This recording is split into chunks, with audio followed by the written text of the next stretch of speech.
a family of swordsmen ruling half the world, descendants of the Conins. A prestigious sword family whose members are born with superior strength, physique, and talent, dominating the world through courage, extraordinary feats, combat, conquest, and control. The above describes the Conin family, where Jin was born as the youngest son. During the selection ceremony that determines a child's future, Jin chose the sword of the Patriarch, the one who will lead the family. Jin's father was pleased with his choice, praising him, "You have chosen as I hoped. The sword of the founder, the symbol of the Conins. How intriguing." Jin thought his future would be filled with success and fame, but a harsh truth shattered all his hopes. Was there any point? Jin had to painfully accept that he had no talent for swordsmanship. He was constantly surrounded by ridicule. How could a member of the Black Clan wield a sword so clumsily? The shame of a Black Star, a disgrace to the Black Star clan, someone so far from the standard, the most pathetic fool of them all. As Jin diligently practiced with a wooden sword, his two older brothers approached. The Tona brothers mocked, "Hey Jin, are you swinging that useless wooden sword again?" Tona chimed in, "Leave him be. I doubt he'll use any sword unless it's a special one." They burst into laughter, mockery evident on their faces. Where's that special sword, I wonder? Or is there one at all? Where's Barasata? Why is he swinging a wooden sword? Jin endured the harsh words and continued to train, gritting his teeth in silence, while the arrogant Tona brothers approached him. "Hey, why aren't you answering your noble brother? I'm talking to you." He then kicked Jin violently in the stomach, sending him crashing to the ground, much to the brothers' delight. The useless one. Jin tries to pick up his fallen wooden sword, but his brother stomps on his hand. As he stomped on him, he told Jin, "Why are you so attached to that? It's useless." As he said this, he pressed down harder, as if to crush Jin's hand and the wooden sword. Jin gritted his teeth, enduring the excruciating pain without uttering a word.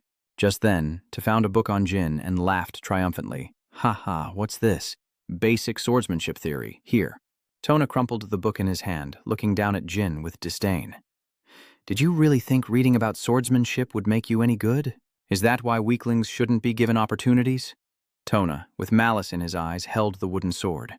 And as he moved to break it, Jin cried out in fear, "Stop! Give it back!" Ignoring Jin's pleas, they mercilessly snapped the wooden sword, and Jin cried out in despair at the loss of his opportunity. Wait, not only did they break the wooden sword, but Tona tore the book into pieces. Jin could only sit there and watch them trample on what was his, forgetting his place. Stopping them now was futile. They had crushed Jin's hope, clinging to it as they did so. Jin sat on the ground, defeated, staring at the scattered pieces of wood. "You didn't need to do that." Jin couldn't even finish his sentence when Tona grabs Jin's hair from behind, pulling her back, and menacingly asks, "What did you say?" "We're doing this for your own good. Why do you keep fighting us? Is that what your nanny taught you?" Hearing them mention her nanny, Jin retorted, "July has nothing to do with this." The more Jin resisted, the more they bullied her. "Look at you defying us. It seems we need to teach you some manners." To Jin, his brothers were nothing more than cruel and heartless demons, his body aching from the torment inflicted by his own family. He struggles to his feet, clinging to his original will, unfazed by his brother's bullying or his lack of talent. "I don't care about any of that. I just need to do my best. If I try, I'll surely be recognized by the family and become a true Conin." That's what I believed, but all my efforts were for naught. On a bright, sunny day, Jin was mercilessly banished from the clan. "From this moment on, you are banished from the family." Standing before the grand gates of the Kanden family, Jin could only stand in silence, then sigh. All his stubbornness and efforts to be recognized ultimately vanished like smoke. Despite his commendable efforts, Jin clenched his fist, his resentment palpable. But so what? He still had to accept the fact that he'd been kicked out of the family. This is how he was exiled from his family at the age of 25, beginning his aimless wandering until he met his master and Jin realized his true talent. Not only that, Jin had a talent for magic, something forbidden in the family. 3 years later, in his study, Jin was still diligently researching magic, connecting the mana in nature and the mana of the mage to recover. While Jin was engrossed in his magic research, a dark shadow appeared behind him. Before Jin could react, the shadowy figure whisked him away to another dimension, shrouded in darkness. Jin became wary, quickly asking, "Who are you?" The tall, dark figure resonated with a chilling aura. "I am Soter, Lord of Shadows. Zin. I wish to form a contract with you as a god of darkness. If you sign, you'll not only wield the power of shadows, but also be able to remove any curse." The towering shadow glanced over at Jin, revealing a sword-shaped curse enveloping him. He pointed. Oh, dear. You made a deal. It seems someone has hated you since you were a child. Your talent was erased by a despicable curse. John was shocked ever since being brought into this space. Upon discovering this shocking truth, John was stunned, and when he questioned the dark figure, it briefly explained the curse to him. It was called the Sword Mirage, a terrible curse that devoured sword talent, one that could never exist within the Dark Clan. The curse is a sphere, sealing a sword and bound by countless iron chains. The entire sphere glows with a fiery red light as if to incinerate the blade. The shadow reaches out, touching the sphere and slowly removing each chain. I see. Perhaps this is what drew me to you. From this moment on, no curse can harm you. As he spoke, the entire sphere and the chains sealing Jin's swordsmanship shattered into fragments and vanished. Jin's eyes widened, astonished by the power of the shadow before him. Everything happened so fast he didn't have time to react. The dark figure removed the curse and quickly departed. What you lack is becoming a supreme swordsman. Jin, it will be my pleasure to watch you. With that, the shadow vanished, returning Jin to his original state, and Jin stood in his office, stunned, trying to process everything that had just happened. It took him a moment to react, as if to confirm the dark figure's words were true. Jin rushed over, grabbed his sword, and hurried out the door. He immediately brandished the sword, recalling what he'd learned and showing off a little. Sure enough, as soon as the sword was drawn, it unleashed a hidden power. The tip of the sword unleashed a whirlwind, sweeping everything around it. Just as Stair had said, each swing elevated Jane to new heights. Jane was engrossed in training, a feeling he had never experienced before. So light, without any weight, as if he were simply waving his hand. Remembering the taunts of the past, Jin tirelessly trained, fueled by the memory of being the most pathetic fool in the clan's history. Now, each strike carried terrifying power, the strength he had always craved. Suddenly, Jin had a bold idea: to add magic. Without hesitation, he cast a spell, combining it with the sword's power. It was a terrifying combination. A single strike became a tempest of thunder, obliterating everything in its path. Seeing the result, Jin is satisfied. His efforts have finally paid off, but his joy is cut short when a squadron of knights witnesses Jin's incredible swordsmanship. They were secretly assessing him as well. After the dizziness subsided, Jin awoke to a scene of chaos, the sound of screams ringing in his ears. He heard something, a scream. Jin tried to stand, but his body was pinned beneath a rock, blood flowing freely around him. Jin cried out weakly, his body heavy for some reason. He lay there helplessly, unwilling to accept that he would meet his end so soon, after finally achieving a little success. He was unwilling to accept this fate, yet he cried out for help in vain. Is there anyone here? Mr. So? I can't believe I died in my sleep. Why was I such a useless nobody? I didn't even get to use the magic and solder's power I received. If this is how it ends, why was I given a chance? Jin met his end in the rubble, but suddenly, he awoke. Before him stood all the members of the Caden family. He wondered, the family members? What's going on? I'm sure I died. He was surrounded by a lush green field dotted with countless swords, and beside him, July smiled brightly, offering comfort. Cheer up, young Master Jin. He stared blankly at her smile, wondering, July, why is she here? Suddenly, Jin spotted a sword shining in the distance, far more radiant and beautiful than the others. He immediately recognized the sword as Barasada. Observing his surroundings, Jin realized he was at the selection ceremony. He had returned to the past, becoming Jin at the age of 1, the youngest young master. Just like in his past life, he would choose that sword. Jin crawled closer, slowly reaching out to touch the Barasada, the sword of power. Jin looked back at his family, secretly resolving that this time he would make his own choices. Seeing Jin touch the family head's sword, every Black Knight clan member was stunned. How could the Patriarch's blade? The clan head silenced the murmurs. The family's patriarch spoke. The young master has chosen Barasada. The selection ceremony is complete. Take him back to Thunder Pond. 6 years later, at the Stormwind stage, rain poured and thunder roared. Inside a library filled with towering shelves, Jin, still a child, reached for a book, but he was too short to reach it. Diane quickly pulls over a chair and stands on it, thinking that he's been at the Thunderfield for 6 years now, and according to the family rules, he has to live here until he's 15. 3 more years. How boring. Lost in thought, a piercing scream shattered the silence of the house. Startled, Jin turned to the door and asked, "What's going on?" The terrified maid, pale as a ghost, collapsed to the ground. In the young master's room, there was a dead bird. Jin calmly approached, observing a white bird with a crimson slash across its belly. Its feathers looked gruesome. Seeing the bird's corpse, Jine frowned, already knowing who the culprit was, the only one in the Thunder Clan capable of such acts. Just as he suspected, the culprit has appeared, mocking the maid's horrified expression, saying, "Oh, look at her, how pathetic." Seeing their gleeful faces after successfully committing evil, Dinan turned away and dealt with the bird's corpse his brothers had left behind. Sue laughed gleefully, but with a hint of regret. The maid saw it first? What a waste, the Tussaud echoed with a wicked smile. That's right, wasn't it us who brought it for you to see? So, do you like the gift your brothers gave you? About to cry from the touching gift, John silently stared at the dead bird in his hands, remembering his brothers from his past life. I know they'll become notorious killers after their awakening, but these immature kids are already killing an innocent bird just to provoke me. Jin's silence made them think he was scared, and they laughed even harder. Tona sneered at Jine. Don't you dare cry, you little worm. Still getting no reaction, they began to lose patience. Hey, are you even listening to us, so you're saying you don't need to acknowledge us because you've chosen the fate of the tribe leader? How could someone like you wander around without parasata? Jin was losing patience with them. He sighed, and as Hit Tona became increasingly flippant, he approached Jin, taunting him. Huh? What was that? You're going to have to speak up, I can't hear you. Hey Tona grabs Jin's shoulder, putting all his strength into a punch, but Jin is too quick, stopping the blow with a single move. Hey Tona sensed Jin's overwhelming magical power, his eyes widening in fear as he saw a demon before him. Jin turned, staring him down, and threatened, "You're too loud. Shut your mouths." He quickly lands a punch to Ha-Tona's face, sending him reeling backward. But even after the blow, Ha-Tona remains defiant, unaware of the danger he's in. Not letting Ha-Tona's dogmouth run any further, Jin lands another punch, instantly felling him. After 2 divine punches, Ha couldn't even lift his head. Jine, enraged, decided to teach them a lesson they wouldn't forget.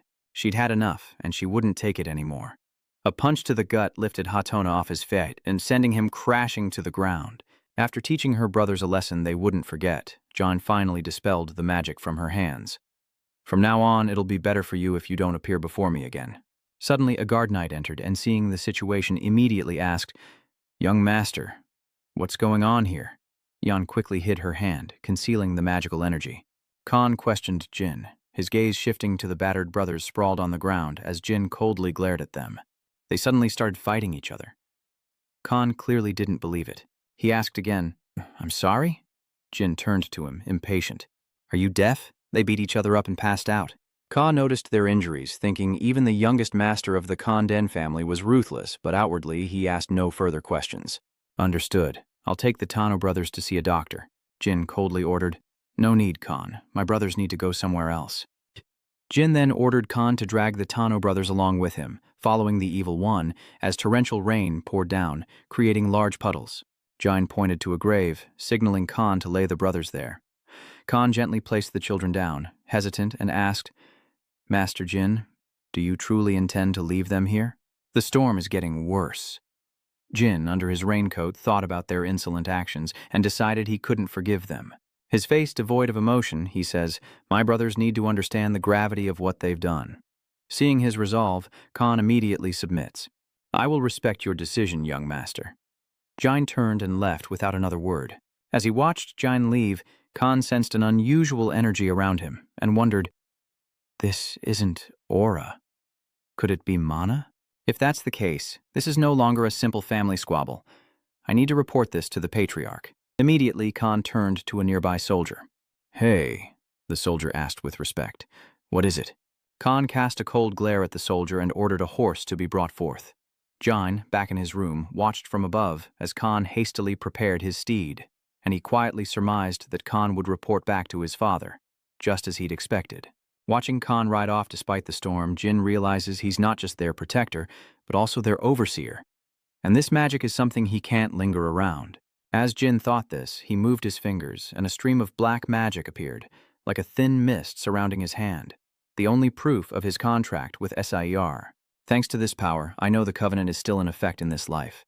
Moreover, the curse immunity Sod gave me in the Covenant helped me escape the Winged Shadow curse. Jin clenched his fist in resentment. The Black Cane's foolish child was gone. This life will be completely different from my last. All that's left is to go meet T. As dawn broke and the storm subsided, Khan met with the head of the Kandans and reported everything he had witnessed. That's the whole story. After hearing everything, Jean's father, Ken, sat there grimly. The young master fought with the Tona brothers. Han, gather the knights. I'm going to see my youngest son. In the blink of an eye, the Kanden clan's knights, a gathering of the family's finest, stood ready, their presence imposing as a young man respectfully reported. We have gathered the 7 vanguards of the Kanden clan and 200 knights under their command.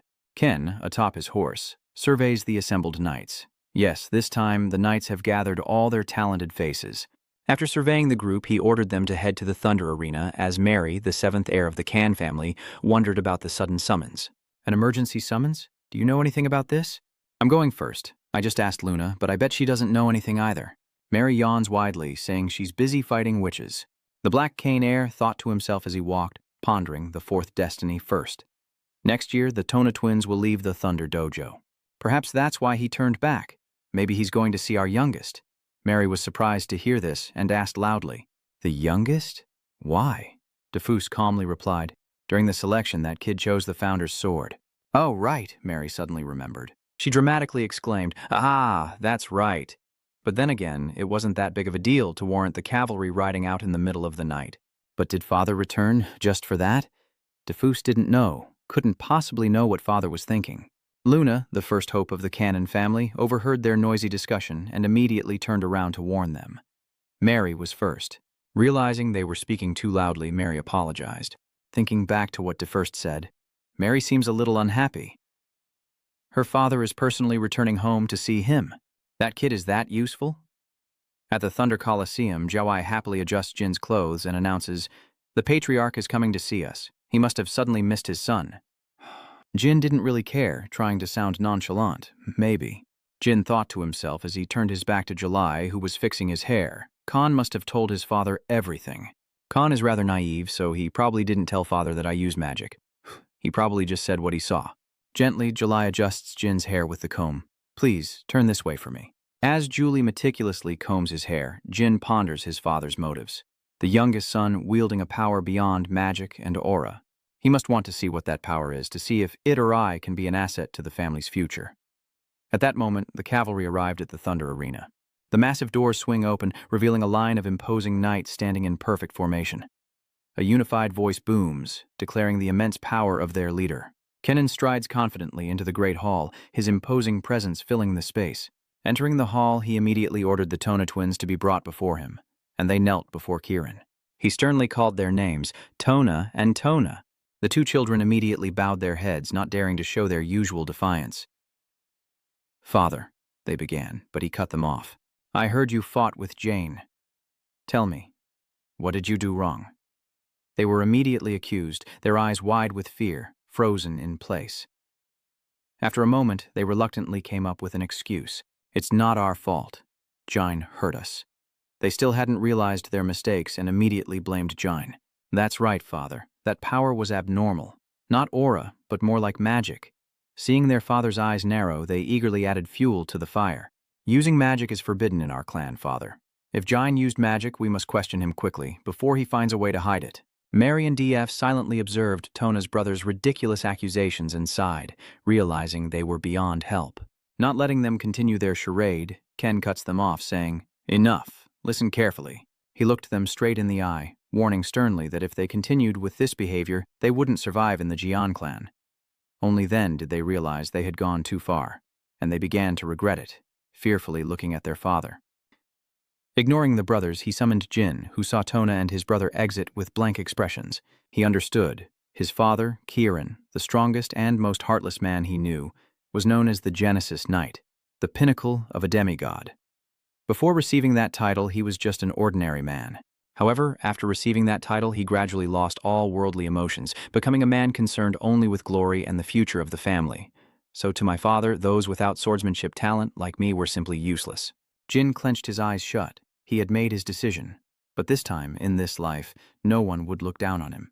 With that thought, Jin found the courage to face Kirin, entering with composure, neither fear nor panic in his eyes. Seeing Jine's attitude surprised everyone, and even Mary was taken aback, leaning forward to get a better look at the youngest in the family. Def frowned at her eager attitude, glaring at her with displeasure, but Mary didn't seem to care. Jane entered the hall filled with people, calmly kneeling on one knee. He requested an audience with the clan leader. Hearing this distant address, Kirin was a little displeased. "Chieftain, don't you call me father?" Jin raises his head, explaining, "With so many siblings, guards, and over 100 family members present, I assumed you were here on official business, father. I thought this form of address would be more appropriate." Luna, standing nearby, was also astonished by Jine's thoughtfulness, and Kirin praised him as well. "Yes, very good." Jine didn't become arrogant from the praise. He remained humble. "Thank you, clan leader." Ken gets straight to the point. "But I'm here today for a different reason. You can call me father. I'm going to ask you the same question I asked your brothers.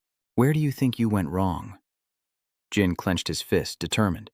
"Yes, I only wanted revenge. As a Cain, I repay kindness and vengeance." Jin speaks with righteous conviction and unaware of his own flaws, earning Mary's subtle admiration. True to her nature, she repays kindness and avenges wrongs. After a long silence, Khan turned to the others and said, "Everyone except the youngest, leave." Ken's words caused a stir. "Young master, have you passed the clan leader's test?" A general, seeing the murmurs, reminded them. "The clan head has given his orders. Don't linger." Immediately, the soldiers lined up and marched out of the main hall, obeying the command. Mary followed the others out, finding the youngest son quite intriguing. A confrontation with his father already? This kid's got guts. Once they were alone, Ken explained why he wanted to speak privately. Father dismissed everyone because he had a question for him. "The Tona twins told me you possess an unusual power. As Caden, we shun magic, for if you embrace it, you'll never reach the pinnacle of swordsmanship. So, what power have you used? If you've dared to touch magic, I certainly won't let it stand." Jin paused, then smiled. "Yes, it's remembering the origin of power. If you know about this power, you won't be able to ignore it. Because this is the power of Sower. I don't even know what it is. I'm not sure if it's magic or aura, or even what to call it. If you don't mind, Father, could you identify this power for me?" Jin said, conjuring a sphere in his hand. A core of white-blue light enveloped by a dark, ominous aura. Witnessing Jine's power, Ken frowned in surprise. The power of the Kanden family's founder.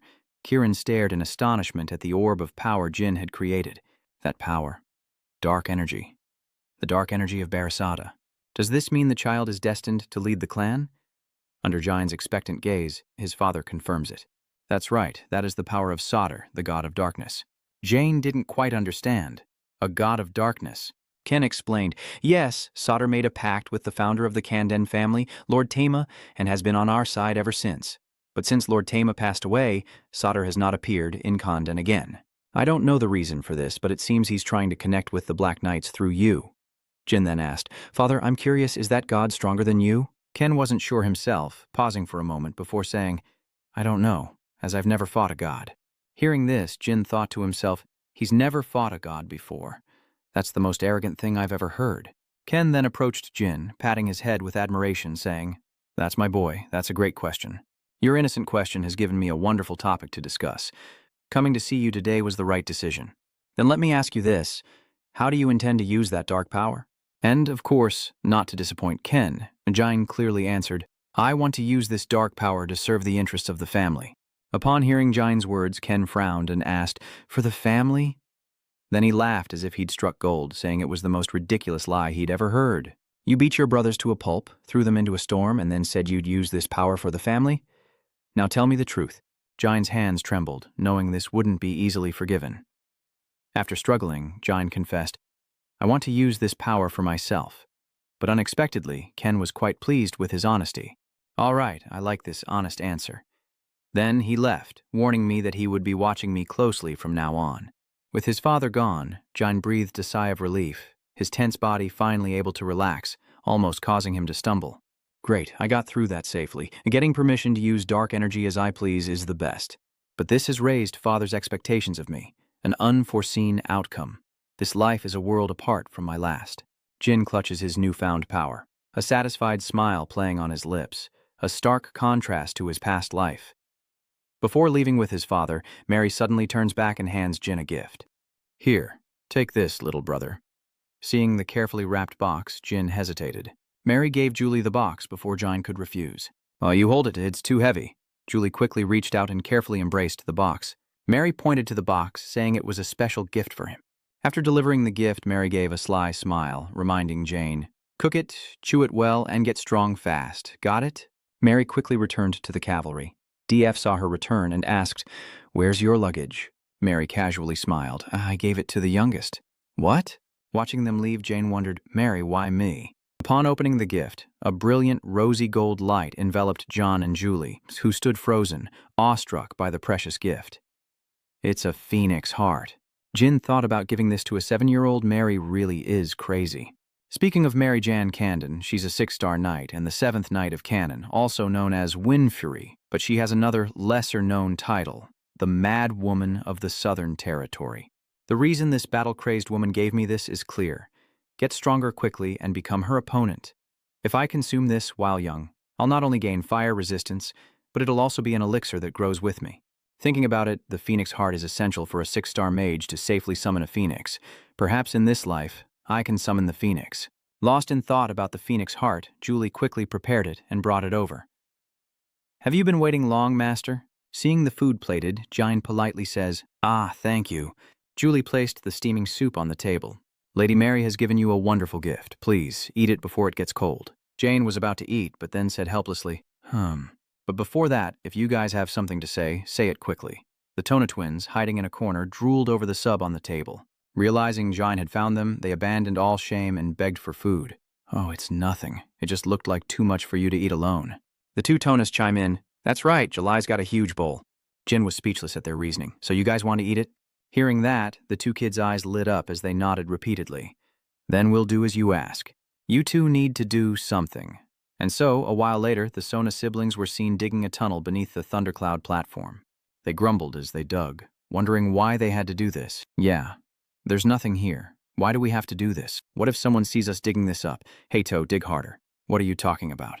Clearly the youngest will be punished. What could happen to us? Tona agrees with her sibling, saying they just need to eat the soup. Yeah, and the youngest is a little scary.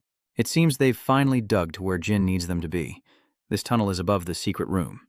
In the center of the room, a large glass tube contained the mysterious body of a tall, muscular man, while the Tona Dao brothers, covered in mud, returned exhausted from their task. July was horrified by the sight of the 2 kids. Jin was already there, waiting for them. Welcome, you guys got here fast, they snapped. Shut up, we did what you said, so hand over the soup. Jin acted generously. I put it on the table. The 2 kids immediately forgot their fatigue and ran to the table. Really? They looked down at the table, searching for the soup, but found nothing. They only saw 2 tiny spoonfuls of soup on a plate, and were speechless with despair. They glared at Jine, furious but unable to beat her, so they had to grit their teeth and endure. Is it not enough? Jin coldly disregards them. I said I'd give you some, but I never specified how much, but I kept my promise, didn't I? Well, be my guest. The Tona brothers looked back with gritted teeth, furious.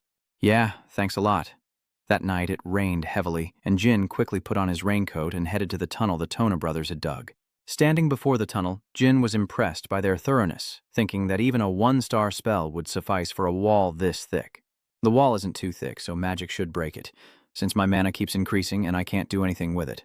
He condensed his magic into an energy orb and blasted away the earth surrounding the secret chamber. Boom! With a crash, the wall crumbled, revealing the secret chamber before Jin's eyes. He grinned. Finally, I've arrived.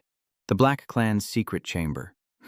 Standing before the door, Jin reflects that he never had the chance to enter in his past life, so this is all new to him. He says he needs to say the keyword. Jin thinks for a moment, then smiles. Perhaps he knew what the keyword was. Jin immediately spoke a few keywords. The child of Canaden has come to control Marakan, and with the incantation, the gate slowly opens. Jin surveys the room, a secret chamber of Dan Candon, holding the secrets of families defeated over millennia, accessible only to the family's pioneers. Jane marvels at the room's vastness, recalling his brother in his past life, telling him he'd never need to know of this place, as he could never be a vanguard. Jane felt fortunate, but his brother had helped him more than he knew. Jin now possessed the key to enter. Now I'll put it to good use. Jin ventured deeper and discovered something strange. Before him was a man sealed inside a giant glass tank. What was that? As he approached for a closer look, he saw a dark aura surrounding him, with strange marks appearing on his face. Was Jin right? Could this be him? Jin reaches out, lightly touching the clear glass, sensing the dark energy within. Something like this. But then he remembered a phrase from the incantation when entering the room. The child of Conin has come to control Murakan. If his guess was right, the one sleeping here was the Black Dragon Murakan. Rumor had it that the Black Dragon Murakan was defeated by the first vanguard of the Conin family and fell into a deep slumber. I thought it was just a legend. But now Jin has seen him with his own eyes. I never thought it was true. Pushing thoughts of Murkan aside, Jin continues his search for the secret texts, knowing he has no time for distractions. Where's the secret text? Is it here? And as he searched, Murakan's body seemed to begin to awaken, with small movements appearing in his hands. Jin was engrossed in his search for the secret texts, and finally he found them. Standing before a vast bookshelf, Jin was astonished, with a hint of excitement. These are secrets from every clan. Let's see, I'll check out the Ken clan, since they're swordsmen. After flipping through a few pages, Jin pondered. This is quite difficult compared to 3-star magic theory. I want to take it with me, but I'll easily get caught. With that, Jin quickly grabbed a notebook and pen, deciding to copy the text each time he came. The next morning, Jin returned to Thunderclap as usual, dutifully reading under Julie's care, until nightfall, when he once again snuck through the tunnel to the secret room to copy the texts. That night, as Jin meticulously copied the secret text in the hidden room, he suddenly heard a strange noise and immediately stood up to investigate. He quietly hid behind the door, observing the situation outside. Impossible. No one from the Thunder Pond Pavilion should be able to access the secret library at this hour. A cold voice echoed, "Hey, you there, who are you?" Entering through the door was none other than the Black Dragon, Murakan, leaving Jin stunned and frozen in place. Murakan? Why is Murakan here? In my past life, I never heard of the Black Dragon awakening. Calm down. Since Murakan is the clan's guardian dragon, he might let me go if I show respect and act like a child. After thinking it over, Jin put on his most obedient face. He addressed Murakan, Child of the Black, greeting the family's guardian. But Murakan responded with furious laughter at Jin daring to call him a guardian. "You call me a guardian?" Jin watched in terror as Murakan erupted like a volcano. He roared in fury. "Did you just call me a guardian deity? How dare you treat me like some lowly guardian? That damn black tongue, is that what you said about me? I can't bring myself to get angry at this kid, but I'm getting worked up here. You're annoying me." After his outburst, Murakan sat down with a sigh. Damn it, damn it, damn it. It's been so long since I smelled something good, and the only thing I smell is a child. Murakan approached Jin, sniffing him before asking a question, and Jin stood frozen, watching Murakan examine him. He stammered, "My lord." Murakan immediately noticed, "How do you have the scent of dark energy?" Jin questioned, "Dark energy?" Murakan frowned, pointing at him. "Yes, even after 1,000 years of slumber, I still remember this scent well. This distinct dark energy should only be found on those who have a contract with a demon." Jin suddenly realized that Murakan had awakened because of the dark energy within him. Murakan was now like a puppy sniffing around. Where did it come from? "Is it this?" Suddenly Jin has a bold plan. "Should I give it a try then?" Jin smiled. "Lord Murakan." Murakan turned to look at him, beaming. "Oh right, you know something, don't you?" Jin immediately unleashes the power of darkness. "Could you tell me about this? My father said this power comes from the god of shadows." After seeing the sphere of dark energy created by the boy, Murakan froze for 5 seconds before trembling and screaming. "Hey, Sotor, are you kidding me? Are you serious?" The more he spoke, the more Murakan broke down, collapsing into tears. Was this child the one from their 1,000-year agreement? Jin silently watched the large man thrashing and screaming before him. Suddenly their eyes met, and Murakan bashfully looked away. Solemnly, Jin replied, "Yes, Lord Murakan." Murakan felt like he couldn't go on. "You see, I made a promise to Sotor, and it seems you're the one I need to work with to keep it." Jin stood silently. A promise to Sotor. Murakan solemnly explained, "I'll tell you the details later, but I just woke up and can't think straight, and you wouldn't understand anyway since you're so young. But should I formally introduce myself to Saad's contractor?" With that, Murakan rose, transforming into a magnificent black dragon. "I am Murakan, Solderet's proxy, his friend, and the last descendant of the first shadow creature. As per the millennium-old agreement, I will accompany you from now on." Jin's eyes widened in surprise. He couldn't believe what was happening before his eyes. Accompanying him? Murakan, in the form of a massive black dragon, looked seriously at Jin and said, "What is your name?" "You are Sotor's agreement." Jin looked straight into Murakan's eyes, a victorious smile spreading across his face. He clasped hands with the black dragon, Jindan Conin. "I am the 13th and youngest child of the Canon family. The somber sky speaks of the black dragon Murakan, whose name graces Mount Murakan, a place swept by fierce winds. Long ago, the black dragon Murakan ruled this land, but 1,000 years ago he was defeated in a battle with Turnajon Caden. History records that Murakan went into hibernation after the Thunderclap Ring was destroyed, but Jin muses that this isn't the truth. But the founder's words about dragon guardians, those who contract with the gods will partner with a dragon guardian, yet with no information about dragon guardians, doubts linger. Jin pondered if Murakhan's hibernation might explain it. Since Murakhan is awake, does that mean I'll have a dragon guardian? Jin pondered for a moment, then muttered, Murakhan's here. Murakhan is overjoyed. Oh, you're here? Jin awkwardly holds the food, saying, my nanny packed me some food to take with me. Jane then pondered whether she should ask Murakhan about the things she was curious about, now that they would be together for the next few days. And that's how Murakhan woke up, and why she kept him in the secret chamber for weeks. Suddenly, Murakhan, while munching on a rice noodle cake, turned and asked, why did I fight Tama? Murakhan lazily lies down on the ground. How am I supposed to remember something from 1,000 years ago? Hearing that, Jin was sure of one thing about Murakhan, who interrupted his thoughts. All right, but is this all the strawberry shortcake there is? Jin sighed, shaking his head at the thought of the foolish cake. Meanwhile, Murakhan continued to grumble. 1, 2, 3? Only 7? Jin thought glumly, his mind stuck on those strawberry cakes. After eating, Murakhan asks Jin what he does here, and Jin, touching his book, replies, taking notes. I brought blank journals to write in, about the secrets you told me. Murakhan wondered, really? So there are people who understand a little bit. Incredible. Jin sighs, still not understanding about 30% of it. Murakhan waves his hand, saying not to give up hope. It's too much for a human child to grasp. Other children wouldn't be able to do that. They'd be too lazy. He's just a normal child. Jin lowered his head, emphasizing, I am a Black Knight. This is normal for me. I have 12 older siblings, plus my parents and the elders. If I want to destroy them, I have to try even harder. Murakhan, if he's the founder, how many of these books does he understand? Jin continued to ponder. How would he measure up against the strongest human? Suddenly, Murakhan spoke up. Tama, well, I don't think he could understand a single line in those books at your age. He sat down to lecture, but theory isn't always right. He didn't read books, but he was still a great fighter. You have the potential to be like Tama, but you're not as skilled as he is. Murakhan's words shock Jin, and his pupils dilate. Jin wondered, so I'll never be like the founder? Murakhan responded, no. These cryptic words left Jin confused, and he looked up for answers. Murakhan explained, you are Sodz's contractor, like Tama, and smart enough to read those books. You're still young, so don't rush things. Just train hard. Then he ruffled Jin's hair roughly, saying he'd become as strong as Tama. Who knows, you might even surpass him, Jin asks abruptly. Is that so? Murakhan said calmly. Of course, kid. Do you know what Sadet's nickname is? Jin stammered. No, I didn't know. Suddenly a black hand appears, snatching at the miniature planets within the galaxy. Murakhan's voice slowly echoes, infinity. Sodet's power is limitless, which means your potential as his contractor is also limitless. So, don't be so gloomy, have some faith in yourself. Because I'm going to teach you a new trick to cheer you up. Murakhan then hits Jin hard on the back, causing him to cry out, what was that for? Murakhan explains, wind favors dark energy. Confused, Jin asks, wind likes dark energy? The Black Dragon replied, that's right. All beings who wield dark energy must become familiar with it. So this is the beginning and the end of a dark energy. But it will be extremely dangerous if you don't learn properly, so study hard and be serious.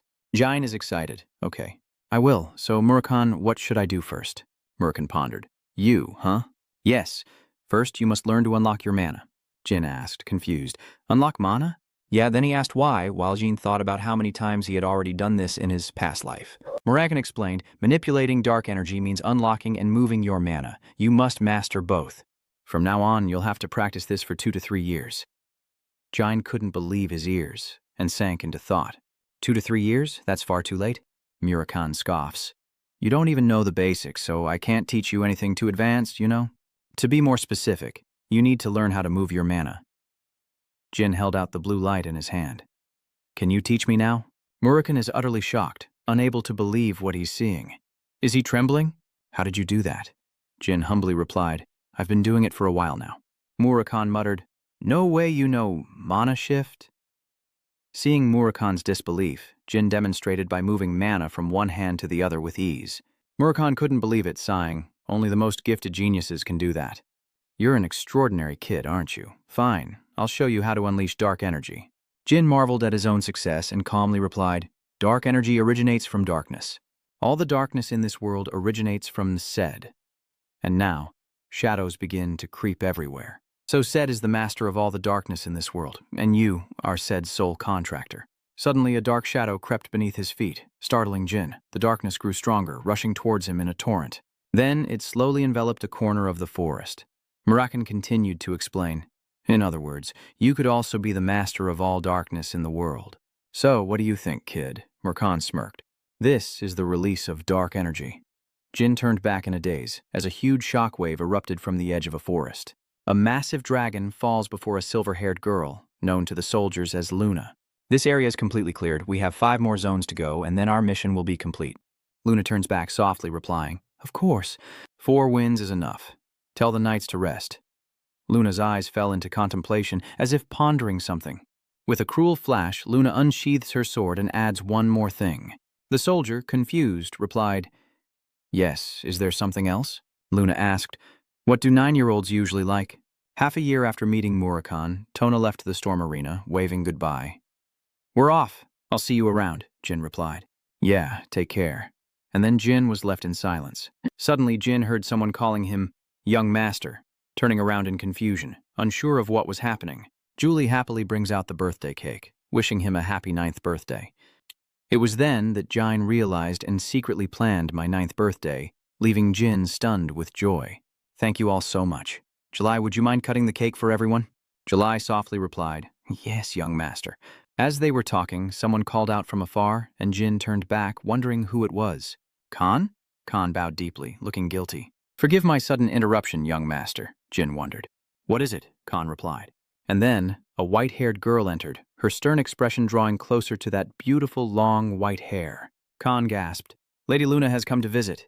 July and Jin were stunned, hardly believing their ears. Jin thought to himself, Canon's first stroke of luck was Luna, Dan Canon's eldest child, a 9-star knight among 13 white whale siblings. Though the strongest of the Dan Canon siblings, she had no interest in becoming the clan leader. And so she left the mire of the succession war, truly a solitary white whale. That's why Luna never gave any of her siblings a second glance, and our relationship was more like strangers than blood relatives. That was the distance between us.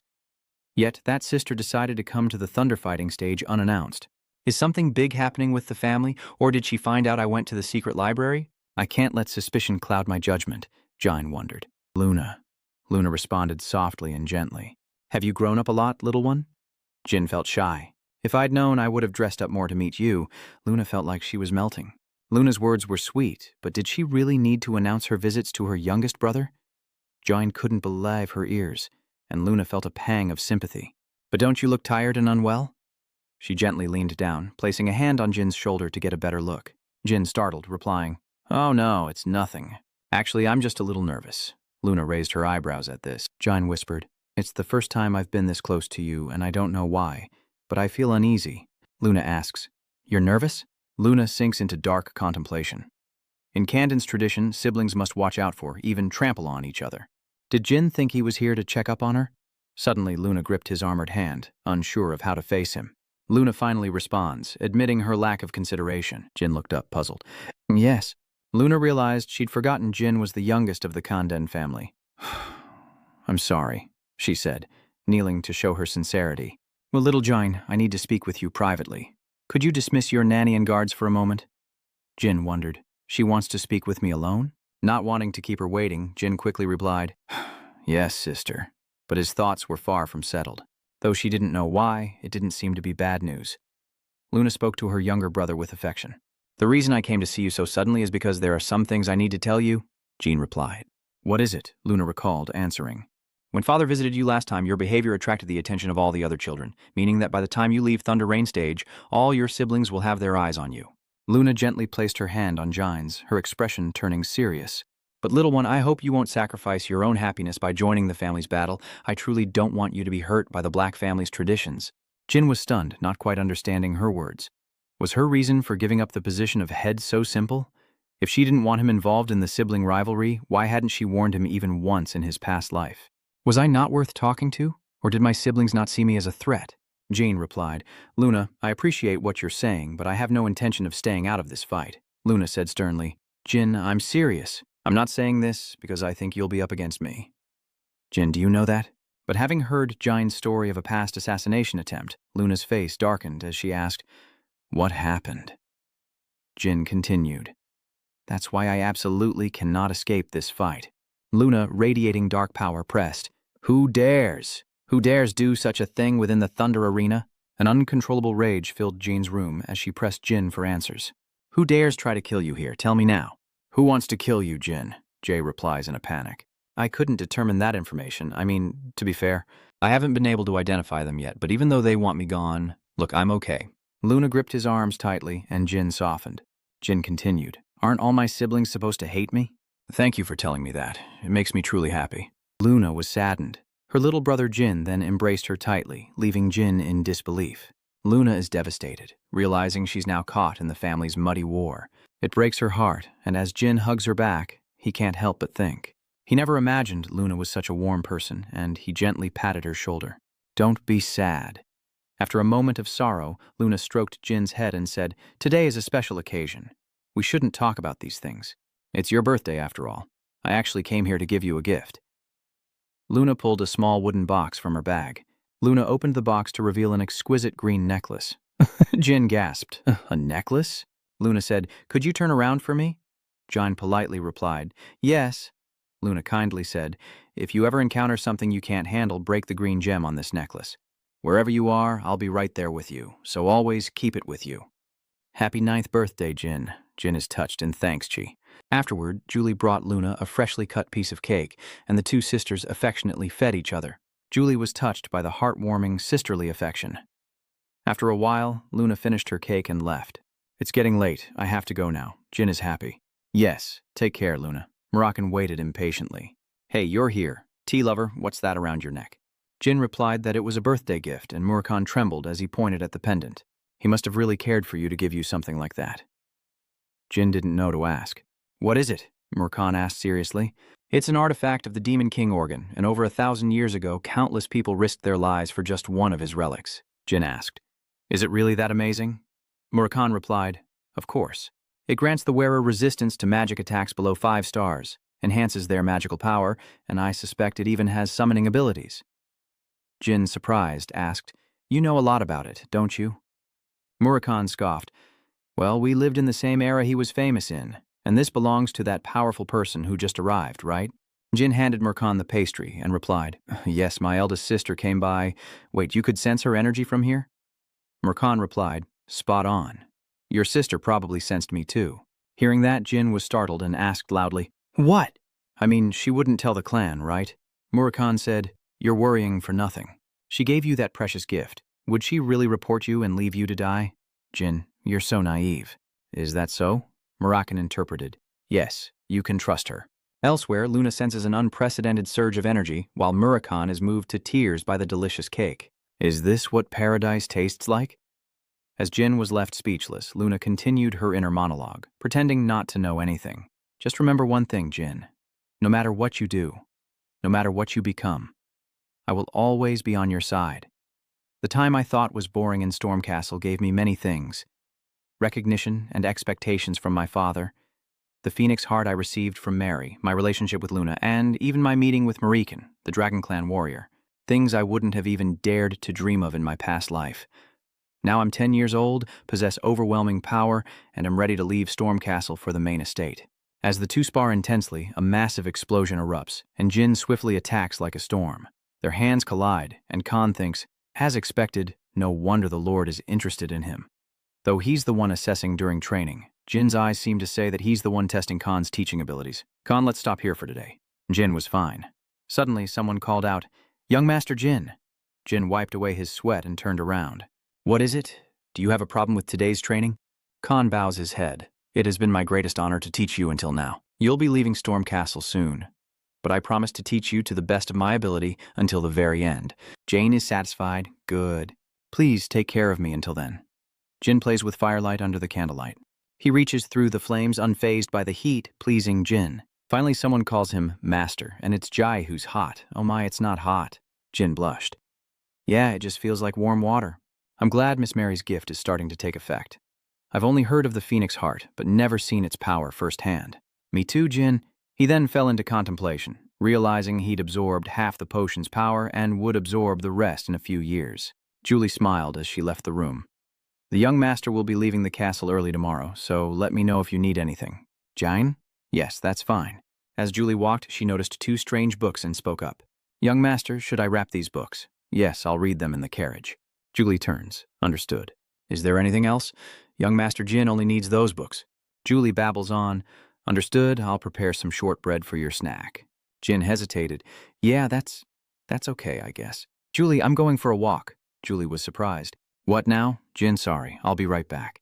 Jin peers out. Murakan, so you're back, kid. Jin approached. You remember I'm leaving the castle tomorrow? Murakan replied. Of course, you have no idea how long I've waited for this day? Jin, how do you plan to travel? Murakan was elated. Don't make a big deal out of it. I am the legendary Black Dragon. Even if I've grown weaker, this is nothing. I'll take a path where no one will notice me. Jin, how could you not tell me you've become so weak?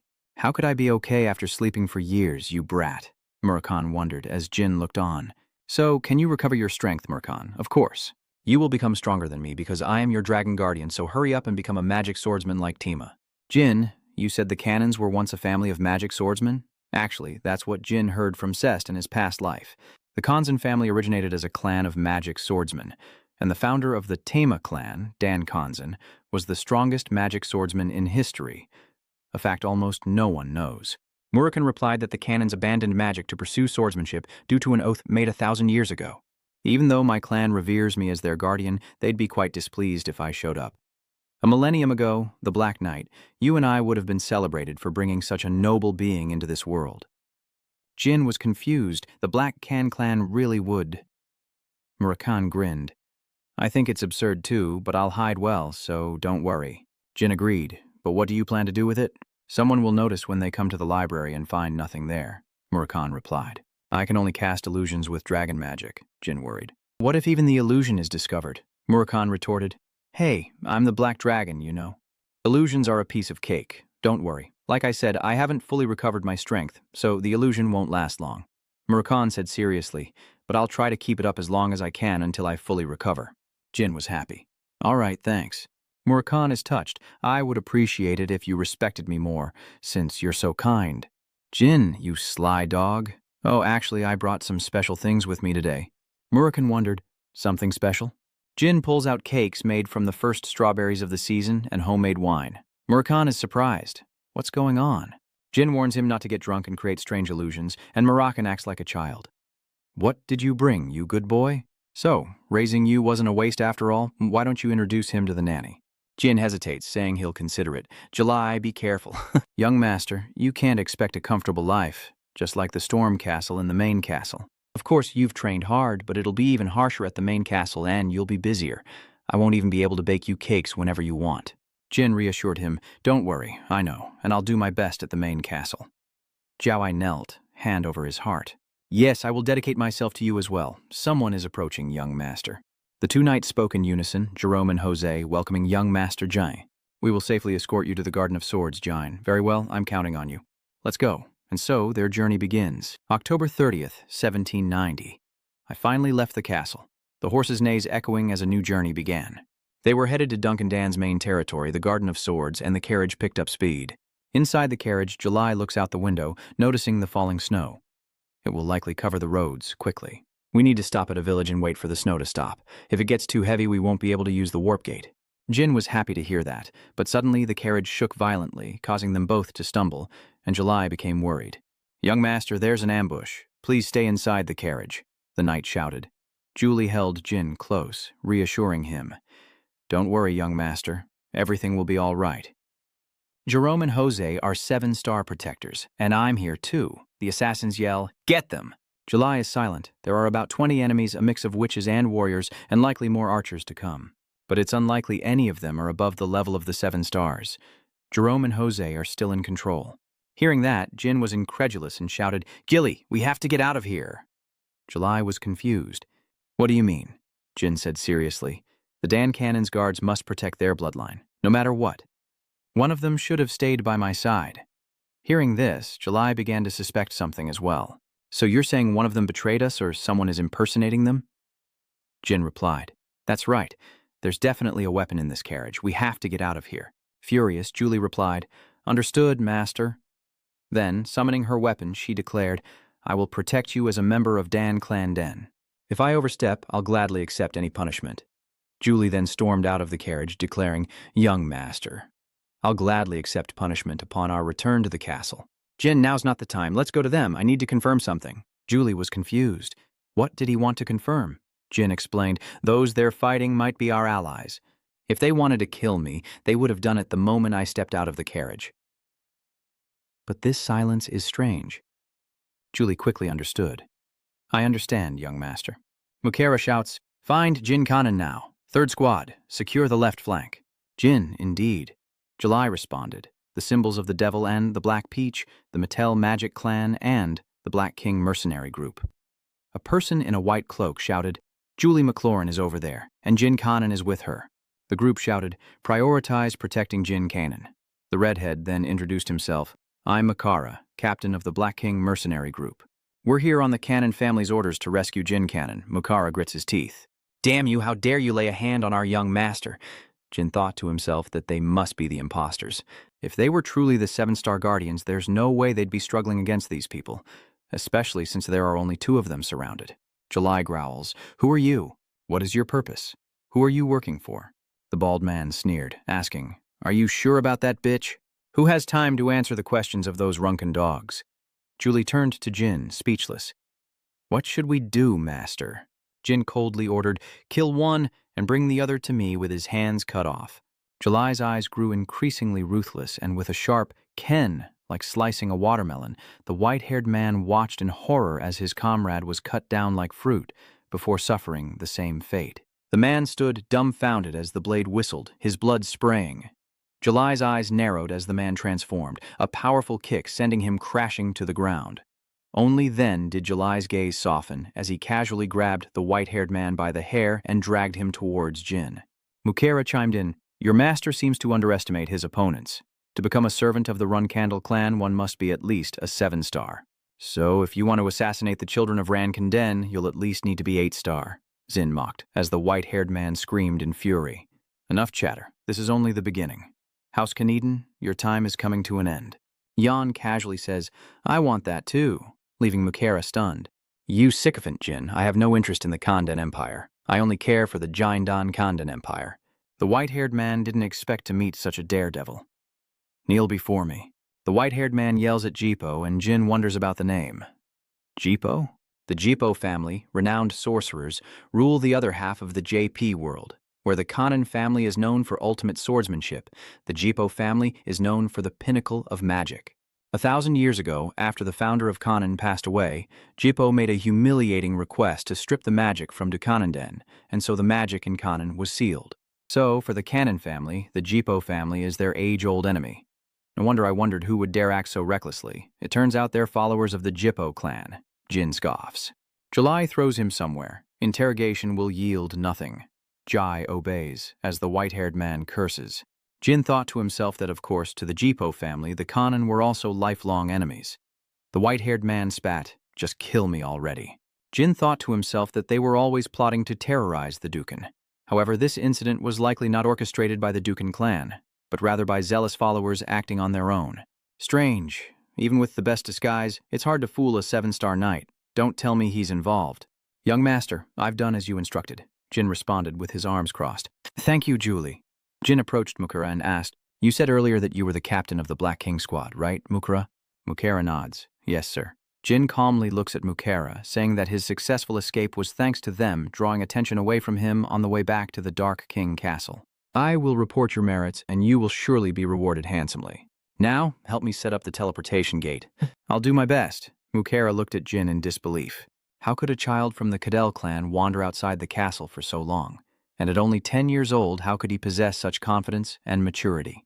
Mukera thought seriously, perhaps what the boy said earlier. He recalled Jin's confident words. "I seek the path to usher in the Jinkadil era." Mukera realized those weren't empty words. He was truly serious. Mukera turns back and orders, "You two, no? Listen up, everyone, until the transfer gate is established. Be careful of your actions and don't do anything reckless. Understood?" A brown-haired team member objects, "What? Captain, that's an unreasonable request. Since when do we have to worry about things like that?"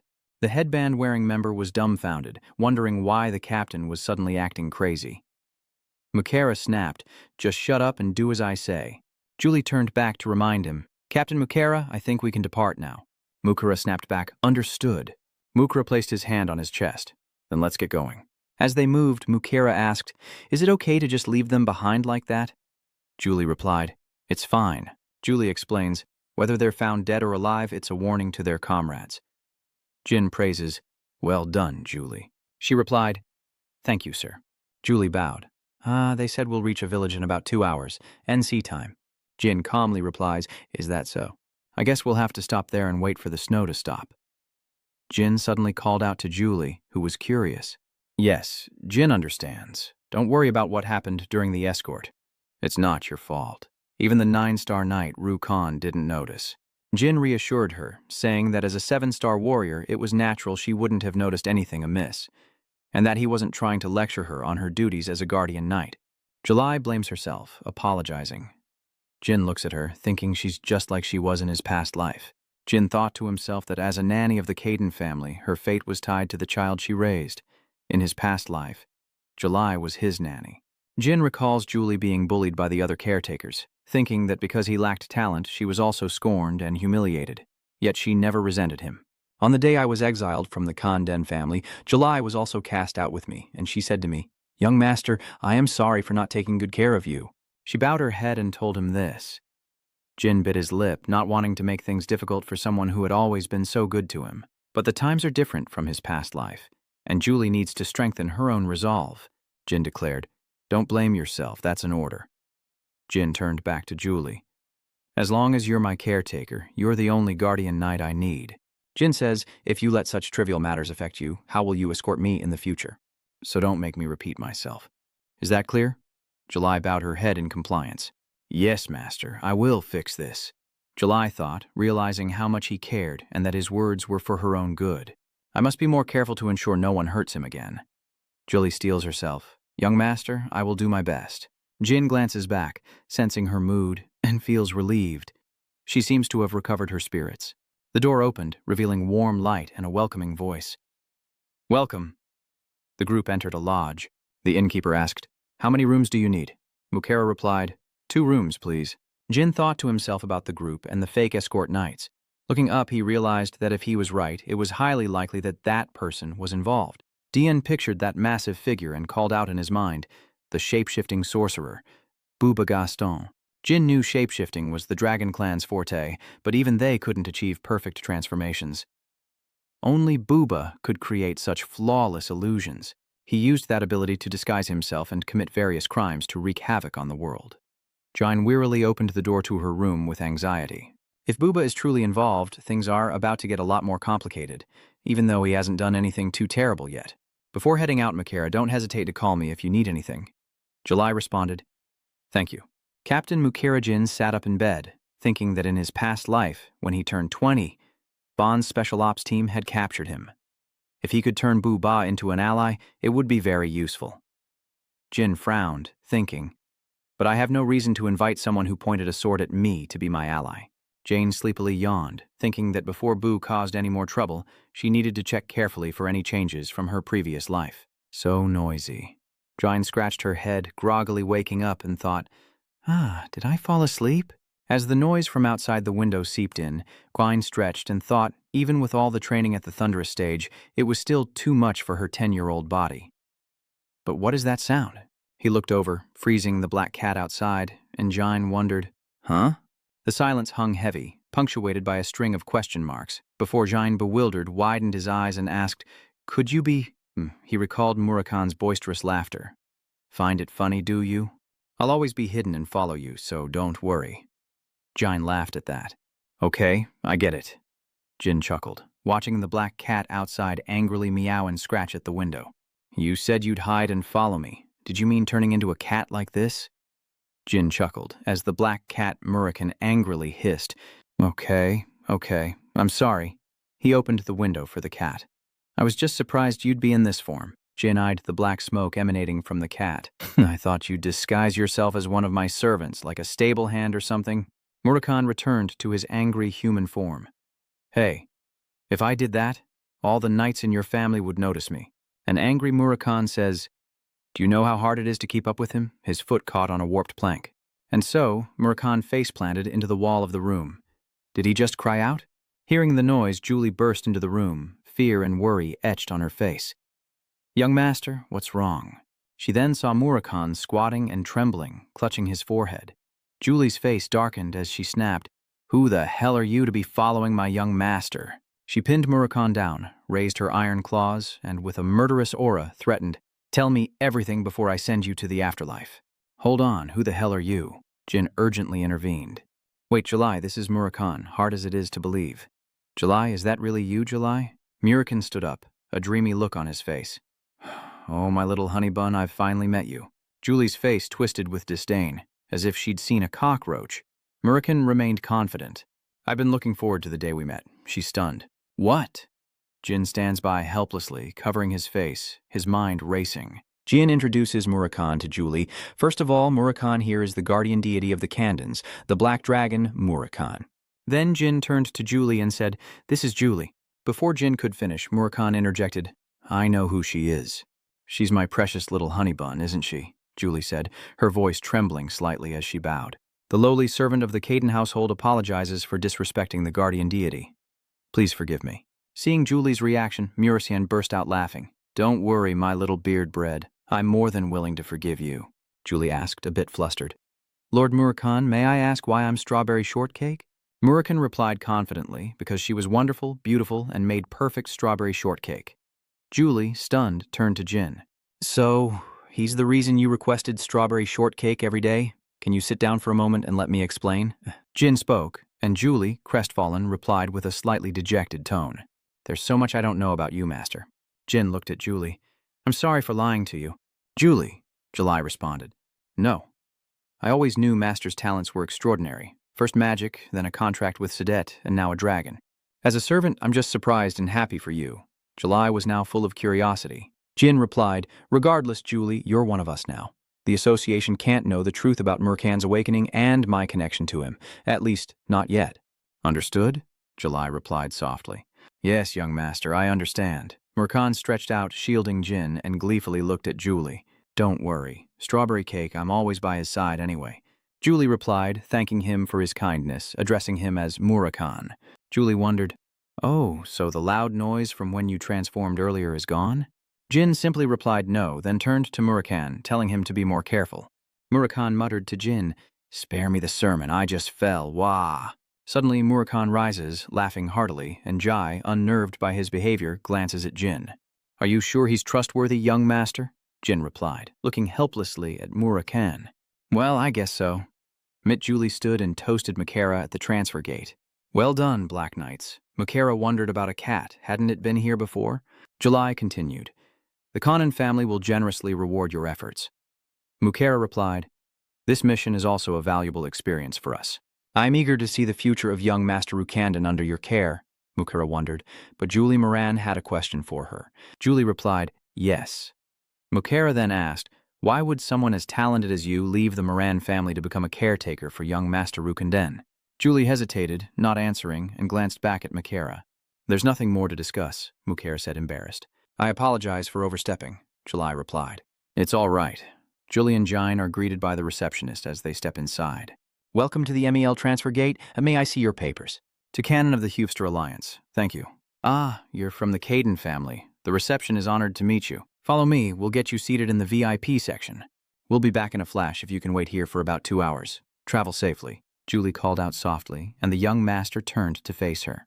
Julie spoke with a hint of anxiousness, revealing that she was, in fact, a servant. "I'm very worried. If Murakhan is exposed or something, we won't be able to cope," Jine replied, referring to her magic. "Of course, no one in Vanden could have done that. Don't worry, I know. So I'll keep it well hidden." Suddenly, there was a noise behind them, and the two turned around. Dianu notices something. The yellow dragon emblem. It's Jipo, a white-haired boy with 2 hulking Devow guards, and Jin silently observes. "Who is that? He looks familiar." "This is Veridin Jipo, and she speaks to Jin with a rather unpleasant tone. I didn't want to come to Höstfester today. I didn't expect to see such annoying rats here." Julie silently glanced at Jin as Veridin Jipo turned her attention to Butterfly. "But your cats are cute." Veridin Jipo happily held Butterfly again. "Come here, good kitty." Suddenly the cat lashed out, scratching Jipo's hand and causing him to cry out as the soldiers yelled and berated the feline. "You brats." Veridin turned to look at the 2 guards. "It's all right. It's just an animal." I must have startled it, and drawing a sword in front of the Rukendel estate would be pointless. Veridin Jipo glanced at Jin and Julie, who were seated. I was just curious and wanted to provoke them a little, but I didn't expect no reaction. I guess the youngest son of the Rukandan family is quite calm. Veridin spoke, I am Veridin Jipo, and I apologize for my rudeness a moment ago. Jin looked up at Veridin Jipo, the genius mage, the most likely heir to the Jipo clan, and a role model for young mages. Capable and composed, I thought he'd far surpass my skills as a mage. Well, that's how it used to be. I never imagined meeting him at my age. This is a pleasant surprise, isn't it? Jin turns and gently strokes Butterfly, wondering what kind of person Veridin really is. It's good to know you're not a complete idiot. Veridin asks, Oh, how do you assess me? Jin replies, Even if you're joking. If those guys draw their swords, you'll be touring the house of Festef without any guards. Oh, and you might lose a few fingers. Veridin Jipo laughed. Even your jokes are violent.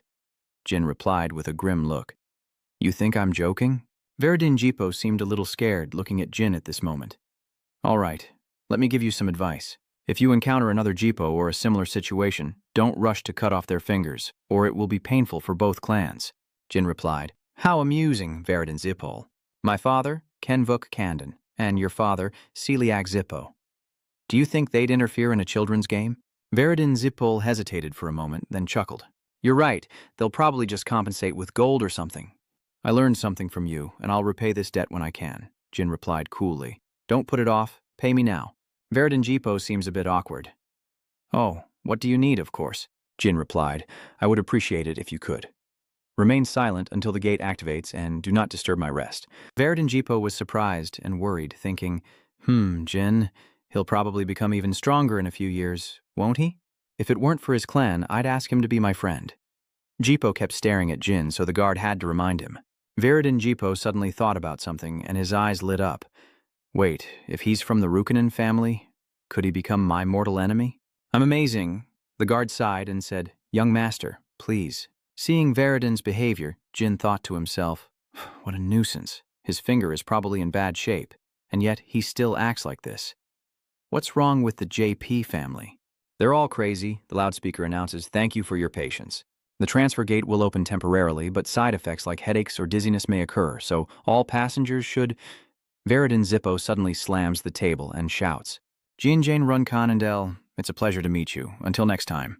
Jin coldly replies, I'm fine, let's not meet again. The scene shifts to Jin, arriving at the Denkin mansion gates. Welcoming him is Pedro, bowing respectfully, saying, Young master, this is the first time I've greeted you. I am Pedro, your second servant. It must have been difficult to get here. I respectfully welcome you to the Black Main House, the Sword Garden, where those who have contributed to the prosperity of the Black Clan will have the honor of planting their swords. In other words, this place symbolizes the dreams and honor of all Black Sword members. Jin coldly walks past the Sword Garden, once his own dream to plant his sword here before he died. The me of the past was weak and without potential, a person lacking leadership or wisdom. How could I have been so foolish as to think that trying harder would change everything? This time, Jin looks up at the castle before him, ready to live a meaningful life in this priceless place. The woman known as the Black Panther, the matriarch of the Xanadu clan. She looks coldly at Jin, saying it's been a while. The youngest, Jin replied politely. Yes, mother. Rosa scoffed as the black cat's eyes met Ken's icy gaze. He spoke. You picked up a stray? Jin happily pets the cat, casually replying, I took it in, father. Ken was surprised by Yin's answer. Instead of finding it, he took it in, speaking so kindly. Indeed, when a canon receives something, this is the appropriate response. Hearing Chiron's words, Jin felt a chill as he sensed many eyes turning towards him. Rosa leaned down to pet Jin's black cat, asking, Son, what's its name? His name is Butterfly Cannon, Jin replied, surprising Rosa. Not only Rosa was surprised, but everyone present was equally shocked.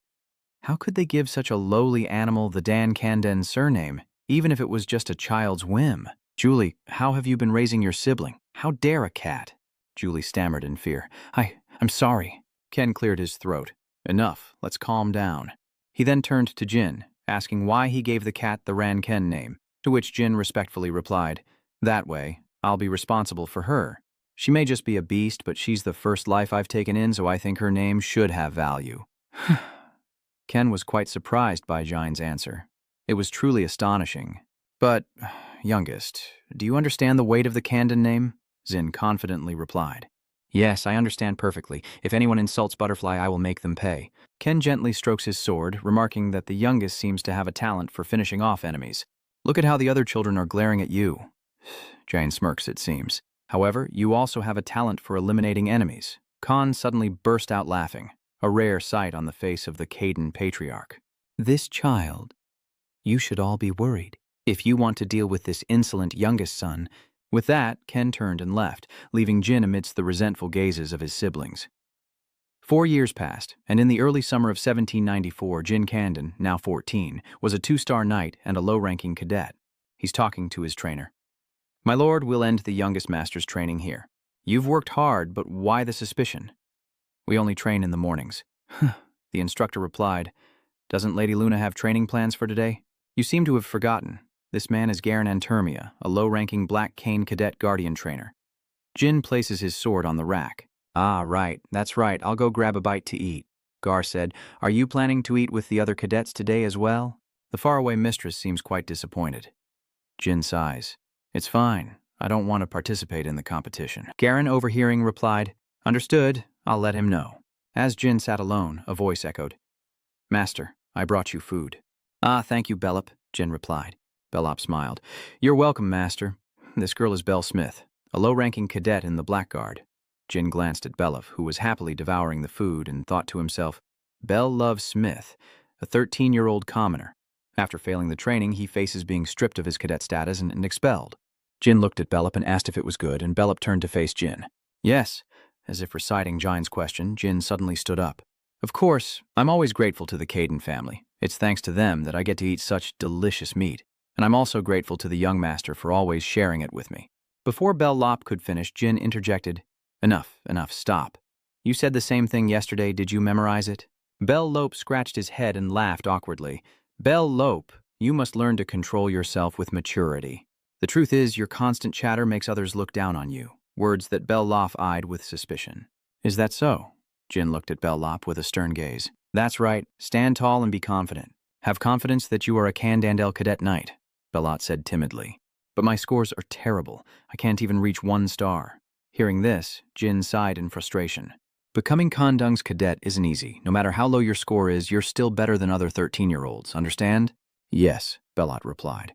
Dian watched Belop eat, thinking that he was too naive, almost as if his family had targeted him.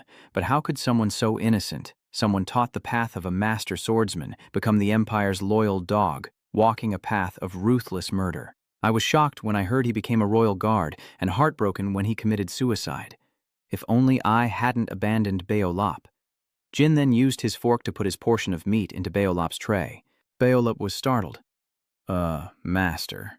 But Jin didn't let him finish. I'm not hungry. You can have it. Hearing this, Belop's face lit up as he looked at Jin. Master, Jin thought, looking at the innocent Belop, I have to make sure you're not kicked out this time. Living in misfortune and dying once is more than enough. After lunch, Jin strode alone through the palace halls, calculating that he was a 2-star dark energy user, a 4-star mana user, and a 2-star swordsman. Not bad. At this rate, I should reach 3-star swordsmanship within 2 years. But before that, we see Jin standing before Luna, ready for training. With a dignified air, Luna closes her eyes and says softly, My dear brother, today's training will be similar to yesterday's, but you'll have to defend in a different way. Jane replies, Understood, elder sister. Luna then begins to guide Jane. Use your mind's eye, little brother. See with your soul. On the surface, Jane seems to be taking Luna's words to heart, but deep down, she's skeptical of what's happening. I guess I have to overcome this unprecedented training. Luna said, Look with your mind's eye. For those who live by the sword, the mind's eye is paramount. Luna repeatedly reminded Jin, Don't open your eyes. Jin followed Luna's instructions, but his mind wandered. Could he, a mere 2-star knight, truly grasp the soul's eye, a realm only reached by knights of 7 stars or higher? Moreover, a normal mind's eye is achieved through aura attribution. But since I can't use aura during training, I can't understand it. Jin gripped his sword, encouraging himself. No, I choose to trust her. I'm sure she has something in mind, so focus on training. I believe that one day I'll understand this training. After quite some time, the training finally came to an end. Shedding her stern training demeanor, Luna encourages Jin, telling him he did well and can now return. Jin shyly scratched his neck and thanked Luna, who recalled his training, and thought, as expected. I knew he'd do well, but he always exceeds my expectations. He displays a focus and memory rarely seen in a 2-star knight, and with his potential, I'm sure he'll understand it in just a few years. Keep growing, my brother Jin. We cut to the cadets' training session where Garen stands before Jin, welcoming the young master. They all look so tense. I'm sure they are. Garen turned to face the cadets assembled below, clearing his throat as he spoke. This match accounts for a significant portion of your overall score. Some good scores are a shortcut to becoming a guardian knight, so I'm sure we're all very anxious. With that, Garen turned to Jane and said softly, "Today is also an important day for you, young master." Jane looked at Garen with a puzzled expression, as Garen continued. Lady Xia said that if you defeat 10 higher-level opponents today, you can join the intermediate training group at the start of next year. Mother said that? Good news, Jin replied coldly. Jane then turned to the cadets, gathering and looking at Belop, who was trembling. There he goes again. Jane sighed at Belop's pathetic, fear-ridden state. I'll make sure he's not expelled, but he needs to be more confident. Garen cleared his throat to address the cadets. Listen up. Today you will fight 3 times, changing partners each time. The 10 most outstanding cadets will face Master Yin in a one-on-one battle, Garen announced. The cadets all replied in unison, Yes, instructor. The cadet battles begin as Jin observes from the sidelines, assessing their skills. They're not bad. They didn't earn their trainee badges for nothing. Gar finished assigning the matches and turned to look at those who were left. All right, those not chosen, return to your positions. Yes, sir. Then Garen turned to Jin. Get ready, young master. Jin responded coldly. All right. Jin easily defeated his opponents one after another. Huh? I only need to beat 2 more people since I'm in the top 8, but I need to watch out for her. Garen loudly announced the next match as a pink-haired girl confidently gripped her sword and approached Jin. Take care of the young master. This girl is Mesa Milcano, a knight trainee from the Dan Candon commoner class. Jin looks at Mesa. Mesa Milcano, a noble, will become a guard knight after completing her training. With a confident expression, she raises her sword, ready to fight. Today, I will defeat you at all costs. Jin was amused by Mesa's confidence. The duel with Mesa is the most important part of this test. Jin smirks. All right, I'm looking forward to it. And so, they clashed. Each blow they landed carried immense power. Even though they're fighting with wooden swords, the force of their blows creates flashes of light. The problem is, I have to defeat 8 more people after her. Jin keeps attacking Mesa's sword, making her a little confused. Why is he only using basic attacks after showing off all those techniques? He's doing this on purpose, I'm sure of it. But why is Mesa's sword trembling with rage? Mesa thought to herself, observing Jin's expression and attacks. No way! Is he underestimating me? Does he think I can't beat him today? With that thought, Mesa gripped her sword, clearing her throat. Very well, let's see it, young master. Enraged, Mesa swung her sword relentlessly at Jin. The cadets watching from the sidelines were stunned by the intensity of the match, as Jin and Mesa's attacks became increasingly devastating. Mesa steels herself, refusing to be pushed back any further. This time she will surpass her young master. Mesa leaps into the air, bringing his sword down on Jin, but to his surprise, Jin easily blocks the blow. Not only that, he also shattered Mesa's sword, sending the pieces flying. Mesa stared blankly at his broken blade, utterly bewildered. Before Mesa could react, Jin held his sword to his throat. The 2-way battle. Mesa Milcano. Then Jin sheathed his sword, coldly saying, You're useless anyway. Mesa looked down at the sword in his hand, unable to believe he attacked the same spot on his sword with those blows. His stamina and strength were equal to his, but he lost in precision and tenacity. Could that even happen? He is the son of the Black Knight, after all. Mesa approached Jin, saying, Young master, I will train harder and defeat you next time. Mesa reminded himself that he couldn't afford to keep losing like this. Jin knew that facing 10 trainees head-on would be difficult, and despite his and Mesa's surprising victories, he'd made them believe they would lose in a direct confrontation. Exploiting the cadets' fragile mental state, Jin easily defeats the remaining opponents after Mesa. Thank goodness everything went according to plan. Garen approached Jin and spoke. Well done, young master. With this, you can be trained by a true Black Knight in the common ranks next year. Congratulations in advance, Jin replied. Thank you, Garol. I appreciate you taking care of me until then. Gara looked at Jin and said, It's almost time to eat. We've finished our morning training, Jin hesitated. How much longer? Garen asked, puzzled. About 10 minutes. Why do you ask? Jin coldly replied, I still have one more person to face. Garen was suspicious. Who? Jin approached the weapon rack, grabbed a sword, and cleared his throat, shouting, "Belop Smith!" Belop, hearing Jin call his name, was startled and stammered. "Me, Master Jin?" Jin said softly. "Step up here, Belop." Belop hesitated, but before he could finish, Jin interrupted him loudly. "Belop Sims." Jin points his sword at Belop, telling him he can't survive in the Black Dungeon like this. "Step up, face me, and I will defeat you." But each step is heavy. Each step is a struggle. This weight isn't from his armor, but from the burden in his heart. Belop is dejected and struggling. With a wooden sword, Lathan approached Jaindan, watched by 1,000 eyes. Jain waited with a dignified air. Belop reached a certain point, raising his sword into a fighting stance, but his body trembled uncontrollably. Why did the young master choose me? Is it because I'm weak? So, can he help improve the Lord's military skills? Seeing Belop's slightly frightened and flustered appearance, Jain spoke with an emotionless face. "Belop." Hearing his name, Belop snapped to attention, his blonde hair stiffening. He blurted out, "Yes, master." His anxious response drew mocking laughter from his comrades behind him. Jain's tone was both concerned and teasing. "I'm getting tired of fighting everyone else, but you look like you're doing just fine. But I'm still stronger than you, which is why I want to fight you." Belop, hearing this, instinctively raised his sword, stammering. What? What do you mean?"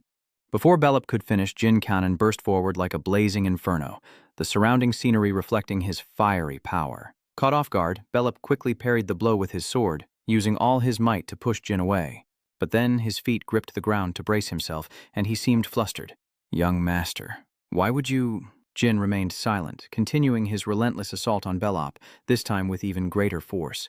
Sparks flew from their clash of offense and defense, like arcs of electricity, as the difficult sword fight continued. As Jin relentlessly attacked, Belop only defended, never retaliating, a resilience that earned Jin's impressed praise. "A good block." Belop, like a lamb being hunted, trembled as he looked into his eyes and replied, "Thank you." Belop doesn't allow Jin to get too close, quickly swinging his sword to push Jin back. Bel's force sent Jin flying back a good distance. Jin had to plunge his sword into the ground to keep from flying further, the blade's friction against the earth sending sparks and stones flying. It's clear that Belop's resistance is not to be underestimated. Jin seizes the moment, throwing rocks and dust at Belop, disorienting him as he instinctively shields his eyes. Taking the opportunity, Jin spins and kicks Belop's leg. That swift and unexpected kick caught Belop off guard, sending him crashing down in pain. He groaned. Kim, enduring the pain, struggles to stand, tears welling in his eyes. Belop now shrinks under Jin's towering shadow. He trembled as he looked up at Jin. "Master, why would you do this?" Jin's voice dripped with arrogance. "Did you think I summoned you here just to fight? If I want to fight you, then I can kill you." With the sun at his back, Jin pointed his sword at Belop, his eyes as cold as his words. Seeing Belop still down, Jin commands, "Get up, I'll only hold back once." And Belop grips his sword tightly. He struggled to use his sword to stand, and the crowd began to murmur. Some feared for Belop, while others hoped he would fight to the end, and the stands buzzed with renewed excitement. Belop now begins to unleash his power, the sword in his hand glowing with a mystical golden light. Everyone watching was astonished, and Misha cried out, That's an aura." Belop is completely different now. He looks much stronger. The golden light radiating from the sword must be what's giving Belop this majestic aura. Frantic and worried, Mesa turned to the teacher. "We have to stop this match, or the young master will be in danger." The teacher couldn't hide his surprise, but before he could speak, Jin shouted, "Sword Instructor Garen Antermia, this is the order you'll see today. Carry it with you to your grave." Every word Jin spoke dripped with murderous intent, his eyes cold, staring straight ahead, ignoring Mesa and Master Ania. His eyes had become a brighter green. Anya could only watch helplessly. "I understand." Mesa, beside him, could only nod in fearful bewilderment. Golden Bang swayed as Belop looked up, his face bruised and battered. "Is this truly what you desire?" Unlike Bel's reverence, Jin responded with boredom. "Indeed, if you know how to use aura, then don't back down." He raised his sword with a cold face, enduring from the start, and now Belop began to grit his teeth, preparing to show his power. "You made a mistake, Master. If you wanted to fight me, you should have come to me first." His eyes turned emerald green, filled with both resentment and resilience. Belop struck a powerful blow aimed directly at Jin, but Jin swiftly blocked it with his sword. But the light and the way Jin's hair flew showed just how powerful the attack was, and it was that very attack that broke Jin's sword in two, still radiating Nava's aura. Belop ended his first strike with a firm and graceful stance. But Jin, his sword broken, lost his balance and stumbled backward, his eyes reflecting a moment of deep thought. I didn't realize he was this strong. I knew Belop was powerful. Jin recalls the first time he saw Belop fight. He could see through his opponent's skills and tactics and knew how to avoid injury even in defeat. But little did he know, Belop could use aura. While Jin was lost in thought, Belop, looking rather angry, prepared to attack him once more. But Jin swiftly retreated, discarding the broken half of his sword and striking Belop's wrist with his bare hand. Just as he was about to strike, the swift attack injured Belop's wrist, and he looked down at his trembling hands, groaning. Suddenly, something flashed before his eyes, followed by the clash of steel. The tables turned as Jin seized Belop's neck in his grip. Belop struggled to pull Jin's hand away but couldn't break free. Seeing Belop tiring, Jin released him. He took a step back, not to see me better, but to make Belop drop his guard. While Belop collapsed to the ground, trembling and gasping for air. "Why did you stop? You said you wanted to fight to the end. Then shouldn't you have finished the fight? Do you enjoy toying with people?" Dian looked sadly at Bel, who was angrily berating him, and asked, "Is that really how people see me?" Unable to contain himself, Bel looked up and cried out, "Then why?" "As much as it pains you, it pains me more to provoke you this way," John explained softly, yet provocatively. Belop clenched his fist, still harboring some anger. "What do you know about me that makes you torment me like this?" In contrast to Beowulf's anger, Jean calmly approached him, bending down to pick up the sword. "You're right. I don't know who you are." He raised the sword high, but Belop, now calm, looked up in astonishment. With a sincere and stern look, Jay said to Belop, "Kindness is a luxury only the strong can afford. You are weaker and kinder than I." As he said this, he placed his hand on Belop's shoulder in encouragement. "Sorry, I like that a lot, but if you're this kind, you won't survive in this hell." Jane's voice was gentle, yet full of affection. "Belop, become stronger so you can protect that kindness." Those watching from outside showed their sympathy, touched by his kindness towards Belop and everyone else. Jane's warm voice echoed in the silence, and his heartfelt words made Belop realize something, causing him to burst into tears as Jane smiled and patted his shoulder, saying, "I'm sorry for making things so difficult." Just then, the kitchen staff lugged out a large pot and loaves of bread, seemingly very heavy. One of them, realizing the training wasn't over, exclaimed, "Oh dear," as the instructor approached Jine and Belov. "The training isn't over yet. We'll come back later." Seeing the people struggling with the heavy food, Jine said, No, it's okay, just bring it in." Belop, now calm, reverted to his timid self. "My lord, please come and receive today's rations." Hearing that offer, Jine smiled and slung his sword over his shoulder. "All right, I'll go get our portions." At that moment, the light shone on Jine, making him radiant. "So that's why my youngest son said that?" Khan bows, reporting Jine's recent actions to Ken. "Yes, clan leader." Then, Ken suddenly turned and burst out laughing. "I see, so that's the choice he's made? He intends to protect the weak while ruling by force? If so, let him continue. I want to see what he's capable of. And Khan, tell him everything." Khan bowed. "Yes, sir." Khan bowed, a sinister smile flashing across his stern face. "I'll give him his first mission." In January of 1795, at the age of 15, I was recognized as a third-star knight. During the first break, some trainees returned home, while the rest trained to test their progress. Upon reaching the intermediate level, wooden swords are no longer used for training. Real, customized swords take their place. Many students commissioned swords from craftsmen, but I searched the family armory for one that suited me. But Luna wanted to help Jin find a sword. Finding the right one for him was proving difficult. As Jin recalled, his sister had insisted on choosing a sword for him, so all decisions were left to her. Jin leaned against the wall, remembering that day a month ago. Luna had tormented him to seize the right to choose his sword, begging him to let her pick it. He hung his head, reassuring himself that Luna had a better eye for weapons, and the sword she chose would suit him. Cutting through his thoughts, Luna emerged from the vault, carrying a massive sword, leaving Jin speechless in disbelief. Luna confidently tells Jin, "This sword is called Slaughter Performance. I used it a lot when I was your age. It's a big, sharp sword. When I was your age, I thought I'd be using something like this." She looked down at the sword affectionately. "I bet this is the original form of the Krantel I used to wield." She then turned to Jin, asking, "What do you think of this sword, Jin? Do you like it?" Faced with such a difficult question, Jin struggled to find the words to answer. Luna, I really appreciate you helping me pick a sword, but I don't think this one suits me." Hearing this, Luna looked visibly upset, as she had put a lot of effort into choosing a sword for her brother. "I see. It's okay, I was just kidding." Dien sensed Luna's mood and thought to himself, I don't think she's joking. Luna swung the sword and commented, but the Demon Slayer is really a good sword. Even if it's a bit heavy, it's not too heavy. She glanced sharply at the sword, then at the empty space on the floor, and sighed. Luna said reluctantly, All right, I'll listen to you and choose another sword for you. Jin breathed a sigh of relief. Luna pushed open the vault door, saying, I put a lot of my own sincerity into choosing a sword for you. Then Luna led Jane inside. With all my heart, I chose a sword only you can wield. Seeing the sword Luna held, Grine was a little surprised. Since you chose Barasata from the start, I thought this would be the most suitable sword for you. Luna drew her sword, Jin observing, thinking to herself that this blade was connected to the Barasata used by the first clan leader, Bradamante. Jane holds Bradamante with a pleased expression. You like the sword, don't you? Jane responds immediately. Indeed, this is the most special sword among thousands of excellent blades. Jin looks down at the sword in his hand, thinking that this is the sword he vowed to get by any means, and Luna chose Bradamante for him. Both Bradamante and Barasata are well suited for wielding dark energy. If I had chosen this sword myself, the others would have surely protested and forced me to give it up. Jin was grateful to Luna for choosing this sword for him, the Bradamante, which his siblings all desired. So, I don't know how to repay you for choosing it for me. Luna replied that it didn't sound right.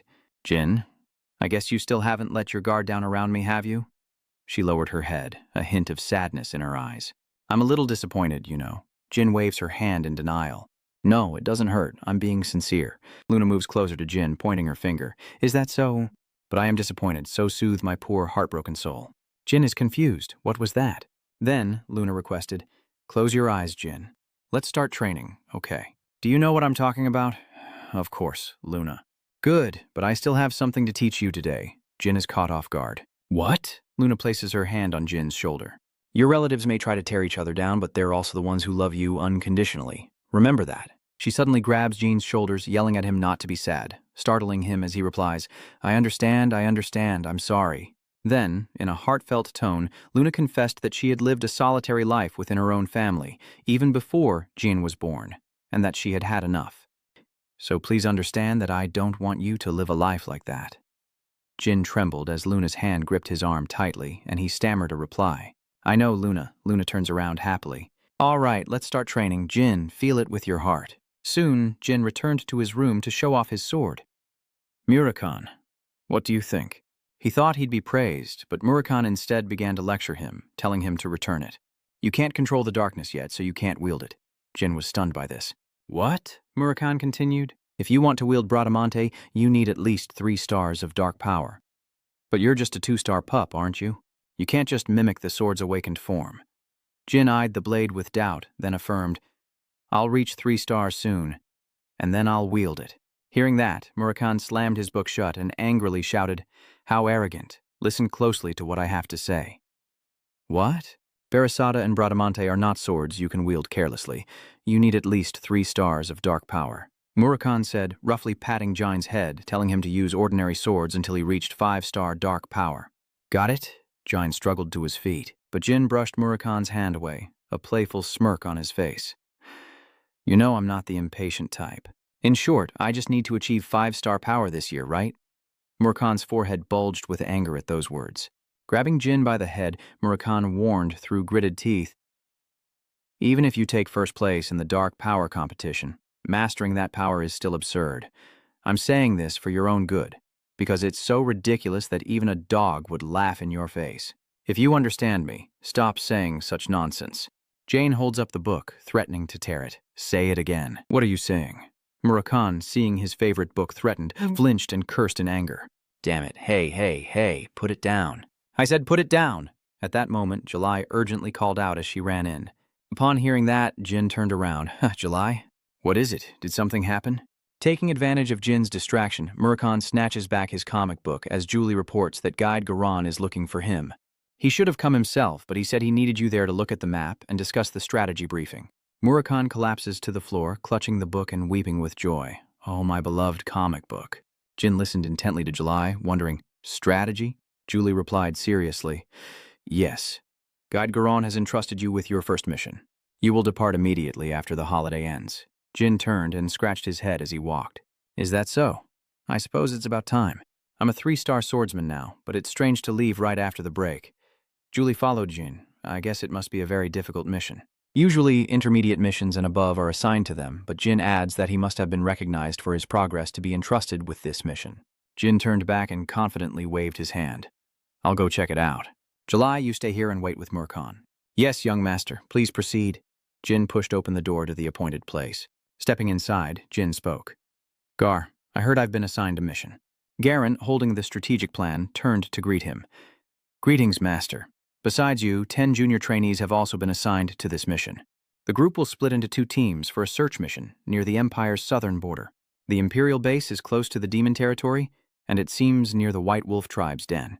Jin thought to himself, low-level trainees shouldn't be sent to this area. This first mission is quite difficult.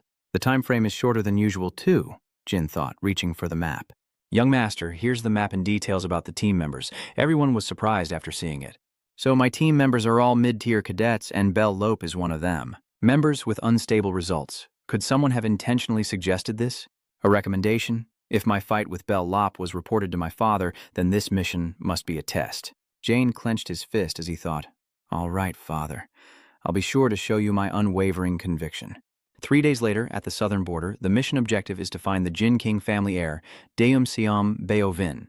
We will set up a guard camp in the center of the southern border when we arrive. Once prepared, each team will begin searching and share information by sending people to the camp at a set time each day, and everyone will refer to the young master as commander. The injured will remain at the camp and rest if needed. Let's hope the scouting leader is still alive. Bell ran to Jin to report the situation. Commander, Eddington has spotted the Aquata tribe's monster, and Jin calmly pulls down his hood upon hearing the news. The Aquata tribe are just a gentle tribe avoiding predators. We probably won't go near the White Wolf tribe. Jin said, imagining the monster, then turned to give an order. All right, Belop, since you'll be slowed down by the snow, depart 2 hours early and return to Sector 13. Belop saluted. Understood, Commander. Jin turns to the others who are searching Area 13, and they all speak in unison. Yes, Commander. He stepped aside to observe the mutants, lost in thought. I have a bad feeling about this. Father must have given a direct order, but everything is going too smoothly. Or am I misunderstanding, and he just wants to test me with this mission? As Jine approached the monsters, he pondered. The monsters noticed Jine's group approaching and gathered around, one of them speaking up. Another one holding a fish points at Jine. They look so poor. The monster holding the fish approached Jine, trembling as it offered the fish. Eat it if you're hungry. With that, Jine leaned down close to it, saying, Thank you. I'll repay you later. And so Jine continued to observe and contemplate. Other than Area 13, which belongs to the low-level soldier monsters that are no match for them, Jin unfolds the strategic map, thinking he doesn't need to push himself for results.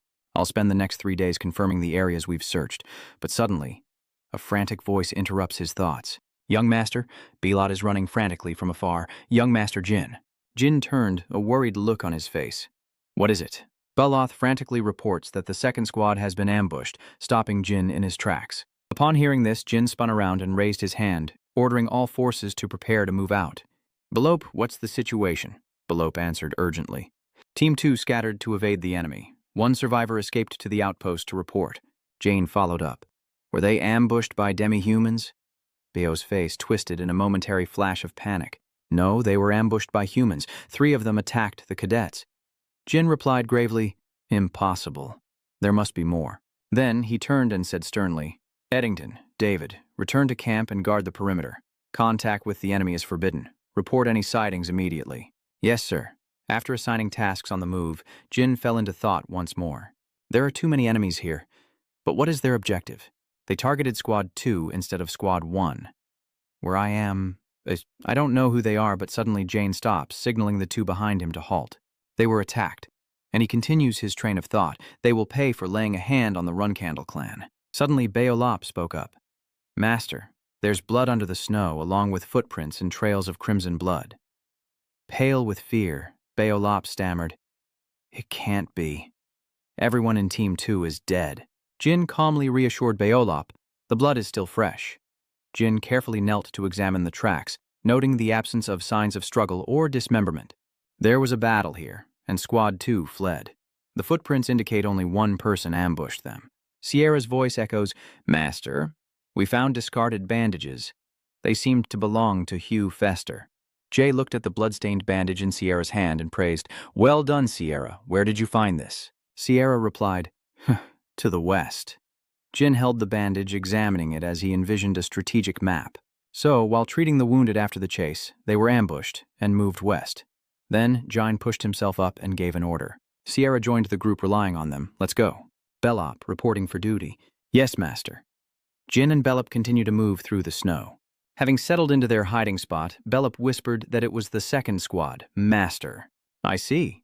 But after observing Squad 2's current situation, Jin concludes that Mesa isn't here. Not only that, the number of ambush troops has increased. Jin pulls out a small dagger and orders Belop. Belop closed his eyes for a moment and after 2 seconds attacked the man on the left, kneeling and drawing his sword as ordered. Understood. Jin begins to unleash his technique, honing the sharpness and destructive power of the darkness energy Murakhan taught him, an energy that corrodes matter. Jin leaps out, raising his dagger towards the DIC, unleashing a surge of power. Unaware, one of the enemies is struck by Jin's attack and instantly annihilated, surprising the member of Squad 2. Immediately after, Belop leaps from cover to attack the stunned enemy. What the hell? Suddenly, his eyes darted up. Belop glared at him, and Jin's Bradamante was drawn from behind. As he focused on blocking Belop's attack, Jin rushed in from behind, striking from his blind spot, blood splattering crimson across the ground. "Is everyone all right?" Despite their many wounds, they tried to reassure Jin. "Young master, we're all right, but they captured Misa." "We're sorry, young master." Jin replies, "It's fine. Prioritize treating everyone first." The enemy, pinned by Jin, glared at Jin with resentment, but begged for his life. Jin coldly replied, "You want me to spare you? From where I stand, you look like nothing more than Jippel's foolish pawns." "I'll give you 2 choices, Jin said, glaring and pointing his sword at the Jippel follower. 1, you can die peacefully after revealing your faction, purpose, and base, or 2, you can shut your mouth and die painfully with your comrades. Seeing the apostle's expression, Jin guessed that he didn't believe what he said. "I will keep my promise. My name is Jin Conin. I swear on my family and my honor." Hearing this, the apostle closed his eyes tightly and begged, Okay, spare my family. I belong to a revolutionary group called Kinzalo," Jin thought with suspicion. Kinzalo? Jin vaguely remembers something. Kinzalo. He's talking about the terrorist organization that was active around the time of my death.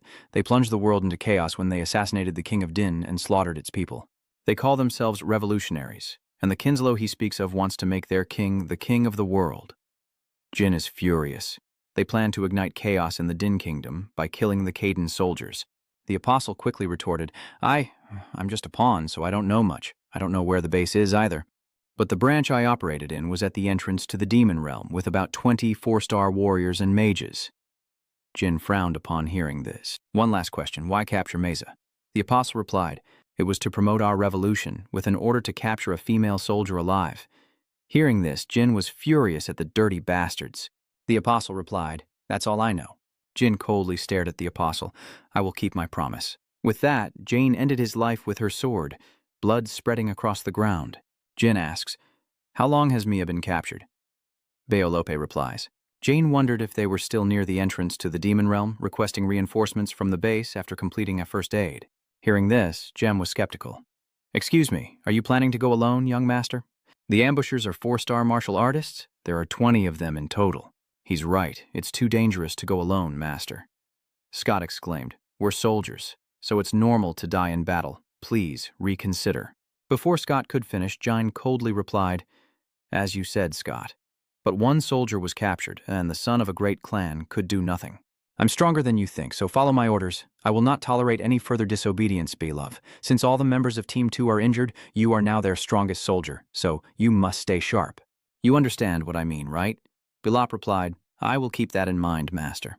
Jane then departed for the rebels' base, Jin imagining Mesa bound and helpless. "Please, don't let me be too late." Amidst the blizzard in the dark night, Jin thought with difficulty, "Our enemies have 2 4-star soldiers?" Wiping the sweat from his brow, he worried. His swordsmanship was only 3 stars, his magic 4 stars, and his dark energy release, magic, 3 stars. Jine continued into the dark forest, his speed improving, but he couldn't face them all at once in his current state. His priority now is rescuing Mesa. He casts a wind spell, creating a green vortex in his hand, intending to avoid combat as much as possible and focus on finding Mesa. Jane uses this terrain scanning technique, unleashing a whirlwind that quickly covers the surrounding area like a net. Jane conjures another wind spell, intending to use wind tracking magic, transforming the tornado he created into a giant serpent, winding through the trees and speeding forward, towards the meadow. Instantly, he dashed toward them, knowing they couldn't have gone far. As Jin raced forward, an arrow suddenly appeared from the right, hurtling towards him, and more followed, but Jin swiftly dodged them with his wind magic. It was the Mus. They charged, yelling, "It's the Black Scar Brat! Get him!" As they attacked, Jin cast magic and drew the sword from his hip. He unleashed a flurry of deadly sword strikes, bisecting one of Moose's men, who cried out in shock. Magic? That runt is using magic? The shock didn't last long, as Moose quickly reassured his men. Damn it, just kill him. Not giving his opponent any time to react, Jin quickly drew his sword again. Moose's attack was quickly deflected by Jin. Seeing his comrade in danger, the purple-robed mage conjured a flame on his staff and shouted, "Get out of the way!" Moose dodges, sending the flames hurtling towards Jin, threatening to engulf him. But as the flames drew near, they transformed into a binding vine, immobilizing Jin's arm. Seeing his chance, Moose grinned triumphantly. But before his smile could even form, Jin cleaved Moose in two with a single strike, leaving the mage utterly bewildered. To deal with the flames on his arm, Jin twisted his wrist and seized control of the fire. He then decisively pulled the flames toward himself, catching the mage off guard and dragging him closer. But the mage stubbornly persisted, declaring, "Then I'll tear you apart with ice." Then a magic circle appeared, launching sharp ice daggers, but when they struck Jin, they did no damage at all. He effortlessly shattered the ice shards with his sword, leaving his opponent in disbelief, who cried out, "Impossible! How?" Before Jin struck the final blow, the man spat out one last bitter sentence. "My magic." The battle ends, and Jin pauses to consider. "Those Kinzilo bastards," he muttered, sheathing his sword as he continued his train of thought. "Looks like they're not even trying to hide their tracks." They underestimated their opponents. He noticed the footprints and drag marks, deducing something was moved. "It seems they met someone here and moved on with a wagon," Jine mused. Canelo is an organized group, so they likely divide spoils according to rank. Holding the map, he glanced back at the battlefield, calculating his next move. This was his only chance to rescue Mesa safely, since they wouldn't dare touch the rewards reserved for higher-ups. Looking at the map, he realizes he's near the monster's territory, meaning their base must be close by. So he decides to use fire magic to burn the map in his hand, diverting attention and creating an opening to rescue Mesa. With a determined look, Jine unleashed a torrent of scorching flames, a ravenous inferno that engulfed the sky. Adding fuel to the fire, Jine uses wind magic to spread the flames even faster. "If I do this, they'll run out to put out the fire." A panicked voice cried out from within the blaze. "Fire? What's suddenly going on?" Jay lurks behind the building, silently observing their confusion. Where did this fire even come from? "Put out the fire now. Bring water. Bring water." Suddenly, he noticed a man shouting loudly, "Don't you know how to put out a fire properly?" The loud one looked menacing, barking orders. "Mages, use your water and ice magic." Is that their leader? Dai wondered, observing the man. Taking advantage of their panic, Dai makes her move. "Boss, the fire's still burning." The leader, sensing danger, warned, "You think this fire started on its own in this weather? Someone must have set it. Find them." Meanwhile, the leader, unaware that Jine had approached, sensed something amiss and turned around, crying out. A flash of blue light erupted where he stood. The subordinates, obscured by the smoke, urged each other to move faster, calling for the mages to quickly defeat the leader as Jine skillfully held the key in his hand. "Good, I've found the entrance." A door opened by Jine. The air inside was a bit of a shock to his system. It was quite cold. Where could May be? Suddenly, Jin's eyes land on a corner with a door leading underground. A basement? And down there, flowing long hair. As May was blinded, she heard a familiar voice calling her name, and she looked towards the sound. "Young master, it's dangerous for you to be here," she worriedly warns. "Why are you here? It's too dangerous." But Jin gently asked Mesa, "Don't worry about me. Can you walk?" As Mesa was being untied by Jane. "Yes, but I don't think I can run." To which he replied, "All right, I'll help you up." Suddenly, the ground above them shook violently, like an earthquake. Jin, helping Mesa to her feet, wondered, "What's that sound?" But Mesa, as if steeling herself, looked into Jin's eyes and spoke from the bottom of her heart. "Young master, can you promise me something?" Understanding what she was about to say, Jin cut her off. "Don't say any more, me." But with a determined look, Mesa uttered each word. If we end up in a dangerous situation, just leave me behind. The young master is far too important to let anything happen to him. Of course, Jane would never abandon his comrades. He gently helped her walk. Let's move, it's too dangerous here. When they both got outside, the place had become a brutal battlefield. The men from before had been taken down by someone and lay motionless on the ground. Jin couldn't believe what he was seeing. He noticed the wound on the shoulder of one of the fallen men, realizing it was the work of a warrior from the battle tribe, and both Jin and Mesa turned to look in the same direction. The shadow of a massive wolf, illuminated by the crimson flames, clutches a hammer. It is the White Wolf tribe member. His appearance was incredibly aggressive, radiating a murderous aura. Mesa immediately urged, "Young master, I'll buy you time, so hurry." But before she could finish, Jine knocked her unconscious. The White Wolf chieftain spoke with disdain. "Useless bastards, if you can't even put out a fire, you have no reason to live." Then he looked at Jin and asked, "You're the one who caused all this, aren't you?" "Kid?" Standing before his massive form, Jine remained unfazed, replying clearly, "That's right, I am Ken Kandan's son." With unwavering eyes, Jin Kandan challenged, "Reveal yourself, you monster." The White Wolf tribe member grinned, his eyes devoid of color. "A Kanden, so you're one of the Kanden children?" The sword is surrounded by dark magic, when suddenly Murakhan appears and kicks Jane from behind. He glared, looking furious. "You idiot!" Murakhan was furious, yelling, "Do you have a death wish? I thought I told you already." He grabs Jin's collar, telling him he's not good enough. And if he releases his sword, he'll only be intoxicated by dark energy. He grabs Jane's collar. "If you don't want to die from an overdose of dark energy, don't try to awaken your sword, understand?" Jin replies with an apathetic expression. "Understood." Jine stands tall, eyes sharp, hand clenched, silently calling the name of Black Vanquisher. "That's right, today is the day I hunt the most prized trophy." A monster roars, and I am Quito Chuka. I am a warrior of the Chuka clan, of the White Fang tribe, known for being warlike and bloodthirsty. The weakest adult White Fang warrior is a 6-star fighter, and everyone knows the White Fang tribe hates the Van Kondu family. And the reason for that is because the first patriarch of the Conin family invited their god, the great white wolf Javi, and killed him. Jin hesitated, knowing he couldn't escape from him with Mesa. Gontep Halep roared in anger, "I will sacrifice you to Javi, so his soul may finally rest." One thought to himself, "Choose now, fight me with honor, or be torn apart as you flee like a coward." Jin raises his sword, answering decisively, "I will fight you." He's thrilled. "Good, so you're a cannon who knows shame." He raised his weapon and shouted, "Then let's have a good fight." The battle exploded, sparks flew, and the golden sword hilt shone brightly, Jine's eyes widening as if in shock. The scene intensifies as the battle rages on. Jin thinks to himself, with growing dread, that his opponent is indeed a member of the White Wolf clan, and he must use all his strength to block his attacks. Their attacks illuminated the space, and it seemed the battle was proving difficult for Jine. But he still believed he had a chance to win, holding aces his opponent knew nothing about. A pendant, magic, and dark energy. He deems it unworthy to use the pendant now. A blue pendant rests in Jine's palm. If he can't overcome this danger, then he's not worthy of becoming strong. A large magic circle appears in the battle, separating Jine and Gol Palet. He continues to contemplate, as using magic is still not ideal. Purple magic doesn't work on the White Wolf clan. Jine's thoughts linger as the walls crumble. And if someone from the family is sent to investigate Kinselo, the guards will immediately detect traces of magic, exposing my violation of a family taboo. A blinding light erupts and Jine's thoughts continue to race. There's only one option left.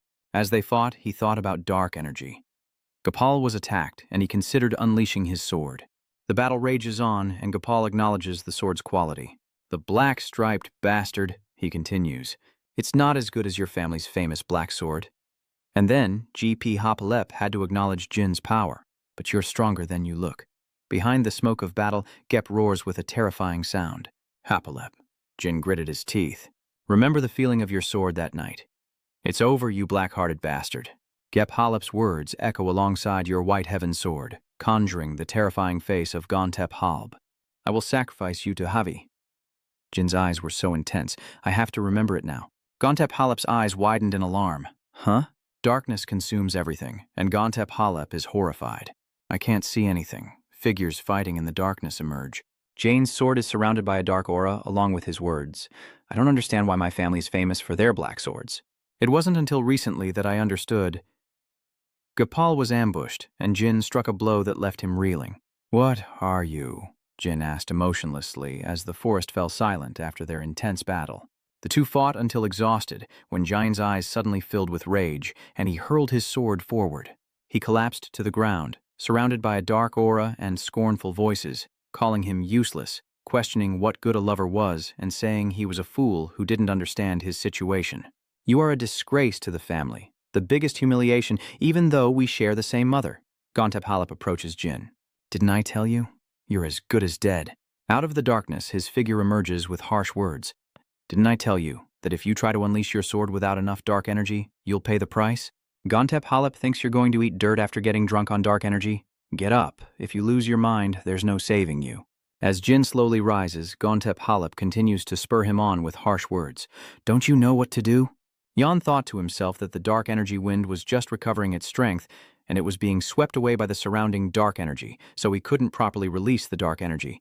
He couldn't let it be swept away again. Try again. Lion tells himself to calm down once more. Again. Jin placed a hand on his chest, panting, drenched in sweat. Had he overcome it? The pain was gone, but that only made him more uneasy. There's nothing different about my body, but I feel like I'm overflowing with dark energy. He slowly pushes himself up. It won't affect my movements, so I need to retrieve the serpent. Suddenly, a strange noise. Jin calls out, "Who's there?" His face is filled with fear as he stutters. Please don't kill me, Jin calmly asks. Huh? Are you Kinslow? So there are other survivors. Sem hurriedly denied it. No, I'm not. The blonde-haired man, terrified, raises his hands, desperately explaining, I am Vin of the Vin family from the Rin Kingdom. Jin is surprised. So it's you? I am Jin Sinden, and I was ordered to find you. He was so happy he could cry. A Kanden. Oh, it's a black can. I'm saved. Jin realizes he'd forgotten about this because of Kinslow and feels a little guilty since the guy seems so happy. With hands raised in surrender, sweat pouring down his face, he stammered, I'm S. Bill, from the Bill family of the Jian Kingdom. Upon hearing this, Jin introduced himself. Yes, I am Jin Dan Kainan. I was entrusted to find you. Van Si Den. Oh, God. A cannon. Thank God. Seeing S happy like that made Dien feel a little uneasy, thinking he'd completely forgotten about him because the Kinslow group made him happy, which made him uneasy.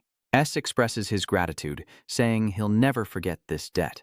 Jane calmly sits down, carrying Mesa on his back. It's nothing. We're getting paid to do this. Let's head back. Jin is curious. Anyway, how did Kinzilo manage to corner you? We thought we were looking for a missing person. CEO regains her composure, saying she followed her lover here. Jane was curious. A lover? Are the two of you running away? SEO hesitates slightly. Not exactly. Jin is taken aback by what Zembo says next. My girlfriend died 2 years ago.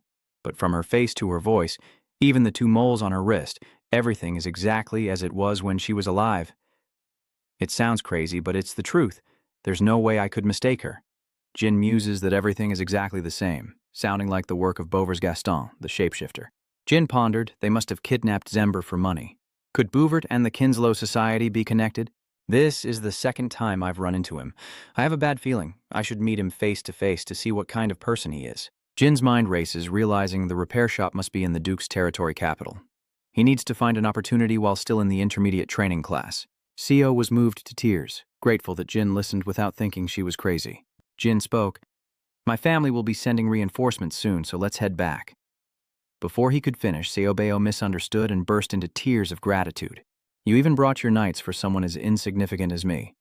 Jin was speechless, thinking, it's not for you, but for the Serpent of Calamity.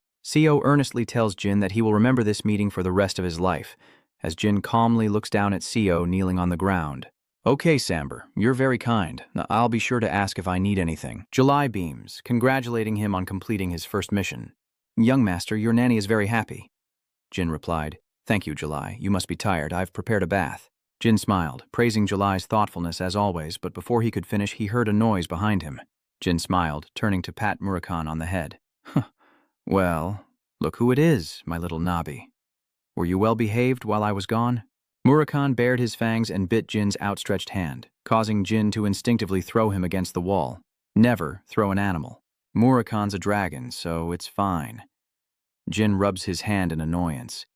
What the hell was that bite for? Murakhan was equally angry. Are you crazy? Are you out of your mind?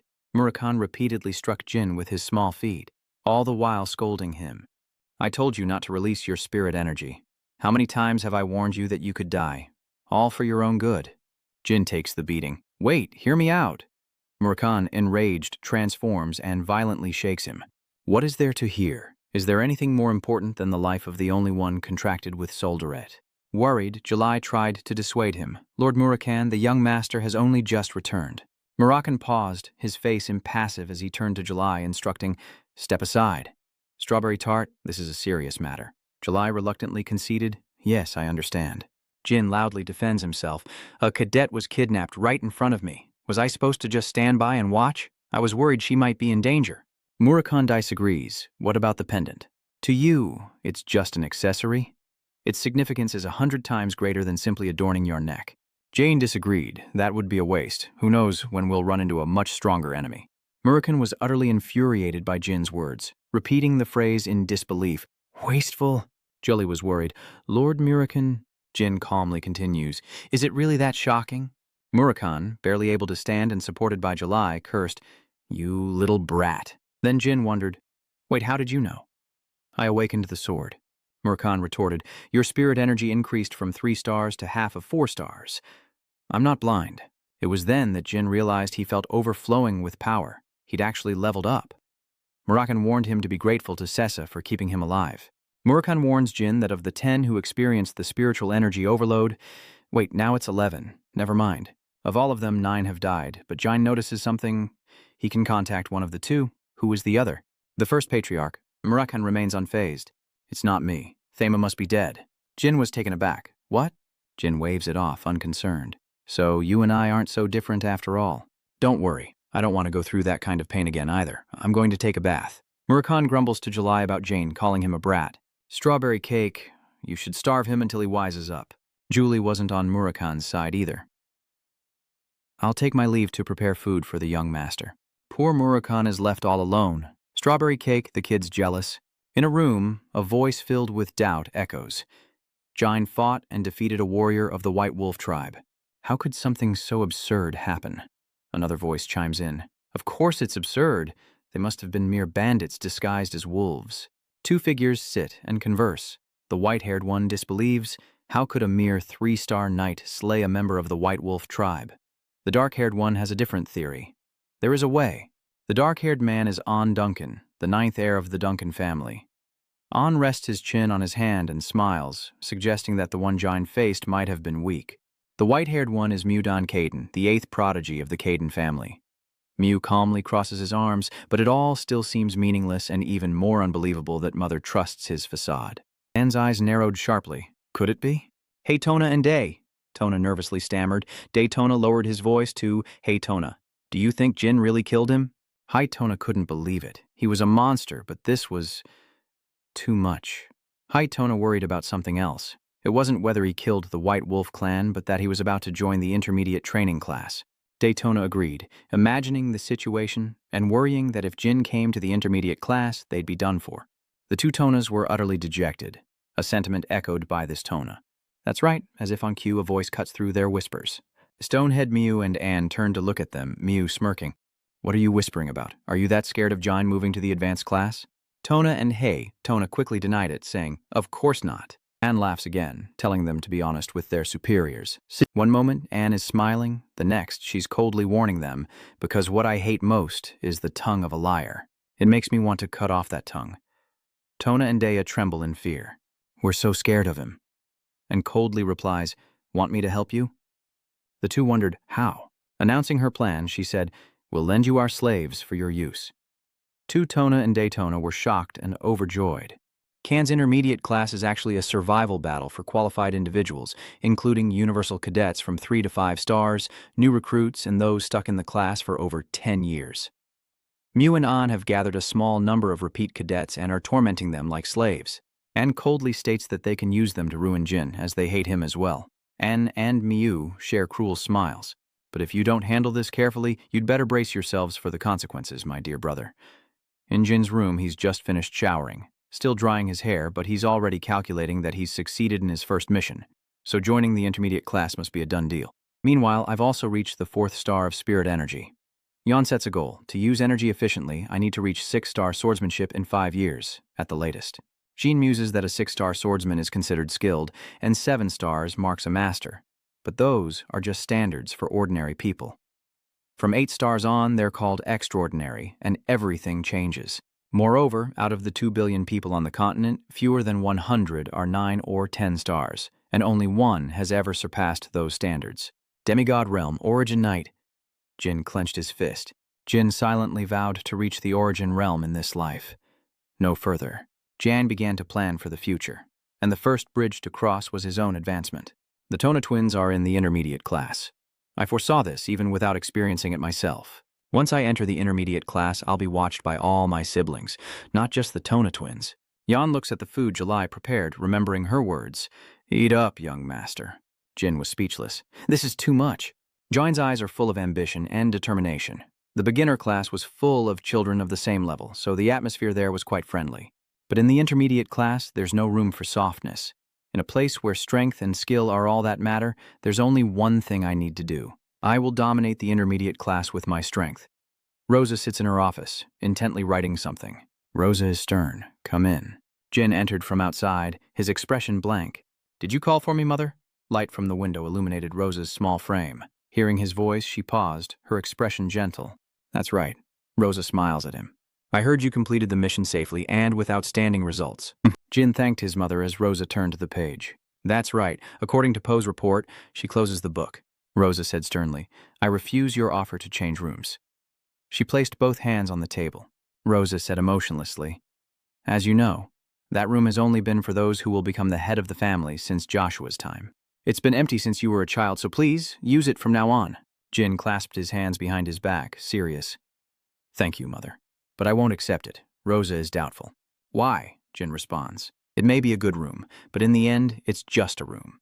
And for you, that room seems a bit much. Rosa asks, so you really don't want it? Jane smiled. Yes, I've made up my mind. Rosa tapped her fingers on the table, lost in thought. All right, you may leave. Jane bows slightly. Yes, mother. After he left, Rosa smiled helplessly. I can't tell if my youngest son is not greedy or if he's too ambitious. Rosa muses, referring to the elder's room, a place for the child who will inherit Runkindel in the future. She imagines John surrounded by swords, realizing that the moment he steps into that room, he'll gain powerful allies, but also become a target for those who were denied it. Rosa smiled, realizing he knew she was testing him. Now let's see how he performs in the intermediate class.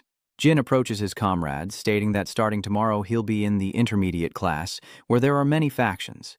Seriously, you'll all be considered my faction, and you'll have to endure all the pain and humiliation. But don't worry, I won't let them get away with it, and it will stop when I completely conquer the intermediate class.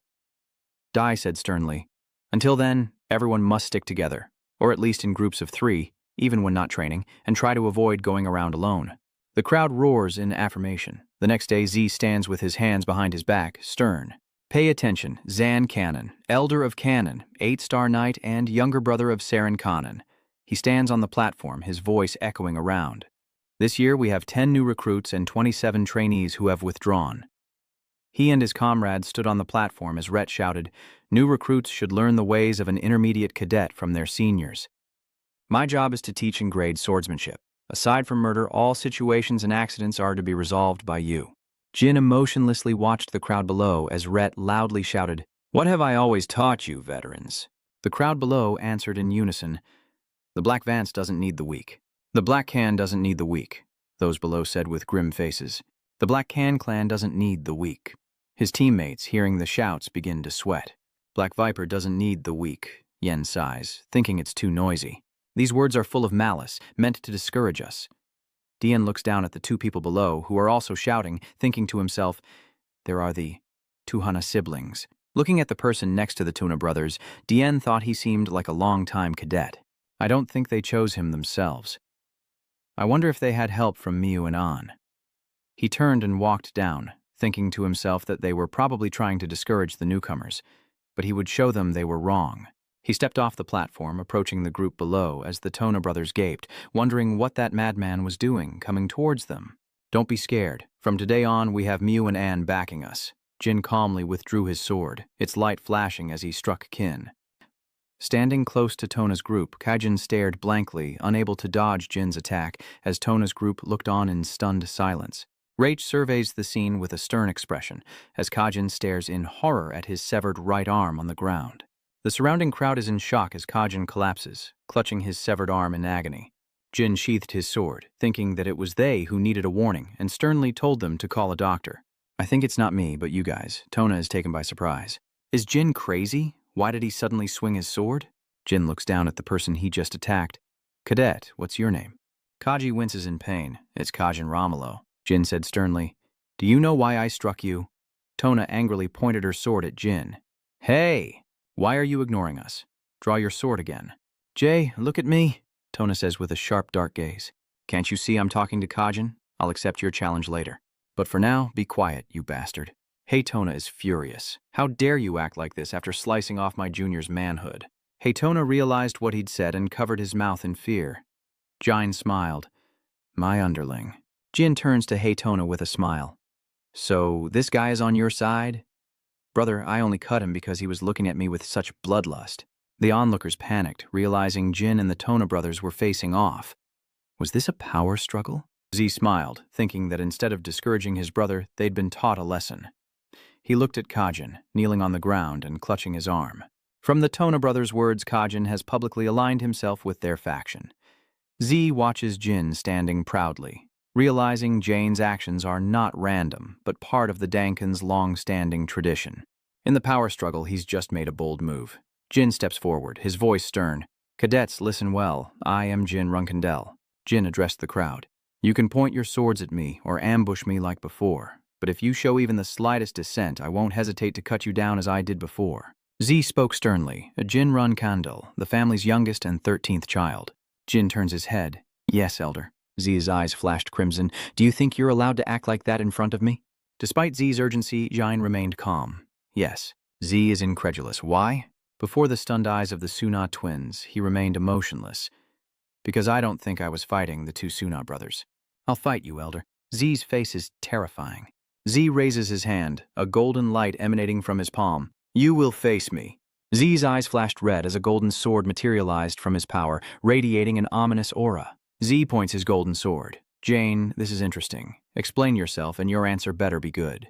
Z stared intently at Jin's serious face.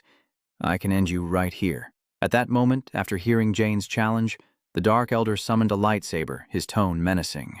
A fight between you and me? The Elder Khan's face darkened, his bright red eyes burning with a terrifying light. He lowered his voice. This should be interesting. Immediately, Elder Dan Khan pointed his sword of light at Jin and questioned him. Explain yourself, I'll judge your answer. Jin remained unfazed, his face hardening with a hint of anger. Elder Kandine, go on, or I might just take your head right here and now. You've chosen a peculiar way to intimidate the cadets, even with me in this class. The Dark Elder suddenly clenches his fist, his face becoming terrifying. Jin, enough. I was thinking about it when you attacked me. With that, Elder Kanden unleashed an attack on Jin. Fortunately, Elder Kanden's attack only grazed Jin, who remained calm and unafraid. Jin's face is grazed by the attack, and Elder Kanden, annoyed, glares at him, saying, So you're unhappy that I threatened the cadet, and that's why you're causing this mess? Jin retorted, Aside from my displeasure, that's about it. Elder Caden replied, Then you should point your sword at me, shouldn't you?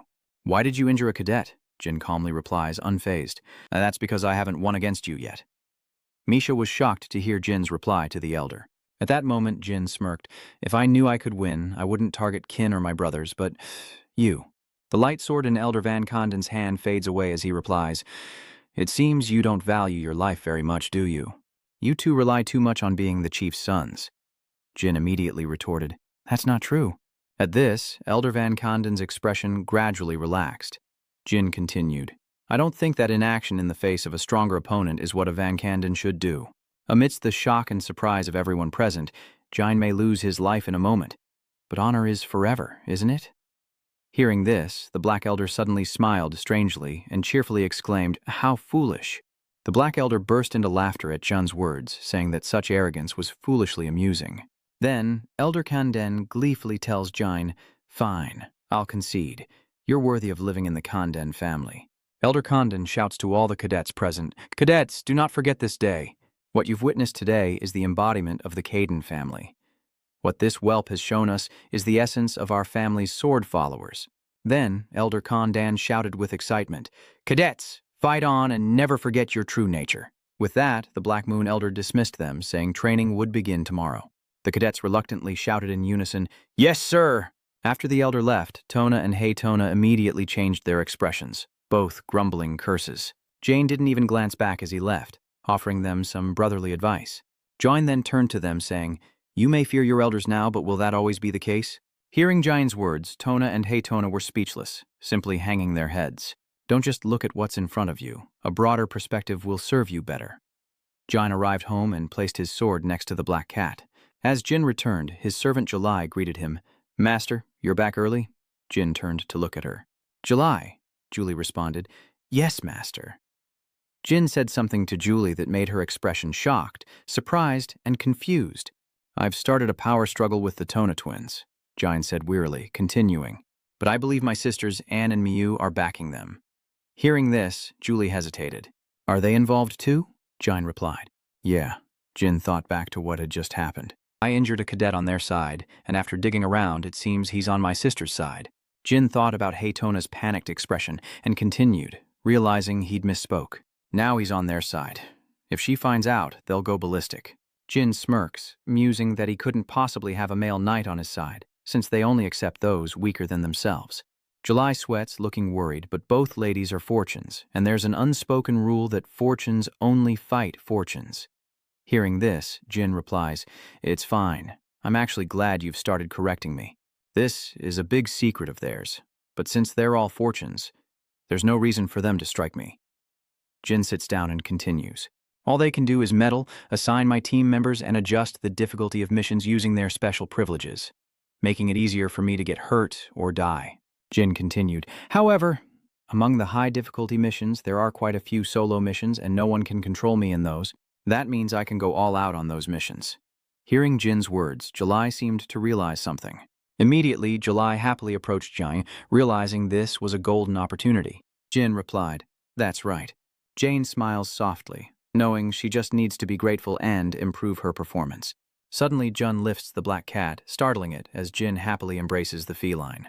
"I'm sure bringing a cat along won't be a problem," the cat exclaimed in a panic. Jane continued, "Oh dear, like Mirikan, I wouldn't take you on a mission because I have another task for you." Hearing this, the black cat looked at Jin with a reluctant expression, asking, "What other mission?" Jin replied, "I'll tell you next time, so until then, let's keep a low profile." July was delighted. "Yes, young master."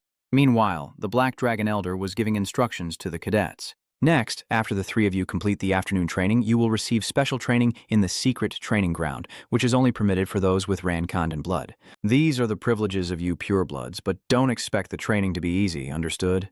"Yes, sir, and here are the twins' faces." Tona and High Tona are bruised and battered as Elder Vanden continues. "Our family's swordsmanship focuses on power, destructive, decisive, fighting to win and possess. The characteristics of the Khan clan are all reflected in our swordsmanship," Elder Khan continued. "Our family's swordsmanship has no specific definition, though there are signature techniques and secrets only those with chi luck can learn." Jin listened intently, thinking to himself that his sisters must be furious. Elder Khan spoke sternly. "This swordsmanship has no set form, be it footwork or rules. This is the biggest difference between the Khan and other families." He then looked down at the cadets. "Do you know why our family's swordsmanship has no fixed form?" Hearing this, Jin replied, "Because of the different physical abilities and talents the Kanden family possesses." Elder Kanden responded, "That's right." He continued, "Being a black blood hunter means possessing a noble lineage, a body and swordsmanship talent beyond the imagination of ordinary people." Then, looking at Jine, he added, "Even with slight deviations, you are still far superior to the average person." Suddenly, the clan elder grinned. "What you've learned has been far too easy." Then he lifted a metal ball. "Now I'll give each of you a steel ball." Dai takes the ball, a look of doubt on his face, pondering it. "What's this? Is there something inside?" "Steel strong?" the elder explained. "It's called clear stone because striking it produces a clear sound." Then he picked up an iron bar and looked at the steel ball. "Now I'll let you hear the three sounds that clear stone makes. Listen carefully." Without hesitation, he strikes the steel orb, producing a sound that even Jin finds. Tona and Hey Tona clutched their heads, looking disturbed as the elder asked if the sound was unpleasant. He then struck the steel orb again with the iron bar, producing a different sound. Surprisingly, the sound from the steel ball this time was not unpleasant, shocking Jane and High Tona. The canon elder continued. If your strike is too weak, the sound will be dull, but if it's just right, the sound will be magnificent. Hearing this, Jin realized the point of the exercise. It was to train power control, mental strength, and focus. Jin thought seriously, considering the Black Clan's physical abilities, this simple exercise was perfect. He stared at the orb and continued to ponder. Even so, this is just an exercise in hitting clear stones repeatedly. It's too safe to be a special training for the Black family. Suddenly, Elder Dan Clan grinned wickedly, swinging his sword fiercely at the steel orb, the final sound. Hearing that, Jin was incredibly curious. What was the third sound? I definitely heard a rustling sound from inside the clear stone, Jin thought as Dan Caden swung his sword towards the steel sphere. Suddenly, Jin realized something, and he was horrified. He rushed towards Daytona and Haytona, shouting for them to get down. At that moment, the sphere gradually cracked, then exploded. The explosion was massive, filling the air with dust and smoke. Jane, Daytona, and Haytona lay on the ground, then sat up. Daytona and Hay. Tona are still confused about what just happened. What was that? Seeing this, Elder Van Conden praised Jine. Oh, the youngest seems to have good instincts. He then observes the deep crater left by the explosion. Yes, if you strike the clear stone too hard, it will explode like that. Elder Dan Condon then smiles with excitement, saying, All right, you know everything you need to know. Let the training begin. After Elder Canden struck the steel ball, it exploded with tremendous force, filling the air with dust and leaving Jin, Tona, and Haytona in stunned confusion. Seeing the three dodge the blast, Elder Van Conden praised Jine's instincts. Oh ho, the young master has quite the intuition. Indeed, if too much force is applied to the pure stones, they explode like this. The three, Tona and Haytona, stand up. Elder Van Conden continued. After Luna, you're the first to emerge unscathed from the blast. Elder Van Conden scratches his chin with a serious expression. I've personally trained most of your brothers. These simple drills are just a formality. I didn't expect anyone to escape the blast. Excuse me, how did Luna manage to evade the explosion? Jane's question stunned Tona and Haytona. Hearing this, Elder Van Conden lowered his head, seriously contemplating the past. I fear you'll be disappointed to hear that all your siblings managed it. Jine responds, It's all right. Elder Van Conden recalls Luna's past. Luna stood before the impending explosion, admitting she couldn't dodge it like he could. Her sister suffered the blast just like the other children. Luna was blown away by the explosion from the steel orb, and Elder Dankan rushed to check on her. However, his expression turned to surprise, because Luna was completely unharmed. She was perfectly fine. The blast didn't hurt her at all because she was too strong. Back in the present, after hearing Elder Kanden's story about Luna, Jin, Day, Tona, and Hay, Tona were all incredibly surprised, their eyes wide with disbelief. Elder Kanden continued, Oh, and starting today, the three of you will train with Pure Stone every afternoon. Elder Kanden closed his eyes, looking serious, and said that they should continue until they could hear its voice in any situation. Understood? The three responded in unison, understood. One beautiful afternoon in Luna's chambers, she relaxes with a book. Nani enters the room carrying a tray of tea. Milady. Luna looked up as Nani entered.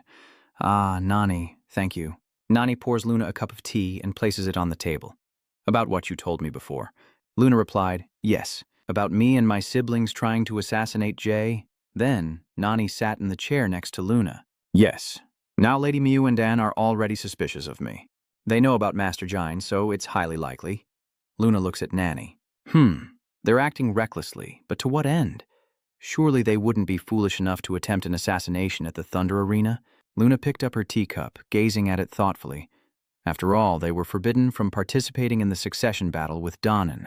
Luna's eyes reflected deep contemplation. Furthermore, if Father knew of their plans, this house would be turned upside down, and their lives would be in danger. Seeing Luna's expression, Nan comforted her. Do you think Master Jine might be lying? What if it was just a misunderstanding? Luna thought about Yang. He's 10 years old, so I think either scenario is possible. Besides, we've been investigating this for 5 years and haven't found anything. Luna recalled questioning Jin, who claimed ignorance but narrowly escaped death. Luna continued, I don't think Jin is lying. Back then, he was very wary of me. Luna stared at her reflection in the teacup. It's not like he just suddenly felt that way. I think it was intuition. The boy sensed it. Nurse Nani wondered upon hearing this. Should we investigate Lady Mew and Anne first then? Luna set her teacup down. Yes, I'm counting on you. I'm worried sick when things get stuck like this. I have a bad feeling about it. Nani replied, I'm the one who should be worried. I fear your siblings will hurt you again. Luna smiled at Nani, telling her she was well past the age of 13 and didn't need to worry. Luna then rested her chin in her hand, wondering about Jin's training. Is Jin doing well? Nani also wondered, what about Master Jin's training? Luna replies, yes, it's about time he showed me the results of his training. Luna closes her eyes, relaxing. She knows Pure Stone will hurt him a little, but he'll do fine. Watching him grow makes me so happy. The next day, Jin's training began with a 4-hour afternoon session. Jin trained relentlessly, his face drenched in sweat, gasping for breath.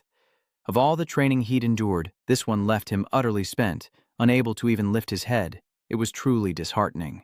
Seeing this, Elder Caden, holding a piece of paper, said to Jin, take a 5-minute break. Jin sat down to rest, his hand holding the sword, but trembling violently, his eyes tightly closed. I thought this training would help me control my power and will, but that wasn't the case. From the start, I had to focus on limiting my light energy. Jin recalls Elder Van Konden shattering the Pure Stone with his sword without relying on its power like a charm. He still lacks the fundamental strength. Jin trembled, gripping her sword tightly, determined to train and strengthen her light energy. Jin took a deep breath, regaining her strength, knowing she must train to hear the Pure Stone and destroy it with ease. Jin sits calmly before Elder Van Kaden. Don't rush. Stay calm. This is just what my siblings had to do before adulthood in my past life, so I can definitely do it. At that moment, Elder Kanden glanced at Jin, Diona, and Haytona. He looked at Haytona, thinking all three were doing well and steadily improving. Haytona was arguing with Daytona, who had just said it cracked. Then he looked at Daytona, who was trembling, as Tona argued with Haytona about where it was cracked. Then, Elder Dan Kanden looked at Jin, who was sitting calmly, but he was special. Elder Kanden was overjoyed, stroking his chin and smiling. Perhaps he could break Luna's record. Some time passed and darkness fell. Elder Dan Kanden's voice echoed, laced with amusement. Only Jin remained conscious, while the Tona twins lay unconscious on the ground. Elder Dan Khan ordered Jin, give this to your brothers. If they want to faint again tomorrow, they needn't come. Jin obeys the order and departs. Tona and Haytona awaken and struggle to return home. The Tona twins fainted later than expected. In any case, a Kanden is still a Kanden. Ein strides forward, the youngest of them all. After Jin left, the Black Cane Elder suddenly roared, unable to contain himself. Why did it have to be the youngest? He wore an expression of deep regret, knowing that if Jin had been born 10 years earlier, he could have become a prodigy who would have devoured the entire Black family. That damned older brother. What am I going to do? What a waste. The Black Clan Elder, defeated and filled with regret, slumped to the ground, lamenting the missed opportunity. Such a waste. 1 month later, May 1795, at the Junior Military Academy training grounds, the proctor addresses the cadets. The announcer, holding a document, stands before the cadets, his voice clear and strong, as the first mission of the year for the intermediate class is announced. The cadets are called forward, and their first mission is protection. The personnel you'll be protecting are new recruits from the Min Smithy Company. Specifically, those chosen are Han Bing. The announcer continued. The third mission was monster subjugation. The target for subjugation is an orc, the announcer read, slightly bewildered. The mission is in an unprotected area of the Kurano territory. For those selected, the announcer paused, surprised. He continued, Mesa, Belop, Scott, Timong, Kiko, Juzin, Eddington, Sierra, and Finn David. The 10 were named, and Mesa and Belop were shocked to hear their names called. Having finished reading, the announcer rolled up the documents detailing a total of 25 orcs, continuing that orcs tend to move and hunt together, so they should be determined to complete the mission. Hearing this, Mesa's expression turned serious, and the announcer continued, saying Beto would provide more details. With that, the cadets were thrown into confusion. They looked at Mesa and Belop, whispering amongst themselves, New recruits taming orcs? What could they possibly do? Half of them are as good as dead. Khan and Kajin sneered, looking at Mesa and Belop. Prepare the coffins and incense. There's still time before the mission. Might as well write a will, right? The orange-haired guy chimed in with Khan and Kin. Or perhaps you could beg Master Jane to save us. We're so scared. Hearing this, Tai Mong was enraged.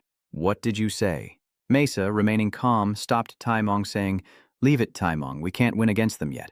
And the mission hasn't even started yet. Getting injured would be a real problem. Taimong was still angry, but Mesa, those bastards even mentioned the young master. Suddenly enraged, Mesa glares at Taimong, her face contorted as she shouts, "Shut up and stay put! Have you forgotten already?" This is the Candela family. Mesa continued, "I must carry out my mission and return after completing it." Mesa's resolve hardened. It was the only way to defeat them. At that moment, the two Tonas gritted their teeth and swung their swords down on the orb with all their might, unleashing a massive burst of energy upon impact. His face fell as he realized the situation. Ah, damn it! A scream pierces the air, followed by a massive explosion like a rocket blasting off, leaving only a desperate cry. There's Tona, and here, Tona watches in a panic. Jin was standing by with his eyes closed when a broken call rang out. "What? Jin?" It was then that he coldly opened his eyes and looked over. Jin barely managed to brace himself against the lightning-fast attack, while the two Sioux were left watching in shock. "Hey Jin, are you okay? I didn't mean to." Jin, looking pained, replied, "I'm okay. Can you move this somewhere else?" Or is Sona just confused? Okay, I'm sorry. Later, as the two siblings cleaned, Jane thought about how a month had passed since he started training with Tuanthach. The two siblings had already blown it away, faster than he thought. But what was that feeling he just felt? He silently looks down at his hand, pondering how the iron bead was drawn to it, as if Jin was being pulled along the arrow's path. Now, if that iron orb came flying again, I think I could dodge it easily. Could this feeling be connected to Luna's training? Before I forget this feeling, let's do it again. With that thought, Jin picked up his sword and focused on the orb. Suddenly a voice rang out, "Attention, you have been assigned a mission." Elder Caden then announced to the two brothers and Tona, all of whom grimaced at the news. The event was that event. The two Tonas clutched their heads in despair, lamenting why it had to be the Empire, already feeling nauseous and bored. Tona slumped down in despair, hating formal events and their tight clothes. Elder Caden added, with a stern expression, "I sympathize, but remember, even if it's an event, it's still a mission. How dare you complain? One more attitude like that, and I'll show you what it truly means to want to die." The two brothers could only whimper in agreement. Jin apologizes, sweating bullets, and helplessly thinks that the witch and Anne are malicious. To punish their poor swordsmanship, it's hard to believe they were sent to the Empire B event, but he explained that because it's a major event, the Kanden family couldn't refuse, and powerful people will be there to observe them and see what they can learn. They both responded, "Yes." But the Kanden elder then called out to Jin, who responded, "Yes, uncle." He glanced down at the document. "Your mission is to assassinate a key figure, a plaything of Lawless, the master of the ice castle, and one of her lovers." Jin remained calm while Tona looked shocked. The elder continued, "You know about the ice castle and its master, don't you?" Jin replied, "Yes, sir. The ice castle is a massive tower that rises from the western sea. The master of the ice castle is its owner, and the 51st master, Lawless, is known as the Spider of the Abyss. She was known for brutally torturing those who lusted after her lovers, and Ice Castle was an independent force beyond the control of the Conins or the Zepos. You know how powerful the Ice Castle and its master are, right?" Elder Van Conin asked. They then presented information on a target named Ankaro Chanderer, an Iron Sound user currently under the protection of the Ice Castle in the Lawless Mami region. As Jin pondered with his eyes closed, the two brothers exclaimed in horror, "What? Mami?" The two frantically turned to each other, whispering, "Tona said that if it's in Mami, then it's a Guardian Knight's mission." The other two Tonas added, "Jin might be talented, but isn't this too much?" Jane calmly asks, "Uncle, I have a question. If the Chender family issued this mission, does that mean they want to kill their own descendant?" Elder Canon replies resolutely, "That's right. It seems the Chender family has tried everything to bring him back, but all have failed. They must think it's better to kill him than risk him revealing family secrets. Do you think you can carry out this mission?" To this question, Jine coldly agreed, "I'll do it." Seeing that unwavering resolve, Elder Van Ganden was astonished. Why him?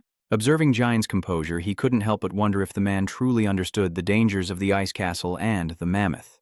Why did he agree so readily? I thought I'd have to talk to Kiwoon if he resisted. Thinking this, the Dark Elder said nothing more. "Well, decisiveness is good. The three of you will depart in 2 days." The brothers stammered with worry. Uncle Jane, are we really going to the mammoth?"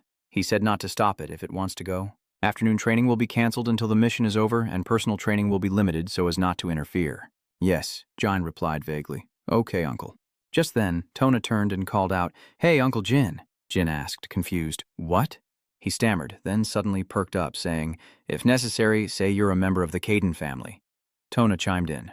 "Yeah, no one would dare lay a hand on you." Seeing their awkwardness, Jin felt helpless and wondered what to say. "Worried about me, my foot." Hearing that, the two quickly refused. "No, when did we ever worry about you? That's right, we're going to deal with you, so don't die before then." Ignoring them, Jin turned away, sword in hand, saying, "Change your minds before I come back." With that, he coldly slashed at the orb. The two siblings could only tremble and hug each other, their eyes wide with fear as they looked at Yain, who turned back with a bright smile after the strike. "Do you like them or me?" Suddenly, the elder's warning voice echoed. "Yes, Tona, here, Tona." The two answered in unison, "Yes."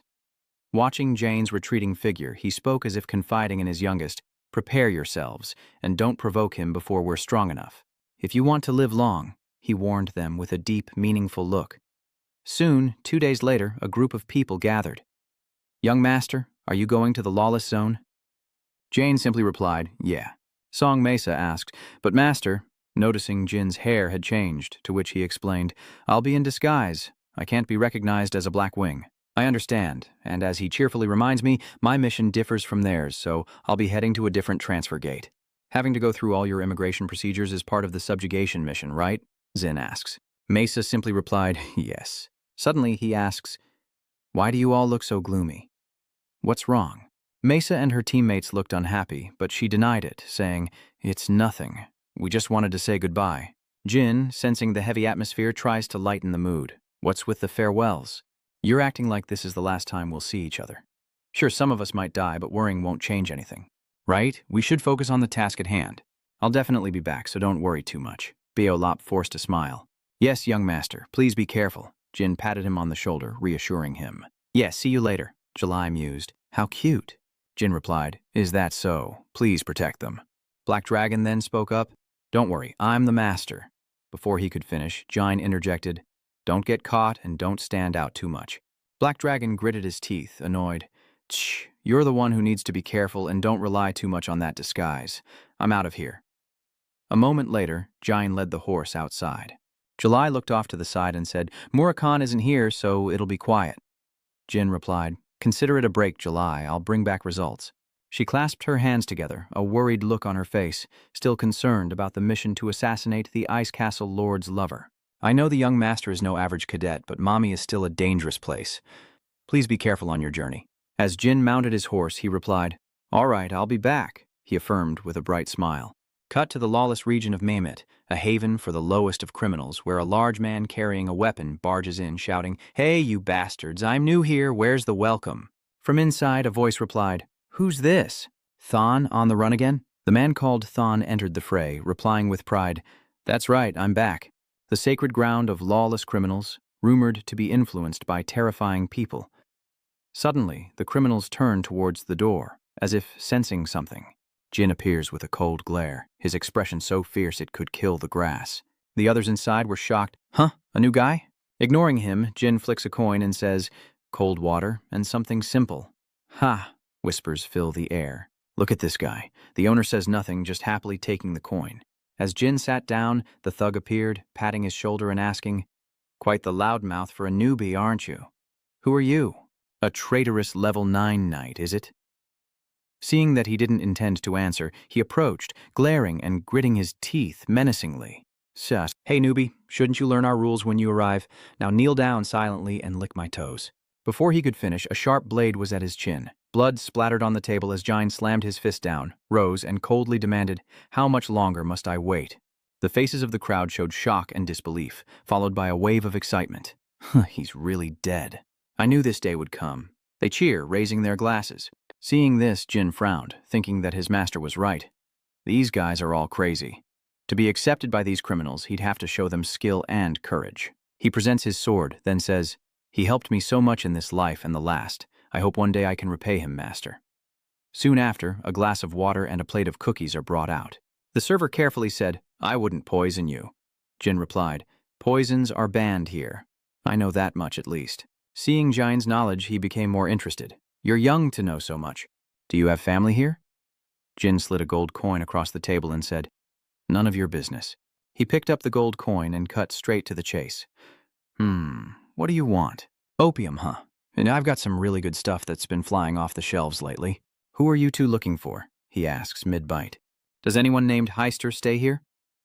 A long-haired, red-haired girl flashed in his mind. The owner closed his eyes and shook his head. No, I'm sure of it. Jin then said, I understand. In that case, can you recommend a few places to stay for the night? Prioritizing places without bugs, the man suggests the Moonwell Inn in West Mami, a place fit for a king, so there's no need to cause a ruckus. Later that evening, Jin arrives at the Moonwell Inn in West Mami. Jin was also here thinking to himself that Ankaro Gendler was the trashy son of an earl. He grew up sheltered, never knowing hardship, a pleasure-crazed hedonist. He has nothing but his bloodline and his face. He's a coward before the strong and a tyrant to the weak. He's in this dangerous city to attract the attention of the mysterious castle's master, whose mind is currently occupied by a new lover. This is the inn where he's staying. The man said there's a new type of opium in Mammoth. He must be using it in the room, and since he's one of the mysterious lord's lovers, he's bound to have guards. He slowly ascends the stairs into the lodge, deciding to first assess the situation inside the room. Jane entered the house to find someone inside, angrily demanding answers. Why? Why do you say you can't do it? You got it for me yesterday, and you seemed fine then. Jin paused, gazing at the scene, and mused that today must be his lucky day. Who would have thought I'd run into him? The guard says we can't let you continue like this. But Ankaro was still extremely disgruntled. Damn it. I begged him, saying I couldn't live an hour without it. Faced with that aggressive attitude, he was helpless. No means no. Young master, you must remember that our job is to protect you, not indulge you. But Anro Gendler just pointed and yelled, Shut your mouths. I don't want to hear another word. If you won't give it to me, I'll find a way myself. You bastards, I'll remember your faces. Just wait until my love returns. You're dead. The guard could only sigh, which gave the other man another opening. What is it? How dare you sigh in my face like that? While Gender rants, he's punched in the chest, his face contorting in pain. How much longer do we have to protect this useless addict? I wish he'd just OD and die. Why does he keep such a lowly thing alive? The other man then urged him to be quiet. Our job is to do as we're told. Acting on emotion is unacceptable. Dian watches them go up the stairs and begins to analyze. His guards appear to be at least 6th-level swordsmen. Killing Ankaro would be a breeze for them. The real question is, what happens next? I need to lure him out and escape his guards. In this magic tower, using poison is taboo. If I assassinate him with poison, the entire tower will turn against me. But his guards are a major obstacle to killing him. How can I secretly kill Ankaro in Moonwell? Jin analyzes the situation, a determined look on his face, and slams his hand down. All right, I've made my decision. Excitement flickered across his face as dawn broke, and voices echoed outside. How many guards does he have? The follower replied, 6, my lady. Hearing this, the young lady happily folded the document in her hand and said, Sorry for making things so difficult for everyone because of a jerk who doesn't know his place. Haichin cheerfully replied, But today we'll put an end to that, right? The young lady has come herself to make things easier for us. Indeed, she replied. Killing someone like him is a simple matter. He's at Moonwell, you say. Let's hurry. Shouldn't good news arrive early? 2 towers respond. Yes, milady. Cut to a different location. At this moment, lightning crackles across the sky, gathering before striking down. The area below was greatly shaken, and everyone struggled to stay standing. Then, a twin spoke up. My lady, it's heading straight for the moon. The young lady, shaken by the impact, couldn't help but curse. What the hell? Looks like we picked the wrong day, she muttered, struggling against the force, as the scene shifted to Jine. He slams his hand on the table. All right, I've made my decision. He looked up, resolute. Meanwhile, Jine ascended the stairs, already calculating how to devastate the Moonwell with magic from his room. I'm only at the 5th star, but if I pour in more soul power, I can create an impact equal to the 6th star. That spell will make them think the caster is a 6th circle mage. Who would suspect a 15-year-old of being a 6-star mage? No one, not even Veridin Fen, who just reached 6 stars himself. Thanks to the nature of soul power, there won't be any trace of me casting the spell. No one will suspect me. Jin then removes his cloak and alters its shape slightly to make it look like an attack from the outside. Summoning lightning may be the most appropriate spell, and a dark aura now surrounds Jin's feet. Releasing his spirit energy, the black aura around Jine began to surge, eventually engulfing him completely. And lightning crackles in his hands as he realizes the terrible plan he's set in motion. His state became somewhat crazed, the lightning spreading more and more, gradually gathering into a massive, powerful torrent. Jine's face appears within the lightning, summoning thunder. So this is Jine's influence. The young lady and her group are caught in the brunt of this powerful attack, and she seems thrilled. What's this? Looks like I picked the wrong day to be here.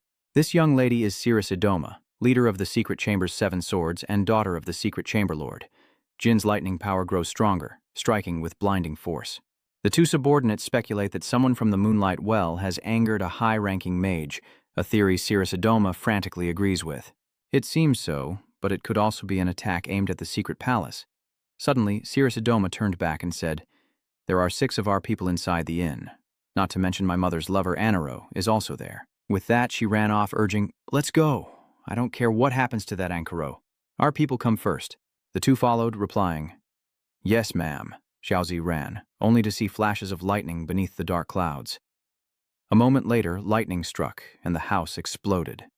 Debris flew into the air as people emerged from the wreckage, cursing. "Damn it, what scum did this? Hey, you said you killed Jeffen's mages before. What if they're getting revenge?" "I made that up." Tan rushed over, shouting. "Damn it!" Sisoma frantically called out, trying to stop them. "Wait, hold on, Haida." But just then, a light flashed before him, blocking his path. An even more colossal thunderbolt had appeared. It crashes down below, detonating everything, and Huidai can only watch in horror. What is happening? Sirisoma is also confused. That massive tremor must have been the final attack. My lady, I agree. As Ceres Oma gazed at the massive, smoking ruins, she prayed everyone was safe. Just then, a hand reached out from the collapsed wall, and a figure emerged from the rubble they themselves had created. Perhaps because of the final assessment mixing all of my spiritual power, it almost reached the 7-star threshold, and I was lucky to avoid fatal injury thanks to the pendant. It seems all the secret palace guards are still alive. But Ankaro, if he's still alive, this will be a good opportunity for me.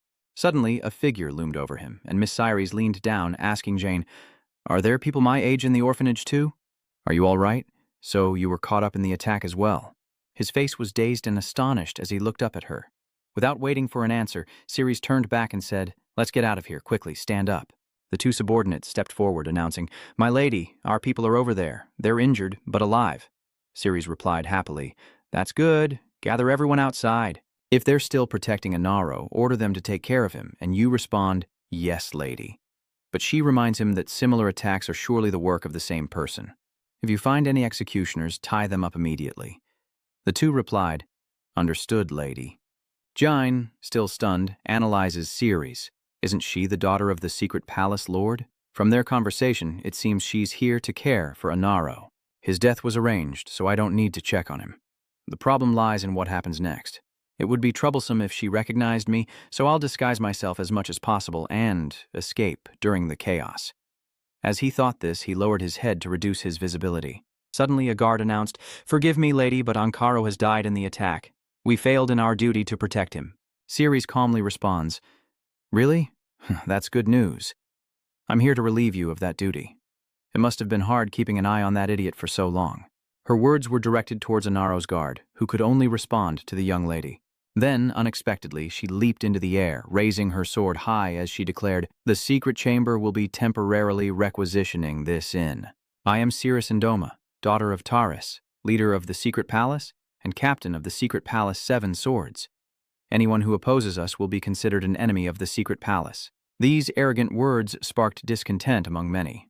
Then everyone reacted in disbelief, pointing and retorting, "Don't make me laugh. Even if you're the daughter of the secret palace lord, this is Mehmet. The secret palace dares to override this city's kings and take over the situation? You're overstepping your bounds. Not to mention the reason we were attacked is likely because of the Dark Palace." These rebuttals caused Ceres to grimace. A moment later, Ceres's cold, decisive sword flashed across their necks. Then, holding her blood-steaming sword, she said, "I made it clear, anyone who opposes us will become an enemy of the Dark Palace. Do you think you can disregard the Dark Palace just because you play Emperor in this den of thieves? If this attack was truly aimed at the Dark Palace, we will compensate you accordingly. But what if one of you was the mage's target and the sanctuary was caught in the crossfire? What would you do then?" At that, Ceres turned and glared with a cold expression. "I think that's fair enough for the secret chamber to requisition this inn." "Ha, fine. Do as you wish. After all, we're all in the same boat. We have to find and kill the mage who caused the attack." "I think so too. For now, find the mage among the survivors. He's not one of mine. There are no mages in the secret passage here. Unsurprisingly, one of you swindlers probably provoked the mastermind while gallivanting around, so stop this pointless resistance. And now, Siri places her hand on the collapsed wall. Why are you being so slow? Didn't you hear me tell you to get out? Jane, having smeared dirt on his face to hide his smile, feigned ignorance and stammered, I'm a little scared, and my left leg is injured. So sorry. Seeing his pathetic state, Siri pulls out a vial and remarks, Ha, you're quite the coward for a man, but a rather cute swordsman. Pull up your pants. You're lucky to have survived the attack, and even more honored that the great Siri is personally applying medicine for you. But he replied, What must I do to repay this favor? She simply smiled, squinted, and said, It's not necessary. How could someone like you ever repay the great Siri's? Just consider it a fond memory and bow towards the secret chamber from time to time. With that, Siri gets up and turns to leave, not forgetting to wave goodbye. Farewell. Jin, his face smeared, waved back with a smile. But as soon as they were gone, he coldly lowered his hand. Mission complete. Elsewhere, an attack is launched. Knights are slaying monsters left and right. One roars in agony before its massive corpse crashes to the ground, creating a shockwave. A voice echoes out. The 18 young knights, having defeated the monster, stepped on its corpse and cheerfully said, I think we can all make it back alive. They excitedly high-fived, turned to leave, and trampled on the honor of those who dared mock them. Suddenly, Diamond and Cert are called out. Don't be careless, there are still 7 monsters left. With a serious expression, Mesa warned them, and they replied, Yeah, we know. Orcs usually move in small groups, but these stragglers are easy to eliminate. Perhaps the gods are on our side. Or perhaps Master Jine has received the protection of the gods, and that positive energy has spread to others. Mesa pondered with a frown. She then continued to delegate tasks, urging them to resume their search quickly. Stay vigilant until the very end, and be careful. Suddenly, a noise came from the nearby bushes. Then, the black head of the cat peeked out from the bushes, and he turned and walked away, dejectedly. So, they think there are still 7 left. If they catch that many more, I can go home. Days before Dewey's squad received their mission, a voice echoed as a group of orcs gathered. Is everyone here? The Black Dragon reminded the orcs that from this day forward, they were to move alone. Your faces better be scary. If you disobey or gather in groups of 2 or more, I'll take you all out. Got it? If so, get moving. The orcs, having heard this, scattered in every direction. Back in the present, the Black Dragon continued to walk, muttering to himself. That brat always makes me do troublesome things, so what if he's a Millennium contractor? So what? Suddenly, a loud scream echoed, scattering the resting birds. Deep within the cosmos, Mr. Cat lurks on a branch, observing Jine's squad, thinking, When I get back, that brat's buying me new comics. In this form, that's all he can do. He collapses, sighing. Relieved, the mission was completed without casualties. Suddenly, a powerful tremor shakes the ground, startling Black Dragon. He senses a dark energy approaching, and from the mist, a colossal figure emerges. This won't be easy. Black Dragon shifts back into human form, watching silently. Damn it, where did those guys come from? I didn't think they'd just come back like that. Luckily, they're only around 3 stars. If they were Xin, he'd already be ready to fight, summoning his power. That kid would definitely sense my shield immediately. At that moment, he unleashed a surge of power downwards, a torrent of dark energy cascading down, growing stronger with each passing moment. The massive impact creates a dark space, and Belop, who is resting, senses that something is wrong. He looked up at the sky, wondering, it seems darker than before. Is it about to rain? Outside, the figure drew closer, wielding a great spear, when suddenly a red eye flashed, followed by a dark voice and the majestic form of the original Black Dragon, who appeared and questioned. How dare you? He was flying in the air, intercepting the newly appeared giant creature, and he spoke up. Who authorized you to mobilize your forces? Suddenly, the Black Dragon realizes something. It's not a living creature, but an ancient relic. The giant tomb guardian before him is a headless stone statue, fully armed. Black Dragon analyzes grimly. I'm sure we dragons wiped them out 2,000 years ago. Moreover, why are tomb giants guarding the dead gods here? Whatever the reason, this reunion won't be pleasant. He's producing a dark orb surrounded by dark energy. I'll end this in one breath. As Black Dragon spoke, the orb unleashed a surge of power, crashing down upon the giant below. The giant's single eye flashed as it let out an indescribable cry, the shockwave distorting space itself. A sharp light flashed in the hazy space, and after everything spun, only Black Dragon and floating objects remained. Finally, the black dragon landed and transformed back into human form, stretching his muscles with a sigh. It's been so long since I used my powers. My whole body aches, and there's no way a grave giant just randomly appeared. The more I think about it, the more this has to do with the Jipo family. What in the world is going on? I better keep this a secret from the kid. If something unexpected happens, I can protect him. If he continues to grow at his current rate for the next 10 years, he might be able to stand against the Jipo family. In the Black Dragon's imagination, Jine's grown-up figure appears. Then the scene shifts to a room with several people as someone enters and announces, "Mr. Bisco, my masterpiece has been ruined by a grave giant." This is the shape-shifting mage, Bugaston. Bisco Ibriano, leader of the Kinsalo Revolutionary Council, closed the door and replied, "I've heard about the children being attacked by the colossal gravekeeper in the middle of the night." "Indeed," Bubagaston groans, clutching his head. "What monster would do such a thing as to destroy my masterpiece?" Bisco reassured him, "Buba, that's not important right now. We need to defeat the giant. It's a dragon, a dark dragon. I personally inspected the scene." Hearing this, Bubagaston's face twisted in confusion, wondering if the dragons had noticed their actions. "Uncertain, but I think they're warning us. Keep an eye on things for now. I'll send some useful men your way." With a cold look, Bisco makes a decision. He should arrange a meeting with the Jipo family soon. Meanwhile, back with Elder Condon, he stands with his hands on his hips, laughing with pride. "Good, you all safely completed the mission and returned to Mai. Those with the Lucky Star title must be feeling quite ashamed to have given you this task. They're definitely going to be furious about this," Jine replied from below. "Thank you," but Elder Song, with his dark complexion, interjected. "All right, everyone, take a break," the unit shouts in unison. "Yes, sir." Later, after reuniting with the squad, everyone happily checked on Jine, asking if he was all right. "I'm so glad," Jin replied happily. "Yes, you all did very well." The demon spoke from the sidelines, observing. "Did you guys hear? Somehow, on that very day, the terrorist mage, Jine, attacked the inn where the assassination target was staying." Hearing this, his teammate was envious. Young Master Jin is so lucky. M agrees, adding, "The world we live in is so unfair. Not only is he a clan member, but he also has incredible luck. Some people can't get further than a mediocre cadet, no matter how hard they try. And who knows what those guys are really like. But isn't Master Jin barely a 4-star? And his new team is all 3 stars, right? Kajin, are we just going to let this happen?" Kajin listened to the question in silence, then replied coldly, "Or what? Even if he's a despised youngest son, he's still a pure-blooded Jaka. We can't act before Lady Anne gives a direct order." Suddenly, Kane stops and looks to the side, as Jin appears before them and silence fills the air. "What? He overheard everything? There's no way he could have heard us from that far," they worriedly whispered to each other. Suddenly, Jin smirked and said, "Too bad, but I heard everything, my dear friends." The two who had been gossiping with envy froze in shock as Jane asked, "Kajin Romero, is your right hand all right?" Kajin, his sharp eyes lost in the shadows, replied, "I'm fine. The medics say reattaching it won't be a problem, thanks to your clean cut." Jin casually remarked that it seemed everyone was having a rather interesting discussion. Kajin retorted sarcastically, "Indeed, the most petty people like us can do when facing young Master Jine is to badmouth you behind your back, hoping you'll forgive us."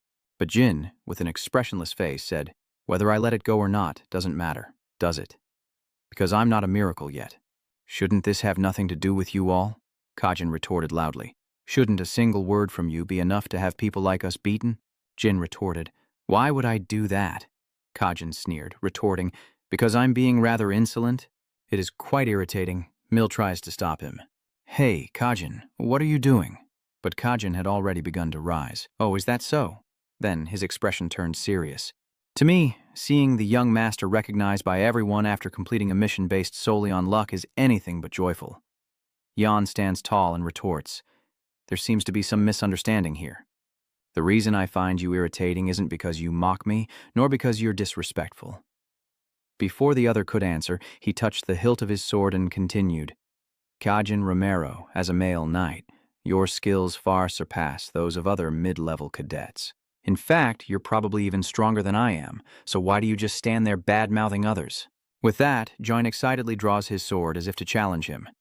"I'm sure I told you that you could challenge me any time." Jin's sword is now pointed at Kin, and he asks, "Are you sure about this?"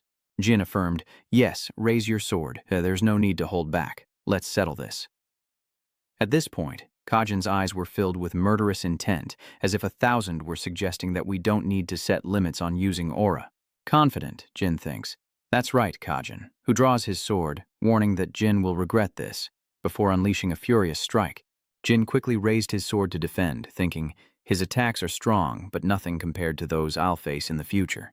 Kajin poured all his strength into his sword, his face twisted with madness, while Jin confidently analyzed the situation, parrying the deadly attacks. Jin seemed to be on the defensive, pushed back by the onslaught as Qin's arrogant voice echoed, "You've finally seen the truth. You're still too weak compared to me, young master."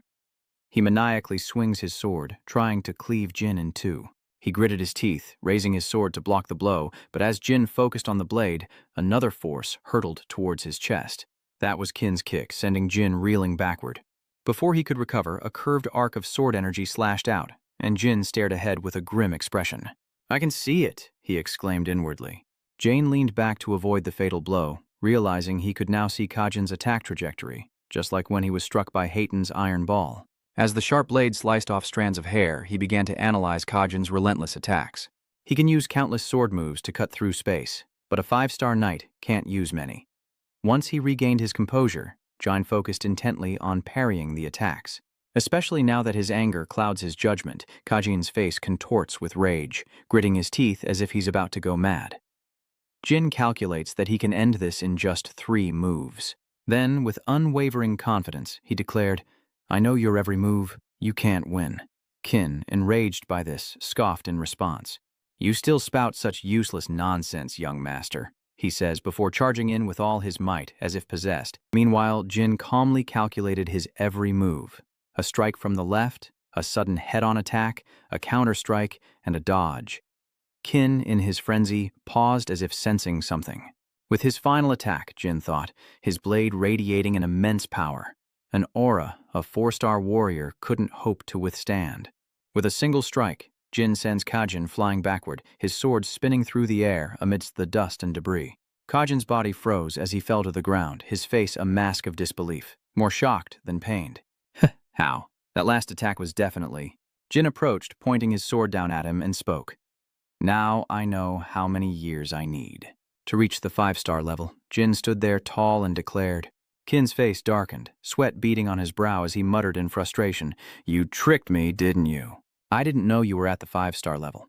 No, I would never resort to such tricks. You simply don't know me well enough. I would never engage in a battle I thought I would lose," Jin said confidently, sheathing his sword. Suddenly, the 2 siblings, Ortona, rushed over asking, "Hey, what happened?" But they stopped short, stunned by the sight before them. Seeing Jin standing and Kajin struggling on the ground, they exclaimed in disbelief, "What? What? How is that possible?" The youngest defeated Qin, and Jin, who just happened to pass by, casually remarked that it wasn't much. The 2 brothers, still bewildered, turned to look back. Yes, that's right. Cut to another location, where a questioning voice echoes. "You're telling me the youngest crushed him? You think we'll believe that?" Kajin reports, "I'm truly ashamed of myself." The man behind the chair asks, "You didn't take bribes or go easy on him?" "Because he's a Cadet name only," Qin affirmed. "Not at all, my lady," Miu continued to wonder. "Then what is it? Are you seriously telling me that a 15-year-old reached 5 stars in such a short time?" Qin refuted, "It wasn't just me. Everyone at the training ground saw it. That aura was definitely above 5 stars. Hearing this, he seemed disappointed. "Ha, forget it. It was my mistake to rely on someone like you. Get out." Qin could only stand there, head bowed, taking the brunt of it. After he left, the 2 remaining in the room fell into silence. Anne looks up and asks, "Is the youngest threatening us?" Miu retorts, "Not just us. He's threatening the entire family. We need to mix our people into the youngest's next mission." His face revealed a sinister expression. It must be a one-way trip. He'll only return as a corpse. Switching scenes, Julie brings in some things and says, "Young master, the sword garden is bustling." "Everyone is astonished by his achievement," Dean replies, looking down through the window. "Really?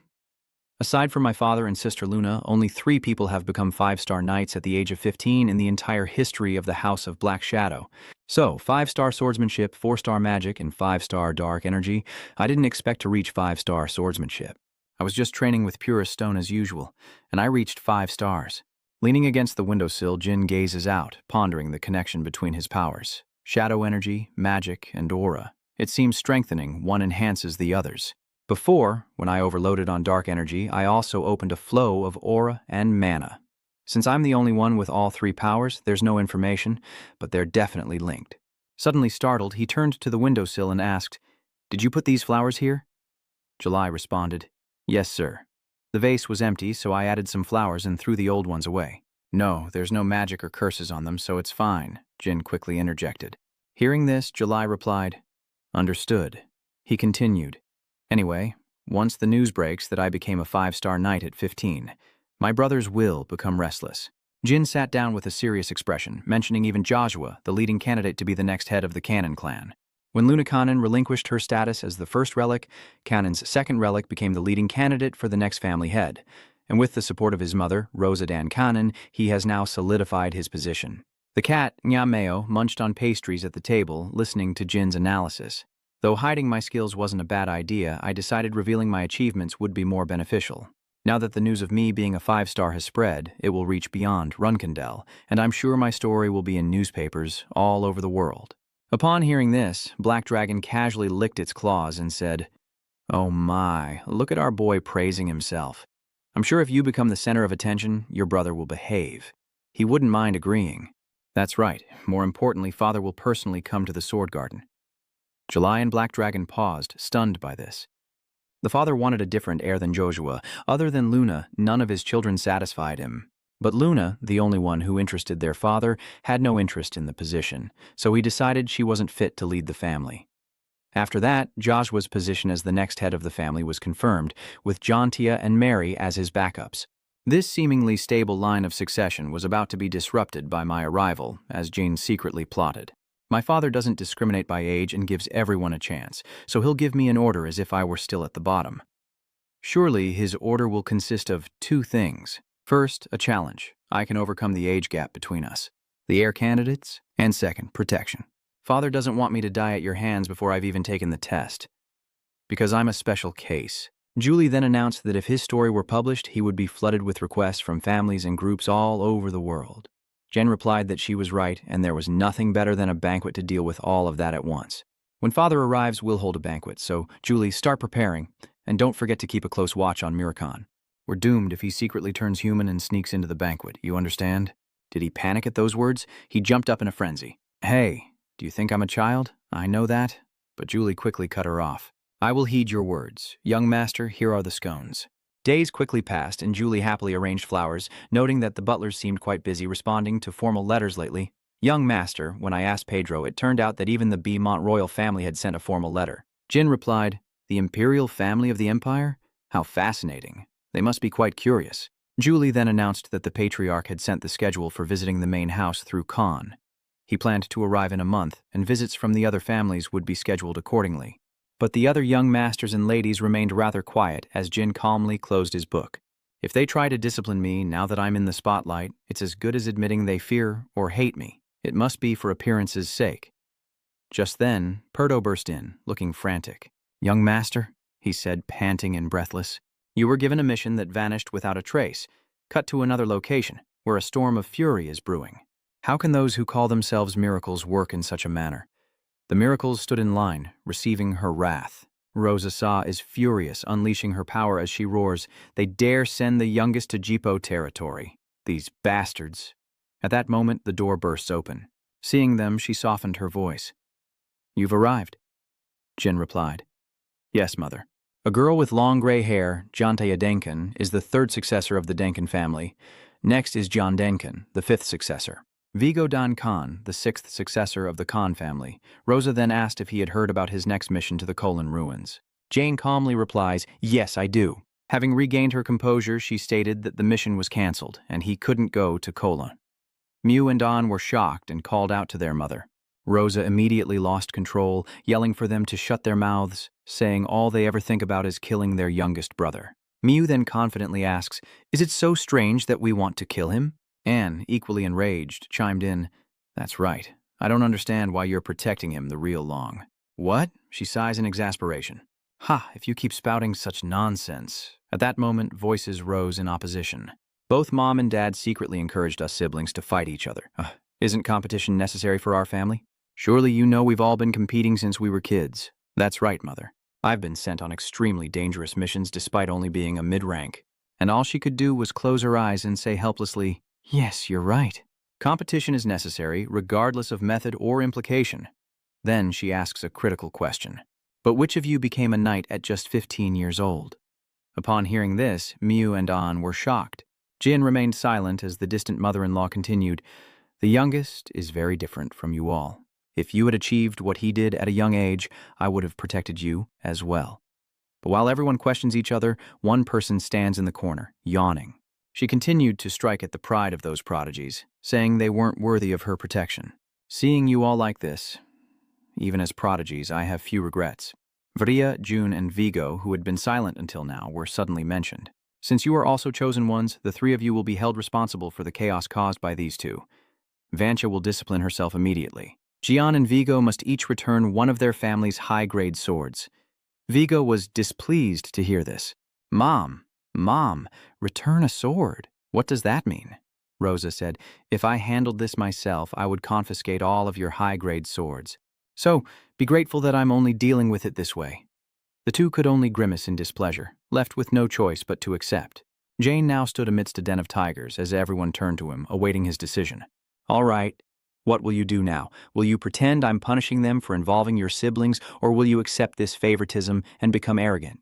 Show me how you handle this." She awaits Jine's reaction. At that moment, Jin called out to his mother, and Rosa responded with a sharp gaze. "Speak, my son." Jin then gives a cheerful and innocent smile as he makes his decision. "I like the mission you've given me." Rosa, surprised, quickly asks, "Do you know what the Canon ruins are?" He confidently answers, pleasing Miu and Anne. Yes, it's territory the Jippel clan tried to seize in the past, but failed. Jin understands the danger, but his expression hardens with confidence, showing no intention of backing down from this fight. "I know it's dangerous, but I don't think it's unfair at all. On the contrary, it's like a sign that you value my abilities." Anne was confused and asked, "What do you mean?" Jin replied, "Isn't that why they assigned me this mission? Are you being brave, or are you questioning your own mother?" Jin responds frankly, "No. If the mission assignments suddenly change, those who work for our family will think that our family's status and power are declining." Hearing this, she retorts sternly, "We don't have subordinates who would dare to doubt the family over such trivial matters. Your sisters simply want to sabotage you. They're not allowed to fight you directly, so they're abusing their authority to cause chaos." But he remained firm. That was his goal. "Mother, if I had to fight my sisters now, I would surely lose. But I can fight back by excelling in this mission, a battle I have a chance of winning." Rosa still wanted to stop him, saying that one wrong step could cost him his life in the Conin ruins, and asked if he was sure he was confident. But Jin insisted yes, and he had a small request. If he could successfully return from the mission, he asked to be granted the sword that the brothers had returned. The two whose names were mentioned were startled. "What?" Jin calmly continued to state his opinion. "I believe it's the least I deserve as a reward." His mother fell silent after hearing that this mission was extremely dangerous. Jian scratches his head, exasperated. "Jin, why do you want to keep the sword we returned? If you need a sword that badly, I'll give you one of mine. So give up on this mission. You need to survive. At least until father returns." Jin was taken aback. What he said sounded strange. "If you felt something was wrong, shouldn't you have stopped An and Miu from giving me this mission?"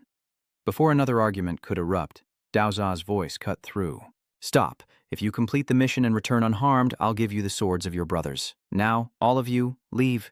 Those who were dissatisfied were unwilling to call her mother, and she stood there pensively, fearing Jine would become like Luna.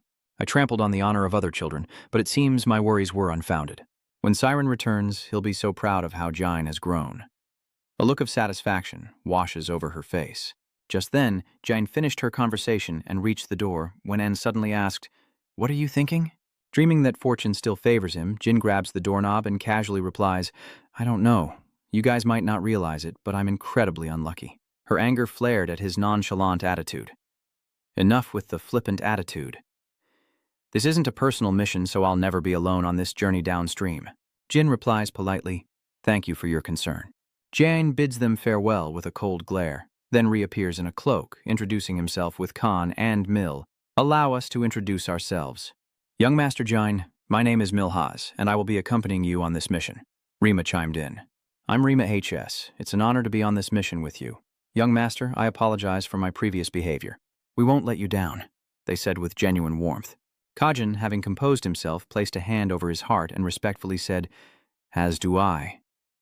Jin, hearing this, turned and instructed, "Good, let's take it one step at a time and complete this mission together."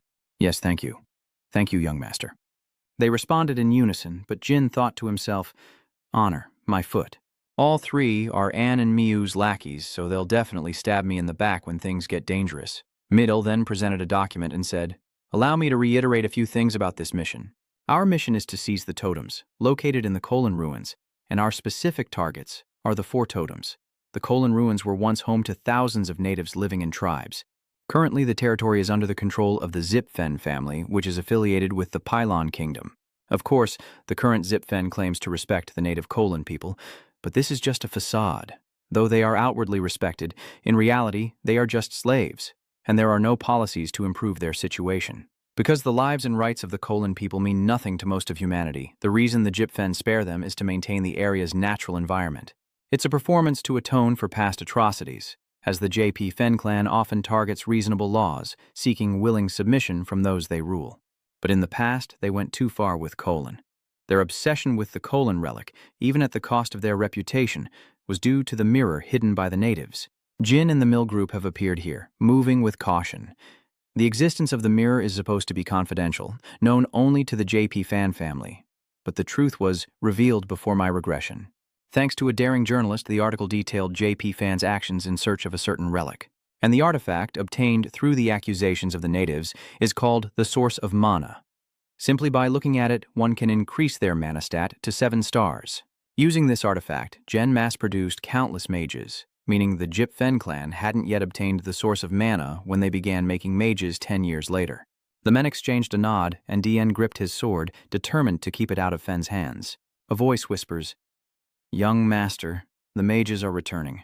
Their location is the gathering point for the Gen mages, and the totems we need are stored in warehouse number 3. Mill lays out the plan. An ambush won't be difficult, but there will surely be defensive enchantments." Qin chimes in with words of reassurance and a sincere expression. "Don't worry, master. No matter what happens, we'll protect you, even if it costs us our lives." Jin was speechless, but still responded politely. "Thank you for the encouragement. To ensure our safe return, we must conserve our strength. Rest up, we'll attack in an hour," Jin said, offering something to Kajin, who replied. Jin offered a package of jerky, saying, "Take some and thank you." Mill calmly takes a jerky stick and eats. Rima and Kajin, without a second thought, also eat to regain their strength. After they finished eating, Yin spoke again. "Now, I'll act alone. Enjoy your sleep." As he said this, he pulled up his collar to cover his face. M now staggers back in a panic. "Huh? What do you mean?" Sin was confused, wondering what was going on. Jane reassured him. "Don't worry, it's just sleeping pills. They want to stop you from blurting things out." Jine watched them fall, cursing. "Not that damn death wish. You want to show Lolu that you're here to kill evil," and only turned away when they were completely unconscious. "I'd be less suspicious if you just acted like the bastards you are." Yan Cheng adjusts his collar. "Well, I guess it's in a dog's nature to obey its master." He then left that place alone, and the scene shifts. 2 guards were on duty, one yawning, the other chatting happily, which is why I grabbed the bottle of liquor. Before the talkative guard could react, Jine appeared and kicked him in the face. The remaining black-clad guard, spear in hand, warily questioned, Who are you?" Jane's sharp eyes darted around, and he leaned back to dodge the attack, his body twisting in the air before a flash of steel signaled his counterattack. The remaining black guard quickly received a blow to the neck, his face contorting in pain. After taking them down, Jine paused and sighed. Only 2 guards, and it seemed there were no others outside. Suddenly he stops as if realizing something, picking up the lock and wondering why such a simple lock wasn't enchanted with any alarm magic. Well, sometimes they even let ordinary people guard the place when they're short on manpower. Looks like the Jipo family doesn't value this place at all. Let's take a peek inside. Jin takes a chance and opens the door. Seeing the pattern on the floor, he can't help but exclaim inwardly, "A blood magic detection circle." It's widely known as a magic security measure to confirm if the person being tested has the family's bloodline, and if it's pure, but in reality it distinguishes between humans and magical beasts and can also identify if the person has any epidemics. Jin sat down to observe the blood magic while analyzing it, so as long as it's normal human blood, whose blood it is doesn't matter. Jin glances back at the fallen guard, approaching him to cut his hand for blood, avoiding using his own and leaving evidence. Having obtained a sufficient amount, Jin pours the blood onto the blood array, and immediately the patterns begin to change. With that done, he planned his next move. The first protection spell was simple enough. Where is that artifact? Suddenly, the blood array erupts with immense power. Jane was stunned. He'd used the blood of an unconscious soldier, so it should have been normal human blood. Yet, the blood magic detection array was still triggered. That means he must have some kind of disease. Just then, the faces of ferocious golems appeared in the sky above the blood array. They're baring their teeth and staring down with gleaming eyes, and Jin suspects they're not human. Moments later, Jin is forced to dodge. Damn it, what is this? Silent wind. He unleashes that technique to stop the giant rockmen who are out for blood, wanting to use as little magic as possible, so nearby mages won't sense his power. But the situation had changed, and Jane was breaking out in a cold sweat at this turn of events. The golem charged out like a madman. Jin sighed inwardly, realizing he couldn't avoid a fight. He swiftly dodged the two attacks, his sword flashing in response, while the giant orc took every blow. It suddenly roars, agitated, then unleashes a flurry of sharp swipes. Jin nimbly flips away, struggling to regain his footing. Jin crouches low, cursing under his breath. Damn it. Cursing, he retaliates with a powerful sword strike against the golem, enraging the others who grit their teeth. At this, Jin spoke up. It seems you know that aura is a very dangerous power, right? Suddenly, a golem waved its hand around. This made Jin feel strange. It could heal wounds so quickly? That healing speed is usually only seen in high-level magical beasts. But those two aren't magical beasts. Just moments ago, they were human. And this is the Jipo family territory. Countless immigrant mages have come here. The natives are oppressed, and those mysterious monsters. After analyzing the situation, Jin blurts out, "A primal golem?" Creating a primal golem is a grave offense, and this one lashes out with its claws. Could the Jipo family have used this ruin as a lab for forbidden arts? Jin wondered, blocking the golem's powerful attack. The primal golem possesses power comparable to a 4-star automaton, but that's where it ends. Their movements lack the finesse of highly trained 4-star knights, making them manageable opponents. Usually, the magic weapon known as the primal golem will continue to attack no matter how severely injured it is. However, once its core is destroyed, it's finished. Whether it's the head, heart, or body, the core is usually located in one of those three places, and even a forbidden magic golem is no different. So Jin takes his sword and strikes forward. He slashes at the head, causing the golem to roar. Its outstretched hand falters as another attack suddenly comes from the side. Jin narrowly dodges the attack, noticing its strength and speed haven't diminished but rather increased. The golem's head was deformed from Jin's attack, but it was still raging with power, forcing Jin to evade its relentless swipes. Jin plunged his sword into the golem's abdomen, yet he continued to analyze. There was only one place left. With all his might, Jin cleaves the golem in two and a core rolls out from within. Jin exclaimed in disbelief, "I can't believe you do this to your own kind." Suddenly, the remaining golem ambushes Jin from behind. Sensing the danger, Jin swiftly turns and strikes with his sword.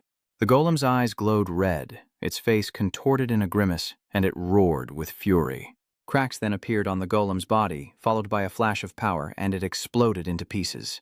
With the second golem fallen, Jin finally breathed a sigh of relief. Whoosh! That magic almost worked. A close call. Suddenly, a noise startled Jin. The ominous voice continued, "Please kill me." The broken golem on the ground begs for death in its despair. Jin fell silent, then bit his lip and nodded. "All right." Then a stream of blood echoes through the air, fulfilling the golem's wish. Jin stood there for a long time, unsure of what had happened to these people, but Jin gripped his sword tightly, knowing that no one in this world would willingly become a primal golem. Especially since, once transformed, their eyes revealed a cold, furious rage, because those evil people would become mere pawns with no future. Now is not the time for anger. An unexpected situation has occurred, and I've uncovered a terrible secret of the RP family. I also suspect Chi-Min knew about this before assigning me the mission. But that doesn't make my mission any harder. Even if I spread this around, the Zipfin clan could just deny it. He picks up a piece of something from the ground. Creating a primal golem is a high-level crime that even suspicion of will warrant an imperial investigation. First, I need to get the evidence, then continue the mission, even though the Zipfin family might interfere with the investigation with their power. Either way, I can't deal with that right now. The mages haven't made a move, so they must just think this is a normal warehouse. They wouldn't have guarded this place so lightly if they knew there were primal golems here. That makes me believe that not everyone at the Conin ruins is involved in using forbidden magic. The protection spell on this stone tablet is simple, yet complex in its unpredictability. Usually, it takes a lot of effort to undo a protection spell. But with the death of the two primal golems, the JP Fen family will have to keep my presence here a secret. In his hand, he creates a sphere of power, an indistinct orb divided into halves of water and fire.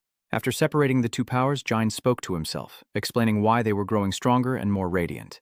Jin planned to use heat, then unleashed a fire blast, the powerful force erupting and shaking a large space.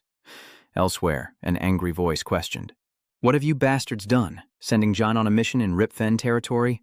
Are you out of your minds?" Mew and An, already beaten and sitting on the ground, had to listen to the scolding. "He's a child 10 years younger than you." Luna said sternly, "Why did you do that?" One of them replied, "Do you really not know why?" Luna coldly retorted, "What if I truly don't know? Or are you saying that you, the family's prodigies, are fighting for power against Jin, a child who just entered the intermediate class? Prodigy versus prodigy. Haven't you gone too far? Isn't that the unspoken rule of family feuds?" The two just listened in silence. With that, Luna left them with a final thought. "You should be ashamed for your friend, because I'm certainly ashamed that you're the family's prodigies. Elder sister, you've never been interested in power. What right do you have to do this?" Luna simply replied, "I wouldn't say anything if you could defeat Jin." Hearing this, they were shocked and exclaimed, "Ah, Luna has just announced the results. Jin has completed his mission at the Cologne ruins, and Mother will receive the report immediately. I'm sure you understand now why I said I was ashamed. In the end, you only helped him. I don't even know if there's ever been a case in the history of the Black Star clan where a prodigy was humiliated trying to correct their younger sibling. Now, leave." The two women could only reply in shame. "Understood." As they were about to leave, Luna suddenly spoke up. "Also, from what I've seen, Jin isn't very noble. From now on, you two better be careful. I'm genuinely worried. Consider this her warning. Things get tense from time to time, but you two are my sisters. It's hard to believe she punished her sisters right after returning. As her caretaker, I thought she was going through puberty." Luna was speechless. "Puberty at my age?" She said, "Well, it's true the young lady had a rather turbulent adolescence. I worry for the young ladies. Young Master Jin isn't one to forget this." As she poured tea, she spoke, and Luna was eager for her opinion. "Vu also thinks those two are no match for Jin, right?" Nani quickly chimed in with her opinion. "Yes, I don't think they could beat Jin in an official match for at least 5 years. I wonder if they're being too hasty." Luna replied, "Don't say such terrible things. They're still young and reckless." "So, Nanny, did you look into what I said?" Nanwai asks, "You mean the person who tried to assassinate Jin?" She then replied, "It's definitely not the two young ladies. They were in intermediate class at the time, so there's nothing more to investigate." Luna solemnly replied, "You're right, it's probably not Mary Iona or the Tona twins. So, the remaining suspects are young masters Joshua, Depos, Gian, Vigo, and young lady Lantia. Besides Master Gian and Vigo, the others are difficult to investigate." Luna took a sip of tea and said, "Of course, the other 3 have solid backing. We'll have a headache if we try to investigate them. It's best to stand back for now. Digging too deep with only one goal will only get us into trouble." Nani chuckled. "A wise decision. Despite many attempts to harm Master Jin, he grew up strong. You needn't worry." Meanwhile, Jin happily returned, calling out, "Julie Murican, I'm back." July was deeply moved to see him.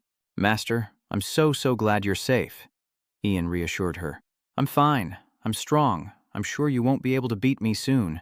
But she was still worried, clutching his hand, saying, "It was dangerous there. If anything happened to you, I would sacrifice myself for revenge."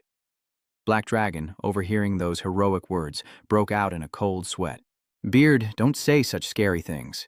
Then he turned to Jin and said, "Hey kid, did you file a proper report?"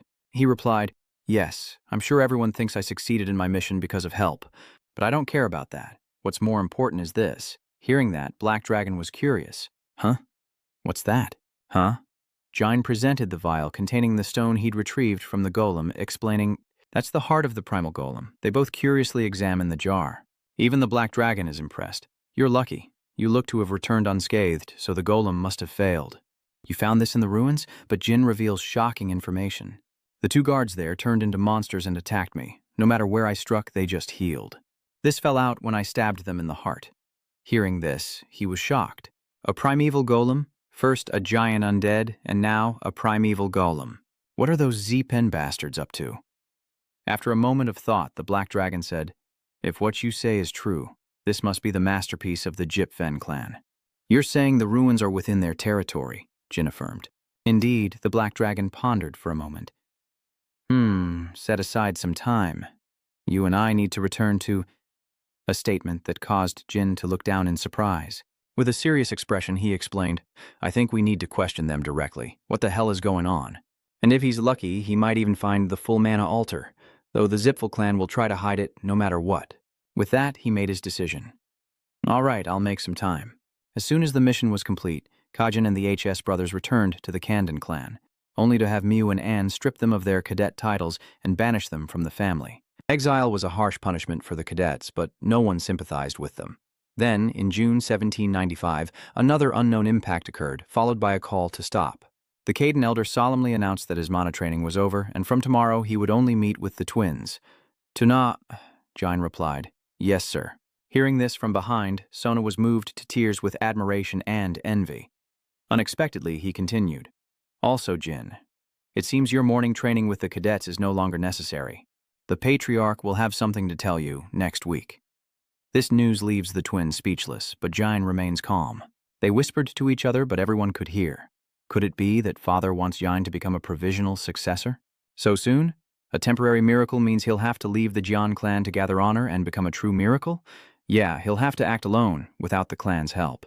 Unseen by anyone, Jin clenched his fist, thinking that he could finally focus on getting stronger without worrying about others, and he couldn't help but smile. Meanwhile, elsewhere, Ken Kanin's army marches on, and Khan speaks up from behind. Master, we're only 2 hours away from the Sword Garden. My only son, born to me in my old age, keeps interrupting my training. I was even considering secluding myself in the Black Sea for 10 years. But now look at this. How many years has it been? Khan added, not holding back his praise. Even back at the Thunder Dojo, I knew Master Jain was different, but not this different. What he did at the Sword Garden, it was shocking. Ken pondered this. His fighting spirit was extraordinary, even as a child. From the first time I saw him at the thunder fighting arena, his eyes burned with hatred, though I'm sure he tried to hide it. I'll never forget how he provoked his brothers the moment he entered the Sword Garden, and he was the youngest, with no one to teach him. He was even able to instinctively sense the law of stopping to eliminate opponents there. At that time, Jain confidently said, However, Father, I am also very talented at eliminating my enemies. And the other children knew this and tried to suppress him. But he completed the mission. Look at the results. Then came the announcement that the youngest son had successfully completed the Conin Ruins mission. Every time his brothers pushed him toward death, he survived and returned. He's already reached 5 stars, but it's not the Mare or the Conin Ruins. It's the first mission you gave the young master that interests me. Master, he fought and won against an entire White Wolf tribe all by himself. Yes, I thought he'd use his subordinates as shields to kill the White Wolf tribe, but he handled it himself. And with that, he proved his words to me. But Khan asked again to be sure, Master, do you really think he defeated the White Wolf tribe all by himself? Of course, Kurin replied without hesitation. Well, to be serious, he wasn't entirely alone, but he's still an interesting kid. I must ask him about it this time. As the conversation unfolds, the grand gate appears before them, and Ken descends with a dignified air, greeted by rows of soldiers lining the carpeted path. A chorus of voices erupted, greeting their lord. Rosa and Luna stood to welcome him, and she spoke. We've been waiting for you.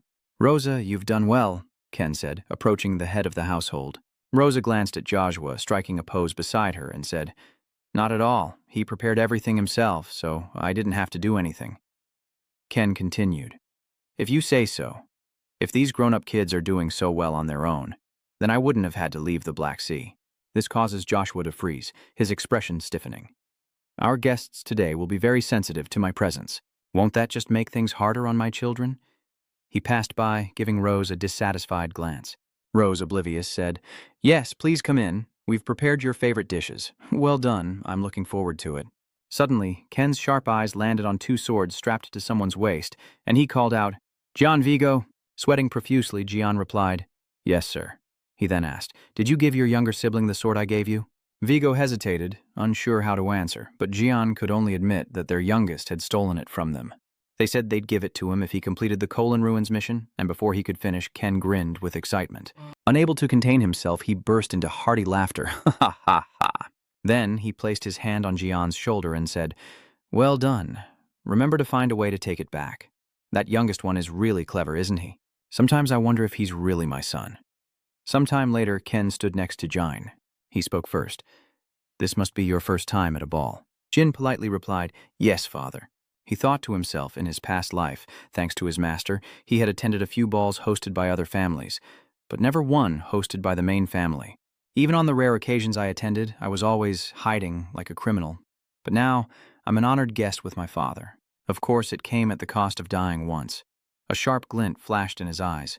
Ken continued, "As you know, our family rarely holds balls, only on occasions truly worth celebrating, which means your achievements are quite remarkable." Jin calmly replied, "Thank you, father." Suddenly, his father patted his shoulder and asked, "How many guests do you think will attend?" Jin guessed, "I'd say about 1,000 people." Ken nodded in agreement. "That's right, I heard we're expecting around that many guests, about 200 more than the last ball we held 7 years ago. Do you know what that means?" He asked again, and Songjun answered calmly. "It means that in the last 7 years, our family's prestige has increased. Other families often hold balls with 1,000 people, but those attending today are all incredibly distinguished. For the past 7 years, all I've done is train and kill monsters in the Black Sea. Yet our family's prestige continues to rise, thanks to me being the only Genesis Knight of this era. So, if I were to disappear, most of these people would likely turn their backs on Cadia." Jin mused to himself as he listened. "Indeed, without you, father, how could the Cadia family have achieved such renown? Our family and the Jipo family are the two greatest houses. But the moment father disappears, the military strength between the two families will widen, and the Jipo family will become the strongest." Jin clenched his fist as if to steel himself, then declared, "Father, if you are gone and they all turn their backs on us, if the Jipo family kicks us when we're down, then I will abandon this family." He spoke those words with a calm expression, while Ken, upon hearing them, exclaimed in disbelief. "What?" Jin explained that if the family falls apart just because his father is gone, then it's a sign that the next head of the family is incompetent. "I have no desire to die meaninglessly under such a head of the family. And how many weaknesses of theirs does our family hold?" Hearing this, he asked, confused, "Weaknesses?"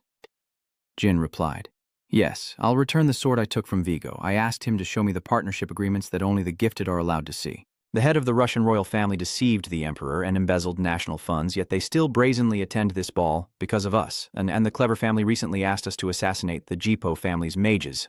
The hero family's daughter once sold off family treasures behind their backs to fuel her gambling addiction, and they're asking us to retrieve them. Oh, and they also haven't paid their partnership fees. Just from a glance, you've already found so many fatal flaws. There must be even more in the contracts that only you and Mom can see," Ken asked in astonishment. "So you're saying that even without me, you can use those things to protect this house?" Zin confidently replies, "If the head of the Cadil family isn't a creation knight, then what will become of our success or failure? Relying entirely on that person's ability to negotiate." "Indeed." Ken responds, "However, we're not the only ones holding other people's weaknesses. The Jipo family has as many weaknesses as we do," Jin replied, unfazed. "I know, but the Jipo family will never be able to use them to their full potential." Ken pondered, looking at his young, composed son. Why was that? Jane explained that playing the villain was the role of the singing troupe, so if the next head of the family couldn't use such weapons properly, he would not hesitate to abandon the family. And he will prepare to avenge the Jipo family no matter how long it takes. Ken listened, stroking his chin with amusement, chuckling to himself. "Revenge, you say? I see. You have to be alive to get revenge. Not bad." Having said that, he glanced at his youngest son, observing, "The other children don't have the courage to mention the family's downfall in front of me, so they either lie or whine, but the youngest speaks of his exact plans so intelligently." A satisfied smile crept across his face. "It's a pity I had him so late. It's as if he possesses all of Luna's talent, Mary's animalistic intuition, and DF's fighting spirit. I'll surely hold this position for 10, maybe 15 years. It seems I'll be able to see if the youngest can change the family's inheritance." Having calculated his next move, Ken turned and said, "It seems most of our guests have arrived. Let's go in." Jin responded politely, "Yes, father." Suddenly he stopped and said, "Oh, there's something I want to tell you at the banquet. Wait here until I call you." Upon hearing this, Jin clenched his fist, contemplating the evaluation to become a prodigy. "It seems I'll be leaving the family for a while after the banquet. These 4 days of feasting will be quite long." He watched Ken's retreating figure with a smile, when suddenly a panicked servant ran in, calling out, "Master!" Ken asked seriously, "What is it?" The servant replied, "An uninvited guest has arrived." Hearing this, his face fills with doubt. What? An uninvited guest stirs unease. Could it be the Jipo family? Indeed, a group of people in concealing outfits had appeared below. Ken asked with a serious expression. What is it? Is it the Jipple family? The servant replied. Yes, it is. There are 5 in total. Andre Jipo, the second in command, and 4 other family members. He couldn't help but curse in anger. What insolence! Kieran then ordered, Henzer, tell Andren Jipo to leave and only allow the 4 family members to enter. Henzer bowed in response. Yes, master. Meanwhile, Jin stood behind, deep in thought. While Andren's visit was undeniably rude, Jipo's second in command was completely barred from entering. A total loss of face. Ken suddenly turned back, his eyes sharp as he asked, Do you think my solution was too rigid? Jin replied, No, I think that was a very refreshing way to handle it. The moment Andren let his emotions overcome his reason and joined his family members, he ignored the permission of the Cadillo family head for his branch family members to enter. That kind of behavior cannot be overlooked in the Sword Garden. You're right, Andren will either listen to me or he'll leave his legs here before he goes home. Now it's time to begin the banquet. With that, Ken continued to walk. Arriving at the hall, Ken stood above and announced, Thank you all for coming. I am Siren, head of the Cadil family, and I owe this honor to my late-in-life son. So first, I'd like to thank my youngest son, Jin Kade. At the introduction, Jin, standing next to him, politely nodded. Ken continued, As you all know, there are only 2 rules to keep in mind at a Cadil family banquet. If anyone gets drunk and starts a fight, the knights will escort them straight to the dueling grounds. The loser must surrender, and the winner must be merciful, as this is still a party. Jin listened, glancing to the side, realizing this was a party of fateful encounters, a gathering of over 1,000 influential figures from across the continent. They all have incredibly complex relationships, and at a normal party they'd just exchange veiled barbs and leave it at that. But this party is in the Sword Garden, and as long as you follow my 2 rules, you can beat your enemies to a pulp, though not kill them. And from there, they will officially be considered the stronger one. With the announcement complete, Kieran concluded by telling everyone to enjoy the party, a sentiment Jin scorned inwardly. This family is truly insane. He suddenly turned to Jin and said, You too, Jin. This left Jin with a question mark in his mind as his father continued. If you see someone suitable, bring them out. But don't challenge anyone who seems weaker than you, unless they've offended you or the family. Jin smiles, replying, Yes, and I know I can't lose, no matter what. Khan continues walking, leaving behind a few words. Of course, if you lose, I'll take everything from you. Not just the sword, but your mana as well. Jin bowed his head, promising to remember everything as he watched his father walk away. Looking back, it's the first time I've ever really talked to my father like that, something I wouldn't have even dreamed of in my past life. We just had a surprisingly pleasant father-son chat, but a close father-son relationship or becoming a dutiful son isn't in my plans for this life. In this life, all I want is to surpass him. That's what truly matters. Meanwhile, in the main hall, people gathered and chatted. Jin stood alone with a glass of water when the twin brothers appeared on either side of him, looking excited. Ha, ha, ha! Congratulations on reaching 5 stars. Jin patted Jin on the shoulder and said with a smile, We can talk for a bit, right? He replied, Of course. Then he politely asked, How's your training going? Tona happily replied, Much better. Training has progressed since switching to the weapon you suggested. Is that so? Congratulations. Song Jin leaned in close and whispered, Stay until you're satisfied with your performance, okay? He could only sweat profusely, stammering his agreement. Suddenly, someone appears and speaks up. It's a pleasure to meet you. Young Master Jin of the Ken family. Jin quickly interjects. Ah, you must be the Ken family's first prodigy? The twin brothers greeted in unison. It's a pleasure to meet you. They chuckled nervously. We'll be going now, Jin. Jin replied amiably. All right, good luck with your training. Yeah, thanks. With that, the 2 of them tumbled away, leaving Song Jin to exchange pleasantries with the first seat. I heard many tales of your bravery when I was young. He stroked his chin and replied, You flatter me. Suddenly, someone appeared from behind, putting their arm around Jin's shoulder. Hey, Jin, bro. He grinned excitedly, saying, I was wondering what kind of monster could reach 5 stars at 15. But you're just a kid. You must be at least 10 years younger than me. Pleased to meet you. My name is Hoyer. Caught off guard, Jin is briefly silent, then looks up with a sharp smile and greets him. Yeah, nice to meet you too. Hooer continues to tease him. This kid's wound up tight, huh? I was a little rough, but you're acting like I'm the bad guy. You may be related to the head family, but in the martial world, I'm still your senior. Hyuga explained that he was just expressing pride in his junior, so there was no need to be so tense. Suddenly, Jin said seriously, Listen carefully. Hyuga belongs to the Tugu family. Your recent actions are an insult to those who have treated me with respect. If you're going to use the concept of seniors and juniors, you need to be more considerate. What? Jin doesn't hesitate to list them. The Ken clan's first and second fortunes, the Dragon King Knights, the Black King mercenaries. Aren't they all your seniors? You saw how they treated me, right? Acknowledge your mistake and apologize to them. With a twisted expression, Hire couldn't hide his true feelings as Ha-Jane continued. Since I blamed you, I'll let it go this time. The first Keyluk approached and patted Heoju's shoulder, making peace. Oh, ho, ho, heavens, Hugh saved your life, you know. I'll go and persuade my side to listen to him. The elders have already talked things over.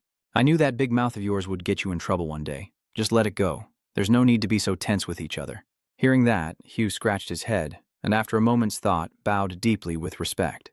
I apologize, elders, and hope you'll forgive this junior's mistake, and that he'll accept my apology. Of course, Jine replied casually. Mr. Hugh. Song Hugh had no choice but to swallow his bitterness and leave, as a voice echoed beside Jine. You're quite talented at making enemies. It would be nice if you could act like a normal kid for once. Luna appears in a stunning blue off-the-shoulder dress, prompting Jin to exclaim, Luna, sis. The two walk together, and Jin says, You're representing the Cade family today. Luna agrees, saying that Jin is right. She felt the need to remind him, but what if Hugh now dared to challenge her to a duel? He must be at least a 6-star, Jin confidently replies. If he dares to do that, I'm sure the Tuo clan head and elders will intervene. They've been watching us for a while now. Meanwhile, the senior is still advising Ganhu. I told you to be careful, and it's thanks to young Master Jane that you survived this. Luna watches them and says, Wow, so when you decide how to react, you take them into account too. Did some noble secretly teach you how to deal with guys like that or something? Jin shakes his glass, saying, If there was a teacher for this, I'd gladly go learn.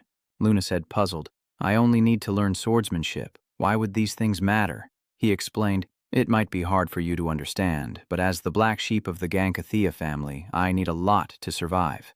A question mark appears above her head, but inwardly she marvels at his intelligence and brilliance. So that's probably why he almost got assassinated at the thunderfighting stage. I wonder who it was? He recognized Dewey's talent so early. Luna thought to herself, I only came to celebrate for you, but this isn't really my thing anyway. Time for me to go do something more fun. Jin couldn't help but be astonished. So soon. She replied, Yeah, you're not tall enough to dance with me. When you're older, let's dance together. I'll take you to a fun place. You'll love it. Luna suddenly said, Before we go, shouldn't you leave a message for others, like I did? Jin was confused by this. What? Suddenly, Luna put her hand on Jine's head, pulling him close, as if affectionately, leaving him bewildered. Then she winked and said, If I do this, everyone will know how highly I value you. Now because they're wary of me, people will be less likely to treat you rudely. See you later. Jine, still frozen in place, replies, Yes, goodbye. Witnessing Luna's actions, the surrounding crowd begins to murmur, Is that really the white whale I know? She must really cherish her younger sibling. Nearby, another person was gritting their teeth and tearing at a handkerchief. I'm so jealous. Let's go. Sir Vayok Ken, I want to bump heads with Lady Luna, too, Booba exclaimed excitedly, biting his handkerchief. Today, I will write a poem praising Lady Luna, and I will recite it all night long. All night long. Bisco couldn't help but grimace, a shiver running down his spine. Can't you just shut up? Suddenly a voice calls out, Boovis. Meanwhile, Boovis still felt the injustice of the Luna sisters' head bump when a blue-haired girl in a wheelchair looked up and spoke. Don't be like that, brother. This is probably very important to Boovis. This is Mjiela Ivano, Vizukin's younger sister, who says she's only able to enjoy this fated encounter thanks to Boovis showing her around. We should show him more respect. Bisco could only bury his face in his hands, helpless. Mjiela and Booba are having a good time. She really is something else. You understand me so well. I, Buffed, am honored to escort you. Oh my, thank you, Mr. Buv. Jane stood alone to the side, sighing. As they left, he wearily thought, playing host is exhausting. Where are those damn Zeepos? Though troublesome, should I go find them myself? Jine began to calculate. Suddenly, a glass was slammed onto the table, startling Jine. A familiar hairpin came into view, followed by a voice. I don't believe we've met, young master. Might I have a drink with the rising star of the Cadil family? Cirrus Edoma appears with a dark and menacing look, prompting Jin to ask if they know each other. It's Cirrus, approaching him and introducing herself as Cirrus Endoma of the Secret Chamber, with a sly smile. It is my honor to meet you, young Master Jin Cade. Jin responds with a calm smile. Cirrus Endoma of the Secret Palace. The honor is mine. Jin Cade, of the Black Field. Jine poured her a drink and politely replied, "As the daughter of the secret palace lord, I am the honored one." Ceres continued, "You're the same age as me, so how did you achieve such power? I envy the innate physique of the Gondan family." Jin confidently replied, "I think so too." He returned the compliment, but the secret palace was also a bloodline gift. He couldn't imagine how much the secret palace lord valued her and confidently affirmed it. "Yes, because I'm her only daughter, unlike you," she said, realizing her mistake and covered her mouth. "I hope that didn't come off as rude." Jin generously brushed it off. "Not at all. Everyone knows I'm the youngest son with many older brothers. I'm actually quite envious of you. Having many siblings must be tiring," Jin cautiously replied, still wondering why she hadn't mentioned the incident at Mammy. She couldn't have missed it. My face was clean then. Ceres picked up her wine glass and said seriously, "Now, young Master Jin, I want to ask you something." Jane then asked, "Yes, please, go ahead. Miss Ceres, how is your injured leg?" Jine already suspected something, but the atmosphere turned dark. He casually replied, "It's fine, thanks to a kind soul who applied medicine for me. I don't know how to repay them." Ceres retorted sarcastically, "You're more shameless than I thought, young Master Jean. Then why were you at the Moon Well in Mami? I think I deserve an explanation. Why couldn't my men find the terrorist with magic there? It's humiliating, and it makes me wonder if the young man I let go was the culprit." Jin calmly explains that, as a member of the Caden family, does she really look like a suspect? "I'm sure you know a lot about my family." Ceres stated seriously, "I don't think you're a suspect, but you were on a mission for the Kinnan family. Perhaps you hired a mage, as you couldn't handle the task alone. At that inn, the only possible targets of the Cannon family were members of the secret society. I believe that's why you were there, and I can't simply overlook that." Jine considered this. Her mistaken belief that I targeted a member of the secret chamber isn't entirely wrong, since I did injure them trying to kill Ankaro. But no, I don't understand why that makes me a suspect. Isn't that just a hypothesis? Ceres scoffs, "So you're going to deny it to the very end? Fine, in that case, I have a plan too. I'll drag you to the arena, beat you to a pulp, and spit on your ugly face." She pointed at him with arrogance, challenging him to a one-on-one fight. Jin was hesitant, but he responded with a contemptuous remark. "My father warned me against fighting those weaker than myself." She couldn't believe the disrespect. Jin smirks, then continues, "If you insist on fighting, then I have no choice but to accept." Cease looked up at his nonchalant face with utter rage as Yin and Siri came out to prepare. One of them spoke up. "Young master, are you here to fight?" He replied, "Yes, you may leave. Only the healers stay. Oh, and bring me 2 acceptable swords." The knight immediately obeyed. "Understood, sir. We'll seal off the arena until the 2 of you are finished." Song Jane watched Ceres from behind. The battle crazed, and the audience will flock to watch. She's the daughter of the Magic Palace. It would be too cruel to defeat her in front of everyone. Suddenly, she tells Jin to wait, making a condition before they begin. Jin asks what it is. Ceres states her condition. "If I win, you must tell me everything that happened that day in Mami without any lies." Jin immediately agrees. "I accept." He then sets his own condition. "If I win, say that you and I never met that day." Ceres exploited that slip-up, retorting, "So you are hiding something." She then shouts, "Come on!" Jin immediately charges forward with his sword, his sharp eyes glancing to the side. The 2 swords clashed, creating a powerful shockwave. Jin assessed his opponent, realizing only an Endoma bloodline could wield an ice sword. Ceres parries with her sword, unleashing her chilling technique. Her blade is instantly covered in ice, and Jine, blocking the blow, cheerfully says, "I didn't expect you to use your ultimate move right away." "I'm so unlucky, being the youngest son. I haven't even learned the family's secret arts yet. What am I going to do?" Ceres just glared at him and snorted coldly. Then she used all her strength to slash out a blow and shouted, "Not my problem." At first, Ceres seemed to have the upper hand, but for every attack she made, Jine simply blocked and retreated, never allowing her to land a blow. Jin is wary, but Ceres has already assessed her opponent. He's a true martial artist. He seems to barely defend, and the more they fight, the stronger his skills become. But it's no use. The 1-star gap can be overcome with her countless 3rd-level ice swords. Because she's weaker and has lower stamina, she can't prolong the fight. Once he counters after observing my movements, I'll switch tactics and finish him. Ceres is still just a 4-star knight. Even with her myriad ice swords, she's still outmatched in attack and defense. Realizing this gap, she'll likely try to force a change in pace. She'll likely use a secret technique, but I still can't gauge the true power of those countless ice swords. Then I'll have to counter with my own secret technique. Of all the techniques I've learned in the Thunder Rain Pavilion, the strongest one I've mastered is... Ceres smirks. It's over, Jinha. She suddenly vanishes in a puff of white smoke, followed by an enormous force crashing down from above, shaking the arena. Jin struggles to withstand the force, his sword aura turning the surrounding air into shards of ice. Appearing amidst the ice was the frigid Ceres, drawing ever closer with a chilling smile. Suddenly, Jin grins back, excited, and Ceres is taken aback, confused. He's smiling, but I already used Avalanche. Even a 5-star sword genius at 15 couldn't withstand the Secret Palace's secret arts. So why do I feel so uneasy? Ceres, unnerved by Jane's attitude, felt a surge of frustration as a sharp blade aimed directly between her eyes. Why? She wondered, quickly dodging the dangerous attack. Sweat poured as she watched Jane's blade begin to crack. Damn it. Jin looked on in utter dismay, a cry of anguish escaping his lips. A powerful shockwave then erupted from their battle. As the earth-shattering technique subsided, Jin gritted his teeth, regretting his decision. He shouldn't have used the family's sword storm. How could a mere death knight like Ceres withstand such destructive power? If she hadn't dodged, she'd be crippled, if not dead. Thinking this, he rummages through the debris, calling out to Ceres, who appears, kneeling on the ground, using her sword to support herself, surrounded by holes. Ceres was stunned by her own reaction. Had she truly valued her life? Had she feared death and dodged the attack? Ceres and Doma can hardly believe what just happened. Jine, despite her own injuries, rushes to Ceres' side, full of concern. Are you all right? I almost killed you. I'm sorry. The look on your face is truly indescribable.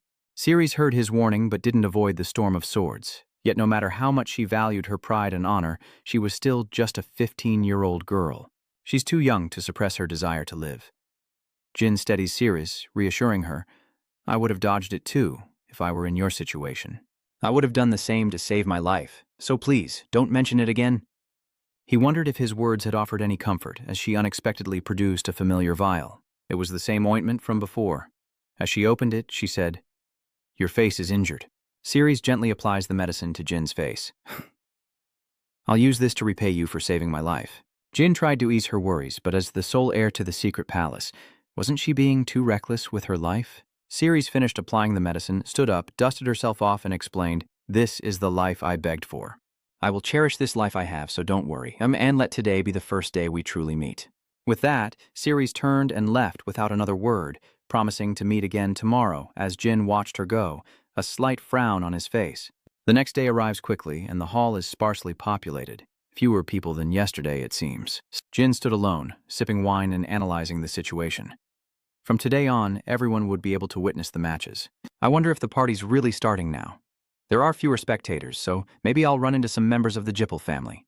I heard the Jippel clan guests are between 15 and 20 years old.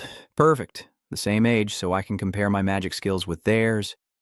I'd really like to ask them about Conin, but that wouldn't be wise. Well, once I become a reserve champion, I'll have plenty of free time anyway. Then, I can investigate Conin with Murican. With Murican's help, finding a full mana platform won't be a problem, so those Jippel bastards won't be able to send out a bunch of wizards this time. This time, I can prevent such a terrible thing from happening. As he walked, he suddenly saw the black dragon observing something, and then Jine meowed. Unexpectedly, someone else exclaimed, Why is there a cat at the Duncan clan ball? Ceres quickly embraced the black dragon, petting it affectionately as she cheerfully asked, Where's your master? The cat purred contentedly in her arms. Then, noticing the name tag around its neck, Ceres read aloud, Let's see. Is your name Butterfly? Butterfly? Did Master give you that name? From behind, Jine's eyes gleamed like headlights as he ominously replied, That's right. Oh, it's that cat. I knew if I followed it, I'd find you. But a voice from behind made them turn around, and Veridin leapt forward with excitement. We finally meet Jin, the Black Hunter. You have no idea how long I've been searching for you, he says, but Jin coldly asks, Who are you? Leaving Veridin feeling hurt. I can't believe that's the first thing you say to me. How could you forget me? I've thought of you every day, says Hugs the cat as it glares at this strange situation. Veridin continued, Then I'll give you a hint. Guess. My name starts with a V. Ceres could only turn away and sigh. What a bizarre name. Let's go. Butterfly. Mr. Cat also seems helpless. Father, do you remember the customer? Veridin remained hopeful, but Jin quickly crushed that hope with a single no. He was a little discouraged, but still tried to suggest, "Damn it, guess again, where did we first meet?" Melon Kingdom's transfer is still being flatly refused. Veridin can only be helpless at this point. He then placed both hands on Jin's shoulders, serious. "Hey Jin, your memory isn't as good as I thought. Listen closely and be sure to remember this." Before he could finish, Jin interrupted, "My name is V." He brushed Veridin's hand away and coldly said, "I've been trying to pretend I didn't know you were here. It's obvious I didn't want you to know I remembered. Why can't you understand that and stop bothering me?" Yet Veridin remains so carefree. Does he even remember? Jin can't help but doubt the truth of the future. Is this clueless idiot really going to become a 9-star mage in his 30s and be named the Jipol family's successor? I can't believe it. Veridin continued to ramble on. "I was looking all over for you yesterday, you know. I spent the last 2 hours searching for you, and I couldn't even find your shadow." Jin responds that while the ballroom may be large, it's still just a ballroom. How could he wander around for 2 hours? But Veridin still sighed, lamenting that if he could use magic, he would have found Jin sooner. "But this is Caden's territory, so I'm forbidden from using magic, right?" Suddenly, Veridin placed his hand on Jin's head and continued, "Anyway, I'm so glad I found you. It's been 5 years, Jin. I can't believe you're already a 5-star mage. I knew you were talented. Of course, I haven't wasted my time either. As a mage, I've already reached 6 stars. Veridin boasted of reaching 6 stars, but Jin simply responded with a nonchalant grunt. Veridin smugly claims to be a level above Jin's swordsmanship, but Jin scoffs inwardly, finding it unbelievable that the great prodigy of the Jipo family is only a 6-star at 18. If I were him, I'd already be past 7 stars. Is he lying about his rank for some reason? Suddenly, Veridin laughs maniacally, saying, "Ha ha ha ha ha ha. That expression on your face is the result of my tremendous efforts to find you. I'm eagerly awaiting the day I can compete with you, so train hard to catch up." Jin couldn't help but sweat at this display. He didn't think Veridin was hiding his true power. Regardless, if Veridin truly reached 6 stars at 18, then after the current head of the Jippo clan, Celiac Jippo, I'm the closest to him. This is a good opportunity to train and prepare for the difficulties ahead. With that in mind, Jin reminded him, "Veridin Jippo, I've said this before, but please learn to shut your mouth and say nothing." Veridin remained flippant. "Oh, you sound just like my father. Everyone says that. Anyway, why did the Jippo clan come to the ball uninvited?" he inquired, and Veridin replied, "Ah, that. It's because I kept pestering Uncle Andre that I had to see you." Jin couldn't help but feel helpless, thinking, even as the vice patriarch, was he really barging into enemy territory just because some kids were causing trouble? "I realized it must be fate," Jin replied casually. "That's it?" "Yeah." With that, Jin waved him away, saying, "All right, be grateful this is a ball." Quietly, disappear. Veridin couldn't help but feel disappointed and hurt. "Aren't you being a little cold? I know your father is being lenient with my uncle. Now that you mention it, promise me you'll show up to the JP family ball unannounced someday." He casually put his arm around Jin's shoulder, but Jin, unfazed, replied, "Oh, what if I cause trouble?" Veridin gives a confident smile. "I always keep my promises. Even if you did, I wouldn't kill you, and even if a fight broke out, I wouldn't participate." Jin was speechless. How foolish. Veridin was suddenly confused by the scolding. What? What do you mean?" Jin explained that someone had been glancing uncomfortably at her. Jane then turned to someone and said, "Excuse me, is there something you wanted to say to me?" "Ah, young Master Jin," then he tried to ask. "Well, when will Lady Luna be coming again?" This left Jin utterly astonished. "What?" Blushing, Boo produces a notebook with their initials explaining, won't Lady Luna be coming anymore? I wanted to give her this. It's a collection of poems I stayed up all night writing, filled with my love. Once she reads it, I'm sure Lady Luna will understand." Veridin watched them pour drinks and took a sip himself, while Booba continued to insist to Jin that appearances can be deceiving and that he might become his brother-in-law. Booba's obsessive infatuation caused Veridin to spit out the wine he had just swallowed, while Jin smirked, his veins bulging. Boo is startled and fearful at Jin's expression, calling him master. Jane picks up the notebook, his voice strained. "My dear guest, seeing your hard work torn to shreds must be horrifying." Booba is indeed horrified and regretful, but Jin continues, "You're asking for a beating." Jin, enraged, stomped on the shredded paper, demanding, "Not only do you call my sister whatever you want, but you dare call me your brother-in-law? I guess in your eyes, the Jankin family is quite pathetic." He then released his murderous aura, dragging the man to the arena. Jin commanded, and the knight beside him responded, "Yes, master." But Boo panicked, explaining, Haha, brother-in-law, master, why are you suddenly doing this? Master, please stop. I was simply expressing my love. Every man has the right to express his love to whomever he wants. Young Master Jin, how could you do this to me? Am I not a guest here? Why are you treating a guest like this? And have I mentioned how beautiful your sister is? Even tied up, Booba wouldn't stop talking. Jin coldly took the lead, and upon arrival, Booba was set down, still disoriented. Why? Jin, completely serious, removes his cloak and declares loudly, "We'll settle this with a duel." Booba is furious at being dragged to the arena and curses Jin inwardly. Damn it. Why is he suddenly acting like this? All I did was compliment his sister's beauty, and he's acting like this? Booba thought back to the events of the previous year, lost in speculation. Or does he know I'm the shape-shifting witch from our encounter last year? No way, it can't be. But why would he do this to me? Jin stands firm, declaring this will be settled. With a decisive tug, he ripped open his shirt, his eyes burning into Booba, daring him to a transformation duel as Bisco watched Booba being escorted in by soldiers, shocked to his core. He froze and quietly asked, "Booba?" Magiela claps excitedly, a wide smile on her face. Oh my, brother, what's going on? It looks like Booba and young Master Jane are about to duel. Bisco, looking furious, pushes Magiela's wheelchair toward the arena. That idiot, let's get a closer look. Magiela eagerly agrees. Sure, brother. A big question mark hangs over the series. What? She's utterly perplexed. I tried to approach him for a challenge before the party ended, but why would he fight someone like that? Back in the arena, Boo knelt, grimacing as he looked up at his opponent, while Veridin suddenly approached, eager to introduce himself. I'm so glad I begged my uncle to bring me here. I never thought I'd meet the heir to the Ice Palace. Nice to meet you. Before he could finish, Ceres cut him off. Get lost, he agreed. On the arena floor, the referee loudly announced that the highlight of the banquet, the Rukandan family's rising star, young Master Jine, would participate in a one-on-one duel. He wasn't shy about asking questions to build anticipation for the fight. Who would be facing Master Jine? I've never seen this guy before. Is he some kind of hidden master? Bua grits his teeth and slowly rises, while below, Veridin seems amused as he discusses the fight. I heard he's with the Ibrianos. He might be a tough opponent. Jin's fist hurtled towards Booba, but he just stood there, yelling. Young Master Jin of the Caden clan, allow me to properly introduce myself before we fight. Or do you deny me even that small courtesy? Before Booba could even finish his introduction, Jin punched him square in the face and ordered him to shut up. Jin coldly replies, I don't need to know your name. Booba grits his teeth and throws a punch at Jin, who narrowly dodges the attack, wondering, is he a 6-star?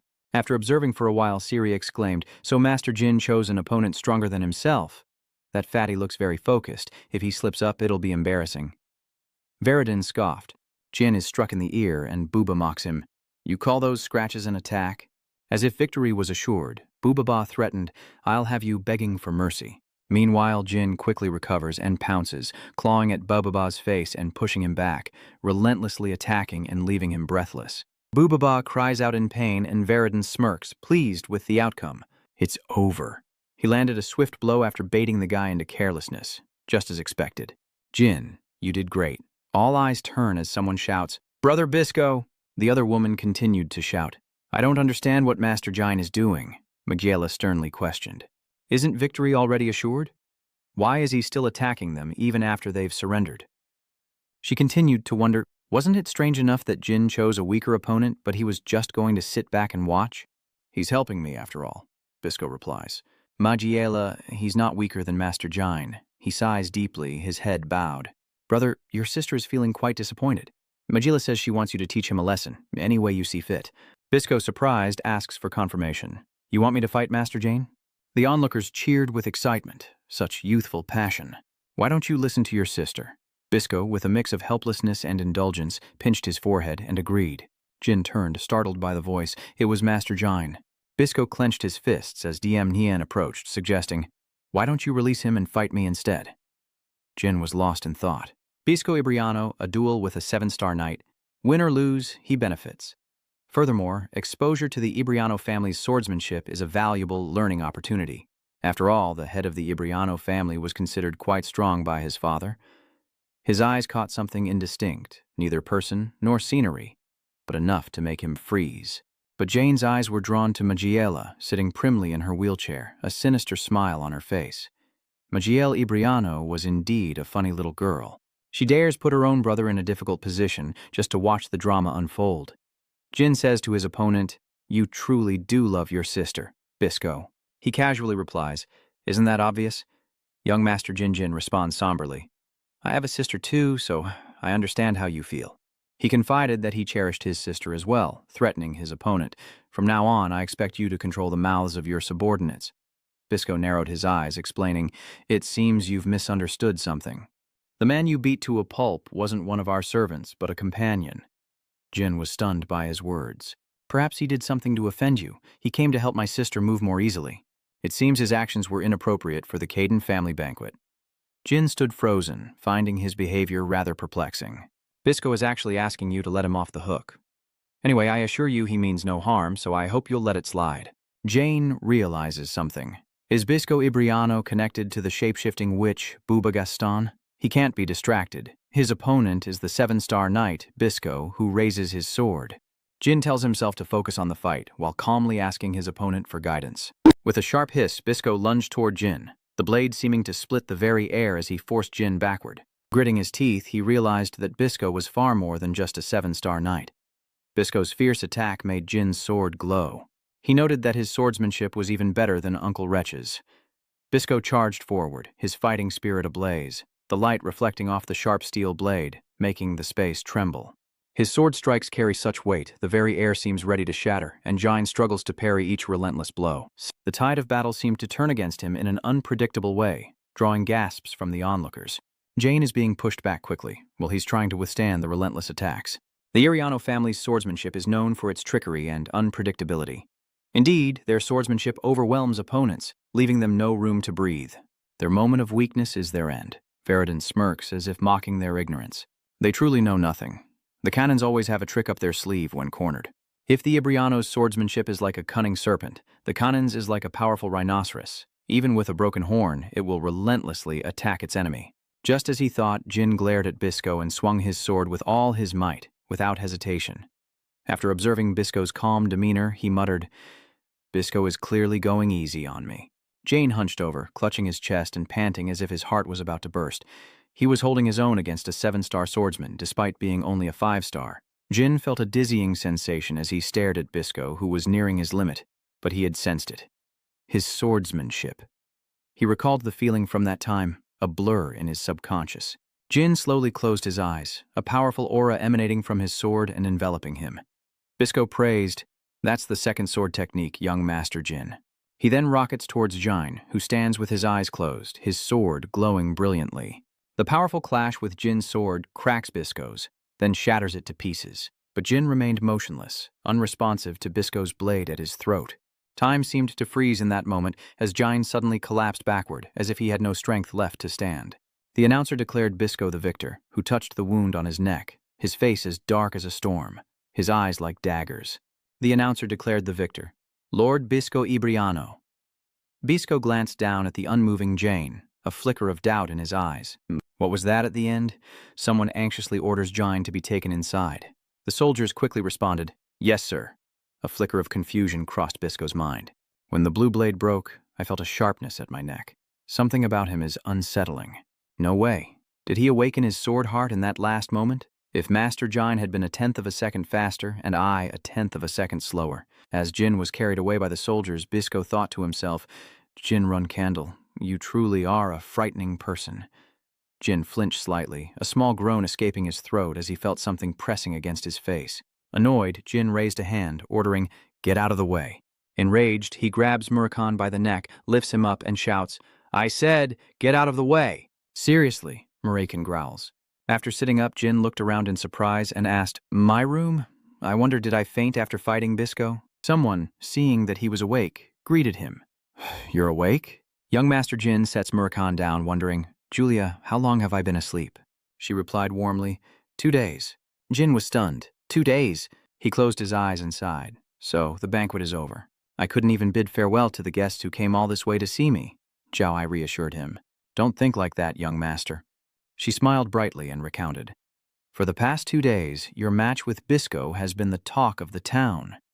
You performed admirably, and it's all because you displayed Heart Sword at the end, which the guests excitedly discussed. Bisco might be in for a beating.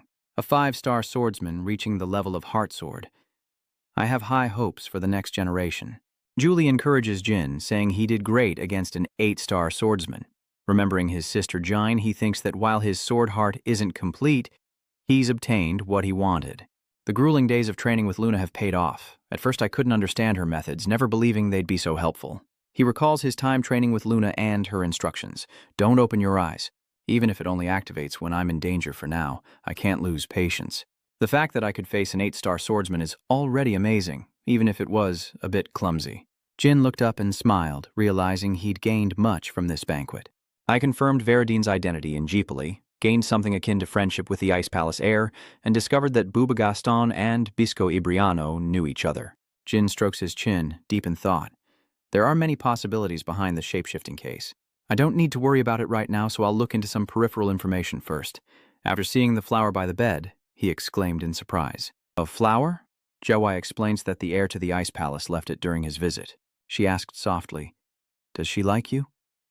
Jin replied, "No, it's a legend of the Ice Palace. The meaning of these flowers is an endless battle." A smile crept across his face. "Looks like she wants to keep fighting me." Murakhan, lying nearby, spoke with a helpless tone. "Anyway, it's not like this is the first time you've received flowers from a girl, is it? That's quite an achievement," he mused. Then he asked July if she thought so too, but she ignored the question and changed the subject. "Anyway, Miss July reported that the master ordered you to see him as soon as you woke up." Jin was startled and asked again. Well, Murakhan was teary-eyed over the emotionless strawberry cake. July continued, "I think it's time you proved your worth." With a gleam in his eyes, Dian replied, "All right, looks like I'll be away from home for a while longer." Then he inquired about his father's whereabouts. Jin quietly walks down the dimly lit corridor. His father awaits at the end. Ken turned his head slightly and said sternly, "You've arrived." Jin stood silently, listening to him continue. "It's been a long time since the son has come to me dressed so casually," Ken said to Han. "It seems you knew you'd be going away," Jin answered decisively. "Yes, I plan to leave soon." After seeing the satisfied look on his face, Jin thought to himself that his father seemed amused. For some reason, after regressing, his father was much easier to read. Khan asks if he knows where he is, and Jin replies that it's the tomb where those who've achieved greatness for the clan are allowed in by the Sword Garden, and where the clan's heroes are buried.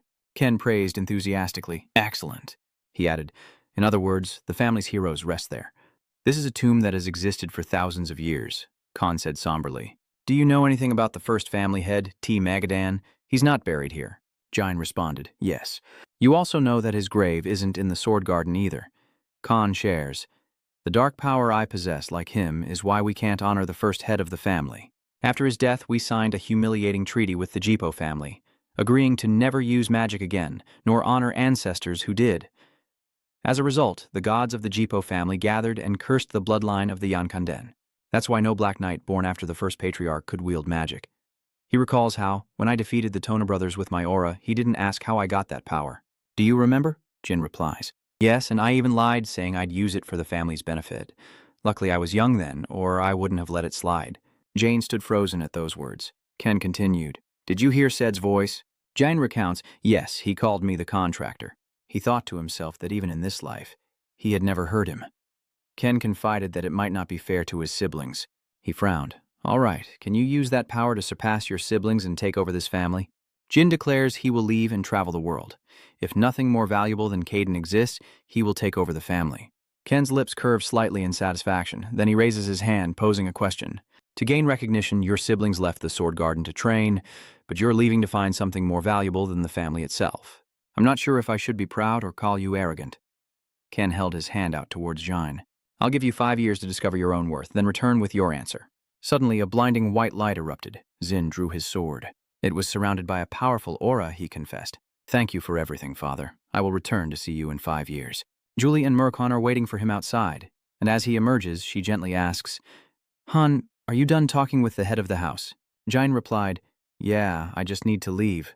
But he suddenly stopped as he saw something. He called out to Julia, stunned by the large piece of luggage she was carrying. Julie startled, lifting the package.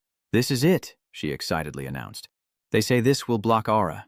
I learned about it from the old servants." Julie smiled, a little annoyed that I suddenly couldn't use my powers anymore, As servants, our reputations depend on our masters rather than achieving fame ourselves.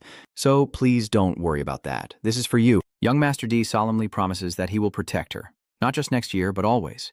July, I'm sorry. She placed her hand on her chest, closed her eyes, and softly said, "Please don't say that. Being able to follow you is more than enough, and I can regain my strength after you pass the test," Jin exclaimed excitedly. "All right, let's go." Jine turned her head slightly, her throat choked as if something was blocking her. His eyes lingered on the towering palace behind him, a place filled with memories. Jine took a deep breath. Next year, it seemed, this was only the beginning. And so the three of them set off. Jin, full of vigor, strode forward, smiling as he said, "Let's explore the world." Inside the tomb, Kirin reflects that even with his demigod-level swordsmanship, he failed to break the Jipo clan's ancestral curse. Perhaps the contract with Sodet and Dark Energy make his youngest son the clan's only hope. He scoffs. That child may hold the power to free the Cannon family. Ken seems to have high hopes for Jine. I wonder what his future holds. Jane and his companions are camping in a forest, a flame in his hand providing light and warmth against the cold night. Julie asks, "Master, is it really okay for you to leave without a word?" Jane turns slightly, a bit perplexed, as Julie voices her concerns. "Your cadets and Lady Luna will surely be disappointed," he reassured her. "Don't worry. After all, Lady Luna is quite open-minded, but the cadets will be rather sad. But it's not as if we'll never see them again, is it? If I mentioned it to them, they'd probably raise their swords on both sides of the road as I left." July nodded. "That's right. They might even do more than that." Then she asked where he planned to go. From what I've heard, most other prodigies choose Mommy as their first destination, since eliminating evil is the most effective way to become famous. Jine exclaims in surprise, "Famous?" Before becoming a beacon of Cand, they must venture into the world and build their reputation from scratch to be recognized as a prodigy. Furthermore, they can't expect any help from the family. For example, before becoming a wonder, Miss Mary defeated all the strongest people in the northern part of the continent and became famous as the Northern Madwoman, Winfrey Mary. Jin stared at his hand, thinking that his other siblings had returned within 6 months to 2 years, but his father had given him a full 5 years. There's only one reason father would do this. The flame in his hand suddenly turned black. Jin quietly pondered his father's wishes.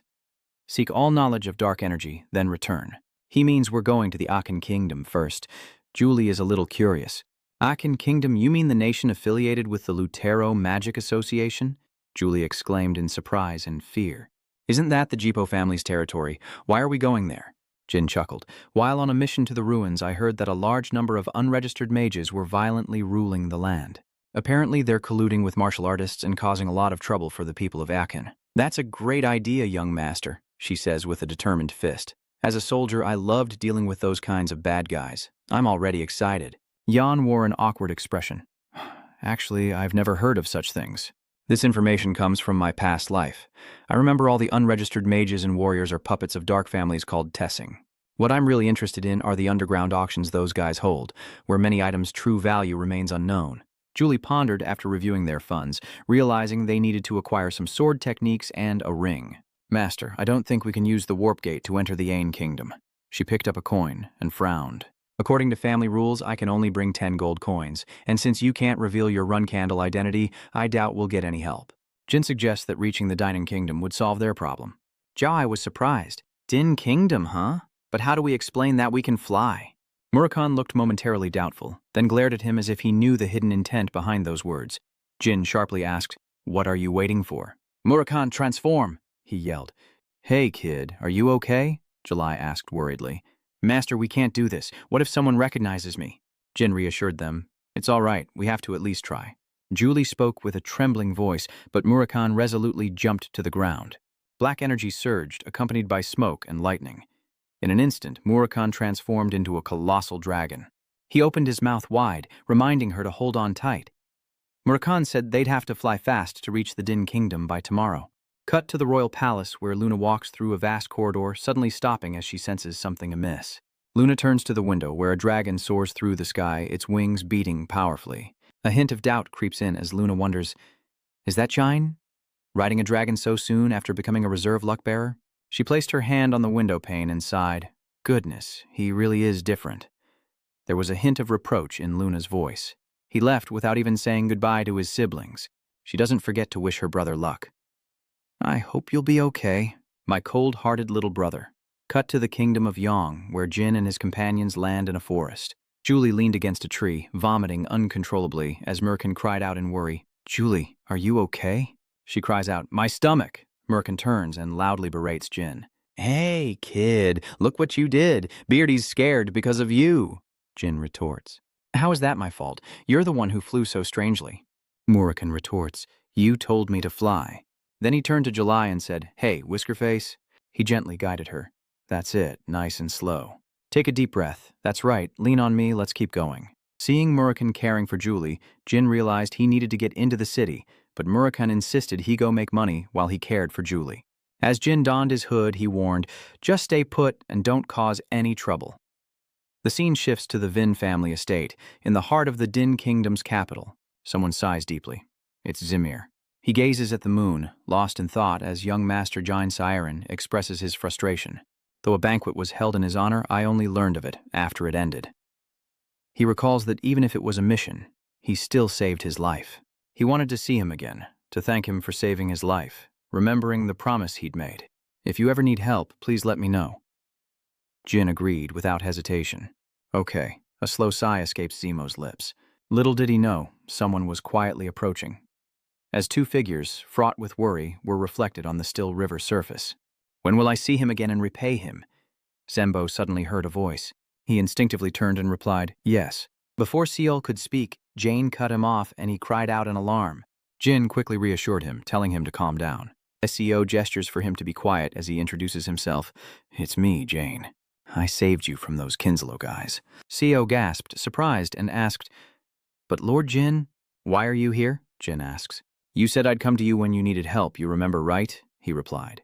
"Of course I remember. How could I forget your kindness? If not for you, Jin." Before he could finish, Jin cut him off. "Very well then, I'll be waiting here." He earnestly requested, "Bring me some gold and money." He unconsciously touched his face, then groaned aloud. Jin. July and Murakan arrived at the Din Kingdom, and Jin pondered the rules. He must conceal his identity as a temporary prodigy, building his reputation solely on his swordsmanship without any family assistance. Before them stood an indifferent man with a pipe. He flatly refused them entry, assuming they were penniless. It was obvious that the Black Dragon children would be broke for the first month or two, as they'd never been taught how to earn a living. But when Jin produced a hefty bag of gold, the man's attitude instantly changed. Jin thought, until they earn rewards from hunting criminals or make a living as mercenaries, they're forced to experience poverty. But for them, they were feasting at a luxurious table in a restaurant for the wealthy. July smiled widely and praised the spread. "The food in the Din Kingdom isn't bad, is it?" she said, confiding in me as we walked. I had steeled myself for a few days of belt tightening, like in previous operations, but things were off to a smooth start. "It's all thanks to that day." Murakan laughed beside her, calling it beard bread. He frowned and sighed. "Didn't you just tell Jain yesterday that this was extortion?" The young master's reaction changed so quickly, Julie explained, her eyes darkening with confusion. "That's because Jin stepped in to defuse the situation, saying it wasn't extortion. He explained that Sur could repay him in cash." Jin recalled the night he saw Sur bring out a large bag of gold, and though he only wanted a little, Sur happily replied, "Please, take it all. It would be my honor to help you." Jane then turned to Murakan, questioning his very existence. "By the way, Murakan, are you sure you're not eating too much? We're about to open the portal. What if you throw up like last time?" He confidently told Jain to shut up, asserting that even if he vomited, eating his fill was the instinct of a dragon like him. He retorts, feeling helpless, "Instinct, my foot! If it weren't for me, you would have starved days ago." Merkin cleared his throat. "If you don't want to see me throwing up, then go ahead and laugh. Why do you insist on using the warp gate?" July frowns, glances at them, and says, "I guess someone's just trying to hide their dragon eggs." Murakan stammered, "Strawberry cake. That's not what I meant. I wasn't talking about you." Jin teased, "I was worried about July, but it seems the real problem lies elsewhere." He explains that their destination is the Akin Kingdom, a member of the Lutero Magic Federation, ruled by the Jipo clan, and that about 80% of the active dragons are on the Jipo clan side. "So, let's just fly there. We shouldn't provoke them before we're ready. To fly into their territory without the Jipo clan's permission is an act of defiance." Murakan retorted, "More than half those dragons would cower at the mere mention of my name." Then he transformed into a cat and continued, "Things have changed. No one flies around showing off their wings in the sky anymore. I hope that one day the world will become a better place to live. Jin retorted. I told you not to transform in the middle of the road. The Jipo family is sustained by dragons, the gods who created them, and the Jeeple clan members who have made contracts with those gods, making the Kanden family a difficult opponent. If his father wasn't here, the Jipo clan would have destroyed the Black Cane a long time ago. Jin suddenly paused, as if he had realized something. Wait, now that I think about it, how did they gather so many contractors? Could they really gather that many in one generation? This is more than just a coincidence. The security guard, upon seeing Jean, reached out his hand and requested, Please state your identity. He gasped, thinking, We've arrived. Jin presented the 2 passports to security. I'm John Gray, and this is Julie Pitton. We're here in the Akan Kingdom for tourism. He held the passport and pondered for a long time. After a while, Jin and his companion sat down in the chairs inside the teleportation gate. The loudspeaker announces, Attention all passengers. We will begin teleportation to the Kingdom of Akin in a few minutes. You may experience side effects such as headaches or delirium, so please remain seated and comfortable. July remarked, As expected of an ID card made by the family, we passed through the gate without any problems. Jin replied, Of course, the person who gave it to me said it was so real that it could even fool Vermont's special forces. They've started the teleportation. Thank you for waiting. Teleportation is about to begin. With tears in his eyes, Murakhan curled up in Julie's arms as Jin was lost in thought, remembering his kingdom from a past life. Jin slowly closed his eyes, realizing that 15 years had passed. He slowly opened them again as he heard an announcement. We've arrived. Welcome to the Akan Kingdom, part of the Lutero Magic Federation. Jin looked up, his lips tight, his gaze filled with unspoken thoughts. He recalls spending his final years in Akan Kingdom's capital before his regression. It's been a while since his past life, but the scenery hasn't changed much. Beggars and the homeless are everywhere, and the people in the streets wear gloomy expressions. After observing for a while, Julie remarks that the city is eerily gloomy despite the beautiful weather, but young Master John knows the answer better than anyone. It's all because of the tyrannical regime of those damned exploiters. I remember hearing how terrible the current Dark Ages are. He planned to find lodging first, then we can find our destination, she replied politely. As dusk settles, the trio arrives at a dilapidated inn, prompting an irritated Murakhan to ask, Do we really have to stay in a dump like this? July understood that her young master likely had a plan. While Murison, arms crossed, wondered aloud, Strawberry cake. Why must we stay in a place like this when we have the means to do better? As Jin opened the door, he replied, This will be great, I'm sure. Flaunting our wealth in a city full of criminals and illegal mages, Murakhan retorted. So, that's why we're staying in a dump that even orcs would turn their noses up at? He ground his teeth in frustration, as Jane coldly stated, Whatever, I'm going in. Jane seemed familiar with the place, calmly stepping inside as the innkeeper lay listlessly on the table. When asked, Are you the owner of this inn? He looked up, half-conscious, and mumbled a few words. After processing, he blurts out, Guests. Z sizes up the 3 newcomers, judging Murakhan as a stalker. Jean is a novice swordsman, and the beautiful girl beside them. Is she a maid? Jay's eyes gleam with a sinister smile as he brings out 3 large glasses of orange juice, cheerfully announcing, Welcome to Z's Inn. We have plenty of rooms available. Here, try our inn's famous orange juice.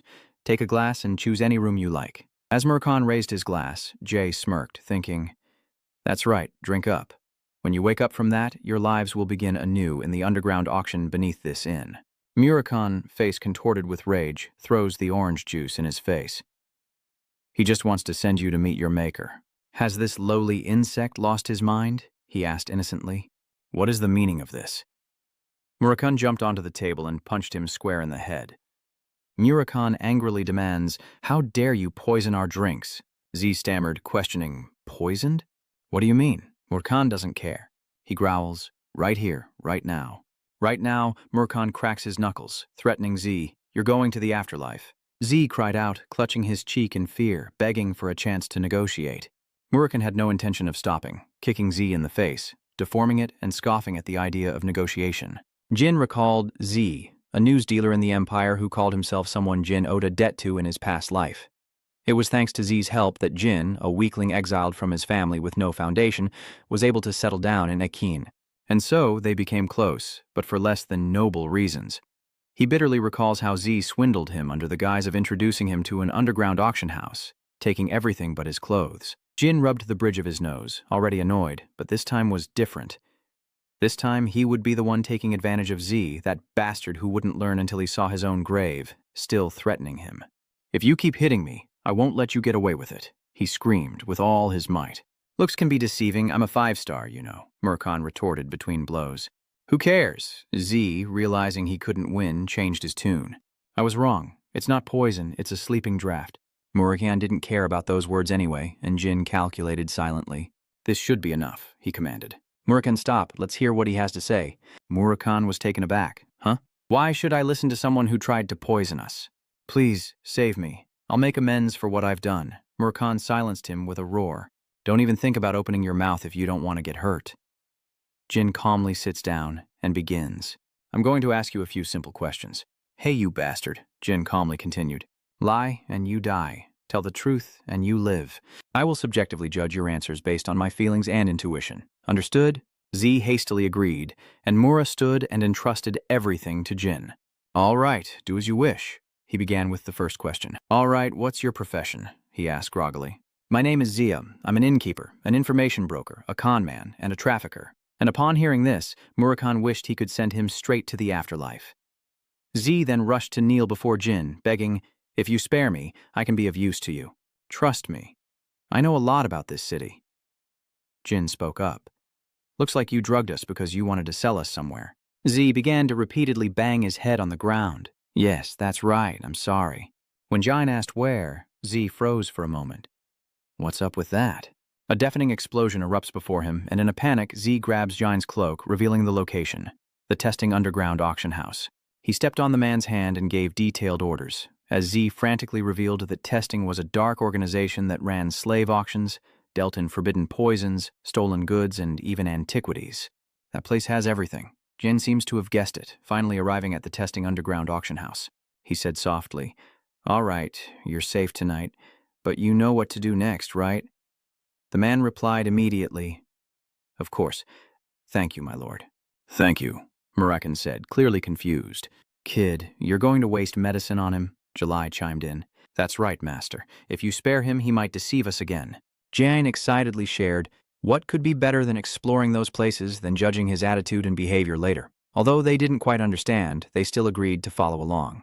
He turned and called back. "We'll need a guide in Ain anyway. Might as well use him." He opened the door and stepped out, thinking that he needed to find the guy's sister first, leaving Murakan and Julie speechless. Jin sighed, wearily admitting that pretending to know nothing when he knows everything is exhausting, but he can't reveal he's a regressor, so he has to keep trying. After examining him, the doctor advised that he rest until his bones healed, then tipped his hat and left, saying, "Call me if you need anything." Turns out the one who healed him was from the Lutero Magic Department, a random person off the street, yet so talented. Meanwhile, Z seethed with envy as he looked in the mirror. Damn it, these lunatics beat me up and then heal me. He glanced at them, wondering, just who are these guys? It doesn't matter if you're the heir to a great martial arts family or the ace of a special task force. If I betray them, I'm done for, Jin declared. Then let's go, Red asked, stunned. Huh? Jin says sternly. We have to go. At the black market auction house, 2 hulking guards stand watch outside a magnificent castle. One of them squinting as he notices something amiss. He wondered, "Hey Z, why so many people today? Are they merchandise?" Z gritted his teeth.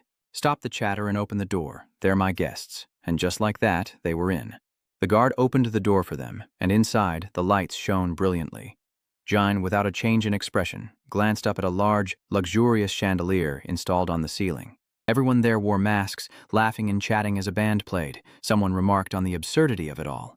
It turns out Murakan clicked his tongue at the sight of the orchestra, saying it was a bit much for a place run by thugs as he handed them masks and explained.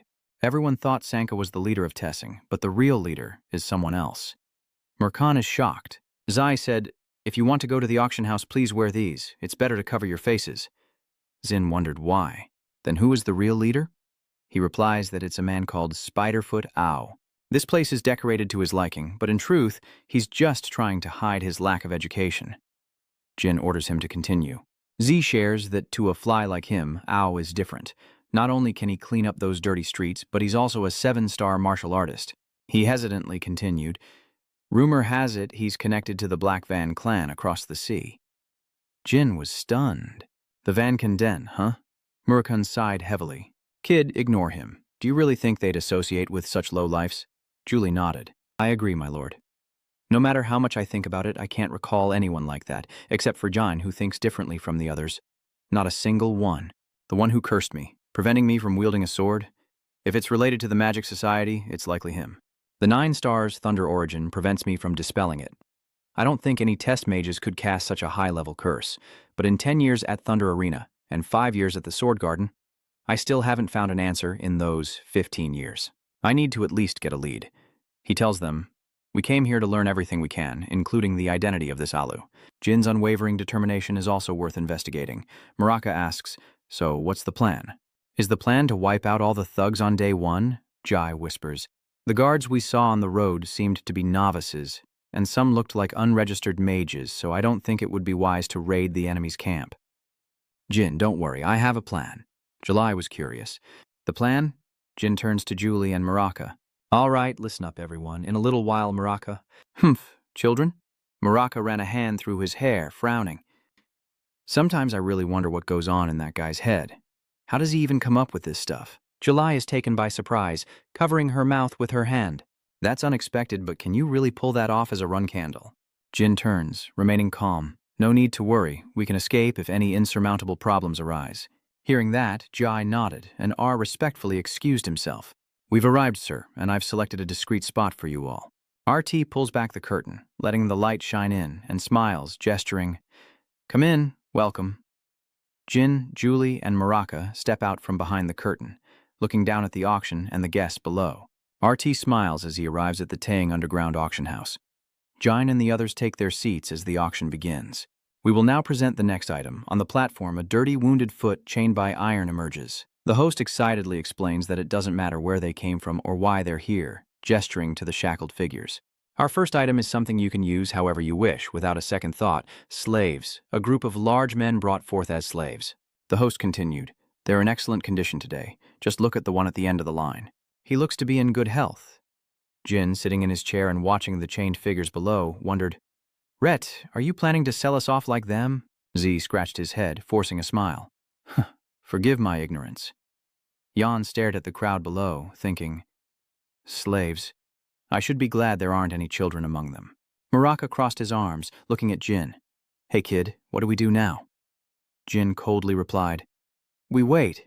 Jin calmly states, I've heard they occasionally auction off some useful items. If anything valuable appears, I'll try to bid on it, then we'll figure out our next move. Muraka glanced at Jin, who thought to himself, recalling the item he desired. This plan is just a thought for now. If my intel is correct, that item is probably gathering dust in some vault. Could I steal it after the plan is executed? The auctioneer smiled, waving his hand. Now next. And with that, he shouts that the auction is officially underway. His words ignited the crowd below, who roared with excitement, while Yeon coldly observed their reaction. Now, we just need to be patient and wait. A week later, the owner bid 20, 130, we have 130, can we make it 140? Z approaches Jin and whispers, yes, sir. Jin nods, listening to Z, who looks down at the crowd below. You've just been watching for a week. If you don't buy anything today, the auction house might come after you. Jin calmly replies, aren't you bothering me as well? Z lowers his head. Of course. Please do whatever you wish. Z steps back, the man scowls, thinking, damn it, do something. You should be dead. You'll be kicked out of here soon, even if I do have some connections with the auction house. He was furious. Buy it, anything, before I lose my patience. A book is brought forth, and the host looks at it. The next auction item is our first magic book of the day. He smiled, gesturing to it. This is a magic book by Matthew, the mage who once ruled the continent. We haven't been able to decipher it yet, but I'm sure there's some amazing magic recorded inside.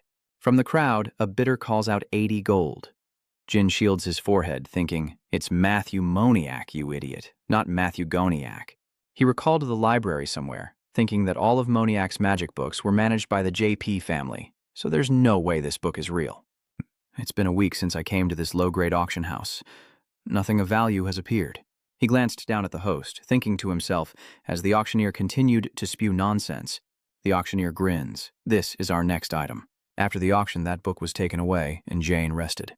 The foolish mages are obsessed with that fake spell book. The host announces that the starting bid for this magic book, written by him, is 500 gold coins. Looking down, Dien thought to himself that some magic books like this weren't popular, but were like playing the lottery. If you're lucky, you get something good.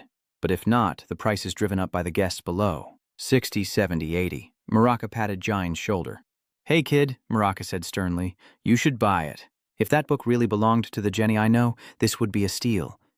Suddenly, the auctioneer looked up in surprise. 150. Anyone willing to go higher? The guests below were surprised. Was he really going to buy it at this price? Probably some young master from a wealthy family. Jan looked at Mangaka, thinking, a magic book recommended by the Black Dragon Murakhan? The auctioneer confirms the sale at 150 as Murakhan mutters, why is it here? Hearing this, Jin wondered, why? Just what kind of magic book is it that interests him so much? The next magic book was written by Suji Hist. It's Suji Heister's magic book. The guests below were stunned. Who is Heister? First Genom and now this. Nothing but unheard of things. The auctioneer noticed John raising his paddle. 200 for the first bid. Even the Blade Pavilion's guests were shocked by the opening bid, their eyes turning to Jai. Who is this 200 guy? Why is he bidding on all the weird stuff? Mangaka, arms crossed, wondered, hey kid, what is that thing that someone bid 200 for it right off the bat? Do you know this book? Zin asked emotionlessly. I just thought it would be good to buy another magic book. Though his words were calm, he was inwardly astonished. And yet, I found it here, my master's family from her past life. I heard her family fell hundreds of years ago. I never thought I'd find a trace of them here. He recalled the image of a woman with fiery red hair wielding a staff. The matriarch. So 200 gold for Heister's book it is. He thought to himself, I'll give it to her as a gift if we ever meet again. Jane rises, mask in hand. It's time to move. Let's go. The two books he'd just won were brought to him, and Mangaka opened Jenny's magic book to examine it. Mangaka exclaims, jackpot! This really is the Jenny I was thinking of, but what's with this strange and complex ancient script? Jin thinks to himself, of course, the only people who can decipher that ancient script are me and my master. Z stands behind him, rubbing his hands together with glee, happy that he's finally bought some items. It would be terrible if you didn't buy anything by now, Jin thought coldly. Upon hearing his name, Rhett was stunned. Yes, sir. Jin calmly states he's going to see Spiderfoot Owl. Z is stunned, and Rhett is horrified. But sir, you can't do that, even if you are my client. Alu Jin approaches and puts his hand on Z's shoulder, saying, then tell Alu that Veridin Zipfen has come to see him, with a sinister smile. Z was stunned into silence, thinking to himself as he rushed toward a room. Damn it, Z was flushed with excitement. He grinned, thinking he wasn't V-Mon Special Forces, but a pure-blooded Rip Fen family member as he lunged for the doorknob. Good. Now if I can rely on the Rip Fen family name, I can get out of this godforsaken place. Z throws open the door, shouting, Alu, get out here now. Veridin Jen was looking for him. He wondered in shock. Why were there so many? A group of menacing figures stood staring at him, their dark expressions causing him to freeze. One of them stepped forward, hands in his pockets, and looked at Jin. Are you Veridin? He scowled. Come with me. The boss wants to see you. With a bruised face, Rhett stood behind the group as Jin struck the leader, sending him reeling. Jin held out his hand, a ball of fire appearing in his palm. Are you all making a fool of me? The man who was struck held his face, staring in shock as the fireball grew, and Dai said sternly, Hey, are you Ao? The man frantically waved his hands. No, sir. Mr. Aw ordered us to escort the three of you to him. Sparks flew around him. Jin hurled a fireball forward, the explosion unleashing heat and destruction as he calmly stated, I've revealed my identity, and he still just sends a message? Let me say it again. Tell him to come here and meet me himself. Crawl to my feet on all fours. With gnarled hands on the floor, the group prostrated themselves before Jai, heads bowed. I am Alu, the red-clad man kneeling before you, and manager of this testing auction house. I beg your forgiveness for failing to recognize you. Jin's expression remained cold as he listened to Alu's plea for forgiveness, while Jet, cowering behind Jin, grinned wickedly, thinking, anyone else claiming to be Veridin Jipo would be laughable, but not him. His aura is different. Z grinned, his eyes glinting with malice as he thought he even used a fireball earlier, a 5-star mana skill. Z continued, at that age, to be able to use 5-star magic. Only the Zippo family could achieve such a feat. 1 week prior, while descending the stairs, Jin's words stunned Murakan and Julie. I will pretend to be Veridin Zippo. Murakan exclaimed, What? Julie was worried, but Jin seemed confident. Even if Alu knows the Jipo family, he won't be able to tell what's real from what's fake. We'll strike first, Jin said, laying out his plan. Fear will cloud his judgment, but Julie has other concerns. No, Master, the problem isn't whether you're discovered. Julie worried, thinking, if the family or Patriarch finds out about this in the future, there will be trouble. Back in the present, Ao hears Jane's command and rises to his feet, his massive frame several times Jane's size, yet utterly respectful. Yes, my lord. Jin produced 2 books, asking with a blank face, Alu, take a look at these. What do you think they are? Alu bowed his head remorsefully, replying, Magic books. I apologize for taking those ancient magic books without the Jip family's permission. Jin threatened. These 2 magic books I'm holding are highly valued by the Jip family. With a stern expression, Jin questioned, How much money have you made from them? Jin's imposing aura terrified Ao. Lord Veridin, I sincerely apologize, but I am just a martial artist. It was my mistake not recognizing the value of these magic books. I'm sorry. I'll do everything I can to get those books back, so please, give us a chance. Dian slams 2 books into Ao. Do you really think you're better suited to retrieve them than I am? With the cold authority of one in power, Conin commanded Alu to shut his mouth and hand over the list of customers and the amount they paid for the books. Jin utters words of despair for Ao. My family will begin their investigation tomorrow. Ao and his men fell silent, consumed by despair and regret. It was over for them in the Akan kingdom. No matter how hard teasing tries compared to the JP family, they're just a common gang. Alu submits the entire client list, and Jin, Julie, and Murakan review it together. Alu stood before Jin. These are all the people who attended the auction, Lord Veridin. Jin asks if there's anyone else, and Alu bows his head, explaining that the rest are under heavy guard in the warehouse. Ah, excuse me. That's also where the staff resides. If you allow me to step outside for a moment, I can bring them here immediately. It should only take about 2 hours, so if you... Before Alu could finish, Jin coldly cut him off, asking, What nonsense are you spouting? Jin's words made him clench his fist behind his back to restrain himself. Why don't you go destroy some important documents? Don't think I can't see your moves from here. Do your job carefully. Fine. Go if you want. Ao seethed with rage, veins popping on his forehead, but he could only bow his head and listen to Jin's warning. Investigate the remaining people thoroughly, and don't forget that I'm still in control. Yes, I understand, and I'll be back soon. While I'm gone, take him around the warehouse area for inspection. The subordinate respectfully acknowledged, Understood. But as he passed his subordinate, O placed a hand on his shoulder and whispered, Don't let him leave the estate until I return. The subordinate understood. As he walked, Alu gritted his teeth. That bastard, just you wait. You think you can control everything that's happening? He was furious. Damn it, I spent a fortune on those Jipo family members. Do I really have to buy those magic books back? No. Boxes fall to the floor, scattering valuable jewelry. Murakan is ecstatic, telling him to take whatever he wants. Jin, July, and Murakan ransack the room, with Murakan tearing through everything in a frenzy. July is speechless. Is everything really okay? Murakan was confident, saying it was all good. Let's just take what we need. A book flies and hits one of the subordinates in the head. Murakan was annoyed. Damn it! Total awareness is not awareness. Murakan quietly converses with Jin. Hey kid, about that O guy, he'll know you're a fake when he gets back. What do you plan to do then? As Jin parried, he questioned the statement, calmly replying that he'd grab whatever he could from a nearby box and make a run for it. Before Al returns, Jin opens the box to find a ring nestled inside. Gleaming and radiant, it brings a satisfied smile to Jin's face. Found it, July asked with her usual worried tone. Young master, are we really going to keep risking our lives doing things like this? I don't feel good about it. Jin chuckled. I'll take that as a compliment. July and Zed appeared carrying a thick stack of documents and shouted, Sir, I'm here with the list of names you requested. Z respectfully handed the list to Jin, complete with the information on the slaves he requested. I've also included their nationality and age. Jin was generous with his praise. All right, well done. Jin orders everyone to leave now that they're finished. As Jin was about to dismiss everyone, Alu's subordinate stopped them, emotionlessly promising to deliver the auction house's records upon their return. The subordinate stopped Jin's group from leaving, insisting he wait at the estate. But before he could finish, Jin unleashed a surprise attack. The henchman's jaw was dislocated, and a tooth flew from his mouth as he instantly fell unconscious. The others are shocked by Jin's decisive move. Young Master J quickly flatters him, saying he's amazing and doesn't waste a single movement. But inside, he was terrified. What? Why did he knock out Ao's subordinate?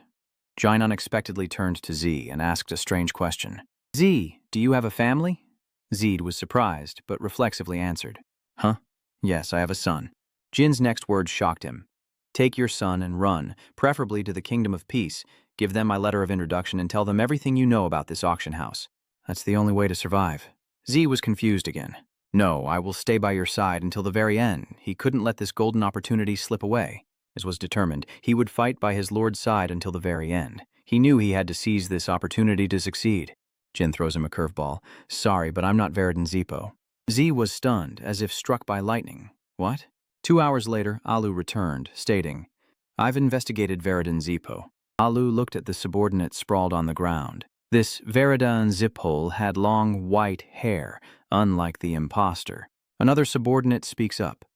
Aoyu, looking grim, says, that subordinate fearfully reported that they took the information and documents of the slaves and other customers in the auction house. The subordinate continued, saying that before fleeing they left a message. The testing was over. His neck veins bulging with rage, Ao orders his men to give chase. A subordinate is stunned. What? O's massive hand crushes the subordinate's head, his eyes burning with rage as he hurls him like a sandbag. O's rage terrified the remaining subordinates as he roared, Send everyone after them. Bring those swindling bastards back here. Now, surrounded by a murderous aura, he vows to destroy them all with his own hands, a voice echoing before the raging flames. Hey kid, is this why you've been wandering around this area? I don't think we'll gain anything from provoking Ao. We need to see if he's connected to the Jian-Kan black market family. Murakhan, sitting beside him, mused aloud. All right, I guess I'll just take it as a farewell before we leave. Jin listened intently as Murakhan revealed that he'd not only given the demonic tome away, but also gifted him a masterpiece. I panicked when I saw you leave the auction house with that thing. How do you know about such ancient things, and why do you try so hard? Murakhan asked, looking directly into Jin's eyes. Under a blood-red moon, a flurry of hurried voices echoed. They're over there. Tell the boss. Having been discovered, Murakhan turned towards the sound and clicked his tongue. Shh, noisy pests. Just then, Jin slowly stood up and said, Now, a great wind will rise, scattering leaves everywhere. Jin coldly suggests they go for a change of scenery as their pursuer appears, drenched in sweat, and says, Found you. Surrounding Jin and his group, he shouts, You swindling bastards, how dare you? You think you can trick me and just run away. The more he spoke, the more unhinged he became. I'll hang you all in the market square as an example. I'll show you what happens when you mess with the owner of the underground auction house. But then, Giant said something that shut him up. I also have ledgers detailing the slaves you've kidnapped from Bond. Or perhaps the transaction records with the magic tomes the Jipo family seeks, or a list of your shady clientele. Jin throws the incriminating newspapers into the air, announcing, I've spread it all, and by tomorrow the entire continent will be watching you. Amidst the rain of incriminating documents, Jin casts a sardonic gaze upon Alu, remarking on the convenience of magical mail. Truthfully, you're already dead, Alu. Learning the truth, Out lost all control. You little brat, I won't let you die easily. I'll spare your miserable life, just so I can torture you. Each time you faint from the pain, I'll scorch you awake with flames. Ignoring him, Jin called out to Murakhan, who responded with, What? So it was Jin's idea. I want to fight Alu one-on-one. Hearing that, Murakhan sighed with a bitter laugh. To fulfill Jin's wish, Murakhan advanced alone against Alice's swarming subordinates. What a headache. Seeing this, Alice flew into a rage, yelling, You bastard! You think you can take us on alone? Don't just stand there and attack.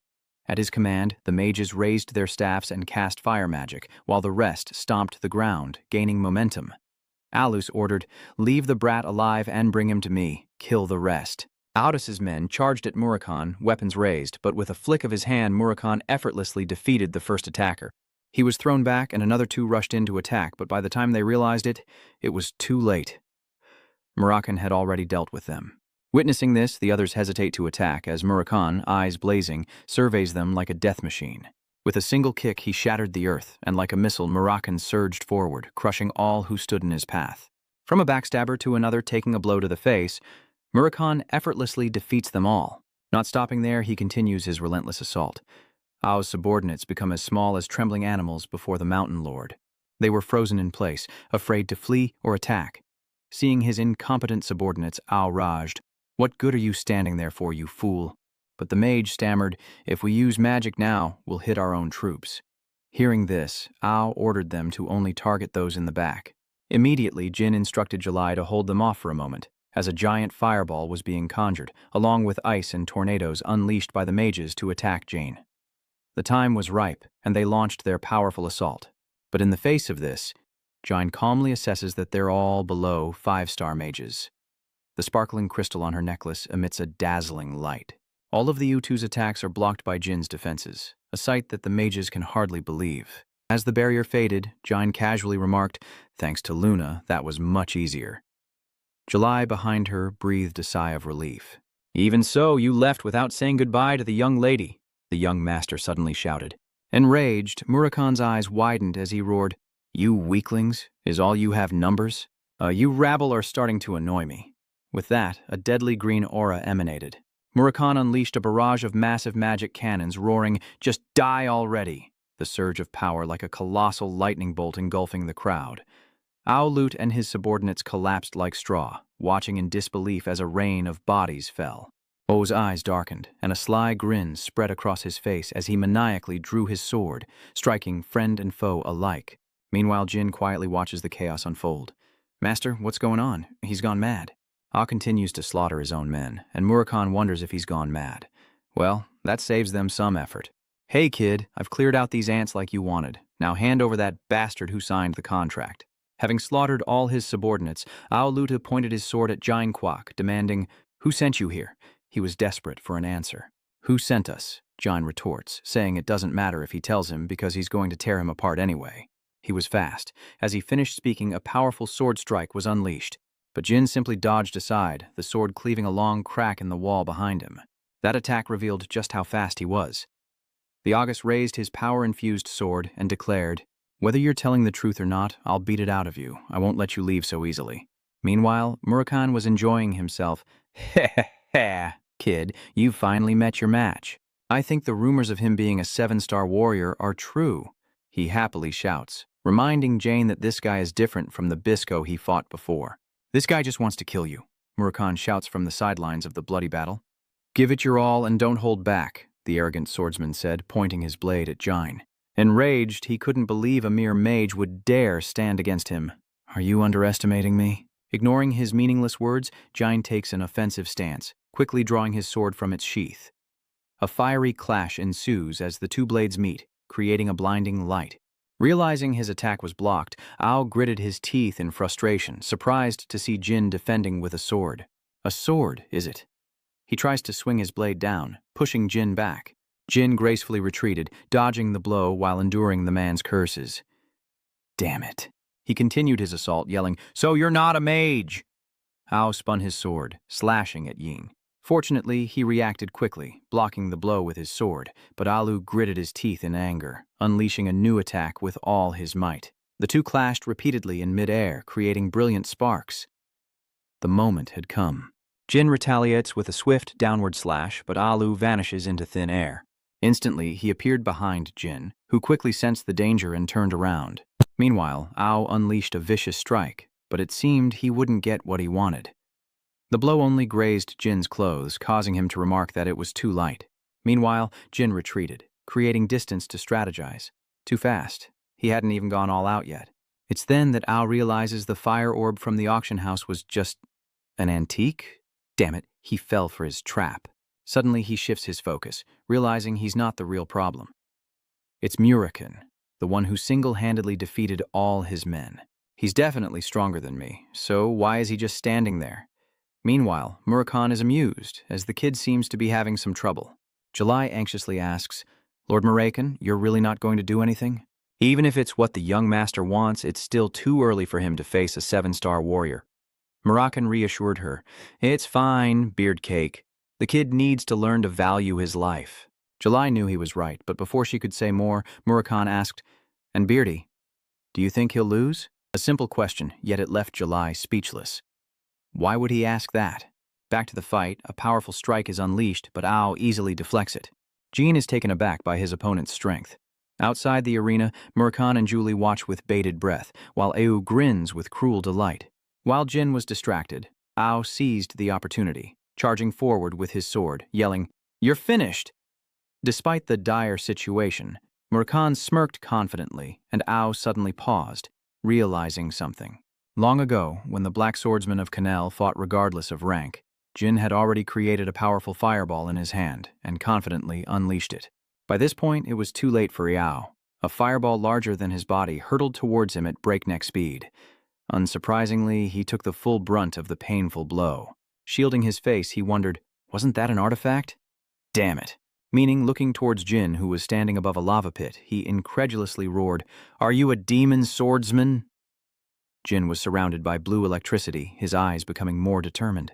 The sword, now empowered by Jin, crackles with lightning. Jin clutches the sword to his chest, becoming someone else entirely. Jane plunges the sword into the ground, and a barrage of lightning swords descends from the sky. This is Summon Lightning, and Ten Alice is forced to evade the relentless strikes. The sky churns like a superstorm about to strike, while Lawless desperately tries to fend off the lightning strikes. Suddenly he yelled, "You fool!" He looked at Jin and shouted, "If you just stand there, you'll die." Jin ignored him, his body radiating an intense power as he summoned his helmet. Taking advantage of Jin's stance, Ao landed a powerful blow, but what he saw left him stunned and confused. What? His strike didn't leave a scratch on Jin. A dark power seemed to engulf him, causing him to exclaim in disbelief, "What?"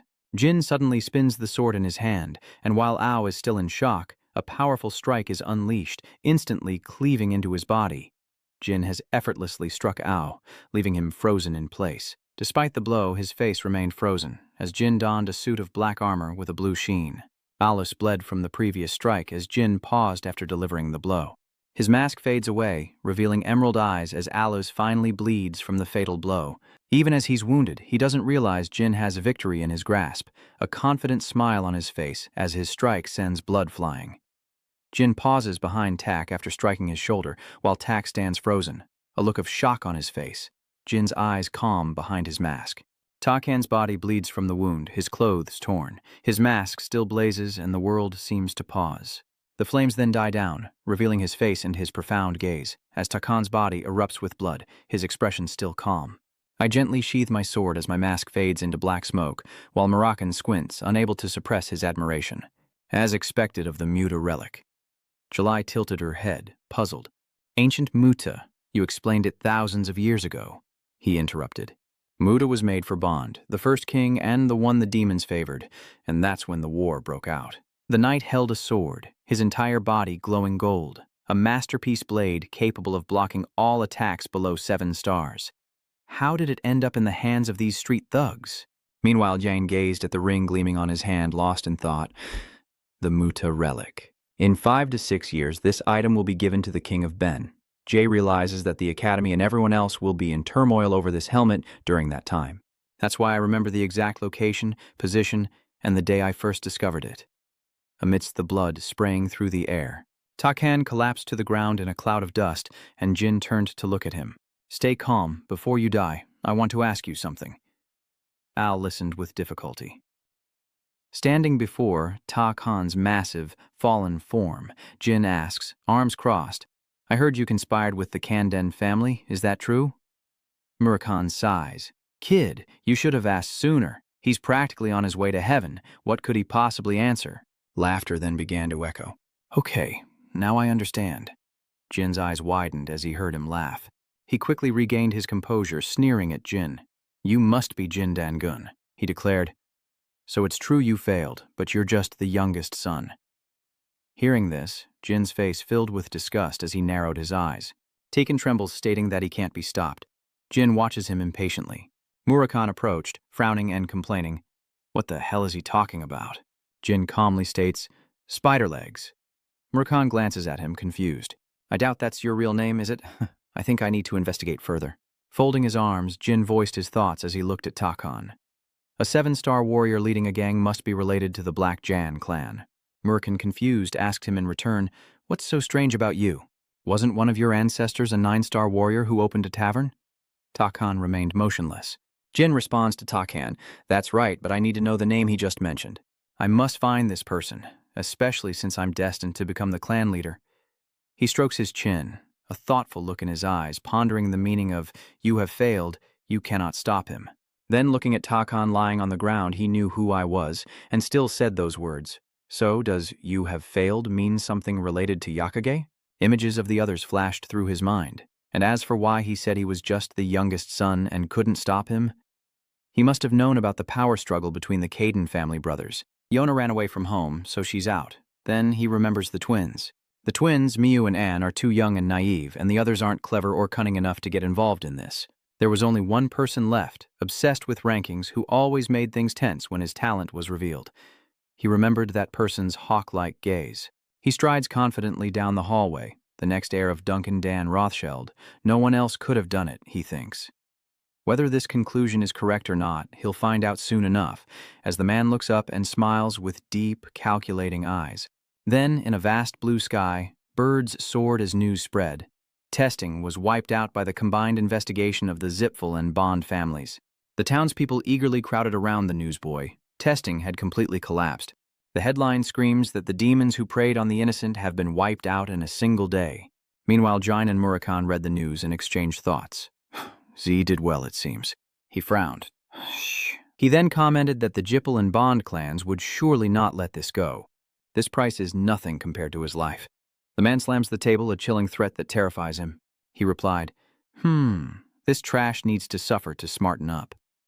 Jin put away the newspaper, and Murakhan grinned. Zipfel and Bond already have a reputation, but it looks like you'll benefit even more. He smiled, thinking, yes, a mage ring, a 7-star knight, and even a victory. July called out to her young master, and they both turned to look. Her face was filled with surprise as she stared at them, eyes wide. Just because he's a 7-star knight doesn't mean he deserves the title. Don't be so careless just because you won. I think you need to be more careful next time. Jin responded to her, of course, but all of this is nothing compared to the final boss. July, I know. Next time, I'll be more careful. He walks away. Okay, thanks to that, no one will be looking for us, so let's rest up and head to the next location. Murakhan is confused. Where is our next destination? Hearing this, Jin announces Tikan, an independent city, leaving Murakhan utterly confused. July explains, pointing her index finger. If it's can, is it because of the 7 colors of the rainbow? Jin responds, while Murakhan remains confused. The 7 colors of the rainbow. July explained to him as they walked. That's a major news hub in Tan. Aside from the news centers of Danan, Zipfel, and B, it's the most reliable place. Murakhan slipped his hands into his pockets. So, you're planning to use these lowlifes just like you used Z? Ahead, Jin is paying a boatman, lost in thought. He sounds good, doesn't it? He closed his eyes and smiled. It's just another way. A signal is given, the sails are hoisted, and the canvas is stretched to its limit as the ship sets sail, while Jin remains lost in thought. From now on, whenever I use memories from before my regression with Julie and Murakhan, I need to come up with a good reason. But not only that, things related to Bisco Ibriano, Buba, and Kinzello as well. Sitting on the bed in his cabin, Jin realized that Alu's past was linked to the Black Sea Run candle and the fall of Colin. Taboo magic held too many secrets that needed to be investigated. Therefore, the 7-colored Rainbow Information Center in Tikan is the most suitable place. Murakhan stood beside him, arms crossed, leaning against the wall. Kid, what's more important now is the magic, or whatever's left in that Chenmi clan member. I noticed it before. You saw him too. Soon after, he concluded, I believe it's light magic. Jin looked over in surprise. Light? I thought it had vanished in ancient times. His face was grim, his brow furrowed in concern. I can't be sure. Long ago, Chenmi was the Jipo clan's enemy. Muraka recalls the clan members practicing some kind of power, surrounded by towering stacks of spellbooks. They were willing to wipe out anyone who displeased them, the trademark of the Jipo family. So that's why there are no records left. Then he recalls the family's symbol and the fading letters, adding, and if you can't break your limits, the Caden family could face the same fate in the near future. Jin was left speechless. Murakhan quickly approached him, rolling up his sleeve, saying that learning these things is also important. Jin asked, confused, what are you going to show me? Hurry, I'm intrigued. Amused by Jin's interest, Murakhan grinned. Look forward to it, because this is the magic you need. In Murakhan's palm, a dark black hole appears. He reminds Jin to open his eyes wide and watch closely. Curious, he moved closer to inspect the energy orb, muttering about how light magic shouldn't be black. Then a blinding light erupted, widening his eyes as everything went white. Seeing him tricked, Murakhan threw his head back and laughed with glee, hands on his hips. Ha ha, how's that? Your eyes are strained after just a few seconds, right? Meanwhile, Jin's body trembled as he covered his face, muttering, Sir, my eyes are so damaged they're watering. I can probably use it for both defense and offense, right? Now it's called a stun flash bomb, Chen-Mi's ultimate magic. This thing is seriously powerful. Murakhan stopped laughing, pulling something out of his pocket, his face serious. But compared to that, what did you take out? It's a book Murakhan held out to him, and he looked up at it. This is an encoded system that even drives me, Murakhan, crazy. I don't know what's inside, but it's sure to be useful. Hearing that, he paused for a moment, then regained his composure. Just leave it there. Someday I'll give it to someone who can decipher the code. A week later, the ship docked at a harbor, and Julie stood in the sunlight, excited. Wow. Beside her, Murakhan, in his cat form, sat on her shoulder, his eyes full of serenity. They arrived in Tikan, the independent city, and quickly disembarked. Joi marvels at the city's beauty as Jin considers their location. An independent city on a small island north of the central continent, beyond the reach of the Conin and Zifo empires. He surveyed the port city, noting that despite its small population, it was a popular tourist destination, teeming with foreigners. With excitement, July surveys the vibrant city, its independence evident in its very name, before turning to Jin with a smile. Master, shall we find a place to stay? Jin looked around to confirm. All right, let's head into the city center. At that moment, Marikan jumped off her shoulder and transformed, stunning the other two. Murakhan, hands in his pockets, smoke still lingering, glanced impatiently at Jin. You're not going to pick another godforsaken place, are you? Jin complained as well. Murakhan, how many times have I told you? Don't transform in the city. But he retorted, Kid, how many times have I told you? No one really cares. Unbeknownst to them, someone was watching the trio, marveling at the sight. It was Lulia, she exclaimed. A cat just turned into a person. Her voice drew the attention of the three. She pointed at them, eyes wide, clutching a dinosaur plushie. That black cat turned into that dark-haired man. How did you do that?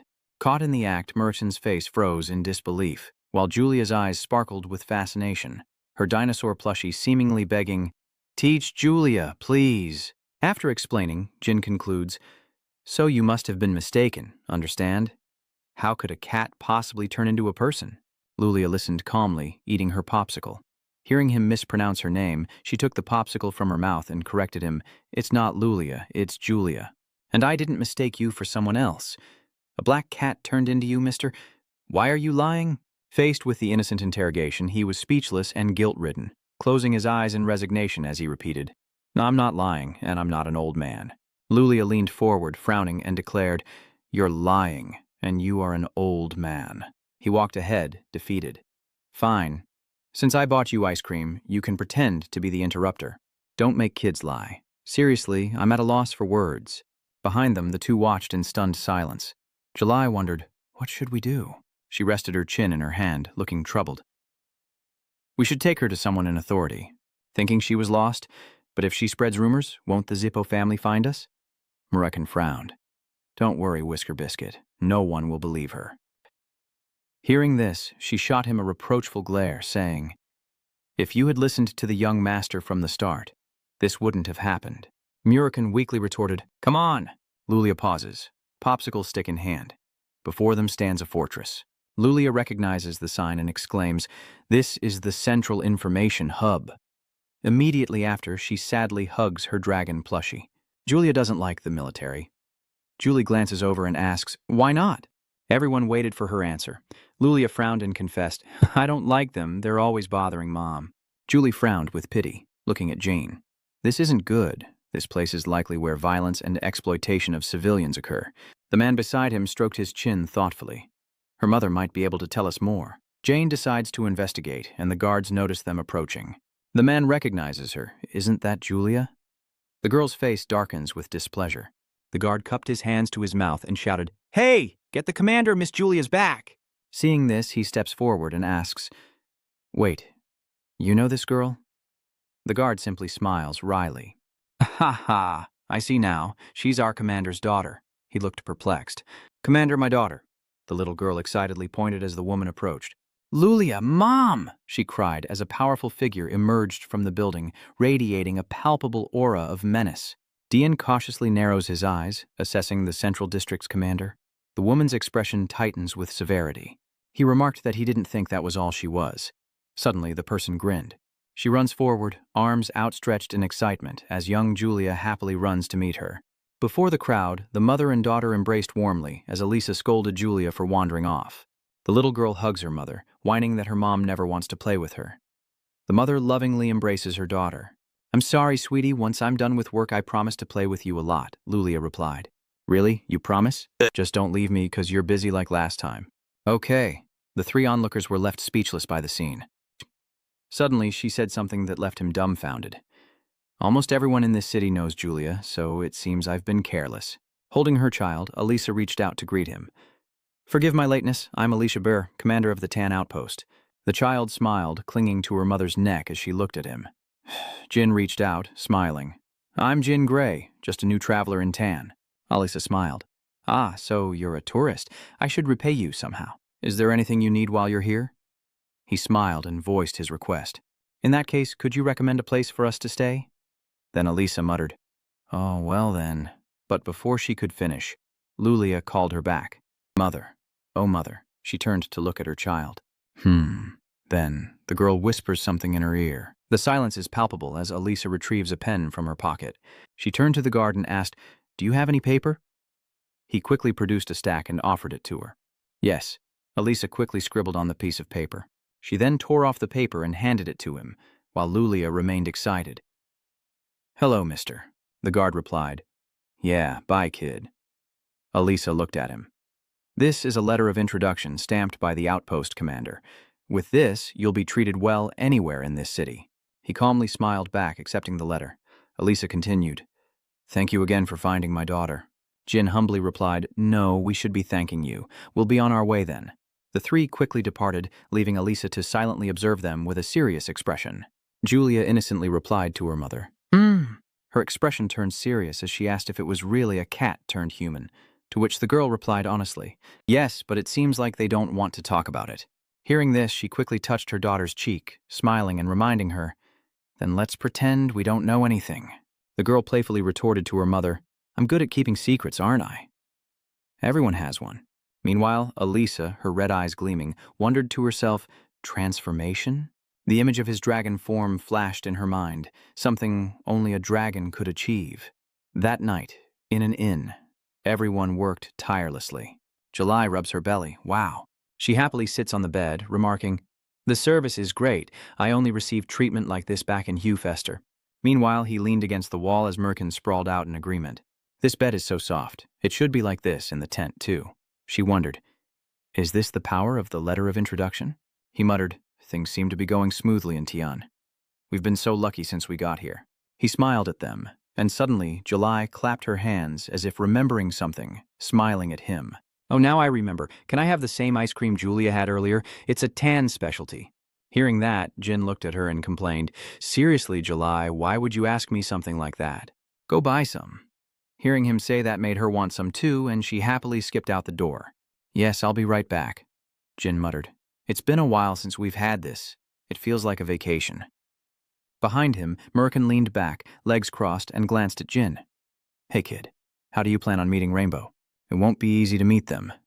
Jin sat up in bed, slowly replying to Merkin, "I need to meet someone first." While set on finding the Rainbow, his mind drifted to a man within the Syndicate's best information hub. And at the heart of that information hub is a man named High Sword Casimir, a renowned swordsman known to all. He was even invited to be the sword instructor for the Cadeo family, whose signature sword was the only information the family knew. He recalled Chasm, who in 10 years would reveal himself as the King of Bon, using information gathered from the 7 colors to seize power over the Bond, Jippel, and Canon clans.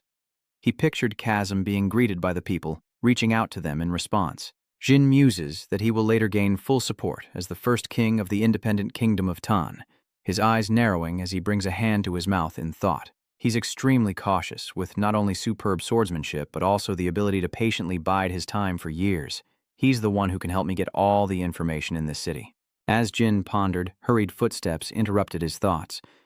The question was, how to approach him? Murakan burst through the door, a look of panic on her face, and delivered a grave announcement. "Master, something strange is happening with Murkan," July interrupts, adding, "There's no one left in this inn. All the staff and guests have vanished." Hearing this, both were bewildered, and Julie concluded, "I think something happened." Suddenly a hand reaches out from the darkness. It's Kazem. He grabbed Julie's shoulder, and she froze in shock. Julie turns around, and the two in the room jump to their feet, frowning. He speaks first. "Hello, how are you all?" Casimir asked with a sly grin, flanked by two guards. "Mind if I come in?" Murakhan noticed Kazim's hand on Julie's shoulder, his eyes widening with rage, surprising Jin. "The Holy Sword, Casimir, what's he doing here?" But before he could react, a dark shadow flashed past. Murakhan's hand slammed into the doorframe above Kazim's head, shocking him. His eyes widened, and the man behind him shouted in alarm, "Wait!" before desperately trying to stop him. "Murakhan, stop!" He embraces Julie, much to her surprise. Murakhan's body emanates a terrifying black smoke as his eyes glare menacingly at Kazim, who grips the hilt of his sword, while another desperately tries to stop him. "Don't kill him." July could only watch in bewilderment as Murakhan's furious voice echoed, "You dare ask if I'm all right?" Kazmi's eyes filled with terror as his mouth revealed sharp fangs. "No." And Murakhan's eyes widened in disbelief as he coiled around Kazim, face to face, glaring menacingly, aura flaring and curses spewing. "You think I'm okay, you bastard?" Kazme couldn't escape, his eyes wide with fear, while Jin remained lost in thought. "Swordmaster Casimir, what are you doing here?" Murakhan glared, grinding his teeth in anger, while Jin wondered what they had done wrong. They've only just arrived at Tikan. He observes the soldiers guarding the inn, realizing it's not just him, but many others. He frowned with worry, realizing the danger they were in, and urged Murakhan to calm down. "Lord Murakhan, this place is too cramped. If we fight here, July will get caught in the crossfire." Upon hearing that, Murakhan paused, the murderous aura around him slowly dissipating. Murakhan, back in human form and cradling July, demanded, "Do you know who I am?" Kazim looked up, stunned. "Do you even know who I am?" Kazim stammered, confused. "What?" He quickly pulls July to his side, while she stares in wide-eyed shock. Enraged, Murakan punches Kazim. "Bastard, do you know who I am?" "What do you mean, hello, how are you?" I'm speechless. "Did no one ever teach you manners?" He hadn't reacted yet, still looking up in bewilderment. Mura continues to berate him, asking if he thinks not carrying a sword gives him the right to look down on others. Behind him, he sees the master calming down and sighs in relief, glad that he stopped. Cornered by the questioning, Kazim stammered, "Ah, no, that's not what I meant." Murakhan roared at him again, "Isn't it?" But Kazme only loses his cool as he's suddenly confronted. "Who do you think I am?" Unaware, Murakhan pressed his hand harder against the wall, cursing, "Are you deaf? Why are you still being so disrespectful?" Someone calls out from behind, "Sir," as another approaches to stop them.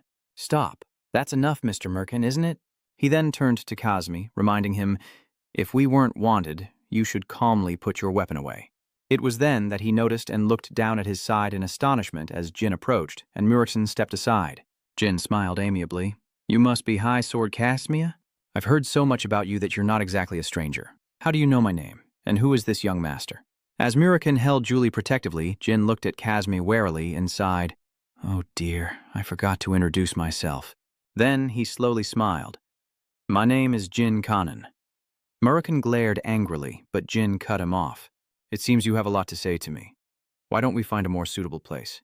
Dian looked at the bewildered Kazim and confirmed, "I will answer any questions you have." He couldn't respond.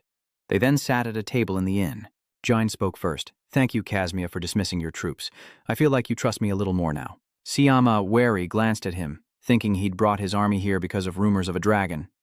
But noticing Murakhan's displeased expression, he realized it was a mistake to provoke him further. "I'm almost certain this man is the dragon they spoke of. This feeling, this pressure, it couldn't come from a normal human." Then he looked at Jane sitting across from him, realizing that if he hadn't stopped him, he and everyone else would probably be dead. Then he recalled his previous encounter with Julie. That woman was definitely Julie McLaurin. "I met her before I was discarded from Palace B. I still remember her military bearing in the training hall that day." He noticed a glint of silver metal on her wrist. Kazim wondered, confused, but he couldn't sense any aura from her at all. What was her connection to these people? Kazim composed himself, placing a cautious hand on the table as he looked at him. "You said you were the Black Djinn, correct?" "You don't seem to be lying, but I do have a question." "Please, go ahead."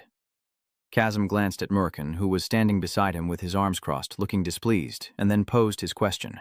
"Why are you with a dragon? Throughout history, dragons have only formed contracts with magicians, those who have contracted with gods or individuals with superpowers."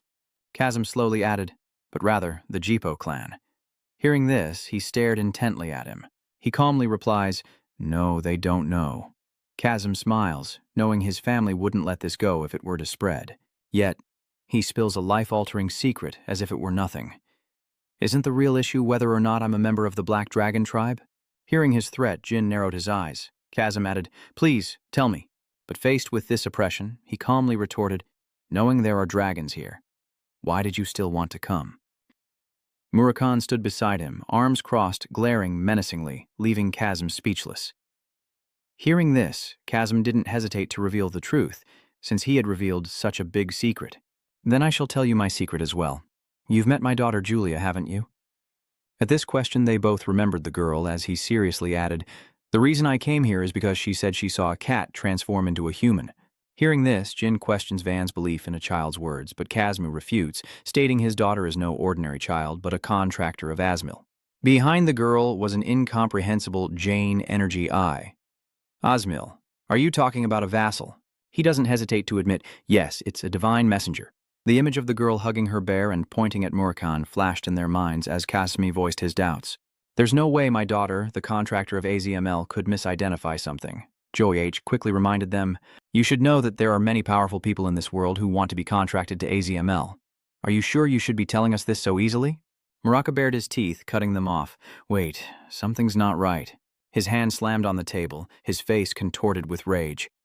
If she really is the contractor, where is her dragon? Why can't I sense any dragon aura from her? Chasm was taken aback by this strong reaction. He explained that the dragon of AZML was known for cherishing its contractor. So why would it abandon a child? It was strange, and Jin then remembered the dragon plushie in the girl's hand, his eyes widening in realization. He surmises, "I'm not sure of the details, but it seems something has happened." Murakan frowns and turns to him. "What?" Chasm admitted. "That's right." He lowered his head, his face darkening as he explained. "About a year ago, Julia's guardian dragon suddenly disappeared. It seems the Jipo clan or the Bond Empire are involved, but it's all just speculation." Murakhan objected, finding it impossible, his face impatient as he frowned and declared that no dragon in the world was dumb enough to get kidnapped. And after a whole year, Murakhan suddenly lowered his voice, as if remembering something. "Wait, a year? Little one? You said your daughter is 5 years old, right?" Chasm looked up, bewildered. "What?" "That's right." His face grew serious as he explained after a long silence. "If she really is contracted to Asmil, without a guardian dragon by her side, she'll soon go mad and become a vegetable." Chasm's face was filled with panic, his eyes wide, his gaze lost and fearful as he stammered. "What?" Murakhan elaborates. "Listen closely, an AZML contractor can see the future. Humans may not realize it, but seeing the future is a huge burden on a dragon's mind. Lulia's thoughts and mind appear, and perhaps she's too young to distinguish reality from illusion, so everything is still normal." Murakhan interrupts and adds, "But if she keeps observing the future without protection like now, in about 1 to 2 years, her eyes will become uncontrollable." "So the future will become crippled?" he asked, wide-eyed with bewilderment. Lulia walks down a hopeless corridor of memories, as Murakhan adds, "It's a matter of cause and effect. To see the future is to walk its path, to resist is to face the wrath of AZML. Meaning if someone foresees another's death, they're powerless to intervene. Any contractor who dares interfere with the laws of cause and effect will be destroyed." Murakhan glanced at Kazme and concluded, "From the start, she never belonged in our world." His face is filled with panic, his pupils dilating. Murakhan confirms, "I can see it in your face. I was right." Jin agrees, saying that he needs to find her dragon as soon as possible. While Kum clenches her teeth in anger, as Murakhan adds salt to the wound, saying there's no other way. Immediately, he knelt, bowing deeply. "Oh, omnipotent guardian dragon, though my superiors haven't mentioned it, I am the head of the 7-colored news center. I'm confident in my abilities, yet for a year I haven't been able to find my daughter's guardian dragon." Seeing his actions, Murakhan simply closed his eyes and folded his arms. "So that's how it is. Meeting your daughter as soon as I arrived in Tarn wasn't just a coincidence, was it?" He recalled his meeting with the girl and understood. "Asmil asked you to help his young contractor, didn't he?" Kazme trembled. Before he could finish begging the all-powerful guardian dragon, Murakhan raised a hand in refusal. "Ah, no." Murakhan affirmed that even if you begged, he couldn't do anything. Hearing this, his eyes widened with despair as he looked up, and Murakhan pointed towards the man sitting calmly behind him. "Ask my boss what you want." He asked, "Hey kid, what are you going to do now?" He also rises from his seat, then helps Casimir to his feet. Please stand up, Lord Casimir. We may not be close, but this concerns a child's life. His eyes are filled with determination. First, please, regain your composure. But Casim's eyes were hollow and filled with despair. He agreed to join us in finding Velong for Julia. Casim sat on the ground, head bowed. I will never forget the young master's kindness. Jin looked at him, lost in thought. It was strange that he couldn't relax, even though things were going as planned. His face clouded with uncertainty as he thought, if even the 7 colors can't find them, it means we need information from the Conin or Jipo clans, or it's hopeless. Murakhan turned to him, asking, Hey, kid, aren't Tan and the Jipo clan the same? He looked at him, affirming, No, Tikan is just a city. They're not affiliated with anyone. Murakhan replied, Okay, great. Then he looked over at Kasim. Hey, Shorty, if you have so many resources, you must have gathered some information about dragons, right? He looked up in surprise. Ah, yes, that's right. We know which dragons live on which continents. Muraka quickly ordered, Good, then bring me all the information you have on the dragons in the Brute Empire. Hearing this, Jin exclaims in surprise, Murakan, don't tell me it's you. Murakan chuckled, scratching the back of his neck. Well, this method isn't much different from the old days. There's nothing that Dragon doesn't know from the stories passed down. That night, in a house in the forest, Miss Quaicanto was addressed. Inside, Quaicantel enjoyed her tea as the voice grew more excited. Lady Quaicanto, please take a look at this. Hearing this, she glanced over. Enya, you're here? Enya waved a newspaper as she approached. It's news about Mr. Jin again. Isn't it wonderful, miss? Even though he's the same age as me, he's already reached 5 stars? Quaicanello calmly praised as she put down her teacup. Enya, you're a talented contractor, too. One day, you'll be just like him. She looked up doubtfully at the hand holding the newspaper. Really, Quaicanel confirmed once more. That's right. Enya kept rambling on. Unlike that child, the Guardian is a black-haired man, unlike the one who made a pact with Wenyi. The god of time heard this, and Kikantel's hand froze on her cup, her face filled with rage. The temperature noticeably dropped, and Enya stared blankly at her expression. Lady Quicantel, Quant orders, Enya, go home and don't come out until I return. Startled, she wondered, what's going on? Kikantel's face was filled with rage, her hand losing control and reverting to its original form. A dark presence was approaching. Meanwhile, Murkan carried Jin swiftly across the sea, assuring him it wouldn't be long as Jin sat on his back, puzzled. Murakan, brimming with confidence, affirmed as he flew, Once I reveal my presence, the dragons in Biel come crawling. He told him to hide well and not get caught as the boy pulled up his hood. All right. Moments later, Murakan halted, standing in his dragon form upon the water. His massive feet began churning the water into a vortex. All right, let's begin. The water churned beneath his frantic wings as he gazed down, recalling a conversation between Murakan and Kazm. He presents Murakan with the list of dragons active in Sector B, as requested. Murakan narrows his eyes at the list in his hand. Oh, so that's where they were hiding. Murakan's eyes fell upon 2 familiar names, the Earth Dragon and the Silver Dragon, causing him to pause.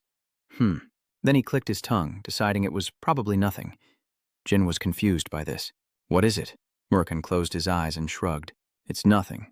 Just a little dangerous. But that's dragon relationships for you. He was even more confused by this, but Murakan offered no further explanation, only urging him on. Let's go, kid. We have a long way to go.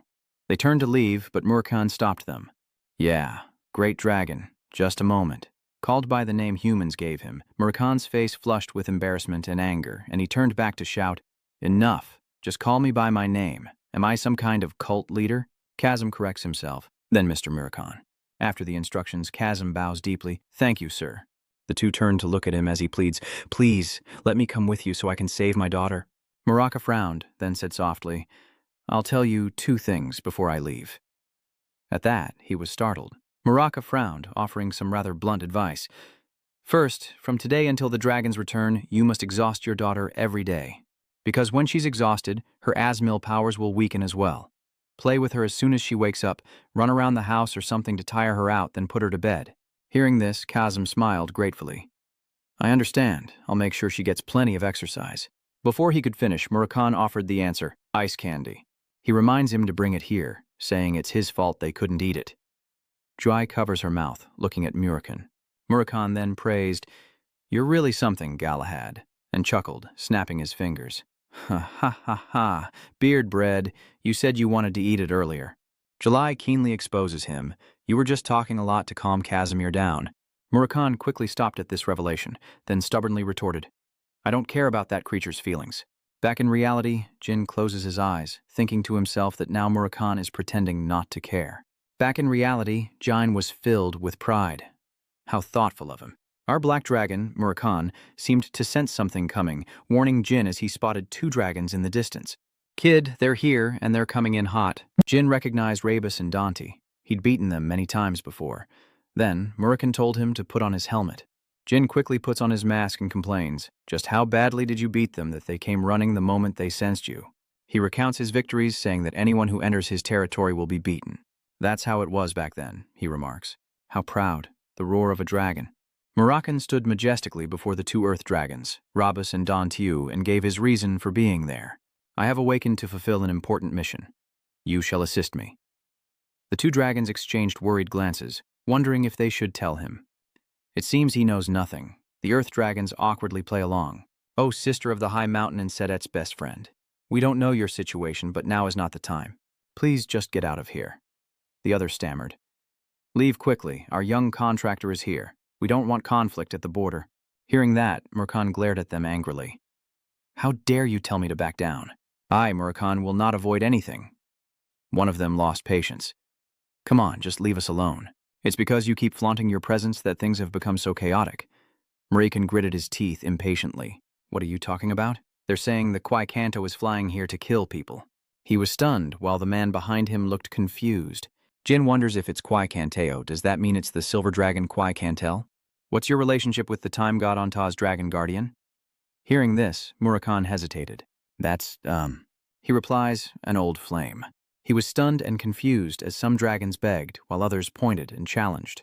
Please, just go. I'm begging you. Can't you just leave? Our contractor is just a child. They could die if they get caught up in this. The other dragons don't know you've awakened, do they? If you don't leave now, I'll spread the word.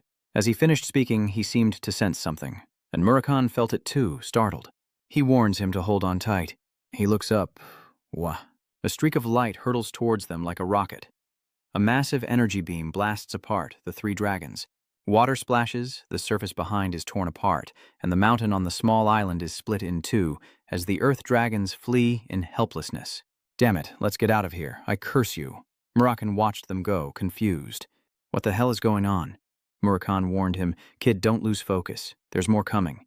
He turned swiftly toward the attack, a hand reaching out, followed by a radiant orb of energy. Another strike unleashed, followed by 3 pillars of light in quick succession.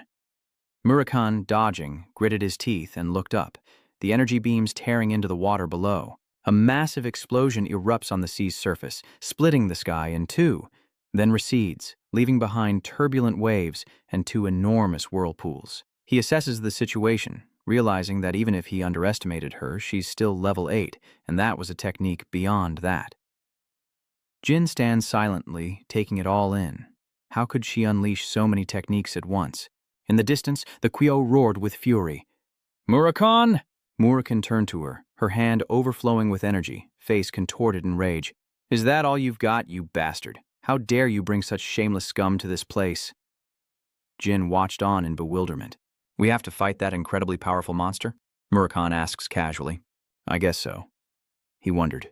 Your ex? How long have you known her? He charged forward as he answered, 500 years, about 5 years from a human perspective, then quickly changed the subject. Just attach that Bradamante to her whenever you get the chance. Got it? He glanced at the sword at his hip, reminding him, she's still your ex. Isn't that a bit much? Murakhan scoffed, looks like you still haven't realized it. Kwai Kantel above quickly transformed as well, but I never relied on such things to increase my rank. Her body is massive, with razor-sharp silver jaws, Murakhan affirms. So, when things get dire, throw everything you've got at her. That's the only way to land a hit. Silver dragon feet emerged from the smoke, as Kisel's enraged roar accompanied the silver dragon form, glaring at him. Even if you wanted to run, it's too late. Murakhan's eyes narrowed. I'll bury you at the bottom of this sea. Then Murakhan flew before Kakanto, pleading, Hold on, calm down. Qui can tell. I know how much you hate me, but that doesn't matter right now. But she still glared angrily at him. He tried to negotiate. Let's deal with what's important first, and then discuss things. Then sensed the killing intent and flinched. Kuyo opened his mouth, unleashing a magic circle, and another attack was launched as Murakhan dodged and cursed. Damn it, Quicantel is coming in fast. Meanwhile, Murakhan stood still as Quicantel charged forward, catching him completely off guard. Then, her attack landed squarely on Murakhan's face, the aftershock shaking Jinwoo on his back. Meanwhile, Quanto, her attack spent, lunged to bite Murakhan's neck, who narrowly dodged, teeth gritted, before recoiling in frustration. Damn it! Why are you so hasty? Her tail then joins the fray, slapping Murakhan right in the face. He staggered back as Jiannian glared at Quicantel, her mouth opening wide to unleash a blast of electricity. What was he muttering? Oh, for the love of... But before he could finish, he cried out in despair. What the hell? At this range, Murakhan is blown away and crashes into the water. Something shatters, and the light is swallowed. Murakhan folds his arms before his chest. Murakhan, one eye open, emanates dark energy. Canelo looks up in astonishment as a massive sphere of darkness appears behind Murakhan.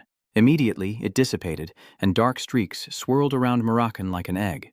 Quiquant watched on in confusion, while inside he sighed in relief.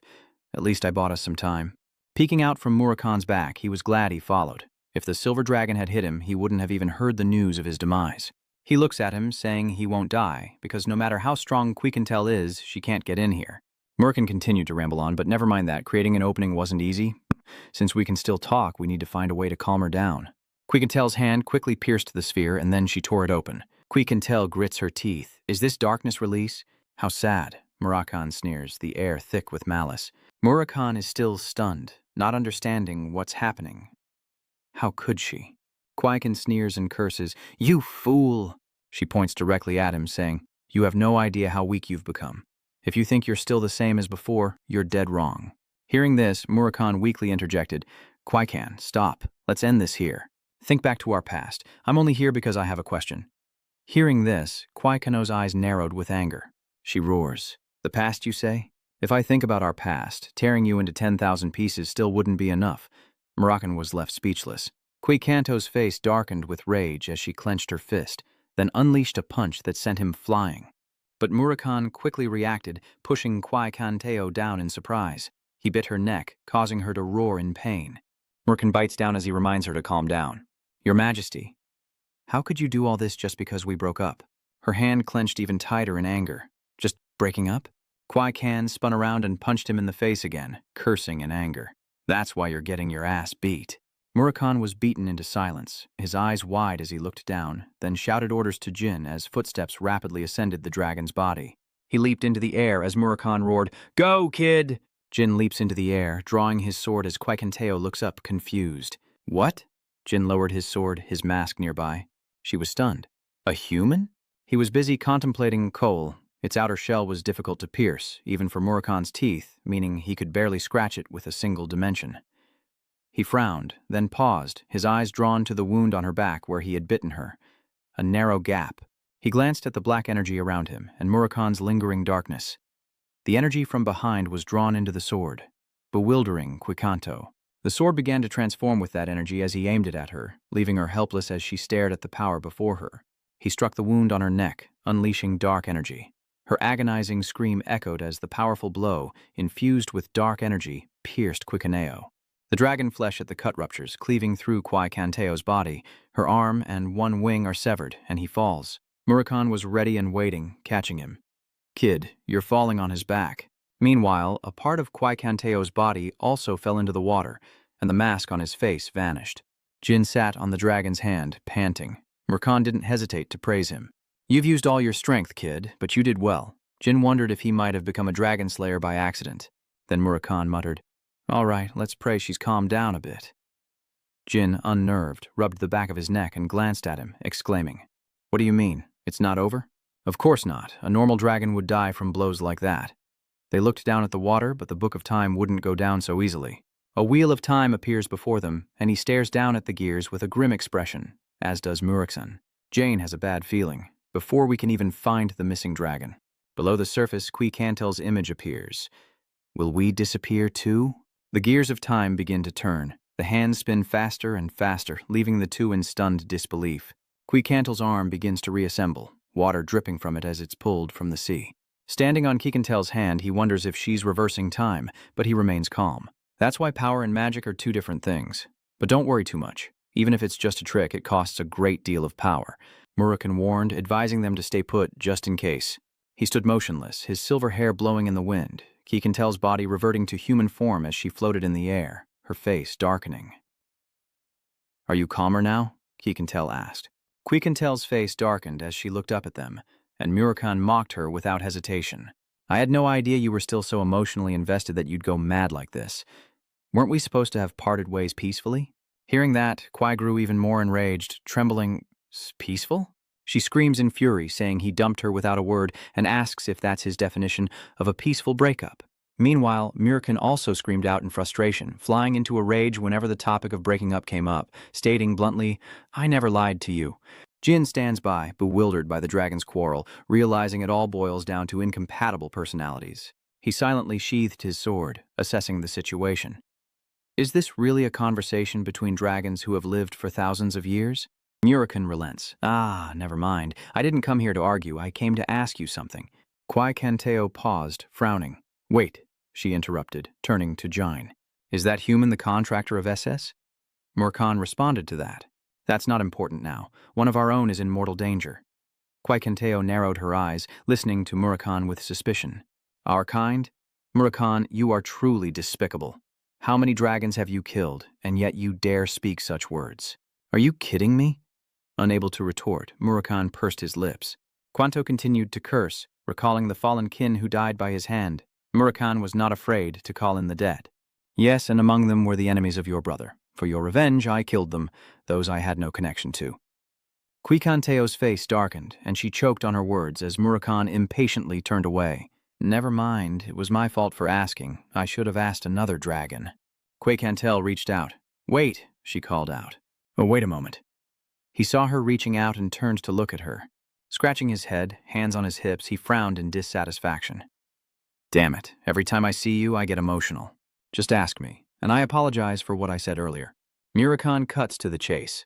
Recently, one of AZML's dragon guardians has gone missing. Hearing this, she understood. "Missing? Are you talking about Tian's Lachi?" he wondered. "Right, there was a name like that, wasn't there?" He looked at them like children, squinted and sighed, now getting down to the real issue. Quant muttered, "Strange, Valletta only took that child away recently." He frowned upon hearing this. Valletta, the image of that blue dragon with emerald eyes appears in his mind. Valletta the Wind Dragon, one of the wind elemental dragonkin and a dragon guardian of Jippo Andre, the vice leader. He also recalled the cloaked old man who was contracted to that dragon. Does this mean it's connected to the Jippo family again? Back in reality, Gukanel stroked his chin, deep in thought. I'm sure they said they would teach Lashi dragon language magic. She decides, I think we should relocate. If I back up a bit, maybe we can avoid the trap and enter Bund. Muraka bared his teeth while Jin remained in his hand as she turned to address them. Let's go. I'll take you back to my home. In a forest on the outskirts of Capital B, the sun began to set. Jin speaks first. I apologize for not having the chance to introduce myself earlier. The three of them sit at the tea table. I am Sedet's contractor.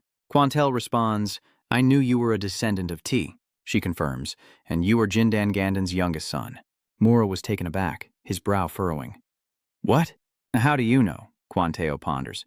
How could I not know when he exudes similar demonic energy? The three of us spent so much time together 1,000 years ago. A memory of the three of them standing beneath the sunlight on a verdant mountain, she added, and I just assumed he was the youngest son. Valong's reaction is quite interesting. Jin glances at Murrican's reaction, and he's startled as well. Quanto. Oh, Kikanto. She gracefully brought the teacup to her lips for a sip, then suggested they get down to business. Valletta took Lashi away a year ago. Muraka looks at her. So, you're implying they deceived her by promising to teach dragon language magic? That sounds rather far-fetched. Quantal observes, but it could be true. He informs her that Quaikantal, who contracted with AZML, is too young to master the power. Upon hearing that, Quisel was shocked. What? So wouldn't they be in great danger without a guardian dragon by their side? Murakan confirms. That's right, and I'm quite sure Valletta knows it too, she muttered, tapping her fingers on the table, just as expected. What other motives could they have? Hearing that, Murakan retorted, wondering if she knew something beforehand, since she spoke as if she expected it. She was honest. When she took Lachi, Valletta stopped at B. She said she would introduce Lachi to me, but she kept staring at my contractor and even begged to meet the young lady for no reason. Standing in the trees, he silently watched Quo walk along the forest path. Did you really think I'd let this go? She rubbed her temples in frustration. Ha, with my contractor's identity exposed, I have no choice. Because there are many in Bond's upper echelons who are close to the Jipo family. If I act on impulse, I won't be able to keep the young lady here any longer. Jin grasps the key point and she chimes in, saying her contractor's identity was exposed, but not AZML's, right? The fact that they knew about it and approached Laki is quite suspicious. Seeing him ask, Murakhan glanced over as well. He agrees it is indeed strange. Could a spell to detect contractors have been created while I was sealed away? Kantel immediately denied it. Impossible. No one can know anything about the contract unless the contractor personally manifests its power. She then argued, even if such magic existed, what benefit would it bring us? Zin took a sip of her tea. They would gain two things. First, they can minimize risks and eliminate contractees outside their territory. And second, if they kill the contractor, they'll have the chance to make a pact with the family's god. Then, he recalled the gears of memory that identified themselves. It's more than just a chance to make a pact. I'm pretty sure they're using a specific method. In my past life, the time god, the god who made a pact with Wen, officially appeared before the stone statue 10 years from now. Then he remembered the cloaked man. The contractor was a member of the Jipo family. I'm certain of it. They can make a pact with a god if they kill their contractor. And that's why Julia's dragon guardian was kidnapped. He remembers the sleeping girl because he doesn't recall hearing anything about the Princess of Tian in his past life. Back in reality, Kenteo fell into contemplation, his eyes unfocused. It seems the young master has many speculations about this. I can't fathom how many contracts the Jaipur family has with the Dragon Clan. So why? Are you baselessly suspecting the Jaipur family just because they're your enemy? He interjects, exposing her, saying she's uttering words she doesn't even believe herself. Kwai Kantel's face stiffens as a stunned silence falls around them, but he continues, undeterred. I don't know about dragons, but human greed knows no bounds. Even at the top, they're never satisfied and always want more. Beside him, Murakhan frowned, losing his composure, and snapped, "Hey, kid!" But he remained stubborn. They've ruled for thousands of years. Nothing they do would be surprising. His eyes narrowed with certainty. He was sure the Jipo clan was planning something, but he couldn't figure out why she was pretending not to know. He finally concluded with a question. Could it be that she feared the Zipfel clan? Her face darkened with surprise at Jin Murakan's intuition, and she stood up, her face contorted with anger. He reminds her, what's the harm in being cautious? I won't ask for your help anyway. Just leave, B. Hearing that, Quant couldn't help but laugh. Because she covered her face and looked up, laughing madly. Pooh-ah-ha. Murakhan was confused, and she commented, Murakhan, you've changed so much. You can even sense danger this quickly now. The two on the other side narrowed their eyes in confusion. Then she stood up. Fine, I'll get my contractor out of here first. And Murakhan frowned as he watched her go. She's certain I'll help you, he thought with wide, astonished eyes. What? Goyo turns and walks away. I must confront Violetta and uncover the truth. Murakhan grits his teeth, clicking his tongue as he watches her. Murakhan affirmed that if things were as they said, this might be the time to teach that family a lesson, as the dragon race would immediately fly here at his call. She approached him, placing her hand on his shoulder as he watched her every move. Besides, it's also my duty to Tama. Because one of his descendants is here, it reminds me of the old days. Murakhan chimed in, saying I even dared to provoke him while he just stood there dumbfounded. Her face didn't show any anger, and even that arrogance was just like his. She offered, all right, I'll call Violetta. And then a sudden noise interrupted her. Enia bursts through the door with a bright smile. Lady Kikantel, I'm back. The three people in the room looked at the girl, who was also stunned. Huh? These people are... Kikantel is also blaming me. I told you not to go outside.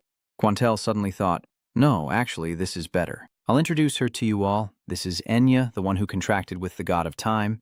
Quanto. She was flustered, her face red with confusion as she clutched at her clothes. She formally introduced Enia. These are my old friends and the contractor he's protecting. Quanto looked at him, Jin Darkhan, and he nodded in return. Her eyes darken, her glasses crack, and a loud noise echoes through the forest as Enya loses her composure, rushing forward with wide eyes, shouting, Oh my God, it really is Jin Darkhan. Oh my God, Master Jin is right in front of me. Seeing her over-the-top reaction, he frowned in judgment. Well, she covers her face in embarrassment. Ha ha ha, I forgot to mention that. Anya, on the verge of tears, clasped her hands to her chest and shrieked, completely losing it. "Ah, you're a legend. Please, may I have your autograph?" Faced with this outburst, Kwai Canel chided, "Inia, what about maintaining your dignity as a contractor?" The girl, realizing her blunder, gaped, eyes wide, face flushed. "Ah, I'm so sorry. I've only ever seen Master Jine in the news, so I lost my composure for a moment when I saw you in person." Kwai Canel crosses his arms, sizing her up. Anya is flustered, belatedly introducing herself. "I'm a summoner and a special admission student at the academy," she says. He quickly stands and smiles. "A summoner, huh? I heard that An has put a lot of effort into maintaining the bloodline of the contractors.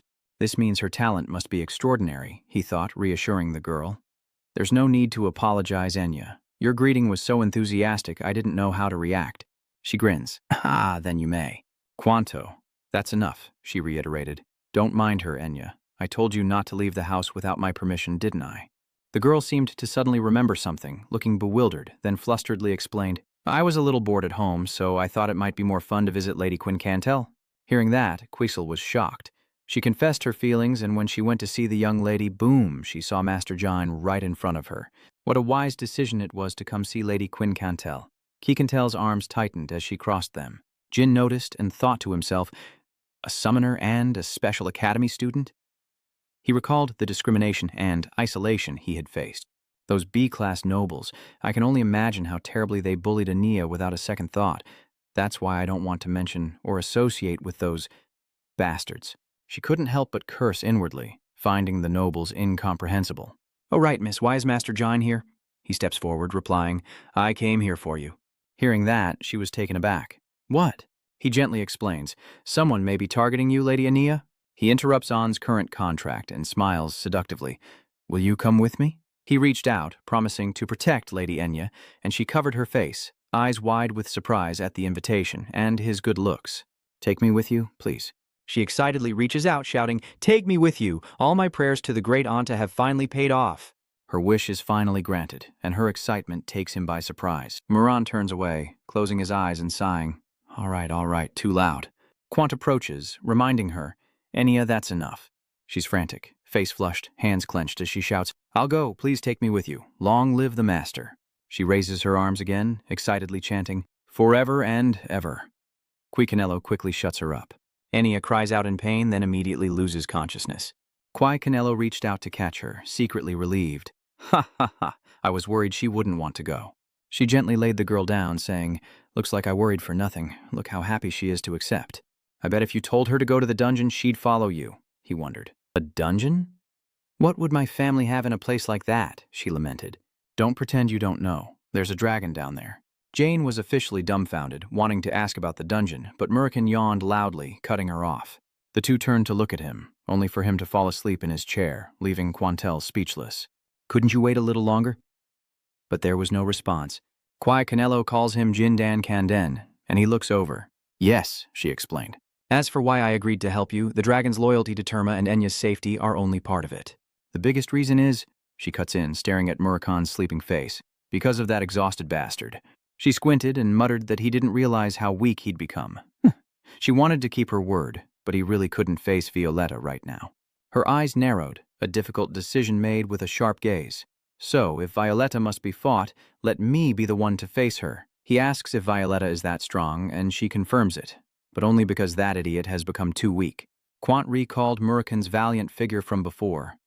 That attack on the sea years ago must have been child's play to the Murican of 1,000 years past.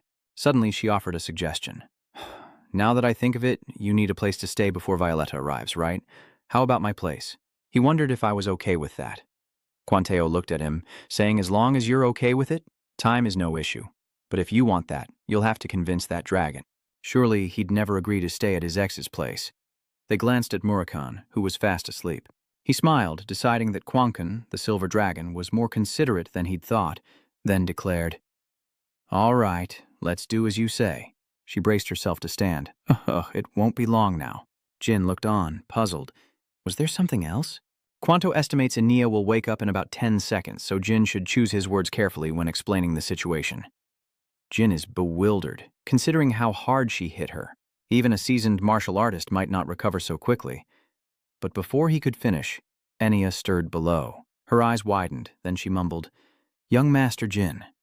Jin turned to Kwai Kan in surprise, who explained, "You know, there are some things in this world beyond our understanding." Her eyes widened like a monster's, and her trembling hand reached for him. "Young Master Jin, Kwai abandoned me. I'm in your care now." After calmly explaining the situation, Enya understands that a faction is targeting Tan's contractors. And she's their next target? Her face lit up, her eyes sparkling with trust as she looked at him. She believed. "I trust you, Jin. These conspiracies and adventures surrounding a little girl, dragon bodyguards, and above all, Master Jin. It all sounds so romantic." Jane was impressed, glad she was catching on so quickly. They were telling the story like a horror tale by candlelight, but she just grinned blankly. Staying positive will make life better, and she needs to be ready to move to the Vatican with her family at any moment. Then she asked, "When do we leave?" Jin quickly replied, "The sooner, the better." Enya scratched her head and grinned. "In that case, can we leave tomorrow?" She calls them family, but it's just her 7-year-old brother and her pet dog, Puffy. Jine agrees. "Good, then let's depart at once." Cole happily chimed in. Enya heads back to pack her things, standing up and leaving. "Yes, I'll be done before nightfall." The door closes with her farewell. "I'll see you tomorrow." As the young master watched him leave, he agreed to use Enya's illness as an excuse to the academy. Yes, if I told her to drop out, they'd turn this whole area upside down. Very well, let's focus on that bastard Veal. A noise outside interrupts them. A voice calls out, "Is anyone home?" "I'm here to ask for some firewood." Quincanto stood up and sighed, closing her eyes. "Firewood? There are forests everywhere around here. This person is strange." Jin spoke up with a warning. "Wait, Miss Quincanto, do you really think that guest is just here for firewood?" She turned to him, puzzled. He thought to himself that dragons truly lacked a sense of caution. Jane, masking up, pointed out that the person outside seemed to be part of Bond's special forces, prompting her to mutter, "Huh, why would they?" He explains, "Probably because of Lady Enya. They must have been lying in wait around here for a while. And they're trying to figure out which outsider Miss Quincantel brought back." The man disguised as a farmer still stood smiling gently at the door. Quant muttered, "Surveillance." Her eyes flashed with a sudden intensity. "They dare follow me?"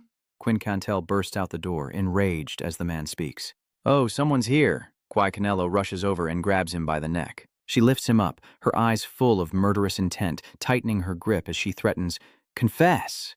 Are you with B Corp's Special Forces?" The man foams at the mouth. "Gak! What are you doing?" "I'm not." A footstep appears from behind. Quanteo shouts, demanding to know who sent him as the red-haired man emerges from the house. Seeing this, he turned to the man and warned him to release his grip. He spoke haltingly. Hearing this, Kwai Canelo glanced over, and the man asked, "Can you let him go?" In the shadows, his sharp eyes warned, "If you kill him, the special forces will be here in an instant." Seeing this, Quicanteo released his grip, his brow furrowed in anger. "Ho, so you're the worm, huh?" The man fell to the ground. "Huh, she's made a good call. All that's left is to kill you." She strides toward him. Yang clenches her fist and lunges at Kot Nem, eyes flashing as she channels her energy. A blinding strike fills the room with dust, but her punch barely phases him.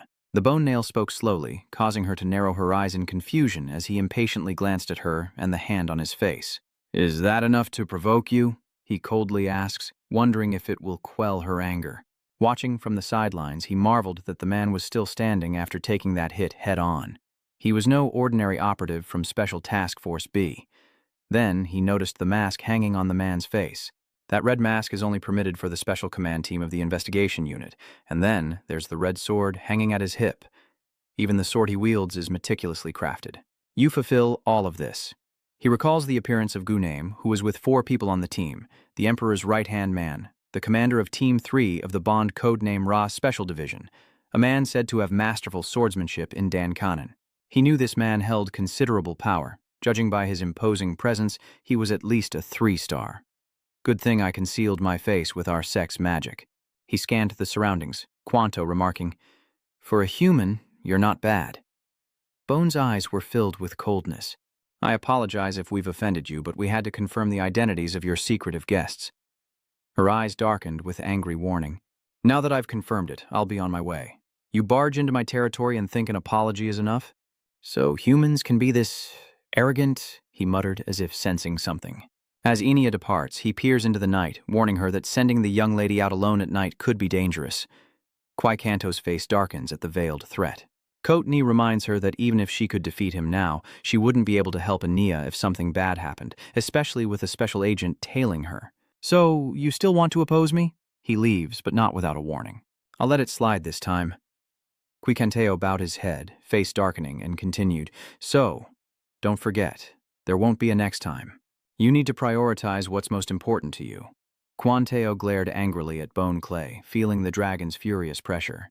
He relentlessly reminded her that she risked everything to protect it, her eyes wide with fury. He glared back unafraid, warning her she would lose everything for her mistake, then cut her off, saying they'd meet again.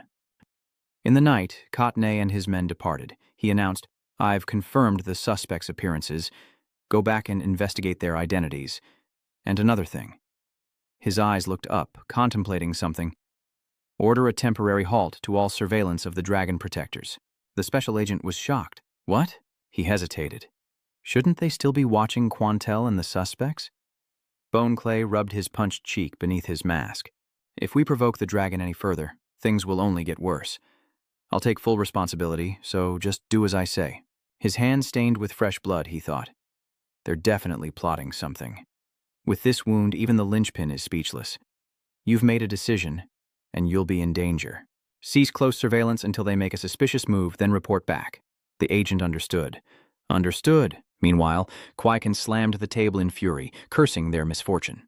"Ha! I was a fool to leave Enya alone in that filthy town. If you and Murakhan hadn't come, I would have underestimated their power." He looked at her, then softly said, "Thankfully, nothing happened this time. Protecting Lady Enya must be our priority." Quanto interrupted. "All right, she's determined that we move out of here tomorrow, and the next morning a ship sets sail on the vast ocean." Quentin Jane stood on the cliff, watching.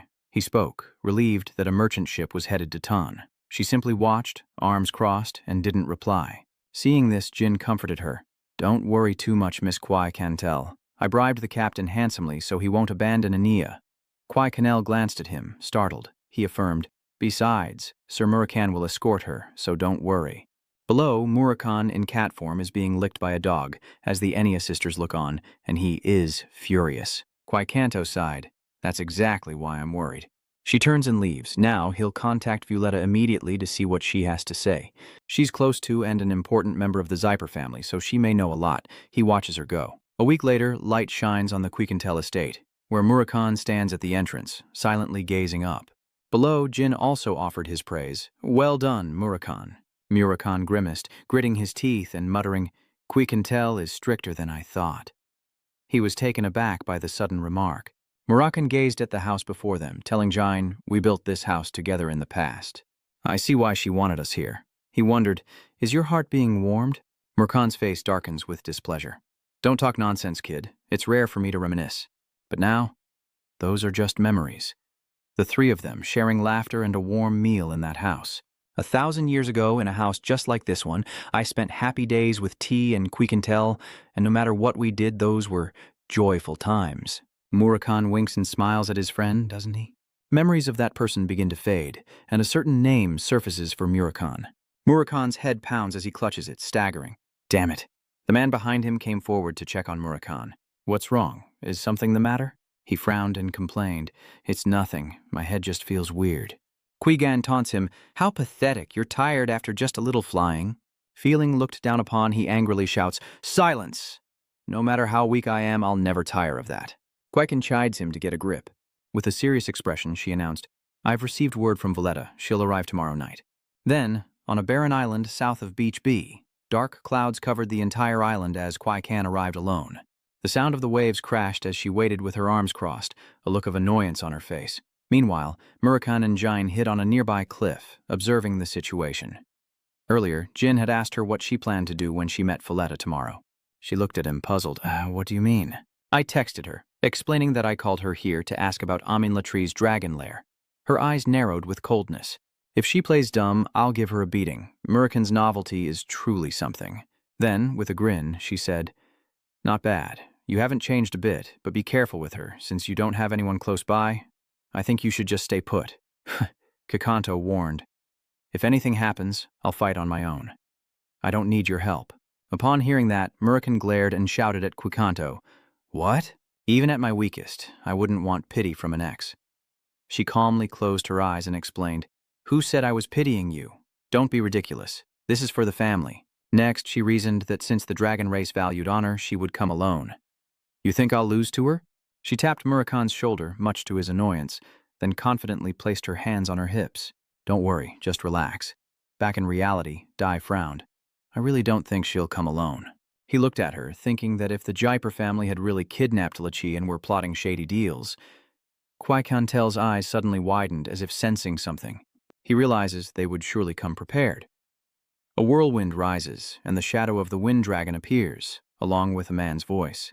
"Ha ha! What an honor it is to meet the Silver Dragon Protector." The man grips his weapon, his face darkening. "A pleasure to meet you. These are the wings of the Jipo family's vice patriarch and Melji's representative."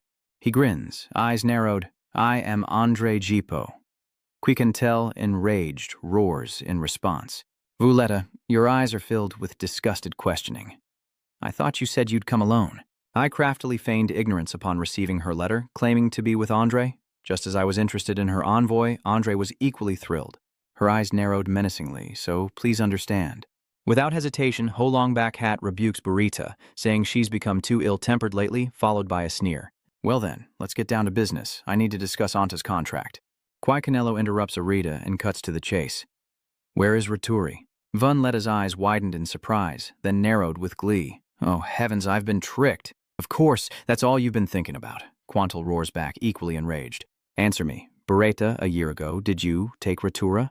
From then on, Asmon's contractor could no longer find the Dragon Guard, and she glared at Kwai Kantel with confidence. "Let me see. I don't know what kind of answer you want." Ratri Vunlei quietly confirmed, "It's going very well." Enraged, Quant's face darkened as he roared, "How dare you trifle with me?" She reminds him, Quikantel, "I don't know what your relationship is with Asmon's contractor, but interfering with the Jipo family is not a wise decision," Quikantel says, losing his composure. "Are you insane, Bureta? You actually kidnapped a dragon hatchling who knows nothing of this world?"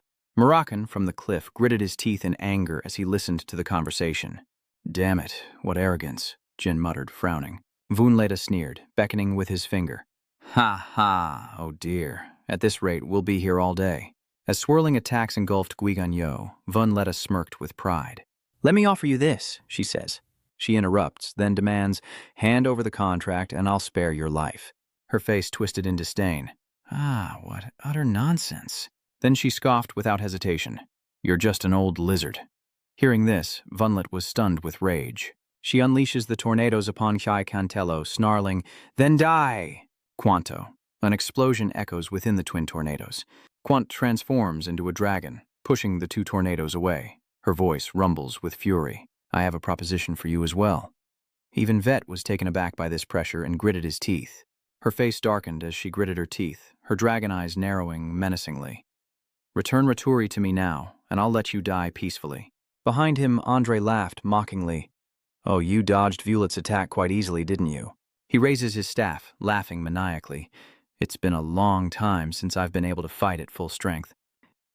Immediately, an unlisted mana barrier forms around the two as Jane silently observes from the outside. "Is this a 9-star mage's mana? It's the first time I've seen it since being reborn." He recalled Andre Jipo's appearance in his past life, even after being rejected by the Khan family. Grinding his teeth in his robes, he was still a member of the wealthy Jipal family. The sphere quickly takes shape, isolated from the outside world. Decides to wait and see his current level. Inside, Andre frantically gathers his magic. "Silver Dragon, you're as good as dead." She flapped her wings. "I have to dodge." Her eyes darted, and the attack landed. Kwai's face is filled with confusion as he looks at the wound he just sustained. "It can fly?" Andre is still frantic. "It seems even the wind is against you." Next, I, Vunlet, leap up arrogantly, but unfortunately for him, all the wind on this island belongs to me, and the ground cracks and bursts with dust. I frantically flapped my wings, attacking her with wind. "I am the wind god, the king of Melior. No one flies without my permission, and you are no match for me." Quantewell looks up at Veta, who opens her mouth to gather energy, while Quio narrows his eyes in contempt. "Is that all these fools are capable of?" Andre interrupts, "Not enough." He clenches his fist, gathering powerful electric energy, and screams, "I'll show you what true strength is." Bolts of lightning strike down from the sky as he stands atop Vunletta. Did you really think I could only control the wind? Immediately after, Vunletta roared, "Die!" The silver dragon unleashes raging thunder, amplified by Andre's lightning, a devastating combined attack. Outside, Jin anxiously shouted Murakan's name, but he calmly narrowed his eyes. No, it's not time yet. Next comes the explanation. It's true that Kukant is a bit arrogant. Kukant looked up at the attack, and as Kukantel confirmed it, a halo appeared above her head. Quickantelo looked up and roared, his halo growing larger as the space around him fell silent, and he stared in astonishment. Time stops as he stares at Quicantel and the halted attack. It stopped. She gasped, and the attack in front of her detonated. Above, Andre laughed maniacally, for the power to control time could even stop magic. It's been a while since this old man has seen such a sight, accompanied by Kwai Khan's roar and pressure. "Today, I'll tear that mouth of yours to shreds." Hearing this, Andre froze, cowering. He stands on Vunletta, issuing frantic orders. "All it took was one spell to make you this angry? Vunletta, attack again, quickly. Vunletta." But she remained motionless as Andre frantically moved faster. "Vunletta." Vunletta's eyes widened in shock. "Is my body paralyzed because of time manipulation?" Below, Kwai Kanel angrily stomps her foot, then leaps up in a rage. Grabbing Vunletta by the tail, she spins her around, knocking Andre away. Damn it. Vunletta's face contorts as Cole throws her to the ground, sending dust flying. She then lands another kick, causing Quiquant to roar in agony, its mouth gaping wide. She clamped down on her neck, tearing at it until it bled, and Vunletta roared in agony. Meanwhile, Andre rushes over, filled with worry, as Vunletta desperately clings to her wings. "How dare you?" In a fit of rage, she tears off her wings. "Keep talking nonsense. The lowly reptile beneath you is helpless under Vunletta's might." The old man, enraged, opened his mouth wide and roared, "Stop it! I said stop it!" The white dragon, the very guardian dragon, toys with its prey beneath it, annoyed, ordering the old man to shut his trap and watch closely, for he's next. The white dragon laughed maniacally, its eyes filled with a wild, untamed desire, ignoring its master's commands. "I cared for Violetta, but I overstepped my bounds." The old man is falling silent. Then he reaches into his robes, determined to kill the mage with the help of Jin and Murakan. With grave words, he says she's gone too far, as he fades into the oppressive darkness. Seemingly enraged, he presents a powerful artifact, an arrogance befitting only the strong. Murakan recognizes the object, hardly believing his eyes, an egg-shaped object covered in dark energy, the Origin Stone, a presence about to emerge. Murakan breaks out in a cold sweat. It's like a harbinger of disaster. No way, it was destroyed thousands of years ago. A monstrous, snake-like creature with a grotesque face. How does that old geezer have it? Its perfect teeth screamed, saliva dripping down. Its massive mouth roared, filling the sky. The Violetta dragon stood frozen, her eyes hardening with fear as she sensed the immense pressure. She, who was born a silver dragon guardian and had always considered herself powerful, but that was just an illusion, for dragonkind and even the divine. In the end, everything will kneel before the JP order. The old man's voice echoed as a dark vortex prepared to strike. She must accept it. There is no resisting. The white dragon protector's eyes glowed as he roared, struck by an attack. That stone, with its immense power, was both mystical and rare, the Origin Stone. In the event of a global catastrophe, it was a divine artifact created by the gods to ensure the world wouldn't collapse. The golden hand wields the stone's power as a symbol of the strong, but this artifact born of the gods' power was ultimately destroyed by their own hands. Its power was so immense, it could both protect and destroy the world. Black Dragon Murakan, fueled by rage, desperately sought to claim it. Why is a destroyed object in that old mage's hands? Why is he shouting so fiercely? "Quan is down!" Violet takes a heavy blow to the abdomen. Clutching her wound, she struggles to breathe. What the hell? The old man smirks, reveling in his dominance. Hee. That's the power of the silver dragon god's eye. That weak, fearful gaze is the proper expression when facing true power.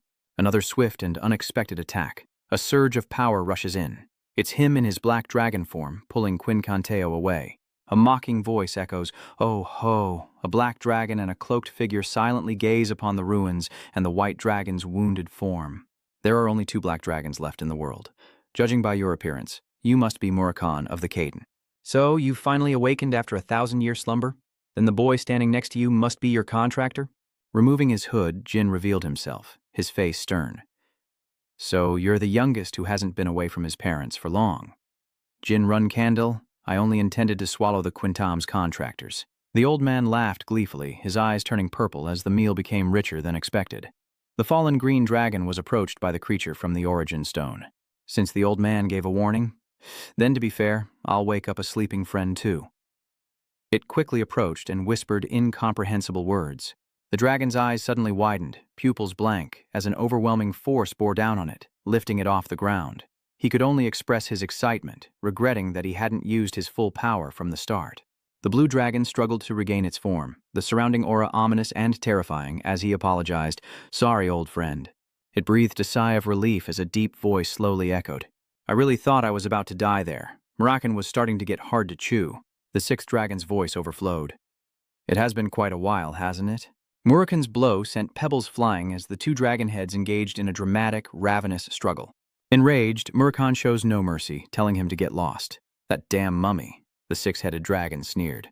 "Ha, you're weaker than before, but still as sharp-tongued as ever, and return to your eternal slumber."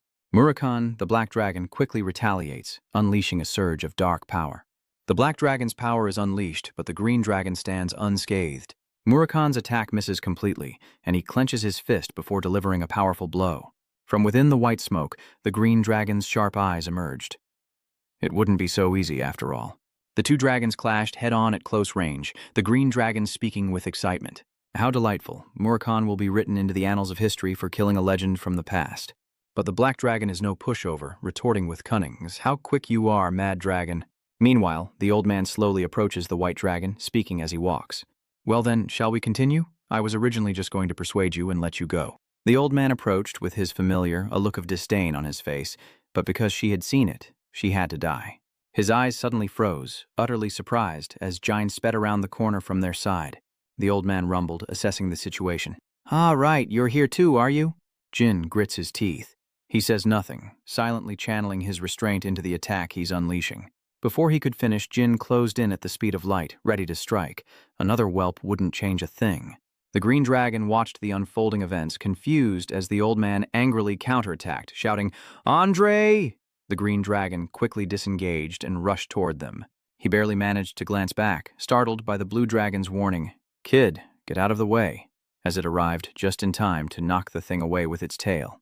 His eyes rolled back, teeth clenched as the free fall sent him crashing down. Jin leaned against the rock, gasping for breath, his face suddenly surprised, eyes wide and covered in grime. The monster's massive maw lunged forward, but a green blast struck. He was the target. Jin couldn't move, frozen in place. He turned away, instinctively shielding his face. An immense pressure explodes, forcing him to grit his teeth to stay standing. His necklace falls and shatters, releasing a blinding light. A blinding white light poured down on him, freezing everything around him in place. A sharp weapon appeared, accompanied by a loving voice. "She didn't even send a letter to warn me. A girl with a great sword managed to stop everything." She playfully scolds him, but guesses something urgent must be happening that he can't handle. It's Luna, being cool as ever to protect her brother. She boldly faced them and even called him dear. Andre will have to see the Khan family siblings in a new light after this. His surprised eyes followed Luna's every move. "Is she the white whale?" Luna looked at the two before her with disdain. They weren't worthy opponents and said coolly, "The Jipo clan's vice patriarch and the old man's wind dragon guardian, huh? Now this is worth calling my sister for help. Little brother, it seems you somehow managed to last quite a while against opponents of this caliber. Are you hurt anywhere?" Jin barely clung to the platform, his grip firm on his long sword, but his inner strength was nearly depleted. Speaking at all was an accomplishment. He had to admit, "I almost died back there." This opportunity allows Luna to hear words she's longed to hear from her stubborn younger brother. "Thank you for coming." Hearing those words from her brother, Luna felt her strength surge back, as she menacingly called out Andre Jipo's name, snapping him back to reality. Her next words were even more threatening, making him jump. "How long are you going to play dumb? I need an explanation as to why you're bothering my brother." Andre stood beside Vunlei, afraid to move, knowing one wrong step could send him to the afterlife. Dian watched the battle unfold, initially with fear, but that fear soon vanished, for his opponents were the Jipo family's vice patriarch and a sacred dragon. "This is a tense situation, one where I previously thought even my sister would have a hard time winning, but now I'm sure of it." He was certain Luna would succeed, and that his sister would capture the annoying old man and the reckless wind dragon. This battle was over. Suddenly a loud voice echoed from behind, causing John to turn around. "Kid, we should fall back." Mura Khan, supporting the gravely injured Ceres, approached Jine and sighed. "I'm sorry. They can freely control the winds. I couldn't stop them. But he didn't deny one thing. You've got a good older sister, kid. If she'd been even a little later, we'd be done for. We owe our lives to you. Hearing this, Jin quietly sighed, his eyes fixed forward, worried Luna wouldn't be able to defeat them, despite his confidence, moments before. Andre's hand wound healed in an instant with astonishing speed, as quickly as he had betrayed them. It truly was unforeseen. Who would have expected the white whale to appear here? But as things stand, I can say one thing. That crazed black magic from his hands is just like him now, madly wanting to tear his opponent apart. His grating voice echoes through the cracks, a real nuisance. The Van Conins have broken their oath with Jipo. Luna Van Conin, your brother used magic. The Jipo family won't let this go easily. Luna scoffed. This old man is so foolish. I understand, but don't worry. The heroine raised her sword, challenging him with unwavering resolve. This will never reach your family because I don't intend to let you live. Andre was infuriated, his arm trembling with rage, his teeth grinding together as he wished he could crush her with a single blow. You lowly wench, how dare you act this way? With that, the darkness in his hand opened its massive maw, lunging toward Luna as if to devour her, but she had no intention of yielding to save her life. Her decisive attitude is punctuated by a single strike across the great maw, effortlessly dissolving the dark entity into nothingness. Andre watches his precious guardian scatter in the air, his eyes wide with disbelief. Luna certainly isn't holding back. Everyone from the Jipple clan I've met is all talk. Luna took a hit, now it's her turn to strike back and her little mouth won't rest, mocking them with a half smile. It seems the family's vice patriarch is no exception. Luna's blade grazed Andre, but didn't hit him because the Wind Dragon Guardian took the blow instead. He thought he'd finally met his end from Luna's blade, feeling nothing but lightness, no pain from the wound, or rather, no sensation of being wounded at all. But the Wind Dragon Guardian wasn't so lucky. Taking the blow for him, he was sent straight to the afterlife, struck from head to toe, utterly bewildered. Luna doesn't consider Vuneta a worthy opponent, especially after he shielded Andre from her blade. Then consider this a whetstone. You're going to stay in your true form? I wouldn't mind more dragons because that just means more places for me to cut. He immediately reverts to human form, his right hand still the black magic arm, as Andre shouts from the sidelines, Vuneta, as Vulet's guardian. I know my place, charging into battle for my master, protecting him completely. I understand. The glowing green spear and the dark magic hand are ready for battle, Vuneta's twin treasures and his only hope in this unbalanced fight. In the end, he's just a pawn for Andre to sacrifice. His trained arm spins the spear in the air, creating an invisible vortex. The vortex culminates in a massive tornado atop the spear, confirming his readiness for battle as Luna senses the unusual darkness emanating from Vuneta. In Kunkoa's mind, that power wasn't magic, but closer to an authority, and similar to the energy emanating from the demon race. The reason Fong Long was struggling so much against him. Luna quickly discerned Vuneta's weakness. It seems he needs time to effectively use that relic. Luna saw through Andre and Vuneta's weakness. They were clinging to this for a chance to survive. Luna saw right through them. It's hard to believe that the Jipo family's vice patriarch and a wind dragon would bet their lives on something so crude. Do you really think that thing can save you? Vuneta's whirlwind spear strikes like a storm, creating a small-scale hurricane, capable of inflicting damage on its target. The combination of the spear and that incomplete dark entity posed no real threat to Luna, who easily dodged it with a slight lean. But Veta remained determined to attack. He shouts, cursing, "You despicable bitch." Oblivious to his own limitations, he shows no respect except to his master. What does he even know to be running his mouth like that? The massive blade of energy in Luna's hand is ready. Now, it's her turn to attack. The blade and spear colliding in a shocking burst of sparks and smoke, the sound of the explosion growing louder and louder. Vuneta channels all his inner strength, hoping to swiftly defeat the Canadan warrior, but unfortunately for him, Luna is no easy opponent, especially since his power isn't his own. For Luna, victory is assured, though she must exert some effort against him. Her relentless attacks are all parried, but his can only maintain a precarious balance. But how long can he hold out?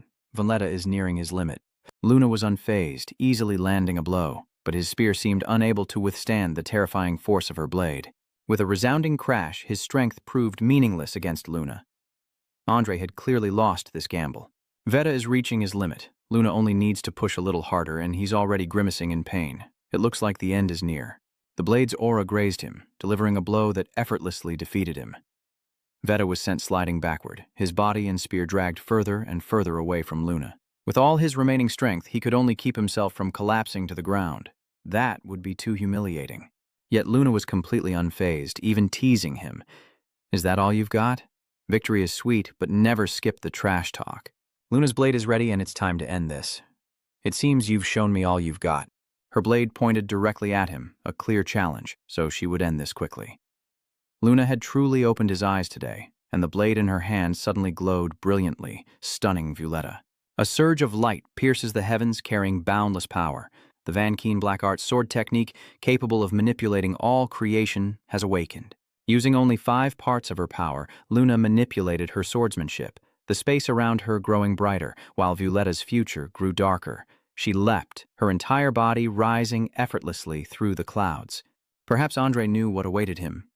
Disbelief and unspoken words etched upon his aged face, framed by a mouthful of beard. From above, Luna points her blade at Andre and Violetta, and 1,000,000 meteors fall like 1,000,000 swords, piercing them. This is the power of meteor rain. The late elder of the clan once said that our family's swordsmanship is like a conqueror. It possesses relentless, destructive power, vying for dominance. The family's ideology is infused into the sword as one.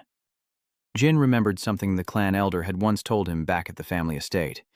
The swords of the Khan clan had no fixed form, only the goal of killing the enemy, along with the existence of Miltuk and Mamatuk.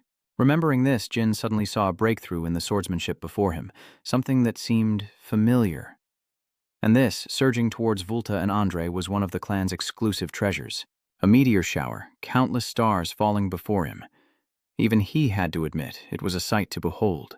So dazzling. Andre and Violetta could only sit and wait for the meteor shower, silently awaiting their demise. Even he had to admit, aside from their deadly nature, they weren't bad to look at. Beautiful, even.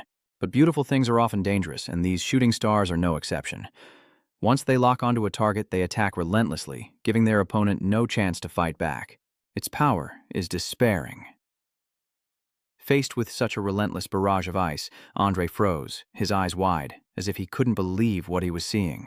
A loud shout pulled him back to reality. Andre, are you all right? Wake up now. I, Vunlet, never thought I'd sacrifice myself to shield Andre, protecting him to the very end. A loyal dog indeed, but not enough to pull him back to grim reality.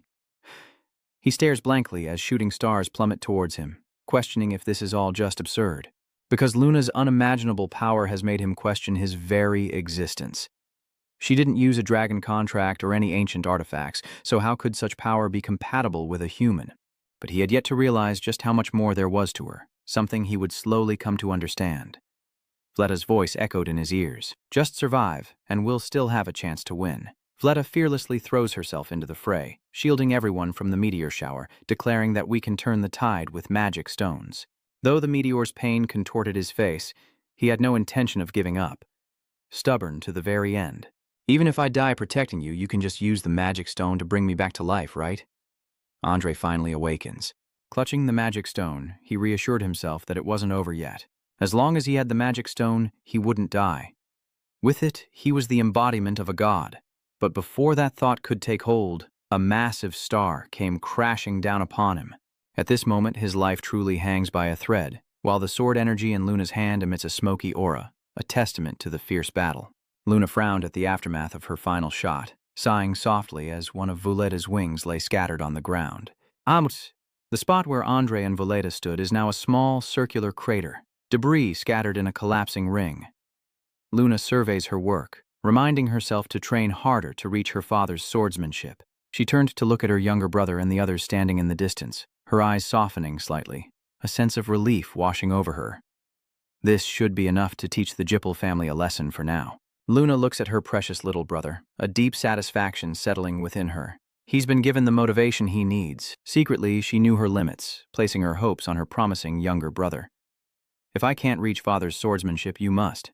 Before she could finish her thought, a towering figure appeared before Luna, cutting off her train of thought. Andre's dark entity had been resurrected. It growls menacingly at Luna, as if telling her to retreat and save her life. But Luna just wearily eyes the creature and lazily says, "My pride has been hurt a little. and I'll be annoyed if you keep acting like this in front of my brother." Provoked in broad daylight by a mere girl, the dark being's blood rushed to its head, its sharp teeth clenched together in rage. It roared, pounding its chest like an ape, a stark contrast to Luna's eerie composure. Seeing this grotesque creature for the first time, Jin couldn't help but wonder, "What is that?" Murakhan, standing beside him, frowned and explained, "That's definitely it, kid. The clan created the Starstone using contractors, something Jin knew nothing about." "A primal stone?" Murakhan continued. "It's like a weapon made for the gods to control their people, though it looks like a cheap imitation." Murakhan reached out to grab his shoulder, wanting to pull him away, but that didn't mean the danger had disappeared. Murakhan returned to his original form, a majestic blue flame black dragon, and coldly declared, "We're getting out of here, kid." But how could he, a dutiful younger brother, abandon his savior without a word? He shouted, "Wait, Murakhan," not understanding why Murakhan had decided to leave. "We should be fighting together. I can't leave her here alone with such a dangerous enemy," but Murakhan flatly refused. "No need, your sister can handle this much." John hesitated, still reluctant to leave, her worried eyes following her sister's every move.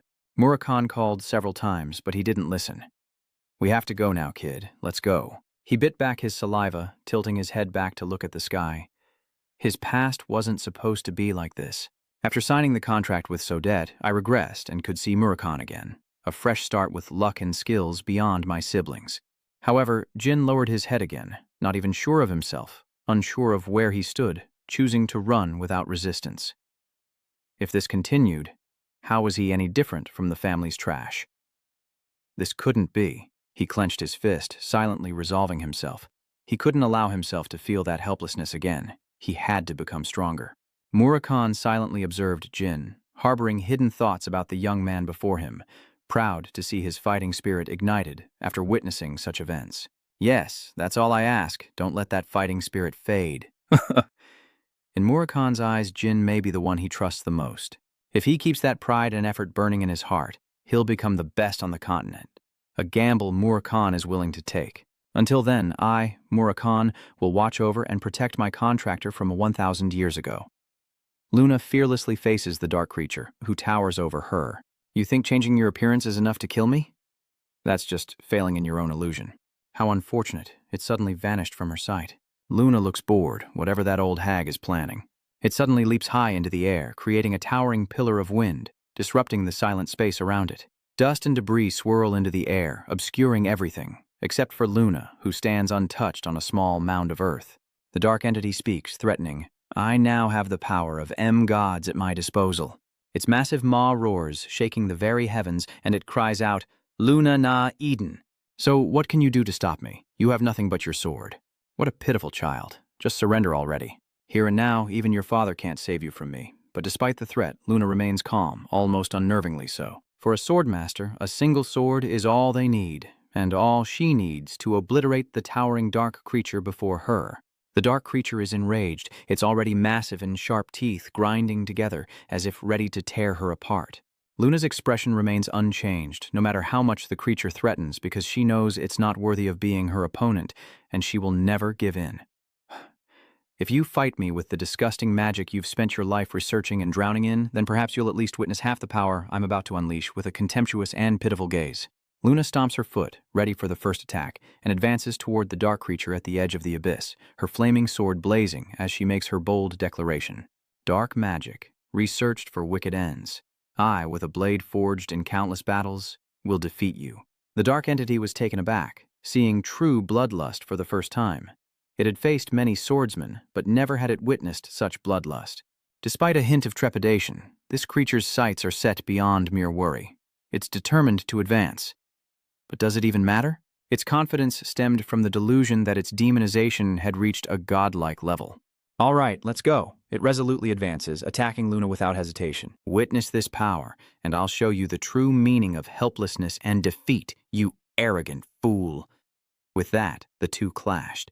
Darkness clashes with fiery swordplay in a beautiful, once-in-a-millennium spectacle. The dark creature manages only one attack, easily deflected by Luna before being struck by a flurry of blows from her sword. Blood spills, and the surrounding space is consumed by fire, suggesting a grim fate for the darkness. Andre screamed, "How could you be so weak?"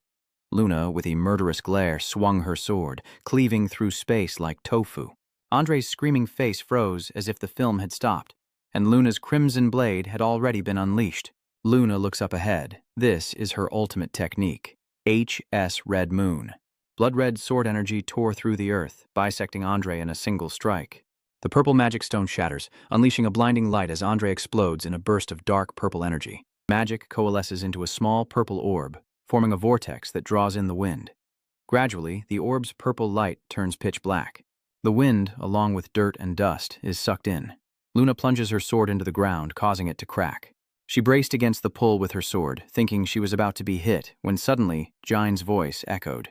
Luna looks up to see Murakan in dragon form soaring through the sky. Murakan extended his claws towards Jin, who was standing there, as Luna dazedly called out to him. He reached out and hurriedly grabbed your hand as Luna stared blankly at Jin. She smiles slightly, thinking that today, the youngest one saved her again. Luna reaches out towards Jin's hand. Elsewhere, someone asks, "The island is completely gone?" A red-haired man reports, "Yes, and a tornado of similar scale and a large amount of mana have been detected around the area." Amiya asks if the power truly belongs to the Silver Dragon and the Wind Dragon, despite human involvement. "Wind Dragon," Cotinese replies. "The division suspects it was Vuletta from the Jipo family. There were reports of Vuletta defecting before this incident." Cone reached into his robes to retrieve something, but his next words made Amiya glance back, as if the Wind Dragon had already perished. Bone Niels holds a scale, pale green and tinged with dark gray. Amiya asks, "What about that mana flow? Have you discovered who's responsible?" "Perhaps it's the contractors," Kote replies. Amiya repeated, "Perhaps Amiya is protecting the contractors and their dragons, and with such a worrying power source, I think we need to do something about what they're creating." Aya then asked, "What about Andre?" "We are still searching," Bone replies. Amiya slams his fist on the table, turning back with a stern look. "There have been too many omissions in the reports lately. Have you identified the guest at Kwai Cantel?" Cottony replied, "I have no excuses." Amiya glared at Kote Nem, her voice turning cold. "Humph, words are useless. If you can't do it, who can? And make sure nothing leaks to the press. If Inia isn't found tonight, issue a missing persons report." Amiya ordered Kodam, who was turning to leave, to deploy more personnel from the Special Division into the Joe family's territory, adding, "Don't let anything happen. Even though we're still on good terms, I want things to be better than that." He glanced over, asking, "Kodam, you know I'm not a patient man, don't you? I think you know that." Kodam closed his eyes, offering no reply. After leaving the room, Gunian's words echoed, "I won't let you down." "Your Majesty." In a small inn, an angry voice echoes through the dark night. "What, they use demon stones?" Bisco explains, "That's right, there was a major clash between the Wind Dragon and the Silver Dragon on the coast of Territory B. The result was the complete destruction of the island, leaving a tornado in its wake, so I'm certain the demon stone was shattered." Booba chewed his food in annoyance, splattering bits everywhere, and exclaimed, "Wait! How dare they destroy my creation?" "I told them to be careful with it, it wasn't even finished yet." Booba rants, saying they're unforgivable. "Lord Bisco, go argue with them now. Those ignorant mages don't understand the stone's value." Bisco shielded himself from the food debris, fuming that those idiots had messed everything up, delaying his chance to kill the boar, as Booba continued, oblivious. "I know Bisco's angry too. I can feel the murderous aura. Bisco said that the commander is furious about this." Bisco wipes his face. "He wants to reconsider our alliance with the JP clan, so cut off all contact with them." A brilliant cross-shaped spark erupts from the darkness as meat skewers roast over a crackling fire. That intense fire was spewed from the nose of a dragon, while ahead, a long-haired figure cast a spell on a crystal ball. Suddenly, the person exclaimed, "Oh my God, Andre is dead!" The red dragon who was eating meat heard this and was puzzled. "Yes, long hair. Unbelievably, he must have left with Vuletta, and he took the demon stone with him." The long-haired one replies that it must be one of the two of them, surprised that the Silver Dragon's power and those involved are beyond their imagination. The red dragon wondered who it could be, then suddenly remembered something. "Ah, the shadow dragon who wiped out the giant Thama horde in Kinsalo?" The long-haired one wondered why the red dragon brought this up.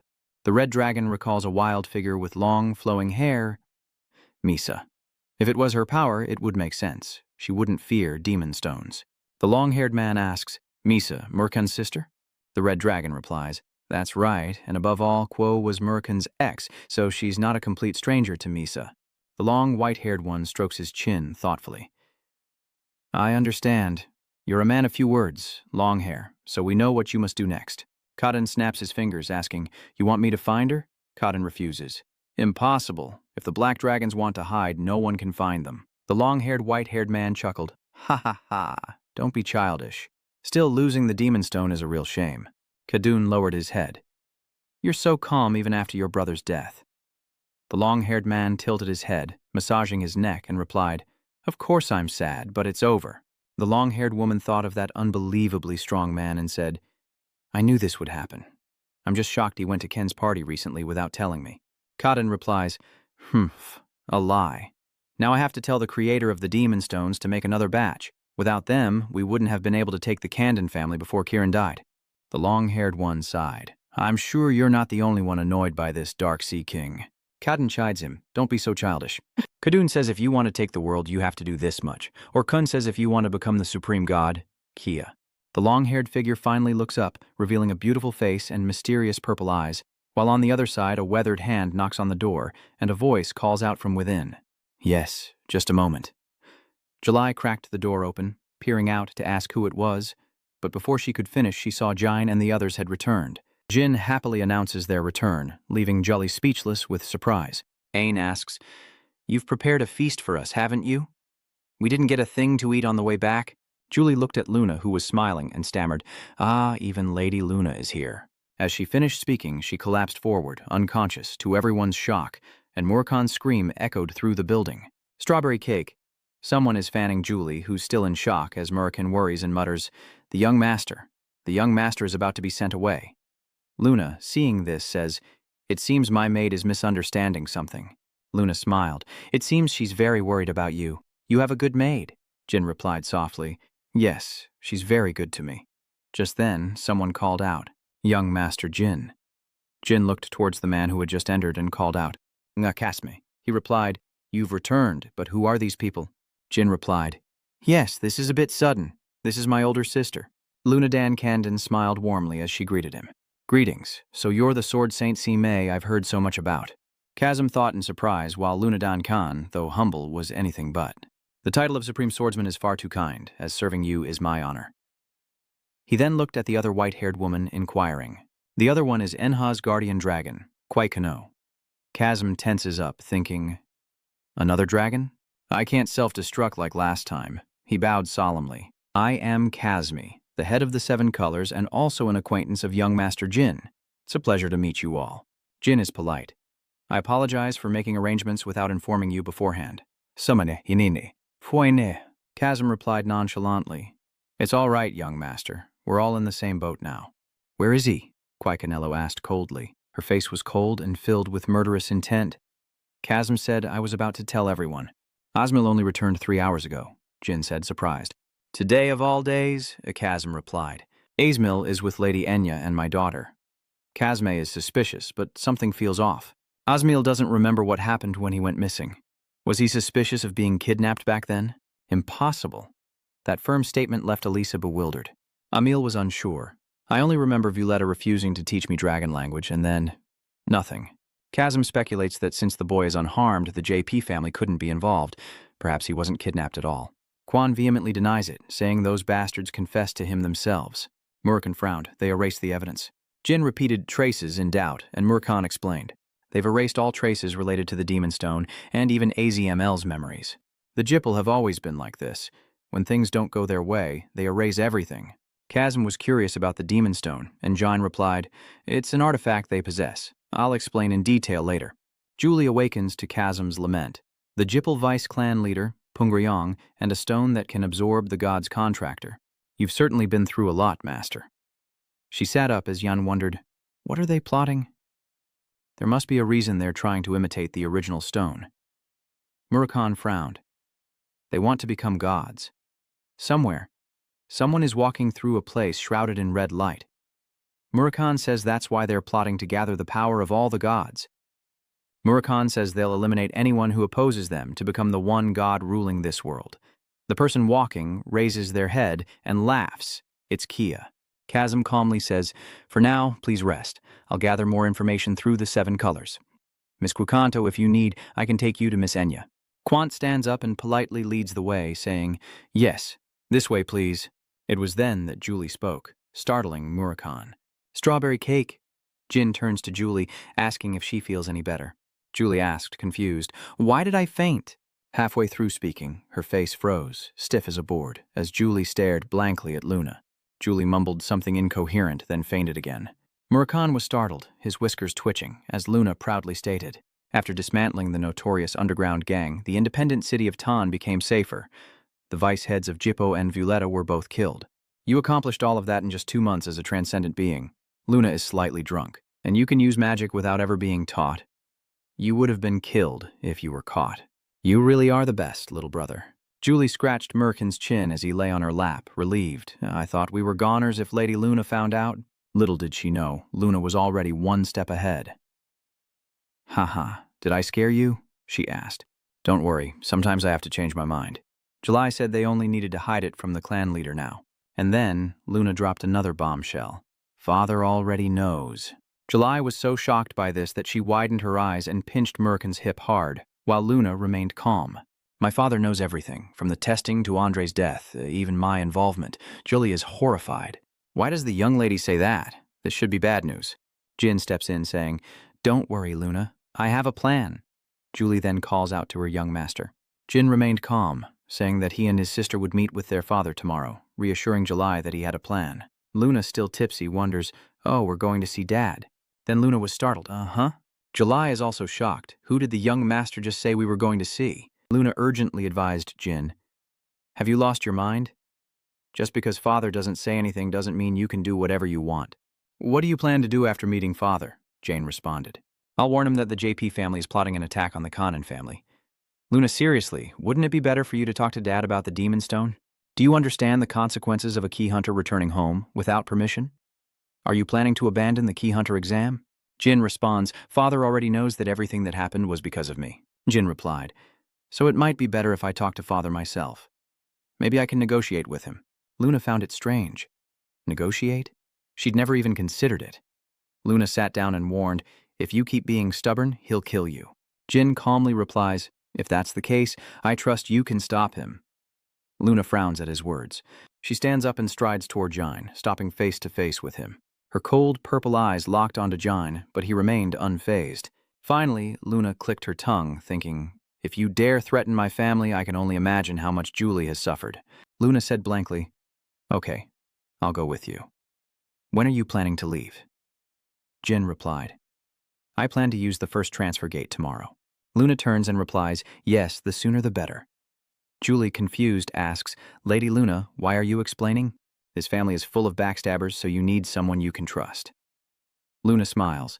Your sister will be your shield. I believe you'll find your own way. Jin smiles confidently. Of course, sister. The next morning, Jin and Luna returned to the family. Someone blocks their path and mocks them. Oh, instead of persuading him. Surrounded by solemn soldiers, Vantia asks coldly if she really brought him here. Can you believe this, sister? Luna paused for a moment, then called out to her brother.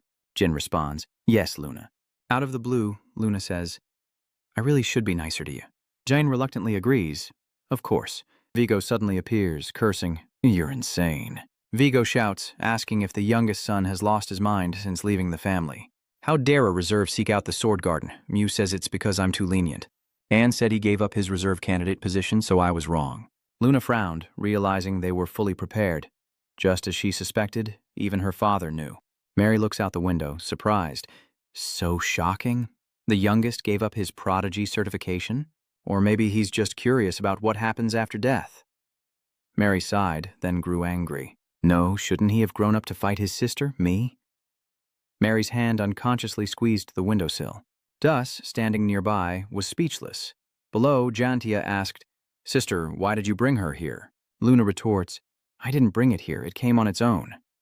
Vantia is displeased. Then you should have stopped her. She's not thinking straight, and neither are you. Luna clicked her tongue in annoyance, then changed the subject. Whatever, where's Father? Vantia asked, startled. Father.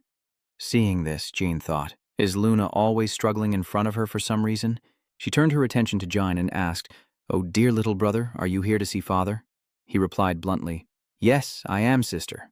That answer left Giantia speechless, while Vigo, standing behind her, fumed, wondering if Jin had a death wish. You just got lucky. You think you're better than everyone else just because you're better than the Tonus? Vantia sighs, then steps aside, saying, Go on. Father is in the study. Jin replied, Thank you, sister. Jin and Luna stepped inside when suddenly he drew his sword. With her blade, Vantia blocked Luna's advance, coldly stating, From here, the first candidate must disarm and wait. The head of the family ordered the reserve fate to go alone. Luna looked at the sharp sword pointed at her face, surprised. Luna gritted her teeth in anger, asking menacingly, And if I refuse? The other three prodigies immediately lunged forward. The three of them are surrounding Luna, Vantia warns. This is your last chance. The first of the three fortunes, Vigo, wielding sword and shield, stares down Luna, stating that this is their master's order. Anne crouches low, reaching behind her for 2 daggers, as Vantia orders her to drop her weapons. Meanwhile, Miu gripped the sword behind her back as Vantia finished, saying any resistance would be met with immediate death. Luna frowned, grinding her teeth in frustration, but Jin suddenly spoke up. Don't worry about me. Jin turned back and said, I'm only here as a Kanden family member, not to talk to Father as his son. It's nothing serious. And so they blankly watched Jin leave, Vigo in disbelief. That lunatic. As Jane walked down the hall, he thought that his siblings clearly didn't understand their father. Bringing a spare heir back to the family is against the rules. John paused at the doorway, thinking. But his father wasn't the type to care about rules. If he had the chance to talk like before... Jin didn't remember when Ken ruffled his hair as a child, saying it was a good question. Ken brushed past him, saying, I'll keep an eye on you. Now Jin thinks nothing will be a problem. Jane sighed, raising his hand to knock gently on the door, but a thunderous sound erupted, and the door burst open with violent force. The air inside blasts out like a storm as Ken's voice echoes, It seems I overestimated you. I gave you 5 years, so why are you here now? Ken said, reading a book with his back turned. Jin thought to himself, I've heard about this. He knew his father's sword aura could completely overwhelm an opponent. Jin observes Chiron's hand, radiating a faint white glow like a sword, and realizes that when wielding a sword imbued with aura, his father nearly achieves perfect unity with it. He's softer than I thought. Ken, be serious. Don't make me ask again. Jin chides himself, asking, Does a child need a reason to visit their father? He told himself not to apologize, to be confident but not arrogant. Jin said she came because she wanted to see her father. Ken was so shocked his pupils contracted. He thought, he wants to see me? I haven't heard that before. Any child who says that isn't all bad? Or so he thinks, but Ken remains stern and aloof. Did going away to study fill your head with this ridiculous idea of family? Jane replies, I didn't learn it out there. Jane says she's always cherished him, but a strange, oppressive aura emanates from Ken, startling her into a defensive stance. Looking at the man radiating a terrifying aura, Jin thought it was bloodlust and wondered what she had said wrong. But in reality, Ken was thinking, damn, I almost laughed. The murderous aura disappeared, and Ken said he didn't expect me to say that. Enough with the serious act, Ken. Just spit it out. What do you bring me? Jin replies. The Jip clan's vice leader, the one father mocked at the banquet. Andre Jipol is dead. Ken glanced over, questioning. Are you saying you killed him? Is that the truth?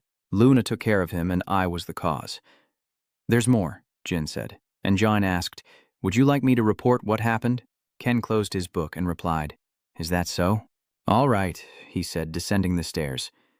Sit down, and I'll listen to what you have to say. Ken understood. Bond had been through so much in such a short time, and the reason he came all this way was just to say that Jipo's right-hand man was dead, and that the bastards would be stirring? Jine suggests that Andre wasn't truly the right-hand man, reasoning that while she's strong, he's not worthy as the deputy of a clan that could threaten the Cannon family. Though, of course, it's all just my intuition. Ken agrees. You're absolutely right. Like you said, that bastard is just the vice leader, but that doesn't make him their second strongest. Ken says, You hold the strongest political potential. Tona is someone else. Although, this isn't something I can tell you right now. Jin said, I'm grateful that you've confirmed my hunch is correct. And I haven't even told you the most important thing yet. Ken asks, and Jin replies. Those bastards used a strange artifact. An artifact, you say, Ken? Jin confirmed, and Andre called it the Demon God Stone. From what I understand, it's a replica of the original stone created by the gods long ago, or so I've heard. Ken stroked his chin, muttering, A source stone, huh? Ken asked if Murakhan told you. Jin is taken aback. He asks if his father knew all along, and Ken replies, Did you think I wouldn't know? Of course I know you can use Namana. Did you think you could hide that from me? Jin reluctantly agreed. Of course, I knew you knew. But I didn't know you knew about Merkin. Ken's lips curled into a smile as he burst into hearty laughter. Haha. Well, as you said, the story about Merten is just my speculation. And yet you confess so easily. Ken is pleased. Nabikanin, who would have thought the great black dragon would fall from grace and become a mere house cat? Jin thought with a helpless cough. He seems very happy, Ken thought seriously. All right, so it's a fragment of the primordial stone, huh? This time you've bitten off more than you can chew. I need to tell Luna about this. He knew that even though he didn't know the exact limits of Jipo's replica, its power was truly dangerous. Ken wondered if the Dark Sea King knew about this. If they knew about those fragments of the primordial stone, they would surely make a move. He would have to visit the Dark Sea again. Ken calmly says he won't pursue this violation, but she must want more than just this. So tell him what she desires. Jean replied, just a small thing. Don't let any other Black Canine clan members enter Tikan Free City. Ken was intrigued, so that's where you've secretly built your nest. Ken agrees, but sets a condition. Very well, but first, you must pass my test. Ken says that to prove myself, I must subdue the hidden master of Tan, Ma Chasm. Jean is taken aback by what he hears, but secretly smiles as Ken speaks. If you succeed, no member of the Duncan clan will ever set foot in Tan again, unless you allow it. Ken gave him a year and refused a teaching position in Kanden, proving that he could even win over that arrogant bastard. So Sime was brought to stand right in front of Chiron. His face paled as he froze, listening to Ken speak. So, that's what Ken said. Arrogant bastard, Chasm thinks nervously. He looks at Ken, the strongest swordsman on the continent. Is this the aura of the strongest? Just facing him makes my stomach churn. Chasm clenched his fist, trying to reassure himself. He was Jin's guest. Why should he fear Ken? But when Kirin asked if he was the sword demon Chasm, he bowed deeply, begging him not to call him that. I'd be too ashamed to use that title in front of Ken. Jin, call your father. Ken tells him to go on, as Jin requests. Speaking of my relationship with CME, it's like we were destined to be together. And since I've proven my relationship with Mr. CME, it's your turn to keep your promise, father? Chasm glances at Ken, horrified, thinking, is he serious? If he starts talking about destiny here. Chasm imagines Ken sharing a destiny with a Kanden family member, that Tan is a Kanden asset, or Ken will say it's fate. So the same could be true for the Kanden family and Tan. The thought terrifies him. He'd say that, or come to some conclusion like that. Damn it. So goes Tika's independence.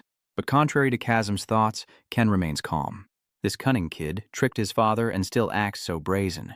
Yen replies, tricked him? That's absurd. I just got lucky. He paused for a moment, and Ken finally agreed. All right, you're in. From now on, no one from the Xian clan is to set foot in Tian without my permission. Chasm was shocked to hear this, but Jin calmly replied, thank you. Father, Ken said, I'm free to go if there's nothing else. Chasm thought to himself, Jane, from now on, we'll share the same destiny forever. But suddenly, he said he had something to discuss with Chasm, and his joyful thoughts were cut short. Jin replies, then I'll wait outside the mansion. Chasm looks up in disbelief as his destined partner leaves him behind. Wait, Jine, Ken approaches, finally face to face. Chasm trembled with fear, glancing back. Kirin emanates an overwhelming pressure. Let's talk. Chasma, feeling like he's facing death, can only comply. Haha, what an honor for me, Shanghai says. As Jin walks along, someone calls out to him. It's the youngest. Did Sue run over to call for the youngest? The two Tonas asked as they followed. Are you okay? Jine calls out. Brother To? The two Tonas were at a loss. It's you. Why would you do something like this? What did father say? Will he spare my life? Jin thought to himself. It seems they were lying in wait, watching the tense situation unfold. Jin asks if they can do him a favor, or if Sona asked something. Jin said it wasn't anything too serious, just some trainees from his faction that he knew. Please keep an eye on them until I return. Here. Tona is taken aback. Wait, my faction? Forget about that for now.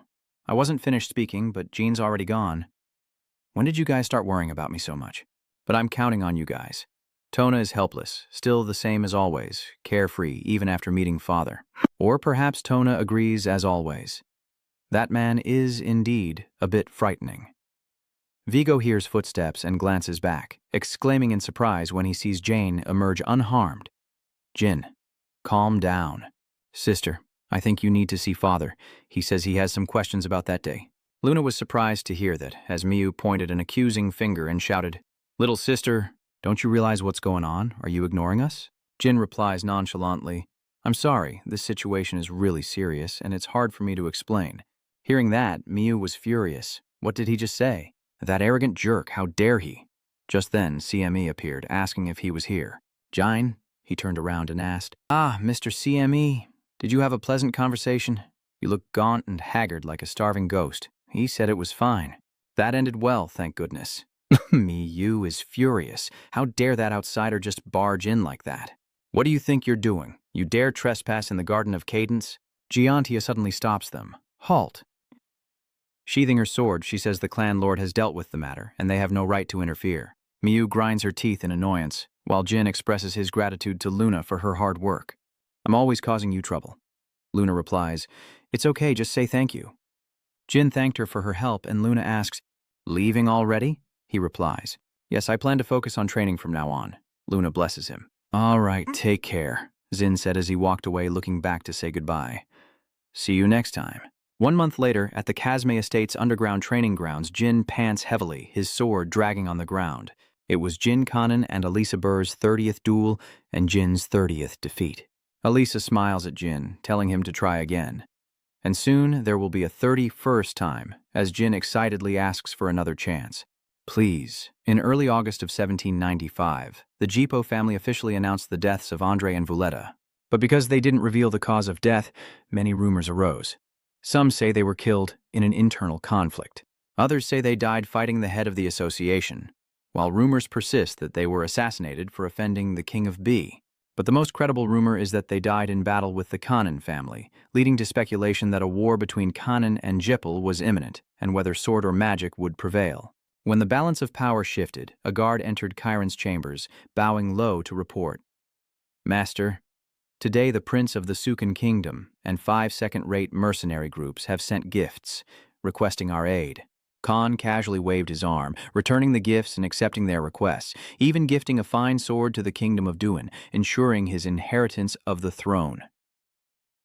The guard bowed respectfully upon hearing this. Yes, I'll send an 8-star knight there. Chiron replied, This is all a result of the youngest antics on one of the B islands. He's already taken control of the family.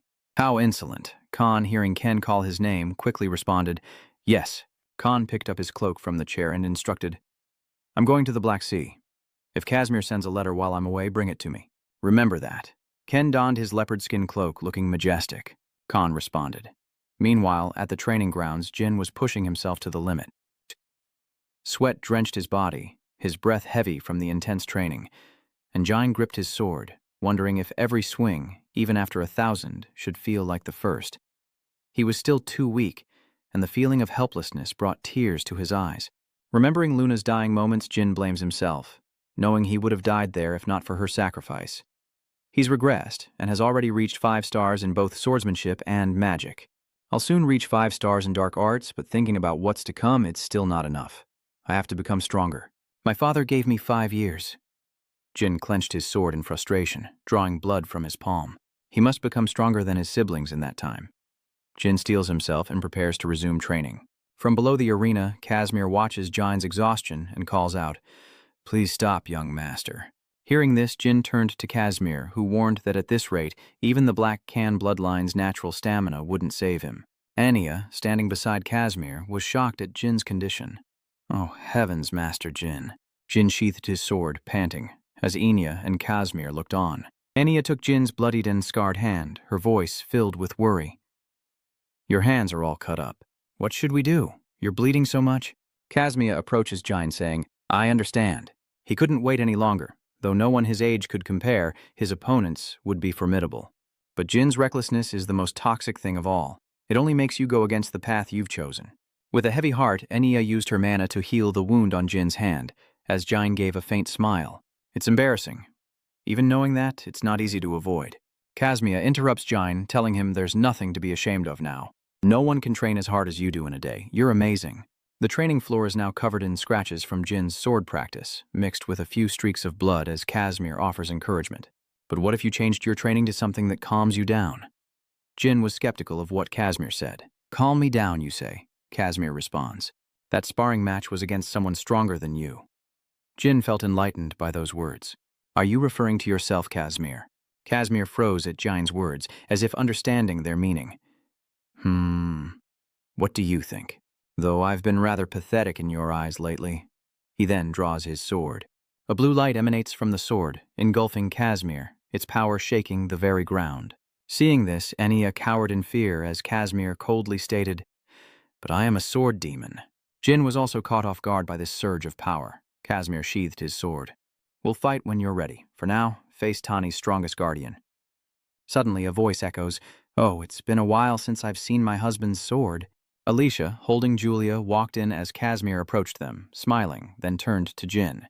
"Defeat my wife within 6 months, young master, using swordsmanship, magic, or assassination. Anything you've got." Hearing Casimir's words, Julia clutched Alicia's clothes. "Mommy, are you going to fight Jin?" Alicia smiled at Julia. Julia isn't fighting, but fostering affection. Julia looked doubtful at that. "What is it? I don't like fighting." Julia's worried expression makes Alicia laugh. "So, Julia, if Jin and I were to fight, who would you support?" Without a second thought, Julia replied, "Of course, I'd root for Jin." Hearing this, Alicia was powerless. "What? Julia, you should be on my side." Meanwhile, Jin watches Alicia and her daughter, lost in thought. Aside from her physical strength, she doesn't seem that strong. Suddenly, Julia screams, "But Mom said I should always stand by the weak to help them overcome hardship, and Jin is weak." Alicia laughed at this. "Ha ha ha, don't mind her, young Master Jin. My daughter doesn't know how to lie." Jin's face darkened with embarrassment. "It's all right." Alicia looked at Jin and said seriously, "Then let's agree to fight after I'm done with work and dinner. Every day for the next 6 months." Jin was understandably doubtful. "Every day? Wouldn't that be too much of a bother for you?" Casimir and Alicia, seeing Jin's expression, burst out laughing, saying, "Don't worry, young Master Jin will be done quickly." 2 days later, Jin and Alicia stood in the arena, and Jin wondered if she was a fighter. Alicia wraps her hands, reminding Jin, "Before we start, there's something I want to say. As a former member of Bond's Special Forces and a member of Special Team B, I won't hold back." Alicia stares at Jin with a murderous glint in her eyes. "Even if you lose, don't be discouraged. Let's begin." Jin gets into fighting stance, thinking, so that's what she's been doing for 6 months. I won't underestimate her. Jin and Alicia clash. From this perspective, Jin is at a disadvantage against Alicia, who charges in, putting all her power into her fist, catching Jin off guard. Then, Alicia throws a powerful punch towards Jin, strong enough to destroy a fortress wall. Amidst the dust, Jin somehow managed to block Alicia's attack. This surprises Alicia, who wonders how he blocked her attack.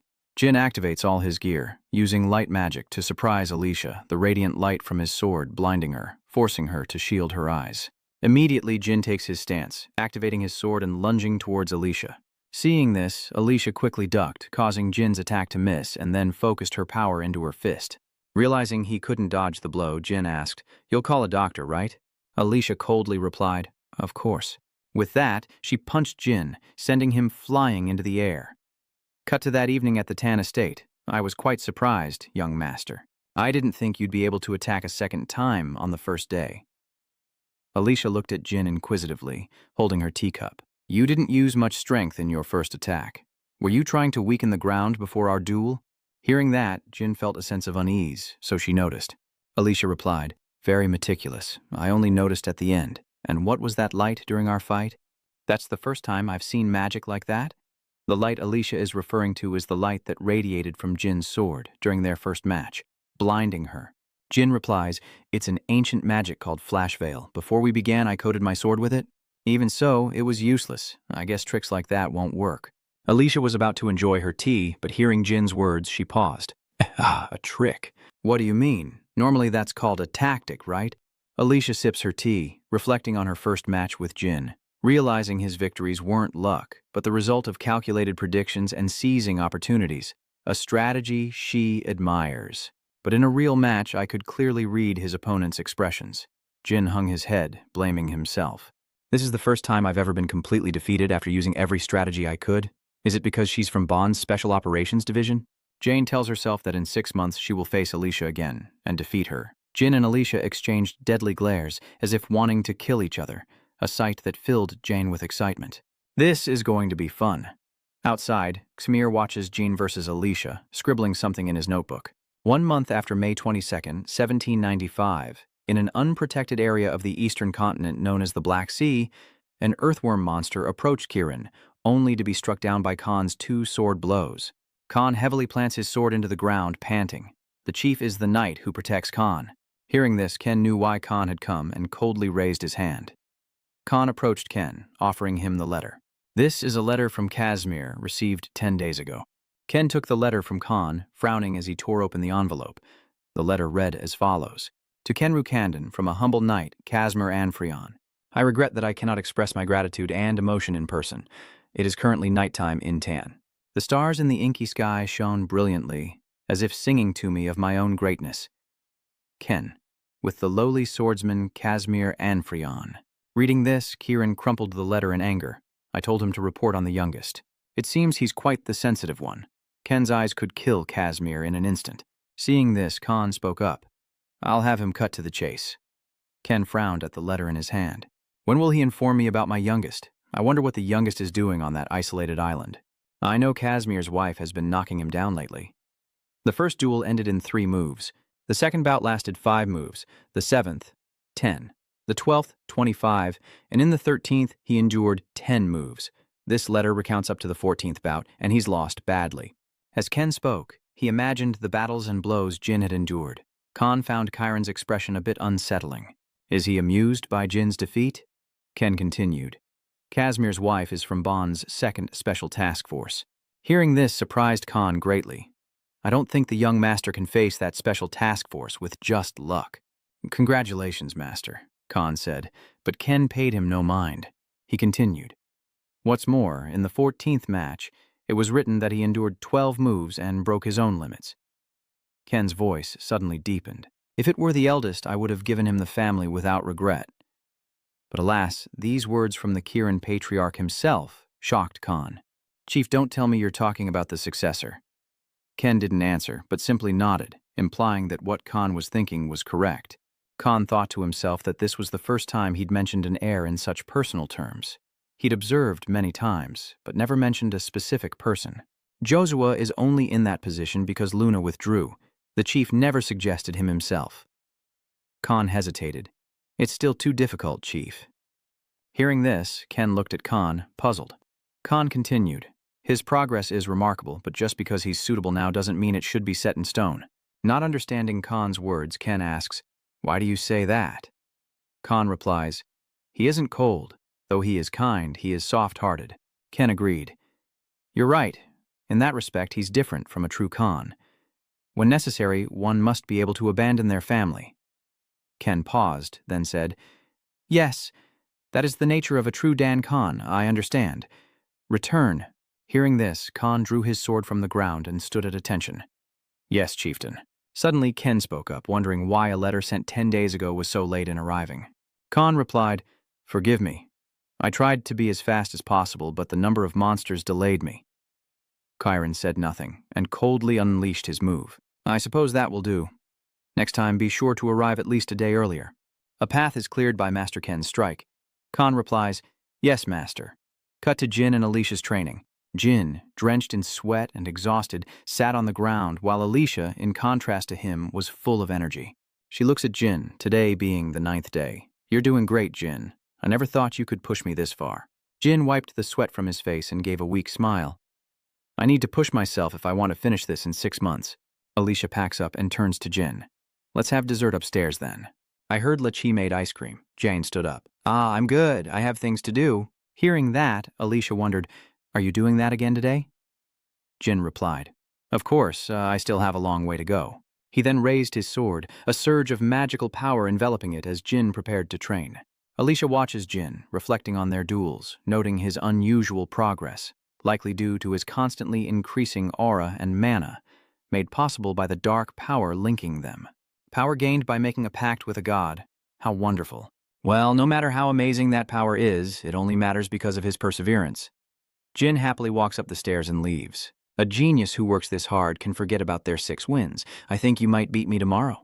The next day, the match begins, and Jin and Alicia trade increasingly powerful blows. Jin unleashed a flurry of sword strikes, but Alicia's agility allowed her to evade each one. Alicia closed in on Jin, targeted him, and threw a punch. That feint was obvious. But beyond all expectations, Jin dodged Alicia's attack, quickly retreating and reappearing behind her. Alicia is caught off guard, and before she can process what's happening, Jin slashes her arm from behind. Blood sprays from Alicia's arm as she clutches the wound and collapses to the ground. Jin, concerned, asks, "Are you all right, Alicia?" Alicia replies, "I'm fine. It's just been a while since I've been hurt this badly." Hearing this, Jin quickly sheathes his sword.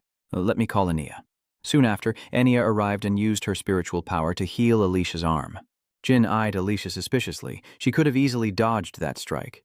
Something wasn't right about this duel.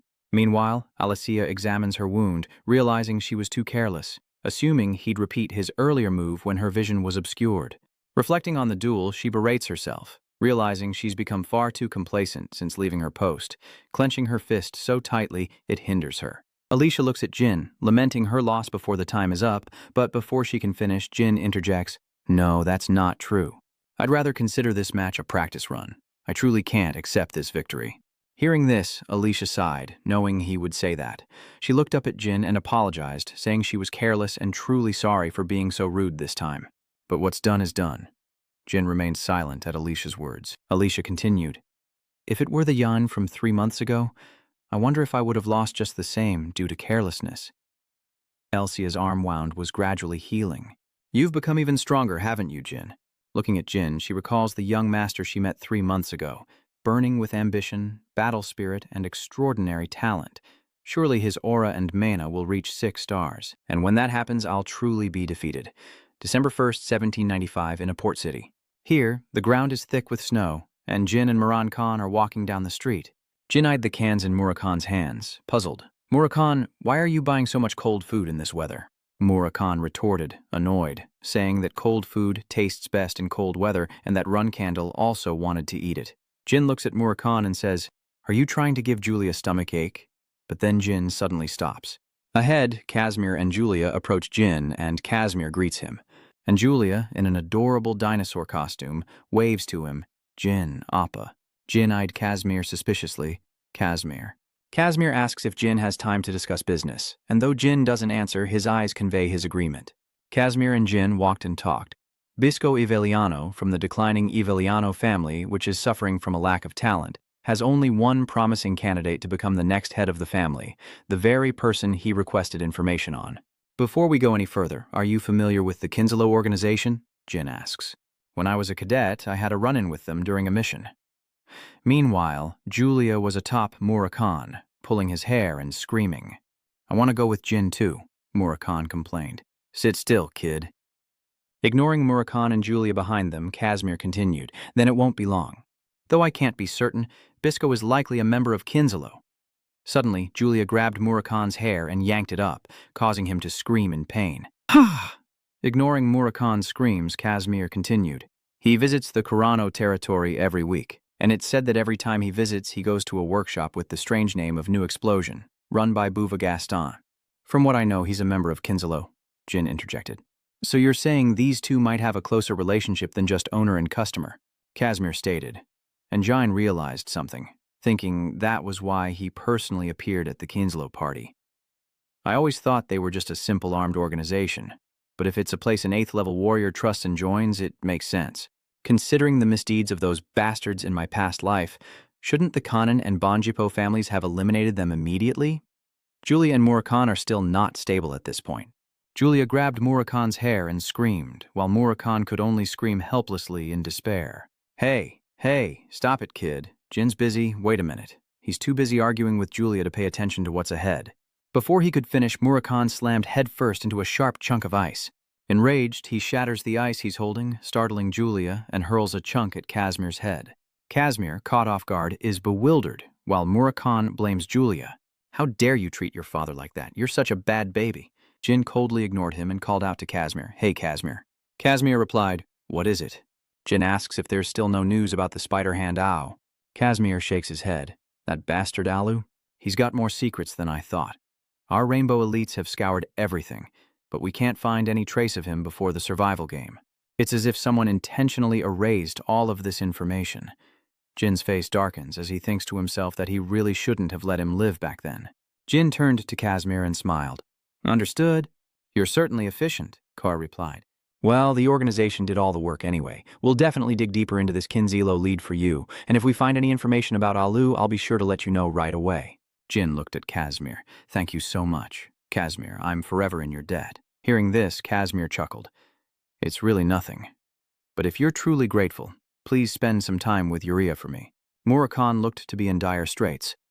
It was then that Jin and Casimir remembered Murakhan and Julia. Seeing Murakhan's state, they both felt helpless, and Jin replied, All right, but I don't think I can today. The match is about to start. Oh, would you like to come watch? Hearing that, Casimir replied with interest, Oh, that's more than welcome. I'm actually quite curious about Jine's performance. I've recently discovered something. The scene shifts to the arena, where Elisa is surprised to see Casimir arrive with Jine.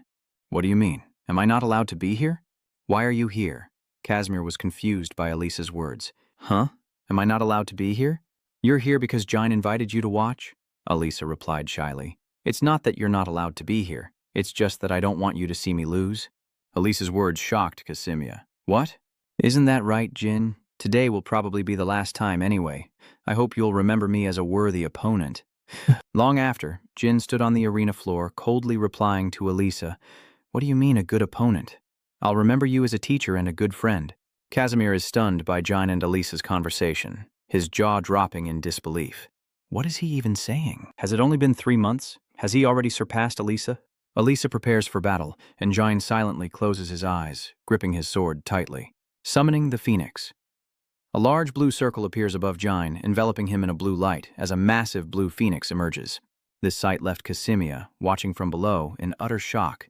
At the 6-star level, mages are granted the power to form a contract with anyone. However, no one knows which phoenix they'll make a pact with, as mages can only open a portal to the blazing world, leaving the choice to the phoenix to choose a worthy master. Therefore, every mage desperately hopes to be chosen by a special phoenix, the rarest of them all, especially one with the power of blue flames. The summoner, witnessing the phoenix, cried out in disbelief, This is absurd, young Master Jin. You formed a pact with Tez. Every mage who has ever summoned Tez has been a master of their era. Jin draws his sword, the blue flames of Tez blazing behind him. Shall we begin, Lady Alicia? Alicia unleashes her killing intent, ready for battle. Here I come. Young Master Jin, Alicia dashes towards him with incredible speed. Test crouches, extends his claws, and flies toward Alicia, engulfed in blue flames that force her to retreat cautiously. Alicia dodges and observes, thinking to herself, a 5-star fire magic user. Not only that, but Test's wings spread wide with power, and the flames carried a strange energy. If she were to be hit, her body would gradually become heavier. As she thought this, her knees buckled slightly. Before she could react, Tess continued her attack, creating blue flames that poured straight down, forcing Alicia to jump away. Is it the pressure? An overwhelming power is pushing me down. If I get hit by that attack, the amount of stamina I'll have to use will increase significantly. I need to end this quickly. Thinking this, Jine suddenly bursts from the smoke, sword in hand, attacking Alicia directly, calculating that she can control the test for another 3 minutes. I'll take her down within that time. Jine lunges with her sword. Alicia managed to jump back, avoiding the direct hit, but Jin's blade still grazed her arm, causing her to wince. Before Alicia could catch her breath, Jin leaped into the air, slashing his sword down, forcing her to jump back in surprise.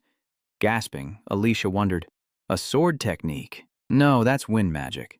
Jin paused, calculating after the barrage of attacks. Though Alicia uses many different movements, they all have one thing in common: overwhelming force. She seeks to completely overwhelm her opponent, no matter the situation. She must be trying to regain the upper hand. Jin focuses his power into his sword and charges forward. I'll use this to attack. Jine's blade slashed at Alicia, forcing her to dodge with a grimace.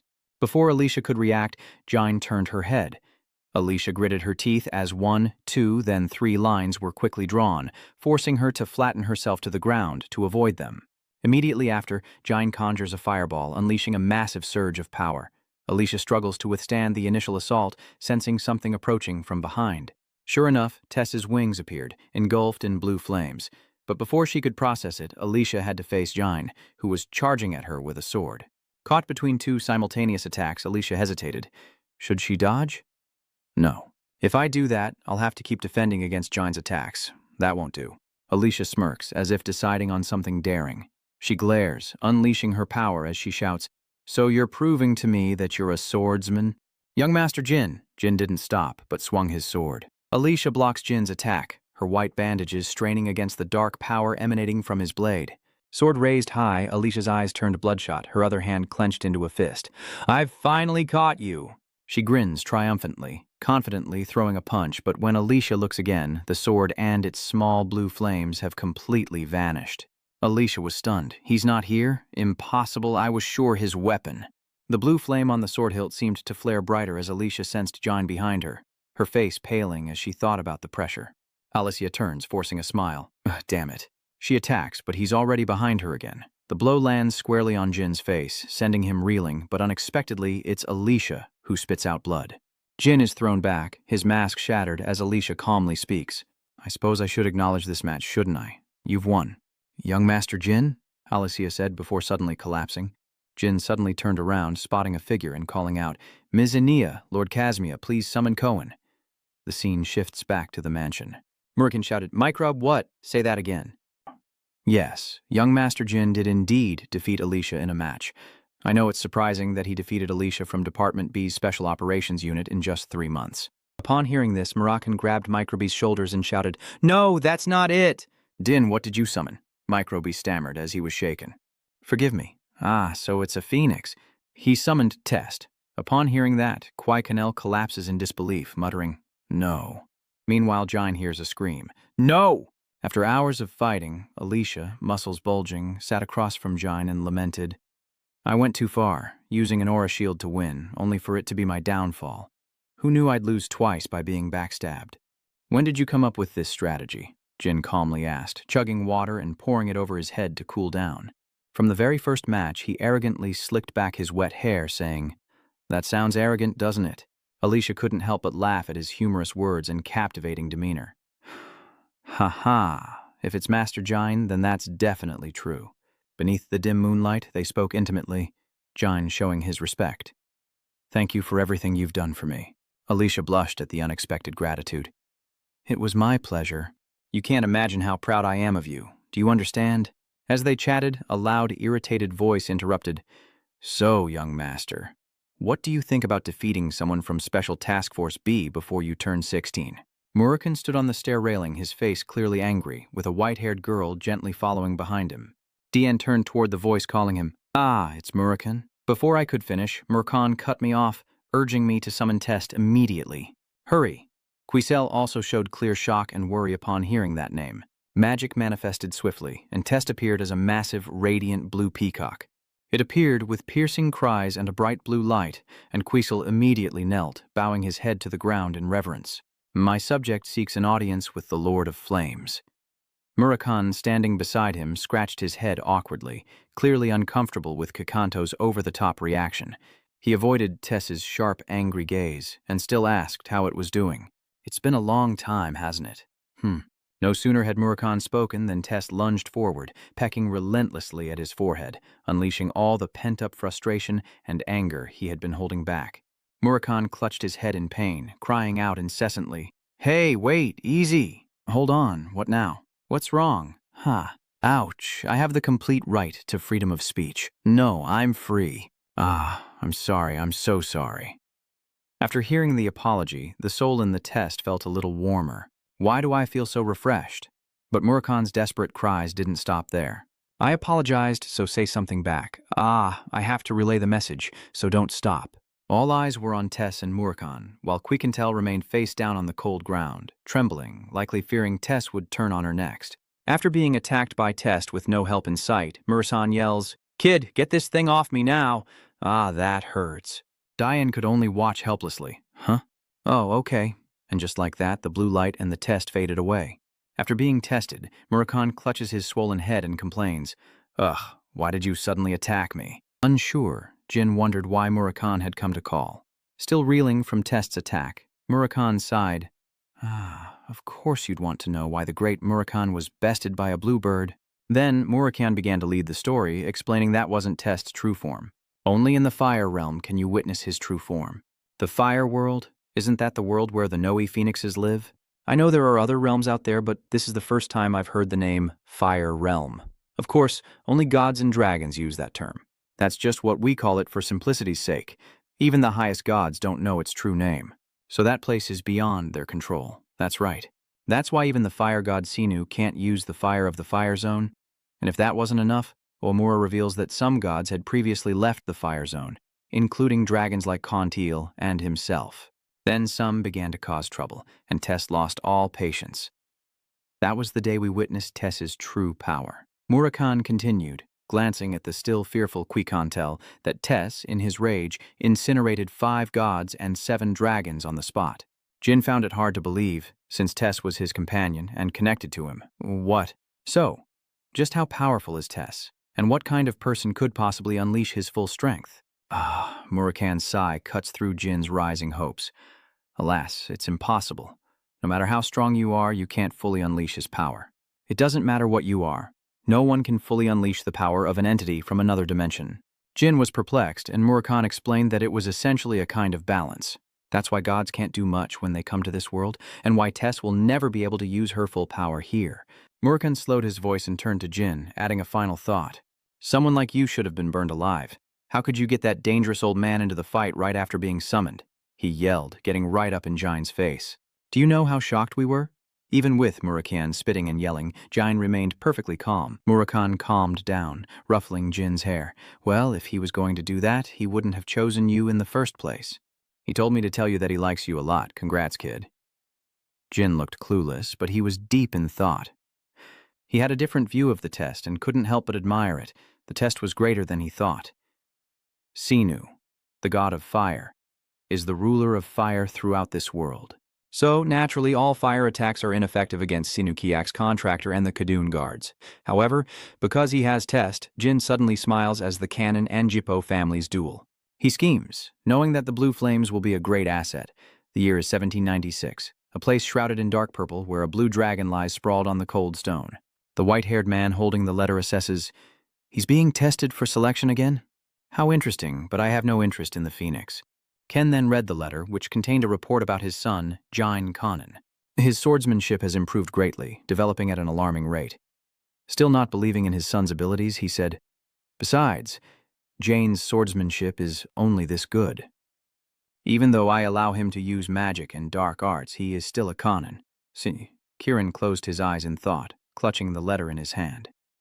He summoned his trusted servant Khan, who emerged with a long scar across his face, and Ken asked him, "I recall John Han having a nephew." Khan considered this, recalling that he had just received information about the Han family's grandson a few days prior. "Yes, it's about the request from the mortal arena. Assassinate a pirate participating in the competition. Dan Hiron, who was on the list of participants, registered under a false name." Kieran also noted with interest that the mortal arena seems to be a competition between pirates. "I also recall that 10 years ago, you were the one who won in the end." Khan added that it was the young lady's first victory. 2 months later, he's set to fight again. Ken orders with interest, "Bring the youngest one here." Hearing this, Khan remained silent, his eyes concealing something indecipherable. Ken, as if understanding his retainer's thoughts, said, "With so many eyes watching, he won't be able to use magic or hidden weapons. He'll have to win with his sword." His eyes and smile betrayed his calculation. Fighting a genius who's honing his swordsmanship will surely awaken something in the youngest, that as a Caden, he must prove himself with a sword. Kieran pictured Jin practicing with his sword, and back in reality, Jin was still training relentlessly, pausing only briefly, sweat dripping down his face, when a voice called out. Young Master Jin turned to the smiling servant who held out a letter. "Take a look at this." Jin wondered what it was.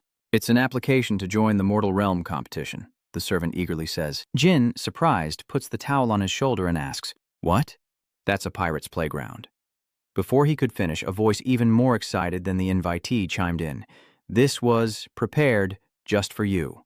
You've been working so hard lately. Apparently Dante Heron from the Seven Colors is also participating this time." He held the letter aloft like a precious treasure, saying, "You must know my grandfather, the current head of the Han family." "John Han, you say? He was considered on par with Ken before becoming head of the family, and Dante Heron is his most beloved grandson. Aren't you curious to see what he's capable of?" Jin rested his chin and closed his eyes, pretending to think. "I see," he said calmly, asking if participation was really necessary. Upon hearing this, the servant was startled, and knowing that if Jin asked such a question, he was likely considering not participating, and then he broke out in a sweat. "Eek!" Katmia flails his arms about uncontrollably. "Young Master Jin, please reconsider. That's the heir to the Han family. Opportunities like this don't come every day. Jin chuckled, nodded slightly, and shrugged nonchalantly. Well, if Miss Katmia puts it that way, I have no choice. I'll participate. Hearing this, Katmia felt relieved, saying, Thank you. You've made a very wise decision. Young master, I know that if I don't participate now, I'll be making things difficult for Katmia. I understand. When father asked for a private word with Mr. Katmia, did he ask him to do this behind my back? To make me fight Ha'an's grandson? So, they want me to prioritize swordsmanship? Like father, like son. Jane's suspicions were correct. This was exactly what his father, Ken, wanted him to do. As he thought this, Jain glanced at the still flustered and worried young man before him, thinking, Sir Katmia, it seems you're busier than I thought. Suddenly, his servant, Katmia, chimed in, Oh, you're leaving tomorrow. The deadline is a bit tight. Jin was startled by the urgency. What? I just got the letter. Katmia John T. left the letter, pleased that he'd completed his task of persuasion, leaving Jain stunned. Then, I wish you a safe journey. With a wave and a wink, Katmia quickly departs. Jane is now flustered, saying, Wait a minute. Lady Katmia? A short time passes on Ban Empire, an island in the south. The pirates gathering here are all burly and muscular, and the surroundings are cold, with faded objects and traces of past competitions. Those are ropes. Chains still bound to the wooden pillars. Jane cautiously enters, looking around, as this is the first time he's ventured alone to a place like this. After Mommy, a place even more deranged, a tournament held in a place like this. A contest of the present age, called a competition, yet allowing the killing of one's opponents with no limits on weaponry. Even before the competition, you can assassinate or poison your opponents.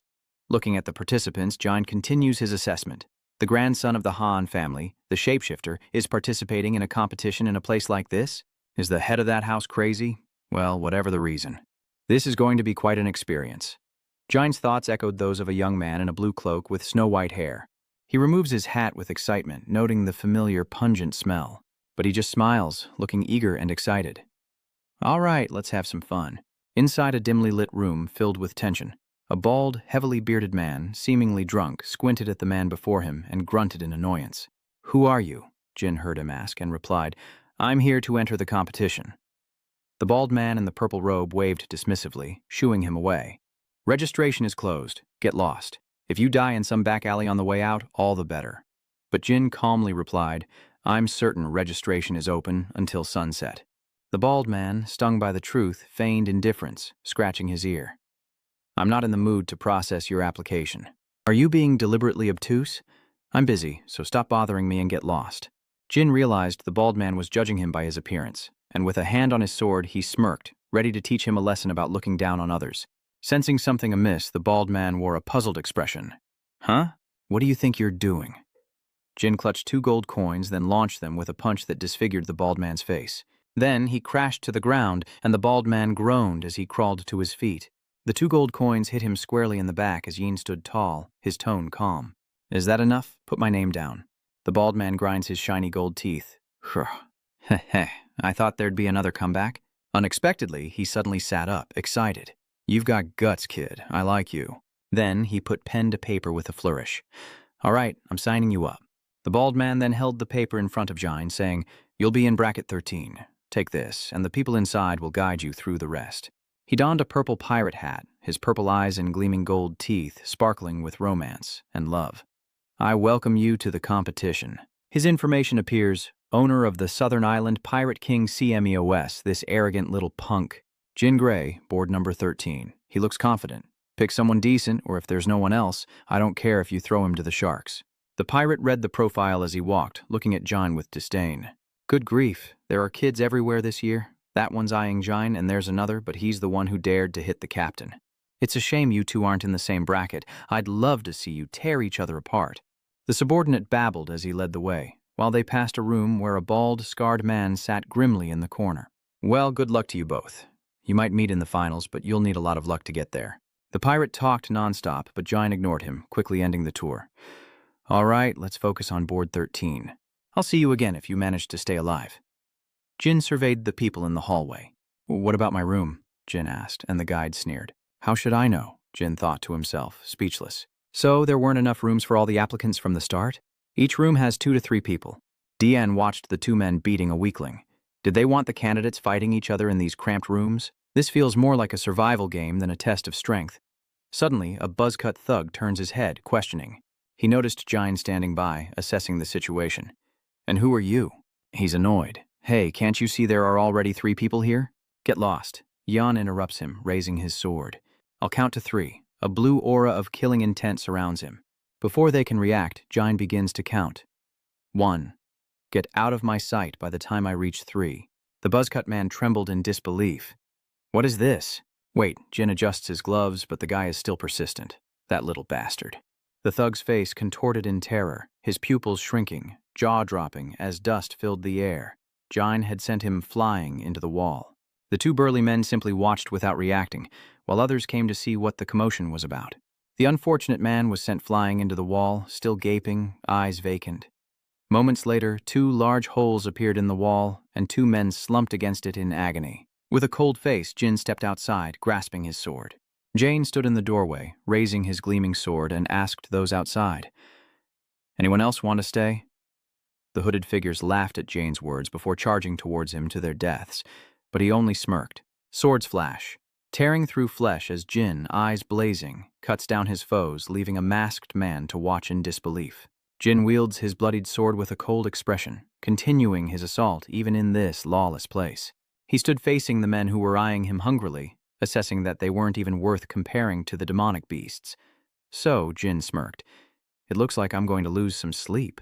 Hairy legs and flip-flops walk down a dark corridor as Jin silently reads a book. The guide from before eyed Jin warily. "This is going to be a bit troublesome."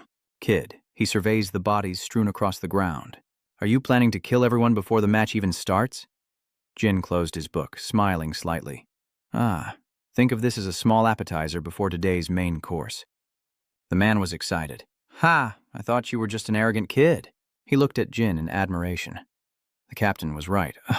You really do have ambition. So that's why the captain wanted you back with the better fighters. He gestured behind him. "About 1 and 2 will start soon, and you're up next.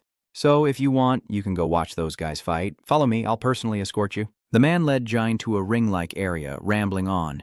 "Just so you know, using swords in the audience area is strictly prohibited, so just sit tight." A super rookie, huh? Not bad, he thinks. Looking at the packed stands, Jin wondered if so many people would really come to watch.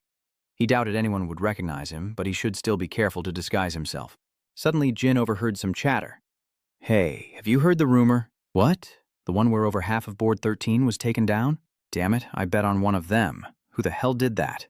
He slowly walked towards the 2 men who were whispering secrets. But there's more to this story. "Among the contestants, I heard there's a spot reserved for Jiahai of the Dan-Ka-Den family." Hearing this, Jine was shocked, eyes wide, as the man continued, "A reserve of the Dan-Ka-Den clan." Hearing this, the person next to him wondered, what's a Dan Cannon doing in a place like this? The other whispered back, "I heard this while drinking with some CMOS pirate officers yesterday." He leaned in and whispered that among the participants there was an exceptionally outstanding young man, so it would be strange if he wasn't from the Duncan clan. Wow, if that's true, it could be either Tona or Jindan Kandon. The other man replied immediately, saying that if it was really Jindan Kandon, it would be like hitting the jackpot. Rumors have been swirling about a young 5-star lately, Jin thought to himself, glancing at the 2 men beside him. So, it's because of the canon? I'm a nobody, but they even know the Tona brothers' names. Jin mused that it was time for the 2 of them to make a name for themselves, and if they were really participating, he'd hunt them down and make them stand guard duty. Fireworks explode, lighting up the sky with beautiful patterns as a man smiles, revealing teeth made of solid gold. The man's voice boomed, silencing the crowd. "Welcome, everyone, to the Arena of Fools." "So that's CMOS, the host says. "I bet you're all getting bored, right? Then please welcome our pirate king, CMOS." He spread his arms wide and laughed with excitement as the crowd below chanted his name. The more people cheered, the louder CMOs laughed, a wild, excited roar. "Everyone has answered my call this year and gathered here. I can't express how grateful I am." With that, he pointed down and roared for the matches to begin, igniting the flames of competition. The opening moment had arrived, with 14 members on each team. So far, there are 13 teams and 182 reserve martial artists. The host expertly announces the first contestant to step into today's arena of glory, emerging from the stands. He wields a curved, pointed blade, like a hook. Calm continues. "You reached the round of 16 in last year's tournament. the darling of the Mantis pirates, you emerge with bloodshot eyes and a sinister grin as if you want to devour your opponent.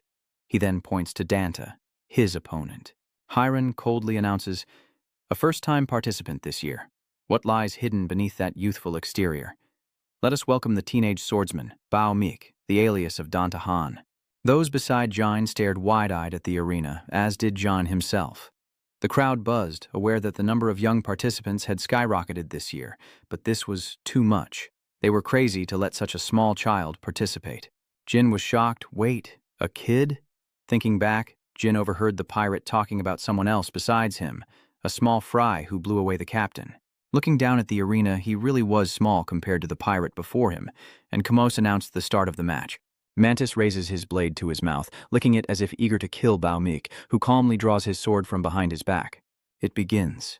Just seconds after Kmos's announcement, the entire arena is stunned. With a single strike, Bao Meek defeated Mantis, raising his sword and waving it in a smooth arc from afar. Mantis's head fell as if it were sliced fruit. The sword was too sharp, his skill too extraordinary. The audience rises, speechless, eyes wide with disbelief as Mantis's head falls, eyes still open, blood splattering everywhere. His body lost balance, his demonic feet hit the ground, and he collapsed onto the arena floor, leaving everyone in stunned silence. What just happened? Did anyone even see what happened? CMOS raised his hand to his head and sighed in relief. Ah, those sea bastards must be going crazy. He lost his head? No way, Jine thought, looking down. To behead an opponent with sword energy in an instant. Jin froze, understanding dawning on him. He was Hiron, Jin realized it quickly. Dante Hiron retracts his sword, returning it to its sheath. The match decided in an instant. The victory goes to Bao Meek, and Veridin Jipo cheers wildly as if he's Mike's biggest fan. Jin, sitting below, widened his eyes at the sound of Veridin Jipo's excitement. That's right, this is what a fight is all about. It's Bao Meek. I'm betting my entire fortune on Bao Meek advancing, meaning Bao Meek. Hearing this, Jin turns around in shock. Veridin Jipo, he wondered. What's he doing here? Veridin Jipo, still excited, laughed loudly and cheered. Bao Meek, Bao Meek, Bao Meek. Hearing his confidence and excitement, the others joined in. Yeah, I'm betting too. Just bet on Bao Meek and we're golden. He shouts, bet without worry. Bao Meek is our future. Bet everything, even your house. Jin thought to himself, embarrassed. Isn't he supposed to be on a mission? This is a little too much fun for someone on duty. Jin knew getting caught would be a problem, so he decided to ignore him. But then Veridin Jipo noticed him below. Oh! Veridin Jipo looks down at Jin in surprise. Oh, what's this? What are you doing here? Startled by the voice, Jin trembled. It's been a long time. Danta Hiron also noticed the two people in the stands, still cheering him on. Danta Hiron recognized Veridin Zipfel. The only time he'd seen him was at the Zipfel banquet in that remote backwater, and yet he was being greeted so warmly. Danta Hiron raised his hand, his eyes fixed on the two figures. It's a pleasure to see you again, Veridin. As the two greeted each other with smiles, Jine hung her head low and Seamoss spoke up. Now, before we move on to the next match, let's hear from the first winner of today's tournament. Paul Mick, how are you feeling right now? As he was greeting Veridin, Kamos asked a question. He turned around, and Paul raised his hand to his mouth, preparing to speak. Well, I'm quite happy to have eliminated another potential source of disaster for the world. I hope that in his next life, he won't become such a mediocre pirate. Seamoss chuckled, placing a hand on his shoulder. Piracy really isn't for kids, is it? He continued, but aren't you afraid of upsetting all the pirates here by saying that? Ha ha ha, interesting, kid. Do your best. All the pirates who just heard your confession are welcoming you with open arms. He calmly ignores Com's words. He laughs, tossing his hat into the air. All right, next match, let the fighters enter the arena. Inside the arena, one man claims to have scouted the competition, finding no one of note besides Paul Mix. But sitting in the corner, next to his sword, it's clear that Paul Mick is actually Danta Han, young but with swordsmanship that can only be explained by being a Hiron. Jin looks up, wondering if he can win, maybe if he uses magic and the power of darkness. Jin summons darkness into his hand, unsure if his swordsmanship alone will be enough. But nothing is certain. Footsteps echo as they announce 3 to 4 matches per day, meaning my first fight is likely in 3 days. So until then, 2 figures are secretly moving, searching for something within this prison. Jin tells himself he must overcome the darkness within this prison. A girl slowly emerges from the shadows. What does she want to say? Before her stands Danta Han. Holding the necklace, which is also a weapon, Veridin spins it again and again. Veridin Jipo spins the necklace repeatedly as a mysterious white-bearded elder says, I didn't give it to you to play with. It's an item the next chieftain will use when truly necessary. Please, be more careful. Veridin Jipo stops spinning the necklace and says with a smile, I'm sorry, Elder.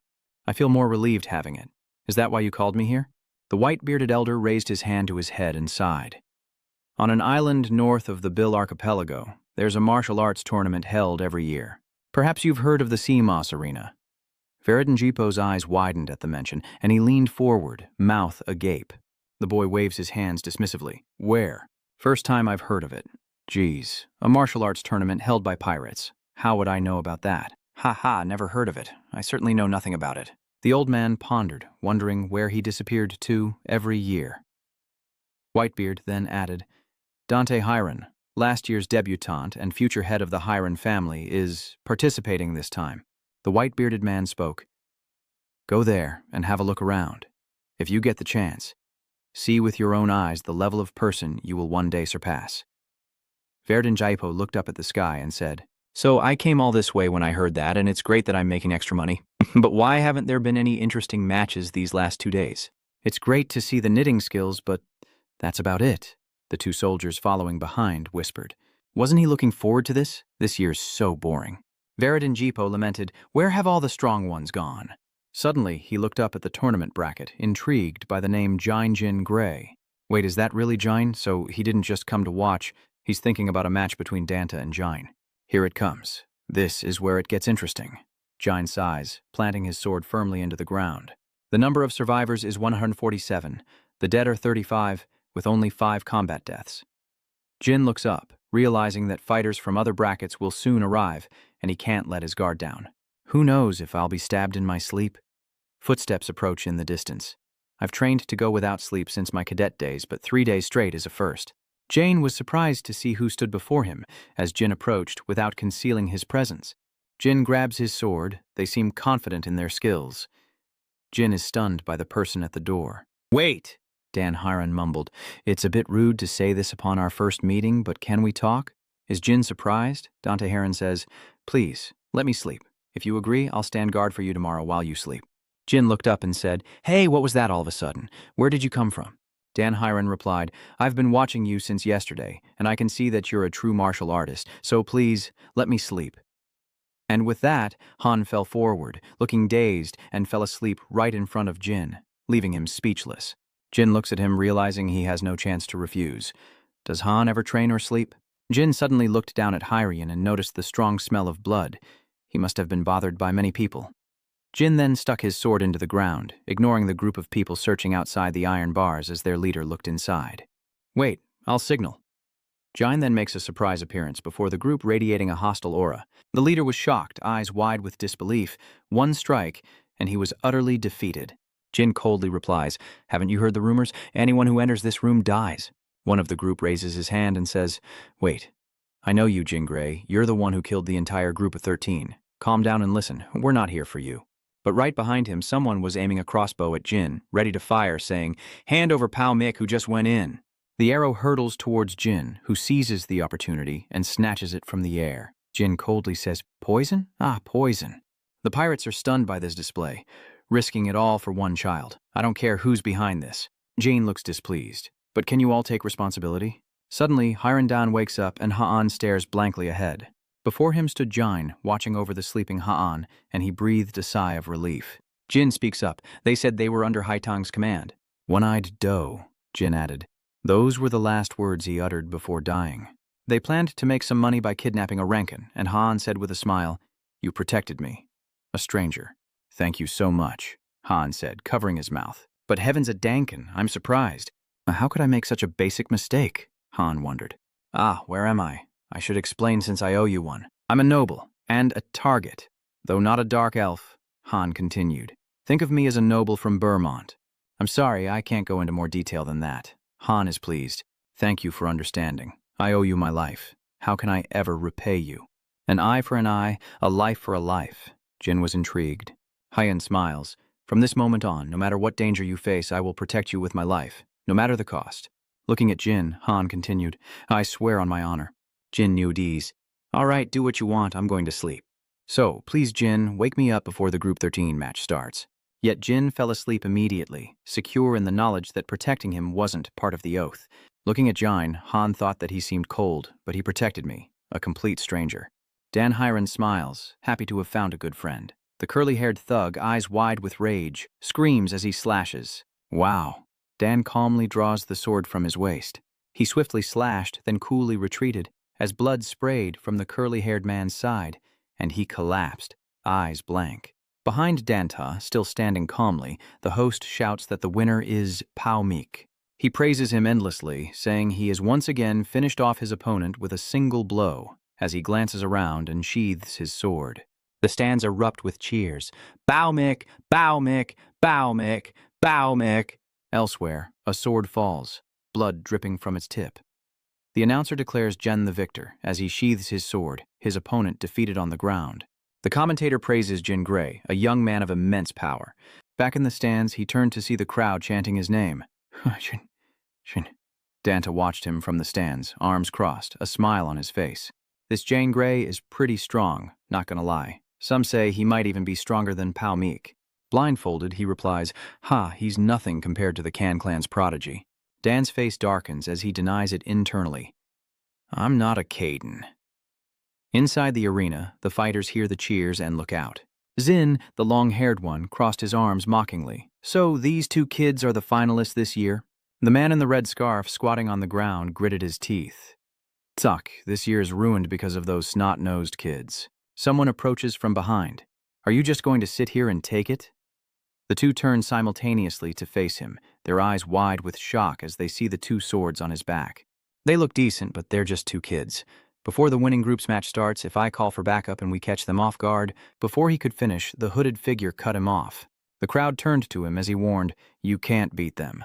The masked man smirked. Jine Grey was known as the Grim Reaper, and the reason for that title would soon become clear. Immediately after, he approached, hands in his pockets, a sleazy grin on his face, telling the two, "Besides, they share a room. Do you really think turning them against each other will work?" They stood up to face him as he approached the arena entrance, waving as he stepped inside. "I'm stopping you because you're all somewhat well known. It wouldn't be fun if you died before the match even started." The others watched him go, speechless. The man with the red scarf clicked his tongue, admitting defeat. The swordsman's eyes widened. Why is Longhair so impatient? Let's just get out of here. The long-haired, black-haired man sighed. That's for the best. Luckily, as far as the program goes, we don't have to face those two just yet. The masked man's face darkened. Yeah, I don't want to die here either. The long-haired, dark-haired man muttered, All right, we're the only ones who know about this. CMOS must never know about this. Outside the door, the masked man who'd been eavesdropping crossed his arms. Then a cup slammed on the table, water splashing as curses flew. So, those scoundrels were secretly rigging things behind my back? So, they've been secretly rigging things behind my back? The masked man eavesdropping nearby glanced at him. So, what are you planning to do? Otherwise, the competition will be incredibly boring. The audience will realize it soon enough. He stands up, deciding this is for the best. He raises a hand to his chin, brows furrowed in anger. Scrap the entire program. After all, Jin Gray and Paul Mick would be the two finalists. He recalled the other participants, like the axe-wielding guy. The worthy and the worthless will all be fodder for the kids. Dan is about to strike him down with his sword, looking murderous. He excitedly pours more wine, maximizing the odds against everyone except those two kids. High enough to keep them up at night if they don't bet. Then CMOS turns with his glass, hand on his hip, and laughs with glee. All right, the pace of these fights is about to pick up like crazy. Time to make some money. On the arena floor, deafening screams and frenzied excitement fill the air. Bao Mick, Jin. Meanwhile, Veridin sits with the men in white coats, eagerly watching the arena with his arms crossed. One is a super rookie who caused a sensation from his very first match, and the other is a death god reeking of blood and flesh from his first fight. He asks his companions, Who do you think will win? One of them responds, and Baumik beside him agrees. I concur. I think Paich's swordsmanship is a bit more refined. His companion looked at Veridin and exposed him. Young master, you also bet on Pact, didn't you? Right on the money. Did he just wink at me? Then he glanced towards you as you emerged from the arena's archway.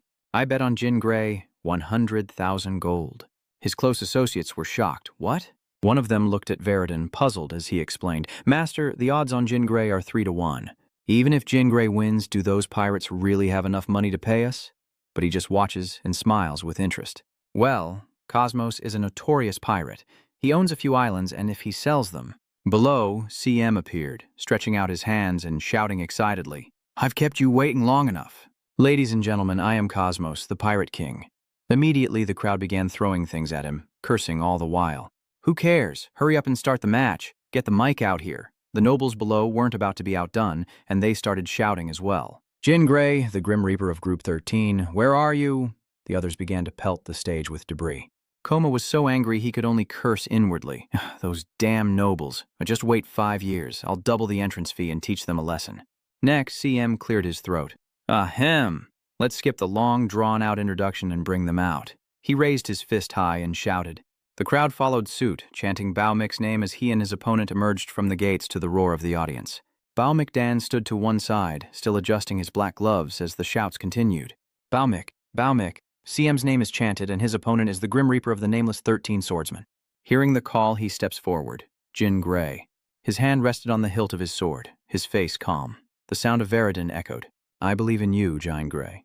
I've bet everything I have on you." He raises his hand, cheering with excitement. Jin Gray steps forward, while from the stands he squints, wondering where his brother told him to go. Soon after, the two faced off with Veridin as the referee.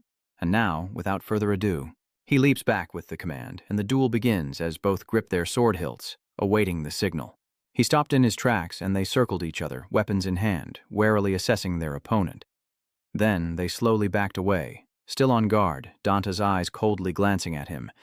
And then he tossed his cloak and moved with lightning speed. He stood frozen, eyes wide with shock as the sword came down, Jin raising his hand to block Danta's lightning-fast strike. His sword pressed down on Jin's, quickly knocking it away and forcing them both back. Danta grinned with excitement, furrowing his brow as he shouted, "I knew those little tricks wouldn't work on you." Meanwhile, Jin stared wide-eyed as a light began to gleam before him. Dan raised his sword with a smile, the tip gathering golden energy. "This time, I'm getting serious." Meanwhile, he grips his sword tightly, channeling his energy. Jin prepares himself, face contorted as he yells, "Bring everything you've got!" Dan smiles excitedly at his opponent's intensity, while our hero glares back. The two clash, their blows creating explosions that tear up the earth, leaving only blurred images as the audience watches in stunned silence. Meanwhile, CM crossed his arms, revealing his gold teeth as he watched the clash below. A dance of water and fire. Jin and Dante exchanged blows too fast for the eye to follow. Dante gripped his sword tightly, energy swirling around the blade. He attacked with incredible force, and Jin countered with his own blade. Jin assessed the situation with a serious expression, realizing that Dante's first strike was his fastest. But for now, he only accelerates when necessary, so he can distribute his power reasonably. He turns around, shocking Dante. He glanced at him, then smiled, realizing his intentions. The two trade blows like madmen, sword energy flying everywhere, and Jin knows he must match their pace. Below, Jin and Dan tear through the arena, while the spectators above chant for them to advance. One spectator grabs his short hair in disbelief. This is insane. Who would have thought we'd see this kind of fight in a place like this? The man in front also screamed for a frenzied attack. A voice echoes, "How's the kid's fight going?" Veridin watches with interest, arms crossed, a red light emanating from his body. He simply smiled with interest, gripping his bicep tightly. Danta, full of excitement below, reminded him as he watched, "You've done well, Jin Gray. But if you have any more tricks, unleash them, because I'm about to." Danta interrupts and Jin matches his speed, his face a mask of surprise and a furrowed brow. Danta taunts, "Faster," as he vanishes before Jin's eyes, striking from behind with blinding speed. Jin quickly ducks to avoid the blow, his eyes widening as he glares at Danta with murderous intent. Swirling blades of energy crisscross the space around them as the two quickly separate, standing back to back. Jin coughed up blood, his eyes rolling back in his head while Danta looked back at him in shock. Wild slashes and dust filled the air as Dan relentlessly attacked, and Jin gritted his teeth, barely holding on. Above the arena, the crowd roars with madness. Yes, Baomik. Yes, keep hitting him so the gamblers go all in. A little more, a little more. Only he down there is moving as much as possible while looking at him, assessing him. Yes, this is his power. He skillfully evaded Danta's attacks, realizing his swordsmanship was destructive and his physique was a gift to execute it. He's displaying endurance beyond his physical limits. He's doing this on purpose. He confirms even more, as expected, and he's also using the alias Sjine Dan Kan Den. He gritted his teeth, swinging his sword overhead to block the attack, while Dan swiftly lunged forward, preparing to strike from behind. But this is it. Dan attacks from the side, catching him off guard. He's made a mistake. The sword hurtles towards Jine's neck, and a flash of malice gleams in his eyes as he anticipates the strike. His terrifying gaze made Dan stop dead in his tracks, and he sensed the danger just in time to leap back. In the stands, Veridin and the spectators stared in stunned disbelief. What? Why the sudden move? Why did he back off? Dan grips his sword, panting and wary. What was that just now? He stares in bewilderment at the lock of hair that was cut. I was slashed just now. I would have been slashed by something. Across from him, A glared, his body radiating a suffocating dark aura as he grabbed his coat and complained. He thought to himself that he'd accidentally revealed a bit of his bloodlust, and things were getting serious. He tossed aside his tattered cloak and exhaled. Dan is wary, his eyes fixed on Jin. Jin warned, "My turn!" But Dan, confused, frowned. Jin raised his sword high, then swiftly moved towards Dan, bringing it down in a single strike. He raised his sword to defend, but his legs buckled beneath him. The relentless assault pressed down, contorting his face in pain as he stared at the point where their swords met. The force, almost unbearable. Invisible sword strikes rained down too fast for the eye to see. Danta realized it wasn't just a simple slash. The power of every move was the same. Dantai coughed up blood, gritting his teeth, his movements flawless as dark energy relentlessly assaulted him. Dante cursed under his breath. Damn it, was I doomed from the start? Suddenly he raises his sword again, startling Danta. No, if he does it again. His eyes still burn with rage as he glares at him. I will kill him, Jin silently vowed. A massive explosion erupts, filling the arena with smoke as Haewon looks towards Dan. Don't joke around, and he just stood there, watching the sword plunge into the ground. Jin looks up. You dare hesitate before me? I am Jin Conin. His eyes bore into him like an assassin's. Don't disgrace this match, he growled. Dant Hiren. Hearing that, Danta was stunned and gasped. His eyes were wide with shock. Then a smile crept across his face as he raised his sword towards the unnerved warrior. Dan speaks up saying, all right. He breathes, takes his stance, and his eyes regain their composure as he looks at him. I've already shown you my bad side. Jin, will you take me with you? Hearing this, he smiled and sighed, then raised his sword. Their blades met. Dan's foot faltered on the ground, his eyes filled with determination as he looked at him. Shoo, he frowned, and then they both lunged back, preparing to fight. Both sides charged towards each other with their swords, the sound of the blades clashing powerfully, their faces strained as they pressed their swords against each other. Under pressure, their swords break apart, and the two move at breakneck speed, slashing wildly across the arena. Jane is cut near the eye. Meanwhile, Danta roared, relentlessly attacking with his sword, and amidst the chaos, Jine fearlessly retaliated. Jine narrowed his eyes, then gritted his teeth and charged forward to counter. On the other side, Danta is shocked as his sword is knocked back. Jine raises his sword high, and Danta stares in disbelief as Jine screams and charges forward with a crazed look on his face. An explosion sends Danta flying, but he quickly regains his footing. Dante retaliates, aiming a blade at his neck, cutting through the dust, but he narrowly dodges the blow. Dante spins his sword, raising it again to strike as he rises, gritting his teeth. His face contorted in disbelief. He's reached his limit. How can he endure? Dante Hiren, a once-in-a-century prodigy. Danta's bare figure stands before his family's banner, a talent blessed by the gods. Yet he was born with a frail and feeble body. He stared at his frail hand, the very thing holding back his talent, as I recalled standing in the rain outside a cave. He's trapped in hell because of this damn curse. I know that much. That's why I could feel it. Dan's loneliness through the endless darkness. On the other side, Dan quickly parried with his sword, and Jin recognized his disappointment as he looked at the boy's small frame. He saw Dan's helplessness, his desperate struggle on the verge of death. Immediately his sword is knocked away and Dan follows the current of the blade to where he belongs. He grits his teeth, lunging forward as he recognizes his opponent, Jin Kan Black, the 13th child of the Kan Black family.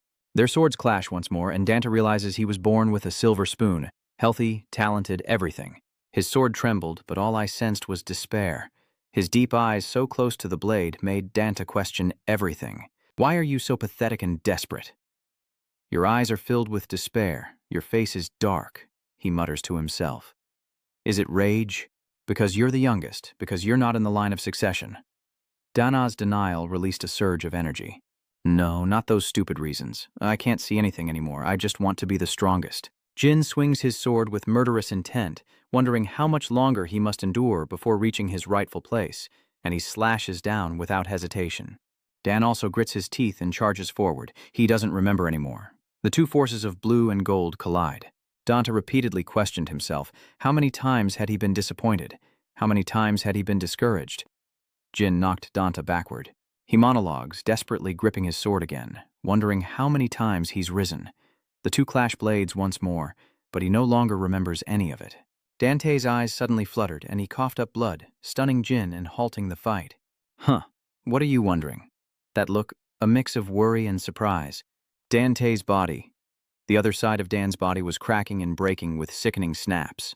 He's panicking as he cracks apart. His body trembles. Jin grits his teeth, but to withdraw his sword now would be an insult to Dan. He curses in anger. Damn it! He swung his sword, knocking Dan away, whose face darkened as he began to lose consciousness. Jin raised his sword, preparing to strike another blow, cursing inwardly. Damn it! Damn it! He thought, his face grimacing with reluctance as he swung the sword. I'm sorry. Danta was knocked back, unconscious. Please understand. The sword slowly reached his neck, but Jin stopped, and Dan froze in midair. Dan's ragged breathing caught his attention, and he struggled to control the sword in his hand, while Dan smiled at him, saying, "Ha, this is fun." Immediately, his eyes widened in disbelief as Dan collapsed to the ground before him. Jin stares in horror, screaming for a healer, as Veridin leaps from the stands to assess Dan's condition. He assessed that it was worse than he thought, and Jin turned to look in surprise. Veridin began healing him, reassuring Jin. Don't worry. Jin! Veridin frantically used his magic to confirm, I will definitely save him. Veridin unleashed a surge of blue healing energy as he watched on anxiously. Sweat pours from him as he desperately tries to heal Danta, his teeth grinding. Don't worry. Just watch, he muttered to himself, the words he wished he could say. The healing energy washes over Danta's body, but it's too late. The damage is beyond magical repair, with not just bones, but internal organs crushed. Underground, he received treatment with ragged breaths, his aura spiraling out of control. The healing magic only prolonged his suffering. But this was the only way to keep him alive. Veridin suddenly shouts at him, catching him off guard. Hey, Jin, listen carefully. He took something out of his necklace, shaking it and laughing at him, saying it was a secret between the three of them. The White Guardians quickly appeared, one of them shouting in protest. Young master, you can't. It can't be used here. But Veridin stubbornly stopped him and urged, Silence! Come here and take the cloak to shield us. The cloak's guardian quickly grabs it. Immediately, they threw the cloak, creating a smokescreen to conceal their location, revealing the family crest. Cosmos stared at it, eyes wide with fear, as whispers spread through the stands. The JP clan. What? The JP clan? Why are members of the JP family here? Siamos tries to calmly stand on the platform hosting the match. His mind raced. They were here to kill Mika. Damn dogs. If we get caught because of this, we're dead. He grabbed his hat and lost his composure, yelling. Everyone covered their ears and closed their eyes, and the crowd in the stands followed suit.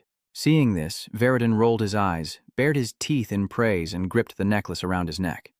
That guy sure knows how to improvise. The man behind him was also confused, as Veridin explained, looking at the vial in his hand. Oh, this is a gift from my family, he said, questioning him. Numerous's blood, do you know about it? Jin's eyes widened in surprise at this revelation. He identifies Numerous as being right before the founder of the Van Kella Sanctuary, the tears of a god flying about. A god who hoped someone killed in a horrific event. Numerous shed 8 tears and hundreds of drops of blood because of it. First, a sky-blue tear, resurrecting the dead. Then, a crimson drop of blood, healing all wounds and diseases in an instant. When the two merged, they became the talk of the town. A priceless treasure. Many sought after them. Great organizations like the Jipo family searched far and wide, but now they are a divine relic spoken of only in legends. Returning to reality, he suspiciously asked Veridin, Are you going to use it on the elixir field? He nodded. That's why I told you to keep it a secret. At these words, he was completely bewildered. Why? Don't the Jipal and Han clans have a bad relationship? Meanwhile, he quickly retrieves the Crimson Tear and Jin looks at Veridin, confused. Why would he go that far? He asked, astonished. He understands, doesn't he? Veridin raises Dan, ready to put the pill in his mouth. He explained that losing an opponent was like losing a friend, as the pill was about to be forced into his mouth. Suddenly, a blinding red light flashed before him, illuminating the white-robed guardian behind him. Dan's body was laid to rest on the ground, bathed in a brilliant light as his mana began to stabilize once more. He gasped for breath, and Veridin laughed with relief, while the man behind him stared in wide-eyed surprise, peering down. On the ground, Dan wakes up, rubbing the back of his neck, his body moving with confusion. What's going on? Veridin sighed in relief, glad to see him okay, and that there seemed to be no side effects, while Dan trembled. Veridin, Zippo, what are you doing here? He stood frozen behind them, his eyes wide with shock. Numerous's blood. It revived a near-dead Dan. Then he voices his doubts. Veridin, you used this just for that reason? Veridin steadies himself. So, Denante and Jin. Veridin then put his hand on his hip, covered his face, and looked up, reminding them. The price for using this is very high, you know. The man behind him was startled, while Danta woke up in a panic, saying, Numerous, how can I repay you for using it on me? His eyes turned to Veridin, brow furrowed with suspicion. And what's more, he's a member of the Jipo family. Before he could process it, Jin pointed at him, reaching out unexpectedly and winking. Buy me a round when this is all over. Jin was stunned, then asked, catching him off guard. You'll be here for a while, right? I won't take no for an answer. He states his terms while I'm still staring blankly at Veridin. Oh, and when you see me again, don't pretend we're strangers. He regains his composure, puts his hands on his hips, and sighs. Veridin asks if he understands, and he thinks to himself, Veridin Jipo, I thought he was an idiot. He's one cool idiot. Immediately after, he swatted his hand away as he was still laughing excitedly. He confirmed, I'll think about it. Nightfall came quickly. At a city restaurant, the lights outside flicker on as Veridin admires the spoils on the table. Da, you're amazing. He just keeps rambling on. As they told him to pick one reward, how did he manage to get both? He frowned, beer in hand, clearly annoyed. Danta chimed in with praise. You're really something, Jine. He silently remarks how he almost died, yet they expect him to choose only one reward before raising his beer to his lips. The level might not be right, but that's the limit. Beside Danta, who sat quietly, Veridin laughed like he'd struck gold. Ha, ha, ha. Yes, you're both practically dying. He then pushed the bag of gold towards Danta, saying, Well, it's not like I particularly need it, so I'll give this to you. Dante looked over in surprise, realizing Han was far from broke. He eagerly grabbed a gold coin, but Veridin slammed the table in dissatisfaction, as he intended to keep it as a memento. Hey, what about me? You should give me something too, right? He reached into the chest next to him, pulling out a piece of paper. Veridin looked at him questioningly. Is that a treasure map from the stories? You're giving me something so valuable? Immediately, he tossed the chest to Veridin, who looked up at Jin in surprise. He quickly rose to catch the chest, then announced, It's yours. He happily shouted, An empty box, thanks, Jin responded in confusion. Is that so? He then looks over at Dan Hiron. Let me ask you something. He responded, What is it? He frowned, propping his hand on the table as he probed Dan. Why don't you use the secret technique? I'm sure you can use it. To his question, he was speechless. He looks at you, questioning. Aren't you the same? His eyes narrow as Dana winks, reaching out with a smile. I didn't know what other skills you were hiding. He remarks that not using his powers would be unfair to the listener and unconsciously praises him. He has good instincts, but outwardly he calmly brings the beer to his lips and takes a sip. What? I have no idea what you're talking about. He smiled calmly at him. If you feel it's unfair, you can fight me again, but no holding back this time. Veridin's confirmation surprises Danta. This as well. He smiled, adding, When we face each other as members of our families in the future, I look forward to that day. Then he grinned with excitement. Ha ha, that's what I wanted to say too. But wouldn't it be better if we could just sit together as friends? He chuckled, helpless. Jin didn't hesitate to tease. Is the future head of the JP family getting sentimental? Hearing this, he blushed and turned to shout, I didn't say anything. If things go south, those words are void. Anyway, bring more beer. He then looked at Dan and cheered. Hey, what are you doing? Raise your glass. Meanwhile, he raised his glass with a wry smile, thinking, Ha ha, I see. Even as we sit here, enjoying a meal and toasting each other, fate may one day force us to cross swords. The three of them clinked glasses, full of joy. Internally, he was torn. They were both friend and foe. Friends, yet enemies. I don't know how this relationship will end. Suddenly, Veridin seems to remember something, and his face goes blank. Oh, right. Then he raises a question. Have you guys heard about the Veridin imposter? Upon hearing this, Libya froze, beer halfway to his mouth. Elsewhere, CMOS is distraught over his stolen achievements, a revelation that shocks Dan. An imposter impersonating him of all people in the JP family's territory. Whoever it is, they're bold. Veridin shrugged and sighed with his eyes closed. Whew. And that's the problem that's been bothering Andre lately. My family's image is in tatters. Dan stammers, "Oh, I didn't mean that to single you out, Jin. But rumors say the Caden family is behind this." He raised his beer, eyes closed, not responding. Then, turning to Veridin, he cleared his throat. So what do you plan to do with the imposter? He looked at him and honestly replied, "Well, we're going to catch him no matter what, so I was thinking we need a special grade mage to investigate this." Jin's assessment surprised Veridin. "I don't think that's a good idea." He set down his beer, calmly offering a suggestion. "If it were me, I'd use the rumors to draw him out into the open. But if you announce the JP family is hunting the imposter, you'll become a laughingstock. You're telling everyone you're being toyed with. But you can catch the imposter after he makes his move." He stroked his chin, closed his eyes, and thought, that sounds about right. "I'll tell them when I return to the family," he announced, pushing himself up. "So, are we done here?" Dan asked, startled. "Is it over?" He quickly put his hands in his pockets, stood up, and left. "I'll draw attention if I stay any longer, unlike you two." "I'm very busy," Veridin said, glancing at him with a complaint. "Is it because of the reserve champion selection or something else?" Jin closed his eyes. "Yeah, let's just say that." He bid him farewell. "Then, I'll see you later."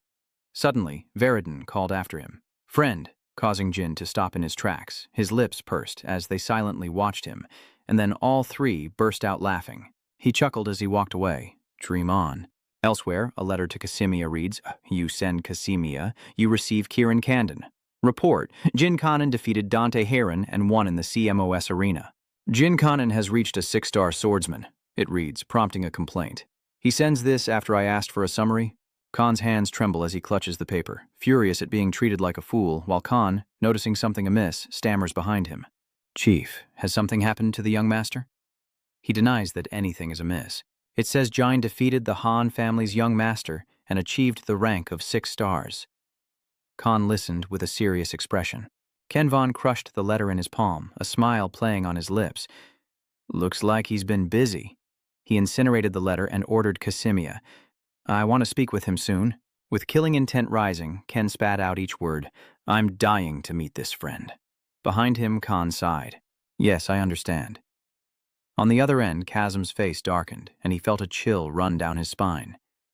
He huddled in his chair, shivering and lamenting. "What's wrong? I suddenly feel cold.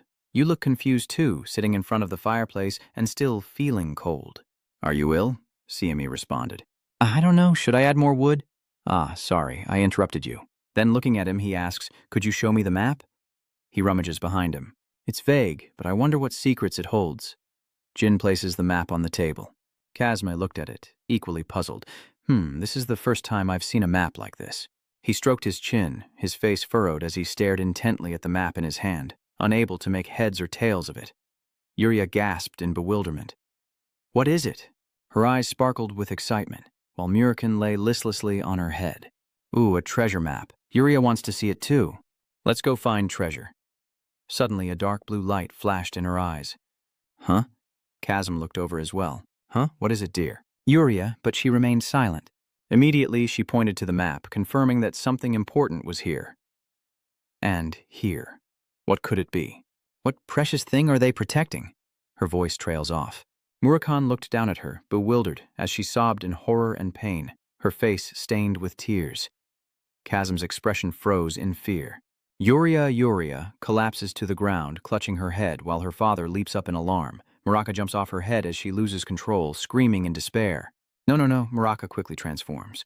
He embraced her, urgently ordering them to call the dragon guards and calm her down immediately. Muraka, frantic, shouts at Kazmi, "What are you doing? Call Lachi now, hurry." He quickly turned around as well, yes.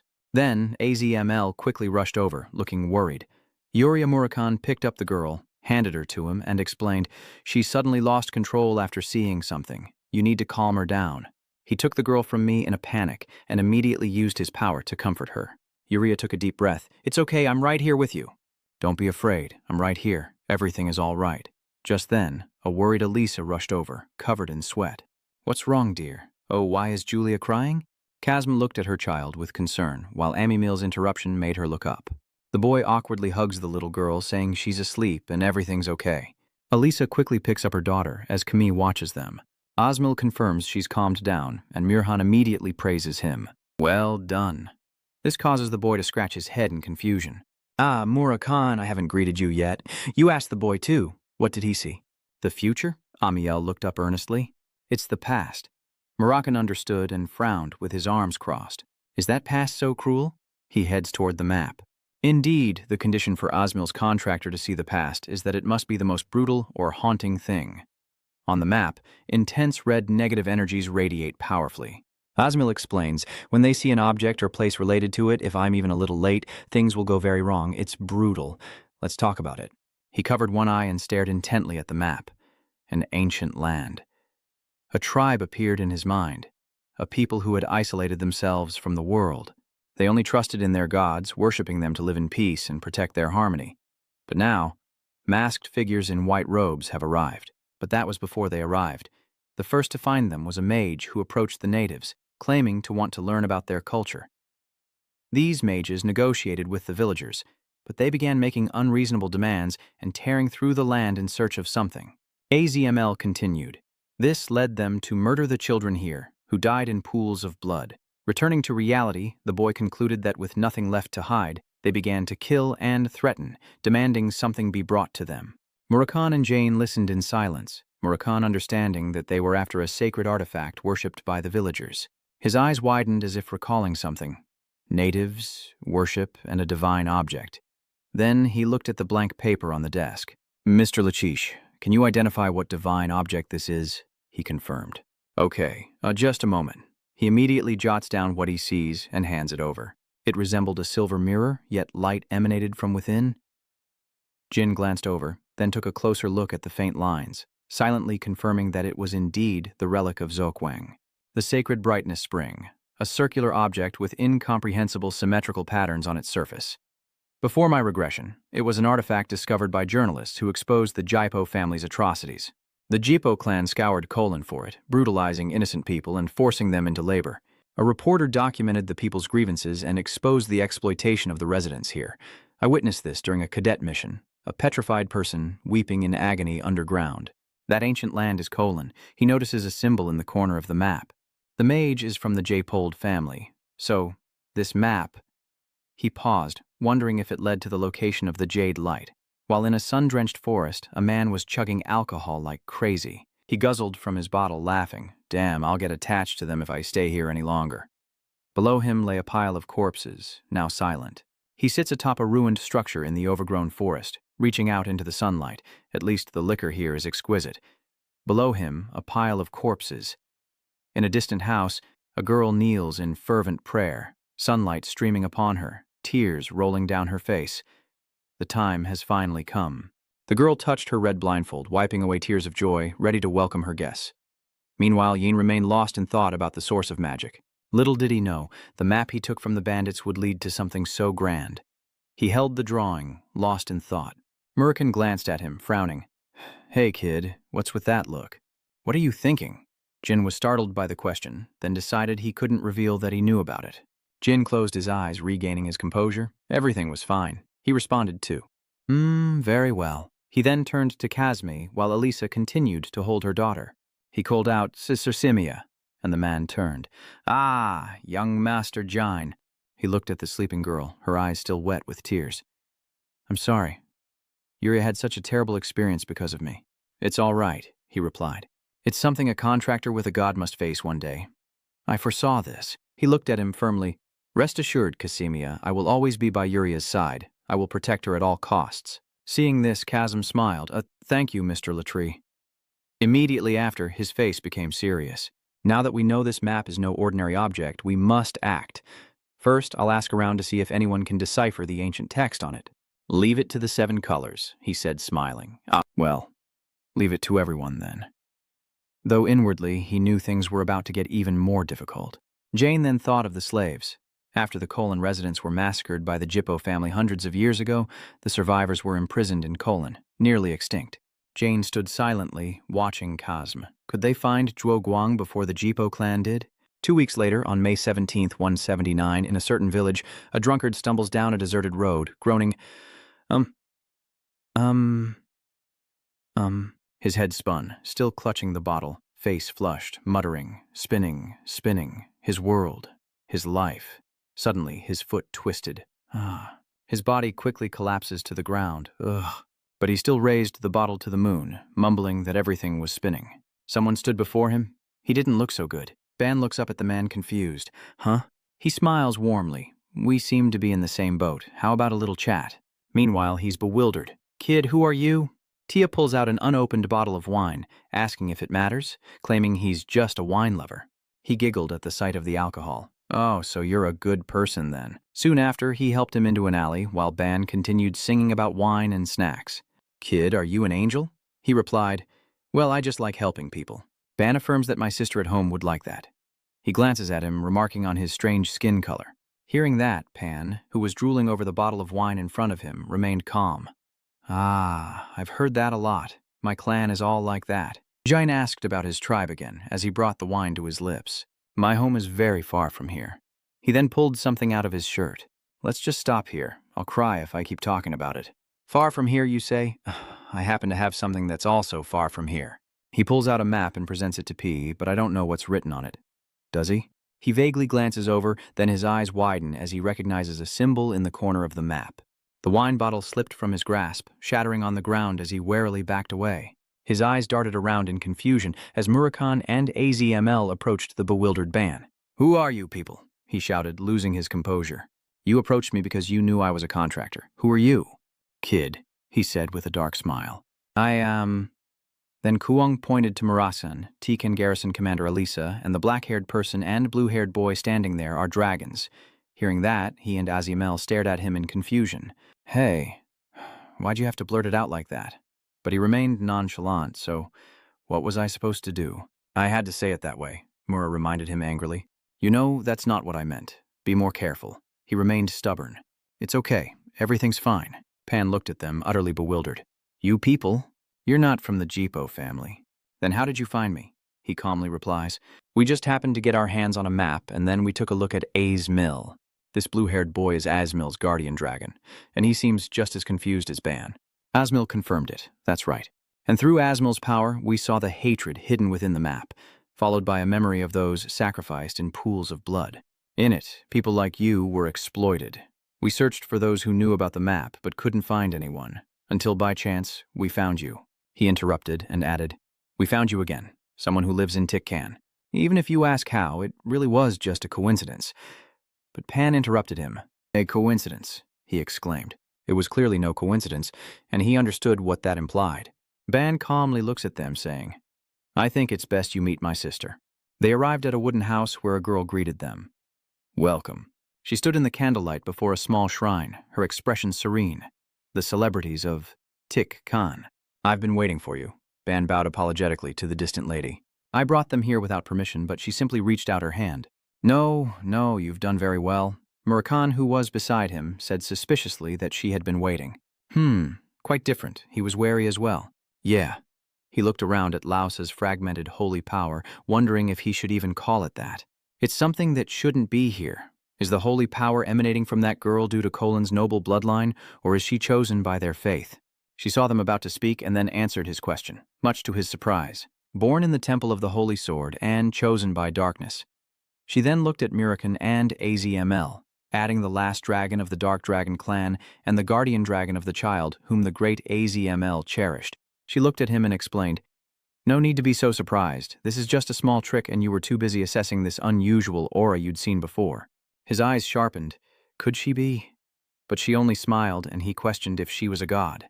She raised a hand to her chest, denying it with a smile. No, I'm just a northern bridge mediator. Then she added, If I were a god, I wouldn't be hiding like this after losing my homeland. Muraka frowned, so she was the holy body of an ancient god. His eyes narrowed. You're wise, but is that really the case? Your presence will soon vanish. The energy around her prison slowly weakens, yet she remains calm. You're rubbing salt in my wounds. Anyway, Murakhan asked her, This is the first time I've heard of an ancient god being here. Which god do you represent? She affirmed. Even if I told you, you wouldn't know. Mura was confused, but she looked at him and asked, more importantly, can I see the map? He looked up at her and handed over the map. While you look at it, could I ask what it says? She takes it without responding, and then relays the oracle's message. You who have my heart and read these words, please don't abandon us. Come here and shout for us. We are only silent humans. That's how we survived. The gods gave us a mission, but no power. How can she endure this? The three of them watched on in confusion. She clutches the map tightly, explaining that it was created by her late grandfather. This map has two possibilities, she interrupts, then explains. But instead of the cruel Jipo family, it's hope in the form of Jindan, who calmly accepts, his daily prayers answered. Laosa reaches out to him. So, may I make a proposal? Murakhan crossed his arms, puzzled. What do you mean? An offer? Seeing this, he exposed them in Laosa and Pan's bewilderment, offering a deal when she had lost all her power. I think you should be honest and beg for help. Either way, we were planning on going to Conin. You also think she should just ask for help. She strokes her chin. He, how kind. She smiles, saying, however, I don't believe in help that comes from pity.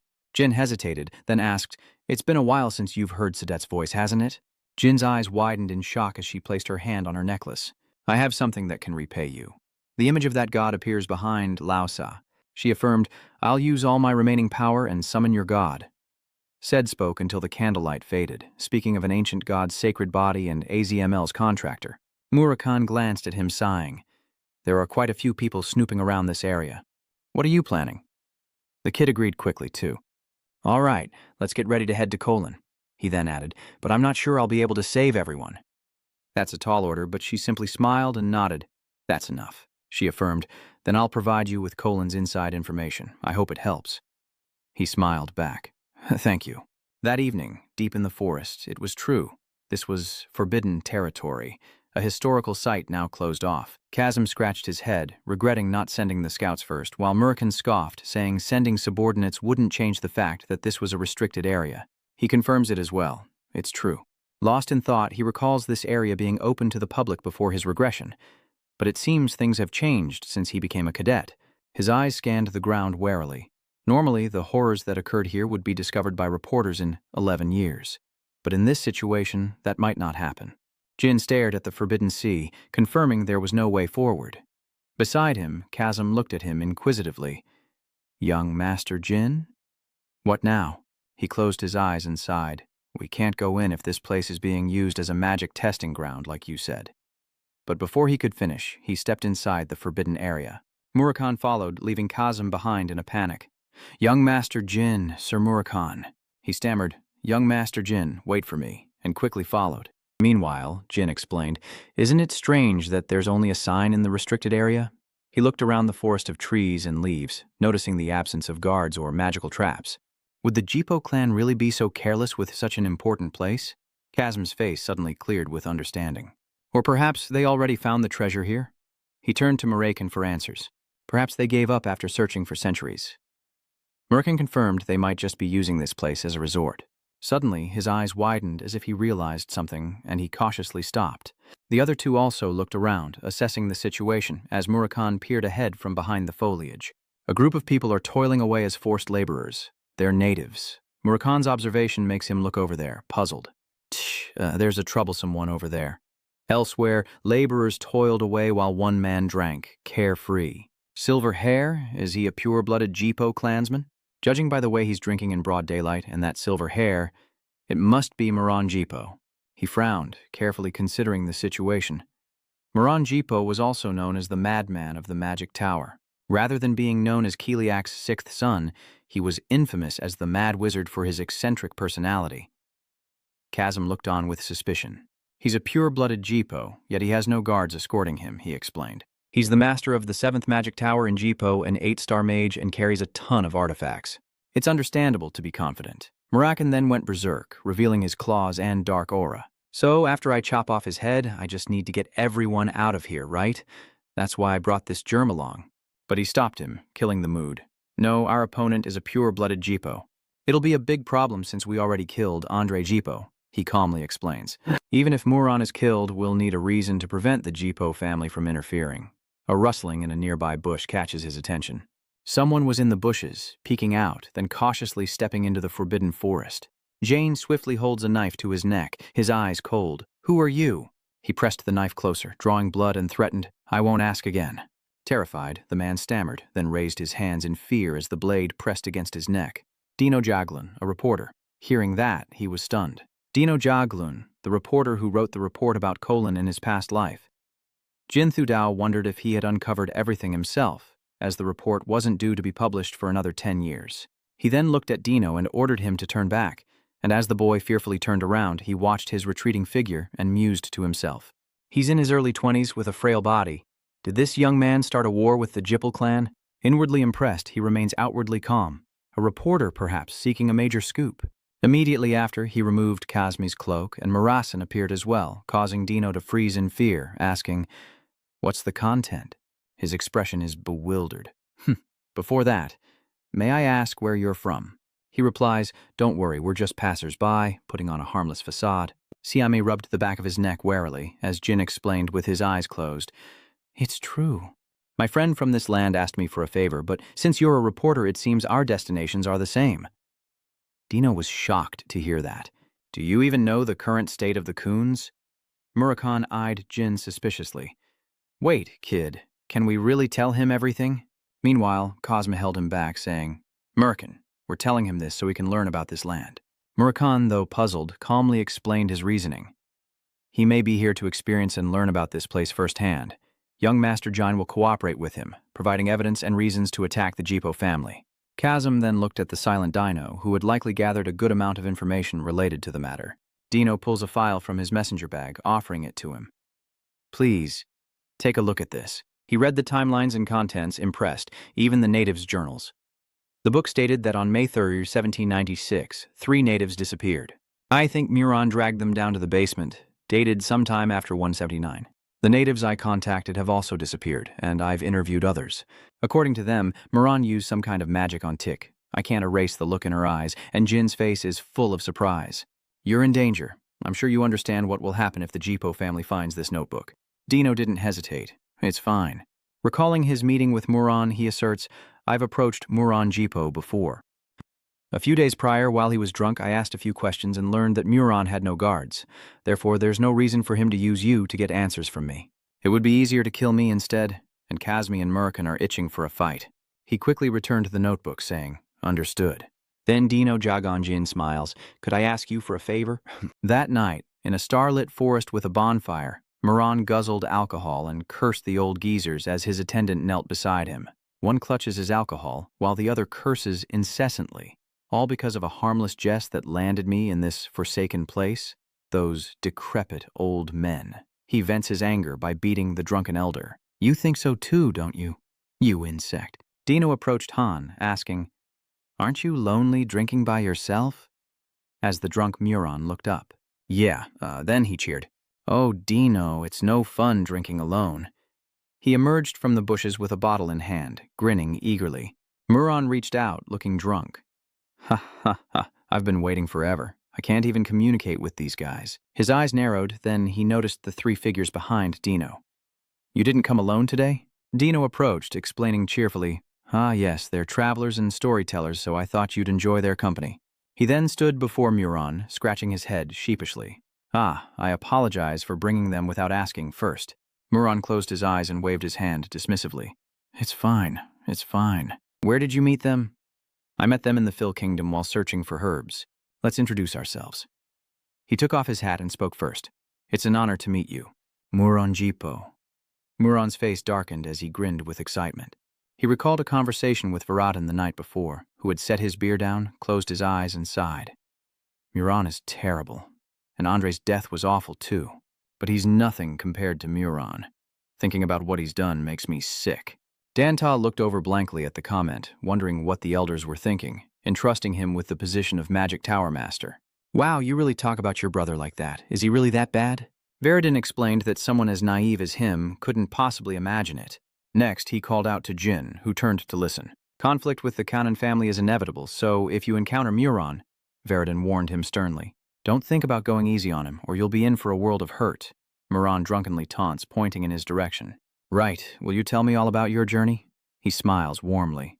Yes, as Master Dino said, we've been through some interesting times, he remarked. Oh, you've been through a lot, have you? Jin said modestly. No.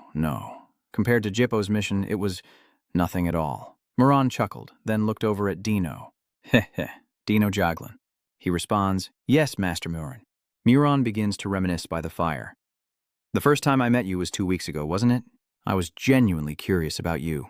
I mean, think about it. Some reporter dared to trespass into the Jipyo clan's forbidden area. I was like, who the hell is this guy? Immediately, he put his arm around Dino's neck, startling him. I'm sorry. Muran quickly intervened, saying, No, I don't blame you. You've simply sparked an idea.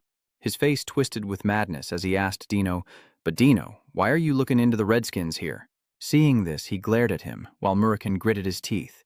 Then, he laughed maniacally as Dino looked down at the slaves below.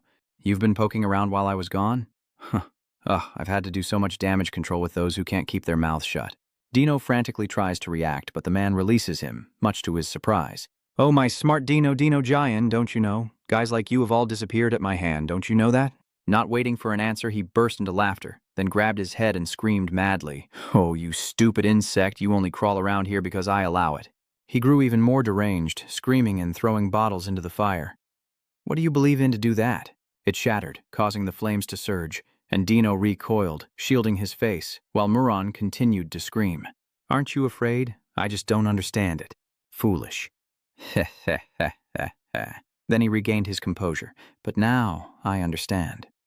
Why you're so bold? Dino's face paled as he stared in terror at Muran, who twisted his face into a mad grin amidst the swirling red energy. The Sword Garden is the power backing you. Hearing this, Jin and Murakhan calmly gaze at him.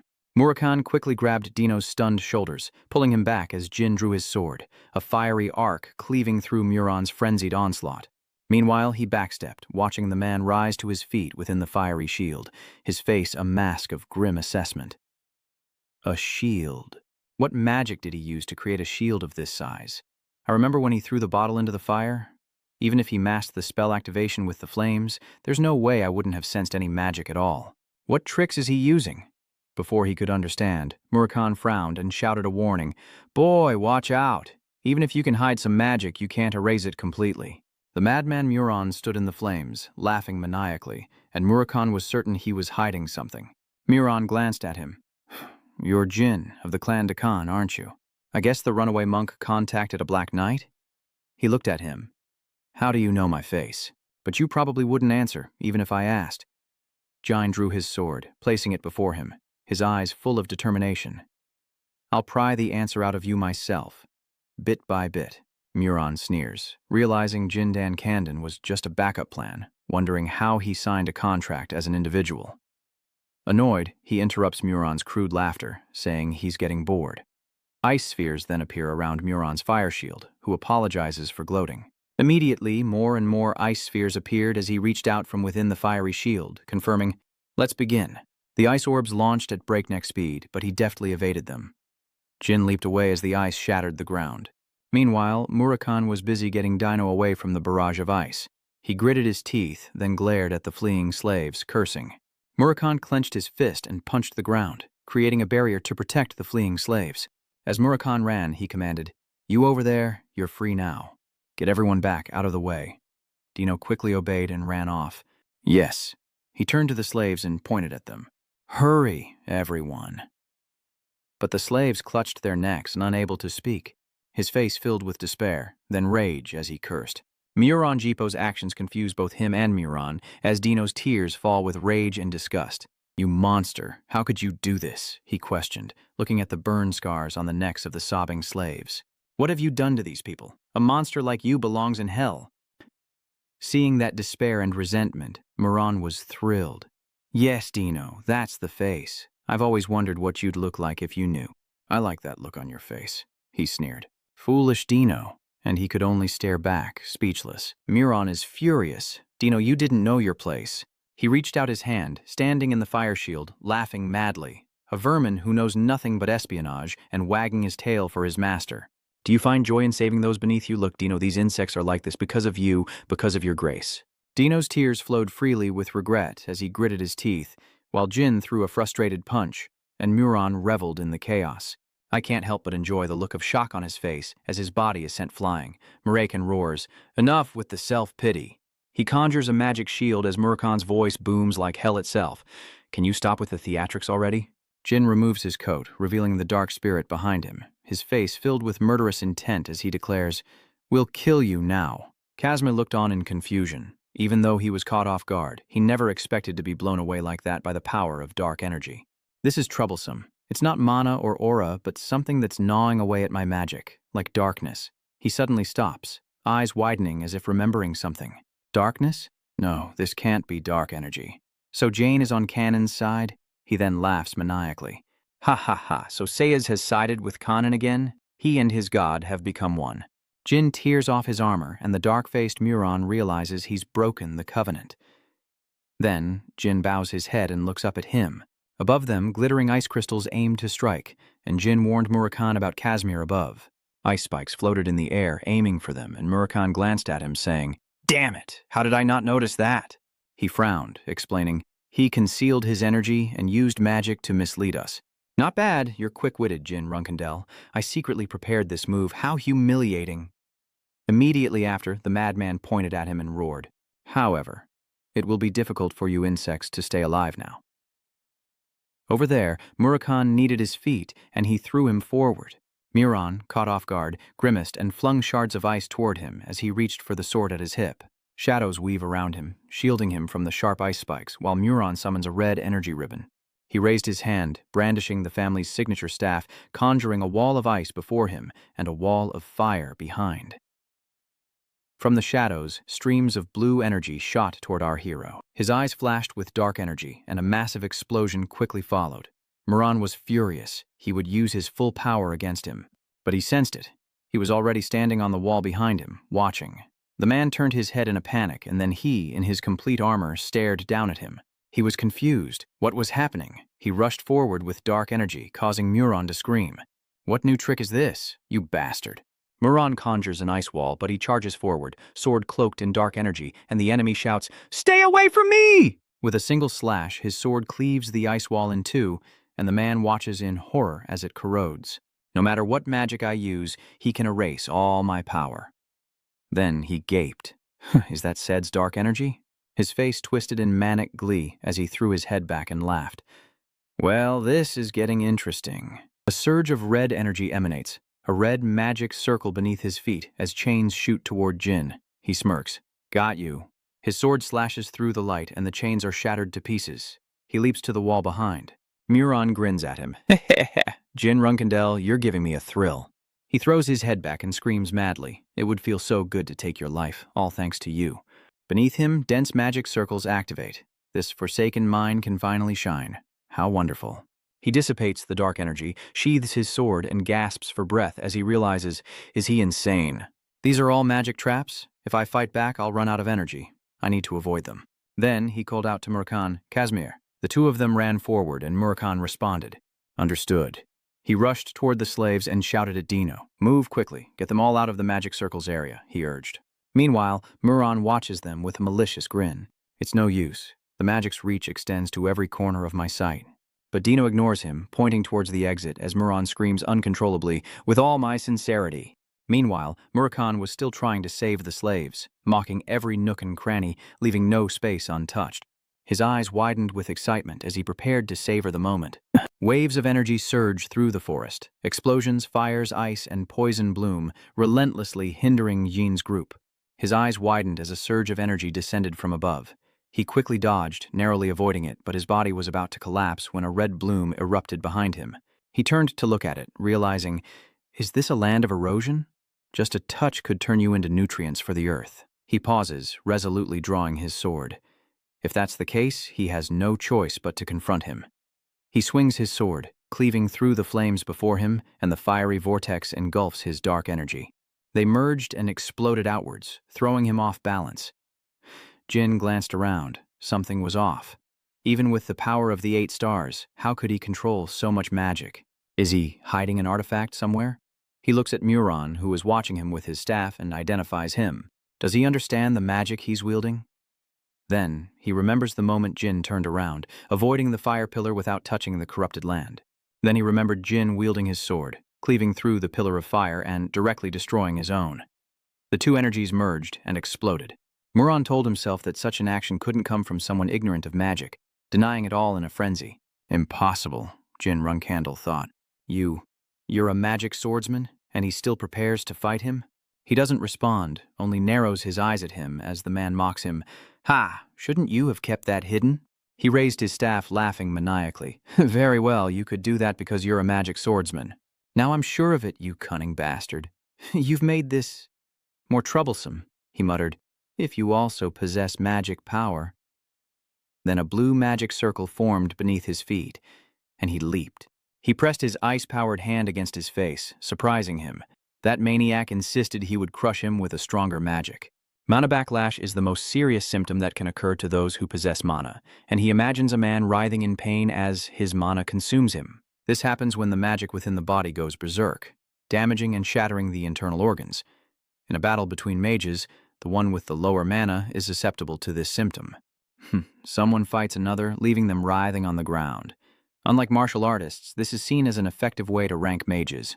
Back in reality, he looks at Muran's hand, engulfed in blue flames, and realizes, until now, the Black Bloods had no mana, so backlash was impossible. So even the weak among us must use magic to face them. Muran eagerly attacks with that hand, but against you, who possesses mana, I don't need to waste time fighting. Meanwhile, he was caught off guard by the attack and then mocked, "What were you thinking, closing the distance like that?" As expected, Muran's eyes widened as he stared at him in shock. Then he conjures a dark energy orb announcing, "A little gift." Jin held it to his chest with confidence, while Muran rushed in for a closer look. Then a blinding light engulfed the forest. Muran's eyes couldn't focus. He stood in the void, frantic. "I can't see anything." Is darkness the power of dark chi? No, it's completely different. I didn't feel that way. There was a powerful light right before my eyes. His eyes glazed over as if he understood something. Light? That's right, there was a powerful light that blinded me. Muran was bewildered. The next attack is coming, and he's already swung his dark energy-infused sword. Muran frantically tries to block. He then grabbed one end of an iron rod, spinning it to create a vortex of wind energy that stunned him. His arm was also severed. Muran landed a short distance away, his severed left hand gone, his face a mix of pain and exhilaration as he praised his opponent. An ancient light magic? I didn't foresee that. With his other hand, he cauterized his arm with his staff, marveling at the power of light and darkness. "Did you become the main character in some novel?" he panted, pushing the dark energy from his wound. His senses and reaction speed are more like a monster than a mage. Muran looked at him smugly. "Well, what should I do? Shall we continue?" He considered Muran. Despite the mana backlash, his rich combat experience suggested he was hiding something else.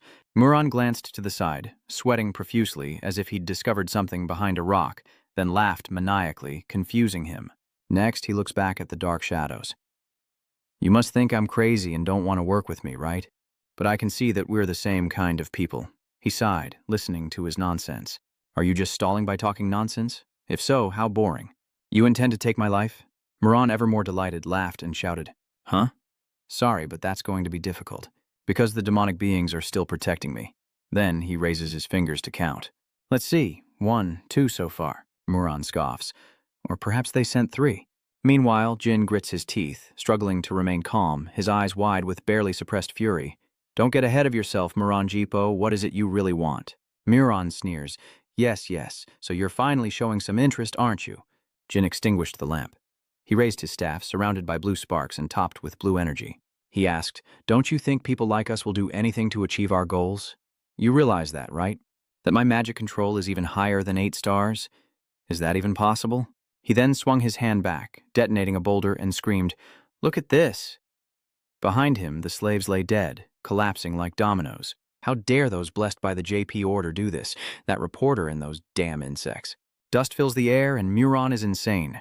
But that allows me to use it. He states it's a magic amplification weapon, causing his sword hand to falter. The madman taunts, "Oh dear, are we not done talking yet?" They look like corpses, but some are still breathing, and Muran points his staff like a madman. "Since they're still alive, they can replenish my mana, Jin. You want to take my life? Then you'll have to get rid of these guys first." From the rubble, a frail figure rises. Muran, brimming with confidence, looks at him, amplifying his mana. "I told you we were the same." those who would do anything to achieve their goals. Now hurry up and finish them off so we can have one last fight, Jin. Behind the girl's scream, he was lying, causing Miran to glance over. She was bitter, crying, and weakly shouting at him. Jin is lying. Everything he says is a lie. Nothing amplifies his mana. He figured it out after torturing us. Miran, enraged, gritted her teeth and glared at the girl, who revealed the secret to using the relic. Seeing this, he stared at him in bewilderment. A relic? Could he have found the divine light? He questioned the girl, seething with anger. "What are you doing?" she sobbed, her voice trembling with pain. "They've all been oppressed to the bone, my poor brethren." Miran stared at her, bewildered. "Hey, shut your mouth, you insect." The girl cried out in despair, tears streaming down her face. "They're all dead!" Enraged, he roared, "Shut your mouth, you bitch!" But she relentlessly exposed the truth. That madman had been toying with everyone's lives. He used us like lab rats and discarded us when he was bored. Miran, stunned, gritted his teeth and gripped his staff in anger. The girl reminded him that he had lied to control him, squeezed her eyes shut, clutched her clothes, and screamed, "Please kill that madman!"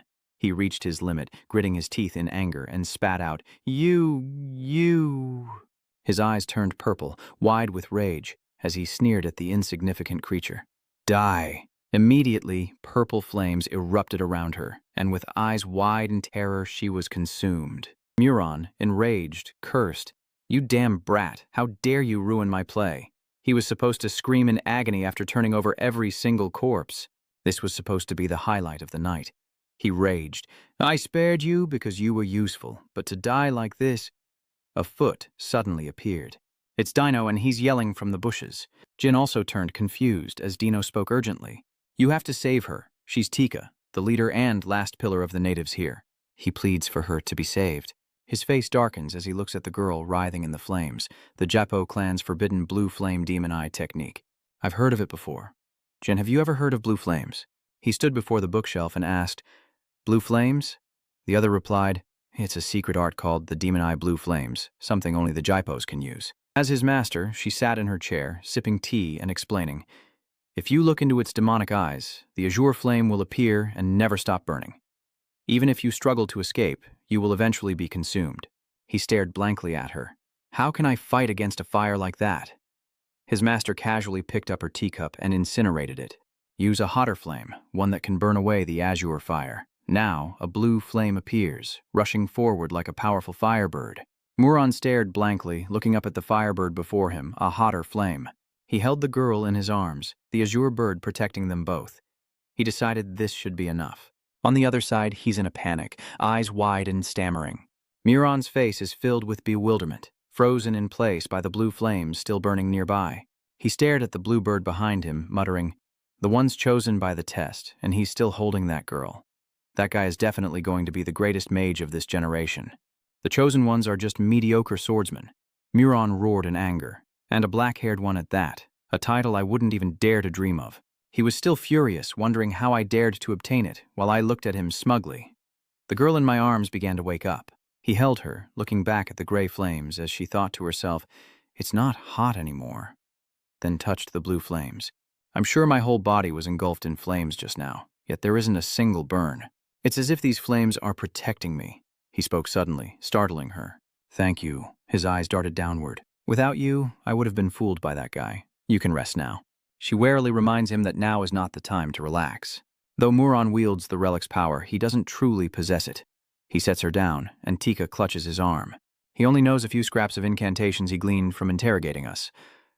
"The real relic is hidden away in a place only we know. You came because of Sister Laux's request, didn't you? She begged you, tears welling up in her eyes. Once the fighting ends, I'll reveal the location of the holy relic. So, please, bring this to an end." She paused, then sobbed, "And you silently empathized with our suffering." Next, he looked over at Miran's sour face. "Your expression is quite interesting now. Miran Jipo, you're probably shocked that the test chose me." He raises his sword, with the bluebird protecting the magic trap in those eerie eyes behind him. "Have you exhausted your tricks? The game is over." His eyes flashed as he raised his sword, certain that hell was about to open its gates. Miran hesitated. "Hell," then slammed his staff into the ground. "This arrogant bastard, a powerful surge of purple magic is summoned. I was once the lover of the witch Helurum." His eyes widened with rage as he declared that he once had the honor of raising a glass with the Dark Sea King. As a massive purple vortex appeared, It brought with it an endless black hole behind Muron.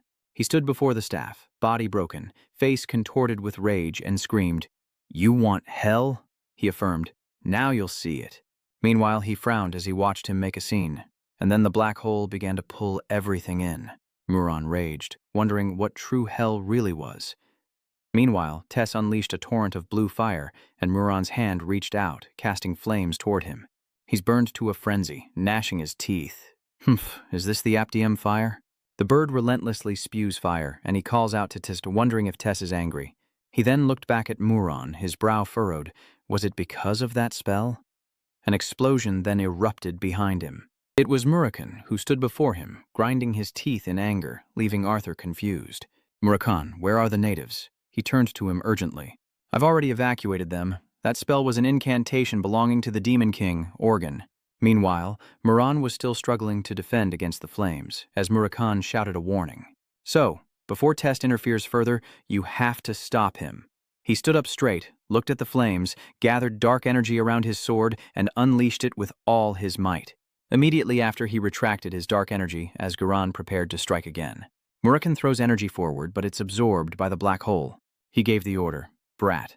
At that moment, Murakhan urged him on as he stood on the dark energy, stepping forward and running. He also grabbed his dark sword and charged forward, his face grim, as Murakhan yelled, cleaving the gate of space. His head spun, and Jin clutched his chest, coughing up blood. "Damn it," he thought. "This is awful." He struggled to look up, his vision blurring as the mana backlash hit him all at once. The flame's energy wanes. I can't maintain the test much longer. Muron senses something too, grinning with delight, his voice echoing from hell. The time has come. He stops, eyes wide, as screams erupt. My glorious solitary life will end beneath Helurum's starblade, a summoning circle where magic appears. The madman Muron proudly laughed, becoming the one worshipped before the gates of hell, while our hero gritted his teeth, blood flowing as he gripped his sword. Muron frowned as he watched him. Then with newfound resolve, he leapt into the air, sword raised high above his head, teeth gritted. He thought to himself, even if he swung his sword 100,000 more times, with the dark energy gathered at its tip, everything would still be the same. He brings the sword down, dark energy coalescing around it, his will focused. Muron's eyes widen in fear as the blade cleaves through the formation, leaving a bloody gash across his body. Jay lands on the ground amidst the scattered fragments of the formation. Muron, still in shock, stares wide-eyed as blood splatters, and a massive explosion of lightning and dark energy erupts, leaving cracks everywhere in its wake. It shattered the matrix he used to cast his magic. In an instant, fragments rained down, and he lost his defenses, his face frozen in a speechless gape. A flash of light, his eyes wide with shock, his body frozen as green flames engulfed him, then faded, leaving only his charred corpse kneeling on the ground. Muron could only manage weak breaths, gasping for air until his staff was revealed. He watched him gasp for breath, his hand still on the sword as the black energy dwindled, the blade slowly releasing its dark power. As Jin prepared to strike Muron, he sensed something was amiss. The dark energy emanating from the shadow felt different, and Jan realized he'd never felt this way before. For a moment, he wondered if it was a fragment of the sword heart, before returning his attention to Muron. As Muron collapses, a blue light emanates from the top of his staff, leaving Jin wide-eyed in disbelief. Muron still managed to raise his staff, prompting Jin to raise his sword in defense, but before his eyes, Muron collapsed to the ground. His body shattered into fragments, but the staff remained intact. The battle was finally over. The tension in Jin's heart finally eased, and his words came out broken. It was over, and with that, he could no longer resist. Exhaustion took its toll, and he collapsed, noticed from afar by Murakhan and Tika. Immediately, Murakhan rushed to his side, shouting, "Kid, I just found you passed out there." In his daze, a voice echoed in his mind. The magic staff used by the Jipo Magic Tower Master had a special function, thanks to a small worm-like glyph on its tip. What does it do? When someone waves the staff, the glyph activates and sends a distress signal to their magic tower. "So you're saying we won't get a moment's rest?" And immediately, Murakhan called Jane back from his daze. "Wake up!" At that moment, something compelled him to open his eyes immediately after the call. Before him, Jin saw Murakhan, who had been waiting, holding what appeared to be medicinal powder, and he called out his name in disbelief. He simply replied, "Oh, you're awake?" "Kid?" Before Jin could react, he forced the powder into his mouth. "Since you're awake, drink this." His eyes widened, surprised and suspicious of the powder he'd just been given. What was that? Suddenly, a powerful, uncomfortable sensation in his throat caused him to cough violently, spitting out a pool of black blood, leaving him utterly bewildered.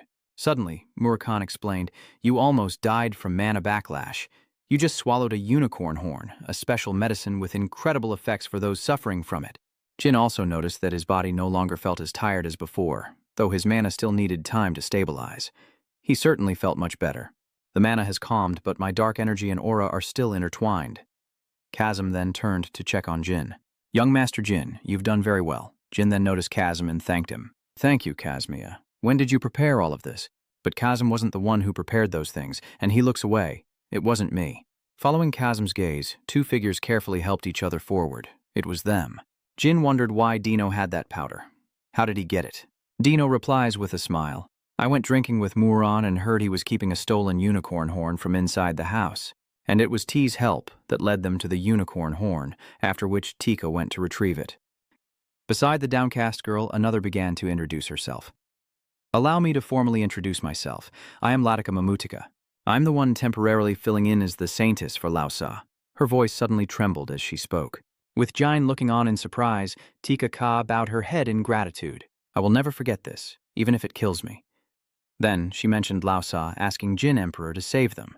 "The High Priestess will surely ask everyone to save us." Under the watchful eyes of John and Murakhan, she continues, "But not save in the literal sense. She will want to help restore our sanctuary." Hearing that, Jin's expression faltered for a moment as she considered the implications. To restore something that was already broken. But Murakhan suddenly cut her off. "Wait, hold on."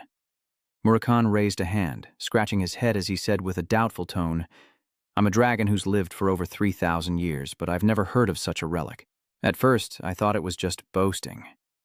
Recalling Muran's power from before, he couldn't help but be amazed, but that madman's magical power had reached a whole new level. Murakhan believes Muran's power comes from borrowing a relic, according to Tika. "You mean it's thanks to your relic?" Murakhan frowned, then asked, "What's the name of the god you worship? The one who owns that relic?" Under their watchful eyes, she honestly replied, "His name is Gam." But Murakhan had never heard of this god before, and wanting to know more, asked another question. "I've never heard of a god with that name.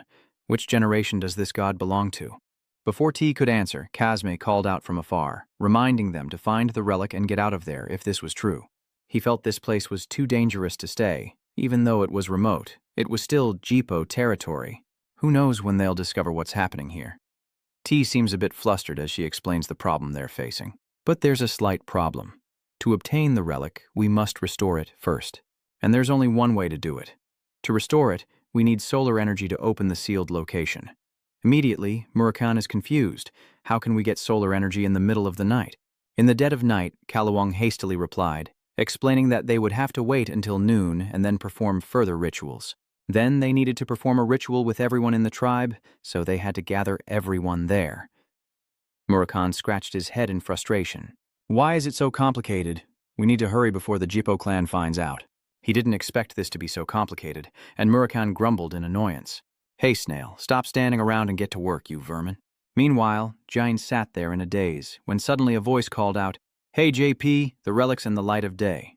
An inexplicable anxiety lingered within him, and he couldn't remember what it was. What could it be? Something was missing, something important. He began to connect the previous events and analyze them.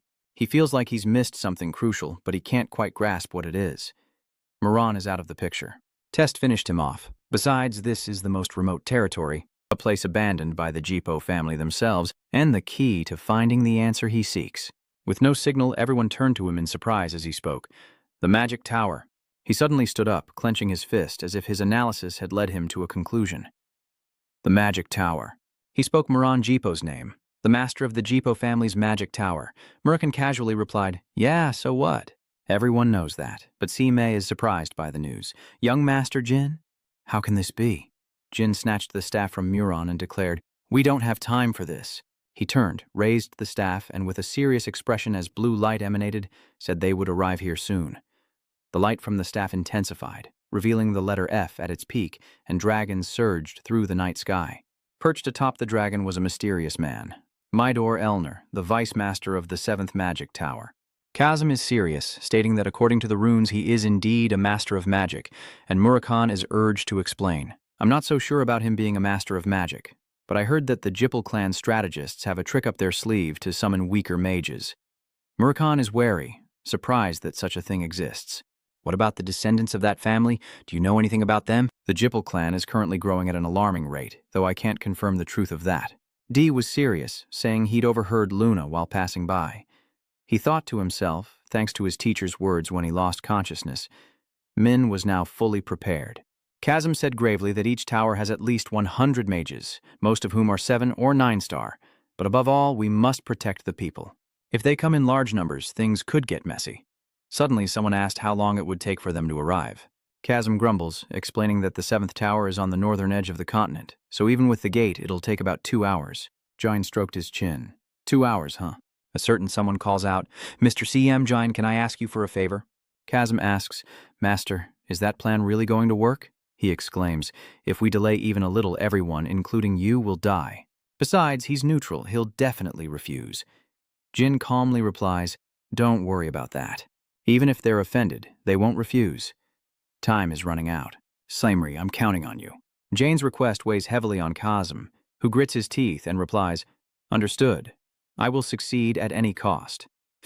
CME places a hand on Jain's shoulder, offering a final word of encouragement. "So you have to survive and come back." "Jin!" "Of course." A rock slams into the ground. Murakhan brushed his hands off. "That should do it, thanks to T over there." "Yes, thank you very much."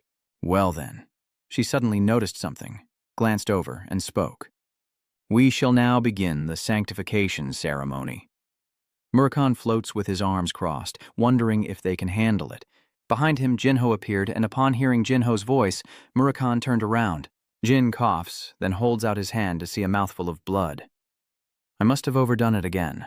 Murakhan added, "And you crazy kid, who calls the enemy subordinates after killing him?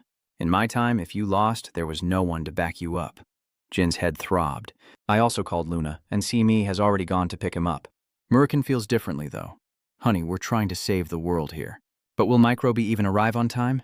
Jain turned her head. "He'll be fine using the warp gate." Murakhan couldn't help but feel uneasy. If that guy's late, we're done for. Just then, a group riding dragons rushed in, and the white-haired man shouted, "The vice captain has spotted the ancient ruins. Report everyone you see." The white-haired man shouts as he creates a magic circle, while Mito, atop the dragon, continues his report. The natives are holding a ceremony, and there are 2 strangers present. Could they be outsiders? Still no sign of him. Where is Master? Hearing this, Mi's face tightened, and the white-bearded man said, "Vice Captain, please calm down. Perhaps they've taken him hostage."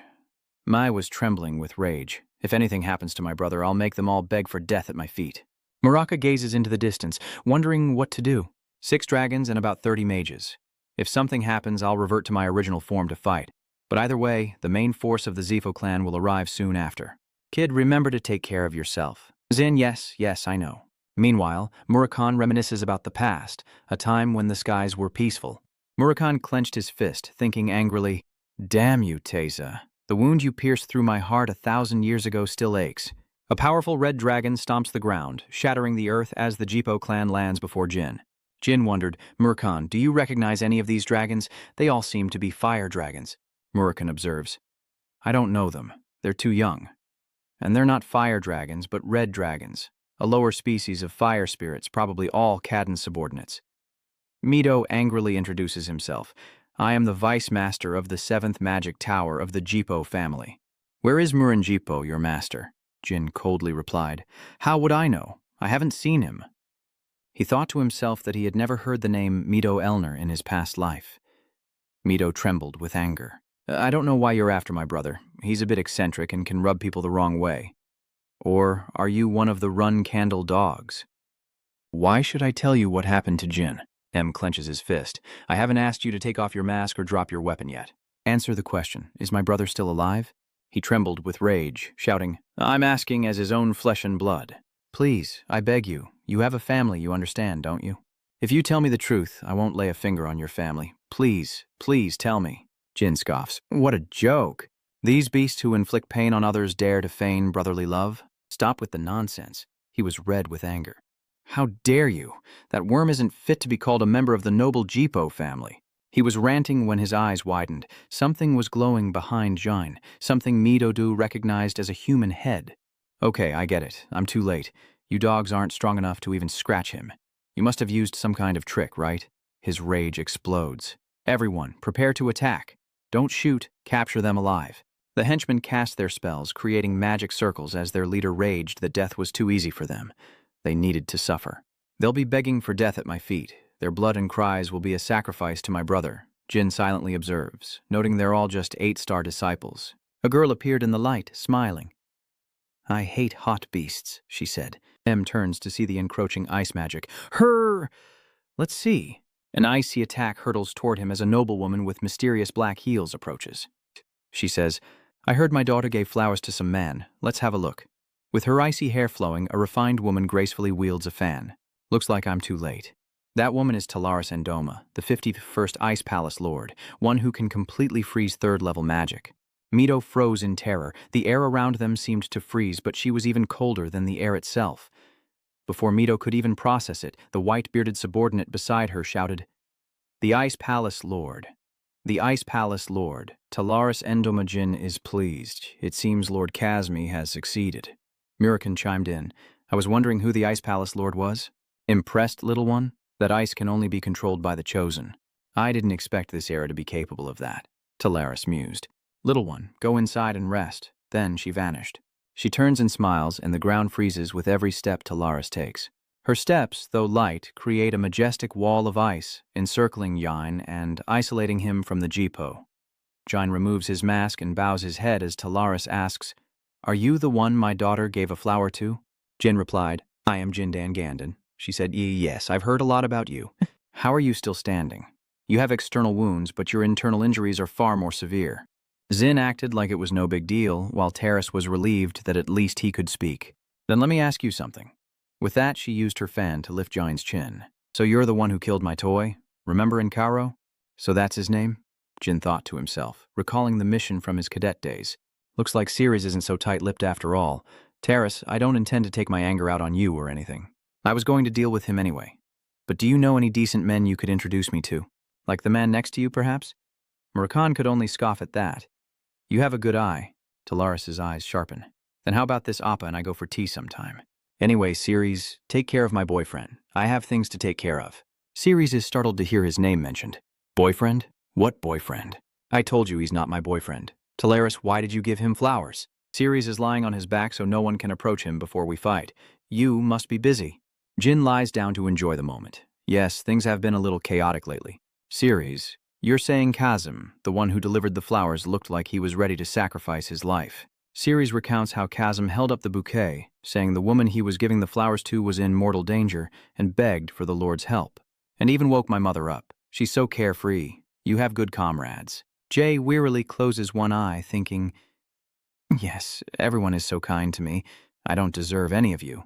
Ceres sighed. No need to thank me. I just don't like it when anyone other than me hurts you. As she rambled, Jane spat out a mouthful of blood. Ceres worriedly asks, Are you all right? Then thinks, Black blood? He fought in this state? Jin begins to apologize, but Ceres cuts him off, opening some kind of box. Jane didn't know what she was holding, but Ceres thought, I don't like that he had to fight to this extent. Outside, Terrace sneers, Oh, hair. Isn't it supposed to be silver? Aren't you a pure blood? Mido retorts, I knew it wouldn't be easy, but luckily I informed the clan before I left. If I can just buy some time, help will arrive. He shouts, I am Mid-El, Vice Head Mage of the Seven Mage Tower, and I demand to know why you're interfering with the Jipo family when you rule the West Sea. Taylor scoffs, The affairs of the Jipo clan? It's been a while since I've intervened. Shouldn't you be asking yourselves if you're the ones interfering? Talar, I'll let you off this time, so get lost. The white-bearded subordinate shouted from behind. How dare the Ice Palace Master cause trouble in Jipo territory? Talaris said gravely. Jipo territory, so that's why you dare speak to me in that tone? A venomous snake appeared behind Taris, freezing the white-bearded man in his tracks. Her eyes grew bloodthirsty. Silence, she commanded, and the white-bearded man collapsed to the ground. Mia shouts, Third Elder! Seeing this, he orders the barrier raised, ensuring the cold wind doesn't pass through as fire magic surges. They formed a ring of fire, closing in on Lawless, but with a flick of her wrist, the flames turned to ice, and cracks began to spread. Lawless taunts, "So what? Do you want to continue?" He remained defiant, saying that even if they all died, the world would forget them, not her and the Ice Palace. A small magic circle appeared above Lawless's shoulder. She looked down, and a massive explosion erupted. Den Midodo went mad. "This is the power of fire granted to me by the family head. Even you can't escape it." But his eyes widen. A spatial explosion. From the smoke and fire, Lawless emerges, saying, "He must like you a lot to give you his power. But it seems he didn't teach you the important things. Being frozen, huh? Well, I'll teach you." So, Lawless teaches a lesson in ice, unleashing her power, leaving Mido in shock as he struggles against her magic. Did he think it was wind? He was terrified, his eyes darting around, seeing his men frozen and unable to move as Lawless approached him like a demoness, her voice deep. Oh, why so surprised? With what little life he had left, Mido fearfully looked towards Lawless to hear her scolding. Was it because his clever trap vanished in an instant, or because his arm had disappeared? Mido was even more shocked to see his hand frozen and shattered. He couldn't believe his eyes, and felt no pain at all. "This is why mages are such a problem," she laughs. "Your enemy is right in front of you, and yet you dare to look away? Is it arrogance or stupidity? This is a mistake no warrior can afford to make." He wondered how the difference in power could be so vast. It was his mistake. He forgot to stall for time, and even if support arrived, they would only be bait for this monster. Hopeless. Suddenly, a golden magic circle appears where he sits. Mido's eyes regain their light, while Lawless is clueless as to what it is. In an instant, the golden magic circle engulfs him. Then it vanished, taking Mido with it. Lawless was bewildered, wondering what was happening. After a moment, her expression turned serious as a white light from above forced her to look up. The remaining mages were also on magic circles. Others appeared, saying, "Well done. From now on, leave the selection to us, the White Assembly." The ice barrier suddenly vanishes, leaving Cirrus puzzled. "Mother, is it over?" she asks. As Lawless gritted her teeth and looked up, Cirrus was speechless. A massive ship glided across the sky. "Is that CCK? That Moroccan thing the Zippo used in that insane war is so important to them?" Jin wakes up, rubbing his head, as the Jippo launch another attack in the wake of their vice chief's death. "Now they will retaliate for our actions." Jin thinks, that body is a problem, but the ones controlling it, the Night White Squad, the strongest team chosen from within the Zippo clan. Damn it, I might just become a burden from now on. Now I'm going back. I don't want to fight that thing here. Runkendell kid, I'll move the natives to a safe place. "So, prepare to leave now," John interrupts, saying she can't leave until the ritual is complete. Terrace is shocked. "Kid, do I look like I'm asking you? I'm not here to listen to your complaints." Jin shakily rises, knowing that if they don't complete the ritual now, they won't be able to stop the JPs in the future, and victims like them will continue to increase. "So, please, let this suffering end here and now. Please, lend me your aid." Lawless was at a loss for words as Jin awaited her answer. Her steps faltered. "One ritual is all it takes, and after it's done, your parents and I will have a talk." Meanwhile, Ta, the leader, prays with her people, calling upon AOS, also known as Tick, as Jin pants heavily. "Do you have a way to speed up the ritual? The Jippo are preparing a full-scale attack." Tick gently pleads for them to leave, knowing what lurks in the sky. "We can't put you in any more danger. They can't kill us until they find the relic. You're the only ones who have helped us this whole time. Thank you so much. I haven't helped you yet, so I can't give up. I'll ask again, is there any other way? If the priestess Laoxia was here maybe, but right now there's no other way." Ceres approaches Laoxia, asking if she is dead, but T says no. She's currently in Tan. "Ceres, is that right?" "That's good then." She summons her toad spirit and tells it to go. "If she's alive, I can bring her here no matter where she is." Laris looks up from below. "Oh Lord, now my daughter's using MOT without permission. Having fun, aren't you, dear? I don't know what he's planning, but I need to hold them back as promised, right? Protect them from Jaipo's strongest forces." In 1 hour, Murakhan cracked his knuckles. This will be a piece of cake. It's not like babysitting these kids will take that long anyway. Lawless is touched. "Oh my, are you helping me? Black Dragon, oh." Murakhan is embarrassed, saying that aside from revealing he's a dragon, he can't use his full power. Lawless grips her ice sword. "Very well, might I borrow your claws? We are the White Knights of the Jippo family and we'll get straight to the point." "Ice Palace Lord," a voice announced from the ship. "Just leave. This person is completely covered." He raises 2 fingers as if telepathing. "Hand over the one who killed Muron Jippo and the others, and we'll let it go." Black Dragon and Lawless were speechless. An icy blade appeared, and she replied, "If you want my cooperation, bring Celiac here." Talaris firmly points his ice sword to the sky. Then there's no other way. The White Knight stood and unleashed a powerful firestorm, his hands raised to the heavens, weaving arcane formations. They materialize in the air as the White Knight clenches his fists, unleashing bursts of power, then commands them to scatter. Immediately, the aerial formations unleash powerful attacks, converging into a colossal flaming arrow aimed directly at the Black Dragon. He braced himself, and though the initial blast washed over him, the Black Dragon stood firm within the inferno, enduring the heat as his sleeves burned away. Suddenly, another power emerges, and the ice blade begins to emit a chilling aura. Talaris wields the sword, unleashing a slash of energy. The power rippled outwards as the sword's arc slashed towards the airship.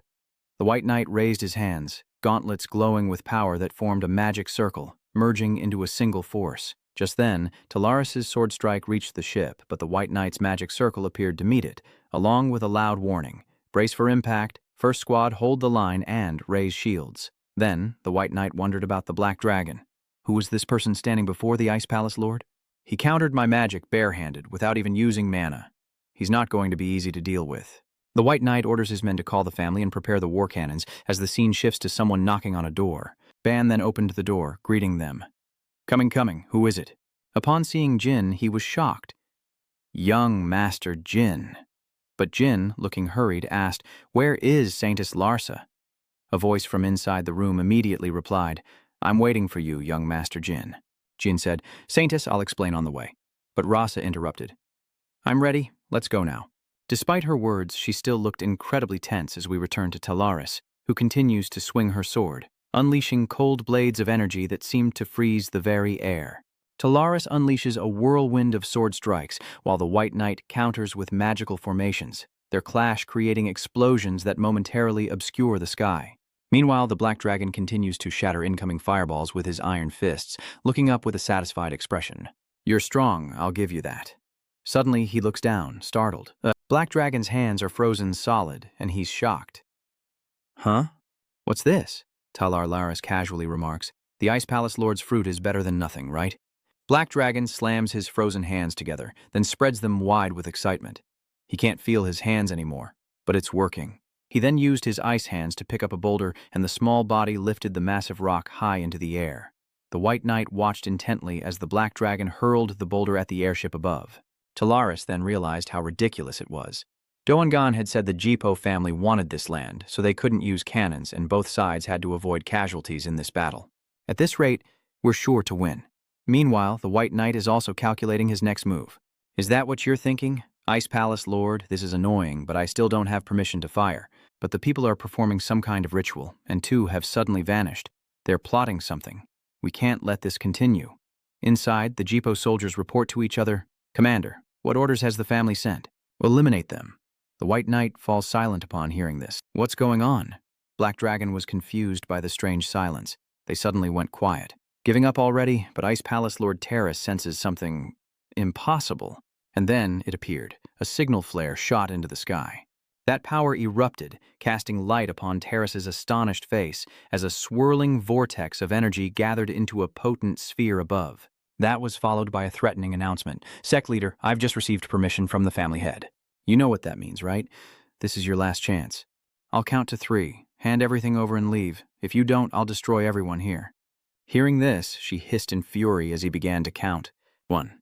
Talaris still stood there, seething with rage. Behind her, a spatial gate appears, and sensing something, Lady Nu quickly turns. The second count. 2, and Ceres emerges from the spatial gate in haste. She saw her and couldn't help but panic, while Ceres, John, and La froze as if seeing something terrible about to happen. Then the final count echoed. The White Knight simply orders an attack, and Talaris quickly glances up. On the White Knight's command, an immense power descends with terrifying speed, threatening to obliterate everything in its path. The impact creates a cataclysmic shockwave, as dust and debris obscure the scene. Talaris stood before everyone, bracing against the immense power, her grip firm on the ice sword as she unleashed a flurry of slashes to meet the attack head-on. But even she faltered before the destructive force. Her strikes converge into a colossal blade, just as Jipo's devastating attack descends. Talaris's ice blade stood valiantly against the power, but the energy shattered the blade, and the force broke through. Golden shards rained down, piercing the earth below and detonating everything in their path. Ceres and Jane were about to charge in when she quickly explained it was due to the Absolute Zero's special attribute. Everything that touched the blade was instantly frozen, as Jane told the Saintess to duck and stay still. Blasts of power rip through the air, obscuring the scene as Ceres' eyes gleam with cold intensity, ready to unleash her power. Jane drew his sword as well, preparing for battle, unleashing dark sword energy alongside Ceres' icy strikes. The two relentlessly unleashed arcs of sharp swordplay, their blades cleaving through the debris in the air. They're reduced to energy when struck, which rains down. Your skills have improved since before. A word of praise echoes as the black sword is planted into the ground. Ceres replies, I didn't think you could keep up with me in that body. Jin was a little helpless. This situation isn't good. I don't think we'll be able to do anything easily, even if we bring the Saintess to the ceremony. That ship is actually going toe-to-toe with my mother. The J-Poles have brought something big to the table. The White Knight above looked down in astonishment, exclaiming, how could a mere mortal block the cannon's destructive power? Then he issued a warning, a final warning. Ice Palace Lord, if you don't yield to our demands, we'll kill all your guests, wiping this place off the map. Talaris scoffed, then laughed incredulously. How absurd! It seems you lack the courage to even speak of killing me. Talaris pointed her sword at them and confidently declared, I am Talaris Endoma, the Ice Palace Lord. Even if all of you arrogant Jippo families attacked me together, you couldn't kill me. Know your place and leave. These sniveling kids and white knights of Jippo are now looking down from the side of the ship. He retorted, saying that while killing her might be impossible, could she protect everyone behind her from the barrage of a great buck sea? These words struck a chord with Talaris, and so he continued, we'll only suffer a little humiliation, but you'll carry the disgrace of failing to protect your guests. Talaris then tells Ceres, daughter, the woman you just took, she must be the one needed for their ceremony. All I have to do is get her there? Jin confirms that if she can, they will win. Hearing this, Talaris gripped her sword tightly. All right. Then listen closely, my daughter. I will block their attacks, and you must find a way to get that woman to the temple. Ice Palace or you lot, one of us will suffer disgrace this day. Talaris's eyes went white, as if she was about to unleash all her power to fight. Seeing her resolve, the White Knight quickly turned and ordered the cannons to be loaded, declaring they would erase the Ice Palace from the face of the earth. He turned back, radiating murderous intent. Below, Jane peeled off the black coating on his hand and said, Lady Ceres, please protect the Saintess. Seeing this, Ceres frantically asks, What about you? With composure, he replies, I'll clear the path. She is overcome with panic. What? Just you alone? You saw it yourself. How do you plan to handle all those shards on your own? You'll die. But hearing this, Jin calmly replied, I've come this far thanks to many people. If I don't risk my life now, I can't do it. The two maids were stunned into silence, while Lasha fell into contemplation, memories resurfacing. Saintess, Saintess, Saintess, he cried, pleading with her to flee at once. Lost in confusion, Saintess Lausa heard the man's desperate plea. If those bastards discovered the ruin's location, they would surely do something to her. If you die here, and our mission from Clam fails, everything will be for nothing. Please, go somewhere they can't find you, somewhere safe. Please, live a good life, holy maiden. The old man, though riddled with wounds, forced a smile at the very end, and help us by finding a savior for the tribe. With that, he pulled Lausa away, hurrying to find the Saintess. Later, the J-Pots interrogated the wretched insects, demanding the Saintess's location before threatening to burn them alive. They tortured the kind people who had saved Lausa, but they and the old man bit their lips, enduring the pain in silence. I told everyone this was the best we could do, but in the end, abandoning them and running away was my choice. Tears streaming down his face, Lausa was dragged away, left with nothing but despair, hidden away on a small island. Slowly losing her divine power, she prays to gods who will never answer, simply waiting for a savior to arrive. All of it was her choice. Back in the present, Lausa remains silent and still when a voice calls out. The solemn Saintess says, even if we have to die, you must get there. Do you understand? Please, wager your life. At that moment, Lausa shed tears, her lips pursed as if making a difficult decision. Having made her decision, she declared with resolve, I understand. The energy cannon is now charged and hovering in the air. The White Knight calmly ordered, Fire. Jin will take the brunt of the blast, while Ceres will advance to protect her. Talaris, the Palace Master, unleashes a blue attack, cleaving the air to meet the incoming blast. The Jippo's fireball descends with incredible speed. It explodes in midair, unleashing a wave of power all around, and Jin is right in the thick of it. He struggles to keep his feet on the ground, reassuring himself. Don't think about anything, just believe in one thing. Believe in every strike of your sword. Each strike will be like the first. Jin's slashes cut through the falling debris. He cleared a path for Ceres to launch the spear, urging her onward, saying, "Keep going, I'll hold them off." Look, the debris is multiplying, attacking everyone. Jin slashes away, but the black dragon appears, blocking his path. Jin shouts worriedly, "Murican, come back." He urgently warns, "They're swarming like ants, get ready." Meanwhile, among the Jipo, the White Knight orders them to fire again. Seeing Talaris desperately fighting back, the clan lord was both furious and worried, as the sky blazed with an blinding light. With a tense expression, the black dragon roared, "Don't stop, keep running." Meanwhile, countless fragments continued to rain down like arrows. Jin unleashed a flurry of sword strikes, obliterating the debris, while the black dragon offered his unwavering support. Despite their efforts, some fragments still slipped through, and Ceus quickly raised his sword to block them.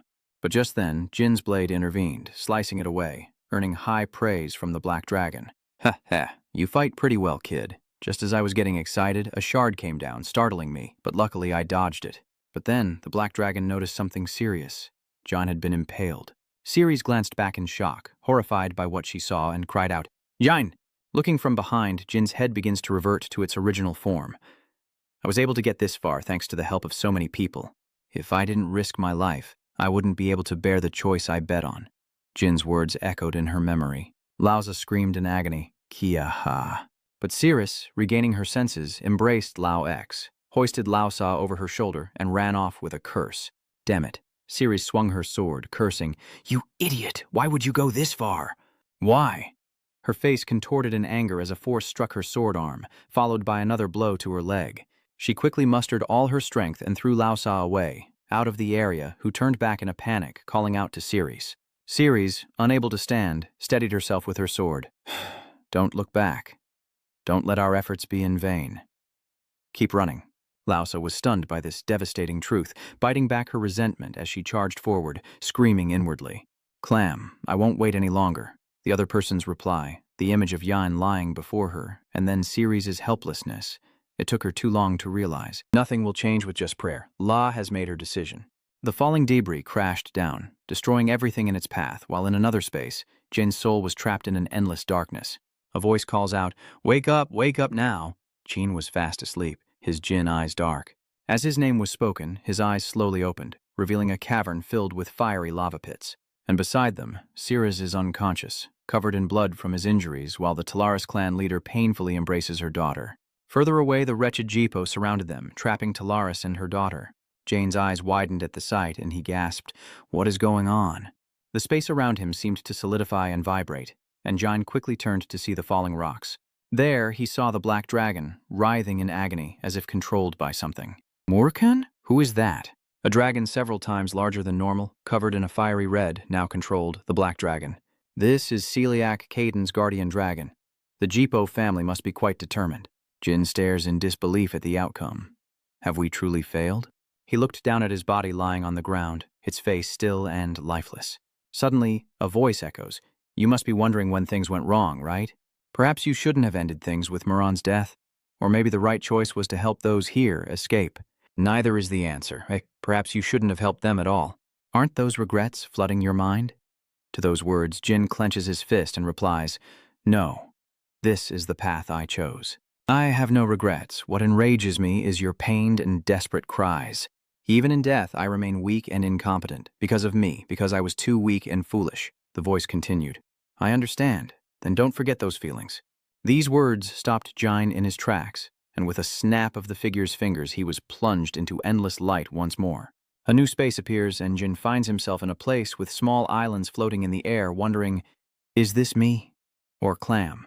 The voice continued, startling Jin, the one who sealed himself in the mirror with Sodette's help.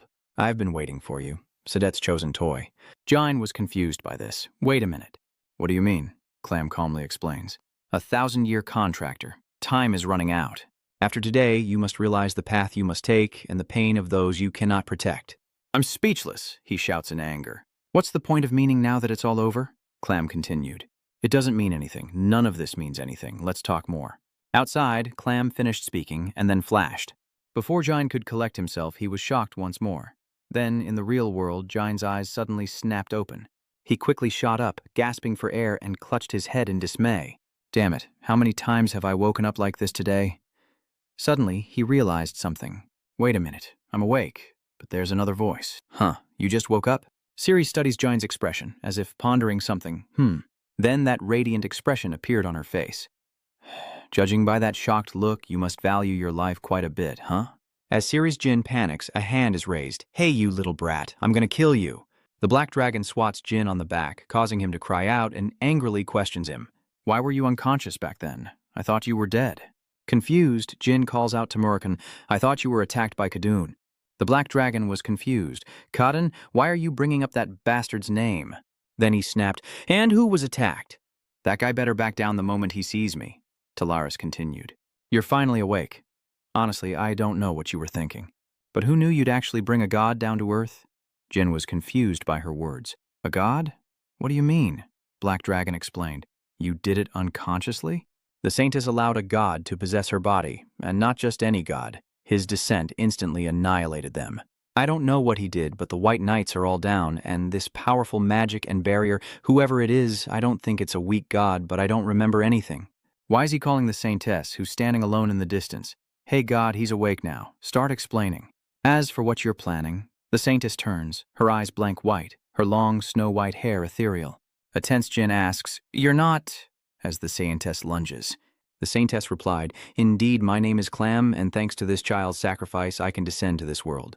Jin Rankin, the pain and death you've experienced today, consider this a small lesson that comes with what you seek today. So, were those things just illusions? And the black dragon is only showing up now? So, you're messing with my boy. Don't get cocky just because you're late. Answer the question quickly. Why would you do this? What do you want with our boy? I mean, this kid. But at that moment, Clam presents an object, saying, I've been waiting for its owner. Jin was shocked to see it. Was it a mirror? Clam explained further.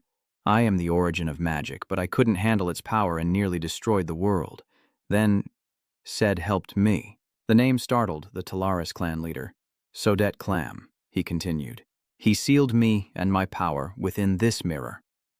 The black dragon still frowned, curious. A god of magic? I've never heard of such a thing. But Clam acted quickly, revealing Sorderet's seal. The mirror transformed into a dark circle, a black hole, a seal forged from dark energy. The black dragon solemnly remarks, but it's too weak now, so you need someone who can maintain this seal. Clam's true image appears in the mirror. There's an infinite source of magic within it. And that is me. If this magic were to escape, this world would be erased. To prevent that, I had Sadet seal me, and the Conin children have protected me for thousands of years. This enrages the black dragon, who demands to know if he understands what they endured to protect him. Shouldn't you have had someone powerful protect you? Clam explains. Back then, they were invincible. But after I was sealed, my blessing couldn't reach them. Now, thanks to you, I can finally end it all. A Millennium contractor, just like the mentioned, Ceres exclaimed in shock. A contractor, the palace lord mused to himself. Behind Jine, unseen, her eyes gleam, a sinister smile spreading across her face. He's contracted with Sed, too? Clam finished speaking and held out the mirror. Take it. Jin's dark premonitions grow as Jine's image appears in the mirror. You possess the power of Swordard, the strength to protect the world, while Jine, having just received the mirror, is already worried. Just holding it is causing magical power to flood into her body. But each time magic escapes the mirror, the seal weakens. Did the Jipo family really use this item so recklessly in the past? He then says, I guess I have to protect this seal instead of the Conin family. Clam explains. It's the duty that the Conin family couldn't fulfill. Tay doesn't just want you to maintain Sodes' seal because that seal is a gift Sorter left for you. A strange face appears. This seal is a gift from Sorter? Jin asks. Clam explained that this was a masterpiece Sorter created with all his power at his peak. More than just compressed aura. This can be considered a part of Sadet. Jin's expression softened as he spoke. Of course this will be useful, but the Saintess Lao Sa said she would summon Sadet for me. This revelation startled Clam, who paused in silence, as if deep in thought. It seems this child made that promise in haste. He never answers summons, not even from the black dragon at his side. Then, how could you? I'll apologize to you in its place. Dai refused seriously. It's fine, she wasn't expecting anything in return anyway. I am very grateful to her. Clam was surprised by Jine's attitude. He thought to himself, forgive him. But how does that child know? How does she know I'm living a second life? And how did you get a second life? Clam observed Jine's composure with wonder. Suddenly, he looked down at his hand, then spoke, confusing Jine. We're running out of time. I've passed everything on, so I'll be going now. Your decision has ended the children's painful task. And so, I am grateful to you, child of Sed, our savior. Now I shall enter the mirror. Before he could finish, Clam vanished before Jin, blessing his journey as he faded completely into the air. Just then, another voice echoed. You live and learn, a god grateful to a human. How rare. Taris, the palace lord, remarked as he observed the scene. Are you ready to go? They won't stay like that forever. As for us, we don't know when reinforcements will arrive, so Jin agrees. Okay, I'll lead the way. Let's get out of here then. The airship in the sky was now ablaze. Cut to another location. Lausa floats in the mirror with Clam. So that's why he didn't answer. Will you continue to live in the mirror? Clam responds. I'm sorry, I could only save everyone by borrowing your body. Your sacrifice saved them, not just you, but all the orphaned children. It must have been painful. I burdened you with too much. But now, Lausa bows deeply in gratitude, thanking him for hearing their prayers, for finally hearing her, and for saving them. So, please, don't apologize. Lausa's somber face was now radiant, and tears of joy streamed down. Since no one is at fault, Clam falls silent, then blurts out, What a relief. That's why I'm even more grateful that you're the ones who completed this mission. But Lausa replied, I just hope people won't only remember our suffering.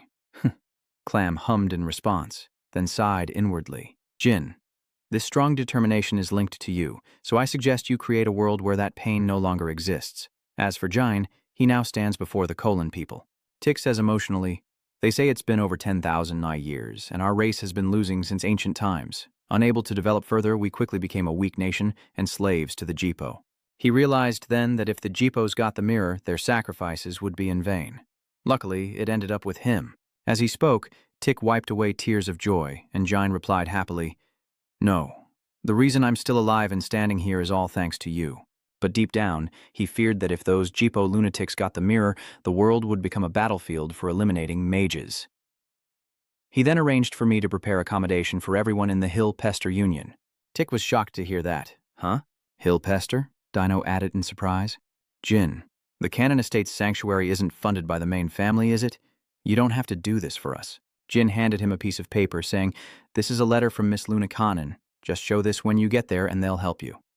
Confused, he replied, Thank you. As Songjin turned to leave, he added, If you're truly grateful, slander the Jippo family on as many front pages as possible.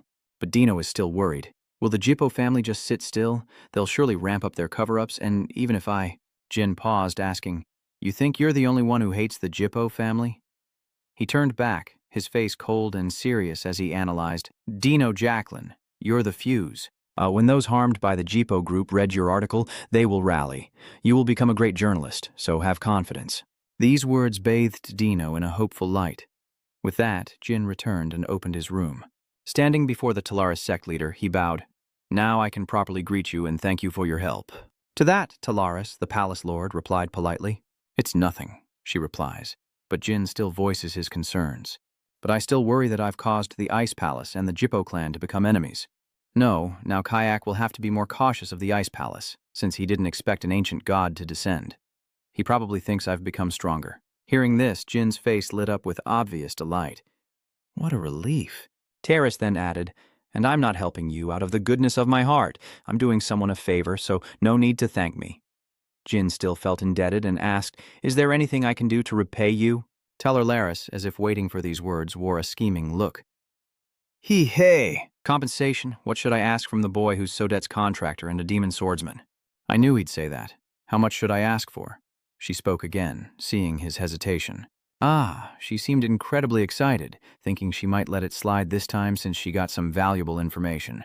Then, looking up at Ceres, she asks, You want that too, don't you, dear? Ceres frowned, snapping, Why would you ask me that, mother? Meanwhile, Jin is still confused, wondering to himself, Huh? Did he really let it go? He then bowed respectfully. Thank you, Palace Lord. Talaris happily conjured a portal, saying with a smile that they were heading back as they'd been out for too long, when suddenly a voice called out, startling Jane. Before leaving, Jin challenged Cius once more. Let's settle this next time, so we're finally even. Fair enough. Taris teased, seeing his seriousness. It seems even a teenager can't speak his true feelings, as Cius is teased into embarrassment. Mom, why have you been like this since yesterday? Then they leave Jin with one last sentence. We're off. Bye-bye. All he could do was helplessly follow after the mother and daughter. Elsewhere, a pot of purple liquid boils over a fire, followed by a spiky object split in two. Ken sat before the bubbling pot when a voice called out, startling him. Long time no see, Kirin. What brings you here? He retorted. I'll get straight to the point. The Talari sect leader appeared with an air of arrogance, asking directly, Do you want your youngest to marry my daughter? Aha, this palace lord has her eyes on my main character, folks. Heh heh. Chapter 89. At this moment, someone is reviewing documents, I understand. So, this is what happened. Arch, along with the White Knights and the Master of the Seventh Magic Tower. So, the youngest has been up to some interesting things again. Luna reviewed the report and remarked, then asked, Is the youngest doing well? Dino, still bewildered, replied, Yes, it was a fierce battle, but after arriving in Tikan, he made a full recovery before we left. That's good to hear. Now, let's get down to business. Luna folds the paper. So, your name is T? What are your abilities? Tick, hearing her name, was startled and extremely tense. I'm sorry, but I can't just provide food and shelter for you all even if you are refugees. Hearing that, Tick still stammered, unsure of what to say. Song Luna didn't press the issue and ordered Nani to find them suitable jobs.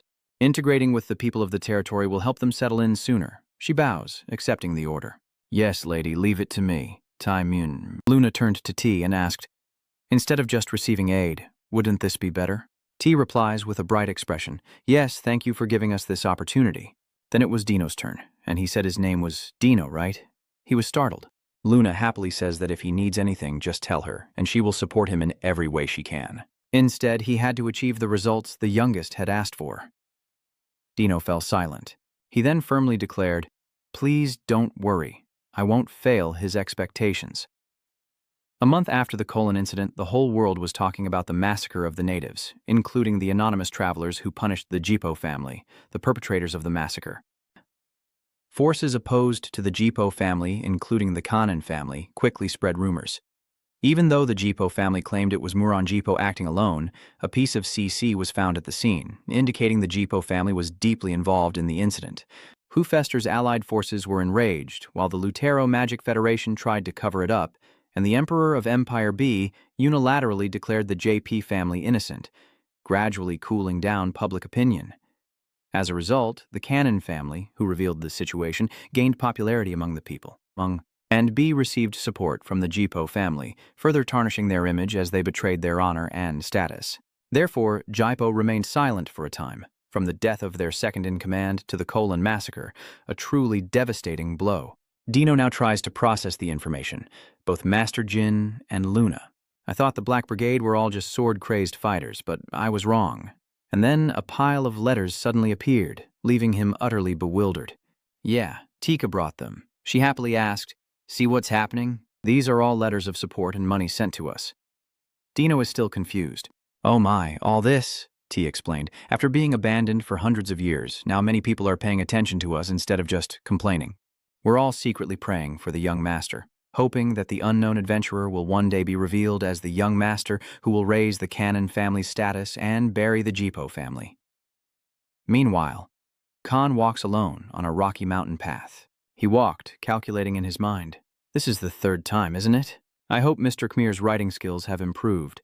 Suddenly, a wave of pressure bears down, and Khan's expression turns grave. Before Khan, a sharp pillar of ice suddenly pierced the sky, leaving him utterly stunned. Ice? A massive, sharp block of ice suddenly juts upward. And beside him, High Priestess Taurus. Oh dear, my hand moved faster than my brain. Why are you looking at me like that? Across from me is Chiron, now serious, emanating power. Enough games. Answer me. Taurus, did you disturb my meditation just to talk about marriage? Is that some new kind of taunt? But she smirks. I'm not here just to cling to you like before. Suddenly, she glanced to the side and unleashed a sharp, swift strike, which Khan barely managed to parry with his dark eyes blazing. Then, Talaris showed a hint of surprise and regret. Oh dear, you're Chiron's. Ken? Khan quickly drew his sword to block the icy strike, correcting her mistake. It's Khan Talaris, and she greets him. Oh, is it Khan? It's been a while, hasn't it? Ken turned to Khan and said, Khan, you've arrived? Ignore her. Give it to me. Khan replied, Yes, master. He then presented the head of the family with a letter, a message from Casimir to Ken Conin. The report states that Jin Conin personally killed Muranjipo Murakan in the Conin massacre. He read, and then asked, "So, it says the boy beheaded Muranjipo?" Khan replied in full. "Not long ago, someone stepped forward to help the Conin people who were massacred by the Jipo family. Articles say an unknown traveler punished the Jipo family and rescued the people. During the rescue, Muranjipo, master of the 7th Magic Tower, died, and the CC and White Knights confirmed they were attacked. At the same time, the young master was in the area." Kieran is shocked to hear a name, blurting out, "Ms. Z, but the youngest isn't that strong." He then turned to Talaris and asked if she was responsible. She teased with a flirtatious look, "Don't look at me like that. I received a request from—" his name was Casimir, apparently. He replied, "Yes, but the letter said nothing about you." "Casimir, how dare that brat withhold information from me?" Talaris asks in disbelief. "What? Are you going to reprimand him?" "Chiron needs to be warned, not rewarded." Talaris interjected. "I don't think that's a good idea. Instead, reward him." Ken looked puzzled. "Praise him?" Balien clarified. Casimir knew exactly who he served. Not him, but Jin Conin. This caused Ken to pause and reconsider. After a long pause, he processed the information in his hand and replied, "All right, I understand. I almost put the youngest in a difficult position. Consider me in your debt, Talaris." And with that, Talaris returns to the original topic. "A debt? All right, so what do you plan to do with the debt from your youngest?" Ken flat out refused to go and collect it. Suddenly she laughed, saying how ridiculous it all was, but she'd said all she needed to say. "I'm going now. Before you go, consider my words carefully. Your youngest son and my daughter are a great match." A statement that sends shivers down Jane's spine, even from afar. He quickly turned around. "What is it?" Seeing his confusion, Jai asked, "What's wrong?" "No, young master, I was just possessed," Jin replies. Sitting across from him, Sime, who was about to drink tea, spoke up, "You too?" "Young master, I often get possessed like that too," Julie said, looking puzzled. "Ever since returning from Conin, everyone's been like this. Is it from the rapid growth or something else? Thanks to the Traquang, your magical power has increased. Perhaps that's a side effect?" Jean laughs it off. "Ha ha, maybe." But in his heart, he knew he'd gained a lot from the Conin incident. 6-star swordsmanship, 5-star dark power, and 7-star magic, all thanks to the light of enlightenment. However, I can't go too far, as it could weaken the seal. Suddenly, a man walks in and calls out. Casme turns to look as he's told that someone wishes to see him. The man claims to be an intelligence gatherer for you. Casme simply chuckles and says, "Ha, just make up an excuse and send him away."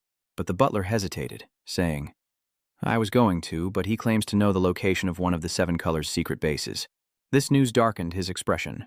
Was he a retired member of the 7 Colors? I've checked, and this is his first time in Tan, even among the 7 Colors. Ha ha ha. How does he know our secrets? That bastard, where is he? I told him to wait at the entrance. Jin approached the window, peering down with a puzzled look. He knew a secret of the 7 Colors, but who could it be? Suddenly, his eyes widened as if he'd seen something incredibly shocking. Kame approached him, laughing. "Ha ha ha, I've shown the young master a ridiculous sight. I didn't expect to be discovered by someone even the 7 Colors guards don't know about." Meanwhile, Jin was internally shocked as CMA looked displeased at the sight of their visitor. Seriously, he looks like a con man. Meanwhile, Jin recognizes him as R, recalling the countless times R betrayed him in the past. A past that makes him want to strangle R, but he spared him for the sake of his son. Something must be wrong with him now. Z was taken into the prison and knelt on the ground, filled with anxiety. CME stands before him, declaring, "I don't know him. Tell me, how did you find our location?" He desperately replies, I'm Z. I run an intelligence shop in Akin." "Hain?" CME asked in surprise, "You're from testing?" Yes, that's right. I'm the one who extracts information from them. To stop their tyranny, kin, we planned to destroy them from within." "That's right." CME looks forward for the first time, thinking that Yin must have done this before coming here. Jin nods and smiles, and CME continues, "Answer my question. How did you know our location?" "Your answer will determine your fate." Z replied with a pitiful bow, "For an informant, confidentiality is paramount." "I can't say unless you accept me." Casmia was taken aback by the sudden laughter. "Ha ha ha." Then Meh frowned, glaring menacingly as he roared, "How dare you act so important here? I won't let you rest until you talk." But suddenly he shouts, "Also, the rainbow freak is interrogating. I know information about spider legs, ow." "I want to know," CME started to say, but then stopped, shocked. "Young master, He's lying. Just then, a voice reminded him, and Ju quickly turned back, looking displeased. Master, isn't Casimir the commander of Fort T? But why is he so afraid of him? Hentai looks behind him and sees Jine glaring in his direction. Seeing Jide look up, Jine greets him with a terrifying expression.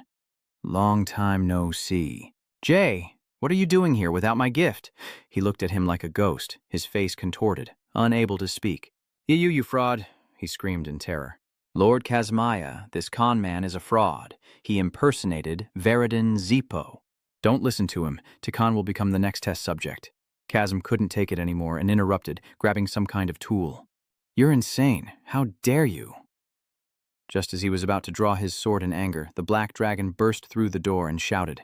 Microbe CME, upon seeing him, quickly hid his sword, sweating with confusion, as the black dragon, face contorted with rage, demanded, Why didn't I see you call Kemen? Did I tell you to buy it? CME stammers, confused. Huh? Well, I'm investigating that right now, huh? What? Black Dragon looms over Z, angrily questioning him. Wait, you're the juice poisoner? What are you doing here? Z's face contorted in terror as he thought, he's the lunatic from before. What's he doing here? Wait, he just spoke about Casimir and what happened at Aiken. This madman is one of his subordinates, so the highest-ranking person here noticed Jane standing against the back wall. After careful deliberation, he slammed his head against the floor and cried out, Oh, heavens, sir. I was a fool not to recognize you. Jay continued to prostrate himself, and Jin thought, Well done, Z. So this is you. Then he said, It's all right. Let's get straight to the point. Everything about Ow the Spider's Leg. We didn't hesitate long before recounting that his real name is Tikan Marius, a former cadet of the Conin family. Jin wondered about this. Raken Conin Cadet Marius. That name sounds familiar, July whispered. Timon Marius, younger brother of the eldest miss, that was her family name. Jin was stunned by this revelation. A spiderweb user from the Delki Kingdom, part of the Hewfester Alliance. As a commoner, Han passed the Donin cadet test. Z continued, raising his voice, saying his name back then was Tikan Marius, Alu's real name, but it's been erased. Jin called out to July as if to confirm, and she affirmed it. Yes, that's right, Master. Wu, the deaf-mute child, is also from the Kingdom of Day. Jin fell silent, as if unable to believe the truth. When could he have taken the test? Z then replied, In 1776, 20 years ago. Kazma drew his sword to the man's neck, countering, 20 years ago the Dei Kingdom was in civil war, and the people were evacuated because of the war. How could he have taken the test? Are you lying? But that's all he knew, so he didn't know how to answer. Truly. July chimes in, saying that if that's the case, someone within the Dankandon family must have helped him. Jane grows angry, realizing only purebloods or the nannies who support them could do such a thing. Kandan's nannies not only raise children, but their power grows with the status of the child they follow. And 20 years ago was when Lunadan Kandon was recognized as the temporary head of the family, giving her elder sister's nanny immense power. If they're truly related, then an ancestor must have hated me. Perhaps the white-haired girl he saw is connected, but Jin dismisses the thought. No, Tai Mun may have acted alone. But why? Then he asked to confirm, Did you verify the information? Z hastily reaffirmed his information. I swear on my life, I went to Delkai to confirm it myself. Jin simply says, All right, lead the way. The other is immediately bewildered. With a cold voice and arms crossed, Jin declares, Now, we're going to Delki. He plans to confirm Taman Marius and Alu Arachne's schemes himself. The Delki Kingdom is allied with the powerful Hewfactor Syndicate. As a bald man is stomped in the face and yelled at, You useless bastard, didn't I tell you? What will happen if you're not on time? The man being kicked, now panicked, hurriedly explained, Please, don't do that. I'm doing this to support my daughter. If you continue, I'll report you to the authorities, Gabo shouted arrogantly. Huh? Report me? Did you forget? I have the Black House backing me. But a voice from behind stops him in his tracks. Wait a moment. Varese, his face hidden in shadow and a sinister smile on his lips, asked, Wouldn't continuing this be a bit troublesome? GBR was utterly horrified. How are you here? Wait, so that guy was nearby too. At that moment his eyes widened, veins popped out on his face from the pain, and blood streamed from his nose. Then he coughed up a pool of blood, splattering the bald man who had been trampled earlier, sending him into a terrified frenzy. Just then, Kujan appeared, utterly pathetic, helped by his mother, yet living like a thug. At that moment, the shaved-head man trembled and spoke. Spare me, please. He groveled on the ground, begging, I'll give you all my money, just spare me, I won't say a word. My daughter is waiting for me at home, please? Kujan casually replied, Wow, we're not like those bastards. He then sat down in front of the man saying, Sorry, but they didn't need money. The man hurriedly asked, Sing, so what do you need me to do? Sorry about this. Just then, someone nonchalantly spoke, then cleanly severed the fat man's head. With a flick of her wrist, she took a life, acting as cool as can be. I don't hate you. You were just unlucky. That poor man could only end his life with a horror he couldn't close his eyes to. The moonlight shines brightly, all for that one person, as this sinister couple reveals their true colors. Cut to Cosm, who reads the information aloud. The Marius name is common on the continent, but in the Delki Kingdom, only one special organization uses it. He explains the Moon's Sacrifice Orphanage, which appears to be a normal orphanage, but is actually where the Delki royalty trains orphans to become assassins or spies. It's said the children were encouraged to bond, only to then be forced to kill each other, with the survivors becoming assassins. But the place was shut down after the prince's faction won the civil war. 10 of the children were released and became free citizens, but excluding the deceased Ao, the remaining 9 are still alive as Deki citizens. He finished speaking and handed Jin the file, saying, Here are their addresses. Jin takes it and urges, Then let's go to DKI right away. In his mind, he calculated that this could be a clue about the winged shadow and the bastard who cursed him. I will definitely catch you. His eyes sharpened with determination, and soon Jin set off, fully prepared. Farewell, Jin Gray and Z. May your journey be safe. Jin, with Jay as his guide, heads through the Dio Kingdom's gate. On the way, Jay reviewed the information and explained that the closest person was Gabber Marius, a gangster in a district called Nentara, and it would take quite a while to get there. Let's find an inn first, but Jin quickly refused. No, that won't be necessary. We're going to the western region where 3 people live. They decided to find lodging later, and soon after they knocked on someone's door. Z knocked and called out, Hello, is anyone home? Nobody's here. But when no one answered, Jane looked around and noticed something. A group of people gathered, watching something. Seeing this, he approached to investigate, but suddenly his eyes grew serious. Looking down, he saw soldiers dealing with the aftermath of the evil couple's murders, the bald head of the unfortunate man, and Gabo's stiff body in a pool of blood. Jin immediately recognized the dark and wind magic used in the crime, while a nearby citizen voiced their discontent. That bastard Gabo was just showing off a few days ago, a man said. Jin was shocked and asked, You said Gaber? The man asked, turning back. Huh? Were you friends with him? He calmly replied, No. I'm just surprised you recognized him from that mangled corpse, the man recounted. I saw him stumbling drunk through here just yesterday. Not long after, I heard a scream, and then this happened. The dead man owed Gaber money. How unfortunate. Jin overhears this and begins to speculate. If poison was used, then Gabor was likely the initial target, and they silenced the witness with magic. That's odd. If they wanted to kill someone with poison, they should have waited until he was alone. Why were they in such a hurry? Wait a minute. Hurried. When he realized something, his face became extremely serious, and he hurriedly shouted.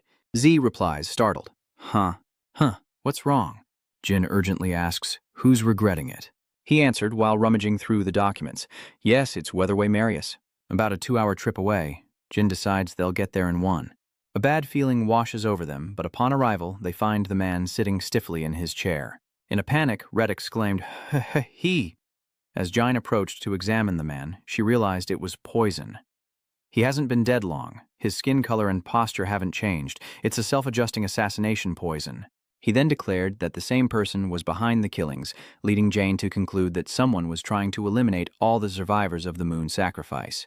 Just then, Retta urged, Hurry, we have to hurry. Yes. But when they arrived, the target had already been dealt with. Blood splattered across the ground. Still, they pressed on, accelerating to find the other targets. Arriving at their destination, they stopped before a house marked by the unmistakable signs of death. He was speechless with helplessness, the traces indicating an 8th circle wind spell, Hell Wind. The magic intensifies. Zeed nervously says, There are only 2 of us, sir. At this rate, we'll never catch them, and we'll look like the culprits since we're always at the scene. What about alerting the guards? Jin replied somberly. No, if we report it, we'll be investigated too, and it'll be too late. He sighs, then wears a terrifying expression, as if pushed to his limit. Even if they're trainees, how dare they underestimate me in this dark domain? Those bastards, I'll catch them no matter what. Cut to another location, where the 2 culprits are still humming. Let's see who's next. You're the last one, huh? Viz casually looks over a list of names being crossed off, saying, "This is more boring than I thought. You guys were trained like us, right? Why are they so weak?" As she squeezed Kujan's shoulder, he looked sleep-deprived and said, "Not everyone gets the same training. Vriss, we're the chosen ones, so of course we're different from those defective products." "All right." The two stop in front of their target's large house, a cruel look on their faces as they declare, "Let's end this." Sharp grains of sand covered the door, and in the next second sliced it to pieces in a violent explosion. Kujan stepped inside, surveying the scene. They stood at the doorway, the interior a chaotic mess and completely empty. He exclaimed in surprise, "Oh my, I didn't expect this." Meanwhile, John flees into the forest, accompanied by another, their panicked voices echoing. "Hey, hey!"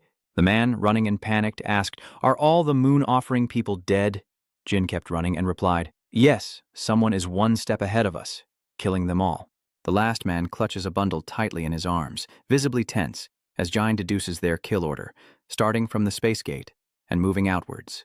"That's why we're always one step behind them, which is why we had no choice but to come to you, the furthest away. Thanks to that, your daughter can be saved too." At that moment, a very bewildered little girl peeked out from behind the man's shoulder. The man spoke up, "I'm sorry, but this is probably useless." Jane was confused, so the man explained, "We may be old, but we survived brutal training. Only 2 people could kill us this easily. VR and Kujan are in a completely different league." Jin continues to run, still shocked by this revelation. Weren't there only supposed to be 10 survivors? No. The man recounts that a total of 12 people survived the moon's sacrifice, and 2 monsters trained by him are hunting them down. Suddenly, a massive tremor erupts behind the man, sending debris flying. Jane turns around in shock as the man is thrown to the ground, desperately shielding his daughter. A pair of thin legs appear. "Jen Marius, I thought we'd lost you for good." "Jen, how did you know we were coming to visit? This man is Jen Marius." According to her, the VIS appeared with a terrifying face. "Since when were you this fast?" Jen asks in a panic. "Barris Kujan, why are you doing this?" Kujan frowned coldly. "Sorry, but there's no time to explain." We'd been up since dawn, but before he could finish speaking, a beam of light erupted. A massive iron pillar struck, creating a huge shock wave. The 2 managed to jump clear and escape. Avrice exclaimed in shock, "Huh, where did that lightning come from?" He's confused as well. "A mage?" Jin questions the 2. "You say your names are Vis and Kujan? I was wondering who was disrupting my plans. It's a pleasure to meet you. I'll take my time to find out who gave the order." "You're causing trouble on Runkandal land." Jin stood in the wind, lightning flashing across his grim face. He sized up the 2 figures who weren't even trying to hide their identities and looked to be under 30. The girl was at least an 8th Circle mage, and not from the Jipo clan. "So who is she?" Vers finally showed some confusion. Then she spoke up. "You even have a bodyguard? How did Ren know that?" Kujan, ever disdainful, thinks, "How could that fool possibly know?" "I think the bodyguard is the one who knows." Hearing this, Vries proudly unleashed his power. "Is that so? Then I'll turn you into mincemeat and ask his bodyguard after I've cut off his limbs." Denk, recognizing Jine's strength, warned him to be careful. "VIS, I don't think he's just anyone." But she just scoffs with disdain. "Careful? Huh. Kujan, you're always so cautious." She steps forward, gathering power in her hand. "That's the reason." "No one's interested in you," Vris shouts, unleashing a sharp burst of power towards Jin. Jin raises his hand to defend, a magic circle forming to block the attack. Vis was shocked that he easily neutralized the attack. "Huh? He blocked it? How? Am I just too tired?" Kujan, who was standing behind, was speechless at the sight. Meanwhile, Jin frowned, assessing the situation. "A 4th Circle wind magic sword. She says she's been using magic since dawn and is saving mana? The real problem is that guy. The poison user must be him." Jin notices Kujan carefully gripping his sword. "A sword? I thought he was just an assassin, but he's a swordsman. A swordsman who uses poison. Even his blade emanates a green aura of toxicity." Jine shouts, and a startled Z, Rang, is caught off guard. Huh. Dion Hiemtuk tells Ren to run, leaving Z even more confused and panicked. Huh? Me? I can't... Wait a minute. "No, it's all right. How could I do that? How could I leave you behind?" But Kujan suddenly leaps to attack, and Jin grips his sword tightly, raising it to block Kujan's surprise assault. Sensing his power, Jin's heart sank. Damn, this guy's at least level 8, and he looks like he hasn't even broken a sweat. A magic swordsman? Hey, bodyguard, looks like your life is worth more than that guy over there. Why don't you hand him over and run? Xin retorted sharply. My life is more valuable, but my responsibilities are too. Jane fought Kujan with all her might as he unleashed a barrage of attacks, and Jin yelled, reminding Z to run. Z stubbornly tries to argue, but Jine cuts him off, saying, don't say such sentimental things, just run. Without another word, Jay grabbed Jean by the collar and declared, if you survive, we'll meet again. Z drags his companion as they try to escape, but another voice rings out. Oh God, I can't watch anymore, I'm going to cry. You think you can escape? Vriss, now consumed by madness, unleashed her power and charged forward with absolute confidence. Hold him there, Kujan, I'll kill them and be right back. Meanwhile, Jin's robes flutter in the wind as he moves with incredible speed. He's succumbing to the dark power, sword in one hand, energy orb in the other, and says, sorry, but shouldn't you take this before you go? His face is filled with excitement as he responds to them. Virias turned back in shock, and Kujan's eyes widened with concern as well, followed by a massive explosion, leaving only a blinding white cloud. Vriss turned back in shock, unable to see. Kujan also stared intently at the approaching light. Unbeknownst to Kujan, Jin closed in and landed a blow, a long gash spraying blood. Jin gripped his sword, his sharp eyes fixed on his opponent. Kujan retaliates with a slash, but Jin leaps back to evade the blow. Vriss, still blinded, stumbled around, crying out. What is this? I can't see anything. Kuzan, where are you? Damn it, Kuzan. Her red eyes darted back as she called out. Kujan stood there, face dark, clutching a long, bleeding wound. Seeing her comrade injured, she was stunned into silence. Then she erupts with immense power, fueled by utter rage. The VIS's question rings out. How dare you? How dare you do that to Kuzujan? That power surges towards Jin. You bastard, I'll kill you. Her face was terrifying, but Kujan's voice stopped her in her tracks. Vis covers the wound on his mouth with his hand, reassuring him, calm down, you're just recovering. Calm down. We've pushed ourselves too far today. We'll overload our mana if we're not careful. Bray paused, then agreed. I see. Jin frowns, observing, and thinks, just as I thought, they wouldn't go down that easily. Suddenly, Kujan reaches into his chest and pulls out a vial filled with a poisonous-looking green liquid. He pops the top, and Jane, catching a whiff, covers her nose in alarm. What is that? Is that disgusting aura coming from him poison? Then he suddenly tilted his head back and downed the potion. Instantly, the wound on his chest began to close at an unnatural rate. Jin thought to himself, he'd heard of people increasing their resistance with poison, fighting poison with poison. Though it shortens their lifespan, they gain power in exchange. After drinking it, the swordsman tossed the empty vial and scoffed, a magic swordsman wielding both blade and magic. You're more trouble than I thought. Now you're enhancing your sword with poison? I've never seen magic like that before. Though I have many questions for you, I must prioritize the mission. His eyes narrowed with malice. I'll forgo taking you alive. Then Kujan stomped on the ground, causing it to sink, and in an instant he vanished from his spot. Jin's pupils contracted, the tension palpable as Kujan suddenly appeared behind him, striking down. Jin quickly turned, trying to evade the attacks, but Kujan's eyes flashed purple as his demonic face unleashed a series of deadly blows. The power boost from the drug made things difficult for Jine, and sensing danger, Jin had to jump back to evade the attack. The hand bearing the stone, that magical power, rose again, and countless sharp beams of energy shot toward Jine. Jin is forced to dodge left, then right, narrowly avoiding the attacks, his eyes sharp and wary. Jin then turned and engaged Kujan directly, his power causing Kujan to reel in shock.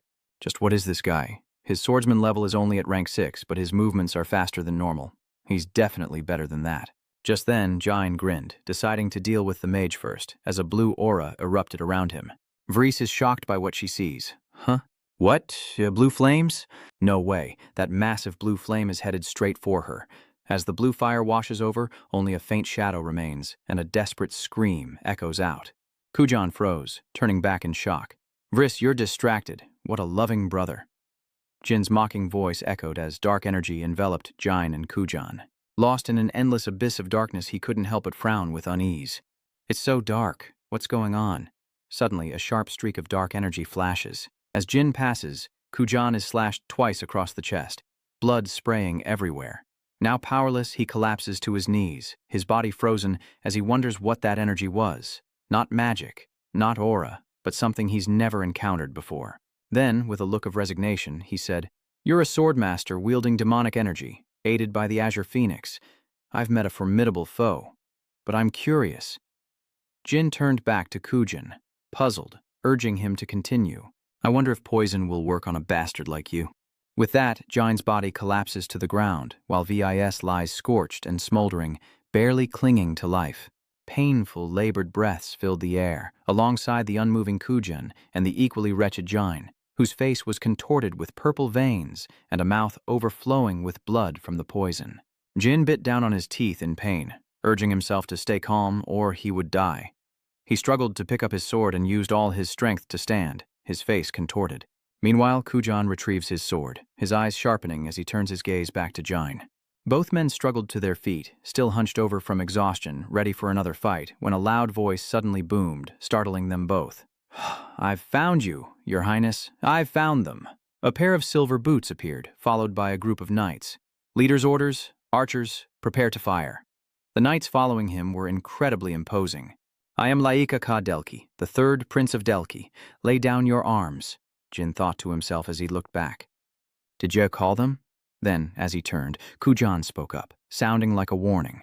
Remember this well, I will come back for you.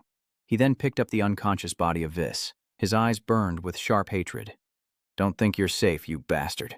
Then he decisively leaped away and fled, as Lycadelki's warning shout echoed. Don't lose them. After them. We have to catch them. A group of knights immediately gave chase, leaving Jin behind, gasping in pain. Just then, Lycadelki called out to him. Hey, who are you? He approached and patted Jin on the shoulder. Are you with them too? Then a look of panic washes over him as Jin's weakened body collapses. The third prince called out, Where's the healer? We need treatment for him, quickly. Jin remained conscious but paralyzed, forced to lie still and endure. Damn it, he couldn't afford to pass out now. Sometime later, Jin suddenly awoke in bed, drenched in sweat as if from a nightmare. The third prince, arms crossed beside him, spoke as he stirred. You're awake. This is my estate. I brought you here because your identity was unconfirmed. Jin, catching his breath, calmly asked, How long was I out? He replied, It's fortunate you survived. The poison in your body was potent enough to kill an 8-star swordsman. However, being a member of the Kandan family changes things. Jin sat silently, watching him warily as the man thought to himself, So he really is Jindan Caden? Good thing I saw him at the ball. What happened to the other two? Lyca Cadiz asked. Even with severe chest wounds, they escaped my knights. How could you have injured a monster like him? He asked, sweat beading on his brow as he calculated. He must have been a 5-star swordsman back then. Even if he's grown, he's only reached 6 stars. Someone must have helped him wound that guy. But Jin calmly gave a polite answer. First, I want to thank you, the third prince replied earnestly. It's nothing. Saving a fellow Black Dawn member from Fester is only natural, even if you're just a reserve. Jin's eyes narrowed as he continued. Have you reported this to City Hall? He stated bluntly, If I had, you'd be dead. The moment you arrived, those in power began wreaking havoc in Delki. Hearing this, Jin was shocked. Is it their teammates from Tian? I've caused you trouble. I'm sorry. Not at all, but is there something I could ask of you? He took a gamble, and Jin responded generously. Please, go on. Hearing that, he didn't hesitate, and got straight to the point. When you become a chosen one, send more guards to the estate, and the shares of the gold mine that the Caden family owns. I want to take a little back.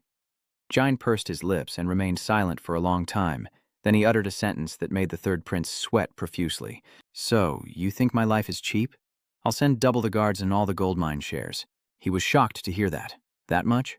Is that even possible? Please, don't worry. Jin calmly reassured him. From now on, there's nothing I can't do in the Hue Fester. But the third prince remained skeptical. What did he mean by that? Even with his good fortune, there's no way he could wield this much power, unless he aims to become the family head. He carefully assesses the somber figure before him. Cut to a later time, worried voices could be heard from outside. Young master, everyone. Julie, with tears in her eyes, whimpered, You haven't been rampaging in the colonies for long, but you've already got me worried. Even the Black Dragon is worried, but he scolds with a frown. You fought an 8-star mage and a star knight? Do you have a death wish? Jin felt helpless and raised his hand to stop him. I'm sorry, everyone, I won't do it again. No wonder the prince didn't inform the city hall. Not just Casimir, but Miss Kwai can tell as well. Thankfully, the situation is stable. The 3 people standing there each wore a different expression. Everyone, calm down. If you're all right, that's all that matters. Even the battered Z exclaims with joy, Oh, thank goodness, you're back, Jin asked with concern. Z, what happened to you? Z pointed at the black dragon, accusing him. I told him what was happening, but he didn't believe me and even hit me. Kazma then spoke up. Young Master Jin? And Jin asked, do you know what happened to Jen Marius? Yes, no matter how many times we interrogate him, he says he won't talk until you get there. Kazm responded, and Jin, now serious, said, I understand, I'll go see him. He then appeared before him, looking quite tense. Jin, sitting across from him, said, I risked my life for you and your daughter, so I won't beat around the bush. Tell me, who taught you? Both Kujan and Vis. Unable to contain himself any longer, Gennen bit his lip, trembling, before finally blurting out, Kaiden's first miracle, Luna Ra Kaiden's nanny. This caused Jine's face to freeze in shock. Jen mustered all his strength to utter the name Taman Marius, their mother. Cut to Kujan and VR. They kneel before Nani, also known as Taimon, their caretaker, as she speaks with disappointment. I have nothing more to say. Not only did you fail, but you revealed yourselves to a magic swordsman. Do you both truly wish to die? Her face was cold and cruel. Get out of my sight, she commanded. From today onward, our relationship ends. The two were utterly shocked to hear this. Huh? Lady Taimon, what do you mean? You mean you're going to kick us out? Taimon, with a cold, expressionless face, calmly replied, That's right. You've made too grave a mistake. But Vriss cried out, looking down to see her sobbing and clinging to her leg, begging, Please, Taimon, we won't do it again. Please don't kick us out. But she coldly kicked her away, saying, Let go. Don't look for me again. With that, Taimon turned and left. Vriss could only cry out in anguish, Mother! But Quan held her back, wishing Taimon good health as she glanced back. He spoke with reverence as he lowered his head. She remained silent for a long moment. Then the door opened. She left the small house hidden deep within the remote forest, thinking that the swordsman was definitely Master Jine. That dark energy is just as I heard from him. He must have found a clue about me, and he'll be here with the young lady soon. Even if they know the truth, the young lady can't kill me. What's more important now is information about young Master Jine. He wields dark energy and uses magic, something that man never knew. So the hounds aren't completely useless after all, she thought, a sinister smile spreading across her face. Back at the desolate house, only Kujan remains, cradling Vis, as we cut back to Jin, who is still talking to Jen. Did you meet Tan? Jin asked in surprise. Tak, you mean Alu Spider? I already killed him. Jen was shocked to hear this. Huh? Tak, or Alu Spiderlegs, used to run a mafia organization. And before I killed him, he called the person who ordered him to kill me, that person. Is it Taimon? Jen asks. Jen tenses at the question, wringing his hands together as he bows his head and recounts the events of 15 years ago, when Takan said this as he left the Daoki. Taimon, Mother made a deal with someone high up in the Dan clan, and if anything goes wrong, my siblings and I will be in danger, so we have to be careful. Jane pressed on. Did you hear exactly what that deal was? Jen replied. No. Jin pieces together the information. A Dan clan member is superior to Tun. Then he stands and makes a decision. I must be going, Siemi asked curiously. Where are you going? Jine turns back with a cold face and meets Luna. She returns to another place where someone holding a cup of tea asks if she's comfortable there. It's Luna showing her concern and a grateful tea. Tika responds comfortably, thanking her for her care. Everyone's finding work these days and Consens is finally living like people. Luna happily replied, Ah, our youngest would be so happy to hear that. Suddenly, Luna glances outside, spotting a drenched figure standing in the rain beyond the gate. She exclaimed, It's the youngest. Jin stood in the rain, his expression dark and sharp. Soon after, the two sat down to talk, and Luna burst into laughter as she listened. Ha ha ha ha ha. She trained orphans to be assassins and ordered them to curse you. Brother, that's our nanny. Why would she do that to you? You laugh and joke, clearly not believing a word I say. Jin sat there, head bowed and expressionless, as Luna retorted. Ha ha. That's gotta be fake news. She's on vacation. I'll come by next time. But Jin cut her off. I'm sorry, Luna. Immediately, Luna slammed her hand on the table in fury. Her face twisted in denial. Don't apologize, as if it's true. How could she do that? But then she glanced up and saw the pained and helpless look on Jin's face. Still, Luna gritted her teeth and growled, desperately trying to deny it. It must be someone's scheme. John could only watch her sister's panic with a heavy heart. Luna continues to deny the truth, theorizing that the orphan she saved must be lying. And if she really is involved, there's probably a reason. Yes, I shouldn't just sit here, I have to confirm it myself. Let's go see the nanny. Luna makes her decision and immediately takes Jindy. Meanwhile, Damon sits silently in a dark room, as if waiting for something. She closed her eyes, but her mind raced. Vriquan, because you two revealed your identities, that person will deal with you. It's fine. They're just ordinary hounds. I can always breed more. But how did the young master find out this information? Did that mage make a mistake? Why else would this be happening? She sat in silence, lost in thought, when a sudden noise made her turn. The door opened, and she immediately spoke. They've arrived, Lady Luna, and young Masters Jine and Jin are outside. Luna coldly questioned. I'll get straight to the point. For Marius, Kujan, Marius, do you know them?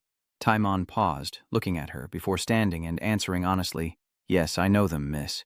Luna pressed on. Why are you secretly raising assassins? And why are they targeting Jine? But she retorted, Please, hear me out. It wasn't my order. I was also surprised to learn my hounds were involved with young Master Jine. And so she brazenly lied through her teeth. Which is why I'm here, awaiting your arrival. Luna's hand clenched and trembled. Do you think that excuse will absolve you? Luna's eyes welled with pain at the betrayal. Taimun had secretly raised assassins without her permission, but Taimun simply requested, Please, hand me over to the family court. I'll make a full confession there. Luna retorted, You're running away? How could you? You're not the person I knew anymore. This realization dawned on Taimun as the situation veered off course. Luna continued, Her current actions are incomprehensible. Can't she explain herself clearly? But with trembling hands, she explained, My lady, I apologize for hiding this from you, but the reason I raised subordinates was to survive. Luna was shocked, exclaiming, Is Taimun justifying her wrongdoings? Does she not know how many enemies she has within the family? So I don't. We face danger every day, Luna asked in confusion. What are you saying? Who would dare lay a hand on my people? She continued, confirming my suspicions that the young lady was unaware that the servants in the estate were replaced in less than a year. Do you know why? And what about the guards and other servants? No one ever lasted more than a year. Some only a month. Have you ever wondered why? Mon's eyes were dark as she cried out. They were all killed. By your beloved siblings. Luna retorts, Don't lie to me. If that were true, why didn't you say anything? But Taimon calmly replies, I didn't say anything because I know exactly what kind of person you are. Luna staggered, finding it all ridiculous. The caretaker continued, Even if I had told you, would you have been able to strike down your own siblings, my lady? Or perhaps just give them some meaningless punishment? Didn't you give up the family head position because you didn't want to hurt your brothers?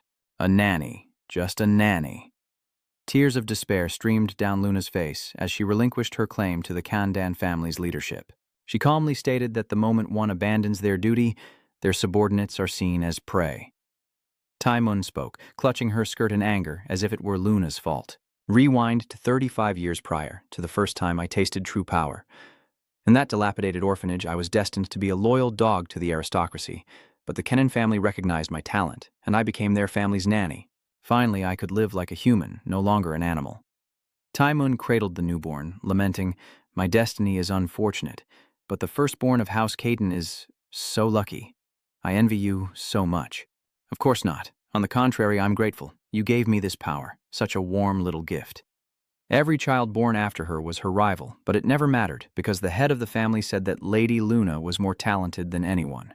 At that moment, little Luna, wielding a wooden sword, exclaimed radiantly, Nanny, I've dueled everyone in the beginner class and won every time. Ratsua and Jantia even teamed up against me, but I still won. Taimon smiled brightly and praised, Impressive. Please keep up the good work, miss. Suddenly, Luna said something that shocked her. But I don't like fighting. It's true I'm good at it, but Taimon was worried back then. I used to worry about your innocence, but I realized it was all for naught. When Luna grew up, she defeated her brothers and warned, Don't ever appear before me again, Rathua, or face the consequences. Get lost, you're ruining my appetite. Trash, you should lick my boots for the rest of your lives. That's all you're good for. As time passed and she turned 13, her innocence faded, replaced by a regal air. Time continued to flow, and one day, standing in the rain, I overheard Luna's helpless words, Nanny, I'm exhausted. She stood there, back turned in the rain. Mother, father, my siblings, and all the members of our clan. I just want it to stop. I don't want to be the head of the family. But Taimon quickly retorted, No, my lady, to become the head of the family you have no other choice. Hearing this, Luna made a decision. Then I don't need it anymore. This left her stunned. My lady, Luna feels hopeless, forced to kill family members for the sake of the family. That's not a good enough answer. I need to achieve something that both helps the family and doesn't require killing our own. I will become the sword that protects this family. Turning back, tears streamed down that helpless face.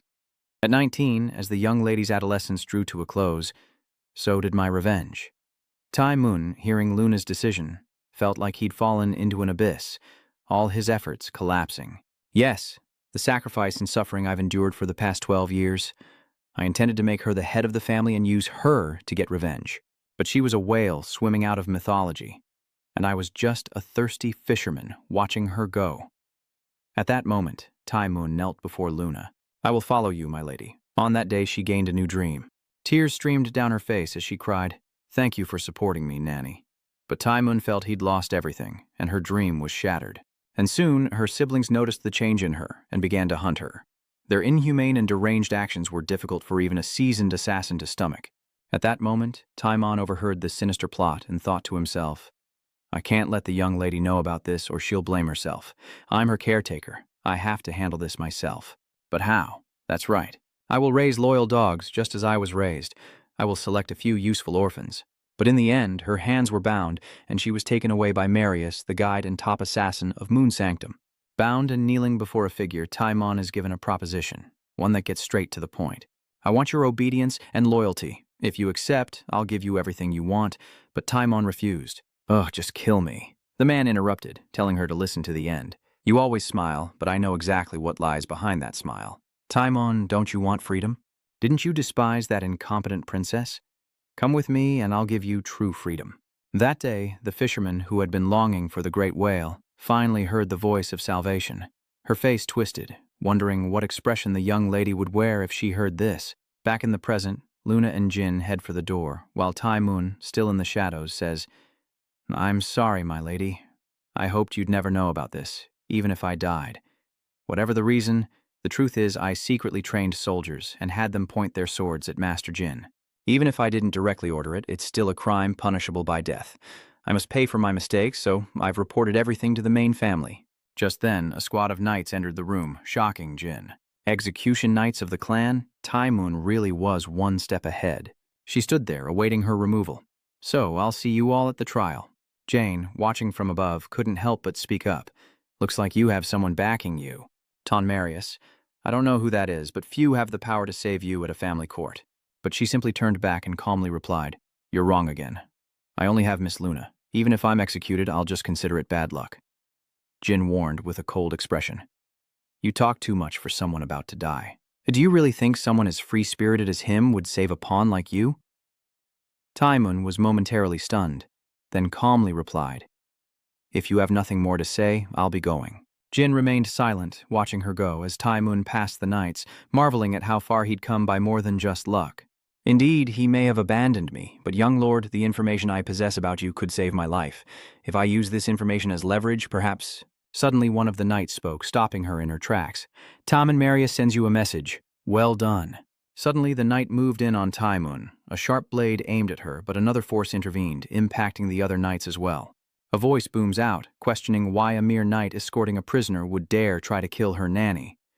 Luna appears, her face twisted with rage, as her power surges and she brandishes her weapon.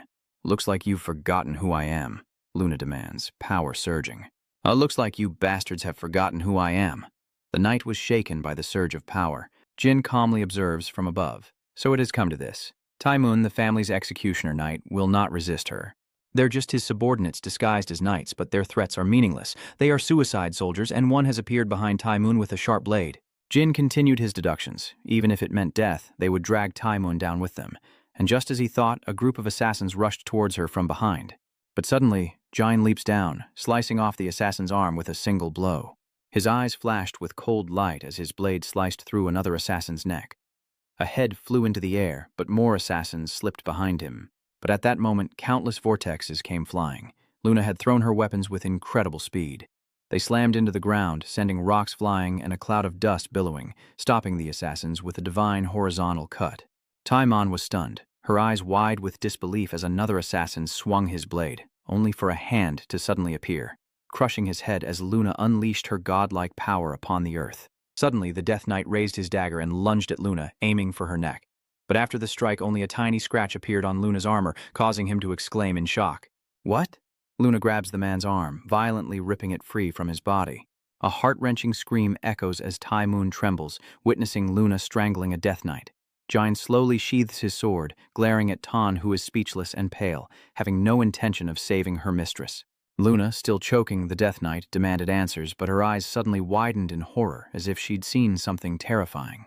Removing his helmet, they saw a grotesque, zombie-like face, utterly terrifying, with thick, horrifying blood oozing from its mouth. From behind, Jean reveals it was poison. He committed suicide before she could interrogate him. Luna, enraged, curses the dead man as Jin approaches the nanny. "Things have come to this, so don't play dumb. Tell me everything, nanny." Her face paled, devoid of its usual confidence, as Luna noticed and continued. "I trusted you enough to have you investigate those I wanted to target, yet you deceived me? How could you do this to me?" "Why, nanny?" Luna cried out, agitated. Suddenly, Tai Moon's face contorted into a grotesque smile. "Ha ha. I knew this was coming, but these words shocked both sisters. Tai Moon calmly resigned herself. "I suppose I'm getting old, and I never thought I'd fall for such an obvious assassination attempt." Suddenly, a surviving assassin lunged at her with a sword. Luna watched in horror, then rushed to Tai Moon's side, desperate to save her. But it was too late. Tai Moon coughed up a mouthful of blood. "Young miss?" Luna quickly interjected. "No, don't speak. The poison will spread." With her last breath, Tai Moon revealed, "This poison, it's the same one Kanujin gave me. How ironic." It was too late. Her face pale, she thought to herself, "So this is what they call karma?" But Luna, trembling in despair, cried out, "No, Nanny, no, this isn't what I wanted. Please, Nanny." She hugged Moon's ears, trying to hold on, thinking that she didn't want to die either. "I want to beg for the young lady's forgiveness so I can live. I just wanted to stay by her side longer." When did everything go wrong? From the moment she was captured and brought before him? That's when hatred, not the young lady, filled my mind. That's when everything started to go wrong. So at least in my final moments, I must be there for her. After reminiscing, Tai Moon speaks up. "Lady and Master Jine, please listen carefully to what I'm about to say." Luna interrupts in a panic. "Don't say any more, Nanny, you'll bleed more." But she didn't listen and continued, saying that even if she confessed now, she couldn't wash away her sins. But she had to tell them. 15 years ago, the mage who cursed the young master was Cadet Han, a well-known name that you should be able to find. And the one who gave me this poison." Luna interrupted the nanny. "I understand. Stop." Tai Mon finally uttered that name. "You ordered me to harm Yua Kanden, Jos Rasua, the second in line to the Kanden family." Hearing those words, veins bulged on Jin's face, as he knew the young master's power and the contract. Ha ha ha. Tai Moon was in so much pain that he tried to keep his mouth shut, but couldn't help vomiting a large amount of blood. Luna was horrified, and the nanny kept apologizing, saying, "I'm sorry, miss, for not telling you sooner and causing you harm. I know that saying everything I did was for you is just an excuse. Please." Tai Moon struggled to raise his hand. Then came the memory of Luna renouncing her claim to the throne, and Tai Moon kneeling to follow Ko. Then, a vision of her tears of despair, followed by a memory of Luna's innocent joy as a child. Then, Tai Moon held the tiny bundle in her arms, gazing intently at the small form. Luna was crying incessantly, but after grasping Tai Moon's finger, she fell soundly asleep. Back in the present, she struggled to raise her hand to Luna's tear-streaked face, saying in broken words, "Don't remember this lowly servant." Then, that hand slipped away, and Luna desperately grabbed onto it. Clutching Moon tightly in despair, she cried out, "Mom!" The scene shifts to a house at night, where a man stubs out a finished cigarette. "Yeah," Jua frowned, looking out the window, muttering, "Tim and Marius must be dead by now." Suddenly, a voice called from outside the door. "Josua, the hunting dog of Tem Yun has come to see you." He turned around in surprise, then ordered them to be brought in. "Yes, sir," came the reply. Then Kujan and Viz appeared, and after they entered, Josua spoke. "Did Yun chase you out?" Vriss responded. "That's right." Then he casually asked, "Why have you come to me?" Vriss's fist trembled on the floor as he made his request. "Lord Joshua, we'll do anything you ask, just please return our mother's heart. Without her, we are nothing, please." Vriss appears agitated, while Kuzan calmly reminds her, "Barris, that's enough." But she continues, "Lord Joshua, please help us, we'll do anything you want." Viz stares at Joshua, who rises and replies, "Kuzan and Barris, I'm afraid I can't help you." He sat down, touched Viz's hair, then ran his hand down her shocked face. "It seems you haven't heard. You said Yun hastily sent you away. It wasn't because she didn't love you, but because she wanted to save you.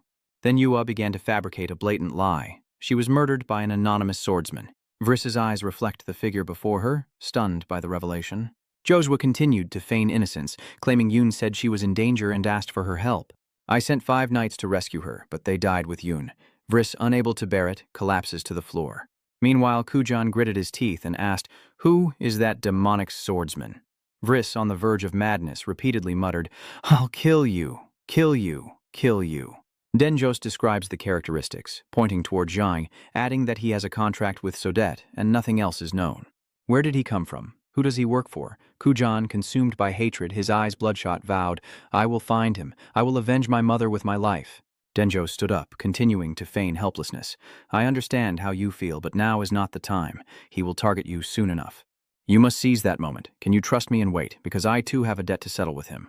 The eyes of these fools gleam with determination as they quickly accept the order. "Thank you, Joshua. Leave it to us." Joshua was pleased to have fooled these 2 fools, putting on a grand show. In his heart, he scoffed, "They're not even related, yet they want to avenge her? How ridiculous." "You trained these hounds well, Tem Yun, and I must thank my uncle as well for killing Yun and giving me this gift." Suddenly, an announcement arrives. "Lord Jua, I have urgent news. May I come in?" He immediately granted permission. After hearing this, Joshua fell into thought. Is that so? Seeing that, Niujian spoke up, and Josua responded with a friendly demeanor. Something unfortunate has happened. He then reminded them, "Return for now. I'll arrange accommodations for you. Wait here until you receive my orders." Eager to prove himself, Quan offered his help, but Rothshu rejected him, saying it was just a little domestic matter. Immediately after, a shocking explosion erupted, everything detonating in a massive cloud of smoke. Knights were blown away, and one still standing panicked. What's going on? First, Fate. Even if you are the first Fate, it's obvious that Luna has appeared. Standing in the smoke, she silences him, demanding answers about Rose, her face contorted with rage, but the knight stubbornly refused to yield. "You're violating the family law." At that moment, Luna closed in, grabbing the man's neck and questioning him. "Family law? Don't you ever say that word in front of me again." The other knights were confused, unsure of what to do, as Luna roared. "This is the First Wonder's command. You do your thing, and I'll do mine," leaving the knights unsure whether to advance or retreat. At that moment, Luna unleashed her power, crushing the knights. Dark energy emanated from her, and her presence alone exuded immense pressure. Luna's eyes turn black as the world fades to monochrome. All of her power converges on the knights, and with a burst, they are sent flying. Their bodies slammed into the ground with tremendous force, and once she was done with them, she spoke again. "Are you done? Then get out of the way, my patience is wearing thin." Luna swings her blade, a demon of death descending, when a voice rings out and she glances back. "You're here, but you didn't tell me beforehand." Jot emerged from the shadows. "Are you in such a hurry?" His face betrayed his displeasure. Luna's expression is cold as she calls out Jotun's name, gesturing to the shadowy knights he believes are so powerful. Luna simply scoffed. "How pathetic. You're so afraid of me that you hide behind those dark knights. How did you know I was going to aim for your life?" he sneered. "Ha, please don't say such scary things. It seems like something sad has happened to you. Please tell me if you're okay. I'm here to listen. We're family, after all." With those provoking words, Luna descends into darkness as if preparing to be possessed, emitting a strange dark aura as she grips her weapon. Root Black sneered inwardly, nonchalantly provoking her. "Yes, that's right, sister. The brother you want to kill is right here. Don't hesitate. Swing your sword, because the family will side with me." He calculated every little step, hoping Luna would make a mistake, but luckily she held back, took a breath, and regained her composure. "I pity you, brother," Luna said, returning her blade to its sheath. "Too bad. I'm not here to kill you, but to give you one last warning. When that child returns, you won't stand a chance. If you plan to run like you did today, you better keep running, or you'll regret not dying today." With that, she turned and left, but Joshua remained as callous as ever. How sad. The mighty woman of yesteryear can only make empty threats now. Luna coldly cuts him off, pitying him. "Just like when we were kids." With that reminder, Luna departs. Joshua watched her go, secretly cursing under his breath. "Keep your distance, then. I'll let you be for now because of the Jipo. But once it's all over and the black mane is mine, you'll be the first to go." Cut to a rainforest where Jin stands behind Luna, asking, "Are you all right?" Luna is silent for a moment, then turns her pale face and replies, "Yes, I'm fine. Thanks, Jin. Your advice helped me control my emotions." Jin explained, If you lose your cool, Roth will use it as an excuse to control you. Luna clenches her fist, determination in her eyes. Yes, you're right. He's constantly provoking me while hiding behind the Black Knights. Hearing this, Jin was shocked. The Black Knights. The Black Knights. Of all the knights in the family, only the 10 most elite can join the Black Knights, who answer only to the head and his wife. But now they've sided with the pawn. Realizing something, he felt a surge of frustration. Damn it! I don't know how he convinced Father, but the Black Knights have clearly sided with him. In the rain, they stood before a small grave as Jin exclaimed, "What a terrifying poison! It even melts corpses." Luna sadly wiped away her tears. "I can't even give my nanny a proper burial. I can't believe those close to her suffered from this poison, too." So it's understandable that she would betray someone who cherished her. Jin reassured her, "No, that's not true," but she took all the blame, saying it was all her fault. If she knew how to put her at ease, none of this would have happened. Jin could only look on helplessly. Even if she was betrayed, Tai-mun was still family to her. And now, her own brother is her mortal enemy. Who can comfort Luna's heart? Luna continued to confess, "I've hated the infighting between siblings since I was little." No, she was afraid of the hatred and animosity between those of the same blood, afraid that she and her siblings would repeat the past. That's why she became the sword that protects the family, and thanks to her, none of us had to die. Yes, she thought she had done it. How foolish of her to sob in the rain like that. Now she understands that she's only been running away, afraid to fight. And this is the price she pays for her cowardice. There will be no sword to protect the family anymore. Jin was stunned by her words. And suddenly, Luna reached for her weapon, decisively drawing her sword and plunging it into the ground, a surge of power erupting around them. Luna solemnly declared, "If anyone dares target you, I will cut off their heads, and if you wish, I will destroy anything that stands in your way. From this moment on, my sword is yours." Luna knelt, her hand on the ground, thoughts racing. It was all her fault. If I had been more in control with Tai and Joshua, this wouldn't have happened. So from now on, I'll help Jun with all my heart, even if it means turning my back on all my other siblings. This is the price for my cowardice.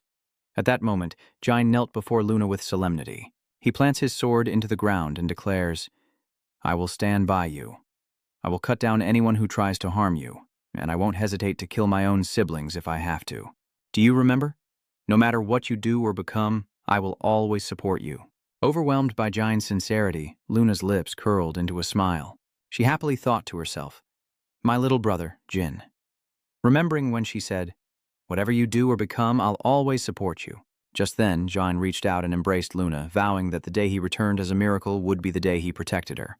Because they are family, Luna is moved by her younger brother's affection, and tears fall, washing away the heavy events that just transpired. The two sisters embrace, healing their wounded hearts in the rain, as Luna vows to help her proud younger brother become the head of the family, no matter the cost. Cut to another location, where the Black Dragon is furious, his eyes blazing with rage as he roars, "What?" They invited a mage to cast a curse? That bastard Joshua, even after all these years, this is unprecedented since the Age of Demons. July is wide-eyed and confused by this turn of events. "I'm still in shock. That damned Jose better apologize. I misspoke in front of you."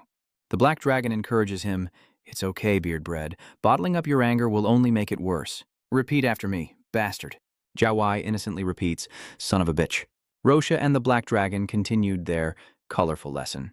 And seeing this, July could only smile helplessly before getting serious and asking why Rosha would want to harm Jin, who replied that there were many reasons. But the most important was that he seemed unconcerned about Jin's contract with Cadet. Hearing this, July agreed, but remained confused. Indeed, he even broke the rules of the Thunder Arena to harm you, but did nothing in the main house. Jin calmly replied, "We'll find out the reason soon enough." He was already calculating that if his hypothesis was correct, then the target was his contract, considering what happened to Enya and the Jippo clan's ability to steal contracts with gods. But even Hua couldn't be that close to the Jippo family. So is there another way to steal a contract? As he pondered, CME entered, saying, "Young Master Jin, I've located the person you requested." Jay received the file, surprised. "Is it done already?" Kazim confirmed it was. He's a fairly well-known mage, now retired in Mentador, east of the continent, and since joining the Jippo Advanced Magic Academy, he's gone by the alias Amon. Rumor has it he's currently researching some kind of magic. Jin listened for a while as he read, then spoke up to give instructions. "Julie, Murakan, and Mr. Casimir, I have a request. For the next 3 months, please don't look for me. Jin conjured 2 orange-red flames in his hands, and the scene shifts to a restaurant. Every table was occupied, and the long-bearded A-man was eating and drinking when someone approached with a strange staff. Those inside noticed him with caution. It was Jin, appearing in all black, his face half hidden by his hood, holding a strange staff as he calmly stepped inside. He walked straight to a man's table and said, "Excuse me, are you a man?" The old man looked up in alarm. "Who are you?" Dai quickly fabricated a new identity. "I'm an aspiring mage named Hill, and I'm on my way to enroll in the prestigious Mentador Academy of Magic. But I heard there was a very noble sage here, so I came to pay my respects." A man was impressed by this. "An ambitious mage, huh? Everyone in the tavern seemed to hear him and cautiously turned to look, when suddenly a man slammed his hand down on the table. He then roared a warning, "What are you looking at, huh? Vermin, just disappear. Before I erase you from existence," he said, conjuring a surge of power with a wave of his hand. The surge of power then began to dwindle. Amma stared at his hand for a long moment, and finally he relented. "All right, who are you?" Jin calmly replies, "I am an ambitious mage." But a man sees through the facade, stating that the body belongs to someone who has dedicated their life to weapons training, shocking Jin. And within this disgusting body resides the unique magic of an ambitious mage. "Ah ha, it seems you've underestimated me. Reveal your identity, or I'll make sure that body can never use magic again." His words were both arrogant and a warning. With a grim expression, Jin replied, "Then allow me to reintroduce myself. My name is Hill Hare, the last remaining member of the High Esther family." He removed his hood and cloak, revealing meticulously styled red hair and a distinctive pair of glasses. But upon hearing that name, a man was shaken, slamming the table as he stood up to question him. "Hit or stare, what did you just say? You're from the H family? The only family that could rival the JP family in magic? You lie. The Jipo clan slaughtered them all." But to those resolute words, Jin simply produced a book. "Please, take a look. Before he died, the mercenary leader who raised me from infancy revealed my origins and gave me this magic book." The book was written by Sujil Hister, and Aman urged him on as soon as he saw it. "Let me see it at once," Jin urged. "I can show it to you, but you can't touch it. I swore that no one would be allowed to touch it without my permission. If you want to touch it, you'll have to kill me first." A man, already agitated, quickly agrees. "Fine, then you turn it and make it quick." A moment later, silence fell between them. Jin flips through the pages while A-man reads intently, trembling at the revelation. This code, this magic book, it really does belong to the House of Heian. I've been searching for clues about them my whole life, so I'm sure I recognize it. I need to take a closer look. Then he suddenly asks, "Hey, have you decided where you're staying tonight? Follow me and I'll treat you well. This is where I conduct my research. No one knows about this place, and it's heavily guarded." Later, the two appeared in another location, sitting across from each other at a round table. "Now, will you tell me, how did you—" "A member of the H family has survived until now." Jin begins to act. He lowered his head with a sorrowful look. "I was raised as an orphan by a small-time mercenary named Grey Cat. Though I wielded a sword from a young age, I had no talent for it. But magic, on the other hand, I grasped instantly, as if I'd known it all along. That's after learning about the family's history and the last will and testament of the clan leader, A-man, who became even more excited, a smile appearing from behind his thick fur as he quickly calculated the magic record of the Ter family in his heart, something that could even threaten the Jipo family, those who excel at manipulating history. That explains this sudden achievement. But from then on, the Jipo family began hunting me, so I decided to enroll in the Magic Academy and hide my identity. Even 300 years ago, the Jipo family wouldn't leave anything that could cause trouble, especially not a member of the Oter family. The bounty on your head is at least 10 million gold. Jin clenched his fists upon hearing that. 10 million, he said. "Choose, live your life hunted or become my disciple and make history. My real name is Kid Han, but I am known as Kid Han the Wanderer." Hearing this, Jin feigned excitement and quickly stood up. "No way. Are you really Kaidan the Wind Chaser?" Aman, sensing Jin's admiration, smugly asks, "Oh ho, you know of me? My name was known long before some babe like you was even born. How could I not? The story of how you, Kit, became a 9-star without the Jipo family's help is legendary. I heard you even fought them and showed great courage in teaching those Jipple soldiers a lesson." The old man seemed a little embarrassed then. Yes, it's me. You don't need to flatter me any further. If you become my disciple, I will pass on the magic I call Backflow, and you will etch the name Backflow into history. Now choose, will you become my disciple?" Heister's face twisted with mad ambition. The rare magic family. Heister. Long ago, I stumbled upon their traces and have chased them my whole life, as if bewitched. But just when that connection was about to be severed, Hillwell Haster appeared before my very eyes. With his magic book, I can further develop my reflux magic. And if I pass on the completed magic to Hill, no, to my disciple. That way, my legacy would live on. An orb of energy appears, surrounded by swirling power, the magic Jain created before a man. Seeing this result, he excitedly exclaimed, "Excellent, I think we can move on to the advanced reflux system now." He then expressed his gratitude. "Thank you, Master. It's all thanks to your guidance." "Master, hey Hill, can't you show me Hayter's magic book one more time?" A-Man suddenly asked. Jin paused, then reluctantly said, "No, I can't." Frustrated, the old man asked, "Why not?" Jin began to explain.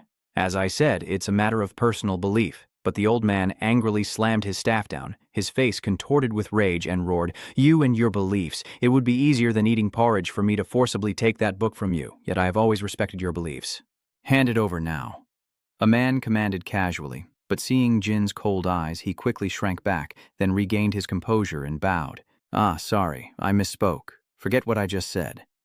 Seeing how quickly he changed his tune, left Yan speechless, but she calmly responded, "Then how about this, Master? Let's share our faith." A man was confused. How can faith be shared? Jin gets straight to the point, demanding something as precious as the old man's life. "Hand over the tome of reversion." Hearing such bold words, the old man's face twisted in shock.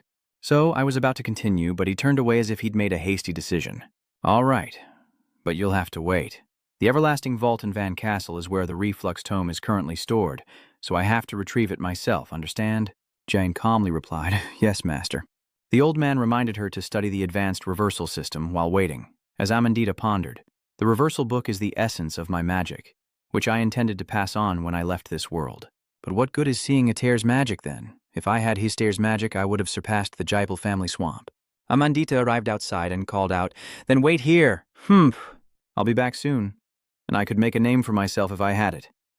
The last thought remained in his mind as the door closed on Jane's determined face. After he left, Jin revealed a cunning and scheming smile. Sometime later, Jin was waiting when a voice called out. "Hey, Hill," Jin replied. "You're here, Master." A man entered asking, "Have you learned the advanced reverse flow magic system?" Dai quickly displayed his hand, proudly showing off the advanced reverse flow magic system. "Yes, this power feels so natural, like I've always known it." A man thought to himself, overjoyed, just as I suspected, "This child is a genius." He then excitedly praises, well done. Here's what you wanted." He now has his book and responds with authority. "Yes, Master. I'll bring it right away." Jin then returned the book a man needed, leaving the old man speechless with joy. "Oh, it will take time to decipher, but no matter. Huobiu, you can read the Book of Reflux as much as you like." Yan humbly replied, "I'm not yet worthy to understand the profound meaning within your masterpiece. Master, I am content just to be entrusted with it." He didn't pay much attention, hugging his treasure tightly and hurrying away. "Oh, if that's what you want. Since you've started learning the advanced division system, we should begin comprehensive practical training with living creatures. What do you think?" "Well, how about trying it on insects?" Hearing this, Jin was shocked. He was talking about these insects? Could backflow be used against non-human opponents? But he retorted, "Well, I wasn't talking about those. I meant the insects in town that look like us. Those living, breathing things are perfect training resources for us. When I was young, I often used them for real-world training. They're useless trash who can't use magic, but their outsides look the same," he said with a twisted, perverse expression. Song Jin then said, "In that case, Master, I have a request." He raised a hand to his chest, pleading slightly, "Before we begin training, please use the reverse flow on me directly." "Wouldn't it be more effective to experience it firsthand in a real situation?" A man laughed maniacally. "Ah, ha, ha, ha. You make me proud. If we rush in and kill them all, the knights from the capital will come running." He quickly conjures his magic and gets to work. "Now, watch closely. What I'm showing you is reverse flow wrath. With this magical power, you can steal magic from your opponent and activate the flow. Now I'll absorb your magic, so focus and feel it." At that moment, the magic surged through Jin. Suddenly, the old man realizes something and is utterly shocked. Why isn't the magic reflux working? Don't tell me Hillwell's magic power allowed him to break through to the 7th star. No, this isn't that level. His power is even higher, higher than 9 stars. Realizing this, a man's pupils shrink to pinpoints, blood vessels burst, and he coughs up blood in agony, his veins bulging grotesquely. A man collapses to the floor, writhing in pain and confusion. How could this be? Bajoin calmly pulled something from his chest and replied, Master, look, this is a relic called Zhuoguang. It contains an endless amount of magic, so even if I suffer an attack from your backlash, I'll be safe. In fact, if possible, the JP family would have abused it and brought much suffering to this world. And me too. As Jine spoke, he reached into his pocket again. He pours all sorts of liquids onto his head, and his red hair gradually changes. Because of you, I was destined to live the rest of my life in torment. The glasses Jin threw away 15 years ago. Do you remember the child you cursed at Thunder Dojo? My name is Jin Cannon. I've returned from hell to kill you this day. Jin brushes his hair back, his face filled with hatred. Amon's face contorted in disbelief as he trembled, stammering, You can't be. It's impossible. I even confirmed with the mercenaries to see if it was true. Jin casually says yes because it's the story of a survivor named Hyster. At that moment, Jine's foot pressed down on the old man's face. It's been 44 years, Kid Jin said, stomping a man's face into the ground. After enduring contempt and humiliation, even overcoming death itself, it took me 44 years to get here. Don't regret it too much. This book of reversal magic you poured your life into, I'll put it to good use. No regrets, right? The reversal magic you're rumored to have created, it really belongs to the H family, doesn't it? The old man groaned in pain, but hearing this he couldn't help but be horrified. How do you know? Jin declared that he would let the whole world know this was Hyster's magic, thus erasing all of An's achievements. He told An to look forward to dying in despair. Jine's face was a dark void, save for eyes that glowed like a demon's, as An's desperate screams echoed. No, it can't be. I was meant to be remembered forever. Jin stomps down with even more force, and in the next moment, all that's left is a spray of blood. He's been crushed. The requests and curses you made were the beginning of it all. You should be grateful that I let you pass in peace. But unexpectedly, Jine draws his sword and unleashes a series of brilliant slashes, then lowers his weapon. Etched on the wall were the words, You win not die in P. Jine Grey. You won't get an easy death, Jine Grey. Jane's hand ignited, and as he walked away, embers clung to his feet. You will not succeed. Just you wait, Rue. The peaceful house has now become an unquenchable inferno. Meanwhile, Jin coldly walks outside, a fire of hatred burning within him as everything begins. Beneath the clear sky, July hangs laundry on the terrace as a lazy black dragon watches from the grass. July looked extremely worried. Master, you've been searching for the wizard Cadet for 3 months now and haven't returned. Black Dragon sighed. Has it really been that long? Is he really that cold? He turns away, resuming his lazy demeanor. After becoming my disciple, he said he'd wait for the chance to defeat me, but sometimes I think he's just being sly. As the Black Dragon finished speaking, July reached out to him. I'm uneasy every day, wondering if the young master can handle him. July picked up Black Dragon, tears streaming down her face. Does he always have to make me worry about such trivial things? Does he even know how much I worry each time he does that? Murakhan the Black Dragon was suddenly picked up, and judging by her attitude, he felt helpless. Don't worry, Beardy. When Rainbow learned about this, didn't they realize that Cat trusts Jane implicitly? Jin will get past him. The Black Dragon smiles, trying to reassure him that everything will be all right. Don't worry, Beardbread. That old man listens to Jane without question, but little do they know. Jin had been listening to their conversation from behind a tree. Sounds like I've got Old Man Kai wrapped around my finger. Hearing Jin's voice, they both turned in shock toward the sound, while Black Dragon and July were surprised by Jin Dongqiang's calm demeanor. Young Lady July mercilessly throws Black Dragon away, then tearfully runs to Jin with open arms. He's back, and he looks well. I'm so glad. Jin looked tenderly at the girl before him. Yes, I'm back. July looks at both Black Dragon, mercilessly thrown onto the green grass, and Lord Maraka. He paces back and forth, holding a book, the magic tome I took from him. Help me decipher it. In the sword garden, a rather gloomy space with swords stuck in the ground. A luxurious banquet, yet the atmosphere is far from harmonious. Root, his cheerful expression gone, cuts into a fragrant steak with a fork and knife. Newspapers laid out beside him, filled with shocking news. Jin Grey, the prime suspect in KT Han's murder. Just who are you? Why did you kill KH, and why are you living in seclusion? Unfortunately, the essence of reversal magic is said to be kept in the eternal vault of the Vankala Holy Kingdom. Jin Grey. Suddenly, Tona spoke up. I'm sure that's the identity our youngest brother aspires to. Tona, sitting beside her, cautioned, "Hey, Tona, the others are here." But Hey Tona wouldn't listen. "Don't tell me it's really our youngest brother? Jangray is a common name." Tona was at a loss and whispered to Hey Tona. "Sure, the youngest is talented, but Kiat is a 9-star mage. There's no way. Please." Suddenly, like a bolt from the blue, Miu slams her hand on the table, looking furious. "Hush, these foolish brothers of mine, spouting nonsense when they've never even met a 9-star mage. Who would believe they'll become prodigies in just a few months?" Anne wipes his mouth with a napkin. "What's wrong, Miu? It's cute when you guys talk nonsense like that. Cute enough for me to want to kill them." Mary, annoyed, reminds them to be quiet, saying they're interrupting the meal. But someone wasn't satisfied. "Sis, are we not even allowed to talk about these things?" Mary cuts in, her eyes cold. "I told you to be quiet." Miu felt it was unfair. Why didn't she say anything when Tona and his brother spoke, but waited until she spoke to tell her to shut up? Diff silently picks up a piece of steak. "That's enough.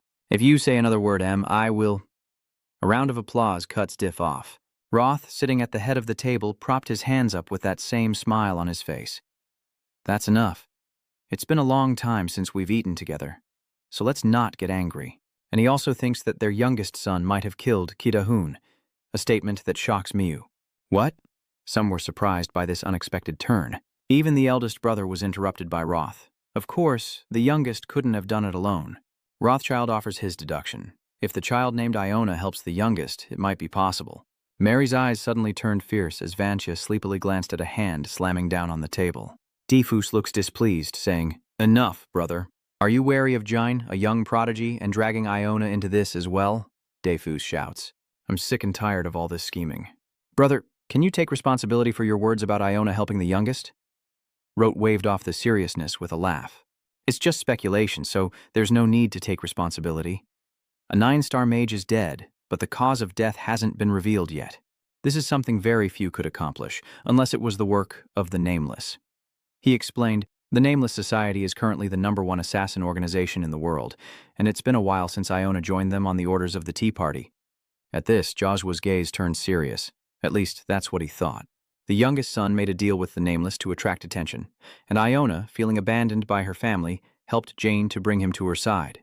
Mary wears a sinister expression, as if she's been hoping for something bad to happen to Iona all along. Now he's just saying it outright. Why is she suddenly involved with the youngest?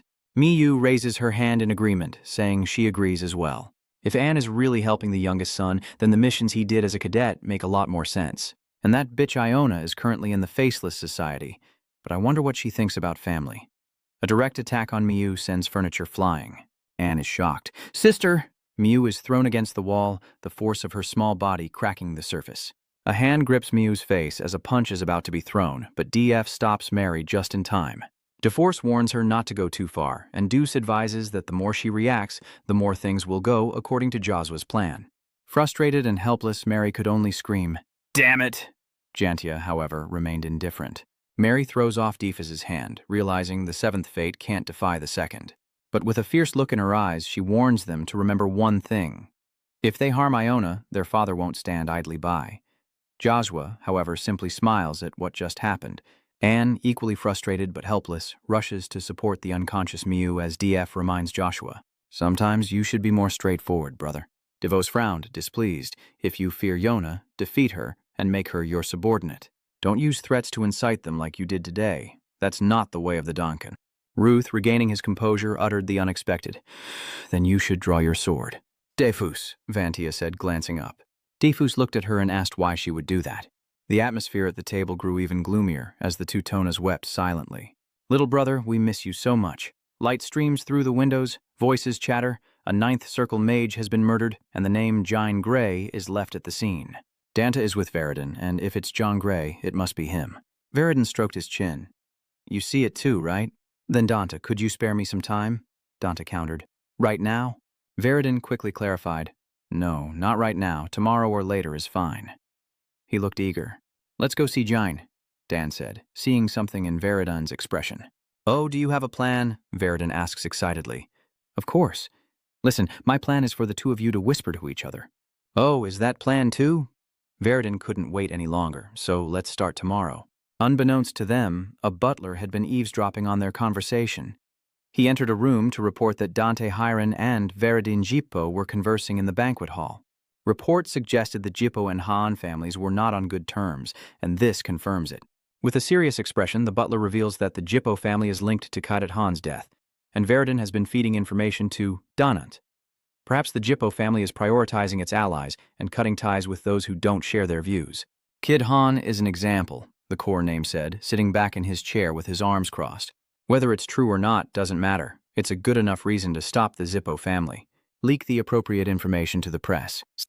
Yes, I understand. Cottney crossed his legs, cursing inwardly. Those Jippo bastards are acting recklessly, unlike usual, as if someone is controlling them. Cottney scoffed, closing her eyes. I don't know who it is, but keeping up with them won't be easy. Meanwhile, elsewhere, Lulia clung to Jin's leg, weeping incessantly. No, don't go. Play with me, Jin. CME stood beside her, consoling her. Julia, Master Jin is very busy. Please understand, Julia, says Julie, wiping away tears. Master, your servant is so sad. You can't even get a proper rest. Who knew we'd have to leave so soon? And the young master has to go to the village of the nameless Samu organization? Why would you go to such a dangerous place? Jin smiles. I need to retrieve something. And there's someone else I want to see. Jai was surprised. Do you know someone who lives in Samu? July's eyes widened in surprise. Under the dark night sky with its full moon, a girl gazes upwards. Someone calls her name, Miss Iona. Without turning, Iona thinks of him. After becoming a prodigy, a member recognized by their father, he left the family to train. But what the youngest did is truly amazing. I wonder how strong they are, and if they'll come to Samu? Iona reached out her small hand as if to touch the full moon, her eyes filled with longing. I want to play with him. Chasm held Lulia in her arms, comforting her. Ah, young master, I won't be here when you leave. Jin wondered, is something wrong? Is Chasm hesitating again about that? Chasme avoids eye contact, saying he left something behind in Bamu. He thought to himself that his father accepted him for that reason, then offered a blessing. Safe travels.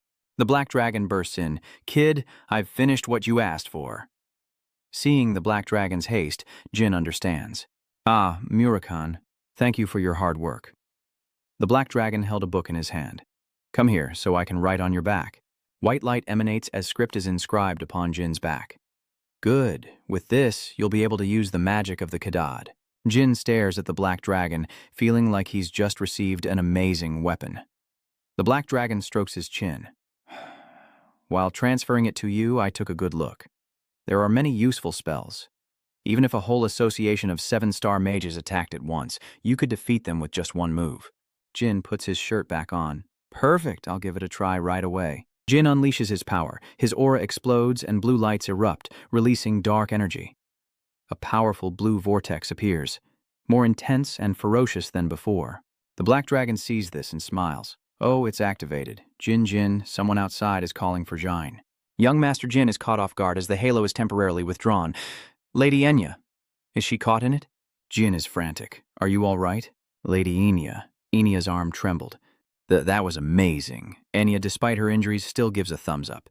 That was close. I almost died. I'm okay, though. Do it again, she says. Jin, helpless with the girl before him, flicks Enya on the head. Black Dragon covered his mouth, stifling a laugh, while Jin chuckled awkwardly. You've arrived, Miss Quantel, Quantel said coldly. Quantel nonchalantly carries Enya over her shoulder. It seems Enya has caused you some trouble. She tends to act like this in the mornings. When Jin quickly explained, it was my fault. I'll apologize when she wakes, but Quanteo remained cold. No need, she likes it that way. Besides, I heard you were planning to go to Samu, Jin admitted. She must know that already. She turns and ascends the stairs. Samu is actually a training ground for the Nameless Society's assassins. Travelers aren't free to roam, as they may be targeted. You may be able to handle the trainees now, but the longer you stay in Samu, the stronger your opponents will become, until the deadliest assassins come for you. Jin could imagine himself bound by invisible chains. I understand now. I never knew any of this before. Kwai Canelo reached behind her, saying she couldn't guarantee his or his sister's survival against the true assassins of the Nameless clan, and offered him a red pouch. Dai accepts the red pouch, a treasure of the Nameless order. Kwai Canelo explains that if ambushed, showing this will ensure his survival. Jin smiles gratefully. Thank you, Miss Kwai Canelo. I don't know how to repay you. His face now cheerful. If you do well, my contractor will have an easier time. When you return, help Enya and keep practicing. Jin agreed at once. Understood. He clutches the red pouch in his hand. Well, I'm off. May 4th, 1796. A carriage travels across the vast desert, pulled by a horse, guided ever forward. Inside, Jin sat cloaked in secrecy as the carriage approached Samu, the city of assassins where guards stood watch at the south gate. The guard raises his hand, stopping them. Halt. Without the Nameless Order's token, you cannot enter. He presents his token for inspection. So, you have a token? So, what brings you here? He responds with an answer he's prepared in advance.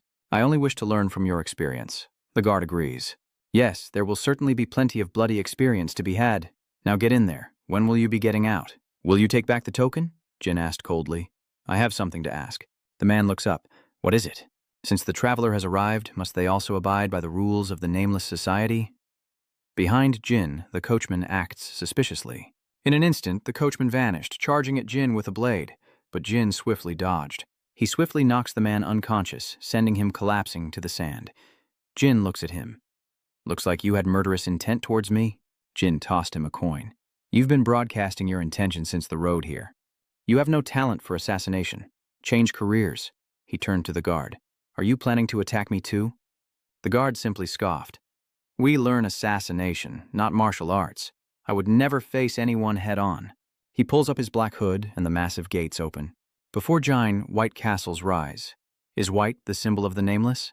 Everywhere he looks, people are wearing off-white robes, confident they'll never spill blood, even in pristine white. Jin coldly observes that he can see the people before him, but feels no murderous intent from them at all. This place is more beautiful than he imagined, but it makes his skin crawl. In this clean, quiet city, anyone could be an assassin. Cadets will improve their strength after a long period of training. If he survives here, perhaps he can live in that towering, nameless building where everyone sees each other as rivals, slaughtering each other daily to advance to a new rank. Jin looks away, realizing that even in this inn, there's a risk of assassination. I don't want to struggle like I did during the family competition. What should I choose? Jane stood facing a tall man who sized him up with a strange look. Do you want to rent a room? The man asked him. You're planning to fight nameless cadets in Samu, a place where assassinations are allowed? Jin answered as asked. That's right, he pressed you that hard, so why didn't you go to an inn? John removed his hat and coat, saying, I don't like uninvited guests at night. That's very rude. He crosses his arms and ponders. Jane could guess what he was thinking. He wouldn't survive here. That's definitely what he's thinking as he turns away. Come in. I won't take your money. His eyes were full of mystery, for he would pay with his life. Jane followed him into an upstairs room. Rest assured, I won't attack you in here. He sat on the white bed, wondering if it was trapped. He stares intently at the sword, thinking he can at least rest comfortably and make a plan. Suddenly, Jin's eyes widen in shock and he rises, ready to strike. Jin couldn't believe it. Clapping sounds echoed as he glanced around, sensing nothing. Suddenly, a dark figure appears behind Jin, its eyes glowing with fear and mystery, while another figure hangs upside down from the dark ceiling, watching him with terrifying, radiant eyes. Suddenly, the person's face lit up, and Iona realized she almost got caught. Remembering when she peeked out and the small figure suddenly noticed her, she thought to herself that the child looked like her younger brother wandering in the city, so she followed him. But the moment she got a closer look, she was overjoyed. Iona clasped her hands together, delighted. It really is him. But Jin glanced around, uneasy, and began to doubt himself. Did I just hear that? There was definitely clapping on the roof, or am I just being paranoid? Iona noticed her younger brother glancing around warily, understandably cautious in Samu, the infamous gathering place. Suddenly, an idea strikes her, and she darts like the wind to sit beside him, as Jin senses a disturbance in the air. Reacting with incredible speed, he looked back, but there was nothing there. Iona thought to herself, oh no, did he sense my presence? Seeing his disbelieving expression, she stood before him, covering her mouth in amusement. It seems his mind's eye is half open. To reach this level at such a young age, as his sister, I can't miss this chance to test him. I have to play with him a little. Iona leaves with glee. No, I need to train him properly. Little brother, just you wait, she says, her face twisted in manic excitement, promising, your sister will play with you. No, to make her stronger, and Jin... His brow furrowed slightly, sensing a presence. 4 days later, he stood before the innkeeper, looking less than pleased. Just go, the innkeeper grumbled. Zin calmly asks, do I need to pay for the room? The innkeeper replies coldly, I told you from the start. Hearing this, he was even more puzzled. Then why are you suddenly kicking me out? The old innkeeper crossed his arms, sighing with a resigned look. Simple. I've given up on assassinating you. I admit my defeat. When I saw you use the nameless order to enter, I thought you were the heir to a prestigious martial arts family, a prodigy. But I never imagined you'd be this strong. I couldn't find a single opening in your defense. I admit, you're not someone I can stand against. You're quite the anomaly. I've never seen anyone like him here before. He silently met my gaze, offering no reply. Jin quietly reflects, recalling the strange feeling he had a few days prior. For the past 4 days, I've been gathering clues, wary of that inexplicable presence. So that's why he said he couldn't find any openings in me, because I haven't been doing anything different. At that moment, the old innkeeper got up and continued. The fact that I can't assassinate the travelers who come here is a major drawback. I have a promotion test coming up, but I've given up, so I want you to go. But as the innkeeper headed for the door, he glanced back at him, and Junzu spoke. I haven't improved at all lately, but thanks to you, I've learned a thing or two, so I'll give you some advice. And the innkeeper gently opened the door. His voice was steady. When facing assassins, treat them like mages or tricksters, and always be on guard. The moment he leaves this house, they're the kind of people he'll face, and Jin doesn't hesitate to get up from his seat. Finally, as a show of respect, the boss gives him a parting wish. Good luck. He simply responded, "Thank you, sir." "Goodbye," he said, reaching for the door handle, his mind racing with thoughts. Advice? Why is something sinister here? As Jin stepped outside and closed the door, his eyes caught a pile of snares. Dozens of animal traps laid out on the ground, their cold silver glinting in the moonlight. Jin wondered, traps? Who set them? Then he suddenly remembered the old innkeeper's advice. When fighting assassins, treat them like mages or tricksters. Jin noticed a mysterious figure hiding on the roof like a hawk, aiming a dart at him. A dart shoots out and Jin instantly turns, moving his sword just in time to deflect the projectile. The mysterious figure cursed and immediately fled without hesitation, as Jin gave chase, declaring, "You thought." But before he could finish, he stopped dead in his tracks. Before him stood 3 white phantom assassins, each with a different weapon specialty, and the one in the center manipulated the threads like strings, pulling them up with a strong hand. Every trap flew into the air with perfect timing. It wasn't a glitch, but a feature. Jin glanced back, startled as the traps rushed toward him. Were the traps on the ground lifted? Jin swiftly draws his sword, slashing through the air, but suddenly realizes something. His eyes widen as his blade is seized by a multitude of traps, becoming tangled and heavy. The other assassin then chimed in, "That sword is useless." He spun his blade, suddenly shouting, "It's over," before he and his comrade charged at him. But our protagonist simply wears a bored expression, then waves his hand.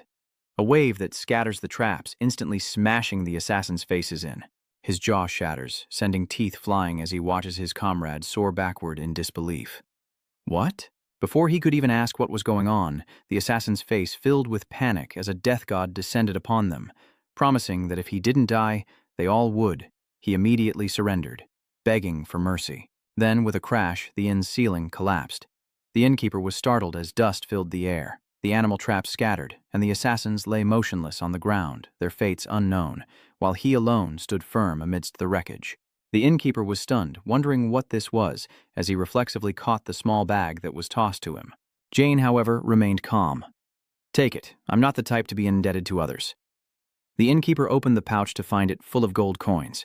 How strange, he mused, surprised that Jin had done so much damage to the high-ranking cadets. "Farewell. I'm really leaving this time, but life is rarely that easy." With a whoosh, an arrow flew toward him. Jin immediately raised his sword, snapping the arrow in two. Seeing the dark blue liquid coating the tip, he wondered, after the traps. Now, arrows. Who's behind this? How boring. Before he could finish, he looked up in shock as a rain of arrows fell upon him. JH quickly leaps into the air to evade the arrows, clearly annoyed. Damn it. I wonder how many people are after me. This situation is too unpredictable. Instead of hiding, I should get to higher ground and find the enemy. That's what he thought. But from out of nowhere, cadets appeared, surrounding him.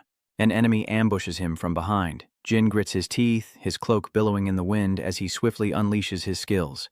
He slashes out with his sword, having the cadets and sending them crashing into the crates below. Jin lands with undeniable coolness, pivots and dashes away, dodging the volley of arrows. Arrows relentlessly pursue him, never losing sight of their target. Turning the wall behind him into a hedgehog, Jin cursed inwardly. How many of them are there? Meanwhile, overlooking the smoky, bustling city below, Iona smiles with delight, admiring Jin. As expected of my little brother. This kid is adapting faster than I thought. It was worth taking 4 days to check his progress. Watching the male lead struggle, Iona's voice grew more appreciative. Hang in there, little brother. Play around like that for a week and your mind's eye will be wide open. Her tone suddenly shifted. But what if he's weaker than I thought and dies along the way? Iona smiles brightly. I'd be so sad. But death during training is a common occurrence. Survive, little sister. Back with Jin, he's still struggling to evade the cadet's ranged attacks. Arrows riddle the wall, and cadet corpses litter the ground. Jin stands firm amidst the carnage, wiping his mouth as he leans against a tree in the moonlit night, coughing up a mouthful of blood. His mind races, realizing they're organized. The entire cadet corps is acting under someone's orders. He coldly wipes the corner of his mouth. No matter who that bastard is, he'll find him and beat him to a pulp. Little did he know, just behind him by the coconut tree, Yona grinned with delight when suddenly a sound caught his attention. Jin looked up at the sky where a piece of paper seemed to be falling. Jane quickly took the paper down and read the message, forcing a strained smile. It seems things are going more smoothly than I thought. You can mobilize this many assassins. I thought you'd be the top assassin of the Nameless Society. The note says, let's play again tonight. He realizes it's Yona, crumples the note and smirks. Even better, now I have an excuse to demand what I want after enduring all this. Like the antidote liquor, a small tube the length of a finger. He was happy, even bold enough to ask for more. There are too many poisons in this world that he can't deal with, even with the Vanden family's innate resistance, like Tiumen Kujan's hounds, whose poison is extremely potent. So what I need is the antidote for my physical body, a miraculous medicine passed down among the best assassins of the Nameless group. Those who drink it will be nearly immune to all poisons like Yona, the youngest of the Nameless Order's top assassins. Plus, she already has a body immune to poison, so she doesn't need this liquor. So I was tricked by An into giving her the antidote to all poisons. Of course, An will side with the extermination squad. That's what I did in my past life, so I have to get it before it becomes the enemy's resource. Taking what's useful and weakening future enemies is a must, but to do that, Jan slightly lowers his knees. Explosions like thunder ripped apart the surrounding tiles, but he moved like a whirlwind. Avoiding it all, Jay's expression hardens as he sets his sights, remembering the 2 days of playing and training with Yona. Suddenly, a flash of light, the chain scythe hurtling towards him. Jin's eyes widened in shock. He swiftly blocked the scythe with his blade, but the chain wrapped tightly around it. Jin quickly plunged the sword into the ground, gripping the chain firmly as his eyes glowed with a cold, blue light once more. Jin violently pulls the chain, sending the cadet flying, eyes wide with shock as Jin returns the favor with a brutal strike.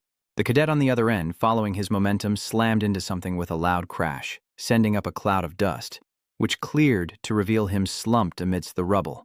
Jane swiftly grabbed his sword and charged forward, startling the cadet, who broke out in a cold sweat. He flew in with a kick, another explosion, and the guy went flying, crashing into a pillar and collapsing in defeat. The man groaned in pain, his cold face and Jine shrouded in darkness. Without a flicker of emotion, he noticed a dilapidated wooden door in the corner of the room. Jine's eyes narrowed, on high alert. He stood tall and imposing like a cypress tree, facing the wooden door and commanded, "Hey, stop hiding and come out." The person inside seemed surprised to be discovered, inadvertently making a noise, so he continued to speak. "You two don't seem like nameless cadets, Joe. Are you outsiders like me? I'm a little on edge after being chased for 2 days, so you better show yourselves while I'm still being nice." Before he could finish, the door burst open, revealing Veridin and Dante with their salesman-like smiles. Two gleeful guys. Jai? Hello there. His handsome face immediately contorted in displeasure, his gaze filled with utter annoyance. The cool demeanor of the boy instantly shatters as he angrily points and shouts, "What's wrong with you two? Why are you here?" Those two were also frustrated, and Veridin shouted back, taking the lead. "Why so cold? Do you have any idea how hard it was to find you?" Dante chimed in, adding that he even had to use his slush fund to get the nameless token. These two then immediately changed their tune, putting on a pathetic display, with Veridin leading the charge. "Wah, that jerk Jean Grey is so clueless," Dante chimes in, agreeing. Yeah, Dean Took didn't care and covered his face. "Whatever, just tell me why you two are here." So these two small fries continued to be ignorant and arrogant, wanting to see you, of course, because I miss those nights fighting on the battlefield. Jindex's expression turned fierce, on the verge of losing control, but he finally relented. "Fine, let's just say that's how it is." Jin changes the subject. "So what are you two doing here?" These two are acting extremely suspicious. Veridin stammered in a fluster. Dante seemed a little uneasy. He weakly looked away, explaining, "We spent all our money to quickly get the nameless badge, so now we have to—" Jine was speechless. "So, the infamous spendthrifts of the family are broke? I give up. I know, I'll cover your meals since you came to find me." Veridin was suddenly excited. "Really?" But before he could finish, the wall beside them exploded. A cadet burst from the smoke and dust as Jine's voice echoed, "You two better earn your keep." Dante grunts softly, quickly understanding, and reaches behind him for his sword hilt. Immediately, a fierce jade-green aura descends from the sky, striking the roof above them. The sound of shattering filled the air as Jin raised a hand to shield himself from the falling debris, his face blank with shock. Beneath the gaping hole in the ceiling, Dante radiated a chilling, dark bloodlust. His sword still sheathed as the cadet's lifeless body lay still. He released his grip, smiled provocatively at Jine, and excitedly asked, "Is this enough?" Meanwhile, the sound of the wind seemed to grow heavier as a small hand shielded eyes, gazing at the house with its collapsed roof from afar. Iona was stunned, her voice low as she wondered, "What's wrong with these kids?" Suddenly, a voice called out from behind. "What's wrong?" She instinctively turned around, instantly becoming cheerful as usual. "Owl," said the man, his face and physique hardened with sternness, muscles rippling. He wears a bone mask covering the lower half of his face. "Owl, 85th E Marshal King." He is serious. "Listen, Yona, even if it's you, we can't tolerate another disturbance. Do you know how many cadets' homes have been affected?" Before Owl could finish, Yona's furious voice boomed out. "That's not important right now, Owl. I was having fun playing with my little brother, but some bastards came out of nowhere to bother me." Owl was shocked. He never thought this could happen. "What? Who dares disturb our Yona?" he demanded. Yona's voice is filled with rage. Owl turns to look, wondering who dares. But the words caught in his throat as his eyes widened at the two figures sprinting across the ground like Jine's tail. The Owl was pensive. Ahead was Iona's brother, and those chasing him were the next heads of the Jipo and Han families. Owl was shocked. Dante frantically watched Veridin's soul begin to drift away, but before Owl could intervene, Iona swiftly jumped over the railing. With a stern voice, she declares, "I'll handle this myself." "Wait!" the Owl shouts, grabbing Iona by the collar, his tone fierce. "If you go, they'll die." But Io was even more stubborn than the manager, glaring with a threatening, cold voice. "That's exactly what I was planning to do." "Absolutely not," Owl gasps. Iona struggled as she was grabbed by the scruff of her neck. "Why not? This is the first time my family's youngest has come to see me, and those guys are already ruining things. I haven't even had a proper conversation yet." The Owl calmly suggests that if she wants them dead so badly, then how about this? "Iona, let's play a game." Iona turns her head in surprise. "A game?" Owl's tone was laced with danger. "That's right, a game where their lives are the stakes, starting tonight at dawn for a total of 3 rounds. Send a real assassin, not some cadet. If they die, you win. If they live, you lose." With that, Owl released Iona's collar. Was she suspicious? Then wouldn't that increase the chances of the youngest dying with them? Iona mumbled, crestfallen. "I don't want the youngest to die if possible. We had fun playing with her these past 2 days. She's very kind." Mr. Owl coldly shattered her performance. So she had no choice but to watch the 3 of them play together. Iona snapped in dismay. "This is so frustrating." "Fine, let's play then," she huffed loudly. "But no matter what happens, Mr. Owl can't interfere. I'll choose the assassin." "Yes, you don't need to worry about that," Owl replies. "But before that, did you know how many houses in Samu were destroyed yesterday?" Yona asked, bored. "I don't know," Owl continued. "That's all because you sent the young cadet corps to play with your brother, so remember to write a letter of apology." Iona interrupted. "I'm busy," he said, slamming the door shut. After she left, he finally breathed a sigh of relief, glad he'd stopped Iona from going herself. Otherwise, the fate of the nameless organization would have been in danger. If those 3 kids die, I'm done for with their families. I need to act fast.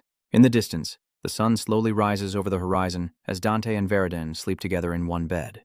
Dante's grinding teeth and snoring are probably to blame for that awful expression. Jin watches them sleep, muttering to himself. Relieved they fell asleep, knowing they wouldn't be attacked in the morning. "Dante, your body is still weak, but your swordsmanship has become sharper. You must have leveled up after learning the Han family's secret technique. But as for that bastard Veridin, I can't even begin to guess what he's thinking. That unreachable genius from my past life is now seeking me out for no reason, even offering to buy me food." Jin Shangyong sighed with worry, wondering if he might actually die here. His face fell, his expression turning grim. How can I utilize and protect them? Yona will send stronger assassins. How should I prepare? As he pondered, a figure appeared before him, startling him. He looked up at the owl. Being in a lower position, John felt a sense of oppression. He hadn't sensed the man's approach at all. Is he the best assassin of the Nameless? Then he quickly dismissed the thought. No, aside from Yona, assassins usually have no reason to test me. If that's the case, Jay quickly realizes. He looked up at Owl and introduced himself coolly. The youngest son of the Caden family. Greetings to the 85th King of Nameless. Owl was silent for a moment. You don't seem afraid at all. This courage will serve you well. Old Ken has found himself a gem, but to recognize me and still not correct your posture is a bit much. Jin smiled faintly. I'm afraid you'll take my life, so I must appear brave, for the Caden family does not bow before death. He heard this and commented blandly, quite the impudent brat. He chuckled softly, but his expression was strained and uneasy. Jin couldn't understand why he was here. A king's presence here leaves no room for speculation. He asks directly why a king would come himself. Does this have something to do with Yona? The Owl King froze in silence. Just as the atmosphere reached a breaking point, he finally spoke, though his tone seemed off. Even Lord Ken speaks with caution. Jin's eyes snap open, sensing the king's deliberate display of power. The Owl Lord harshly demands how a wretch like him dares utter Yona's name. The overwhelming pressure feels like a crushing grip around his throat, suffocating him. His tone grew more deranged, his pressure intensifying like a savage, untamed tide. You wretch, you've caused this mess and you dare act proud just because you have someone backing you? The air grew thick and suffocating. John clutched at his own throat, grinding his teeth, unable to understand why the mere mention of Yona would provoke such a violent reaction. But why? Finally, the owl waves his hand, and the isolated space instantly vanishes like a breeze as he looks down on Jin with contempt, like a superior being threatening a lower species. Even tearing you apart wouldn't quell my anger, but out of respect for Ken, I'll spare you this time. Jin, ever aware of the situation, knelt respectfully. Please forgive me. I was foolish to speak so rashly, and I'm ready to accept any punishment. The owl was silent for a moment before speaking. Starting tonight, true assassins wearing white masks will target you. I don't care what happens to you, but those two can't die. Suddenly, their names were mentioned. Dante and Veridin trembled, feigning sleep, eyes tightly shut. But his voice lingered. So listen carefully and do as I say. Jin rises, skeptical. Instead of cadets, they're sending assassins to punish me. Mr. Owl states plainly that this is Iona's game, with those two as the targets. Jin frowned slightly. Was he planning to interfere with Yona's game? But why such a roundabout way? Don't tell me even the Nameless King can't control Yona? What significance does Yona hold for the Nameless King? No, for the entire Nameless Society? The assassins will attack you a total of 3 times. Owl explains the rules. The 3 of you must stick together and find the center of the castle. If you do, you might just survive the day. Furthermore, once morning comes in 2 days, you must get those 2 out of this castle by any means necessary. Seriously, he means I should be the only one to stay. He didn't answer, and Jin continued. Is my life in danger? The owl was silent for a moment, then asked, Do you want a reward? Jin raised his eyes slightly, his tone indifferent. Give me the myriad poison wine. But the request struck him as utterly absurd, veins bulging at the corners of his eyes.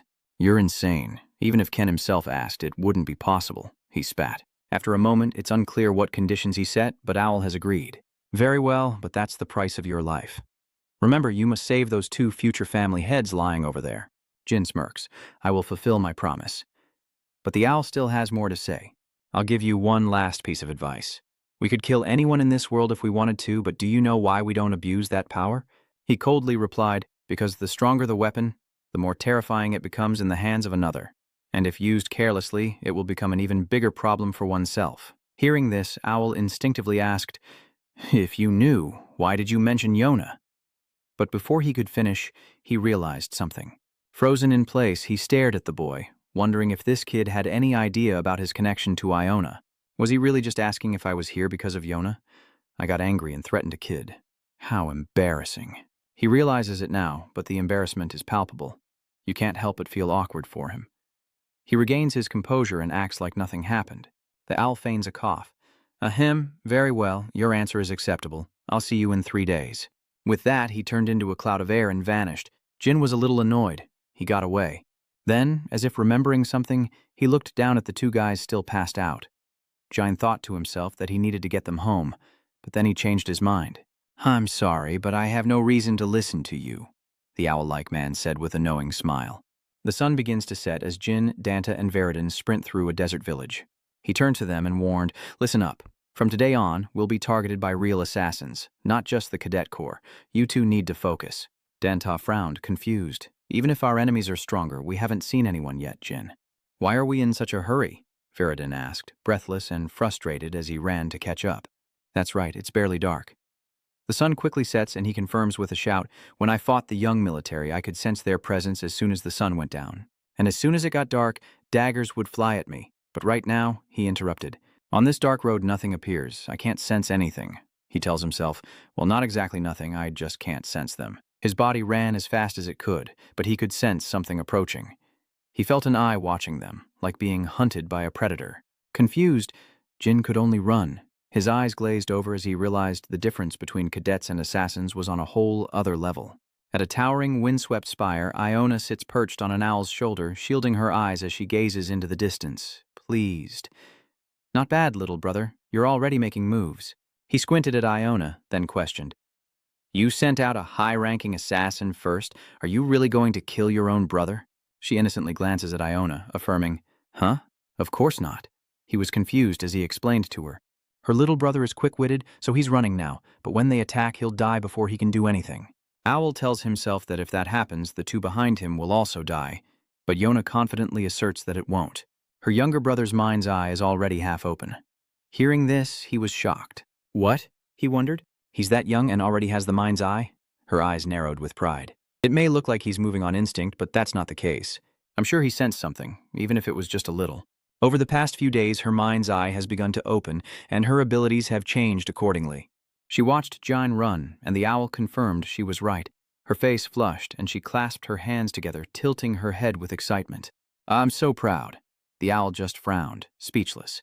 He thought to himself that this was the first time he'd seen Yona react this way, then looked toward the village where Jin was running like crazy. "His name is Jin? Perhaps I should—" He noticed him, while the oblivious Jin continued to run, placing a bit of hope on him. Suddenly, Jin senses something, his eyes widening in alarm as he stretches out his arms, and a massive explosion erupts before him. He yelled, stopping in his tracks. The others skidded to a halt behind him, panting as smoke and dust billowed around them. A noise came from within the haze, and Jin's eyes widened in shock. Immediately, he turned and pushed the two behind him, as Veridin shouted in confusion, "Hey, Jin, what are you doing?" A sharp dart flies toward him before he can even react. What will he do? 3 figures lay prone, dodging the hail of darts.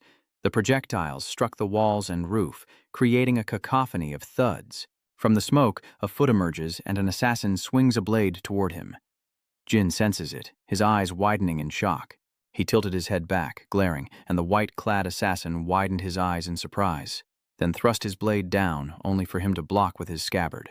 The assassin's eyes widened in disbelief. Could he sense his presence? Behind him, Veridin swiftly conjured an icy blast of magical energy. He glared at the assassin, who was instantly frozen solid. Danta turned and cheerfully praised, "Well done, Veridin." Veridin, with a proud frown, says, "All right, let's just leave him like this." But Jin cuts him off, his face etched with caution. "We don't have time for this." Veridin watched him, startled, as the figure in the ice glanced at them, the ice beginning to crack. Immediately, the ice shattered, much to Veridin's shock. "Huh?" The assassin clutched the heart in his hand, then darted toward the 3. Jin quickly raised his sword to defend, while Danta grabbed Veridin and fled. Jin glanced back, warning that if they stayed out here too long, the lurking assassins would arrive, and they wouldn't have time to fight them all one by one. "Understood," Jin shouts. "Run quickly to our target location." Veridin, however, continued to taunt their pursuers with a scowl. He. The nameless ones aren't as strong as they say. The assassins relentlessly pursue the 3. Jin and Danta are running for their lives, while Veridin, being dragged along by Danta, is still trash-talking. "You call yourselves assassins, and you can't even catch me?" He glanced back at the assassins, his brow furrowed in suspicion. Strange. Why are they keeping their distance instead of pursuing us closely? Before he knew it, the ground cracked open, and something emerged. He was horrified by the sharp blade aimed straight at his face. Jin leaned back, his face contorted in terror as the assassin rose from the earth. The assassin twisted his sword, gripped the hilt tightly, and unleashed a series of strikes that forced him to retreat. The ground cracks further, revealing more openings below, as assassins emerge to surround them. Jin turns to Veridin, who stammers, "How was I supposed to know this would happen?" He yells at him to stop talking nonsense and get ready, but Jin reminds him with a look and he's still dazed. "Use your strongest magic now." Seeing this, he steps down with a smile. Veridin raised his staff. "Help me buy another 10 minutes. Light erupts in the sky, drawing the assassin's gazes as the two spells collide, creating a vortex of fire. Veridin is confident. "All right, I need to focus to prepare this magic. It's the annihilation of myriad fires, as one." He smirks confidently, narrowing his eyes as flames swirl around him. One of the assassins looks up in awe. "That's terrifying magic. We're in trouble." Jin's eyes widen in shock as he stares up as well. The annihilation of all fires. He actually learned it? The previous head of the Jipo family, who earned the title of Magic Queen 200 years ago, this is magic that Leon Jipo only used once in his life. Suddenly, Veridin called out to Jin, startling him from his thoughts as an assassin attacked him, crying out for help. The magic above continues to take form as the assassin strikes, but he swiftly intercepts the blow. He glanced at the assassin, wondering, just one? Then his eyes darted around. No way. The others are surrounding Dan over there. He calmly grips the sword behind him as I shout out in worry, "Dan!" But he only buckles at the knees. Then, the sword behind him is drawn. A blue light flashes and a gust of wind sweeps through. The Heron's secret technique. The assassin's face twists in shock as a protective circle surrounds Dantai, throwing the assassins off balance. He uses the dragon armor of the Emperor's sword. One assassin's weapon is shattered, shards piercing his body, while another is slashed by the wind, blood spurting from his thigh. The assassin fighting him looks over in shock as cries of agony fill the air. Then he glanced over at him, eyes wide, as he unhesitatingly slashed down at his arm, but he dodged it. Immediately after, he turned his head to look at Danta in astonishment. I've never seen that swordsmanship before. His sword aura is fading. Dante stands ready with his sword, as he wonders, did he use mana to create that? A secret technique that can both defend and counterattack. Jin praises Dante, noting his hard work since their last encounter, as Dante stands confidently within his aura of swords. On the other side, Veridin's flames raged. He secretly rejoiced that not only Dante, but Veridin had become much stronger. He reaches out, his hair flowing with the rhythm of mana, and Jin marvels. Can he truly control such a vast amount of mana at his age? Meanwhile, Veridin grins, and he wonders if he can use the legendary secret technique passed down through generations. He called out to him, "Jin." Startled from his thoughts, Jin saw the apologetic look on his face. "Sorry, I think I messed up." He was confused, yeah. But just as quickly, the flames died out, leaving Veridin frozen in the dust, his eyes wide and the assassins paralyzed. The embers fade, leaving Danta speechless and frowning as he looks at Danta and decides, "Run!" Which startled him. He yelled, "I'll hold them off, grab Veridin and run!" Dante. Immediately after, Dante embraced Veridin and struggled to flee. Veridin gazed at him, saying, "I'm sorry, Jin." He looked back at him, as the boy, wide-eyed and innocent, coughed up blood while trying to explain. "It's been a while since I used it, so I must have made a mistake. I messed up. I can feel my mana about to overload," he angrily retorted. "Shut your mouth and stop spitting blood everywhere," he tells Dan. "Dante, don't stop. Keep running to where I told you," he replied as he ran. "Understood." The assassins echoed back the sentiment. "Don't let them escape. Catch them, even if it costs you your life. If they get away tonight..." He paused, then warned the others, "Iona will train us herself." The assassins exchanged fearful glances, their faces grim. Shouts echoed through the still night. Elsewhere, Iona tilts her head innocently. "Humph." The owl crosses his arms, puzzled. "What is it?" She points to her cheek and shakes her head. "Mr. Owl, I'm asking, what's going on?" She questioned, "Did you help them?" His face went blank with confusion, while Yona, impatient, glared daggers at him. "Is that right?" She narrowed her crimson eyes, gazing down below. How strange. How did they know to run to the safe zone? The three of them stood outside the safe zone, leaning against the wall, gasping for breath. This is Samu Center, where the families of the nameless assassins reside, and Dan catches his breath as he watches them. It's true. He sheathed his sword and looked over to see the assassins had stopped attacking. Unless there's an invasion or similar emergency, the assassins of the Nameless. One of them clenches his fist in anger. They can only watch, bound by tradition to never use weapons here, no matter what. Veridin, still spitting blood, stared at him. "Hey, Jin, how did you know about this? Is this a test?" He frowned as he looked outside. Something like that, Veridin laments. That's absurd. Yona wondered how they could have known about that place if no one had told them. Meanwhile, Owl just crosses his arms and chuckles. Ha ha, what are you talking about? That's impossible. Then he starts to act up. Anyway, you've finished writing your apology for the destruction, but she cuts him off, saying he's a blatant liar, his face darkening. Yona questions whether he's the one who broke his promise first, and Owl frowns without arguing. She pulls up her scarf to cover her face, flips her hair, and with eyes wide, strides forward, declaring it's her turn next. Owl, the king of a nameless, the most powerful assassin organization. He was a large man with white, spiky hair, and to him, Yona was more precious than a daughter. She possessed a talent unmatched by any assassin, earning her many titles. Some called her born to be an assassin, a god of death incarnate, leaving only cold corpses in her wake. A few who witnessed the power sleeping within her said as much. A blade soaked in chaos, Iona's eyes narrowed. As I said, I will fight them myself, she reminded, causing the owl to frown. You broke your promises, so you can't interfere, he affirmed. I understand. His heart was filled with worry. Now I'm out of options. I can't stop her anymore. In the distance, the sun begins to set. The owl thought to himself that he could only hope Jin Conin would help the next masters of Hiran and Jipo escape. Iona called out excitedly. Look, Owl, it's almost nightfall. Time for my little brother's companions to die. She turned to Owl. Will you come with me? His face darkened with hesitation, but he was smart and would follow orders. Knowing the gravity of the situation, I felt guilty for making him face Iona, but there was no choice. I replied, yes, let's go. In the darkness enveloping the village below, torches are lit. Owl hopes Yona will show mercy. She loves her little brother after all. And I could have stopped all of this from the start. From atop a house, they observe the village below, and Owl wonders if Yona had listened to him, because the silence within the house is unsettling. His eyes widen in confusion as he sees Ian by the window while the two fathers sleep soundly. Owl glances at Veridin's glowing potion, questioning why they're still asleep.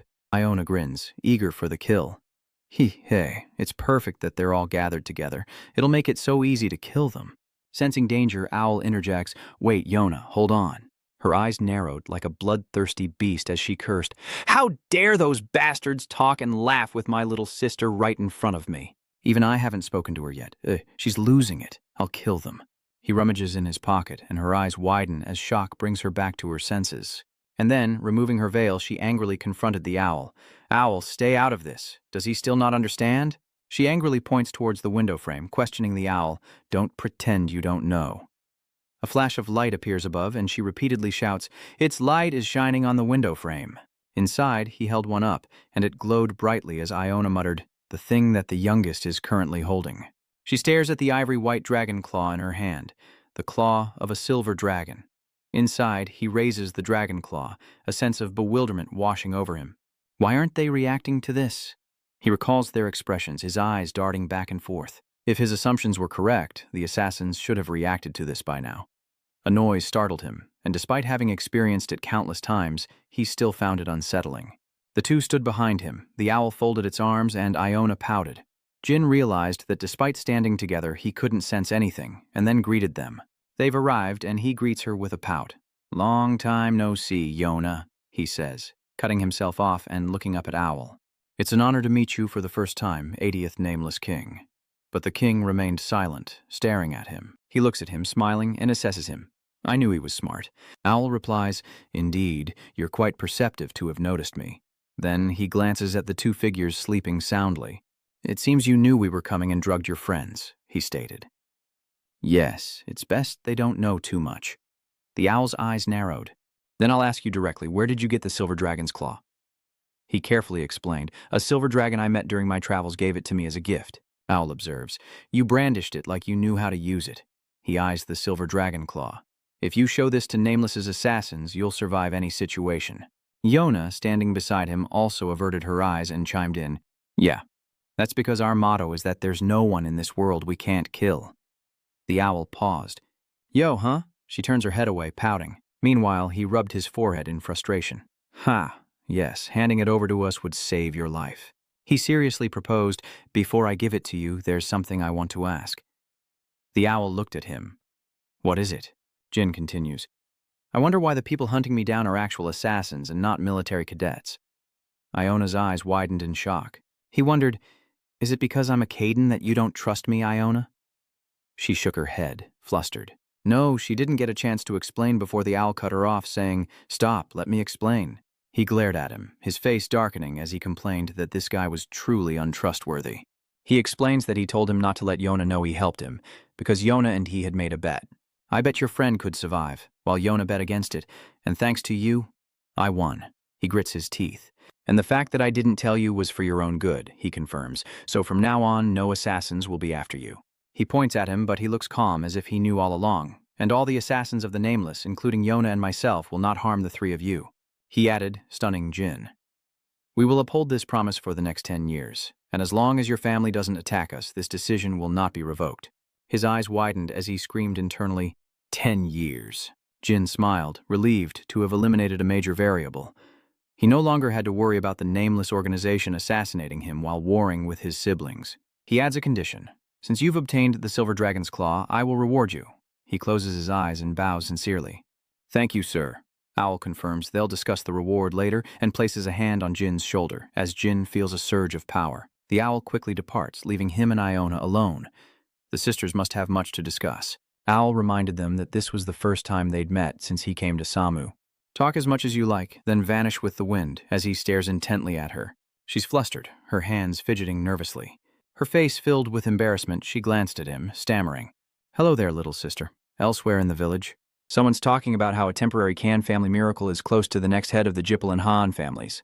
The cloaked figure reports to the swordsman, the others stand guard. Even Roteshu couldn't have predicted this. The swordsman confirms, indeed, more good news. He looks up, armored and resolute, certain that a connection exists between Iona and the temporary luck. If discovered, more evidence will soon follow. Their discussion reveals the assassin rank, targeting the temporary luck is increasing. We don't know the specific reason, but it seems to be a type of intense training. One of them warns, the master has warned us not to let the temporary vessel die. Everyone pay close attention to this. Elsewhere, Owl eavesdrops, leaning against the wall as they shout in unison, Orders! At his feet lies a fragment of something, and the mumbling voices of Benjine and Iona. So, little brother, I really don't want to control you. Really. He crossed his arms, staring at her coldly as Iona tried to explain that she only wanted to help him grow stronger. Ah, he retorts, so you sent a few dozen assassins after me? Unable to meet his gaze, she clenched her fists, flustered, and denied it. That's not it. At all. As if remembering something, she looks over. Oh, that's right. Now that I think about it, who are they? He turns to look as well, looking at the two men sleeping like the dead in bed. Veridin Jipo and Dante Hiron. Iona realized, I see. A Khan family member fraternizing with the Jipo and Ha'an clans. You truly are one of a kind. Suddenly he asked, Do you regret not killing those two? She paused, then nodded. Yes, I suppose so, but the Silver Dragon's claws are more important. He then retorted, So I take it you'll be reporting to the family that I'm close to them. She looked at him, flustered. Why would I do that? If you reveal this, I could be hurt, or even killed. He wondered, wasn't that her intention? But she's even more confused, her face blank and bewildered, questioning, If that weren't the case, you wouldn't have sent those assassins after me. Jin asks again, deadly serious, why she did it, his shadow looming over Yona, filling her with dread. You just wanted to play with me. His face grew colder, angrier as he glared at her. So, you see me as just a plaything. Her eyes widened in confusion. Then she clenched her fists and shouted, That's not it! She sobbed, and he stared in stunned disbelief as Iona stammered incoherently through her tears. She wiped her face, crying miserably, That's not it. Zin froze, while she continued to sob. What was this reaction all about? Does she really think she's playing games with me? He wondered. Are you crying? But why? Beside Veridin's bed, he seemed to hear a noise, rubbing his ear and yawning as Iona choked back tears. I don't know. The tears just started falling. Then he added, Aren't you supposed to be the best assassin? You must have been trained to control your emotions, Iona said, opening her eyes filled with resentment. I never learned that, Iona recounted haltingly. At the Nameless, when she first arrived, our mother said she was so good at killing, she didn't need to be taught. Hearing this, he paused, his eyes wide with surprise. So she'd already killed someone before coming to the Nameless? How could that be? She was only 12 when she was sent here, wasn't she? She composes herself, wipes away her tears, and looks up at him. I must have been about 8 years old then. At Lei Yutai, she was constantly bothered by her cousin, so she killed him. Then, the nanny in charge of her education disappeared. On a rainy day, she stood lonely by the window. Iona continued, recalling that even though she was with her siblings at home and at the Thunder Dojo, she was forbidden from eating or living with them as a trainee. So, around that time, she thought killing her cousin was wrong and that she was being punished, but soon after, she became happier. But that wasn't the case at all. Here, she's tasked with killing, and his face grows grim as he contemplates her innate talent for assassination. He pauses, recalling his sister alone by the door, clutching a severed head beside a corpse. Perhaps his father drove everyone away from Yona to prevent more children from dying. Suddenly, Yona laughed excitedly, pulling him back to reality. He. She looks up radiant, but I'm so glad I got to talk to you like this. Then she lowered her head to wipe away her tears, saying she didn't care where she was sent. But in truth, she's saddened that she won't see her siblings again, leaving him speechless. Just as I thought, my sister is far from normal. It seems she feels no guilt for killing people, but that doesn't mean she's devoid of emotion. He remembers his father, who pushed his sister away. At that moment, perhaps this was the only choice father had to protect his other young children. Afterward, his hands clenched in anger. But was abandoning his daughter like that truly the right thing to do? Yona could sense it too. Immediately, she's crestfallen. Little brother, are you angry with me too? Her words startled him from his thoughts, and Jin affirmed with a nod. He then asked her, have you ever thought this was unfair? But Yona was completely clueless as to what was unfair. Jin explains, since childhood she's been treated like a tool for killing, he says, and she asks, eyes wide, is that bad? Jin's confirmation leaves her stunned. That's right. She happily reached out and ruffled his hair. Ah, I see. So you haven't killed anyone yet. When you fight, I get the feeling you're trying not to kill anyone. She wondered helplessly as he looked on in shock. She was born this way. What could she do? He wondered, did she say she was born this way? Is she a contractor with the gods? But she's confused. That's not true, Jin questions. Then what exactly are you holding on to? Iona dismisses him. You don't need to know. She stepped back, smiling as she assessed him. You have your own secrets, don't you? Beneath his feet, dark energy is laid bare before her. Does she know about my dark power? Iona reminds him. Let me give you a hint. I'm very wary of the power you possess. She puts her hand on her chest, smiling, or rather, something inside her is afraid of you. Ever since she first saw you, something inside has been weeping. Savage calls echo in her mind as Iona laughs maniacally, urging her to kill him. You confuse me so much. Her eyes are hollow, but she's smiling. As if she likes me so much, she's suppressing her instincts. She looks at him, so I hope you like me too. You're just as gloomy, and we don't even have any memories to form a sisterly bond. Their conversation continues. In that case, I'm threatening you. You have to love me or I'll kill you. What if I did? He's stunned, as usually they would only grow further apart. She laughs with excitement. Or, how about I give you the antidote to all poisons? After all, that's the only reason my siblings come to see me. She leaned in, asking, isn't that why you came to me? I don't need it, so take it. But Jin refused, leaving her frozen in confusion. I don't want it. His face darkened as he explained with a smile. Even if you gave me the antidote, my answer wouldn't change, she shouts, clenching her fist in anger. Then what do you want me to do? What must I do for us to become closer as family? Dai gently calms her down, and the bright moonlight over Samuel makes her gaze up in wonder. Then he kindly offered his hand. Let's take a walk. Because through conversations like this, we can build a bond between sisters. She paused, looking up at him in surprise, then happily reached out and took his hand. Okay, and Jean will think. I need time to sort out my thoughts. They arrived at a lush green garden, and he remained deep in thought about his pitiful and irresponsible sister. Green petals dance in the night wind as he wonders how he should treat her. The moon shines on the village's dilapidated houses as Jin and Yona's footsteps echo. He spoke first, saying that no one was here, to which she replied. Yeah, he explains. It's sister time, so they're under curfew. She points to a nearby building. Over there. That's where I like to be. Do you want to go see it? Actually, guests aren't allowed there, he confirms. The two of them stand before a barrier, Yona leaning back on her hands. We're almost there. We just need to climb up there. He looked up, puzzled. What's up there? She replies. Flowers and a cliff, he smirks playfully. I'm starting to feel a little dizzy. The girl next to her chimed in. You think I'd push you? Why would you do something so pointless? The two playfully step over the barrier. Even if I fell from this height, I wouldn't die. Ha ha, enough, sister. The rustling of leaves. Before them, a forest and a garden of blue flowers glowed in the night, and his eyes widened at the sight of rose petals dancing in the wind. The flowers glowed brilliantly. He was stunned. Were these blue roses? She replies, "That's right, they're often seen as weeds, but they're beautiful when they absorb the moonlight." She plucks the petals, saying she likes them best, as he silently watches her. Even when trampled or rarely watered, they survive. And even when they die, new flowers soon bloom in their place. Iona presents the flowers to him, smiling brightly amidst the blue roses, a gift for him. Her hand, holding the radiant petals, made him pause. This wasn't the first time he'd received blue roses as a gift. He recalls seeing blue roses outside his window in his past life, and he's received them a few times in this life as well. He recalls those roses, then his conversation with Julie, and realizes he'd forgotten that in his past life, someone would sometimes leave blue roses in his room. 2 flowers in the same scene. He recalls that even on days his siblings tormented him, Iona would sincerely offer him flowers, bowing shyly, hoping they would cheer him up. He had not only survived, but awakened his mind's eye. Jin remembers another time when he was banished from the sword garden. Only then did he realize that in his hour of need, they were in his cloak pocket. He clutches the 2 flowers tightly, wondering if she suspects a connection between them. She then holds up the flowers, admiring them.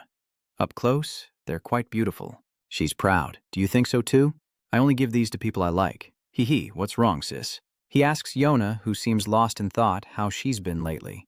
Jane smiles gently. These are the conversations we can't share. He's earnest while she remains confused. Please, share it with me. Petals flutter around them, and silence fills the air. Yes. They exchange stories, and Jine asks, "Did you try to kill the nameless king?" She confirms it. Yes, probably when she was 14.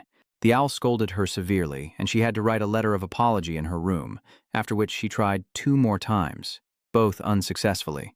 He's confused. Did she do it because he scolded her? The 2 sit on a grassy knoll as she confirms, "That's right, I failed back then, but if I tried now I might succeed." Jin praises her for standing against the king of assassins, saying she truly is his sister, and she wonders about it. "By the way, who was it that gave you the silver dragon's claws? Are you too close?" He affirms that he does, and she smiles with delight. "I'll kill that dragon. I'll pluck out all its claws and use them." Seeing this, he intervened, asking her to be kind to his friends. They could become her friends, too. He. "I'm just kidding," Yona suddenly muttered, surprising him. "You really aren't afraid of me, are you?" Iona looks down, lost in thought. Aside from my father and Mr. Owl, this is the first time I've ever spoken so freely with someone. But he just smiles, carefree. "I think you'd be better as a florist than an assassin." Iona stared blankly. "A flower shop owner?" Jin suggests. "Why don't you learn about flowers from now on? If you open a flower shop in my territory, I'll be a regular customer." She agreed, finding the idea quite appealing. Jane then gets up, dusting off her knees, saying, "Of course, I can't kill my customers." His face lights up, smiling at her. Now she's off to meet the nameless king. Her eyes widen with a threatening glare. "Where do you think you're going?" "If you go, I'll kill you," she says, as he looks on in confusion. That's enough of that. Suddenly remembering something, she claps her hands together. "Ah, right, she has a mission today too," Jine asks again. "What?" A gust of wind blows past them as Iona leaps off the cliff, scattering flower petals. She grinned at him. "Well then, I'll be off first. Take your time." Immediately after, her smiling face fell into the abyss. Saying goodbye, she fell from the cliff's edge before his very eyes. Jin sighed, his hand still clutching the 2 blue roses. Meanwhile, Owl, smoking, stares off into the distance. "You've arrived," he remarked from behind. "Looks like you've finished chatting with Iona, and you know I've been waiting for you." He replies, "Yes, I apologize for being late. Before we start the game, I've prepared everything you asked for." The owl then puts his mask back on and continues, "Although you didn't follow my instructions, the 2 future family heads are still alive, and I received a silver dragon's claw. Everything went smoothly, so I listened to your request." He looks at him and remarks, "I didn't expect you to be so boastful." He paused. "Sometimes you overstep. Do you think being close to Yona gives you license to be arrogant?" His eyes narrowed with resolve and caution. "I was a bit rude because I also want to be close to you, because I believe we both desire the same thing." Jin bargains. "I can delay Lady Yona's return to the family for at least 5 years. He pauses, intrigued. He explains, "I'll make an excuse." He looks at him questioningly. "Can someone like you, with such fleeting luck, even accomplish that? Can you take responsibility for your words?" He looked up, resolute. "Of course." The owl frowned, confused. What other reason could there be? He parted his lips, then muttered something that made the other man pause and look at him. She's perfect as a florist, but as you know, someone with so many emotions isn't suited to be an assassin. She's simply more talented at killing than others, and I won't let the family exploit her if she returns. Jin affirms, I want her to be with people who understand her, and I think she's better suited to be a florist than an assassin. Owl's eyes widened in surprise at his words. I want her to be happy. He paused, then frowned in understanding. Very well. You've disappointed me twice already. So I assume you have a plan this time. He then questioned him, What do you want? He replied, Just once, I want your help when I need it. He calmly placed his hand on his chest as Jin Gray, not Jindan Keenan. Jin bowed respectfully, and I will also be leaving Samil. I'll take Dante and Veridin with me, so from today on, we won't trouble you any further. He looked at him thoughtfully. Finally getting rid of him. A week later, in a barren land of rock, Chasm is led somewhere by Khan. He frowned, assessing the situation. This was the Dark Sea, chaotic as ever, yet strangely clean. Had someone cleared this area? Khan stops, startling him with the announcement that they've arrived, revealing 3 familiar figures ahead. A woman's voice. What is this? Talaris's face darkens as she hides behind her fan, asking why the married man is here. Ken, standing beside him, also wore a dark and displeased expression, while Chasm grimaced, forcing a smile. I'm done for. He glanced at Talaris, then assessed Casimia and the Nameless King. Bringing up the children's marriage now would be awkward. Then he glanced at the Owl, the Ice Palace Lord, and the Sword Demon. Bringing up Jine and Iona now would be difficult. He glanced around awkwardly, realizing Talaris had likely come to discuss a marriage proposal. And who is that? Corin sighed. He reached out solemnly. Please, sit down. Casimia, I regret summoning you here only to greet you so poorly. Seeing this, he also takes a seat. Ken interjected. Talaris, the uninvited guests in this gate aren't sword demons, but you and Owl. CME stared blankly, thinking, Owl belongs to the Nameless. What happened to young Master Jine? He looked at him, contemplating. But wait, Jine has only been in Samu for a short time. What exactly happened in that brief period? The Owl frowns. It seems you had a prior engagement. Ken glanced at Chasma. I called you here for a drink, but we'll have to wait until these old friends leave. I hope you'll understand, he replied, startled. Sympathy? I'm not bothered at all. Lord Ken asked. That's right. Is the youngest still doing well? The Owl responded that Jine had already left for Samu when he arrived. His reason is to train in preparation for assassinations and poisonings. Talar Laris, hiding behind her fan, was puzzled. Why does that kid always go to such dangerous places? If he loses his life running around like that, what will my daughter do? Beside him, she was equally serious. Actually, I came to see you about something concerning him. Only Chasma glanced around, bewildered, as the Owl hesitated. But this shouldn't be said in front of the Ice Palace Lord and the Sword Demon. Seeing this, he crossed his arms and affirmed, Speak freely. The Ice Palace Lord is one of the few people I consider a close friend. Ken, seeing his serious expression, affirmed that the Sword Demon was discreet, so there wouldn't be any problems. Understood, sir. So, after telling the story, he laughed with great interest. The Silver Dragon's claws, huh? Interesting. It's understandable that you didn't expect it. Then seriously, with his arms crossed, he asked, So, what requests of the youngest did you comply with? The Owl was honest. He asked me to erase all records of his visit to Samu. His eyes narrowed gravely. More specifically, aside from the residents of the small kingdom, the cadets, and the assassins of the Nameless, he said he didn't want anyone to remember Jine Grey or Jin Cannon. So, the soldier was hit by a dart in agony. Yes, the soldiers fell like flies and the others were confused. Where are they attacking from? Don't panic, they're just assassins. Everyone, hold the line. The screams of agony echo. One of them dies instantly. Captain. The other one fearfully raises his sword. He was sweating bullets. How dare you? Doesn't the Nameless one fear retribution from the Gan clan? The assassin's blade presses closer to his neck. I don't know why you're doing this, but before our clan leader could finish speaking, his head was severed, and blood flowed at the feet of the white-clad assassins. Shadowy assassins lurk atop the fortress walls, while corpses litter the ground below. An Owl reports, We've eliminated all guards pursuing the temporary prodigy. It seems that youngest prodigy realized our presence and made that request. Khan crossed his arms, eyes closed, understanding. Does he think I'll make him responsible for them? He confirms that he was a little embarrassed, but that's the thing. We didn't just kill 1 or 2 guards. Ken stroked his chin, intrigued. Ho, I understand now. Then, with his eyes closed, he sighed. So that brat witnessed the purge? Don't worry. Even if you killed 100 people, it wouldn't matter. The owl bows, thanking him for dispelling the worries of this junior, wondering if he is proud. Suddenly, Owl continued, "But Mr. Ken, there's one more thing I need to say." He looked up at that.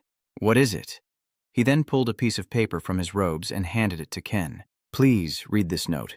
He added that the temporary luck left it behind when he left Sam. Ken frowned as he read. The owl's reminder that this matter must not be revealed to the Ice Palace Lord or the Sword Demon. His eyes narrow. This is on his side. Veridin and Danta were still sprawled out on the ground, sleeping like the dead. His eyes widened as he stared at them in dismay. He was only here to retrieve his sword before meeting the Nameless King. Besides, their snoring is getting louder and louder, making him wonder if he used the wrong dosage. Jin sighs, closing his eyes. "Never mind, just rest. You two have been working hard since you got here, so of course you're tired." He reached into his pocket and found something, a piece of paper and a vial of medicine. His eyes widened as he quickly read the letter. Could it be? This is the note Iona left behind. "Hello, Jin, my little brother. This is the Myriad Poisons wine. If you drink it and fully open your mind's eye, no assassin will be able to kill you alone. Even I find it difficult." Her playful image appears in his mind. "When that day comes, I won't be able to give you a surprise like this anymore." What a shame. Well then, I'll see you later. Take care of yourself, Jin. His eyes widened as he read the last line. "And happy birthday, my dear little brother." Jin is stunned. It's his birthday. That's right, I'd forgotten while I was here. Next, he takes out a pen. "It's a little early, but I'll get you a gift too." "Hey, sister?" He's fiddling with something on the desk. It's a letter he's writing to the Nameless King. "Yona gave me the 10,000 poison wine, so please secretly negotiate with my father. Since it's as valuable as that wine, it should be enough to delay Yona's return to the family. Though not the most honorable method, I've kept my promise, and I expect the Nameless King to keep his as well." The letter reached Ken, who frowned in anger before asking, "Is this true?" The owl affirmed, "Yes, sir. If Yona really wanted to escape, even I would have a hard time finding her, and I also accidentally discovered that I had been robbed." He frowned. "Besides what was written on that piece of paper, he surprised me a few more times." But before he could finish, Ken looked up and laughed with glee, then shouted with excitement, "That naive child tricked you? Don't tell me you orchestrated this whole thing just to keep Iona here. I wish that were the case. Only Chasm is stunned." He glances over, saying, "Not only you, but I am also involved in this matter. I will officially send you an invitation, so please visit the Sword Garden soon, and we will discuss this matter again." The owl replies, "Yes, sir." Then he looked at him. "Kasamiya, I also want to know the news you brought." He blankly reported, "Yes, this news concerns the death of Archmage Kaidan some time ago." He announced, "I must report to you that this was caused by young Master Jine." Upon hearing this, the owl was also shocked. Talaris, standing nearby, was shocked, while Chiron raised his bottle of wine. "I see." He slams it down with grave intensity. "Now, the uninvited guests should leave. I want to share a drink with the Sword Demon." The owl stands up. "Then I'll take my leave. Terrace has been complaining." "I can stay, right? I know everything now." Ken sternly dismisses them. "No, you should leave as well," she complains. "Oh, come on," he finally shouts in frustration. "I'll spread rumors about the power your son wields." Kieran frowned seriously. "Stop talking nonsense and go back now." Meanwhile, Jine angrily shouted, "Stop talking nonsense." Danta and Veridin pressed their faces close, glaring in unison. No way. He's helpless against these two blabbermouths. Heavens, don't you two ever get tired? Veridin waves his hand in annoyance, pouting. "It was so hard to find you." "Finding you was hard enough, and now this torture? If you had any conscience, you'd stay with us a few more days." Dan agrees, saying, "That's right." Meanwhile, he sat at the table, clutching his head in frustration. Ultimately, helpless. "Do whatever you want," they shouted throughout the house. With a table full of beer, he asked, confused, "Hey, aren't you two heirs to your families?" His face twisted in annoyance at them. Was this really the time to waste? Why are you two hanging around here? But Veridin, with a pout, shouts that's exactly why. He flails his arms, dissatisfied, saying that once he becomes the head of the family, they won't even be able to see each other. Besides, our families would be at each other's throats, and that would be the end of it. He just stares blankly at him.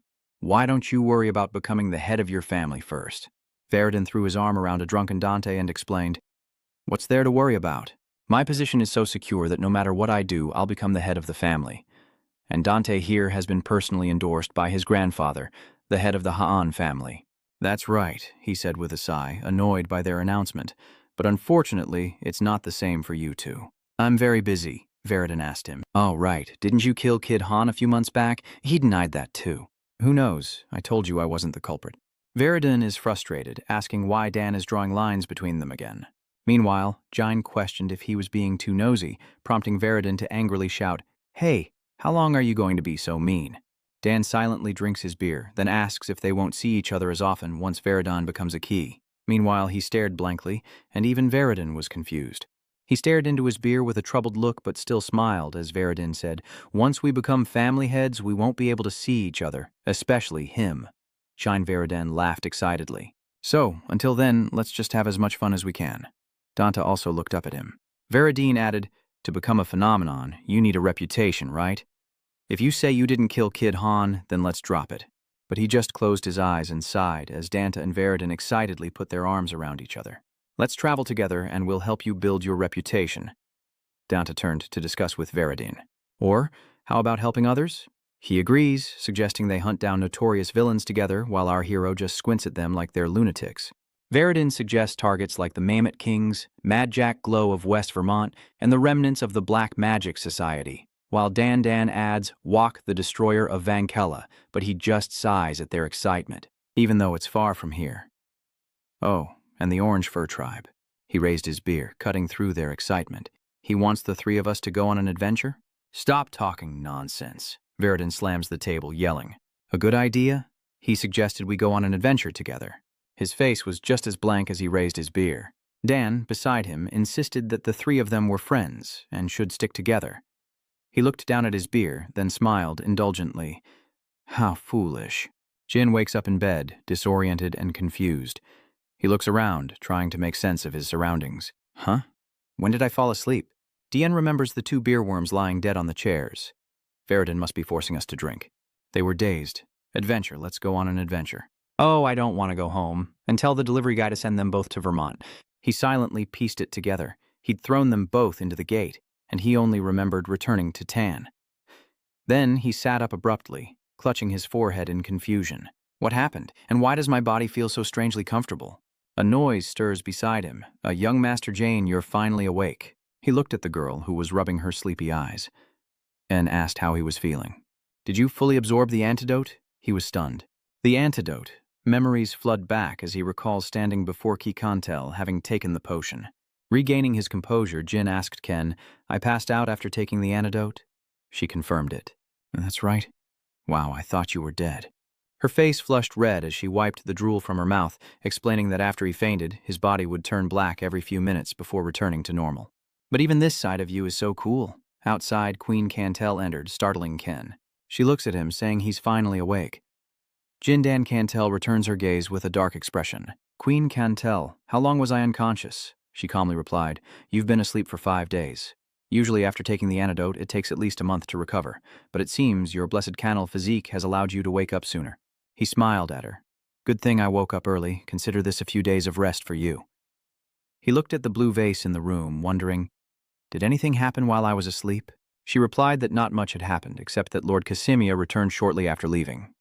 Ken added, "Oh, and July was also away for a bit. I heard she received an urgent summons from her family and used the teleportation gate to go to the Kanden family this morning."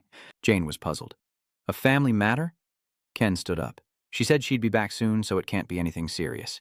With a smile, she then stepped out the door, saying, "I'll go tell everyone you're awake." He stared at the bubbling, thick purple liquid in the earthen pot, a look of bewilderment on his face. He wants me to drink this? Kuil sighed beside him, while Murikan grinned with excitement, and he smiled with amusement. "It's not that weird, just think of it as a welcome-back drink, so hurry up and drink it. Come on." He lifted the jug and complained, "Sigh." He then chugs it down, as Murikan cheers. Oh, and he grimaces. What is this?" He's getting impatient. "So, how do you feel, kid?" Jin suspiciously narrowed his eyes at Murikan, hand on his lower abdomen, feeling a slight warmth, but nothing more. "What was that just now?" Murikan said proudly, "Just a little poison I had that bastard buy from the black market. It's a deadly poison. Anyone below 7 stars would die instantly from just one sip." Angered, Anhnan asks, "What did you give him to drink?" Wise chides Murikan's foolish prank, but it confirms that Jin has mostly absorbed the antidote to the myriad poisons. Seeing this, he paled in dismay. Then she looked at him, stating, "Congratulations. There is no poison in this world that can instantly kill you anymore. While he was still bewildered, she reiterated, "That's right, it's time for you to keep your promise," Jin confirmed. "Yes, in exchange for your clause, I promised to help Enya train, didn't I?" Kwai Canelo looked at him. "Yes. Enya is working hard to train, but I've only helped her theoretically, so she lacks practical experience." He bit his lip, and she confidently added that there would come a day when she would need to defeat her opponents. But currently, Enya had too little experience to prepare for this. He looked up and asked, "Do we really have to make Enya do this?" But Quantel cut him off.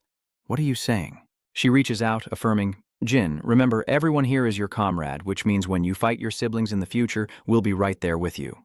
Then she questioned him. "Even then, you still think Enya doesn't need to fight?"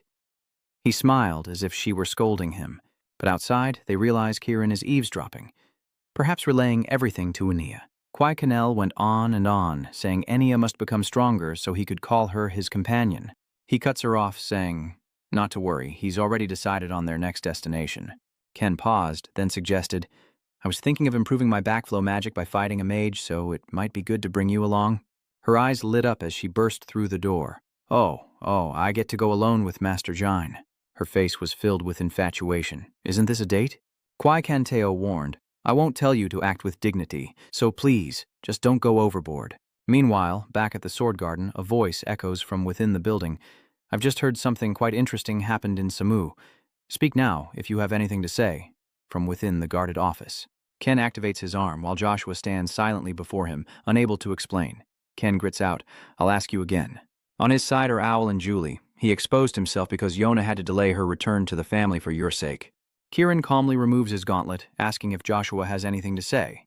He kept his hands clasped behind his back, unable to explain, then closed his eyes and stammered, claiming he acted only for the benefit of the family. Hearing this, Ken's hand froze over his gauntlet before he punched his son square in the face.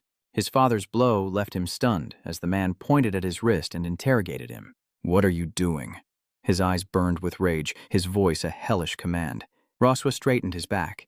His hand rested on the table as he stood tall, adopting a stern and cold demeanor. Then Ken landed another blow, sending blood flying, and his anger only intensified as he continued to strike. A direct punch to the face causes his cheeks to swell and blood to spurt.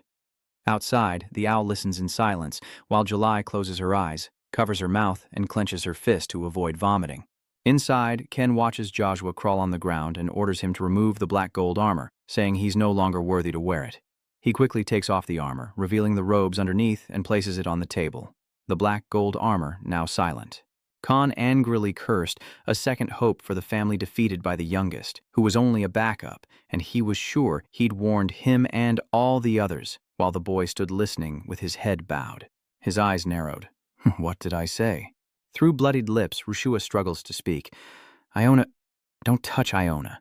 Ken's foot lifts and he punches him in the gut, preventing him from spitting blood before he collapses to his knees in pain. Outside, Owl was also puzzled, never expecting this meeting to be about Joshua. The clan leader punished him too severely. From within, Owl could sense Chiron's fury, realizing this was a warning from Ken. If Iona is ever threatened again, no one involved will escape punishment, be they the eldest son or myself. I know you don't intend to defy my orders, which is why the armor your mother gave you 17 years ago is still intact. Ken observes that cowardice is what you've done. Hearing that, Joshua froze. His eyes were cold as he said, "Remember my words. If I ever have to discipline you in the Dark Sea," Ken said, his hands falling to his sides as he looked down at his son. Meanwhile, he remained kneeling in pain, as his father warned that he would be stripped of his fortunate status. Then, he said softly, "Leave." Only then did he push himself up. Joshua stumbles out, and 2 guards quickly help him away. Mary leaned against the wall outside, arms crossed, enjoying the show, and smirked as he passed by. She snickered, causing Roth to stop in his tracks, his bruised and battered face contorted in humiliation. Ken suddenly called out to Julie, startling her. She entered to find him reattaching his iron hand. "Is my youngest doing well in that assassin village?" she asked carefully. "Yes. He left Samu not long ago," then added, "He drank the panacea he obtained there and is now resting." Ken's arm faltered slightly as he picked up the armor to hand it over. Julie was shocked. Ken's face was stern, and with the dark armor in hand, he recounted the day's events. "That's why I called you here." She bowed respectfully. "I will tell him everything for the sake of the Caden people, for the sake of the young master." Back in the present, his eyes widened in shock. The nameless king was there too? But wait, more importantly, he's wondering. His father personally punished Rhotesia, and she recounts it all with such excitement, ending with an uppercut. Indeed, it was terrible, but also so refreshing. Next, she looks at the armor on the table. Unbelievable, right? Roxy will be in self-reflection for a while, and he's received the Black Knight armor. Young Master, looking at it reminds you of 30 years ago, when the legendary blacksmith Pakal Minch created this peerless armor, a trophy Uncle Z brought back after defeating the Jipple clan's 5th magic tower. Jin stares at the armor, realizing it's a test. July is confused. A test? He turned away and explained, Father wants me to be different from Joshua as the clan's next hope. I need to return to that armor, nearly destroyed in battle against those powerful opponents, and I'm sure it's a warning to the owl as well. His eyes seemed to convey, don't use Iona to negotiate with me again.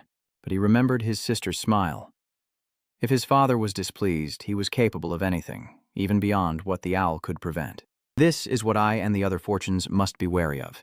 He confirms that he's likely on his father's list of warnings as well. Seeing this, Julie covered her mouth in shock, realizing everything the clan leader did was intentional. His eyes narrowed with caution as he wondered, why would he go this far, unless he felt guilty towards his poor daughter? Well, everyone has their secrets, don't they? Aya's words echoed in his mind, causing him to narrow his eyes. Was there more to Yona's story than he knew? Julie's voice snapped him out of his thoughts. I heard you've decided on our next destination. He replied, yes, a place with magic. I want to eliminate the remnants of the Dark Magic Society. She recalls the figures in black masks and their staffs. The Dark Magic Society, thought to have been completely destroyed 200 years ago. He confirms, that's right, though their numbers are few, they still exist. Anya will help us, and this is a good opportunity to test my new countercurrent magic. Julie hesitated, but they arrived at a village in the southern region of Bondon, where Ken excitedly sported a fake beard. Ho ho, this place brings back memories. She wrapped herself up, sighing. I never thought I'd return to B. Then turning to him, she asked, what do we do now? Before the young master could finish, he pulled her into an alley, angrily pinning her against the wall, leaving her flustered. Hey, young master, why all of a sudden? Jin reminds her. Have you forgotten why we're here? Sweat beads on her brow. Yes. His eyes narrowed, a gentle smile playing on his lips. Remember not to use my real name, understood? He calls her Enya, and her face flushes red with captivated confusion. Then he lets go, and she slides down, startling him. She weakly replied, yes. He was speechless as she collapsed, bleeding from her nose in excitement as he tried to call N, the Black Magic Association, an organization that peaked 200 years ago, led by a sorcerer and a horde of monsters. As its name suggests, this organization worshipped magic from the dark world, sinister streams of red and black energy, and at the height of their power, their influence over the entire continent struck fear into the hearts of all. Runjipo was the one who disbanded this organization, using annihilation of myriad fires, the ultimate magic, for the first and last time. The woman wielding the crimson flames of the five heavens struck down the association's leader, intent on killing the head of the Dark Magic Society. Runjipo, Sodet's former contractor. And in his past life, Sod wanted him to follow in her footsteps. Sodet looked at him and instructed, after you become stronger, go see the mage. Run. He stood silently, watching her, but only when you can overcome the trials she left behind. A cough snapped him out of his thoughts.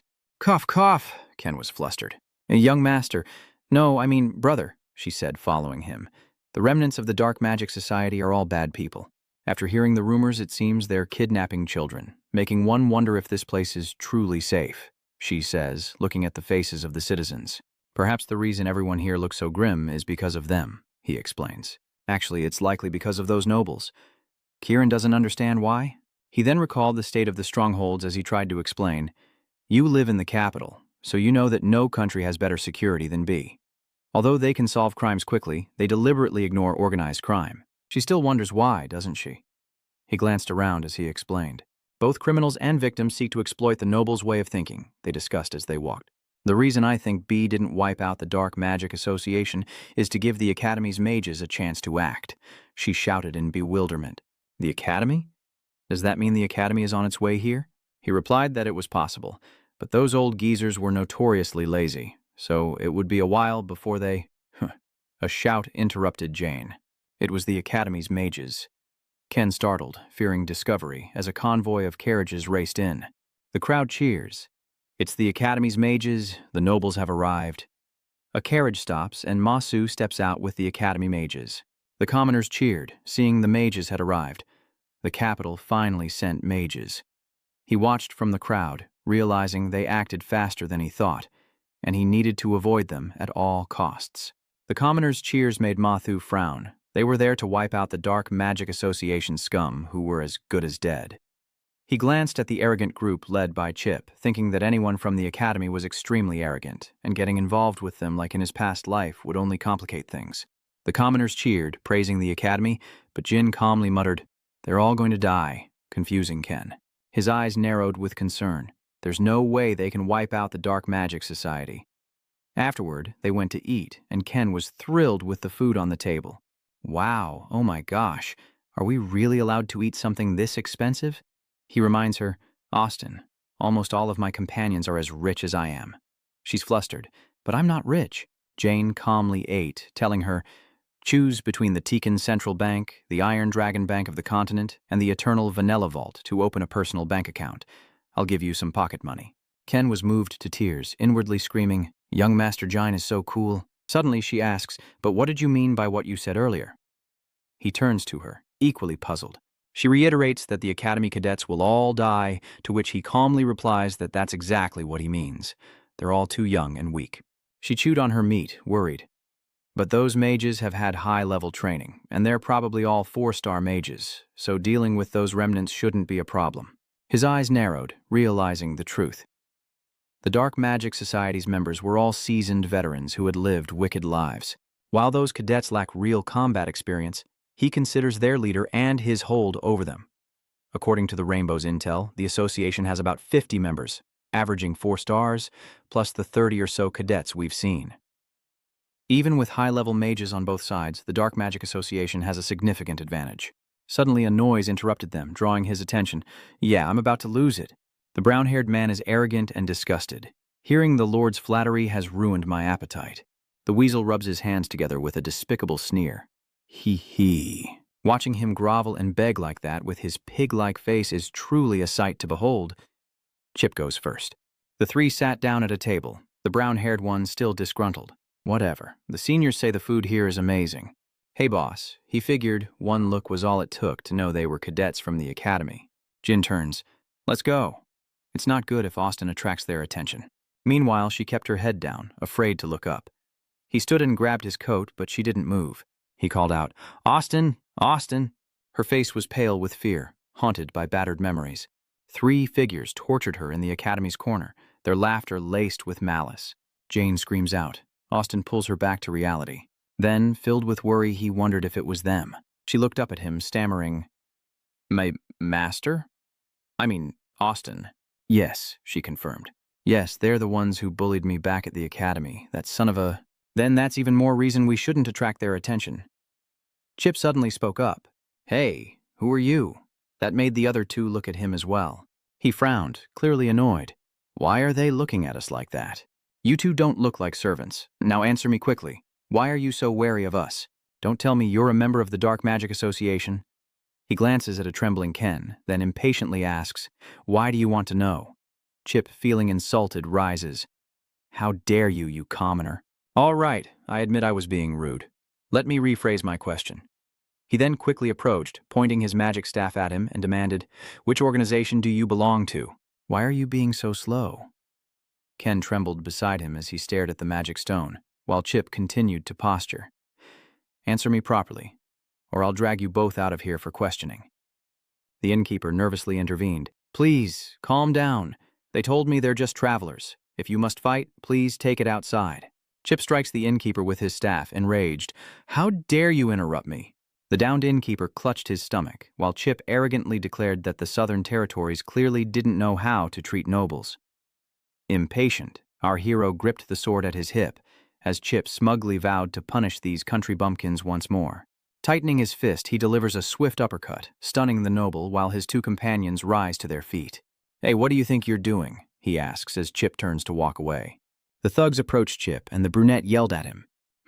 Hold it right there. You think you can run?" And he locks the door. This action leaves the chubby man and the brown-haired man dumbfounded as he introduces Bond's special task force, a group of 3. The fat one was stunned, and he cast a cold glare in their direction. The cadet, his face like ice, ordered them to freeze, leaving Ken to wonder what was happening. "What is Jine's special task force talking about?" the brown-haired man muttered. "What nonsense are you spouting? Special Ops Team 1, a group of 3? His eyes widened while the fatty, already weak-kneed with fear, leaned on the table, yelling, "You lunatic! How dare you impersonate them!" He quickly used mana circulation inside, then struck each of them, leaving them stunned. The flames began to burn, causing the brunette great pain. "Humph!" The 2 men, burned by the flames, collapsed to the ground, groaning. Ugh. He watches them writhe in pain, a serious look on his face. The brown-haired man, his throat gripped tight, begged in agony, "Get me out of here." He was a little confused. How could they be overwhelmed by such a small amount of magic? Are these useless bastards bullying Enya? His eyes turned cold as he glared at them, issuing a command. "Get up." His face was unreadable like a flame slowly dying. "If you overreact like this, I'll drag you to the interrogation room. You're not only harassing innocent civilians, but also ruining the Special Task Force's work." Jin threatens them, asking what would happen if their families and the academy found out. Chip was frantic. "Please, give us a chance to redeem ourselves." "I'll do anything you want, so please don't tell our families." Then, he muttered, "A tone, huh? Very well, I will give you a task." He knelt on the ground, confused as to what the task was. The other 2 were still under his control, as Jine fabricated a story about them being sent to monitor the destruction of the Dark Magic Association. Ken is also startled, and Jine adds, "Due to an error, I have no choice but to borrow your help to complete the mission." He lays out his plan. "I'll pose as one of your lackeys and observe the situation from right beside you." The 3 are stunned. He casts his blue fire magic again, his face dark with menace. "Answer me now." The 3, terrified, shouted in unison, "Yes, sir," as he reminded them. "All right, now put your things back in order and return to base," Chip stammered. Next, he called out Ken and Austin, startling her. "What do you think?" He leaned in close, then asked, "How was my performance?" She glances at him in bewilderment as he points to the 3 men behind them, urging her with a smile. "Go on, it's your turn, my dear lady." Her face flushed at his actions, and she nodded, yelling at the stunned Blue Lions to get up. The fools still hadn't come to their senses. She flailed her arms wildly. "Hurry up, we're busy." And they turned tail and ran. "We're sorry." She shouts a reminder to quickly apologize to the owner and clean up the mess. The others apologize in unison, while the swordsman sighs in relief. Ken gives the innkeeper money, asking if it's enough. He takes it. "Yes, sir, I haven't had any customers today either." 5 days later, on October 22nd, 1790, Matteau's voice echoed with instructions to the neatly lined-up mages. "Understood, Shanghai. We will now begin the total annihilation mission. Cadets must understand and obey the orders of the lead mage of each squad, and nothing else." The cadets whispered amongst themselves, "Hey, I heard they have a 7-star mage. Are we going to be okay?" The other cadet replies, "They're just remnants of a fallen organization, right? If anything happens, Lord Oten will step in." Chip eyed him and Kieran warily as he assessed the situation. Nearly 50 enemies were hiding in the forest, yet they seemed awfully relaxed. This isn't good. The trainees are wading through the grass with their staffs, and he still hasn't found any trace of the enemy. The Dark Magic Society must be confident. Usually they'd send scouts to test the enemy's strength. A piercing scream echoes as we're ambushed, catching him completely off guard. Ahead, a green monster wielding a dagger. Someone spots it and cries out. Masuto extends his hand, directing the panicked cadets. "Don't panic. Team 1, attack with magic. Team 2, set up a defensive barrier." Immediately, a mage brandished their staff, and ice magic manifested. Immediately, it fired straight at the green monster, quickly taking it down. Masuto strokes his chin, eyes closed in thought. Have they tamed these orcs? They're too weak. The cadets in the back excitedly chatter. "Is that all? Perhaps this Dark Magic Association isn't such a big deal after all?" Matu makes his decision. "We'll rest here for a bit." Stunned, he wonders, is he crazy? "Rest here?" he whispered to Chip as he approached. Cadet Chip told him we can't stop here. This place is ripe for an ambush." He stammered, startled. "What? Am I supposed to tell him that?" His eyes turned cold as he moved in, threateningly. Interrogation room. Hearing that, Chip quickly lost control and shouted, "Sir!" "Oh, ma." Tu narrowed his eyes, looking down on him as he advised. "Stop talking nonsense. If you're worried, put up a barrier and rest." He closed his eyes and sighed. He didn't agree, and suspicion began to grow. Something's not right. He stared at the dying monster on the ground. Those weak orcs were clearly meant to lower their guard, yet he chose such a wide open space to rest. Even a seventh circle mage can't notice everything. Chip asks him suspiciously, "Is Otan suspicious?" As he carried the supplies, he warned, "Don't be so polite with my subordinates, or I'll kill you." Brown Hair rolled his eyes, thinking, "I saw Mr. Oaten eating meat this morning." Chip looked confused. "What's wrong with eating meat?" He reminded him he's a vegetarian. The banker was confused. Standing before a cave, Matto commands, "Before us lies what is believed to be their main base. All cadets prepare to erect defensive barriers at any moment before advancing." He then turned to another team leader, instructing him to wait there with teams 4 and 5, then join the others and follow them. He confirmed the patrol schedule, and a group followed Ma Tu, lighting torches as they entered the cave. The cadets chattered fearlessly. They say there were only about 50 of them, yet they built such a vast place. Are they trying to build an altar, or are they hiding secret weapons in the cave? One of them scoffed, "Whatever it is, Sir Un will take care of it. That's why he's here." Suddenly, the rocks behind him exploded, leaving everyone confused. Someone stammered, speechless, as the green monster roared and crushed him flat. The others screamed as an orc burst through the wall. An ambush! A cadet looked to Un and asked, "Sir O, what should we do?" "Please, lead us." But he simply steps forward. "What do you think you're doing?" Behind him were monsters and members of the Dark Assembly. Matu smirked, "Just quietly become our test subjects." The cadets paled in fear, their screams fueling his delight. "Run!" He swung his staff, ordering the green monsters to capture them and kill them all. Elsewhere, they looked at him, flustered. "We should go too, right?" But he remained silent. Matsu smirks, chuckling to himself. "The academy fools didn't even recognize their own teacher," he muttered. But the sculptor's abilities were truly astonishing. Suddenly, a blue light flashed, confusing him. A massive magic circle. The magician looked up, screaming in terror. "What? It can't be. How is this possible?" Setting down the bag, he warned Ken, "Hey, Ania, things are about to get a little rough." The girl behind him stared blankly as he shielded her, gripping his sword and warning, "Stay close to me." A violent vortex suddenly appeared before them, making Un dizzy. He shouts his speculation, "A backlash from Kid?" Everything around them, even the roaring monsters, is instantly swept away by the violent vortex. Even Cadet Chip was frozen by the terrifying scene before him, without a chance to react, as Jin stood calmly amidst the energy currents, his eyes sharp and cold. His sword soared like a rocket, a cataclysmic explosion shaking the very heavens. Jin swung his blade, incinerating the monsters in an instant, a smirk of amusement playing on his lips. "Looks like there are still a few standing," Jin wondered. "Looks like you two are at the 8-star level. The person you mentioned must be Ron." Those in tattered clothes staggered, on the verge of collapse, as a desperate scream echoed out. O died instantly and collapsed to the floor, a sight that left Zoe speechless and paralyzed with fear. His face contorted in rage as Ro roared, "Are you a disciple of Kaidan? How can you use the reverse flow?" Jin simply smirked in response. "You recognize the reverse flow? Not bad." Vo shouts out in frustration, saying they only feel smug because they ambushed them.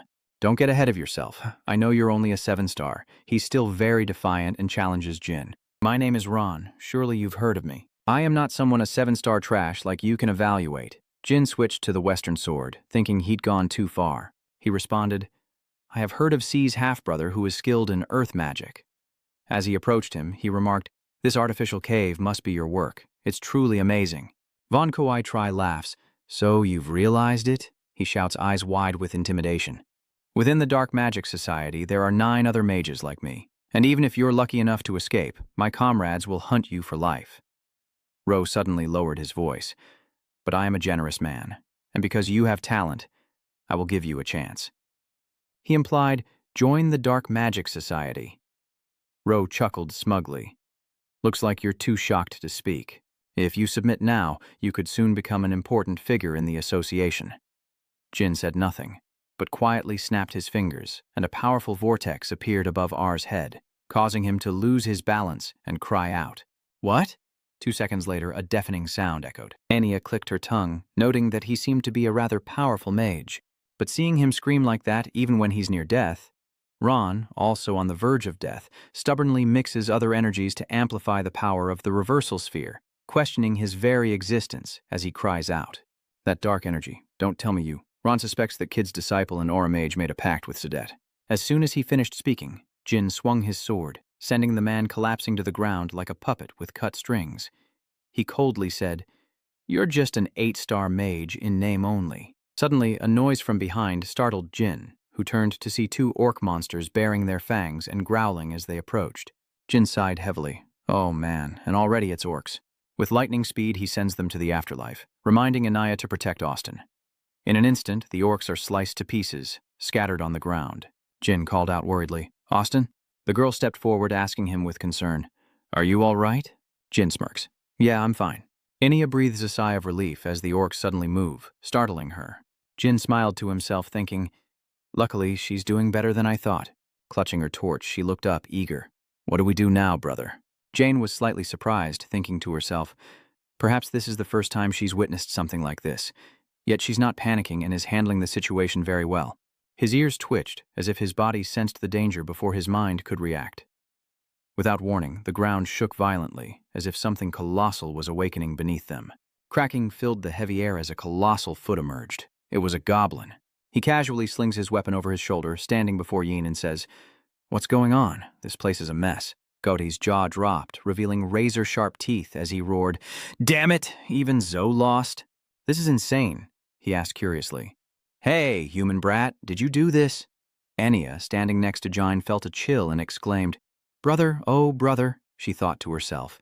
"It seems today is a day for Anya to experience one surprise after another." Jep laughs. "Even though you're just a mage, you have a sharp eye. Shouldn't you be a little scared?" Jin smirks. "I'll decide whether or not to be afraid after I hear your name." It's a White Wolf tribe member. A large rock falls, sending dust and debris flying. Jep stretches, cracking his knuckles, and lets out a howl. "Excellent, you're nothing like the ones I killed at the cave entrance. I like you." Anya trembled with fear, hiding behind Jine as Gontep pointed at Jin, introducing himself as Gonep Hapalep. He challenged him. "Now that you know my name, you must fight me." Gep smugly declared, "But first, I'll give you a chance to live." Jin scoffs. "If you're going to say the same things as that guy, you can stop right there." But when he hears Gonep invite them to join Kinselo, Ian freezes for a moment. He wonders about Kinselo. Isn't this the Dark Magic Association's hideout? Jep scratched his face, lost in thought. How should he put this? The Dark Magic Society is just a small branch of Kinselo. Kinselo only accepts knights, he continues, so mages are in the Dark Magic Society, he muses. Come to think of it, the White Wolf tribe members I met as a cadet were also members of Kinselo. Is there a connection between the White Wolf tribe and Kinselo? Jep winks as he speaks, telling Jin to join the Dark Magic Society under Kinselo. Since you killed Jay, I'll give you a high position, Jin replied with a sneer. Looks like Kinselo's short on members, huh? You're just handing out high positions. If you want to turn the world upside down, no amount of people will be enough, he smirked. But if you're offering me such a high position, perhaps we can negotiate. Enya gasped inwardly. Oh, young Master Jin, he says softly, but what to do? A murderous glint flashes in his eyes. I can't work under someone weaker than me. Gep grits his teeth, wishing he could send him to meet his maker. He gripped his weapon and swung it decisively at Jin, but Jin quickly blocked the blow, glaring back with confidence. Jep said, I see. He's throwing a tantrum and challenging me. I won't hold back, mage. Gep flew into a rage, hammering Jane with his hammer and shouting, How long are you going to hide behind that shield? Show me your power, mage. The torch in his hand blazed fiercely. The gold slime grabbed the flames unscathed, quickly turning them blue. Enya struggled to control the flames, but Goldtep bit through them with his sharp teeth. The sight leaves the girl stunned as Gep taunts. Your abilities are as pathetic as your disguise. I have no interest in you. I'll kill you later, brat, so stay out of this, he roared defiantly. Step out from behind that shield and prove yourself. No sooner were the words out than a sharp sword flashed past at the speed of light, leaving him no time to react. Gatep's eyes widened in shock as a torrent of blood painted the sky red. Jan stared at him with cold eyes, and Gatep froze. A sword? I thought it was a scepter. As realization dawned, he spoke. I see, so it's a demon sword. A demonic sword? Things just got a lot more interesting. I won't kill you. I want to bring you before the leader, Jin said with a sneer. Don't let your guard down, Wolf. It's been a while since I fought someone from the White Wolf tribe, so let's have some fun. The air crackled as they clashed, a whirlwind of bodies and colliding techniques. The clash of sword and axe echoed like the war drums of two desperate warriors. In contrast to Jin's calm demeanor, Goldtep looked panicked. He cried out in agony as his hammer was split in two. Gontep could only stare wide-eyed at his impending doom as Jin forced his hammer down, sending him crashing to the ground. He mustered all his strength to stand, propping himself up with one hand. "So, you were hiding a few tricks, were you?" Jep reveals. "The aura I sense from you is only that of a 7-star, but the power and fighting spirit within your small frame far surpass that. Among humans, there are those who reach this level." Stunned, as if discovering a national secret, he shouts, "The Kane clan. You carry the blood of the Kane clan." Jep sneered. "The least you can do is tell me your name. That Kandane mongrel should wager his entire name on this battle." Jin calmly and succinctly replied, "I am Jin Han of the White Wolf tribe." The clash of sword and hammer reflects in Jin's pale face. Gontep emphasizes, "The warrior Jin Conin." Jin leaps back from Gontep's relentless assault as he roars a declaration that echoes like an earthquake. From this moment on, Gontep Hapalep wagers the honor of his entire clan to face Jin Conin. "You will be reborn as nutrients for Javier's soul." With a ground-shattering step, Gontep roars in fury. "You will fight for honor." He swung his hammer, unleashing a deathly strike that distorted space itself. Jin stood frozen, thinking to himself that even though he'd swung his sword tens of thousands of times, cutting through everything as if it were the first time, he slowly raised his sword, the blade catching the light, reflecting Gontep in his final moment. An explosion rang out like a death knell. The cave shook violently, and rocks came crashing down. Jin offered a deal. If he spared his life, would he tell him about Kinzilo? His hands bound by stone cuffs, the man burst into laughter. "Looks like you don't know the White Fang tribe's rules." He smirked. "Traitors have no honor," Jin wondered. "The White Fang tribe's laws?" he mocked. "So the rules are more precious than your life." Gontep roared, blood boiling. "There are no cowards in the White Fang tribe." He questioned Jin. "Why are you humiliating the warrior who fought you?" "Huh?" Jin says ominously. He listened in silence, then raised his sword. "Very well." Jin calmly states, "From now on, if I encounter anyone from your tribe, I will show no mercy." A strange, dark aura now surrounds his entire body. Jin says sternly, "So I hope you'll understand my rude behavior this time." Jep's face froze as Jin emphasized, "I will remember you." Gontep gasped, clenching his teeth. Gontep's eye wound continued to bleed, his breath heavy. With the last of his strength, Gep rises. "I will remember you when I return to Javier Jin Duncan." And then, like the last falling leaf, his body collapsed onto the cold ground. Amidst the ruins, Jin stood motionless, as if time itself had stopped around him. He glanced back, startled by Enia's voice. Big brother!" Jin quickly checked on her. "Are you scared?" Enia's eyes sparkled like stars as she exclaimed, "That's amazing!" "I respect you so much." Jin humbly replies, "It's not that big of a deal." He wondered if he knew just how vast the difference in power was between White Wolf tribe members, but he was definitely stronger than the one he'd met back when he was a cadet. Dien stares intently at the sword in his hand, thinking the recent battle wasn't too difficult after all. He reached out and grasped the sword at Einstein's side. "Is this the first time you've seen so many dead?" The girl closed herself off, bowing her head as she replied, "Yes, I'm actually a little dizzy, but I think this incident has made me realize once again what kind of people my companions are and what I need to do so I don't become a burden to everyone." Jin gently advised, "Austin, if you're still hesitant, you can choose not to fight." Nearby, Chip slowly sat up, groaning in agreement. Covered in wounds, he begged, "Please, Special Envoy, save me. I will never harm the people again." Jin is taken aback. "Chip, so you're still alive?" Jin was surprised to see Enia approach him. She called out to Baskin Chip, who looked up with pleading, desperate eyes. As Enia lowered her hood, she asked, "Do you remember me?" Chip was stunned. "En?" he stammered. "How could you be?" Enia retorts, "If I wanted you dead, you would be already. You know that, right? Remember this, Chip Paskin. Jin Grey and Enya saved you, and the future Archmage is the one who made a pact with the Time God." Un continues, saying he won't just help scum like him, but Jin remains silent, observing, and declares, "From now on, I will also help the precious companions who have lent me a hand." The scene shifts to a closed room where Un is suddenly doused with cold water. He wakes up to find himself tied to a chair. He frantically looked around, struggling in disbelief. What's going on? Un tries to recall what happened, remembering how he tricked the Academy trash into formation after outsmarting them. The terrifying image of the cadet appeared in his mind as Un seemed to grasp the root of the problem. Reversion. He recalls the vortex that appeared that night, returning to reality. O shouts at the man across from him, "Are you a disciple of Kid Han? There seems to be some misunderstanding. Kit Dat Don is with us, so why are you ambushing us?" The figure calmly files their nails, their cold voice echoing, "Ambush?" His face drained of color. He looked up at her with fearful eyes as she stood before him, sneering. I thought you were someone special, but you're just a murderous piece of trash hiding in a weak little country. She continued. Someone who wants to use the Academy's cadets as test subjects shouldn't be saying such things. Even in this situation, he's still putting on a tough act. I don't know how you figured out my identity, but you're making a big mistake. If you lay a finger on me, the association will. But before he could finish, a large hand grabbed his face and held it tight.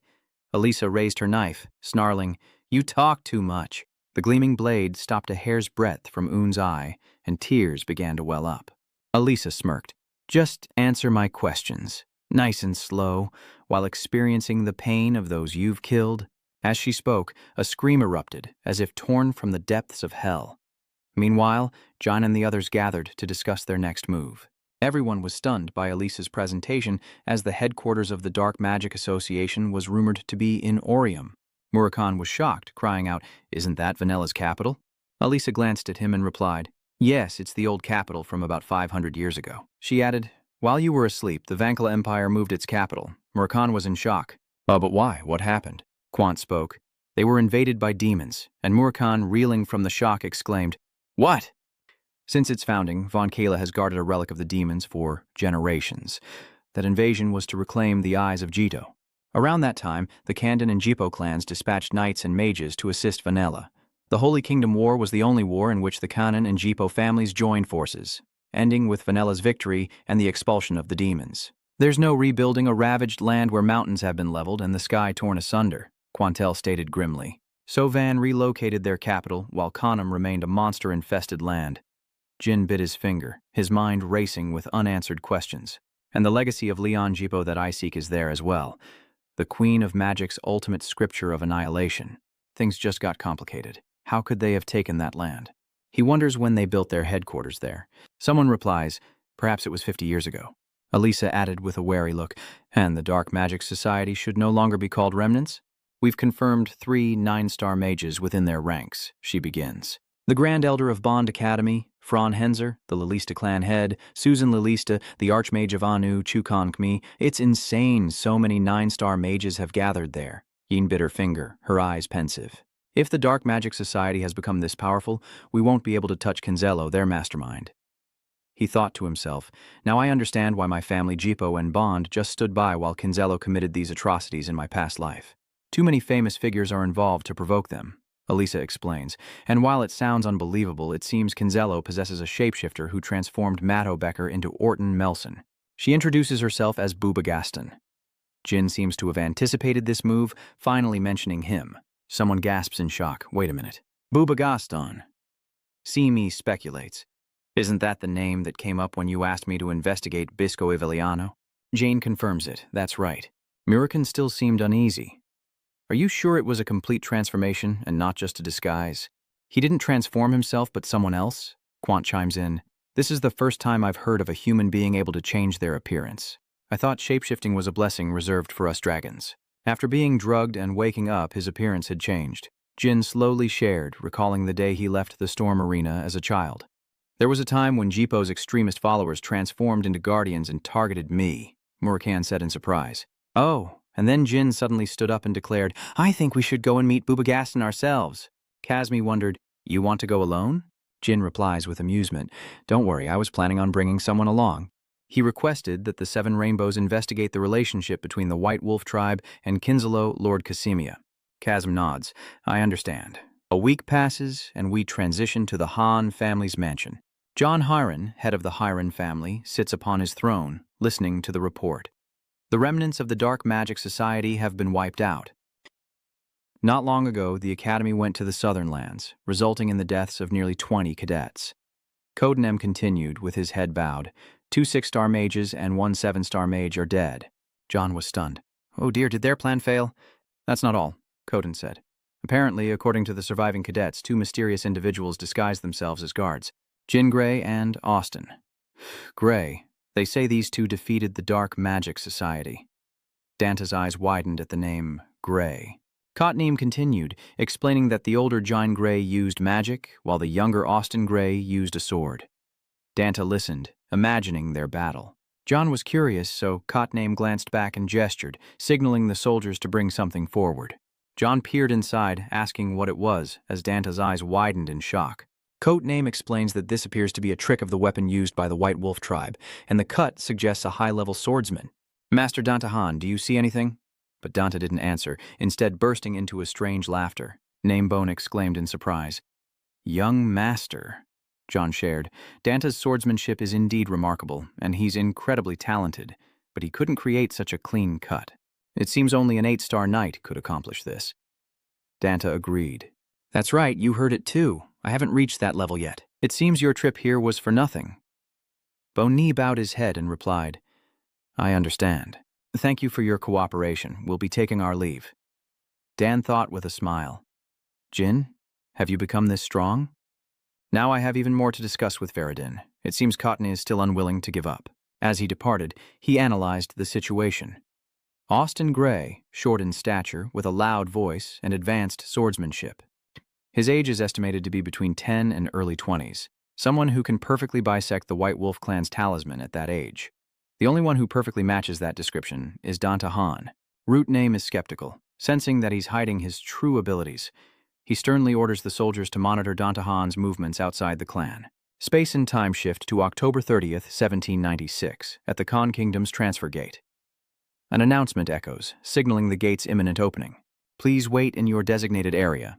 A man approached Jin and asked, Excuse me, could you move your bag? Jin quickly shifted his luggage to make room. As he flipped through the book, he thought, Booba Gaston's workshop is said to be in the Duke's territory. Jin muttered to himself, I've wanted to find that guy for a while, but I never had a good reason. Investigating the Dark Magic Society has given me the perfect opportunity. She tilted her head, resting her chin in her hand, her eyes sweeping over Jin with scrutiny, before a slight smile curved her lips, revealing her amusement. After some travel, I stood before a wooden house, wondering, is that Booba's workshop? I'm late because I had to visit other workshops to avoid Kinslow's suspicion. According to other workshop owners, he's the most outstanding of all the sculpting prodigies. Isn't he just a shape-shifting mage? Zin scoffs at a statue of a man, beneath which is an artistic inscription, Explosion.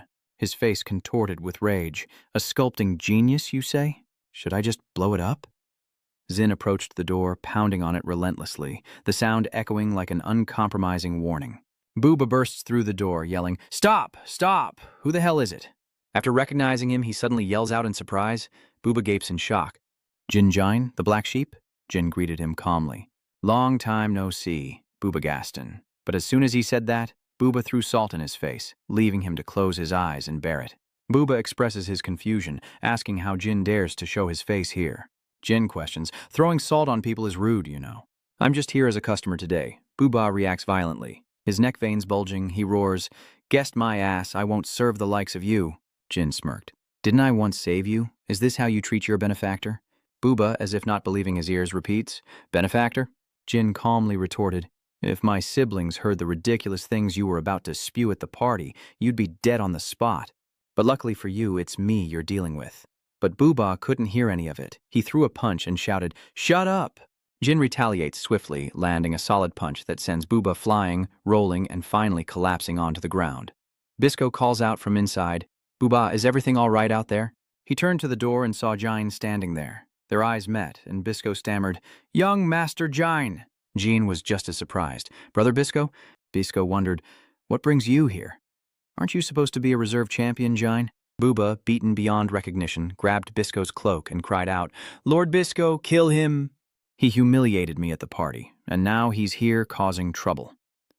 Bisco glared, thinking, This filthy pig is definitely the one. He tried to explain, I'm sorry, Booba, I don't know what happened, but Master Jine wouldn't do this without a reason. Why would you do that? Booba stubbornly shouted.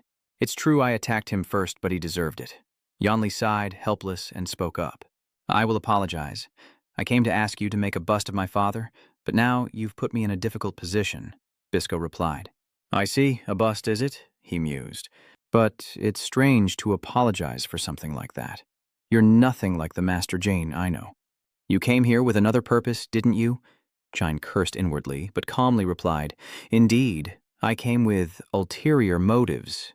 The one I want to meet isn't Boo, but you, Bisco. Bisco was taken aback. Me? Don't tell me you're planning to fight me as a reserve miracle wielder?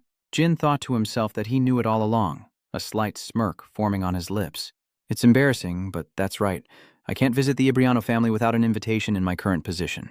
So I've come to see Bua, who is currently with you. Bisco, after hearing his explanation, replied without much thought. I'll refuse. I came here to rest. He remarked that you were quite rude. Young Master Jin, Jin slowly uttered, but a flash of light across his eyes made him freeze. Bisco turns to leave, expressing his disappointment. If you can't react to a surprise attack like that, how can you ever hope to face me? Just go. Jin narrowed his eyes. That was close. I almost countered that, he says knowingly. Then he turned and left, saying he was leaving. That insolent fool is standing at the door, acting tough. Jain Ran Kanden. Do you think the Black Clan name entitles you to everything? Know your place. If you remain arrogant, you'll be killed before you even reach the miraculous stage. Before he could finish, Jin swung his sword, the metal flashing like lightning, cold and unforgiving. Bisco cried out in fear, Young Master Jin?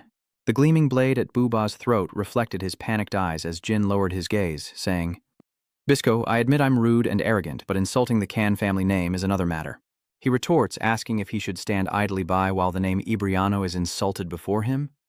Bisco can only stammer a single word, but Jin declares, I won't.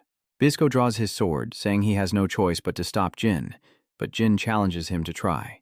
Bisco growls, warning Jin that he could die, but Jin shouts back a defiant reply. Even if it costs me my life, I will protect the name of Dan. Bisco was consumed by the desire to send Boo to his grave. He's not kidding around, damn it. I should have stopped Boo from running his mouth. I want to kill this pig right now, but I need his abilities to complete the job. He ordered, I'll count to 3, Booba. Meanwhile, he demanded Boo kneel and apologize, then began to count 1, 2, but despite the sweat pouring down his face, Buaba stubbornly asked, Why should I? What did I do? Bisco's neck veins bulged as he grimly insisted that Booba kneel, who finally seemed to grasp the gravity of the situation. He collapses to his knees, begging, I'm sorry. Booba grits his teeth, finally yielding. Jin speaks up. If it weren't for Bisco, you'd be dead after that apology. That's what you get for insulting the Conin name. He placed his hand on his stomach and offered, Bisco, my subordinate was rude. If you like, you can hit me until you're satisfied. Bisco sighs in relief, tugging at his hair. He did nothing wrong. Young Master, please leave for young Master Jin's sake. Jin bids them farewell and departs. Booba is likely still frustrated. Why did he come here? That bastard, Bisco called out from behind him, his voice strained. Booba, he said sternly, telling him to be quiet. Though surprised, Booba obediently agreed, while Bisco frowned, turned, and sighed. Come inside, there's much more to discuss.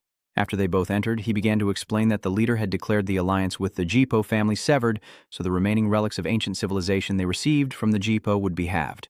Gathering the Death God's remains will be harder now, but as part of the alliance severance, we'll get back some of what we gave the Jipo family. Ba overreacts. We have to get that compass back. With it, we can find the living gods and use them as material. Bisco calmly replied, Understood. We will retrieve it, no doubt. Something flashed by, startling Bisco, who glanced back, jumped up, and threw open the window behind him. Bisco scanned his surroundings but saw nothing amiss, telling a curious Boobaba that it was nothing. Bisco dismissed it as his imagination and told Booba, Let's end our conversation here. Cut to a forest where Jain walks calmly when suddenly steel flashes from above, a blade descending like lightning towards his neck. Jin smirks and deflects the attack, revealing his assailant to be the man who demanded his seat at the airport. Jin speaks, saying that even though there's no one in the forest, there's no need to make such a ruckus, right? Jin smiles brightly and calls out to Yona. He asked Han if his request to Yona went smoothly, to which Yona replied, removing her wig, Of course I did it for you. It was hard pretending I didn't know you. Her cheeks flushed. She beams. Little brother? Let's rewind a few days to when Iona was enjoying the breeze on the wall and the owl approached her. He handed her a piece of paper saying, Here's your letter. Ia snatched the letter, and after opening it, she exclaimed with joy, Jin? She turns and announces to the owl, I'll be out for a few days. He asked with concern if she was just going to leave like that, and that if Ken saw her with her brother, he would die.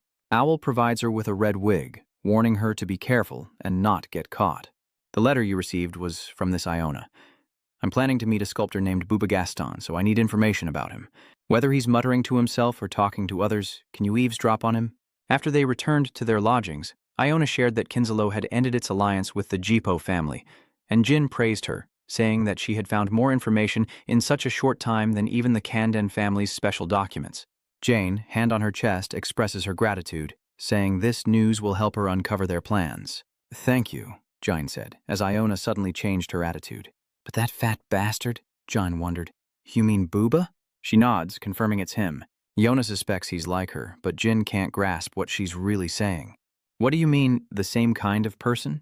Yona turns away, refusing to answer. That's something I can't tell you yet. You have secrets too, little brother.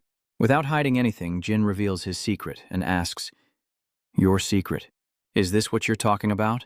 Iona immediately reacts to this. She froze, a bloody corpse hitting her eyes like a punch to the heart. Iona trembled, clutching the blood-soaked head, tears streaming down her face. The scene before her drove Iona to the brink of madness, and she screamed, No! Jin grits his teeth, sensing an immense bloodlust. Is she reacting to the aura? Iona, trembling, begged Jin never to use that power in front of her again, no matter what happened. Jin quickly agreed and apologized. Iona wonders why he showed it to her, thinking he would hide it until he became a prodigy. You never gave me a reason to trust you, and you're not the kind of sister I can rely on, Jin confessed. I felt the same way. I was going to hide this power. Jin recalls the moment Yona placed her trust in him, saying, Until you gave me that blue rose. Yona's eyes widen in surprise as Jin explains that the blue rose brought him great comfort in his darkest hour and is a symbol of trust. That's more than enough for me, so from now on, I won't hide anything from you. Iona bit her finger and stammered, but Jin reassured her in case she reacted like before. Don't worry, he grinned. I'll become so strong that no matter what we do, you won't be able to kill me. Iona laughs, saying he's exaggerating again, and asks him to play with her. Suddenly, an image of Ken warning Jin never to take advantage of Iona again flashes in his mind, causing him to instinctively step back. Iona excitedly calls out, Then let's go play! Jin plays along and calls out, Big sis? Over at Ken's side, he's curious. What have those two been up to for the past 2 days? Khan reports with an air of uncertainty. It seems the young lady is just playing around, Ken muses. Did the youngest ask for anything or ask Yona for help? Khan responded. According to the Guardians, no. Sir, the clan leader has already warned him directly, so he wouldn't dare do such a thing. Ken remarks that the boy knows no fear. The owl was almost killed several times, and even Luna avoids him. The youngest is certainly interesting. Khan presents a piece of paper with both hands. And there's also this, a letter from Casimia. After reading it, Khan scoffed and summarized the letter's contents. The youngest defeated Gontep Halep, a warrior of the White Wolf tribe. It's been a long time since I've heard that name. Does he know this man? Khan wonders if he knows who he is. Ken recalls that Halep, leader of the White Wolf tribe, once came to challenge him, a formidable foe he could never forget. He lasted a full 5 hours against me. The Halep warriors are far stronger than the average White Fang. This victory holds great significance for the youngest. The letter also mentions Jean mumbling something about cleaving when reforging Gontep's hammer. Kieran was stunned, thinking it was just a habit. That's no mere habit, it's exactly as it was recorded. Sword incantation and light sword dark energy, a secret technique not used for 1,000 years. That's also the sword technique of the hour, the family's first patriarch. Ken wonders if the boy has really become a stronger magic swordsman than himself. I want to fight him once. Meanwhile, at Casimia's Tan residence, Kasim rests her chin in her hand, her eyes lost in a labyrinth of thought. The alliance between the Jippel and Kinzello families was already shocking enough. But you're saying the reason it ended was because Andre Zippo's demon stone shattered? The battle replays in his mind, a hazy yet vivid depiction of devastation. Back in reality, Jine replies, That's right. And the one who made the replica of the demon god stone was Bubab. He used the relics of dead gods and the ruins of an ancient civilization, along with a special ability called sculpting, to create dangerous relics or transform others. Elisa speculates that it's the core of Kinzello. Jin nods. That's right. Murakan rested his chin, his gaze on Damchu as if deciphering a deep secret. Are the relics of dead gods things like Numerous's tears or blood? Now I understand. He glanced at Jin and said, Hey kid, there's actually something I haven't told you yet. Murakan asked, I once visited Duke Kurano's territory to help your cadets, didn't I? Jin agreed that he had. He revealed that at that time, a tomb giant who had been hiding for 2,000 years appeared, and he secretly dealt with it, Murakan recalling the events of that day. He tells everyone of the knot that has been in his heart for a long time. I still don't understand why a giant of the burial grounds appeared there, but now I think it might be the work of this Bubaba. After hearing this, Quaikanel guesses that he has some connection to WL. The sculpting god, Jine, was taken aback. The sculpting god? WL? This is the first time I've heard of him, Murkan replies. That god disappeared from the flow of history. Of course you wouldn't know. Quanti-OL explains that WL contributed the most when the gods created the stones. But as time passed and the original stone was destroyed, he lost his status as a god and was turned into a human. Murakhan added, and the golem that WL created to protect the tomb. The resting place of gods cast down as humans is the giant's graveyard, but we dragons annihilated all the giants there. Kazme was shocked. Are you saying Bougaston made a pact with that dead god? Conte lowered his head slightly. That's impossible. But if it wasn't WL, there's no other explanation for what happened. Zin speaks up, adding that among the relics Gaston created, there was one that could locate those who made contracts with a god. Murakhan bluntly states, what are you talking about? Unless the contract directly reveals its power, no one can know about it. Elisa realizes, don't tell me you're looking for Yuria to get Jane to answer. Right, it seems they call it a compass. Luckily, it seems the compass's functions aren't fully complete yet because they kidnapped Lachi the Guardian Dragon instead of Yuri Quan. I see. They're using the compass to find those who've made contracts and then using demon stones to absorb them. That's why we have to get our hands on that compass. The Jippel family will return the compass to Kinzalo in June. That's our chance to seize it. Chasm then asked curiously, what do you want to do? Dai replied seriously, until the Jippel family returns the compass, they'll try to find as many contractors as possible to investigate the matter. So to be safe, I should go somewhere. Safe. Chasm agreed, saying that holding 3 uncontracted contractors was dangerous in Tian, even for a large force. Kwaikanteo then spoke up. We should leave before the compass finds us. Jin agreed, yes, I'll ask the palace to protect me. Then we'll meet again in March at Bell Territory and then infiltrate the pirates' land where they usually trade. But Chasm asked, then where will you be in the meantime? Giant Black Dragon, sitting next to him, answered, this kid has to go his own way. Is there any place safer than the palace? Kazme exclaimed in surprise as Jin smirked. Of course, the safest place in the world. A few hours earlier, the Black Dragon had made a suggestion. Kid, go to the land of the royals. I was planning to take you there anyway, so it's perfect timing. Jin was taken aback. The royal lands? Jiawai stroked the black cat's fur, wondering, the royal family. Aren't they the legendary tribe that defeated all the beastmen?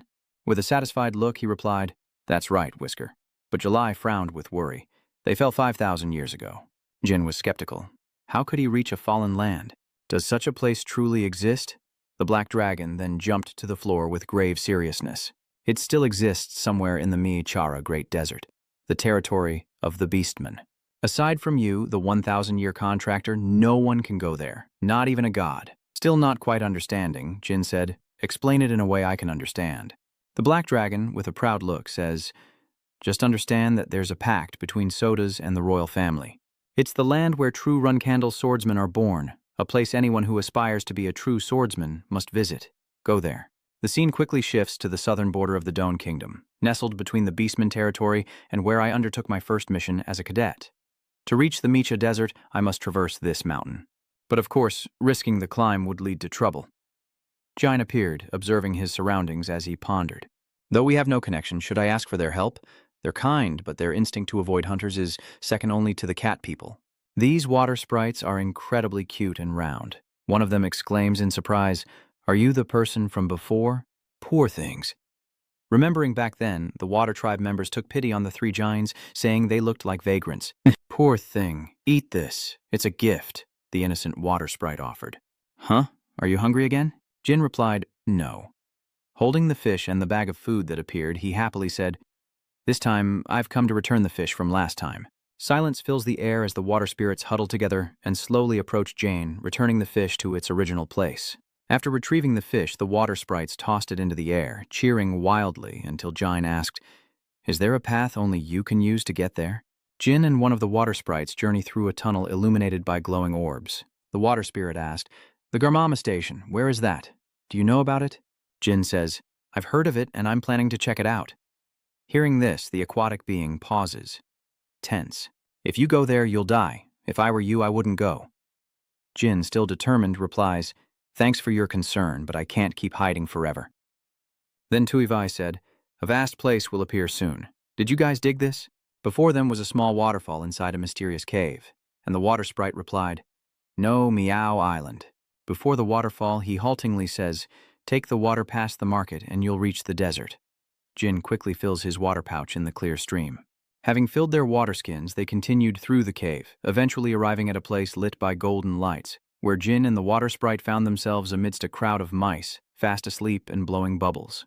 Are these the Gold Dust clan? It's my first time seeing them. At that moment, a disgruntled dust rat began to question him. Hey, what are you doing? Why did you bring something like that here? We agreed this path was only for us. You're breaking the rules. Why did you promise? Keeping your word? Don't you see how wrong that is? Jin knew it was their first time, but seeing the two youngsters questioning each other, he couldn't help but sigh, finding them both adorable.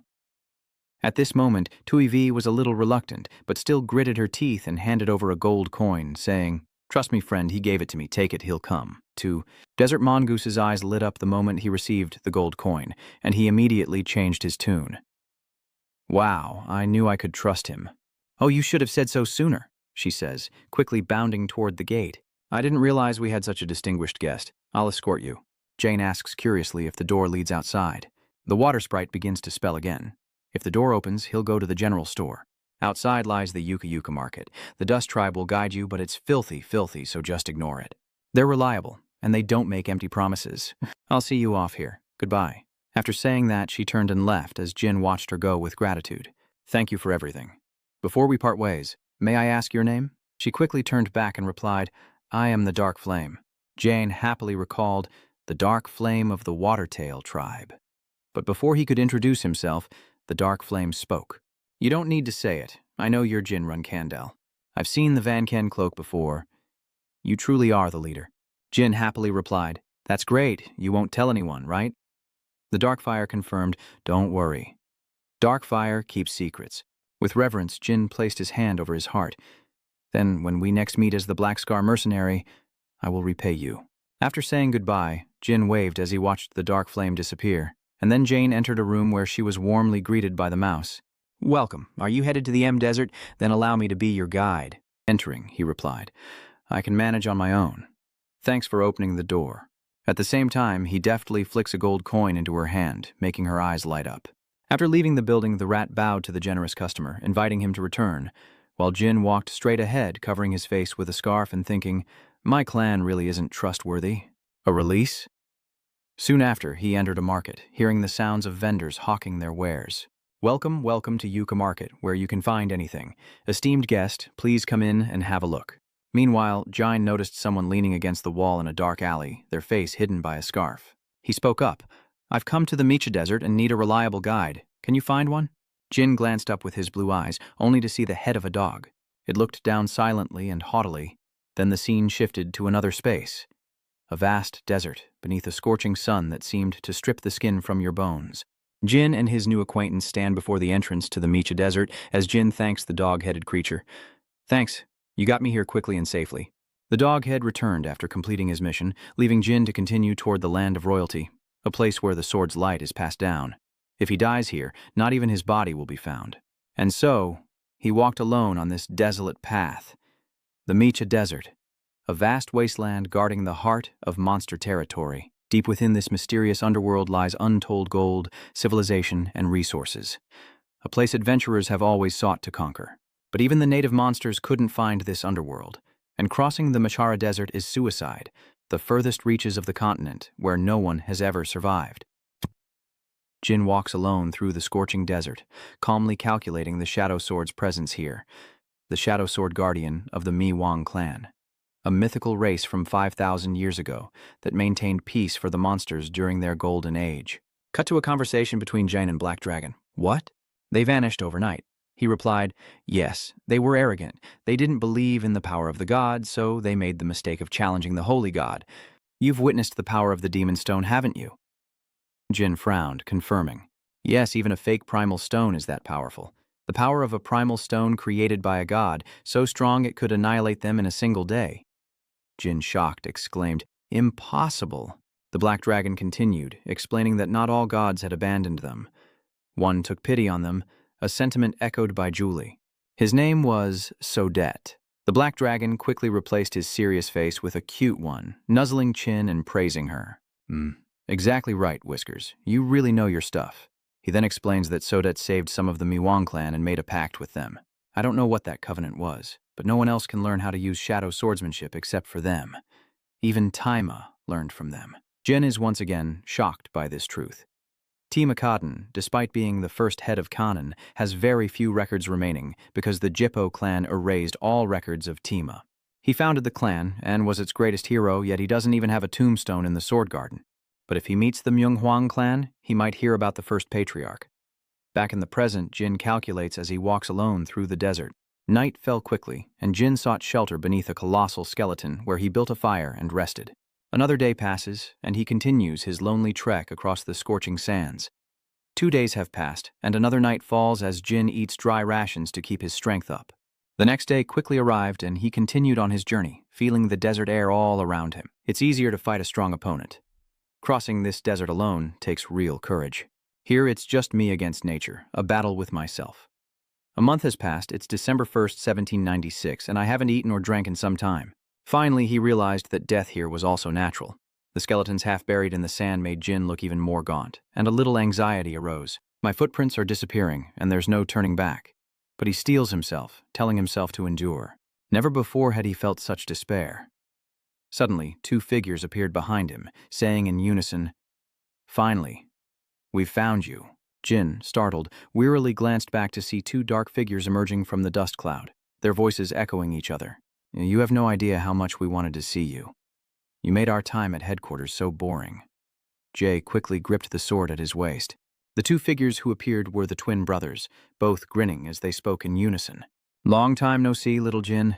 His Tona seeing things, doubting the reality before him? Very well. Tona, with his blade in hand, excitedly charges forward, challenging him. "Show us what you got!" His blade cuts deep into the sand as Daytona, a demon in visage, throws his full weight into a strike against Jin, who barely manages to raise his sword in defense. The 2 swords clashed, and Jin couldn't help but think how heavy the blow was. While Jin struggled to fight Daytona, another sword pierced through, accompanied by an arrogant voice. "Surprised." Seeing the blade flash, Ian gritted his teeth and leaned back to dodge. His instincts screamed that being hit was not an option. Haytona's face contorted into a twisted smile, just like his twins, as he revealed they had waited for Jin to exhaust himself. Dee realized something was wrong. This wasn't a normal illusion, but he tried to fight them off while responding. "It's been so long. Is this really how it has to be?" my brothers said as they chased after him.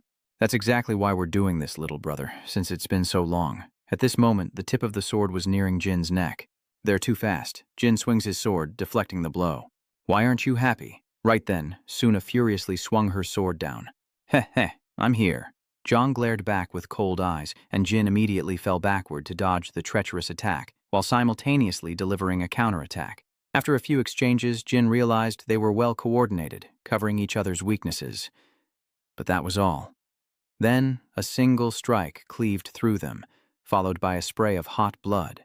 Just then, a weapon was about to strike Jin's neck, but Jin deflected it with his sword. Unexpectedly, the whip wrapped around Jin's blade, and he thought, none of these moves are powerful. He mustered all his strength and swung his sword with immense power, sending the 2 Tona flying into the air in a state of panic. Jin flashes back to the past, wondering if they were always this strong. How annoying. To think I had to kneel before such weaklings. Recalling those unpleasant memories, Jin, fueled by resentment, throws a punch. He's always wanted to take them both down.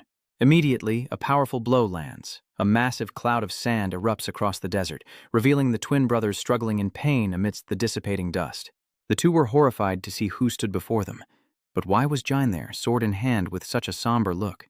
The 2 Tona broke out in a cold sweat, terrified. "Little brother." They both desperately plead, Wait, we're sorry." "Spare us this time." Jin questions herself once more. "Am I hesitating?" He recalls happier times. The brothers happily greeted Jin's arrival. "Little brother, are you all right? Why would you do this? Father said he would spare you." Did I really expect this relationship to be different from the last life? Jin bit his lip, unsure of what to do, but he made the cruelest decision, to strike them down with his dark aura. Jin raises his sword high, surrounded by dark energy, as Tona screams in fury, "You bastard!" Or Tona angrily added, "How can you call yourself our brother, you bastard?" Meanwhile, Jin, still consumed by the dark magic, decisively swings his sword.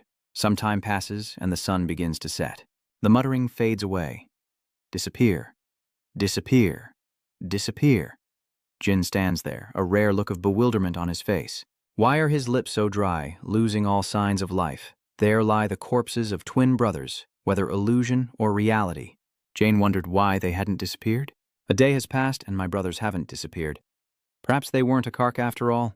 After waiting for a while, Jin decides to build 2 graves, carefully planting his weapon into the ground.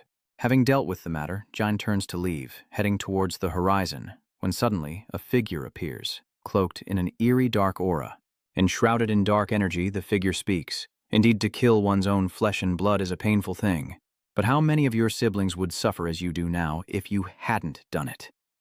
He reached out and touched the weapon planted in the grave, and immediately the sword began to vanish. You made a wise decision choosing such a child. The red. And with that, he vanished back into the deadly desert. Everything quickly returned to normal as the sun hung high in the sky, and John sat alone, leaning against a rock. He sat there silently, looking gaunt, when suddenly a scorpion crawled near his feet. He opened his eyes and looked down, then resolutely picked up the giant scorpion and devoured it without hesitation. It would be dangerous to eat this without the antidote wine. He wondered if Yona was all right, and what about his other siblings? Images of his bewildered twin siblings flashed through his mind. Suddenly he coughs, the worst taste in the world. Jin then tips his water bag, but only a tiny drop comes out. His eyes slowly closed, as if losing hope. The next morning, Jin tossed away the water pouch and continued on his journey. There's really nothing here. December 11th, 1796. I wonder how long it's been. I don't know. And so, Jin wandered aimlessly through the desert. Just walking and walking. But what was the point of walking? I couldn't even remember why I was here anymore. Did I come all this way just to kill my own siblings? And with that, Jin collapsed to his knees.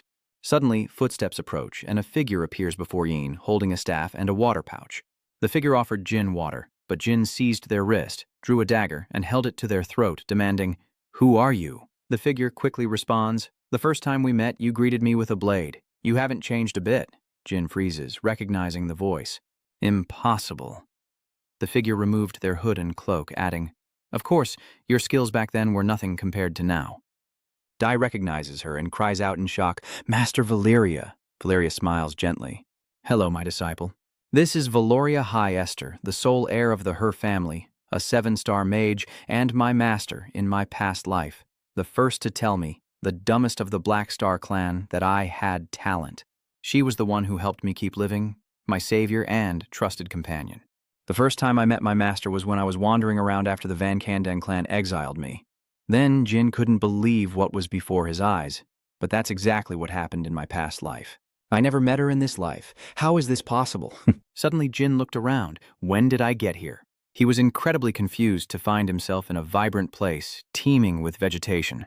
The deadly, scorching desert landscape now gone. Songjin takes a deep breath to regain his composure. No, it can't be. Her appearance is the same as when I last saw her in my previous life. 2 years younger than me, which doesn't make sense. After calming down a bit, Jin finally spoke. "Valoria?" "No, master. I think you're the second illusion I've seen." Valeria doesn't deny it, adding, "Yes, it seems that way." She then offered him the water, telling him to drink, but Jin firmly refused. "No, master. If I want that water, I need to fight you." Valeria tossed the water pouch to Jin, scoffing. "Indeed, you intend to fight me in that condition? My first strike would be more than enough to kill you." Jin was utterly helpless, lamenting why it had to be her of all people. "Is there really no other way?" Valeria smiled calmly, offering praise. "Shouldn't you know better than anyone? You've grown stronger since your rebirth. Your will is even stronger than mine, disciple. So drink up. You must be ready to fight me." As she said this, she unleashed her power, while Jin wondered, pulling the cork from the water pouch. "What am I to you?" Valeria casually replies, "You are my only disciple. I hope you won't disappoint me." Jin replies expressionlessly, "If it really was you, would you say the same? If it were really her, she would have loved you even more than this. She might even kiss your forehead." Jin, who was drinking water, added, "It's like I'm hearing myself say that, so I'm really not comfortable." Hearing that, Valeria's eyes narrowed dangerously as she warned, "Then don't ask again. Defeat me and move forward." "You can use anything," Valeria said, but Jin firmly planted his sword in the ground, refusing. "You don't need a sword?" Valeria calmly stated, "You've become more arrogant since I last saw you. You'll regret it." Jin simply replied, "I'd regret it even more if I used a sword to defeat you. You taught me all my magic, and you always will." Jin's dark power surged forth as he stood like a god of death, unleashing his might. You taught me all my magic, and you will continue to do so. At that moment, a massive pillar of lightning erupted from Valeria. Well, I do admire your recklessness. Prepare yourself. My disciple, she raises her staff as if summoning power. Bolts of lightning, large and small, rained down, each one converging on a single point. Jane froze, gazing up at the sky, and narrowly dodged the impending power. But now those lightning bolts have formed into a strange spear, relentlessly pursuing Jane. Lightning spear? She really intends to kill me. Thinking this, he gritted his teeth and reached out, creating a magic circle, but even so, he was still affected by the spear. I've sparred with my master over 100 times, but I've never won. Even so, his master had never truly tried to kill him before. Jane thought as he struggled against the deadly attacks. Meanwhile, Valeria casually conjures more spears, remarking, "You're good at dodging." Meanwhile, Jane calmly analyzes each spear, realizing they contain the power of 7th-level magic. But his master's mana reserves won't allow her to keep using them. Valeria seems to realize something, noticing the look in his eyes.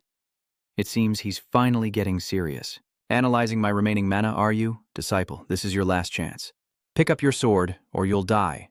But Jane held up a glowing object, replying, "Whether I live or die will only be known after this battle." Master? Valeria narrowed her eyes dangerously at the sight of that object. Backflow magic. It seems you've found a new master. But she flies into a rage, unleashing her power as if to reprimand him. You said I was your only master, and this is all you've amounted to? With a cold expression, Yun replied, I have nothing left to say to you. But inwardly he surmised she was deliberately trying to hurt him with those words. That's right, she's exactly that kind of person. Once she's determined to kill someone, she'll use any means necessary. With his current partial flow explosion, he can't even absorb the mana in a normal lightning tree. Songjin declares, you won't be disappointed. He calculated that the only way was the heavenly current reversal, and he needed to buy time. I'll fight the way you taught me, he reassured himself. I have to hold on. With a dismissive wave, Valeria retorts, yes, I'm sure I will be. Immediately, a pillar of power strikes Jane's position, but he narrowly dodges it. He needs 3 minutes to complete the celestial reversal. Of course, Master is always a few steps ahead. She launches spears, but I am her disciple.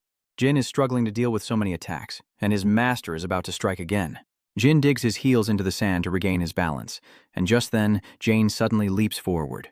Valeria has created a golden magic circle filled with flames and crisscrossing chains, looking incredibly powerful. Jin slides across the sand to dodge, but is clearly shaken. The magic circle extends this far. Unable to avoid it, Jane is ensnared by a chain from the magic circle, and even his hand is caught. There's no way she has enough mana to cast such a large magic circle and maintain those 5 spears. Jin is engulfed in flames by those blinding chains, and he screams in agony. So that's how it is. Among the 5 spears, only some actually contained mana, and now the sharp tips are launched. But just then, a blue power emerges. It can only be one person. Valeria sees the power and the glittering feathers and exclaims excitedly, "Oh, it's Tess!" Tess valiantly appears beside Jin, the chains on him now broken. Valeria then asks, but disciple, how long do you think you can last in your current state? Jin is now enveloped in Tess' cool power. But he also thought, yes, with the mana he had left, he wouldn't last long, but he just needed a little more. Decided, that power surged once more. That power engulfed Valeria's magic circle, and before the clash, Valeria smiled gently. Tess was momentarily blinded by the red chains, struggling against them until finally transforming into an even greater power. Jane, still in control, quietly says, "Thanks, Tess." The blue energy swirls together into a vortex. Valeria looked up, coughed up blood, and said, "You know about mana backflow. It only happens to those who can't control mana well. What are you hiding, disciple?" The aura around Valeria intensifies, and Jane, looking even more gaunt, replies, "I'm not hiding anything. I've already lost. I can't do anything more. Think about it. I'm already using a huge amount of mana just to endure the mana backflow. How could I possibly withstand that and use multiple types of magic like you can? You're right, no one else could do what you're doing, but don't come any closer. You're definitely still hiding something," she said, conjuring spears wrapped in chains. Meanwhile, Jane's feet were being burned to the bone in the lava flow. "Did you know that?" "I've never lied to you," Valeria shouts as she sees him approach. "Stop. If you take one more step, I'll have to attack with everything I've got." And with that, dragon marks forged from her power materialized in the air. "Jane, his trembling hand outstretched, pleaded, "Valeria, I want to see you one last time." A sharp blade pierces Jane's chest, accompanied by a shout, "I told you to stop."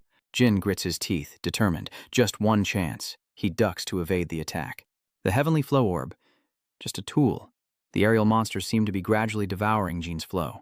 To find the real spear, the dragons descend, each carrying a spear in its mouth, the very spear Jin seeks, and they all charge towards him. He transforms into his battle form, dodging with incredible agility, but overwhelmed by numbers, Jin can't avoid every blow. Then a dragon appears, bearing a particularly vicious spear. Valeria focuses all her power into this attack, unleashing a gleaming strike. She looked like a god of death, and Yin would not survive this. The dragon grew larger and more powerful with each passing moment. Meanwhile, Jin summoned a small sword imbued with dark power, and with a decisive swing, launched it toward his opponent. Valeria's eyes widened in shock, realizing the reason Jin said he wouldn't use Bradamante was for this final attack. "I imitated my master's method of deceiving opponents and catching them off guard at all costs." Her body was pierced by the power of the sword. Fresh blood poured from Valeria. "This is how I show my respect." "Master," Jin grits her teeth, forced to make such a decision. After that final attack, a massive cloud of smoke erupts into the air. Valeria clutched her wound in pain, asking, "So, that's why you didn't use your sword from the start?" Jin, catching his breath, replied, "Because I know you so well." Valeria continued, "You've grown stronger. I'm proud of you, my dear disciple." Suddenly, Jin stops, sensing something. Valeria unleashes her power once more, enveloping her body. Jin braces himself, his cloak billowing in the force. "Ever since my powers returned, I've felt it. It was all just an illusion. In my past life, she and magic were all I had. I was dead serious about that final blow. Because if I don't, I won't be able to win. That's why it hurts 10,000 times more." Jin is heartbroken, tears streaming down his face. He killed his only master with his own hands. Later, he was transported back to the desert, and everything that had just happened vanished. The scene shifts to another space, and Jin slowly opens his eyes, astonished to find himself standing in a place filled with swords. Was this all just an illusion? In the distance, a pillar of light appears, and within it, a figure. Jin struggles to stand against this power. Father? No, it's not his father. It's the aura from the other man, growing ever denser. The immense pressure forces Jin to gather his dark power, but against his opponent's might, he struggles, and is ultimately forced to his knees. Jin's eyes narrowed in shock as he exclaimed that the man was too strong. His mouth filled, and he spat out a mouthful of blood, feeling like a tiny creature before a god. "Is he trying to make me kneel? If I were going to do that, he wouldn't have come here in the first place. You're just a human like me." Jin mustered all his strength, struggling to stand. "Until I get there, I just have to keep moving forward." Keep moving forward. And after humbling him, he finally manages to stand, his face contorted from the immense pressure. This is his purpose, and yet Jin struggles to move forward. The man stood there, watching his struggle with a faint smile, when a shocked woman exclaimed, "The grim hour, did you just smile?" She observed him through a barrier, exclaiming, "Did you actually just smile?" The woman emerged from the barrier, trying to touch the nightmare, but she couldn't. Her body passed right through him as he stood there. No, he definitely smiled. I haven't seen that smile in thousands of years. I've longed to see it. Why? Why did you smile at that kid? Meanwhile, Jin continues to push through the pressure, step by step. He repeated to himself, "I will cut him down," when suddenly the woman's voice echoed. "That child is indeed promising. Even I can see it. His will is incredibly strong. Even as he slaughters his own brothers, even as he kills his master, he grieves, but does not hesitate. He's got what it takes. Don't test him further." The sword stuck in the sand was lifted, unleashing countless arcs of sword energy aimed at Jin. Jin, full of vigor, is knocked back by that overwhelming power, leaving the woman in a panic. "Lord Giorma, what are you doing? Are you trying to kill him?" "The test is over," she pleads for Jin. "Demon hour, sir." Now, the devil also turned back and smiled.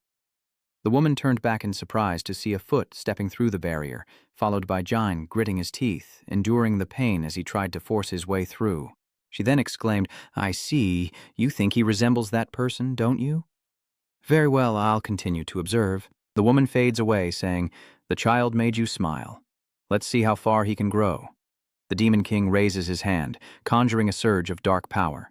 Instantly, the swords are drawn up by the power, creating a tremor before being sent hurtling towards Jin. As Jin steps through the barrier, he's met with a storm of swords, piercing him relentlessly. His body is thrown back by the force, yet he roars defiantly through the pain and injuries. "I won't stop. I'll get there and bring you down, even if it means killing my brothers and my master. Jane regained his footing and pressed on, his rage fueling his every step, as anyone would. That is my will, and with the end of that scream, a powerful force erupted from Jine. What allows the first and last swings to be identical, even after 10 tries? Jin's eyes go white, veins bulging as he swings his sword, declaring that as a member of the Blacktooth, he will destroy anything that stands in his way. Jin's powerful strike cleaves through everything, threatening to split the very air. But when it was over, Jin couldn't find Erd anymore. He vanished before the blow could land.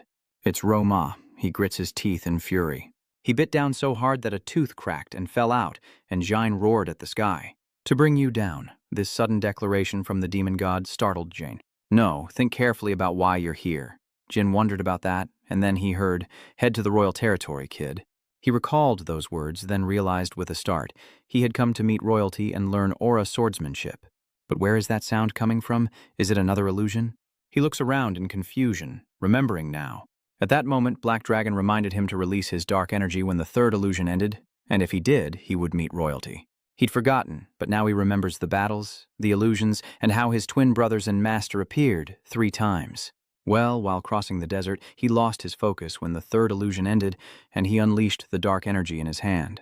I must unleash the dark energy. Will I finally meet the royal family? With that thought, John relaxed his body, releasing the dark power within. Cut to some time later, and everything remains silent, leaving John bewildered. It's been a while, but nothing has happened. Is it just a legend? No, Murakhan wouldn't give me false information. Could that be the voice I heard earlier? Was it not an illusion? He stands and faces a certain direction, sensing it's coming from somewhere nearby. Jine gripped his sword, raised it high, and unleashed another strike, cleaving space itself, revealing a figure beyond the veil. Jin cautiously looked up at the person, who spoke with a nonchalant expression. Oh, Solo's contractor certainly doesn't disappoint. You passed, he said, giving a thumbs up of approval. Jin asked, confused, what? Tano then explained. I don't know what Cadet was thinking, but the only condition for recognition is to show a fighting spirit until the very end. But you went even further, cutting through Cadet's barrier. Quite impressive. Tan thrilled, ruffled Jine's hair as Jin added, so you're toying with me? Enraged, he unleashes an attack, slicing out curved arcs of sword energy. This is exactly what I like. You're nothing like the humans I remember. My name is Tanto. I've been waiting 1,000 years for you, child of Sodet. Welcome to La Prarosa. After the introductions, the two sparred for a long time, and at the end of their bout, Tantateo led Jin to a castle. Jin was shocked by the sight below, the territory of royalty. Tanteo chuckled, handing over a flask, saying, La Prarosa, this city is known as the Black Light to humans. You worked hard to get here. Jin was speechless and took a long swig. The next moment, he spat out what he'd just gulped down. What the hell was that? This is alcohol, and he's clearly not happy. Tanteo just smiles, teasing him. Ha ha, how do you feel? Feeling refreshed, aren't you? That's crystal liquor made from refined diamonds. It helps him recover his spirit and strength, and Jine's body transforms, emitting a faint healing aura. He could feel it himself and marveled inwardly. Indeed, it feels like my head is cleared. Tan follows up with an implication. He should recover his energy before meeting his brothers. Hearing this, Jin was confused and questioned. Brothers? Later, the two entered the city, and as Jin observed his surroundings, he realized the city and its inhabitants enjoyed a high standard of living. No one would ever guess it was built 1,000 years ago. Now I understand why so many explorers seek out this land. The buildings were gold, luxurious, and every door was adorned with jewels. Song Jin, curious, asks Tan about the gems on his chest and adorning the doors. What kind of gems are these? Song Jin asked. Tan Theo touched the gem on his chest and kindly explained, they're not just decorations, they're our hearts. If the owner is alive, the jewel affixed to it will shine. He was shocked to hear this. Their hearts? Now that I think about it, we've come quite a ways, but I haven't seen any royals besides Tanteo, nor have I seen any shining jewels. So Jin asks, how many royals live here? After a moment's thought, Tanteo replies, 7, including the god of war and the 12 kings. Jin was astonished once more. So few, the god of war and the 12 kings. Tanteo laughs, saying they're the ones who will pass on the sword aura to him as Sodet's contractor. Everyone is waiting for you, sword aura. Jin was lost in confusion at this. Finally, they arrive at a magnificent structure, which Tan introduces as the Temple of the War God, where the sword aura will be passed on. True to its name, it embodies the god of war, and Jin is overwhelmed by the pressure emanating from it. The immense energy and pressure are similar to when I faced the demon. If I can't overcome the 3 illusions, I won't be able to move. Tan then warned, "If I could offer one piece of advice before you enter, you should watch what you say to the brothers. Unlike Cadet, they won't care about you." He looked uncharacteristically serious. Just then, a burst of light erupted. He had arrived. Then a voice rang out, and everyone present greeted the newcomer with a flurry of questions. "Ha ha ha, aren't you a cutie? How old are you? Have you eaten yet? What's your favorite food? What do you think of libreros?" Tantateo replies with a bright smile. "Ha ha, my brother. Come on, we're doomed. How many times have I told you you shouldn't have?" Suddenly, a scantily clad girl rushes towards Jain, curious, asking, "Where? Where? Oh, it's you? Our disciple has arrived." The muscular woman was incredibly excited. "It's been 1,000 years since the demons left. 1,000 years." Jin is shocked by the boisterous atmosphere. He was hoisted onto the muscular girl's shoulder, shocked. Is she really this strong? But the girl's eyes sparkled as she exclaimed that she couldn't meet the god of war with a dirty body. "Who will bathe the second disciple in history?" Jin exclaims in horror. "What? Who needs you? I can do it myself." But everyone was already eagerly volunteering. Me, let me do it. Give me a chance." But the muscle girl decided to play rock, paper, scissors again. The last one standing wins, so cheers could be heard from outside the building. Rock, paper, scissors again. Rock, paper, scissors. He's quickly transported from the chaotic space, and Jain bathes alone in a small tub to relieve stress. Recalling what Barao said then, "A human who knows how to bathe cleanly?"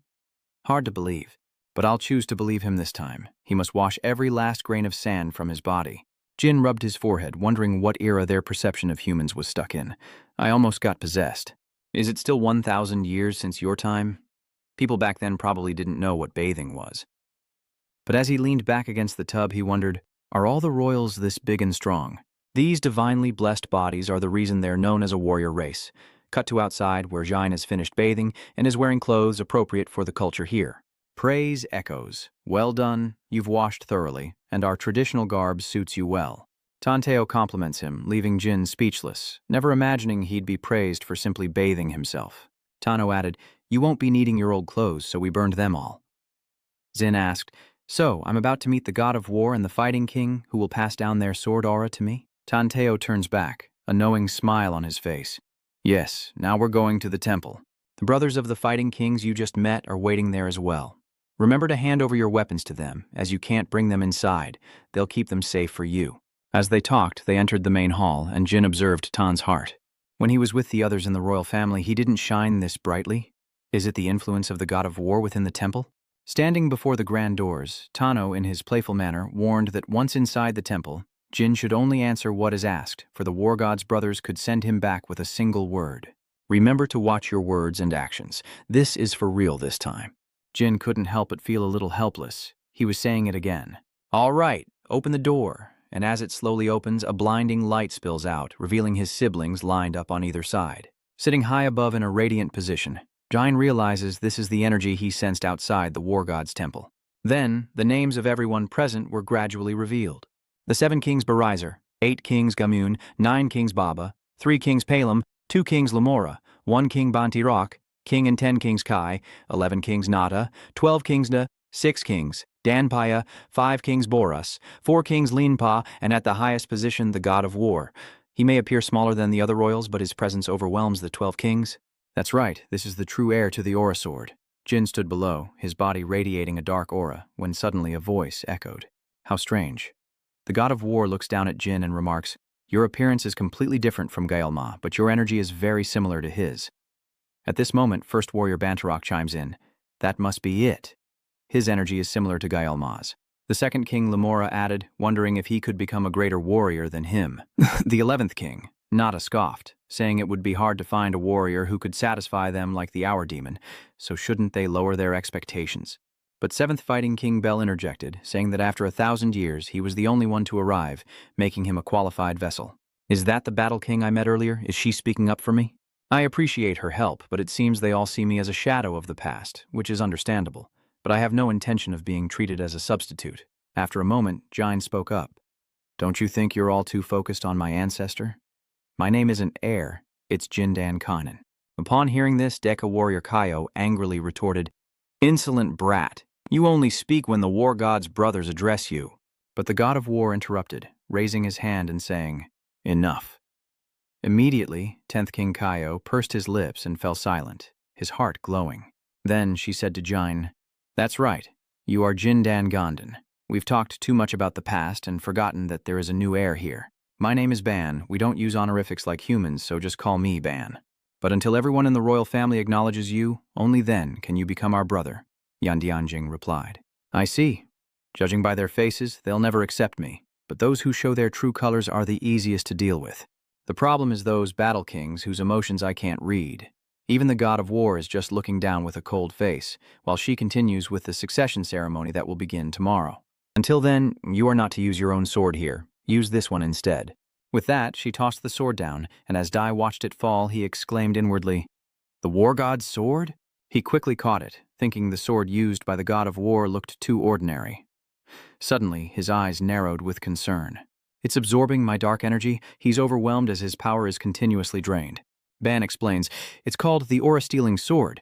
You've probably never had your aura drained before, have you?" Jin smiles excitedly, finding the sensation strange and intriguing. "The more I try to stop it, the more violently it absorbs my dark energy." Ban continues, "Your demon ancestors overcame the spirit duo sword pretty quickly. You can do it too, right? Just like when you confidently declared your name." Jin raised his sword, a confident smile on his face, and said, "I'll show you the results soon." But deep down, she couldn't help but worry this was going to be troublesome. That was enough for today. "Everyone, return. Once this is done, you may all leave." But unexpectedly, 7 Battles King Burr stayed behind to offer his opinion. "War God, I believe it's too early for the second heir to face the soul-reaving sword." Ban asked why she thought so, and she explained that only after mastering the basics of sword aura could the demon overcome the soul-reaving sword. And he was already over 20 years old at that point. But 8th General Gaman countered, "Enough. Berizer, I understand why you want to protect the first heir in 1,000 years, but do you think the god of war is unaware of that?" "This is absurd." Bel, the 7th seat, angrily tries to argue, but Ban cuts him off, noting that 1,000 years have passed since his death. "In this land, time stands still, but not in the outside world. We are heirs, duty-bound to pass on the Aura Sword. It's also our duty to see if the Kanden family's bloodline has grown stronger than it was 1,000 years ago." The next day arrived quickly. Jane wearily holds his sword when a voice calls out, asking if he slept well. Jane rolls his eyes, dark circles under them, looking rather displeased. "Having my spiritual energy drained, I couldn't sleep a wink all night. Tortured by the soul sword, I'm exhausted, with not a trace of spiritual energy left in my body." The one who appears is the 8 Divination King Gaman, who introduces himself, "I am the 8 Swords King Gaman, and I will be your first teacher." Jin casually replies, "You're the one I met at the gate." He then said, "Indeed, I heard you bathed yourself, and it seems a lot of time has passed. You look very clean, even though you don't look too good right now." Jin was speechless and didn't know what to say. Then, 8 Kings Gaman continued, "Before we start training, there's something I need to confirm. I still don't acknowledge you." Jin was once again puzzled. Later, the two appear in the arena, and Gaman orders Jin, "Strike this sword 10,000 times. Can you do it?" His tone was stern. "Prove yourself to me. If you can't do it, you can't learn anything from me." Jin simply smirked in response. Some time passed, and the counting grew louder. 2,000, 2,500, 3,000. Jin swung his sword and counted relentlessly. And before long, he was already counting to 5,000. Each swing of the sword incredibly powerful. 6,500, 7,000. By now, the Battle Kings had taken notice. 7,400. Even the guards were astonished. Hey! At 8,000, everyone training had to stop and take notice. "Really? That's the 8,000th time." "No way. It looks like he might actually do it." Beneath him, Jin continues to swing his sword, recalling the 9,001 vows of his past life. Once a prodigy in swordsmanship, now reborn into a family of swordsmen. "See with your mind's eye," Luna had said. For those who live by the blade, achieving the mind's eye is paramount. Never open your eyes to Luna's teachings. As Jin trains with the Iron Sphere, he undergoes a purification ritual that every pure-blooded Black Knight must face. Training to ensure every strike feels like the first. 10,000 soldiers focus all their strength on this final blow. But for me, it's just another test. If you're trying to scare me, you've made a mistake. Gamun, the Sword King. Witnessing this, Gaman was drenched in sweat, marveling, "I never thought he'd actually do it." Even among the Black Tortoise, few could have accomplished this so perfectly. "I never imagined this scenario." Cheers erupt as the deed is done. "So fast. You truly are the heir after 1,000 years. With tears of relief in his eyes, Jin finally spoke. "Gamun, Are you there? Why so silent? Gamoon stroked his beard and replied with a satisfied smile. Ha ha ha ha. Wonderful. Not only do you wield the sword with the same force, but I didn't expect you to finish so quickly. But Jin calmly says Anius. No, that's not the kind of half-hearted praise I want to hear. He asked seriously, Then what do you want me to say? Jin replied, Admit that I'm ready to learn from you. At that, King Gam was momentarily bewildered, then crossed his arms and declared, Very well, I acknowledge that you are worthy to learn from me. Gamoon, one of the 8 sword kings of the Myungwang clan, you are now ready to learn the secrets of the spirit sword. The cheers of the youngsters continued. Amazing, truly amazing. One of the 8 sword kings, as expected. 8 sword kings, 8 sword kings, 8 sword kings. He slyly gives a warning. Oh, all right, everyone step back. We're starting the real training now. Songgaman reached for his weapon, a massive sword, and declared, Now, let's begin the serious training. Jin asked seriously, A mock battle this time? He scoffed at that. Ha ha ha ha, you overestimate yourself. Sparring can only happen when both sides are on equal footing. Jin got straight to the point. Oh, what's the difference between you and me? Gammon grinned. How much, you ask? You couldn't even lift my sword. But before he could finish, Jin decisively thrust his sword forward, its tip piercing Gamoon's massive blade. The two forces collide, creating sparks, and Gamoon's eyes narrow dangerously. What are you doing? Jin smiled brightly and replied, I'm just testing because you said I couldn't lift your sword, but that's not true. Songgaman Sao replies, That's not what I meant. I meant that no matter how many times you strike, you won't even budge my sword. Jin then gives a naive smile. Ah, so that's what you meant. Don't you understand? Something feels off. He marveled inwardly, thinking Gammon was truly an interesting person. Becoming serious once more, Gammon brandished his sword and commanded, Now, strike my sword with all your might. Jin, having regained some strength, replied, Understood. And with that, he swung his sword. His sword clashed against Gamoon's, creating a shower of sparks, and Jin's expression faltered for a moment. He was thrown back by the force, inwardly exclaiming, What is this? It felt like striking a fortress wall, and his expression turned grave. Gammon then said, I told you, you can't lift my sword. Jin quickly regained his composure and replied, I'll try again. Gammon openly replies, Be my guest. Then Jin swings his sword again, but the spirit cannot focus on the sword energy, a technique unusable in real combat. While his opponent focused, he analyzed and switched tactics. Can you wait? But Jin resolutely strikes down with all his might once more. Gam's body bulges with grotesque veins as Jin grits his teeth, struggling against the force, but he's thrown back, his hands clawing at the ground to hold his position. Jin is stunned by this reality. Is the power gap really this vast? Just what kind of being are you? Gamoon stood firm, his body surging amidst Jin's dark power. He may look fine on the outside, but inwardly he's reeling from the pain, as if his hand is about to tear apart. Has it not been a millennium, this power? Is it at the 8-star level? I rated it at 7 stars.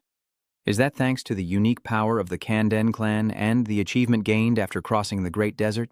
Impressive. Even robbed of his aura, he's reached this level, promising. But I can't let the War King Garamon praise you just yet. After a moment of awe, Gamoon appeared with a dark face and bright eyes, exclaiming, Jin Caden, I'll give you 1 week. Complete a strike so powerful it shakes the greatsword. Zin casually asks, You're not going to show me how? He sternly replies, The 3 illusions already made it clear.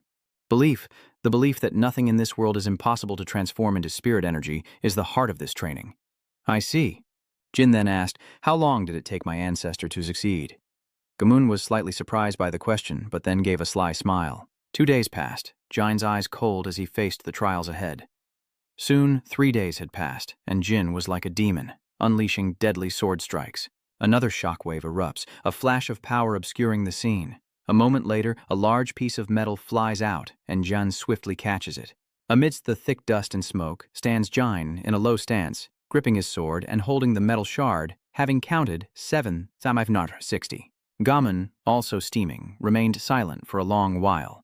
A large chip, the piece of metal from earlier, marred his massive sword. 8 trigrams. King Gamoon stood there speechless, while Jin looked down at the metal fragment, saying, I took a day longer than Tama. If I'd focused more, I would have succeeded yesterday. Sweating bullets, Gammon thought, I thought a week was fast and planned for a month, but he did it in 3 days. Sure, it's slower than Tama, but if Tama had the sacred blue fire sword, could he have done it in 3 days, like Yin? No need to tell Jin, but this is truly an extraordinary achievement, while Jin remains less than satisfied. It's a shame.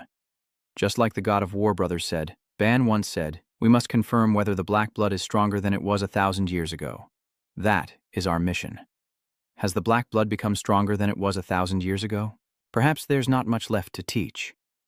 After a moment's thought, King Gaman bursts into laughter. Second heir? Jin, tamer of Caden, you finally moved me. Jin confidently swings his sword, asking, do you acknowledge me now? Gaman chuckled. Indeed, I foresee even those forces who once distanced themselves from you will now open their hearts, for they cannot help but sense the pure and powerful spirit of a warrior. Jin closed his eyes contentedly, pleased to hear that. But then Gaman, cheeks flushed, said, and there's something I'd like to ask of you. Jin asked in surprise, a request? He shyly offered, may I be the first to taste the fruits of your achievement? Hearing this, Jin was confused. Tasting his achievements? Gaman urged him excitedly to answer. Jin offered the metal fragment with a smile, saying that even though he didn't know what it was, he should go ahead. Gamun took the fragment and said, thank you, I will. Gaman then decisively puts the metal fragment in his mouth, and immediately a new golden power emanates from his body. Seeing this, Jin's eyes went blank as this was beyond his understanding, leaving him frozen. Are you chewing on a piece of the sword?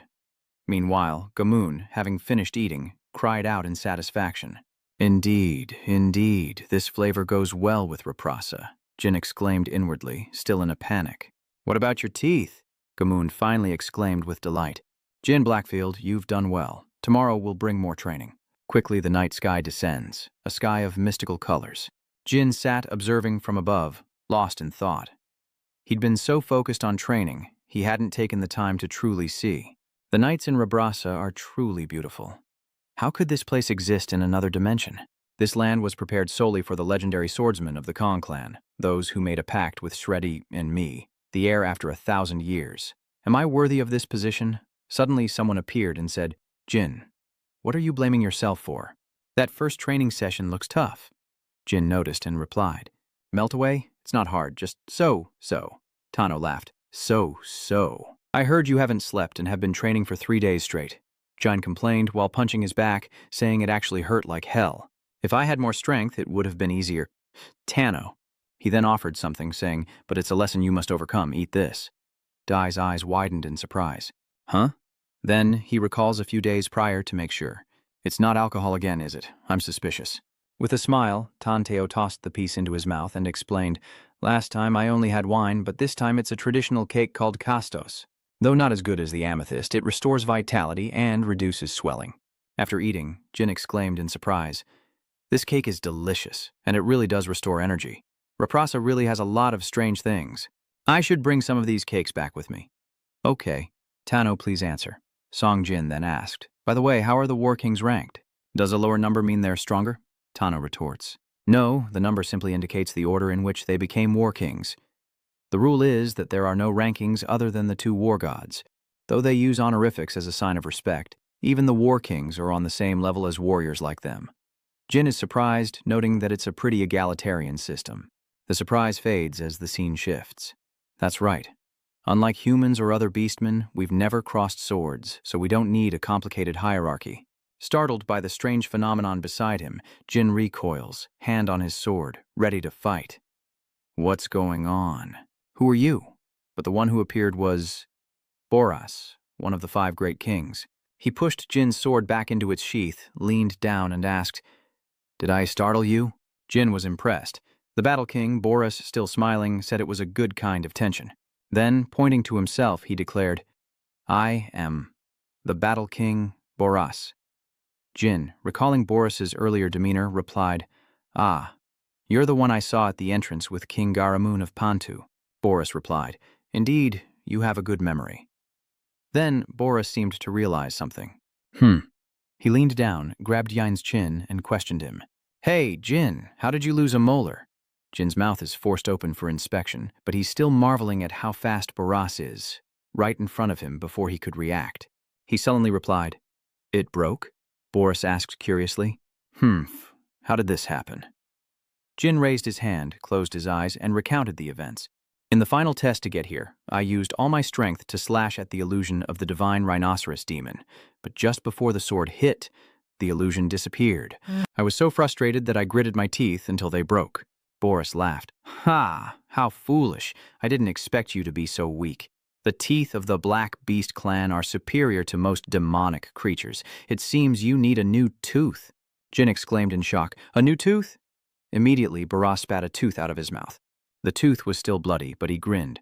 Look here. This is a tooth our royal line is proud of. It can chew through rock, steel, even diamonds. Of course, you need a strong bite, and you've got that. Now I'll grind this tooth down and stick it where your molar used to be. Sound good? Boris spoke gleefully, blood still flowing from the extracted tooth, a truly horrifying sight, as Tan and Jine could only watch this bewildering figure in stunned silence. Jine's eyes glazed over once more at the incomprehensible sight. This is insane. Before anyone could react, Boris vanished, leaving only the words, "Then I'll get right to it." Leaving the two bewildered, Songjin couldn't help but exclaim. The royal family's teeth are tough, as we saw when the king of Pantugaraman shattered the sword fragment with his. But implanting it into their bamboo? Tanto, has this ever happened before? Tanteo could only sweat nervously as he replied, No, this is the first time.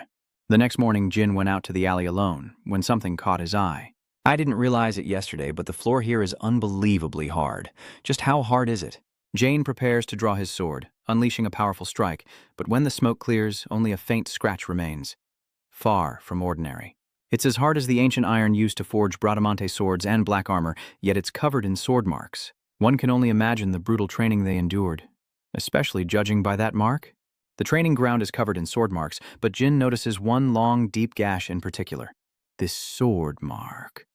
Suddenly, Gammon appeared from behind, speaking loudly. Even though we were in the same training grounds yesterday, I'm only noticing these marks now. Ah, excellent. That means you've been focusing well on your training. That sword mark was left by your ancestor. He answered Jin's unspoken question, which he had already realized. Indeed. If you master the first sword form of the spirit sword, you can do it too. But I doubt you could leave behind such a powerful sword spirit. Jin's cold gaze questioned. You think I can't do it? Gamoon grins almost tauntingly. That's right, Dai replied seriously. I will overcome it this time. What is the first form of the spirit sword? Gam quickly adopted a teacher's stance. Good, let's begin. The first form of the spirit sword is called Soul Sever. Jin exclaimed in surprise. Severing the soul? Gammon began teaching. Indeed, Soul Sever is the beginning and the end of spirit sword techniques. Instead of explaining, it's faster to see it, so don't be surprised and watch closely. With that, he demonstrated a strike for Jine. What about before? What did you see? Before Yenru could even see it clearly, she asked, confused, See what? Gamoon laughed. Aren't you surprised I can use spirit energy? See, my spirit energy is quite potent, isn't it? Jin was now at a loss.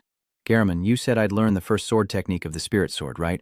But if the spirit sword master can't control spirit energy, how can they teach me? I thought you received power from Sed. Show me the soul cutter. Gamoon, no longer joking, replied, All right, he's even colder than tea. Then he began to unleash that power, declaring, Then I'll show you the real thing. Everything happened in a flash, unseen, but Jin's eyes betrayed his shock as Gamoon unleashed the first spirit sword form, a series of mystical, soul-rending strikes. The dense and powerful energy enveloped him, making him look even more ferocious as the relentless, fluid sword strokes intensified the pressure. Soon after, he conjured a mystical space filled with echoing sound waves, pulling Jin into Gammon's sonic domain. He was utterly shocked. A soul cleave. Then, another of his strikes tore through space as his blade crashed down upon the floor. Gammon's strike carved a deep fissure into the arena floor, sending tremors through the air as Jin steeled himself, intently studying the movements. He thought to himself, This is soul severance. It's like Luna's red moon slash. The power may not be equal, but it's much faster and seems to consume less energy if soul severance can be used continuously. Warriors below level 7 absolutely couldn't handle it. He had to master this technique. With that thought, he stood there, determined to learn the move. After demonstrating the power of the first form, Gamoon proudly rests his sword on his shoulder, asking, Well, what do you think of the spirit sword's first form? Jin admits frankly, I'm surprised. It's fast, grand, and powerful. Gamoon then reveals, Indeed, what I just showed you is only about 50% of its power. Therefore, even the sword spirit is only a fraction of what Tama left behind. Jin wondered, haven't you heard that spirit slaying is the beginning and the end of sword spirit? So, is leaving behind a sword spirit the size of a training ground the limit of sword spirit? Gamoon confirms it. If you only master Soul Sever, then yes. But at the pinnacle of sword spirit, it transcends swordsmanship and becomes power itself. Jan realizes the key point from Gamon's words, power. Gamon continued, explaining why the first form was called Soul Severing. Did I know? The reason the first form is called Soul Severance is because it's unavoidable and unblockable. Meaning that even if your opponent has absolute power, if their will is weaker than yours, you can take their life at any time. After listening to the explanation, he pondered with his chin in his hand. Indeed, it could be called a power. To perform Soul Sever, I should start from the beginning. Gamon held his sword, demonstrating how to perform the Soul Sever, explaining that first you must feel the spirit energy and sword become one. At that moment, Gamun's sword was enveloped in swirling black energy, and watching him, Jin wondered what it felt like for the spirit and sword to become one. I feel like I'm already familiar with this. Gamun is quite astonished. What are you saying? Jin ponders for a moment. That feeling of spirit and sword becoming one. If it weren't for the sword absorbing spirit, I think I could imitate it in a similar way. Gamun is quite surprised by Jane's thoughts. Oh, really? Explain it to me. I seem to recall experiencing that feeling a few times myself. The first time I felt that sensation was during my fight with Muranjipo, when he used the Beast King Organ's soul curse to open the gates of hell. A curse-like presence appeared in my mind. Even swinging his sword 10,000 times, the result was the same. Focus all his will into the sword and strike. Then, when he struck the White Wolf tribe's axe, Gontep Halep, and even when striking the illusion of Great Demon T in the Micha Desert, I felt the unification of spirit and sword, along with the conviction of the strike. Gamun's face widened as he listened to Jin's explanation. That's it, that feeling. It seems Jin has inadvertently achieved the first form of spirit sword because he constantly faces fierce battles. But turning the belief in the strike into a mantra? After a moment's thought, Gamun decides to try again. That's right, let me show you one more time. Is Jin shocked? Gamun quickly draws his sword, uniting spirit and blade with the incantation. I will cut it. I can cut it. Gamun puts everything he has into this one strike, and in the next moment, the training ground erupts once more. The training ground was nearly split in two, the slash cutting through to the spectator stands above. A vast improvement, like a tiger gaining wings. Gamun stared at the deep fissure he'd created, frozen for 5 seconds as the air hung still. Then he snapped out of his trance, his eyes wide with astonishment. Oh, this power is even greater than before. Yes, finally I understand. Gamun raised his sword high, laughing triumphantly as he finally grasped the true power of soul severing, while Jin sighed, sensing something amiss. Weren't you supposed to be the one teaching me? It seems the tables have turned. Gamun, embarrassed, scratched his head and looked away, thinking it must just be his imagination. Jan is disgusted by his father's two-faced nature. Gamun, you were just saying. Now I understand. It's obvious to everyone that you've just realized something. Unable to hide it any longer, Gamun is forced to be honest. He admits that he's more accustomed to the sword of the Underworld and hardly ever uses the spirit sword. Because for me, using spirit energy in the spirit sword is too inefficient. Jin is furious, feeling like he's been set up. What do you mean by that? Are you even my master? Gamun quickly laughs it off, saying that if he's stronger, wouldn't that be better for his disciple? So don't be angry, just focus on overcoming the spirit-devouring sword. Once you do, you'll easily master the first form of sword spirit. Then we'll start training immediately with the Shatu brothers. Jane, looking bitter, says, I feel like I'm getting the short end of the stick. Then show me this sword spirit king you're so familiar with. Gamun immediately refused. No, Jin Sao has it. Why not? Gamun states frankly, because you're not yet one of us. And besides, the sword of light can only be wielded with our hearts of light. So even if you saw it, it wouldn't do you any good. Dai quickly retorted. Who said I was going to use it? I'm just curious to see it. Despite saying that, he thinks my reasons for wanting to see the sword of light are different. The night before, Tan had spoken with Jin. After training with the 4 heavenly kings, I'll spar with regular warriors daily. But first, I need to convince Gamun to show me the sword of light at least once. Jin asks, wouldn't it be easier if you just showed me, Tanteo? Tanteo immediately refused, saying, don't make this so difficult for me. If my brothers find out about this, I'll be in big trouble. Only Brother Satu Wang wouldn't have a problem with it. Seeing the situation, Jin rejoices, thinking the opportunity he was waiting for has finally arrived. Jin then threatened Gammon with what had just happened, saying that if he wasn't shown the Sword King style, he would spread rumors that Gammon was unfit to be his teacher and that he had already learned the first form of the sword spirit. Hearing this, Gammon roared in anger. "You dare threaten me? Gammon of the War King family? Dain isn't afraid in the slightest." "Yes, this is a threat. What are you going to do about it?" Gammon, heir to the sword spirit, seeing that Jin was unfazed by his threat, had no choice but to accept the offer. "However, this will only happen once," Jin replied with a firm tone. "One time is all I need." Gammon seizes the opportunity to show Jin the power of the Sword Emperor. "Good. I'll show you the basics of the Sword King." Gammon activates the power of the light heart on his chest and explains, "First, we must control the flow of energy within the body." Just when things were going according to plan, Boris suddenly appeared out of nowhere, showing off the spoils of his night's work. "Look, Jin, I've adjusted it to fit you." Suddenly, Boris appears, leaving Jin stunned and helpless as he quietly laments his lost opportunity. Again. Boris proudly presents the meticulously crafted tooth. "Jin, you're going to love it." Seeing the tooth covered in gold and sparkling jewels, Jin worried, "How am I supposed to use this?" Before Jin could process what was happening, Boris grabbed his mouth, saying it would all be over soon. As Boris squeezed his jaw, Jin thought to himself that he needed to learn Boris's movement techniques, as Boris inserted the replacement tooth. "All right, let's see." Jin wonders if receiving someone else's tooth, even after careful processing, is really okay.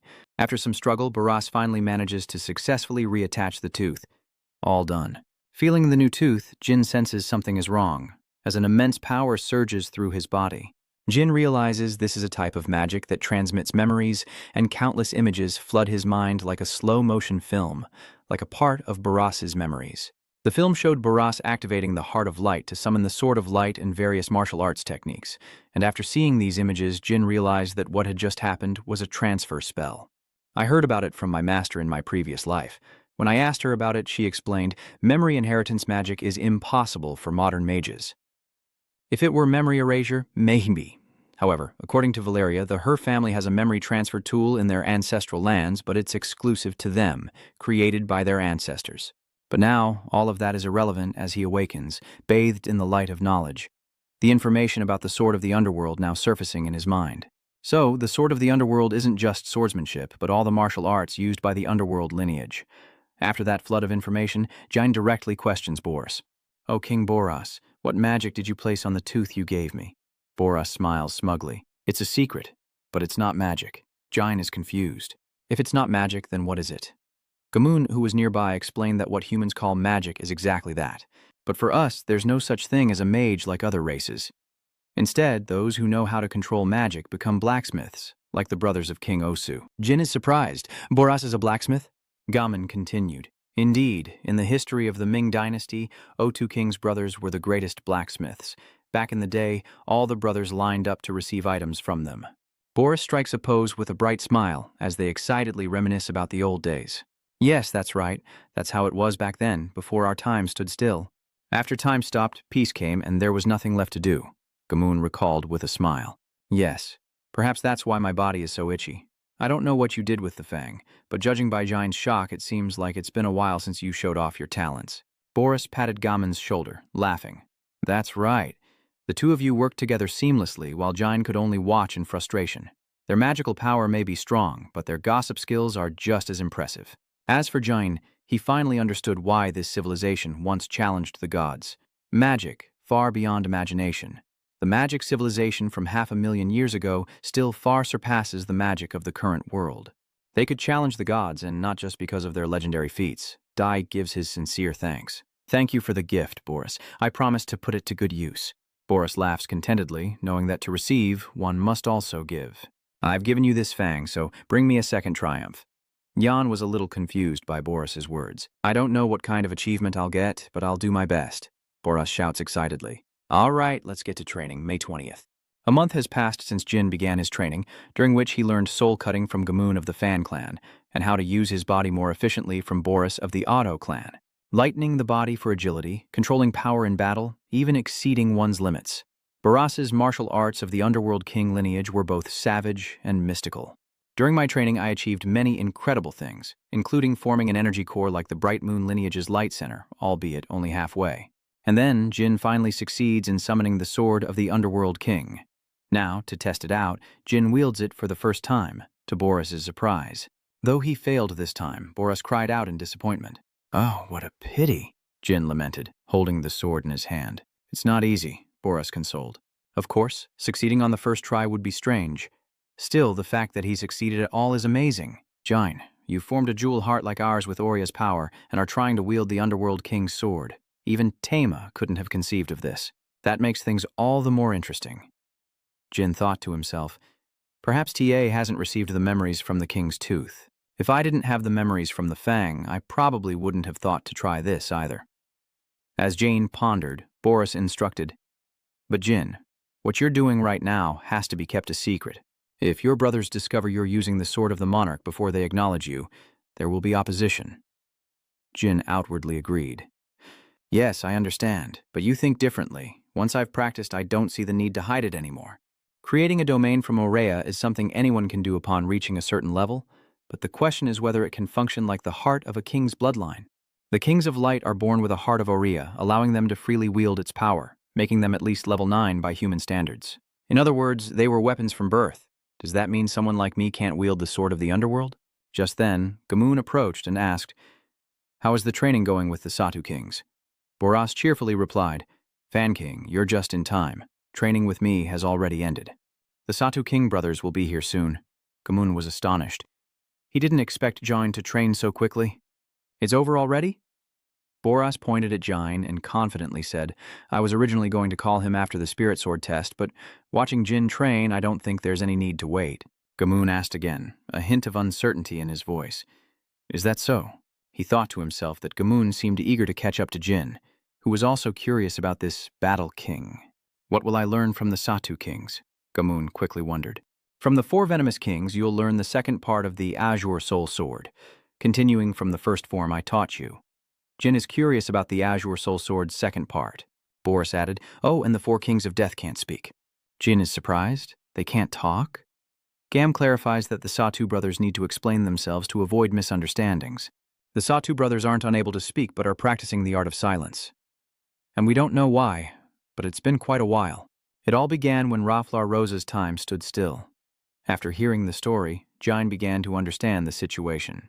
"The silent arts, I understand, but one thing I'm wondering is how will he teach me the second part of the Sword of Soul Reaping?" As the three spoke, the protagonist appeared, and Boris pointed towards him. "Ah, there he is. He's the one who left a very deep impression on Jin. That king is the one who showed no emotion in the mythical battle. The 2 people I learned from were pretty easygoing. Gamin was easy to get along with, and Boris was friendly from the start, so he was approachable. But after seeing Satu, King Jin knew this wouldn't be easy. As soon as the thought crossed his mind, he introduced himself. "It's a pleasure to meet you. I am Jindan Gandon." But before Jin could finish, a whirlwind appeared before him, and 2 words materialized on the training ground. Dian was stunned by Linfa's speed, and Boris's as well. This speed is nearly impossible to follow with the naked eye. "DC's writing on the ground, is that his name?" Gamin speaks, surprised. "The Sa-Tu brothers? Isn't that a language of the continent? I wondered why he was always locked in his room. Turns out, he was preparing a second heir." But before he could finish his thought, a series of rapid movements occurred behind him. Jin senses a terrifying power before him, fear washing over him. Since when? But why? When did this happen? Amidst Nine's actions, Jin stood bewildered, struggling to understand what was happening as the dust cleared, revealing a battered Gamoon struggling to stand, a hole in his forehead oozing Zyro. But he quickly retrieved his great sword and charged at Linfa, unleashing a Kai Sword King strike that formed a circle around him. However, Linfa swiftly leapt into the air, successfully dodging the attack. Using his incredible speed, Linfa prepares to strike Gamoon again, his sharp blade aimed directly at him. Seeing the situation worsen, Boras, who was watching from the sidelines, quickly intervened, kicking Linfa's sword away and punching him to the ground. The impact was so great that the surrounding ground caved in, like a massive explosion of utter devastation. Jain remained stunned by what was unfolding before him. He froze.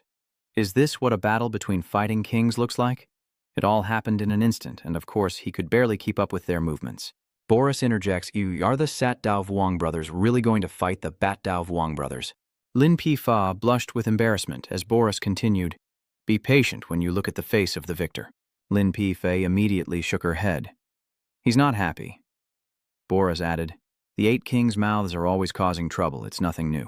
Lin Fei's anger subsides, seemingly forgetting the incident, while Gamun expresses his remorse, admitting his mistake. Linda, no longer wanting to argue, quickly sheathed her sword, and Boris relaxed, carrying Gaemon away. With our business concluded, I left it to the Battle King brothers, who were reminded to try and stay alive.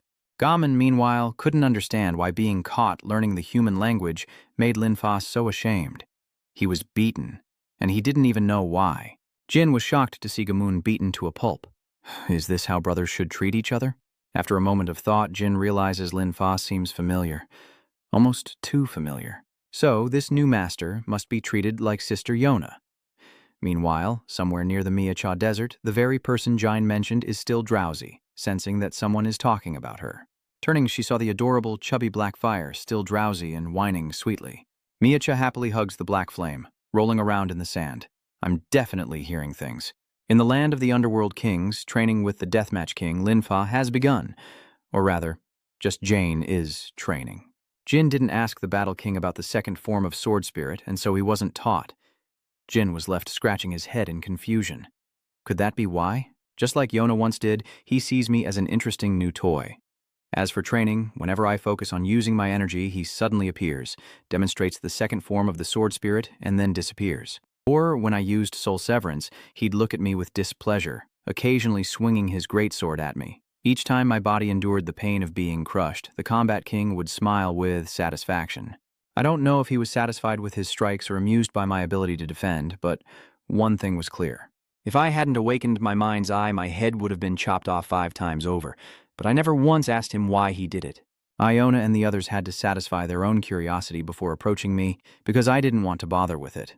The day quickly passed, and Lin Fei wrote on the training ground, wondering why Jin hadn't asked about the second form of spiritual sword. Jin answered honestly, It's not that I'm not curious, but could you tell me the reason for the vow of silence? I heard you haven't spoken in a long time, a reason even your brothers don't know. But lately, I've noticed you communicating with me often. Can that even be called practicing silence? To me, true silence requires a clear purpose and complete isolation, setting an example for others to follow. So, if that's not the case, then what you're doing is simply not talking, not practicing abstinence. Gaemon and Boris were also eavesdropping from afar. Gaemon nods in agreement. It seems Jin has hit the nail on the head. Boris munches on popcorn, enjoying the show, and it seems Jin's words do hold some truth. Meanwhile, in the training yard, Jin confronts Nine directly, saying, You ask why I haven't mentioned the second form of sword spirit? Simply because I have no desire to learn anything from someone who's all show. That's why I didn't ask, and I'm not curious. If you are a true heir of the sword spirit, instead of meaningless training that no one knows about, put your heart into teaching as Gamund and Boras have taught me. The other two were shocked to hear Jin speak so frankly. Gamund was shocked that Jin would speak so frankly to the Battle King, while Boras continued eating, wondering if this was okay. Having said his piece, Jin quickly bowed his head in sincere apology, asking for forgiveness if his actions were excessive. With that said, he immediately turned away. If that's the case, I'll return to my training. As expected of the Fighting King, Lin Fei speaks for the first time in millennia, since time stood still here. Don't do that, it's not like that.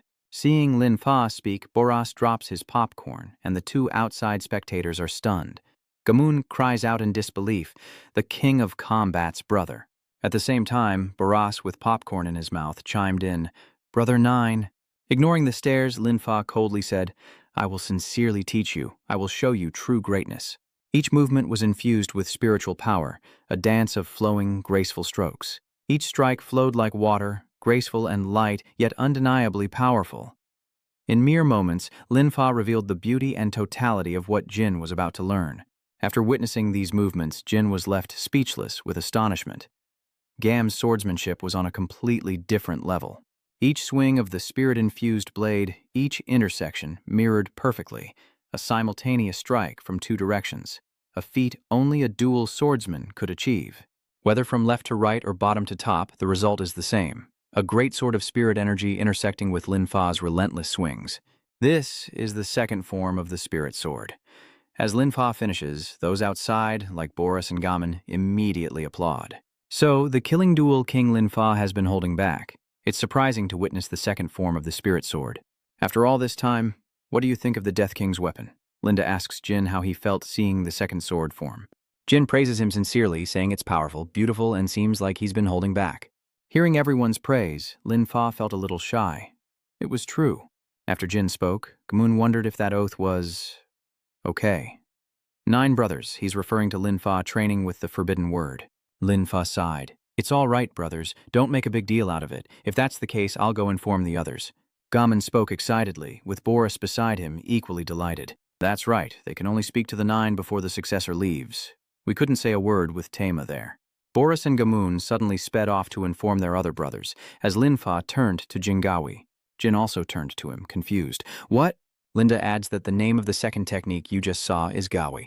Jane complimented the fitting name, surprised that the spirit energy blades crossed like scissors. This is a technique I've never conceived of or witnessed before. Could you possibly imitate it? Lin Fa pressed him for more information, and Jin explained that such a technique couldn't be easily copied after seeing it only once. Jin sighs in frustration, then picks up the sword to examine it, noting that the sword itself is also problematic. It continuously absorbs spiritual energy, causing the sword spirit's first move to stagnate. Hearing this, Lin Fa pondered, the spirit-absorbing sword not only absorbs, but also helps to refine spiritual energy. Jin didn't quite understand what she meant by unblocking spiritual energy. Linda quickly explained, yes, I don't know if you'll understand, but simply put, think of it as a scabbard. Just like drawing a sword from its sheath, you'll draw spiritual energy from this absorbing sword. In short, if you used spirit energy haphazardly before, this sword will help you control it more effectively. I believe you can do it. Overcome this spirit-absorbing sword, and when you wield your own again, you'll control your spirit freely. Linda spoke with such seriousness and excitement that Jin couldn't help but laugh. 9th. Heavenly King, unlike Gamun, you're very talented at explaining things. You'd be perfect as a master. So why did you choose sword training? To that question, Lin Fa replied, as you said, it's not training, but a punishment for me. Jin was quite surprised by this statement. A punishment? If he didn't tell his brothers, there must be a reason he couldn't. You must have suffered greatly, alone for so long. Though I am not your brother, if it would ease your burden, please, tell me your story. Hours later, the sunset paints the land of the Underworld King's gold, shimmering yet carrying a sad tale. Jin now understands why the god of combat practices forbidden speech. So, that's it. He warned them not to challenge the gods, but no one listened. Jin wondered if his burden for the Ming dynasty's destruction led him to blame himself for failing to stop his brothers. Was it arrogance or purity? No, perhaps that's just the way a member of the Underworld royalty thinks. Linda felt lighter now that she could finally unburden her heart. He looks up at the sky. Thanks to you, my punishment has ended surprisingly easily. Jin turns to look at 9. Do you have any regrets? Linda stood up as if shedding a burden he had carried for ages. No, I feel incredibly relieved. Thanks to you, you seem to have a power that moves people. Jin was also very happy. I'll take that as a compliment. Just then, the other brothers, hearing the news, rushed over, their faces beaming with joy for Lin Fa. They surrounded him, asking all sorts of questions. Battle King, brother, 9th brother, you're finally free from the silencing spell. What happened? I thought you'd never speak again. Seeing Lin Fa surrounded by his brothers, Yan was happy for him. Usually when people don't listen, others blame them, but I think you'll be easier to approach from now on. Lost in thought, Jin is approached by Boris, who congratulates him for getting Lin Fa to speak, saying he'll take credit as promised. Jin wonders if Boris knew all along about the second achievement, even if the others didn't. Boris asks seriously, "What are you talking about?" Jin explains that he, not a member of the Dark Emperor clan, was the one who made the King of Assassins speak, and the reason for his silence. After hearing Jin's words, Boris doesn't deny it, instead offering a smile as an answer. In the days that followed, after the end of the deathmatch ban, King Lin Fa helped Jin a lot in his training, not only helping him overcome the spirit-absorbing sword and consolidate the first form of sword spirit, but also teaching Jin how to perfectly cast the second form of sword spirit. In less than 2 weeks, he learned the way of that dimension. Of course, Jin only learned the method and wasn't completely proficient, so continuous practice was essential. Mastery of the sword spirit was only a matter of time. In February of 1797, Yan saw Tantateo holding his sword. Now that I've surpassed the spirit absorption sword, you should return my sword to me, right? You said you wouldn't need your sword here anymore, didn't you? Tanteo happily returns the sword to Jin, saying that from today on he'll need it. After completing his training with the 4 kings, he'll begin sparring with the regular brothers. Jin sheathed his sword calmly, saying, Right, starting today, isn't it? Tanteo reminded him, That's right, everyone will gather this afternoon to watch the match. The one-star kings are probably choosing their first opponent now. Hearing this from Tan, Jin was visibly excited. The match against the Underworld clan is finally here. Ever since I arrived, I've wanted a good fight with them, but Tan worries and thinks differently. Frankly, I think it's still a bit early, but Jin is quite confident. It seems you think I'm destined to lose? Are the average warriors of the Underworld king on par with the White Wolf clan? Hearing this, Tanteo couldn't help but laugh. The White Wolf clan? We're far above even the Red Fox Lord's average, and the One Battle Kings don't like you, so they'll pick a tough opponent for you. Hearing Tanteo's words, Jin finally remembered. That's right, by human standards, most of the Underworld King clan are at least 9 stars, so there are no easy opponents. Even so, Tanteo will still side with Jin, but I'll be rooting for you. Tanteo brings up an earlier point. Have you taken my advice yet? Jin asked blankly. What advice? Tano reminded him. About watching a Netherworld sword at least once. Jin says he's already seen it, though only through Boris's memories. But I'll witness it firsthand in this fight. After giving his instructions, Jin Tanteo immediately left. Good. In that case, rest in the waiting room from now until this afternoon. Understood, Tanteo. Jane watched Tanteo leave, then rested, and prepared for the upcoming match. A few hours passed, and the time for the first mock battle drew near. In the distance, Gamoon and Boris arrive, curious about Jin's preparations. Jin, are you ready? Jin turned to see the two eagerly approaching and quickly replied, You're here? There's really nothing to prepare. Once the opponent is chosen, isn't my only job to fight? Gamoon pondered. All right, are you strong enough?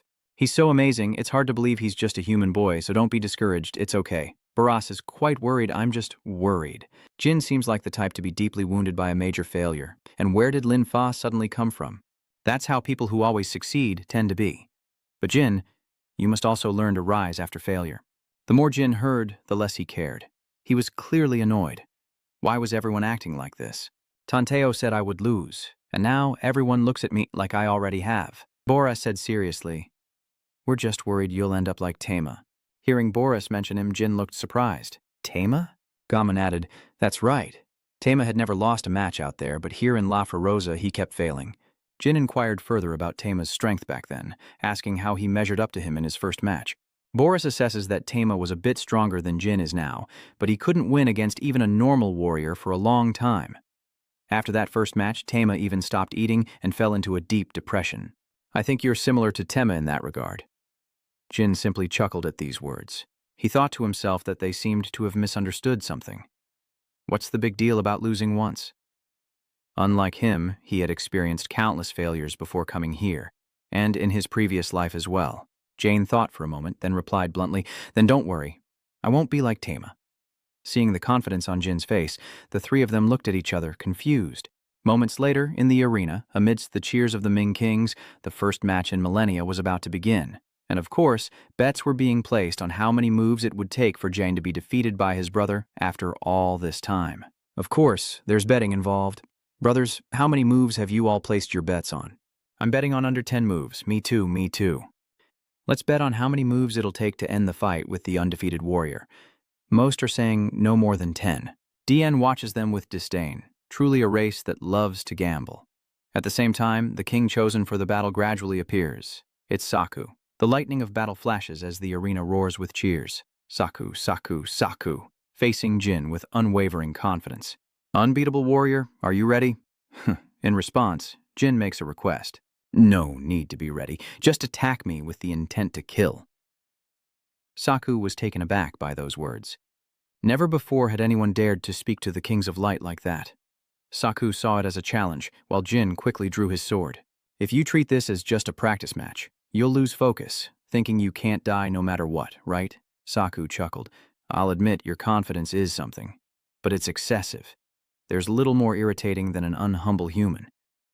A murderous glint flashed in his eyes. Well, you'll soon acknowledge other things. Without a word, Jin activates his half-light core, shocking Saku and the watching kings. His eyes widen in surprise. What is that? The sword of the Underworld? Who taught you the sword techniques of a King of Light? This time, Jin is determined to use those techniques against another King of Light. Jin, drawing upon all he's learned, charges headfirst toward 11, regardless of who taught him. I only know that your swords are amazing. Saku still wonders, who taught that kid the Dark King sword technique? This is impossible. The sword of the Underworld cannot be mastered through mere learning. Indeed, as Sao said, the Sword of the Underworld is a technique only the Underworld clan can use. Even if Jin created the mind's eye, that alone isn't enough to wield the Sword of the Underworld. But I found it in Boris's memories. The key to using the Sword of the Underworld is an attribute that can activate the mind's eye.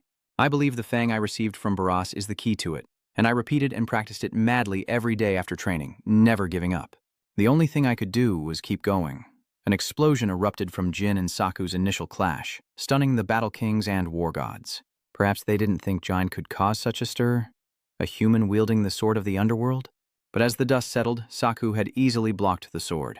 He yelled, asking about his brothers, and Boris, who had been enjoying the show, was startled to hear his name. "What?" Saku asked. "Is your special fusion skill still intact?" Boris casually asks. "Of course," he replies. And after receiving Boris's answer, he quickly says, "I see." Saku takes a deep breath and activates the light core on his chest, along with an aura that even Cyan can clearly feel. True to his name, Saku's lightning unleashed the true nature of the Underworld King. His power, like a bomb, waited for the opportune moment to explode. You'll pay for wielding the Underworld King's sword so recklessly, undefeated warrior. With his partial light heart activated, Jin planned to quickly summon Test, the Azure Phoenix, to defend against Eleven's Dark King sword technique. But to his shock, Jin realized he couldn't summon Test at all. Could it be that he can't enter because this is another dimension created by Sodas? Saku, seeing Jin's bewilderment, immediately mocks him. Things aren't looking good. He rushes forward with the power of the Underworld sword, slashing directly at Jin.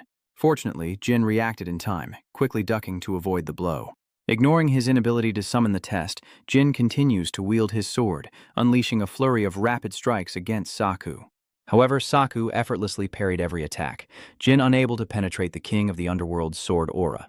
Even just activating his power around his body, Saku easily knocked Jin away. The two continued to separate and charge at each other with the extreme speed of the Underworld King's power. In a split second, countless blows were exchanged. Gritting his teeth as he blocked Saku's strike, Jin realized this wasn't just speed. His sword couldn't even pierce the outer defenses, leaving no opening. Suddenly, a thought sparked in his mind. Target what humans can't train. Jin went straight for Saku's eyes, but perhaps he forgot that the Mayo are not human. They are insane entities from birth. His eyes are fine, but Jin's fingers are shattered from the force of the blow. Jin cries out in horror. "What's this?" Saku now clearly intends to send Jin to his grave. "Oh, I forgot to mention we have eyes as hard as diamonds, didn't you know?" Jin was now utterly helpless. Saku was like an impenetrable fortress with no weaknesses, truly the strongest race to ever exist. Before their demise, they numbered in the thousands, a terror to all creatures on the continent. As Jin sweated, unsure of what to do, Saku had grown tired of playing games. "Now that I'm warmed up, let me show you something interesting." Power begins to surge from the core in Saku's chest. Having exhausted all options, Jin could only stand and wait, a cold sweat forming as the sword in his hand began to tremble. Saku suddenly appears before him, ready to deliver a devastating blow, a sinister grin plastered on his face. "What's wrong? Is it hard just to hold your sword?" This is called normal suppression, a technique that creates a pull on the sword, preventing the opponent from controlling it as they wish. Saku throws a punch with all his might, and Jin barely manages to block it with his sword. Taking the opportunity, Saku's fist sent him flying, and Jin knew he had to keep his distance to use his sword effectively. But no sooner had he thought it than his body moved. Yet Saku wouldn't make it so easy for Jin. He pursued with incredible speed, outpacing Jin himself. He knew he had to find an opening for the Spirit Sword's first form, somehow becoming faster, moving farther. The moment he found the right position, his sword moved. Spirit Sword. First form, Soul Severance. He thought it would be a beautiful move to finish Saku instantly, but it wasn't what Jin expected. "Did you think I'd let you use the first form of Spirit Sword?" Jin's sword was easily blocked, and Jin was seized by Saku, leading to the finishing blow of this desperate battle. A massive fist slams into him, sending him reeling back, spitting blood. Saku seizes the opportunity, grabbing Jin's leg to inflict further punishment.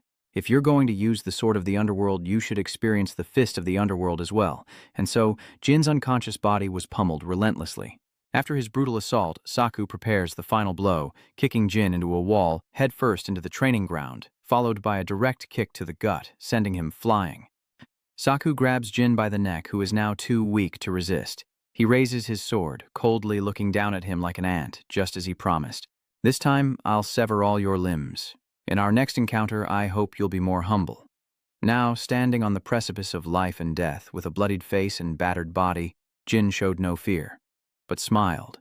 Perhaps knowing this was his end, Saku coldly severed Jin's limbs. Flesh and blood scattered across the arena. How much time had passed and what would happen next? In his dazed state, Jin faintly hears voices. All right, Brother Odo, while healing the Chosen One, infuse him with my blood. But, Brother Battle God, a human can't withstand the blood of a battle god. A simple mistake could mean death. With those echoing sounds, Jin slowly began to awaken. Before him stood Boris, speaking with a mysterious figure, and as mentioned before, Boris was healing Jin with no choice but to obey orders. If the battle god has said that much, then I have no right to refuse. The mysterious figure quickly raises his hand. Then let the blood transfusion begin. Now that everything is in place, all that's left to do is pray that Jin's body can withstand the blood of a war god. Crimson blood flowed into Jin, as he felt the surge of immense power coursing through him. This power makes Jin feel like every cell in his body is being reborn, an endless stream of regeneration rapidly restoring him. Jin had no idea how long he'd been unconscious, as if he'd fallen into another dimension surrounded by seawater and a dark sky, unaware of where he was. What time is it? It's just him and the sound of the waves here. Jin heard voices echoing around him, but Soleil's was no longer among them. Something was wrong, if Yin couldn't withstand the blood and died as the war gods had said. Yes, this child's death may lead to the extinction of our entire race, but even if you die, it is our fate, and yours as well. It all ends here. Jin felt as though he was falling into a deep, dark lake, surrounded by an unfamiliar abyss. But as those words echoed in his mind, another memory suddenly broke through. He remembered Iona telling him it was the myriad poison wine. If she drank it and awakened her mind's eye to its fullest extent, no assassin could ever defeat her. That was also a trial for me. I couldn't even give gifts like that back then. What a pity. Anyway, take care and I'll see you again. Suddenly, a will to survive awakens within him, and Jin grits his teeth, determined to escape the dark lake. He felt as though he was enduring a physical pain, and Jin awoke with a fierce determination. Who dares decide my fate? I have much to do and much to protect. My fate will be decided by me. Jin's will is like an energy flowing through his body. And with it, Jin's radiant heart blazed once more, a powerful light signaling a new beginning, like a phoenix rising from the ashes. After a month-long coma, Jin finally awakens on May 16th, and seeing the morning sun, he realizes he's made it through. It seems about a month has passed. Jin awoke from his long coma, his wounds healed, though long scars remained. Time has passed so quickly, I must return to May. If not for the 10,000 poison pill, I might never have awakened. As thoughts of his coma faded, Jin noticed something different about his body. But what is this? This light energy and overwhelming power. Could this be a complete heart of the Underworld clan? But what in the world is going on? Does receiving the war god's blood transfusion grant someone a royal family's heart? Lost in thought, the god of war suddenly spoke from behind. You're awake? The Chosen One's successor. Jin sighs, grateful for being saved, but unsure how to repay this debt. War god, I don't know what to say.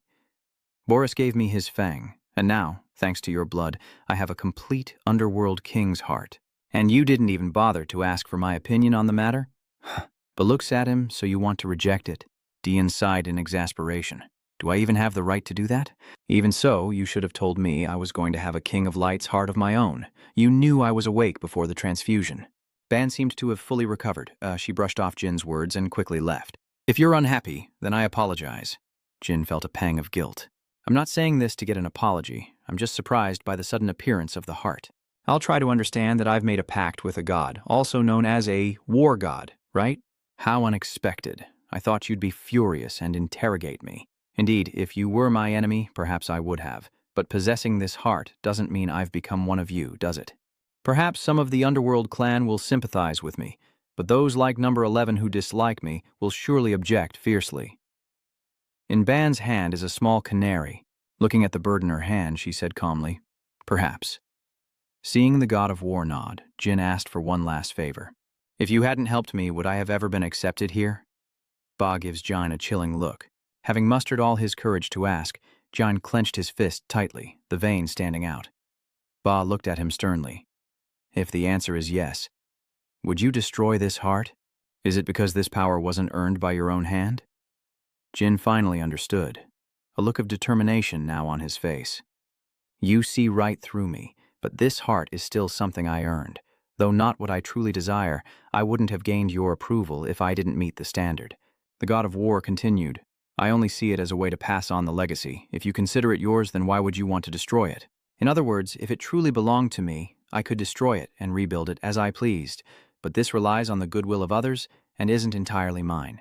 To put it simply, Jin feels this heart was earned through his own efforts, but isn't entirely his, as it still relies on the war god's blood, which is why he can't destroy it as he pleases. Ban adds that even without his blood, Jin can still be recognized by his brothers.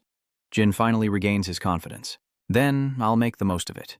And one more thing, I must return in May, as there's important business to take care of.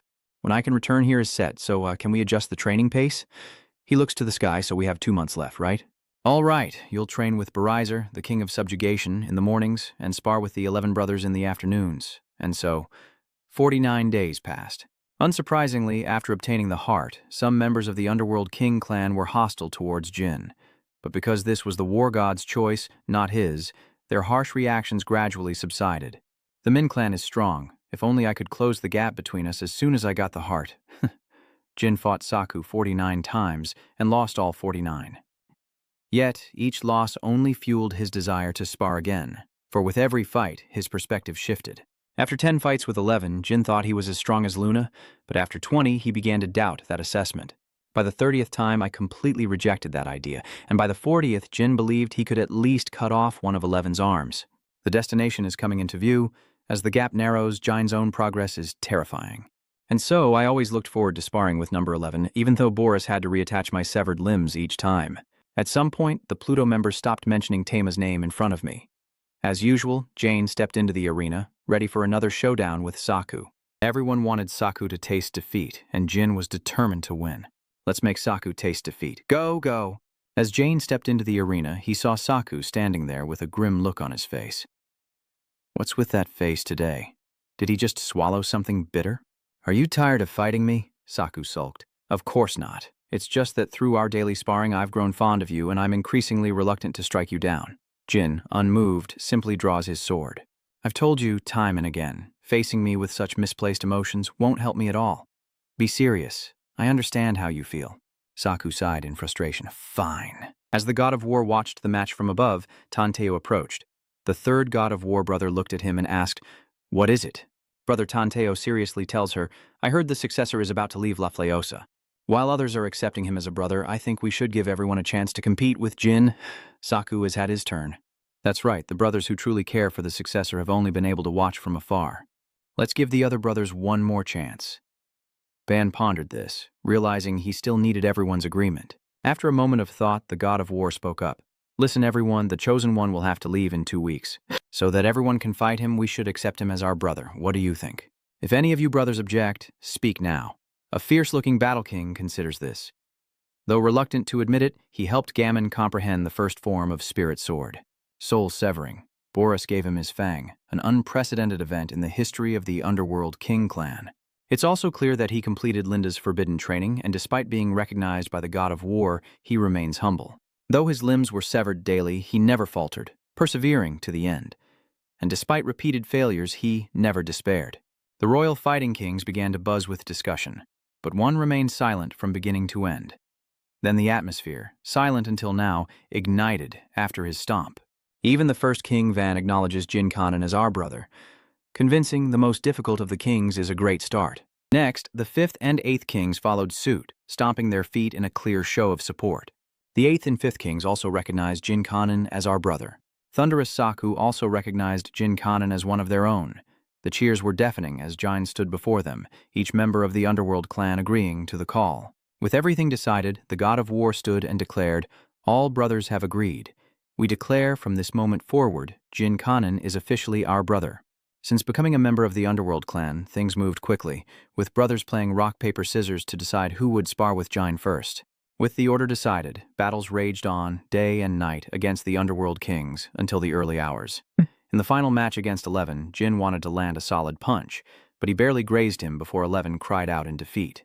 It felt like a mockery. Though bitter, defeating Saku meant nothing when he was losing to all the other Underworld kings. So instead of getting angry, Jin decided to calm down, and it was over. Now, there are only 9 days left until the end of his training here. Jane decided to postpone his battles with the Fight Kings and focus on further training, bringing his 74 matches against the Myung Kings to an end. That night, Jine's closest Underworld Kings gathered at his residence, and Tano eagerly grabbed a bottle of liquor. "Jin, you have too many brothers. Have a drink." Seeing the bottle, Jine grimaced and refused. "Isn't this the jewel liquor you gave me on our first day?" "No way, that stuff is strong." Then, with Tan's assurance, he handed Jin a glass of shimmering liquor, urging him to try it, claiming it tasted different this time. Jane hesitantly accepts the glass, doubtful. "Is that so?" It looked the same, but upon tasting it, everything Tanteo said was true. A gentle, yet rich sweetness. This was a different kind of wine, wasn't it? Boris explains that it's still jewel wine, but those with inner light will perceive a different flavor. Jin was astonished. A difference due to inner light, truly wondrous. Less than a second later, his father lunged forward. "Drink with me!" Jin smirks, thinking, "Let's do this." Just a few days ago, they were cutting people to pieces, and now they're acting like we're best friends. And so, the two poured drinks for each other, glass after glass, as Jin was continuously invited by the other battle kings. It all goes into one big bucket, and my brother Jin, too. Here, too. Me, too. Jin didn't hesitate to drink it all, from Gamun to Boras and even Linfa. The alcohol he's offered now needs to be served in buckets, not cups. Rin is tossed into the air by the crowd. He was met with thunderous applause and cheers, as if they'd never seen anyone drink before. Lin Fa, with his low tolerance, was already passed out on the ground after just a few cups. Meanwhile, Gamun and Boris stood by, laughing gleefully as the merrymaking continued late into the night. As everyone became tipsy, Jine finally had time to get some air, gently closing the door behind him and sighing in exhaustion. But as he stepped onto the balcony, a battle king appeared before him. She is Berezer, one of the 7 kings, who has been teaching him spirit sword techniques lately. Jine approaches her. "Ber, I haven't seen you all night. What are you doing out here?" Berezer turned to Jine, a smile on her face. "Jine, you seem to be in good spirits. I'm just looking at the sky. Berezer says that even though Soderet recreated this place, it's exactly like where we used to live." Jin asks her, "So what? Aren't you ever curious about the outside world?" "Since I arrived, no one has asked about it." Ber replied that it's simply because everyone knows that since our time stopped, we can never return to that world. Jane found it hard to understand. "Wouldn't that make you even more curious?" Ber sadly replied, "Perhaps, but what's the point of wanting the impossible? Because by the time we return, none of our beloved brothers will be there." "I'm sorry, Dinthan, I was so inconsiderate." Bell doesn't dwell on it much now. "It's all right, it's just something a brother once mentioned." Jin is curious what that could be. Ber explains that the outside world has gone through millennia, and perhaps they will eventually develop some kind of magic or tool to bring them out. Jane seemed to understand, thinking to himself, "Unfortunately, as far as I know, there's still no way." That makes sense, considering even the Fire Realm, home to the immortal phoenixes, can't connect to the mortal world. Aside from summoning phoenixes by mages, all magic related to other worlds is forbidden by the Magic Association. Classified as dark magic and unlikely to be developed, Jin asked Berezer. "So there's really no way for the Underworld Kings to come out on their own? Didn't Tanel come out to meet me?" Ber looked at Jine expectantly, but that would only happen when a successor appeared in the Great Desert. "So I have a request. If it's not too much trouble, could you look into how we can return to the outside world? Of course, when I leave, I'll find a way to get everyone out." The next morning, Jine continued his daily training, remembering the mission ahead. The mission to reclaim the compass is fast approaching, and we must seize this opportunity. Yona obtaining information about the treasure from Bubaba's workshop is an omen that may not come again, so we must succeed. Lost in thought about his upcoming mission, Jine is approached by the god of war from the Underworld, who notices his worry. "Brother Jine, is something the matter?" She greeted him. "Sir Ban, I was actually looking for you to discuss the important matter we mentioned." Ban asks if he's referring to his return in May. Jin solemnly confirms, saying he must return for a mission with his comrades, but he's unsure if his current strength is enough. Ban finds Jin's words absurd. Does he even know who he's fought? Jin remains deeply concerned. He knows they're god-level warriors, but he's never defeated one. "Besides, I don't fear getting hurt on a mission, but I do worry about my comrades, some of whom are weaker than me." He tells him that he still doesn't understand himself, and so his wavering is the wavering of the entire Underworld clan. The god of war spoke as he presented Jin with a sword. "I'm here to give you this sword." Jin holds the sword, its blade shimmering with fire. "The sword of Red Moon. My sword." Furthermore, Boras has reforged it for you. Let us train together directly for the time we have left. After handing the Red Moon Sword of Wind and Thunder to Jin, he asked him to train directly with him, to use the remaining time to fight him. Jin was taken aback by the offer. Fight you? But I haven't finished my training with the Battle Kings yet. Ban, didn't you say your time was limited? I'll inform the Battle Kings. In the time we have left, I'll help you steady your heart, ease your worries, and train so you can see yourself clearly. Before me, just draw your sword when you feel you won't die. Jin looks at the sword in his hand, wondering, just draw Red Moon? At first, Jin didn't understand the meaning of those words, but when facing the god of war in the arena, he immediately understood. Just standing here, the power emanating from that day, the moment I draw my sword, I know I'll die. I've even considered every tactic and skill I could use, but I can't find a way to survive. But it was impossible. It all seemed futile. I couldn't find any weakness in my opponent, nor any way to avoid certain death. If I draw my sword, no, every possibility leads to the same outcome. I know I'll die instantly. So how could I find a way to open this door? It wasn't until the 5th day that I had a chance to draw the XM sword. For 5 days, I died 90,000 times, creating only one chance to attack. But all my efforts were easily stopped by the god of war. She effortlessly blocked the sword with a single finger. Ban complimented, "That was a good move. You could have used it from the start, but why the hesitation?" Jin was utterly exhausted, sweat pouring down him. I drew my sword because I felt like I wouldn't die this time. Guess it's still not enough. Jin is disappointed it wasn't as effective as he'd hoped, but Ban encourages him not to despair, saying few can land a blow on them before time stops. You were able to use this move to fight alongside me 5 days ago. Your strength is sufficient, but you lost faith because you didn't understand your own power. So that's why you endured thousands of failures. After the god of war's words, Jin sighed, seemingly understanding and believing in himself. This battle was to help me realize that again, something I recognized but then forgot when facing Tima's illusion. Jane said seriously to Jin, "Yes, worry made me lose myself. If I hadn't realized you couldn't draw the Red Moon, I was going to take the sword back." Jin has finally rediscovered the faith he had lost. He clenches his fist with determination, knowing that even if he can only share one move with him, it's because he's proven it's possible. The remaining 4 days of training flew by, and Jin learned a special technique from the god of war, a skill only the god of war, master of the demonic sword, could learn. Finally, the day of departure has arrived. Jin sheathes his sword. Now, all that remains is to reunite with his comrades. That's right, hopefully next time we meet, he'll be able to share a technique with me. Your brothers await you before the king's arena. Greet them and then return. Jin bowed his head in deep gratitude. Thank you, war god. Ban reaches out and touches Jin's face. Hold your head high, brother. We don't keep score between us. Your brothers will remember your achievements here and await your return. Farewell, brother, B said to Jin, wishing him well on his journey. Jin gratefully accepted the blessing. And so, on the 17th day of the 5th month of the 1st Tantateo, Nanaint Tantateo, after bidding farewell to his brothers, Jin departed La Prarosa, promising to meet again. Strangely, aside from the Ming King clan, he could bring other materials out of that world. Jin carried Baras's tooth and the cloak he made, along with plenty of wine and bread, retracing his steps and crossing the Misha Desert. Whether it was the training in La Prarosa or the precious jade heart, I felt no fatigue, even under the harsh sun. In just 3 days since leaving La Prarosa, I reached the exit where I parted ways with my guide.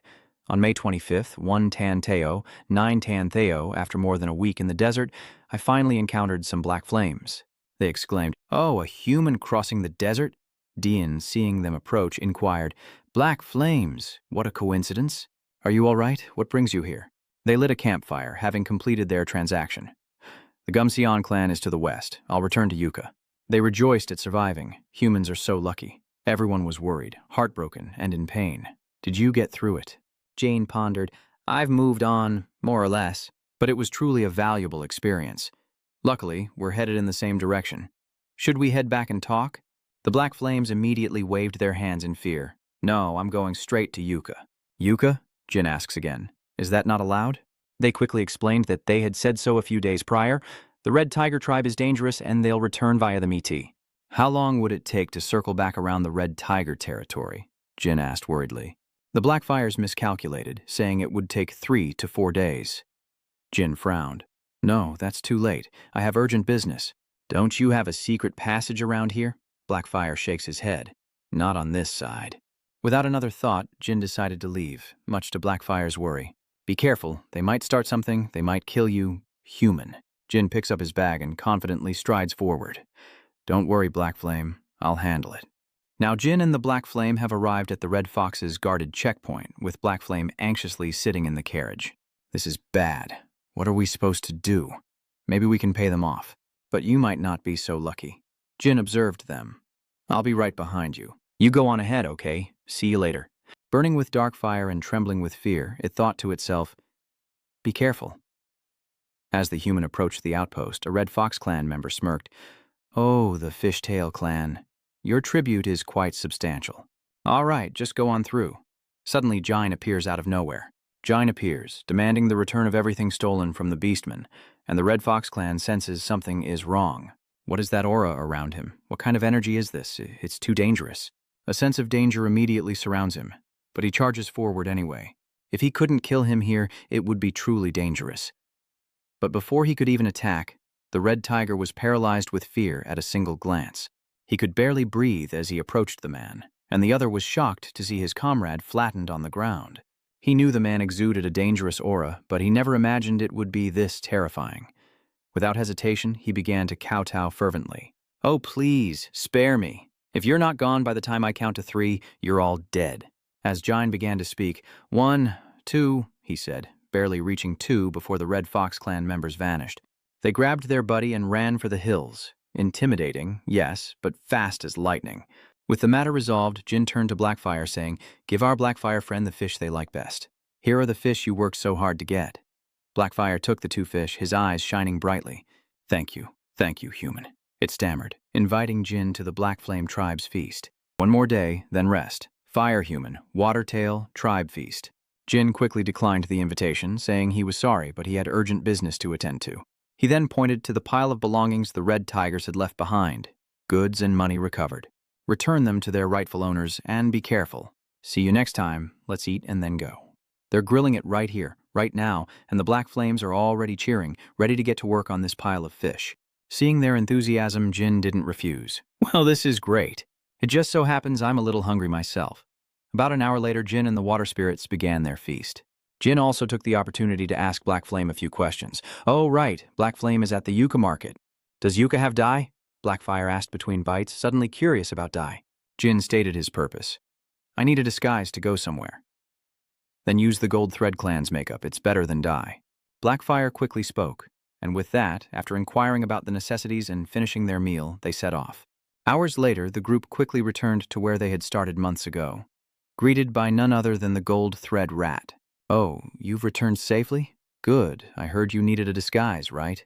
Well then, let me introduce you to our dyes. As he spoke, the rat busily pulled out a product display board. While the price might seem a bit steep, our dyeing technique is completely different from other races. We use natural essences from countless plants and flower extracts. Not only do they offer diverse colors, but also an alluring fragrance that's simply irresistible. Enough boasting. Hey, Blackfire over there is fuming. Introduce your friend who defeated the Red Tiger clan. Look here. We've recovered everything the Red Tiger clan stole from the Beastmen. Blackfire, why didn't you tell me? I wasted my breath this whole time. Do you know how greedy I look right now? I almost became a greedy merchant exploiting my benefactor. Hearing that, the little mouse angrily scolded him. The rat knocked Blackfire unconscious, then sincerely thanked Jine, realizing he was the benefactor who defeated the Red Tiger tribe. Thank you, Yucca merchants. Yucca will be overjoyed to hear this news. Of course, I'll do it completely free of charge, so please, take your time. We will disguise you perfectly with the Golden Snow Tribe's special makeup techniques on the last afternoon of May in the year of Tantano. On the southern island of Balado, Zine steps in, observing his surroundings. This place hasn't changed a bit, has it? A young man with striking blonde hair strides through the port. Of course, it was none other than Jine in disguise, in a place filled with addicted mercenaries and the homeless. They're mostly people who've lost everything in the arena. In contrast, the north side of the island is completely different. A disguised haven where wealthy young nobles secretly gamble, and where the compass will point tomorrow. I wonder if everyone made it to the island safely. As I pondered this, a figure slowly approached from the distance, a constant smile on their face. I bet he went mad after leaving the arena. Then, to his surprise, the man suddenly appeared beside him. He slipped something into Yine's hand, all the while begging for money. Oh, please, just 1 coin. Jane was startled, recognizing the man immediately. What the hell? Could it be him? John recognized his old friend and tossed him some coins. Heh heh, you're in for a treat. Even though they were enemies in a past life, recruiting him was clearly the right move. This setting is perfect for blending in. The letter Z slipped to John contained the code phrase, "Long time no see." A wooden plank nailed under the bed in room 203 at the Finch Inn. At the Finch Inn, the manager immediately tells John, "No rooms available, try somewhere else." Jin immediately spoke the code phrase, "Long time no see." Hearing this, Bill's attitude changed slightly, and he produced a key to room 203. In room 203, as indicated in the instructions, Jin quickly located the specified spot, carefully concealing another letter within the box to assess the situation. "Long time no see, sir. The other comrades have arrived ahead of me and are stationed at various inns. It seems Kinzalo and Jaipo haven't noticed anything yet." This is the confirmed information so far. Kinzalo has a great mage named Chunko of Andu, along with 5 other mages, estimated to be 8-star level. In addition, there are 3 White Wolf tribe warriors at the captain level, along with what appears to be a number of assassins, marksmen, and other talents. As for Jipo, there's no concrete information, and they'll likely only appear on the day of the operation. However, it's possible that JPO's experts have already been hiding here, like Kinzalo. The plan is still set for 10 p.m. on June 1st at the casino inside the large mansion on the north side of the island. Bring the entry ticket found in the red wooden box included with this letter. After completing the mission, escape to the prearranged location. The location of your hidden comrades is on the back of this letter. Furthermore, Lady Cirrus of the Ice Castle, accompanied by Casimir and Murakin, will also be joining this operation. With her experience in scouting, assassination, and guerrilla warfare, she will be a great asset to you. As for me, I'll return to Tan after delivering the letter. I'll be sure to send your regards to Julie. Good luck to you. After reading the letter, John began to contemplate. A level 9 Archmage, 5 level 8 mages, and 3 White Wolf Tribe squad leader warriors will raid. JP will surely bring a comparable force. Tomorrow night, this den of pirates will become a battlefield of stars. The following evening at the casino, a beautiful girl holding a cat smiles alluringly. "I win again, young master." The man across from him chuckled. "My lord, are you all right? It seems you've lost about 1,000 gold coins."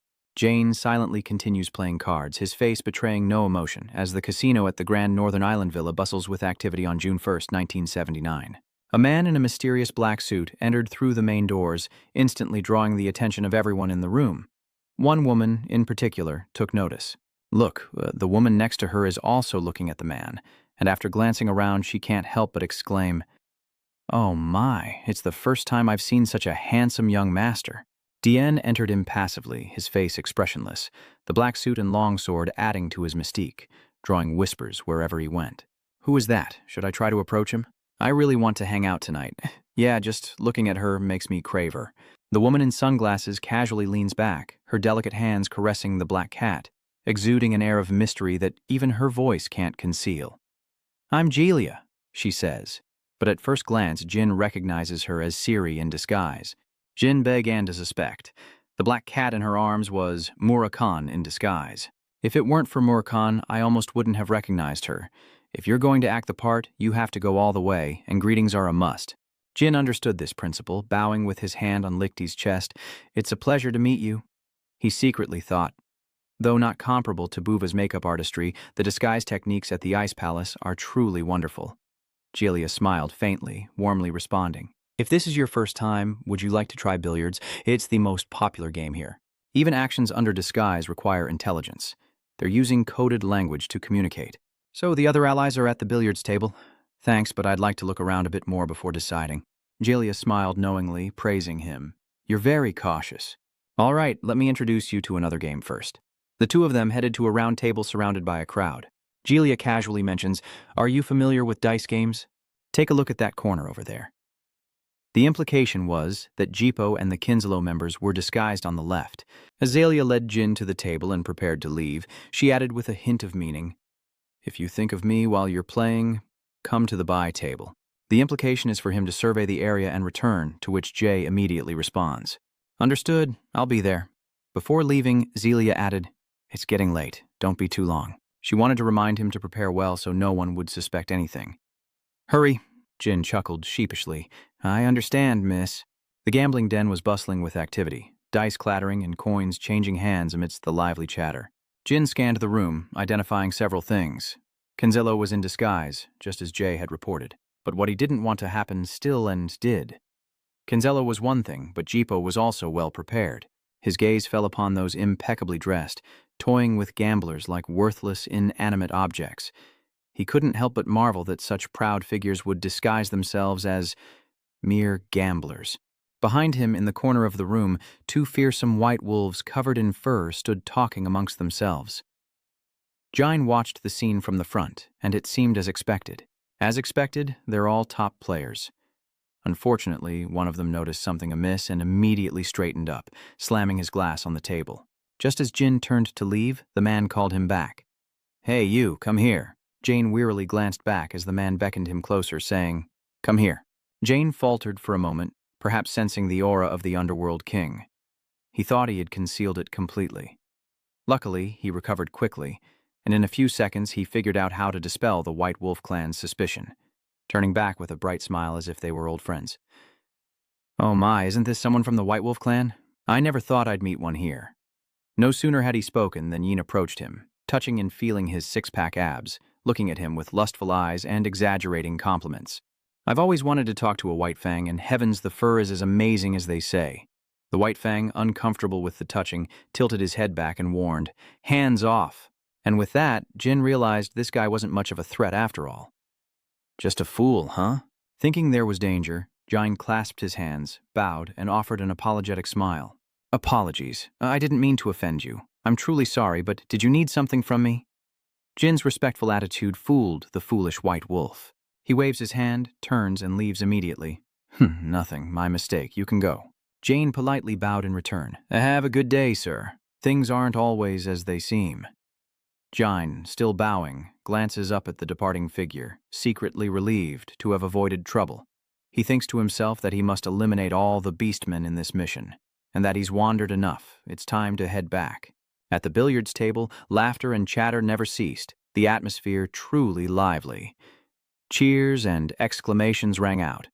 "Another win? Just watching is a pleasure." Jine called out to Miss Zelia from afar, and she turned towards the voice. Seeing a familiar face, Zelia jumps up. "My lord, you've come back. Did you miss me?" Zelia, flirtatious and charming, approached Jine, caressing his sharp jawline. "Now that I think about it, I only told you my name. Shouldn't you tell me yours?" But Jine ignored the formalities, focusing instead on the paper in the mouth of the cat Murakhan was disguised as. The goods would be exchanged at the gambling table on the second floor of the Central District. Confirming the message was received, Murakhan immediately swallowed the paper. To avoid suspicion, Jine took the opportunity to pet Murakhan's cheek in cat form, exclaiming how cute the cat was. Jin respectfully bowed and kissed Jelia's hand in a polite Western greeting, introducing himself as Bayman Miss. Jelia leads him to a table, telling Bayman to enjoy himself with the others until nightfall. Jane was immediately surprised upon meeting him. The elegant and refined demeanor had vanished, replaced only by astonishment. The three people before him were unbelievably disguised, all wearing Ice Palace masks. The esteemed knight Casmia, disguised as an old, one-eyed, one-handed pirate with thinning white hair, and Enya, known for her vibrant blue hair, now a timid, brown-haired girl constantly scribbling in a notebook. Even Alyssa, normally a bit stern and with a scar across her left eye, is disguised as a timid, middle-aged man, hiding his tall frame under a cloak and sporting a thick beard as Jelia starts the game with a few silver coins. "Then place your bets." And so the balls on the roulette table began to spin in the vortex of fate. No one could predict the outcome of this round, but the ball landed on number 17. Zelia leaned back, her voice laced with worry. "Oh dear, what am I going to do?" "I win again, young master," Casimir chimed in. "My lord, are you all right? It seems you've lost thousands of gold already." Sitting across the round table, Jin, overwhelmed by his first substantial loss, was rendered speechless. "This isn't working. Perhaps we should call it quits or try a different game." Zelia smiles, looking up. "Are you more confident with a different game?" "Very well, you choose the game this time, young master." Finally getting his chance, Jean suggests a card game, confident the young lady can't beat him at cards. Zelia agrees, and the two skillfully weave through the crowd, discreetly working together to complete their mission. "The card game will be held on the second floor. Please, follow me." The crowd buzzed with anticipation, eager for the contest to begin. The tension was palpable. "We can't miss this show. The Casimir group refused to come along, but we'll continue to have fun here. See you later. Also, let Jelia and Ben know they'll be staying to monitor the situation on the first floor." Enya, having lost badly, wondered if there was a way to turn the tables, and Gelia, receiving the signal, relayed the message. All right, I'll be back before 10. Have the next game ready. She's telling them to be ready to launch the plan before 10. The second floor buzzed with anticipation as the clock neared 10, but the players inside seemed unconcerned.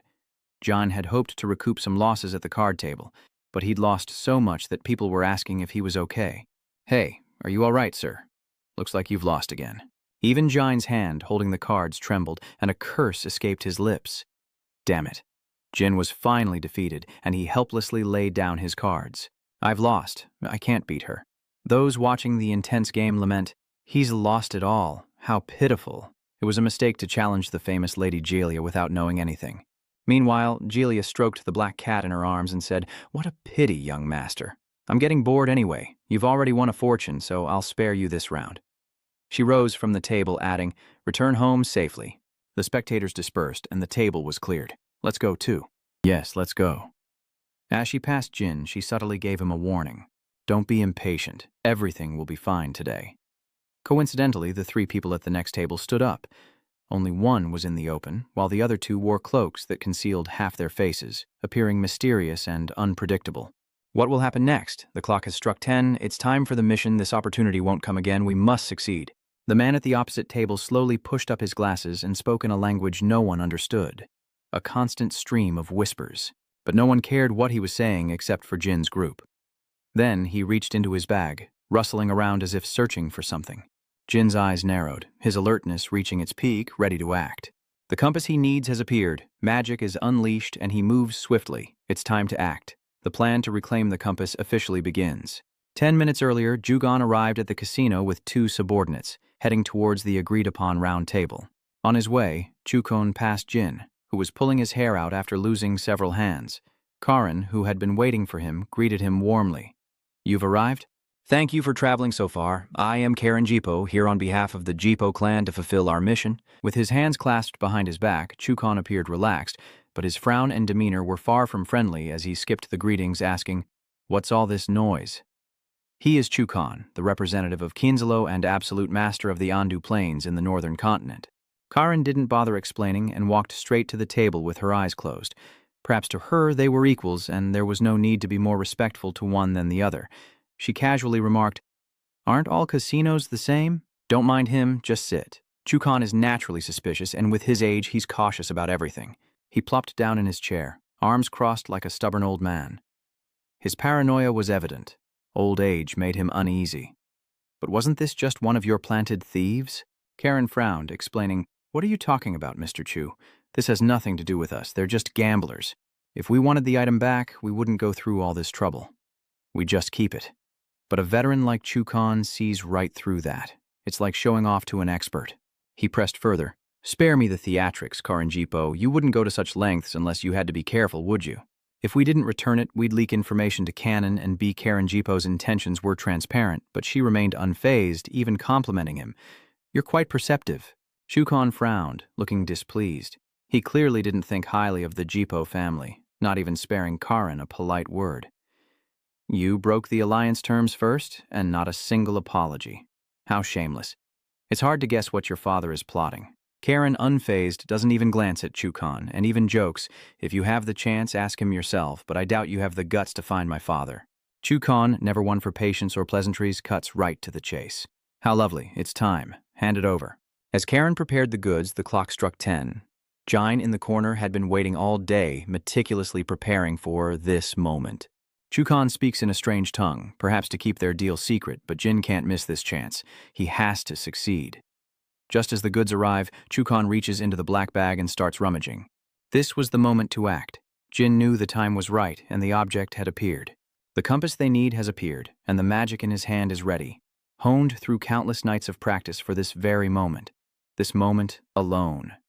Jin unleashes the magic, his sole purpose now to begin the operation to reclaim the compass. The light of magic emanating from behind Chukon piqued his curiosity, but his brow remained furrowed, knowing things wouldn't go smoothly. Until he realized the situation, his eyes widened in disbelief. Jin had meticulously planned the compass retrieval with Murakhan and the others. "The moment I see the compass, I'll use ancient light magic." Upon hearing Jin's decision, Murakhan vehemently protested, uneasy.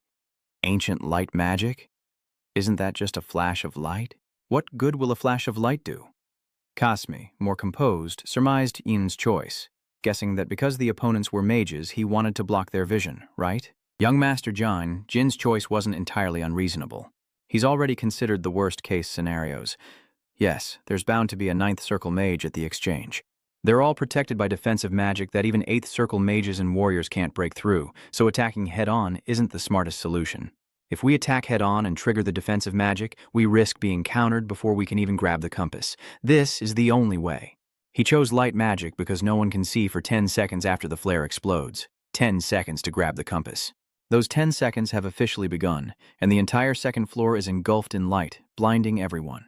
The 10-second countdown begins, and Jin seizes this rare opportunity, launching forward like a bullet. Space begins to distort uncontrollably as the traders cry out, "What are you doing, Master Chu?" Damn it, only 5 seconds left, then 4, and the compass is still in Chu's hands, right by his whining mouth. Karin Jipo, you really dare?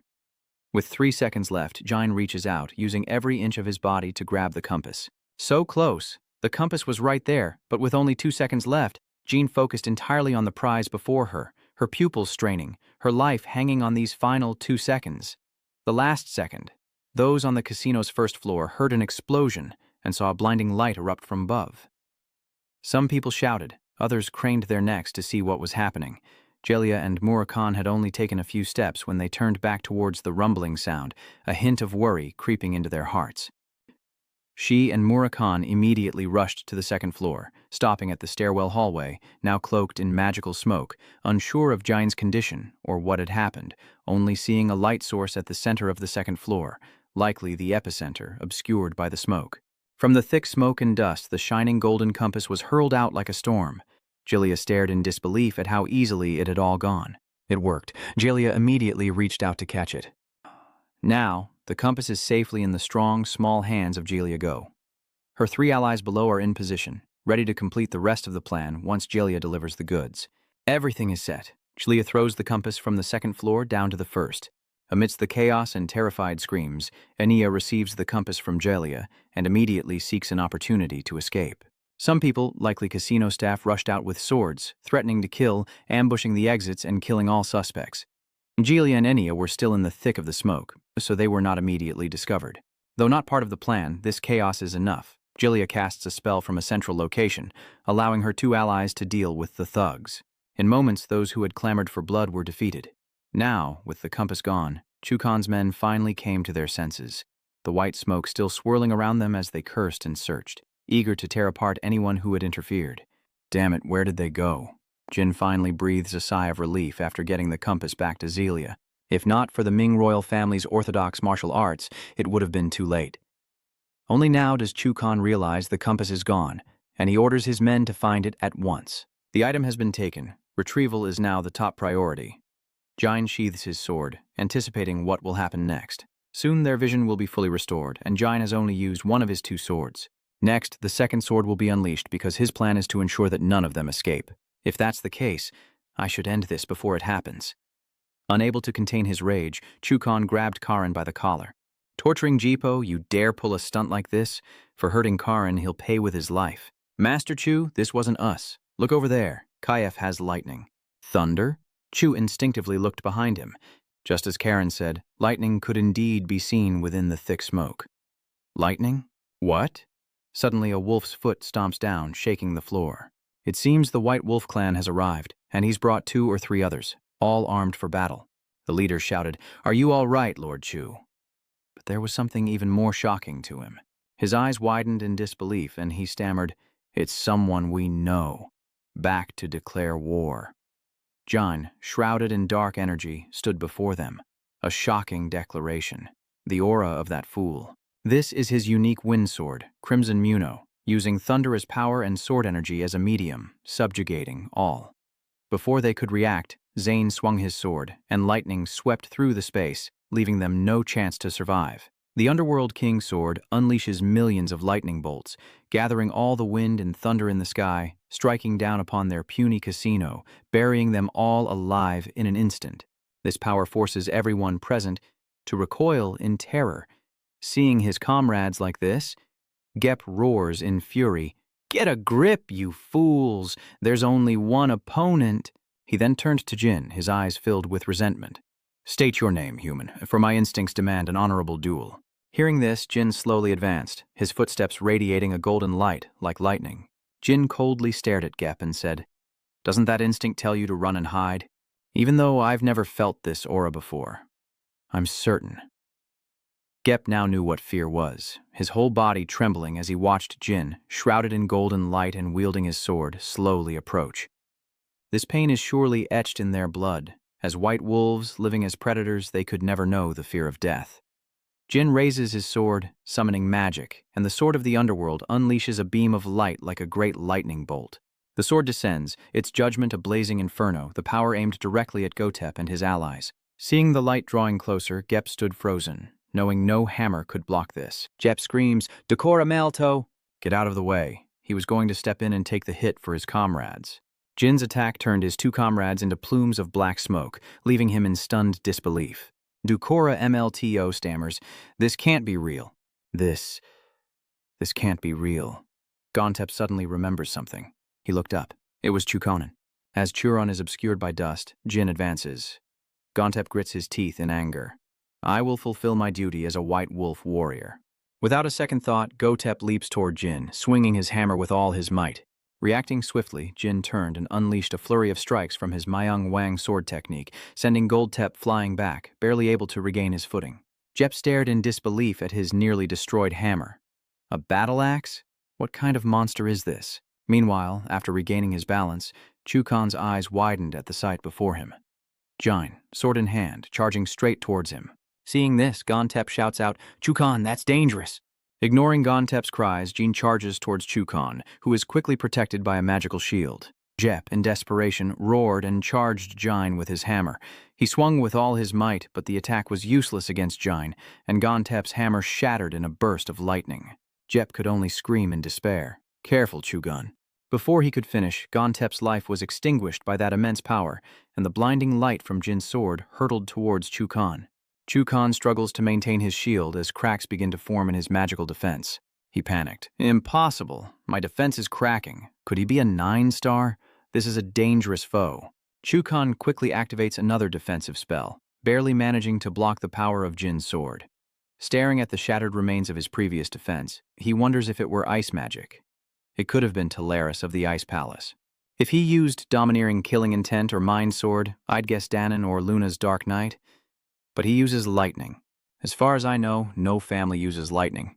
The H family used to be an exception, but they've been extinct for a long time. Could this be the completed version of the demons the V's are experimenting with? It's incomprehensible. She gritted his teeth and shouted, "Why are you doing all this? Reveal your identity and where you belong." Jane coldly replied, "You want to know?" Chukan was stunned. Hearing Jin call his name with such provocation, Chukan was even more enraged. It had been a long time since he felt this uneasy. "The opponent knows me, but I don't know the swordsman?" Jin replied, "Whether I'm a swordsman or not, it doesn't matter, because you're all going to die today." These arrogant words only fuel Chukan's rage. This man is full of boasts. "I don't know where you got your information, but return what you stole, or your death will be anything but peaceful." Suddenly, a round of applause echoed. Ka stepped forward, standing beside Chukan. "I admire your fearless audacity. The ancient light magic reveals a magic swordsman, and you even defeated the White Wolf squad leader and forces from level 7 and above. A truly remarkable powerhouse." Seeing Gok speak, Chu turned to him, confused. "What are you doing?" Ignoring Zhao Hyun's outburst, Chaos placed a hand over his heart and bowed. "Allow me to introduce myself. Chaos Jippel, master of the 4 magics of Jippel. I'll be frank, whatever you desire, I guarantee to give you even more, so become one of Jippel's people." Faced with Ka's offer, Jin remains silent, while Jukan, upon hearing Ka's words, is enraged, veins popping on his face as he shouts, "Kajiple, you bastard!" Annoyed, Kahi covers his ears and turns to Juhyun. "Please don't shout, Mr. Juhyun. Calm down. Didn't he already get the compass? Killing him to silence him makes sense, but look around. Frankly, I don't think I can handle him. Instead, it would be more beneficial to reconcile and bring him to our side." These words didn't sit well with Chukan, who furrowed his brow in anger. "What nonsense are you spouting?" Seeing that Chugun still disagreed, he turned to him, making his position clear. "If you're so bothered, why don't you try recruiting him to your Kinsalo? Jin, overhearing their conversation, interjects with a sardonic remark, finding the suggestion of recruitment over force laughable in a place like Zipful. Does that mean there aren't any more white light airships around here? Kais is shocked by Jane's words. What? How do you know about the CC? Something suddenly dawns on him. He takes a closer look at your helmet. I remember now. You killed Muron and destroyed half the city. The testimonies of Meador Elner and the white light mages of Conin. That stance? It's you. Kaita is furious, losing his composure as he grips his staff and shouts, Why were you in Conin then? How much do you actually know? As he spoke, he used his staff to cast a spell, forming a magic circle. Countless shards of ice materialize from the magic, engulfing the area. Jin calmly raises his sword, looking at Ka. I have nothing to say to you. He then turned to look at Chukon. Chukon Tonder, now is your time to choose. The compass is no longer here, and your comrades, including the White Wolf clan, are all dead. A difficult situation indeed. If you're not a fool, you should understand what I'm implying. Hearing this, Karu realizes Jin is talking about him, and in a rage, he swings his staff. What are you playing at? Die! Hundreds of ice shards fell towards Jin, who calmly swung his sword, shattering them all. Jin leaps forward, sword pointed at his foe. I didn't expect a magic tower master to be so weak. Or were you caught off guard? In the blink of an eye, Gak's arm is severed, and his staff shatters into 100 pieces on the ground. Writhing in pain, Ka glares at Jin, scoffing. Jin turns his back on Ka. Don't despair just yet. If you activate the rune, you'll be the one in trouble. Isn't that right? Chukun frowned at Jin's words. You've saved me a lot of trouble. If the rune was activated, reinforcements from the magic tower would come, and even Jian Gandeo and Bimeng would catch your scent. You truly saw through my intentions, but you're still just a novice. The staff was only his last resort. Even without it, he can still use magic. As the master of the Jipo magic tower, you've underestimated him. Clutching his severed arm, Kak glared at Jine, seething, and roared, You bastard, you'll pay for underestimating me. Writhe in the eternal flames until your body is completely incinerated. Jine was now surrounded by a large blue flame. Seeing this, both Kak and Jugun's eyes widened, their expressions changing. That's the ruler of the blue flames, the true master of fire. Test! Chukon trembled in terror at the sight before him. A wielder of the strange azure lightning sword, with keen intellect. And now this? Just who is he? God is no different from Chukon. He shouts in a panic, Just what are you? Lord Chu, are you just going to stand there and watch? Before he could finish, a line of fire pierced him, causing him to collapse to the ground in agony. With his last bit of strength, Gak looked up at his attacker and shouted, Chu, why? With a cold glare, Chu replies, That's right. Our alliance ended the moment the compass vanished, and weren't you about to stab me in the back?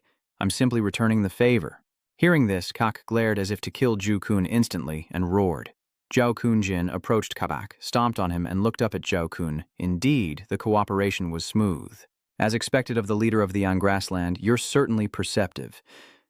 At that moment, Gak breathed his last. Shukon approached and caught him, saying it was a mutually beneficial arrangement. Jin replied, As expected of someone with experience, those years weren't wasted. Perhaps your leader would prefer capturing the Gajos over retrieving the compass. Chugun frowned. You even know about our leader. You're no ordinary person. Just as he said, retrieving the compass was a complete failure.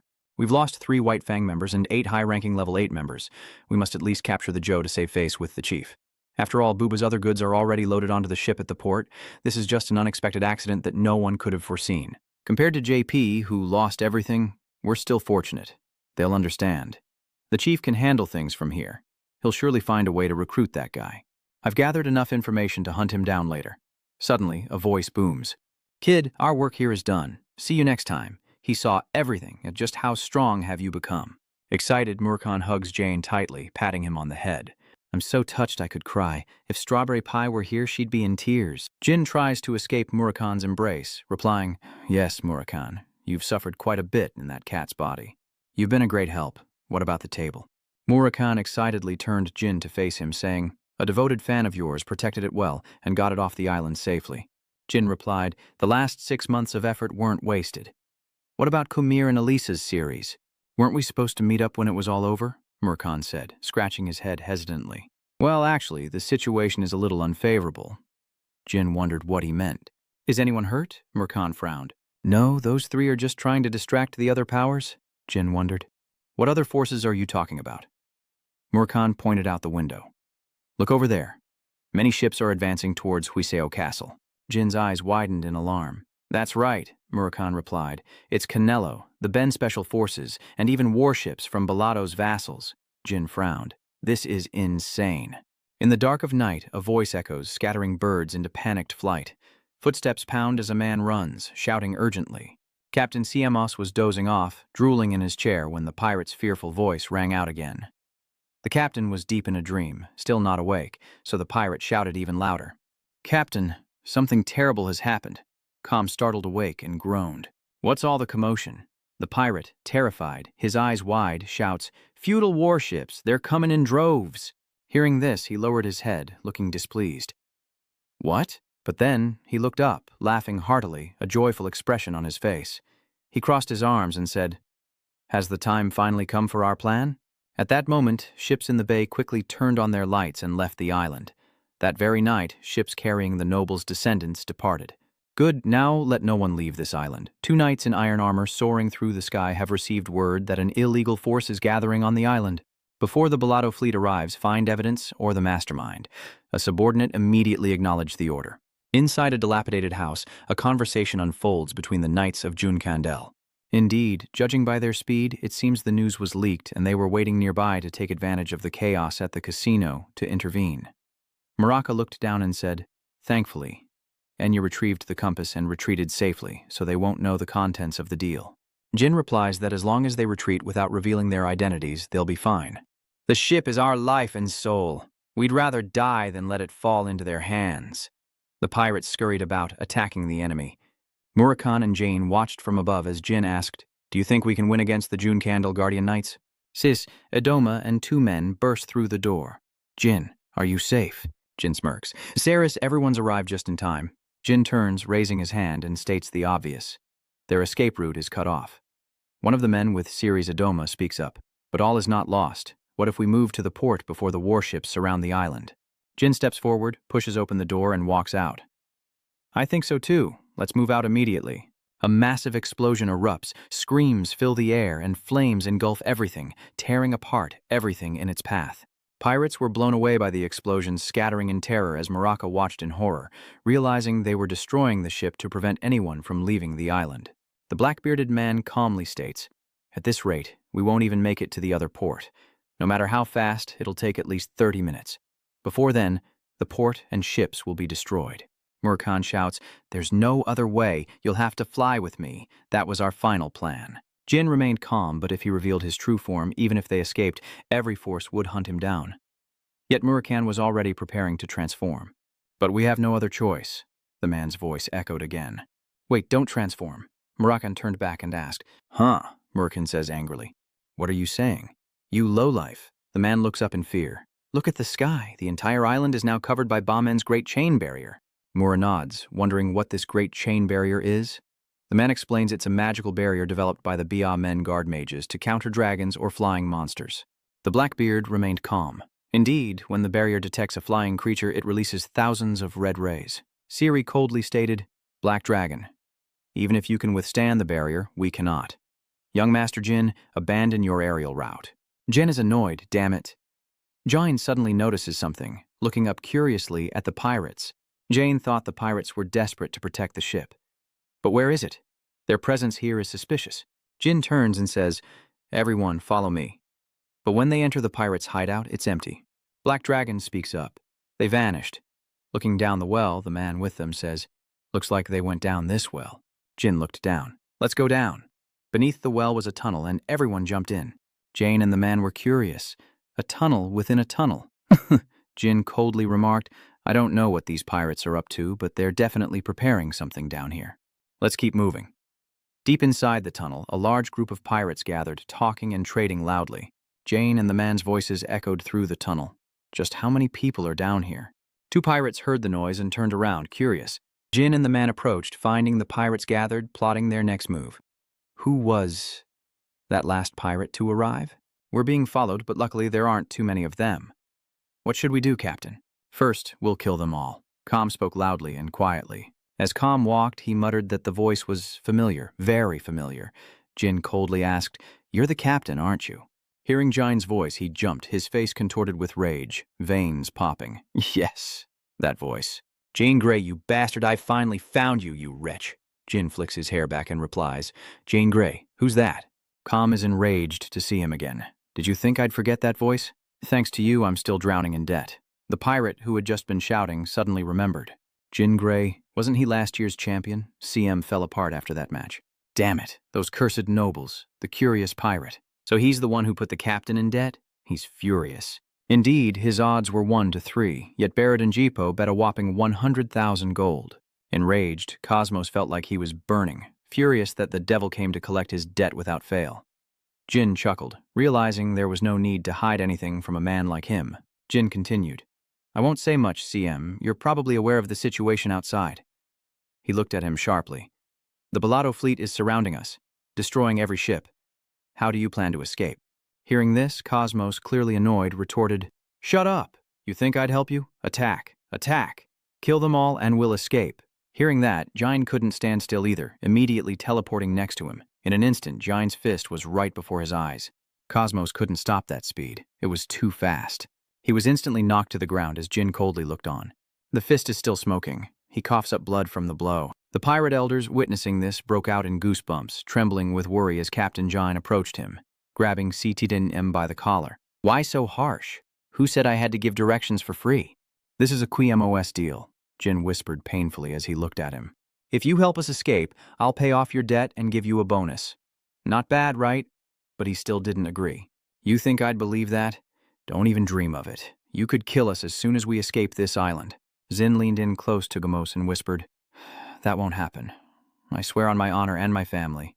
I am Jain Conin, and a Conin always keeps their word." Hearing this, Simos was stunned. "Run, Canon, not Pao Mick." "But it was you, Jin, who whispered." "That's right. Bacchic is Dante Hiron. You think it was a coincidence that Dante Hiron and I met in your arena?"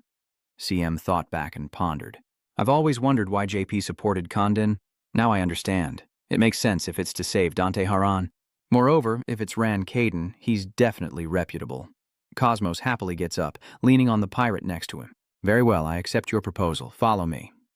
Deep down, he knew this was a good deal. Deeper in the tunnel, a cliff face appeared, and before them, a massive ship, large enough to hold a fleet. Cosmos stood beside Jine, arms outstretched, proudly declaring, "This is our secret weapon. Our soul." He laughs with glee. "This is Order Ship number 7, and we'll use it to escape this place."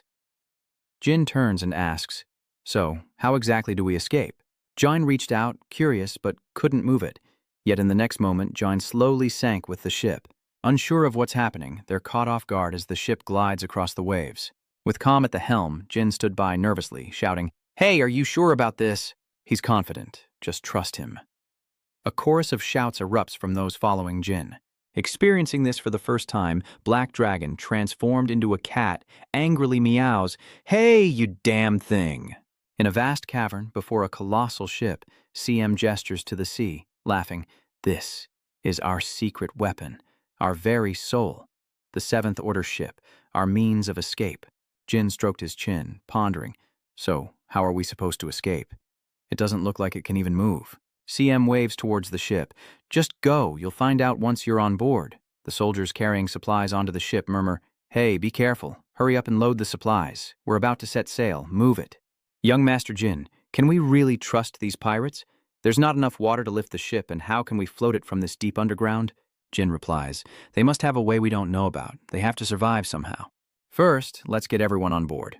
The soldiers on the ship shout, "Captain ready." CM responds, "Excellent." Jin asks with a doubtful expression, "Is Com really okay?" Com smiles at Jine. "Don't worry, just watch." CM shouts to detonate, and his men respond, "Yes, Captain." A deafening explosion obliterates the rocks behind them as seawater rushes in and the cliffs crumble. Those who witnessed this were shocked, and Jin was equally surprised. "Is seawater gushing out from there?" CM shouts to hold on tight as the ship speeds forward. DN cries out in fear, "Ah, Jine is panicking. Hey, CM, is this really going to be okay?" With a confident look, CM replies, "Just trust me." Everyone screamed in fear, and Butterfly was also startled. Oh, good heavens, that guy. With a thud, the ship landed safely on the sea. Cosmos's subordinates shout in unison, "Amazing!" The ship glides smoothly across the water as Cosmos shouts with glee. So, this is what it feels like to create a flying order ship. Order ship number 7. Timos's ship soared into the sky, shocking everyone who witnessed it, and Kamos's face radiated pure excitement.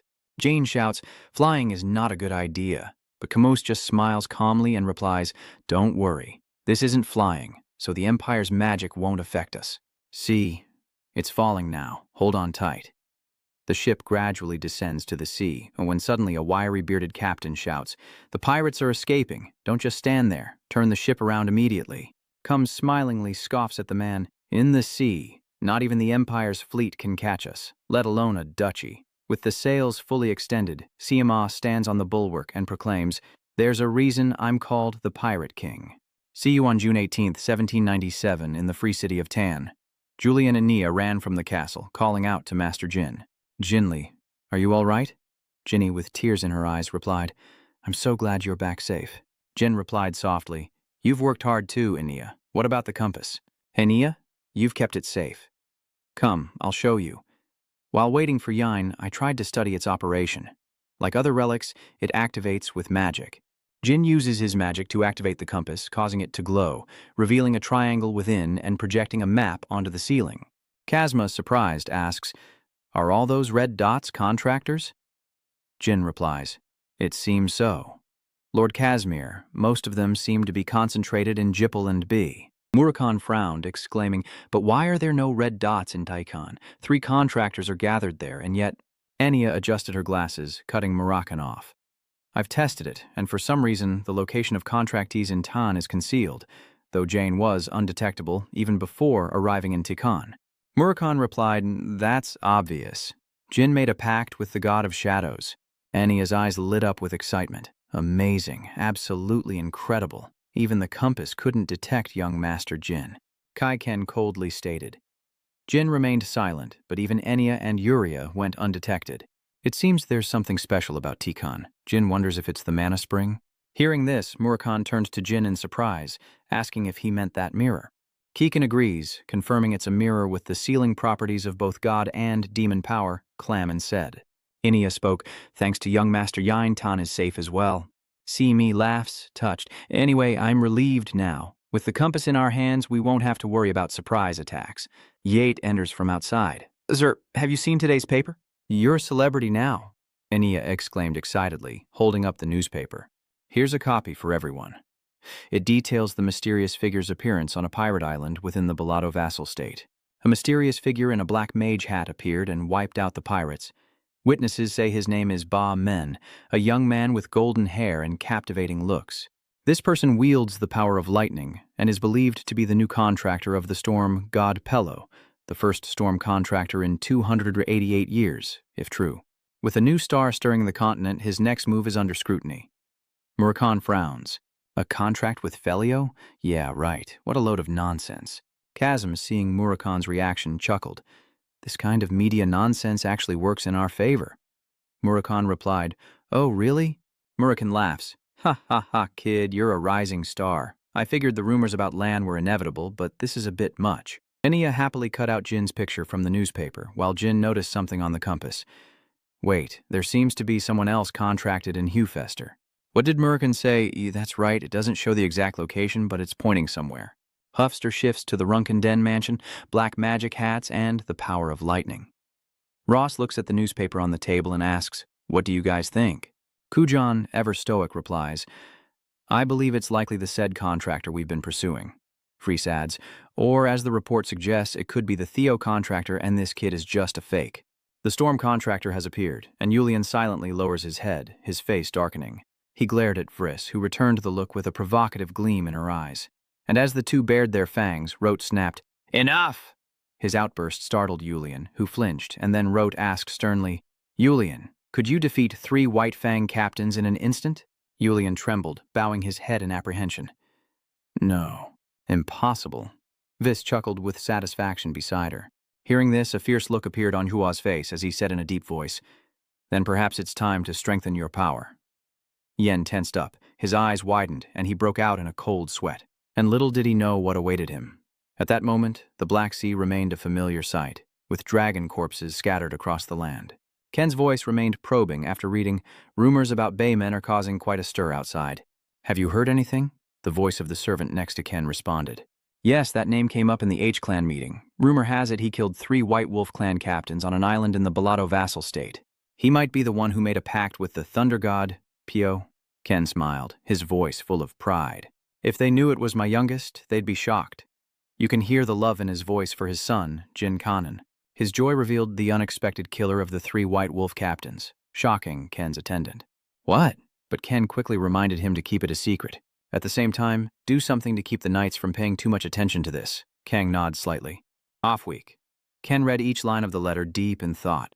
Kasumi, he didn't write why the youngest didn't come to the island, huh? Is he ultimately one of his men, not mine? He then scanned through the letter, stopping at one line and studying it closely. Suddenly, he bursts into laughter, filled with amusement and satisfaction. Khan, bewildered, asks, "You seems to be in good spirits, master." Ken, unable to contain his joy, handed the letter to Khan, saying, "You won't be able to help but laugh when you read this part."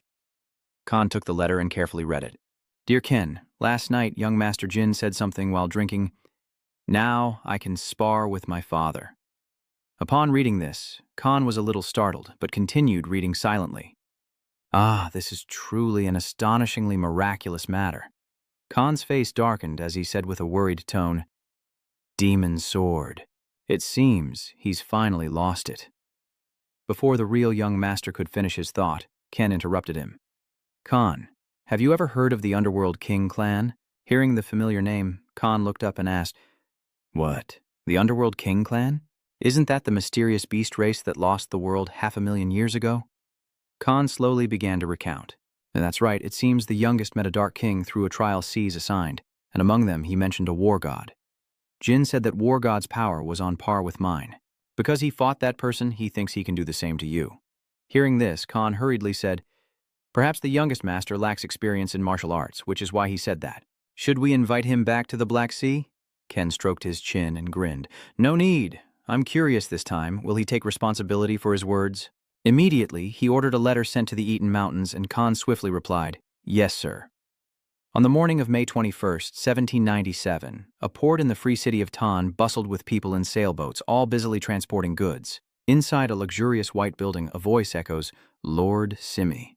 A butler entered the room, reporting, "An old woman wants to support us. You should meet her, sir, as she seems unusual." "Unusual how?" Kasumi asked, bewildered as the butler described the situation. "Well, she arrived with a large sailboat full of gold." Hearing this, Kasumi jumped to his feet. "What? Where is she? Take me to her." Elsewhere, Gui Canel suddenly turns around. "What is this? This unpleasant feeling, it's the same as what I felt in the Anti-Mountains," Jane asked curiously. "The Anti-Mountains?" Without hiding anything, Quantel began to recount the tale. About 4,000 years ago, she recalled a woman sitting forlornly in a chair, an event where dragons near the Anti-Mountains were slaughtered by a single person.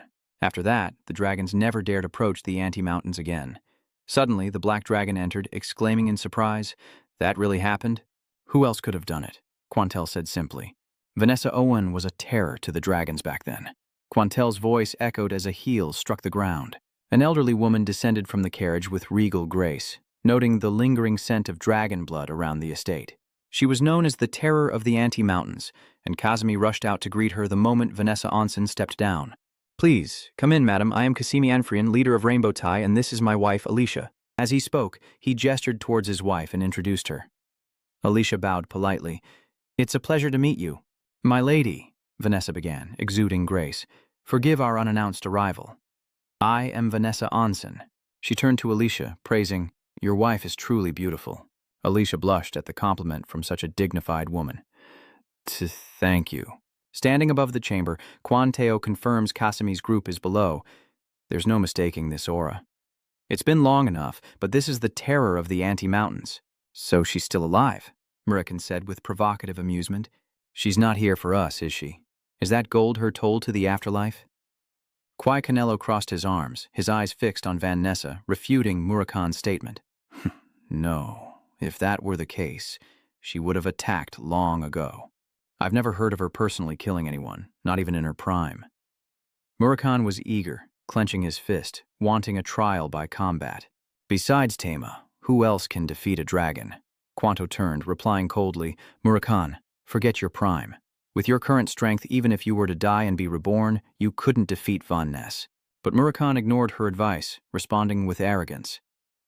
We'll only know who wins or loses by fighting. Right, kid? Jin always trusts Murakhan's advice. He never talks nonsense. Ignoring her advice, Murakhan retorted arrogantly, We'll only know who wins if we fight. Seeing that no one believed in him, Murakhan angrily shouted, Even you, kid, just wait until I regain my strength and see if you dare say a word. Knowing he couldn't reason with the stubborn dragon, Jin turned to the window, wondering if this visitor was sent by his father to test him. Could Kasim have told him about the duel on the pirate ship? Lost in thought, Jin was interrupted by the butler's voice. Sir Jin, you're wanted in the garden? Vanessa, our guest is looking for you. Jin turned his head. If that's the case, it's quite a predicament. Beneath the cool shade of the trees, Kasimi and Alicia are still deep in conversation with Vanessa. While waiting for Jin, Alicia introduces the refreshments, including lichara tarts decorated with guns, green grapes, and walnuts. I heard people have been lining up to buy this cake lately. I hope you like it. Vanessa took a sip of her tea and replied with a smile. Thanks to your generous donation, I can enjoy this rare treat with ease. Alicia sweetly replied, We can only thank you for your generosity. Vanessa kindly replied, Don't mention it. As long as it's good for Yin's pregnancy, I'm happy. Then she turned to Alicia. Mr. Kimmy, would you mind giving Jin and me some privacy? Alicia asked nervously after seeing her husband nod. Yes, of course. With that, the couple bowed to Vanessa, leaving her alone with Yin. Please, be my guest, and thank you. Soon, Jin was in conversation with her. Vanessa began. Mr. Ken sent me a letter asking me to meet you. Jin, unfazed, replied, So, you really were sent by my father. Even while suppressing your power, I can sense your extraordinary aura. How come I've never heard of someone as powerful as you? Vanessa smirked. That's just the style of someone who's been through a lot. This world is vast, Jin, isn't it? That's why beings like you exist. Swordsmanship, magic, and even spiritual power. Jane coldly realized what was happening. It seems my father trusts you a great deal. He must have told you everything. Vanessa calmly raised her teacup in response. Sir Siren trusts me enough to entrust me with his life. Hearing her say that, Jin was taken aback and asked inquisitively, So the rumors are true. Dragons call her the Terror of the Anti-Mountains. Vanessa smiled, repeating, The Terror of the Anti-Mountains? I prefer being called the Black Knight to that trivial title. Wenxian turns to listen. So the rumors are true. The true dragons called her the Horror of the Anti-Mountains, a title that gave her pause. The Terror of Anti? The Black Knight's inner thoughts? I preferred being called the Black Knight to that childish nickname. When someone becomes the Black Knight of the Conin family, they erase their existence and devote themselves to the family. The family recognized their contributions as honorable feats, etching their names in the family temple. In the Conin family's history, the previous Black Knight was the strongest. Those who helped the Black Knight and his father conquer the Black Sea were among the strongest in the world, and Vanessa Olsen was one of them. Jin suddenly kneels, declaring that the Cannon clan's reserve flag-bearer requests an audience to present the clan's great sword. Ms. Onsen turns to Jin, smiling, and replies, It seems you know some etiquette. Take up your weapon. On the way here, I saw a beautiful island, so that's where your punishment will take place. A lone boat sways on the shore as Jin stands firm, 2 swords at his side. His punishment, a duel with her. Madame Oncio gazes intently at Jin. That was the plan. On the way here, did you consider what your crime might be? Jane calmly replies, I don't know. I admire your candor, though it seems I'll have to punish you for it. You really think you could hit Ken once? Jin closed his eyes, a little flustered, thinking Casimir must have told his father. Wenxian gently draws her sword, stating the way to prove his innocence is simple. She throws the sheath aside, demanding he show her his power and take responsibility for his arrogant words. Dian Yi's eyes twitched, thinking that she was really verifying his skills. Then he replied, Don't tell me the condition is that I have to defeat you. Hearing Jin say that, she burst into laughter. I didn't think that was possible.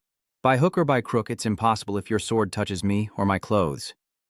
Before she could finish, Jin suddenly lunged forward, blocking Jin's lightning strikes. Wensen calmly finished, I will acknowledge you. As she spoke, Jin was completely blown away. Jin landed safely, gathering momentum for another surprise attack. His sword pressed against Onsen's neck, but she calmly asked, Can you retract your sword? Did you use the sword of the Underworld just now? She turned, deflecting Jin's attack with a swing of her sword, and said with a smile, Fascinating. I'm quite curious about your dark energy and magic. Jin retorted. Looks like my father told you everything. I didn't expect you to know about the Sword of the Underworld. Didn't I tell you he trusts me implicitly? I knew this wouldn't be easy, but I didn't expect her to deflect the Sword of the Underworld so easily. Now the island is nothing but clashing swords. Jin struggles, while Matamone's-sun remains unfazed, casually deflecting his attacks with a smile. The Underworld Sword is a technique that controls lightning, a unique power only pure-blooded black dragons can wield. Suddenly, her eyes change, her gentle demeanor replaced by a chilling coldness.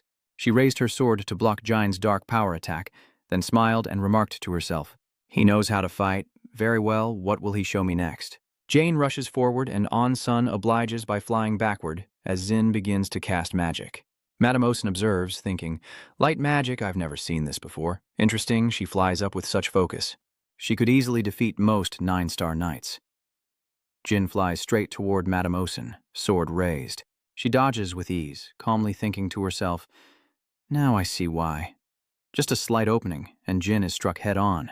Jin was completely blown away, and Ken already likes him this much? Winston thought to herself. Jin lands hard, the force of the blow sending him skidding back, using his sword to stop himself, as Madame Onsen lands and asks, "You said you were 17, correct? I can't believe you're this talented at your age. Talented enough that I can compare you to Luna at your age." Jin slowly rises, wiping blood from the corner of his mouth. "Luna landed a hit on father when she was 17, didn't she?" Vanessa replied, "No, but she did it when she turned 18. Hearing that, Jin frowned, realizing the test was to compare him to Luna. If I can't prove my skills to Vanessa, I'll have to prepare to lose an arm. Jin rose, sword in hand, and began to focus his power.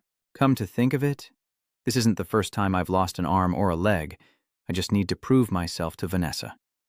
Seeing Jin unleash his technique, Ms. Onsen couldn't help but smile. She's now surrounded by a series of long, golden lightning rods, yet she doesn't seem fazed in the slightest. If that's your trump card, you'll need to use it carefully. Jin smiles, admiring his work. Take your time and admire the Four Swords War God technique. Jin channels magic into his sword, driving it into the earth. Golden circles begin to appear around the pillars, and Jin looks up at Wen Xian with a confident smile. Lightning tears through the encroaching sky as pillars of electricity erupt around him. He grasps a sword plunged into the ground, his face full of confidence as he looks at her, lightning crackling from the blade. I have much more to show you. The lightning pillars connect violently and then spread out in a sphere. Vanessa notices he's also looking at the small iron pillars, channeling lightning power into the ground. She narrows her eyes, remarking that it feels more like magic than swordsmanship. She thought she'd witnessed the techniques of those who once ruled the world 5,000 years ago, but it was just a trick like the mages used. She approached the small lightning rod on the ground, Fan Nan. If that's all there is, it's truly disappointing. An attack hurtles toward her, and Vanessa senses it, stepping back as the blow slams into the iron pillar. She smiles, glancing at it with interest, thinking, he's putting on quite a show. He flew into action, cloaked in dark energy, a magic circle spinning endlessly, but she remarked that compared to the war god siblings, his power was insignificant. He flew in, Tez ablaze above him. His eyes full of determination, he knew he had to make his intentions clear. Jin leaps into a direct attack on Vanessa, and pillars of lightning erupt from the ground beneath her. Jin leaps again, thinking that even a dark knight would have to dodge this attack with lightning striking from above and Tez's claws closing in. He's sure she'll reveal an opening. Seeing his attacks, she smiles with interest. "You think I'll dodge?" He saw a flicker of surprise in her reaction, as Vanessa confidently smiled, swinging her sword back with surging magic. "Your lightning power is starting to intrigue me." His eyes widened as he watched Test's feathers shatter, a sense of bewilderment washing over him. "You intend to block all of that?"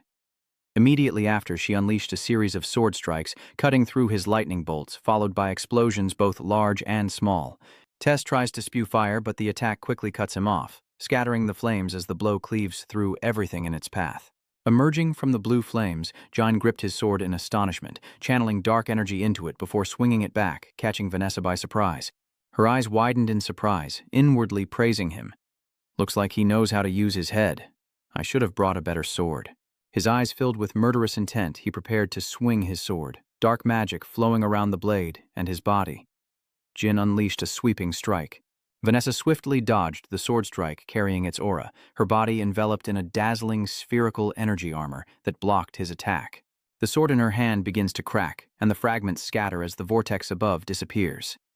Vanessa freezes, still holding her sword high, while he collapses to the ground, using his sword for support, panting heavily. She looks at him, her face full of pride and praise. "Well done. Your father told me to punish you." A cut appeared on her face, drawing blood. Vanessa acknowledged, "But for this result, I must reward you." He stood, smiling up at her, still catching his breath. Then they lit a fire by the sea, each taking swigs from large jugs of wine. She set down her glass, praising him. "You're quite good at drinking this poison. I heard you drank deadly nightshade."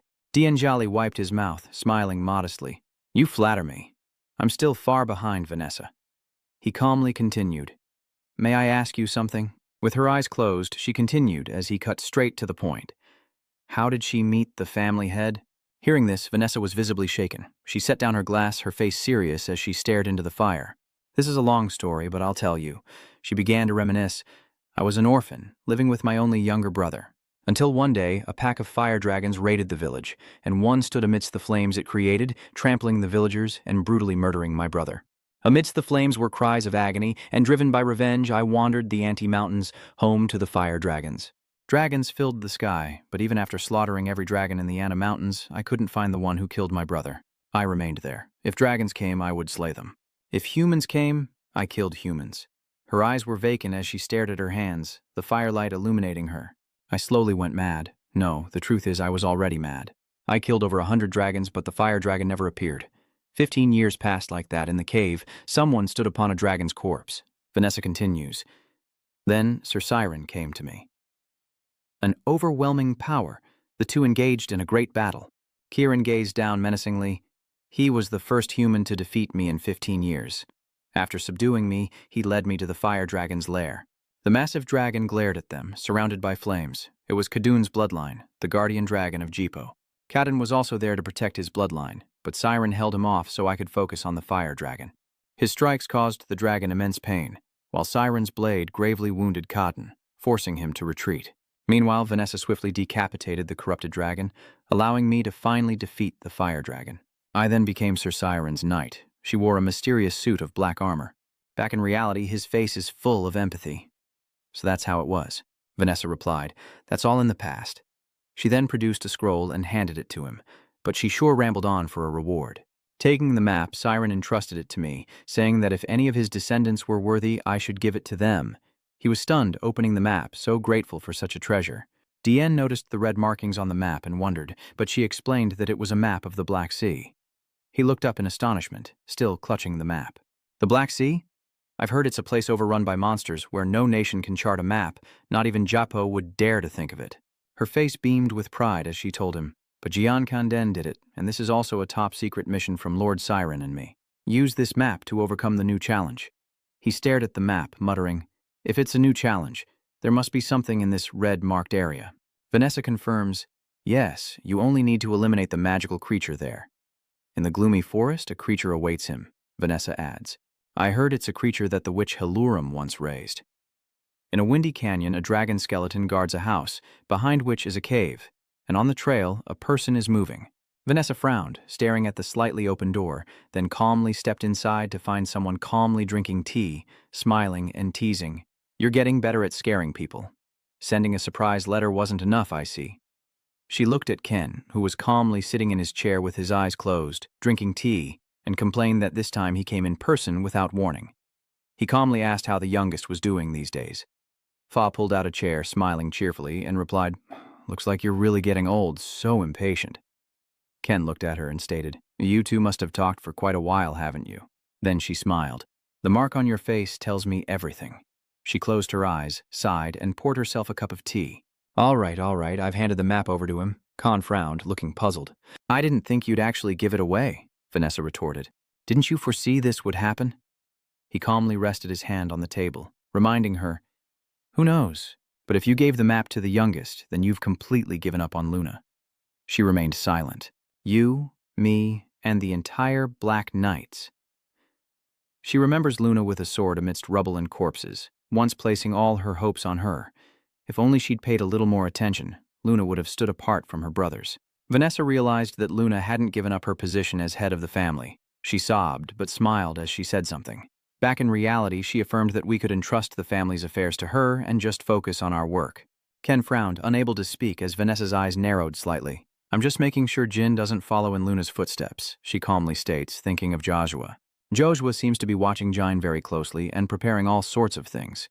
Hearing this, he frowned, seriously stating that if Jin really needed protection, he wouldn't have bothered caring.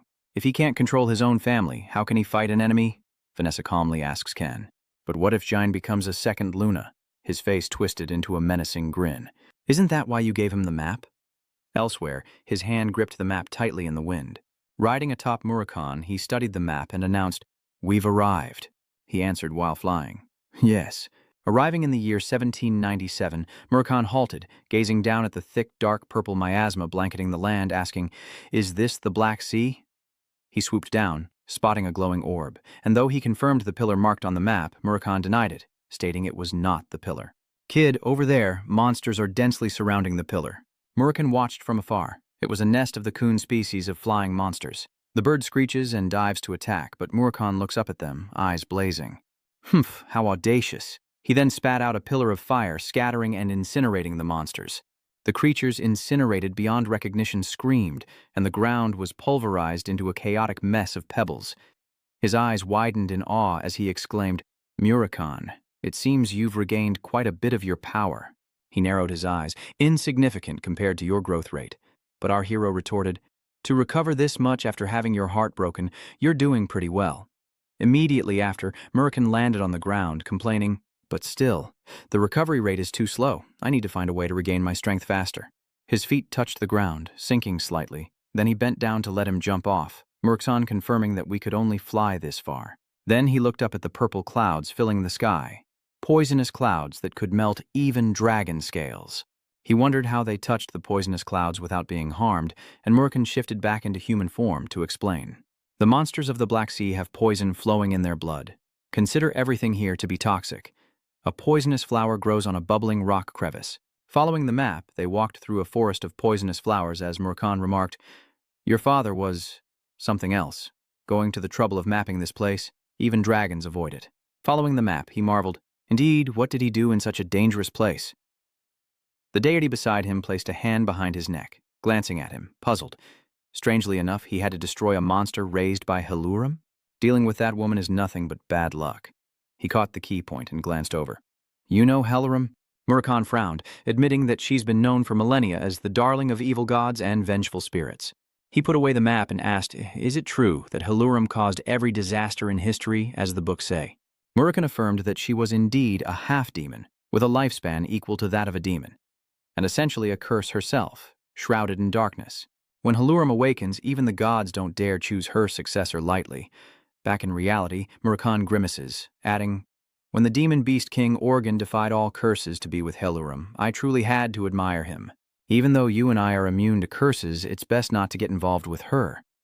Murakhan continued to ramble, as the faint footsteps of some creature watched them. "Anyone who angers Haluram never meets a good end, and I'm surprised. This is the first time I've heard you express fear of revenge." Murakhan retorted angrily, "When did I say I was afraid? Monsters are watching them." Murakhan continued to argue, "I'm just saying, messing with Haluram brings endless misfortune, so it's better to be careful." A pack of one-horned wolves stared at the two. "Be quiet." Okay, I get it. But what I'm more concerned about is..." He interrupted and put the map inside his coat. "My father and the Black Knight knew the monster's location, but instead of killing it, they just marked it on the map." Murakhan exclaimed in confusion, "I don't know either." Wolves lunged towards them, and he calmly drew his sword as a dense crowd rushed in from behind. Jin unleashed a flurry of sword strikes, obliterating the wolves, their blood splattering against the rocks, only to be instantly corroded. Murakhan excitedly pointed at a rock. "Didn't I mention that the blood of the Black Sea monster is also poisonous? But I didn't think it would be this bad." They arrive at a forest of thorny vines. He studied the map while observing his surroundings. This was the place marked on the map. "Murakhan, you wait here. This is a trial meant only for me." He frowned as he looked ahead. "All right, but are you sure you'll be okay in there? It's full of thorns." Jin calmly enters the thorn cave, leaving Murakhan outside, assuring him that he'll be fine. "I'm going in." He cautiously slipped inside, carefully observing his surroundings. A purple butterfly flutters by, its wings shimmering with light. Before him lies a cluster of glowing plants. Jin surveys his surroundings, sensing a world within, unlike anything outside. Above, the vines rustled and shifted. He watched them, puzzled by the movement. How can these thorn vines be so big? A hand emerges from above, followed by an ear. It's a dog glaring down at him, standing on a thorn ball, and his eyes widen in shock. Silence descends as the massive dog-like creature stares down at him, paws resting on the spiked ball while he remains frozen, wondering if this is the monster he's meant to defeat. It looks more like a mascot than a demon. Its big, round eyes stare at him, and his gaze softens as he observes it. It's actually kind of cute, he says calmly. Hey there, little guy. Suddenly it glares at him. Then it turned and ran away along the thorny branches, startling him as he wondered, is it running away? Jin cautiously approaches the thorny sphere, touching it lightly, puzzled. Could something so massive really be afraid of him? Is this really a monster? He immediately jumped up as well. Let's try to chase after it. Jin observes and follows the monster's trail. It vanished. Suddenly, his eyes widened as massive spiked balls began to roll down. They hurtled towards him as he stands frozen. Blades of energy slice through the air, bisecting the spiked balls, but something else rolls down from above.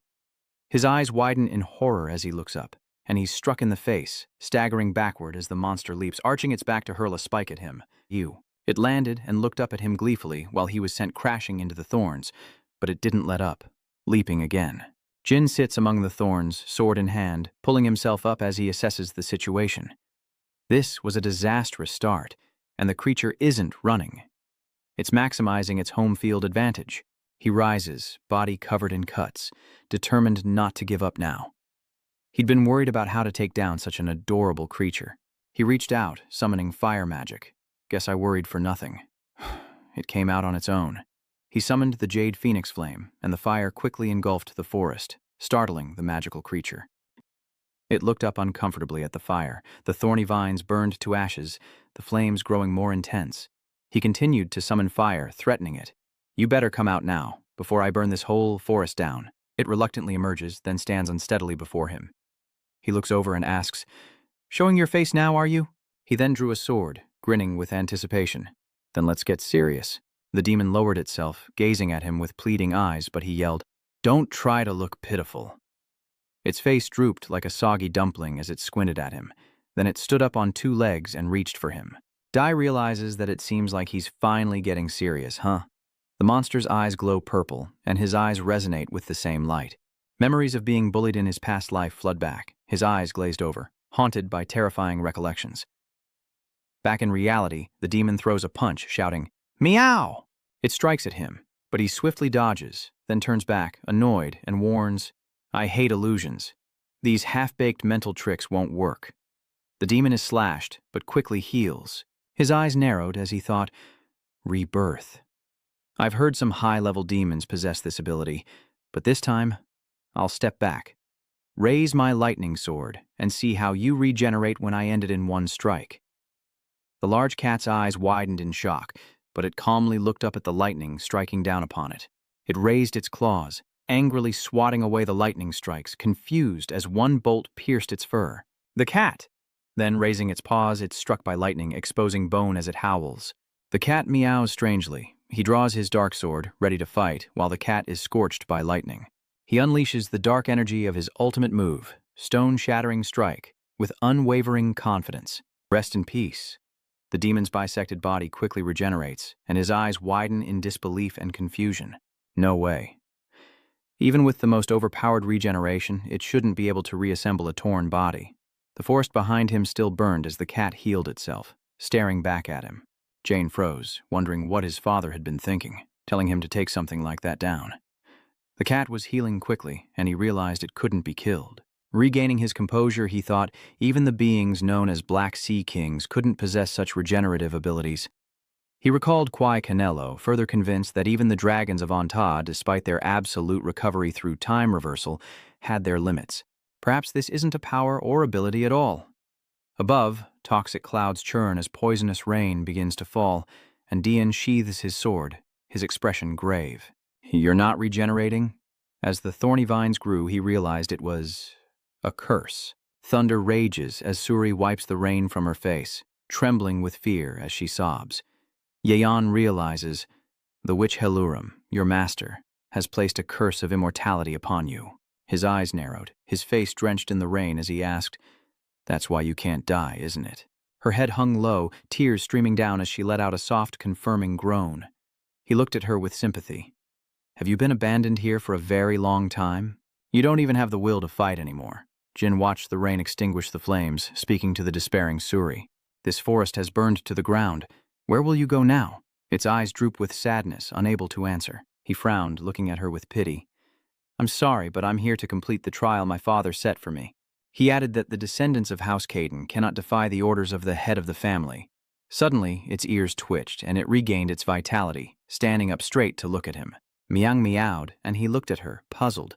She continued to meow excitedly. "Meow, meow, meow." He forces a smile and reminds it. "Sorry, but I don't speak cat." The cat turns and meows, as if trying to call him. Mi'il follows, asking if he's supposed to follow the cat. Man and cat arrive at a cave, and the cat shakes off the water. Looking around, he asked, "Is this your home?" Suri confirmed. Deep inside, there was a bottle of wine, and he looked at it, puzzled. The bottle glows, and he realizes it's the Song King's liquor, his father's reward for this trial. Jin removes the cap, and Suri sniffs at it curiously. He turns to her and asks, "Curious about this?" He then explains, "This is a wine brewed by the descendants of the immortal race. When consumed, the message the wine's owner wishes to convey will echo in your mind like a song." He took a sip, realizing his father had left him a message within. Luna and Suri's past lives flashed before his eyes, along with a voice. "Your fate is sealed. All that remains is to wait."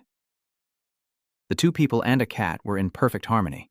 When Luna Kanden, daughter of Siren Kanden, arrives, that's when you'll meet her. The wine is poured onto the blue lotus petals, and he understands. So, this is what father left behind. He closes his eyes, savoring it for Luna. The kitten beside him was curious, so he offered it the bottle with a smile. "Want to try some too?" Then Suri opened its mouth, and he poured a little in for it. The cat's eyes lit up, and a compelling voice began to fill its mind. "Follow the one of the Black Dragon bloodline who has sought you out. Around him lies an endless, sunlit prairie." Outside, fireflies filled the sky as Murkan lazily slept in his cat form in a tree. He called out to Murkan, stirring him from his slumber. Seeing Suri and him together, he was shocked. "What's going on?" "I thought you'd take longer," Murkan said with a bored look as he landed. "So the monster was Suri all along?" He approached the kitten. "This kid is Suri. How do you know Suri?" It happily responds, and Murkan the cat approaches. "How could I not? Haluram's blood jade cat, Suri, is quite famous." Suddenly the cat lashed out with its claws, then embraced Murkan tightly. He flails desperately, realizing this isn't a monster, but the mythical blood jade cat. "Let me go." The Beast King gifted it to Haluram because she couldn't ride a horse. It seems it's been lonely for far too long. He watched them bond, confused, but why is it called a blood jade cat? Murkan, squeezed in its grasp, barely managed to explain. "Kid, haven't you seen its blood jade before?" He cursed, demanding to be released and given an explanation, assuming it had accepted her as its new master and was obediently following her. His eyes widened as Suri presented a familiar sight. It released Suri and approached him, then bowed and spat out a red gem. He took the gem, puzzled. "This thing?" Murkan confirms that by infusing magic into the gem, he will become the master of the Bloodcat's jewel. He quickly poured mana into the gem, causing it to resonate with magical power, and the mark on Suri's body glowed before she was sucked into the gem. Murkan approached, reminding him, "Now that you possess the Bloodstone, you can summon Suri at any time. Try channeling your magic into it again." Murkan was dumbfounded as he was summoned from the red gem, while he looked up at it in confusion. Am I seeing things?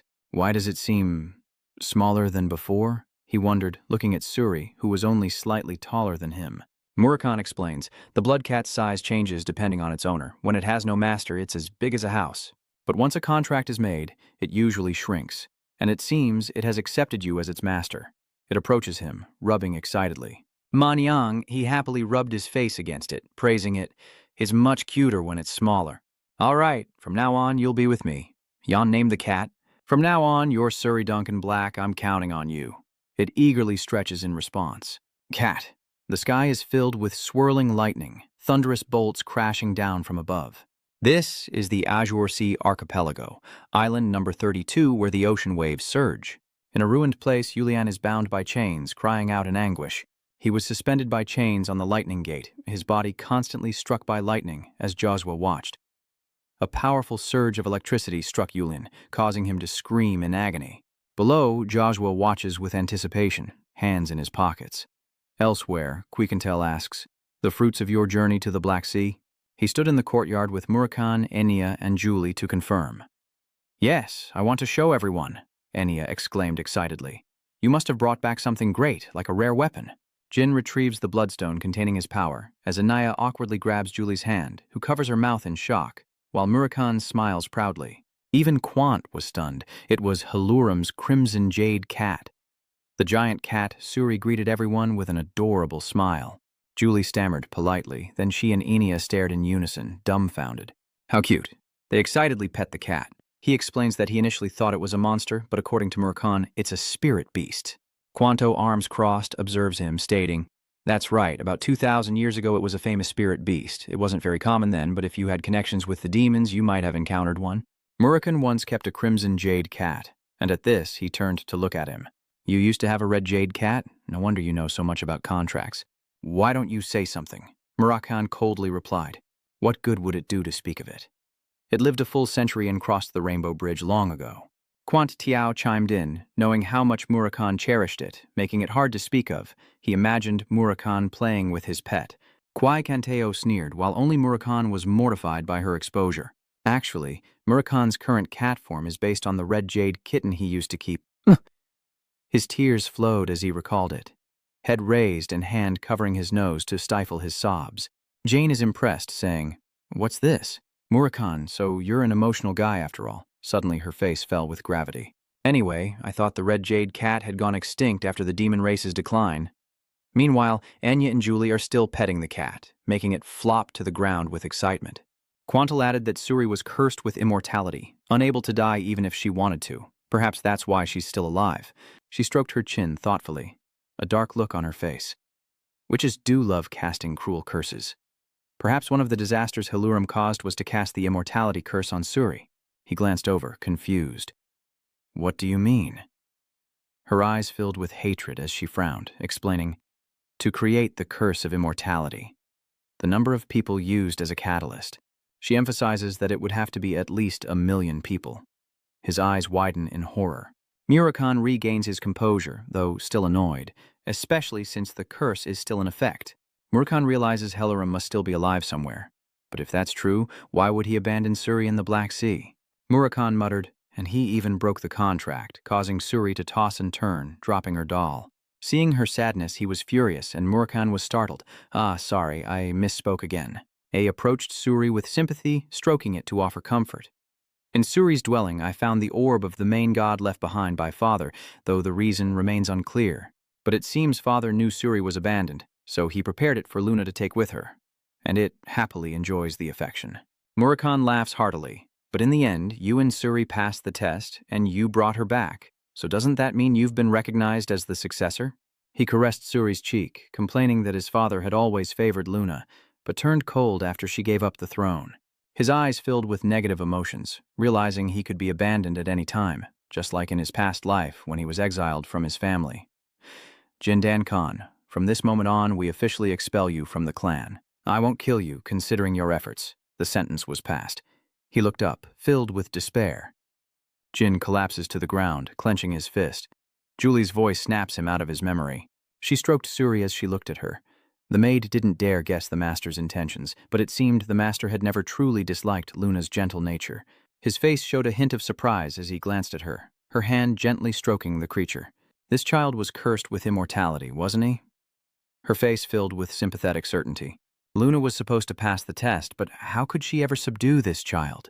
She pinches Suri's cheek, suggesting that perhaps the master wants his successor to be someone who can gently care for this child who can never die. He recalls the joyful embrace between Suri and himself through Julie's words, just as the young master did. Another memory surfaces, and he wonders if caressing Suri might be the key. Later, at a meeting between Kazim and John, he looked at the map and planetary positioning before him and announced, "Recently, the compass detected some unusual signs, so I've come to report to you, young master," as he sat opposite him. "What's this?" Hearing that, he seriously points to a red dot on the virtual map. A contractor has been repeatedly traveling to and from the Hupster Federation's Azure Titmouse archipelago, and the Azure Titmouse Corps squad has pinpointed their location after searching the entire archipelago. Meanwhile, he listened intently as Yumi pointed to a spot on the map. This is island number 32. Investigation reveals it's owned by the family of one of the cannon guards. He looked down in surprise as Mi's face grew serious. Considering the guard was a confidant of Jua, the island could essentially be considered his. He frowned and looked up in anger. Is Rote hiding a contractor on a deserted island? A red marker flashes on the map, and Jine decides he must investigate it himself. Amidst the raging waves, lightning strikes the ship at sea, and a seasick Murakan stumbles, cursing, "What the hell is this?" "The weather is truly atrocious," Kame explains from behind. "The seas around the Azure Islands are always like this," he added. "Storms, killer currents, and frequent lightning strikes that cause fires. It's not exactly a place for people to live." He glanced around, sure that Zua had a reason for hiding the contractor in a place like this. He closed his eyes and sighed, quickly approaching Han Murakan. "Are you all right? How can a dragon get seasick?" He retched and wiped his mouth in discomfort. "How was I supposed to know? Perhaps it's a side effect of regaining my strength. And what do you plan to do if you meet your contractor?" His face hardened as he declared that their course of action depended on the contractor's attitude, pointing towards the storm-ravaged island. "We've arrived at Island 32 of the Azure Archipelago, but the seas are too rough. It's too dangerous to proceed." With a serious look, Murakan urged, "Kid, take out the feather. It can get us across." A hint of surprise crosses his face. "Suri can swim?" Murakan wiped his mouth and smiled proudly. "Think it can do it? It can cross these waters with ease. Jin summons Suri. Can Suri take us to that island?" Murakan, dissatisfied, lay sprawled across its back, and it tilted its head and cried out. An grabs Suri, climbs onto its back, and then jumps onto Murakan, while Suri dives into the water with a splash. Suri swam excitedly through the water, astonishing him with its incredible speed, even in the ocean. Suri trembled behind him. "I told you so." And then it took off like a shot. Murakan reminds him to hold on tight as they quickly head for shore. Suri was busy shaking the water off himself as Jin looked up, realizing the contractor was here. He takes out the orb and infuses it with mana, telling Suri to go inside and not get caught up in the battle. Muraka noticed the shaking sword and warned, "Hey kid, your sword's shaking." Jin gripped the hilt, equally puzzled. "That's right. What's going on?" Jine drew his sword, revealing strange patterns glowing blue. "These are patterns." He strokes his chin, puzzled, wondering where he's seen these carvings before. A copy? No, it's slightly different. The sword is vibrating, pointing towards the densest lightning strikes on the island. Red sword is resonating with something, moving on its own. The lightning strikes and the sword stops shaking. He frowns, looking in that direction with displeasure. Something's on the other side. The two quickly move out, and as he parts the leaves to look up, he sees Murakan, also in shock. "What is that? A god's tomb?" He was confused. "A god's tomb," he affirmed. "That's right, the tomb of the thunder god Gram. Before them lies the gate to the thunder god's tomb." He narrowed his eyes, thinking to himself, Gram the thunder god. He recalled what B had told him, brothers of the same blood. Was Red Moon called the Sword of Wind and Thunder for a reason? Because it contained the aura of the thunder god Gram. So Sigmund was given that by Gram. Does she deny it? The sword floats amidst the lightning, and Ban confirms it's the one that sealed the power after Gram's death. Snapping back to reality, he calmly looks up, never expecting to encounter the majesty of the underworld royalty in this place. Murakan shields his eyes to get a better look, knowing they were dead, but not expecting to see them here. His eyes narrowed in confusion. Why would Rotescu hide a contractor here? An arrow is drawn, its light aimed at the two of them, and a bolt of blue lightning is released, followed by a swirling vortex. Muraka glances back, and Jin follows his gaze, squinting as an arrow flies toward them. Jin swiftly deflects it, while Murakan disperses the approaching whirlwind. Through the dust, two figures emerge. Jin thought to himself that one was made of lightning energy, another of poisonous sword energy, and the last of wind magic. A swordsman wielding wind stepped forward, with a girl beside him. He says, "I never thought I'd find you here. You have no idea how long we've waited for this moment." He turns to glance at them, confirming they are indeed Taman Marius's hounds. The two of them glared at him with murderous intent, their faces dark with rage. So after the nanny died, Rote took them in, and someone is running madly towards him. Jin realizes it's the contractor. Murakan confirms, "That's right, kid. Look at how he wields lightning. He's standing on the ground with a lightning bow staring at you. A brother of the thunder god Gram, the contractor of the storm god Fan, according to the angry purple-haired man's orders." Julian aims at the human first, and the dragon guardian leaps up right after. He rushes towards Murakan, and the purple-haired one grows even angrier. Who do you think you're targeting? Target the contractor of Sonar first. Murakhan grinned, baring his teeth as he reminded them, his body radiating murderous intent. To think that after my prime, anyone dares to challenge me.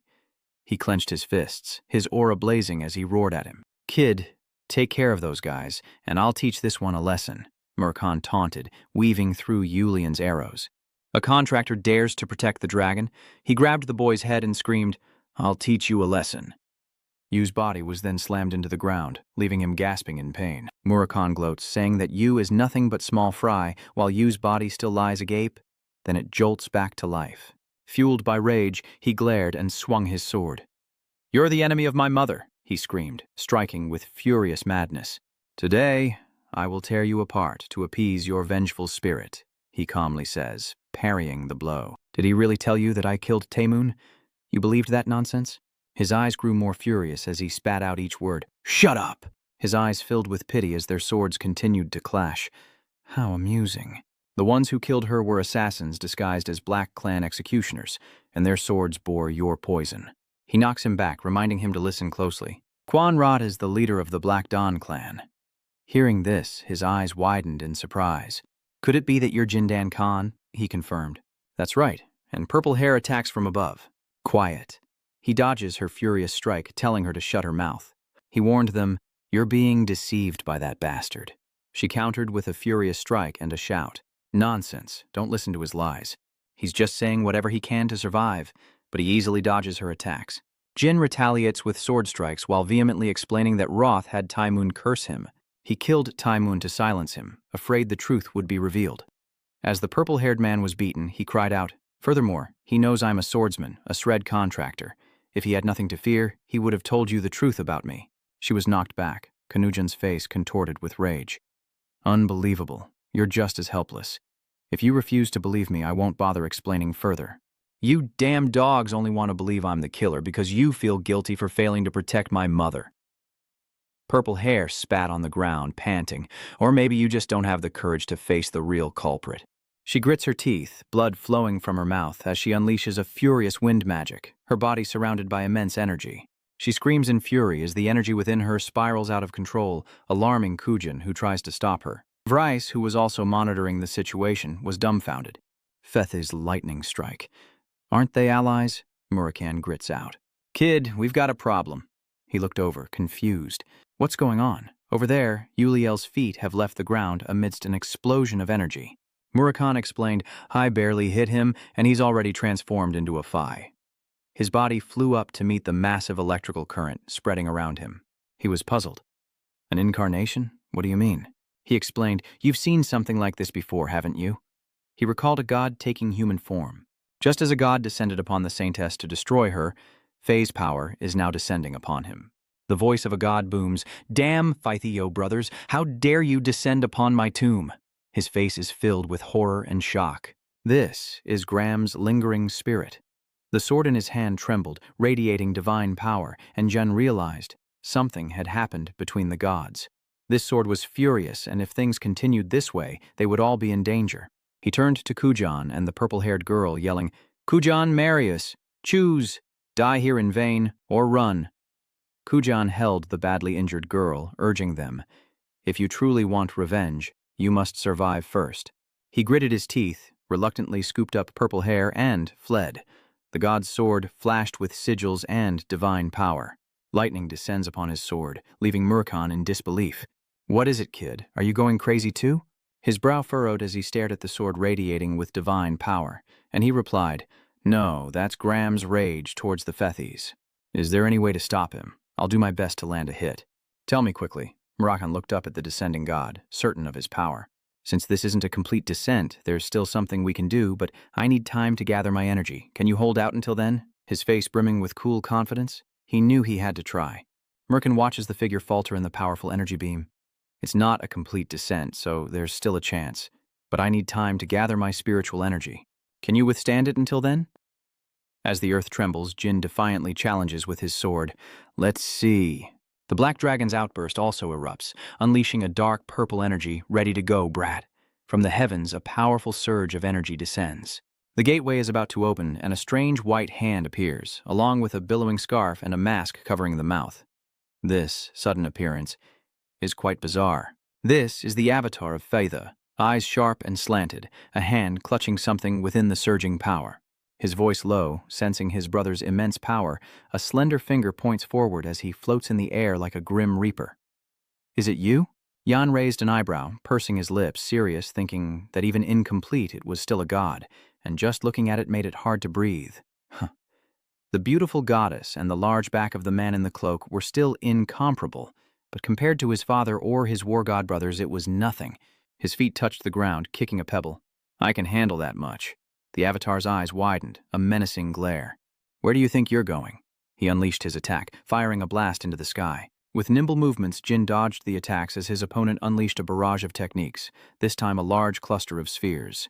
Silently, the attacker directs the projectiles towards him, and with their incredible speed, Jin must focus intently to evade them all. But this is getting difficult. A spell nearly grazed his temple, causing Jin to grit his teeth and glance over in fear. Immediately, the lightning struck him, making him cry out as he was hit for the first time. An explosion erupts as the technique lands, unleashing a surge of blue power upon impact. Fet's avatar indifferently watched the contemptuous expression of the man before him, just an insect. He didn't know how he got that sword. Black fragments flew wildly in the smoky space. He was still arrogant, but don't think you can get a little ordinary power from Big Brother. But Jin stands tall, stripping off his shirt to reveal a golden sword gleaming in his hand. He thought ending things would let him swagger like a true king, but his eyes are suddenly fixed, his nerves on edge. There, embedded in Jin's chiseled chest, a rhombus-shaped jewel glowed. The sword of the Underworld king, Jin, pointed coldly in his direction. "This is the true battle form I wanted to use. This sword I received directly from the one who killed your brother. Have you ever heard this name?" He suddenly used dark chi upon hearing it, and the image of that person overwhelmed him, freezing him in place. Godly weapon. No way, that's a lie. Two spatial dimensions flashed, one appearing and disappearing. Jin grips his sword, channeling his energy into it. Now you understand its power. A golden vortex erupts from his sword as he furiously yells, "Stop hovering up there!" He unleashes a fierce strike, demanding his opponent come down and fight, the force of which leaves him no time to react. Grew! A powerful lightning bolt countered from his side. The force of the attack also affects Quan, causing him to turn back with a glare. Could this monster be the one I encountered in Dell? Jin once breathed heavily, his eyes filled with cold, ruthless ambition. "Listen well, Quan. Roth Suadan is my older brother. Roth Sua cursed me, but then killed Taimon to cover his tracks, afraid the truth would be exposed. Witnessing the powerful technique descend from the heavens, he couldn't even see what was being destroyed. He could only worry about what he and Vries would do if it were true." Jin still gripped his sword, his stance even more powerful than before. Die.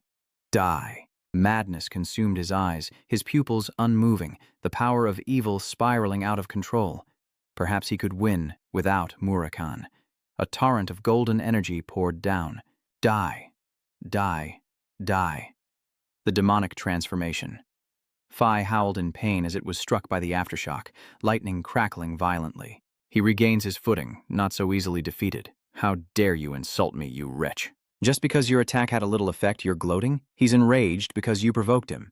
He conjures a stark white bow, drawing it back, aiming at our hero. "Insects, pay for your arrogance." His eyes widen. He freezes. A beautiful phoenix appears in the middle of the battle. With glowing blue eyes and thick clawed feet, it lunged toward the avatar. "Why are you here?" A pathetic god, cowering in fear. Begone. And with that, it unleashed a torrent of blue flames upon him, crushing him under its might. His face paled, his features blurring as the full force of the attack landed. He was trapped in the blue flames, unable to escape, and Jin seized the opportunity to strike again. His body was stopped cold, his mouth agape in pain, but he couldn't utter a sound.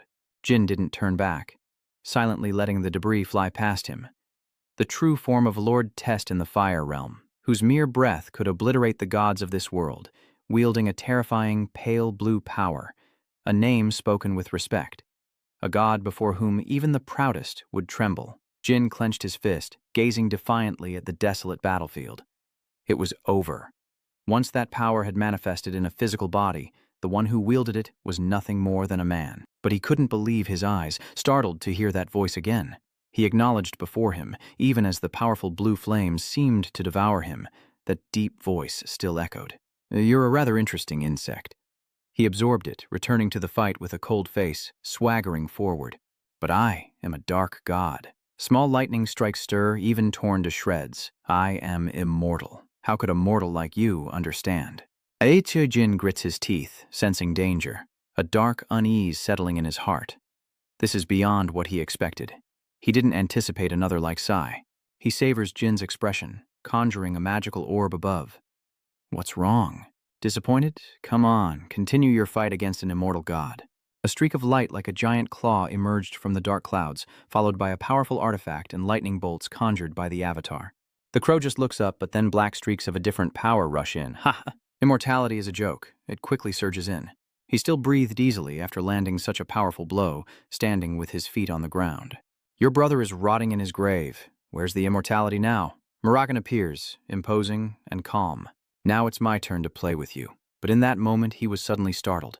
Murakan menacingly raised his massive claws, smoke billowing from his eyes as the phantasmal figure with its black and white markings followed.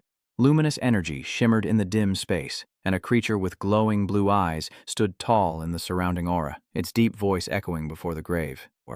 "Your brother spoke of immortality?" Jin froze, his eyes fixed on the unmoving, powerful figure. At that moment, Murakan unleashed his spirit energy, triggering memories of Jin's childhood. "Very well, I shall show you a glimpse of what spirit energy release truly entails." He toys with a few spirit beads in his palm. Beneath his feet, the black shadow crept across the floor, the air heavy with darkness.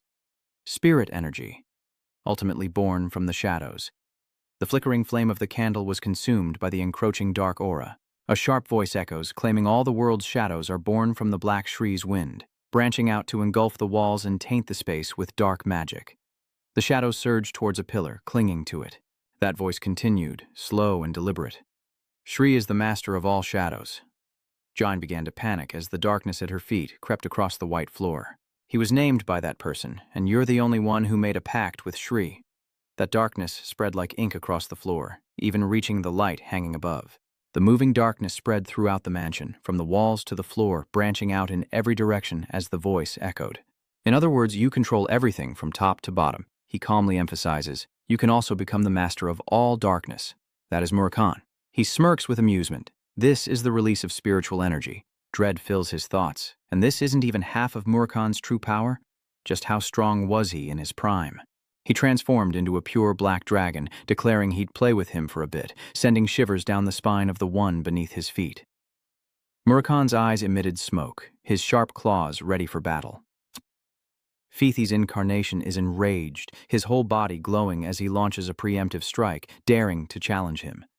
He prepares to retaliate, his tone fearless, a creation of SRAM. His empty eyes glowed white, as if startled by a realization. The unyielding black horn sent shivers down his spine. Why can't I?"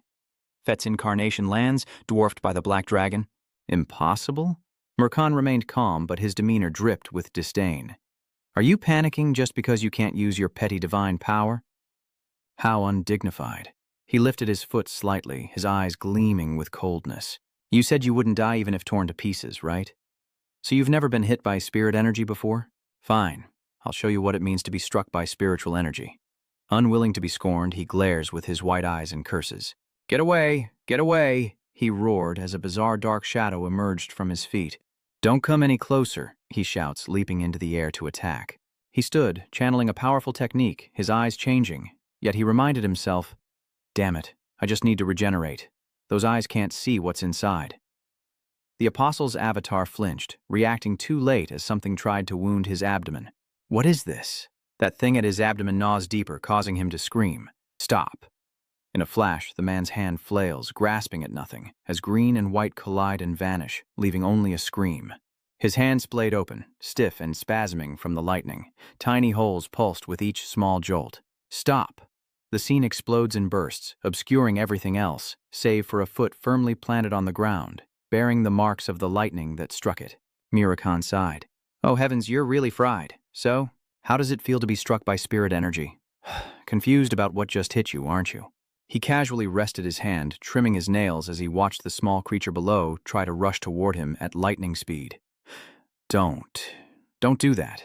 Even if I'm only descending in avatar form, I'm still a god. His response was indifferent, laced with his own perspective. Yes, I know, you're a god, so you're immortal. He clenched his hand on the ground, his face contorted with anger. I am the storm. If you let me retreat, I will eat. Murakan, full of murderous intent, stared at him with cold eyes. So much for your arrogance. Now you beg a god's creation for mercy? I told you to keep your dignity. As he said that, the man's eyes widened as he felt the pain of the sharp rays and screamed. Murakan was bored, truly bored, as a small light emanated. Good work, Murakan. Is he dead? He replied with 3 simple words. Not dead yet. The sharp, cold blue light twisted and turned, revealing a foot with 5 toes and claws, but he would have to endure endless, repeated pain. The Phi's avatar screamed with life force, eyes blazing until madness dissolved it. The avatar was dispelled, the flesh and blood body lifeless, then revived. Phi's soul was ejected. The naked body sat up, face to the sky, free of its vessel, returning him to a mere contractor. A light tears through the darkness, illuminating the murky abyss, growing brighter and revealing every detail. In the radiant glow, the figure's head slumps, and Faye's true form hangs limp, his body grimy and barefoot. Black Dragon also returns to human form, landing gracefully. It's been a long time since he's had a serious fight. He stretches and groans as the other approaches Faye, whose transformation has been completely undone. Kid, he won't be waking up for at least a week. Oh man, my back hurts. Blackhand and Lakey gently cradle the person's face. Good. Still alive. Jin calmly assessed the situation, softly speaking of the next step when something collapsed behind him. Now, he just needs to check if Kuzan and Barris are still alive. He quickly turned around, startled to see the massive Murakan collapse to the ground, giving a thumbs up with his calloused hand. I'm fine. I'm perfectly fine. It's nothing. Just overexertion. My body couldn't keep up. But in reality, he was completely exhausted. But Jin teases him, saying he's overdone it. You don't look okay at all. Jin's words bruised his pride, and Murakan immediately got defensive. I said, I'm fine. I'll rest here for a bit. Now get this fur off me. All right. Just rest here. The giant calico cat appeared, embracing Murakan's weary body. The cat's enjoying this, but he's in pain and wants to cancel the fur. How can I rest like this? That hurts. Stop licking me. It seems what you hate comes back to haunt you. He can't escape and is now embraced tightly by the cat. Even if he called for help, he couldn't bring it along. But Jin responded with indifference. I'll go find Kuzan and Barris and then return. Elsewhere, in the thicket, another conversation unfolds. Kuzan Jin, wearing tattered clothes, searches the area while Barris walks to a cliff overlooking the strong currents. Is he worried they've already left the island? But as he glances in another direction, he narrows his eyes.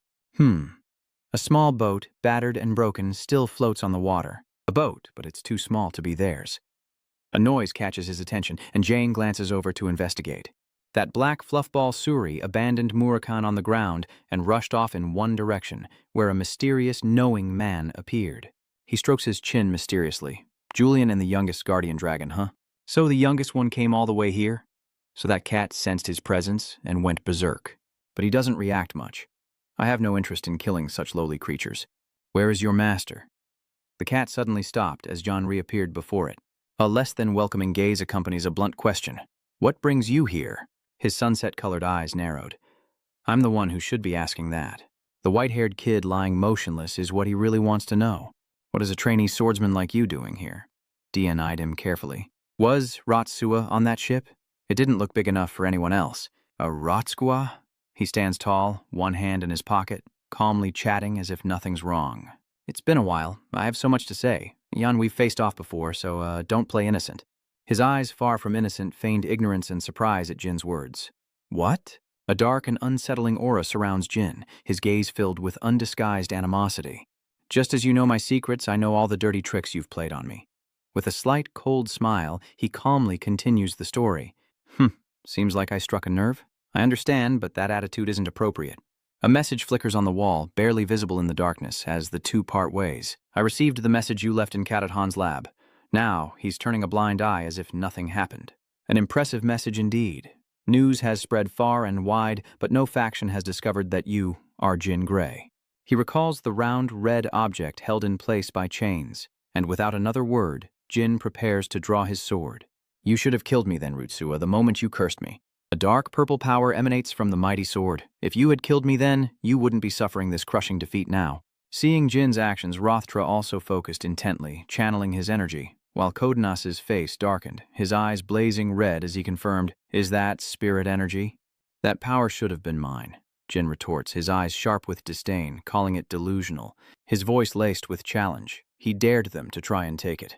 A shadowy figure streaks past like the wind as he charges forward, sword in hand, and taunts his foe. "Shouldn't you have brought some knights to greet Luna?" Without hesitation, he puts all his strength into a direct strike. "Coming alone isn't your style." He looked down on him, a reminder that he acts before he thinks. You misunderstand. It's only because I possess Sadet's power." He drew his sword, sneering.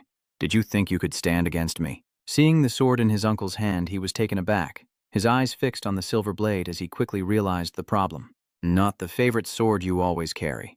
He dodged the blow with lightning speed. His face darkened as he focused solely on destroying the person before him, and before he could react, the ground where his uncle stood exploded. Unexpectedly, he emerged from the thick smoke and dust, already lunging forward with a strike. "Boy, did you think I was all tricks and kept people around me?" Suddenly, his eyes turned bloodshot as he glared at him, asking, "Is it because I'm weak?" He raised his sword high, asking without blinking, "Is it because I can't become an absolute warrior like the boss?" The swords clash, creating a tempest that blows everything away as he declares, "You're dead wrong. I could catch up to my sister any time I wanted." Undaunted, he gritted his teeth, parrying the attack, thinking, "A knight is still just a knight." As he raised his sword, his eyes pierced through him. "Kid, do you have any idea? In a world you've never experienced?" He brought his sword down on the heroes. "What lurks in the shadows?" From that one blow, blood immediately poured from his mouth. With feet as swift as the wind and a triumphant tone, he asked, "Even with your father there, why couldn't you overcome Defin?" He kicked him away several meters. He followed up with lightning speed, asking why his father hadn't cast him aside, despite his disappointment, his face unreadable. "Even though he's not happy with me?" He sees his uncle rushing towards him, his brow furrows, he grits his teeth, knowing he can't avoid it, he must face it head on. From behind him, a fiery red aura emanated with a dark, lingering voice. "I am the one who is most wary of enemies in the sword garden." He quickly retaliated, striking out at his uncle. The two swords clashed, their power scattering through the air, pushing everything back. A massive vortex of power forms from their combined strength, shattering the ground and sending smoke billowing into the air. In the hazy dust, his figure flickered, eyes full of murderous intent, thinking, "It's not that I underestimated the trash, it's just that, as the successor to the family head, he's still lacking." He saw the man before him, unharmed and proud, and knew that without Luna there would be no rumors. He smiled, glancing at him with praise. "Was that spirit sword technique just now? Not bad at all." As the smoke clears, a large cat appears beside him, baring its fangs at the man. He turns to it, gently stroking its fur in reassurance. "It's okay, Suri. Protect Murakhan."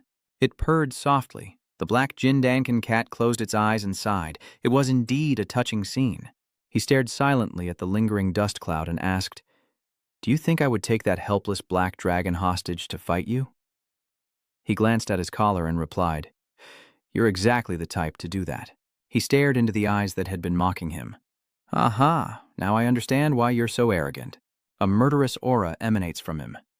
"You think I can't kill you, kid, because I need you to steal the contract." His icy gaze studied the man, thoughts racing. Just as he suspected, he knew how to transfer the contract, like Zipfin and Canilo had done. His face darkened as he looked at him, tilting his head and saying coldly, "It's commendable that you've deduced that much, but it changes nothing. Today you'll become someone who can never wield a sword again. For a Run Kandel, that's worse than death." His hair obscured half his face, hiding his emotions as he replied, "Punishment?" "That's right, Root Ganden. I'm sure you can't kill me, but..." He raised his jet-black sword firmly. "That doesn't mean you'll spare me." From the sword, a series of black and green smokes emanate. "I predict, because my reinforcements are coming soon," he says, pointing the sword to the sky, creating mysterious black dots. His eyes narrowed with suspicion as he raised his sword to fight, asking, "What are you playing at?" He flew toward him with immense power, never expecting it to be completely absorbed as he approached. His power dissipated, completely absorbed. His eyes widened in shock as he realized the sword energy was being drawn back. He raises his sword to the sky as countless blades of light surround him. His voice booms, "I told you you should have killed me when you had the chance." Hero's special move, Summon Black Sword. A great door forms behind him. He slashes, and the gate opens, revealing a blinding golden light and a figure emerging from within. His eyes widened in disbelief as he wondered if spirit swords had been used for the summoning, and from behind the hero a massive figure emerged. Sensing what he needed had arrived, he chuckled, thinking, "Summoning the dark sword, who knows who will appear? What if it wasn't the Battle King?" But it seems his worries were unfounded. He slams his sword into the ground, and the figure behind him speaks. "Long time no see, Brother Jin."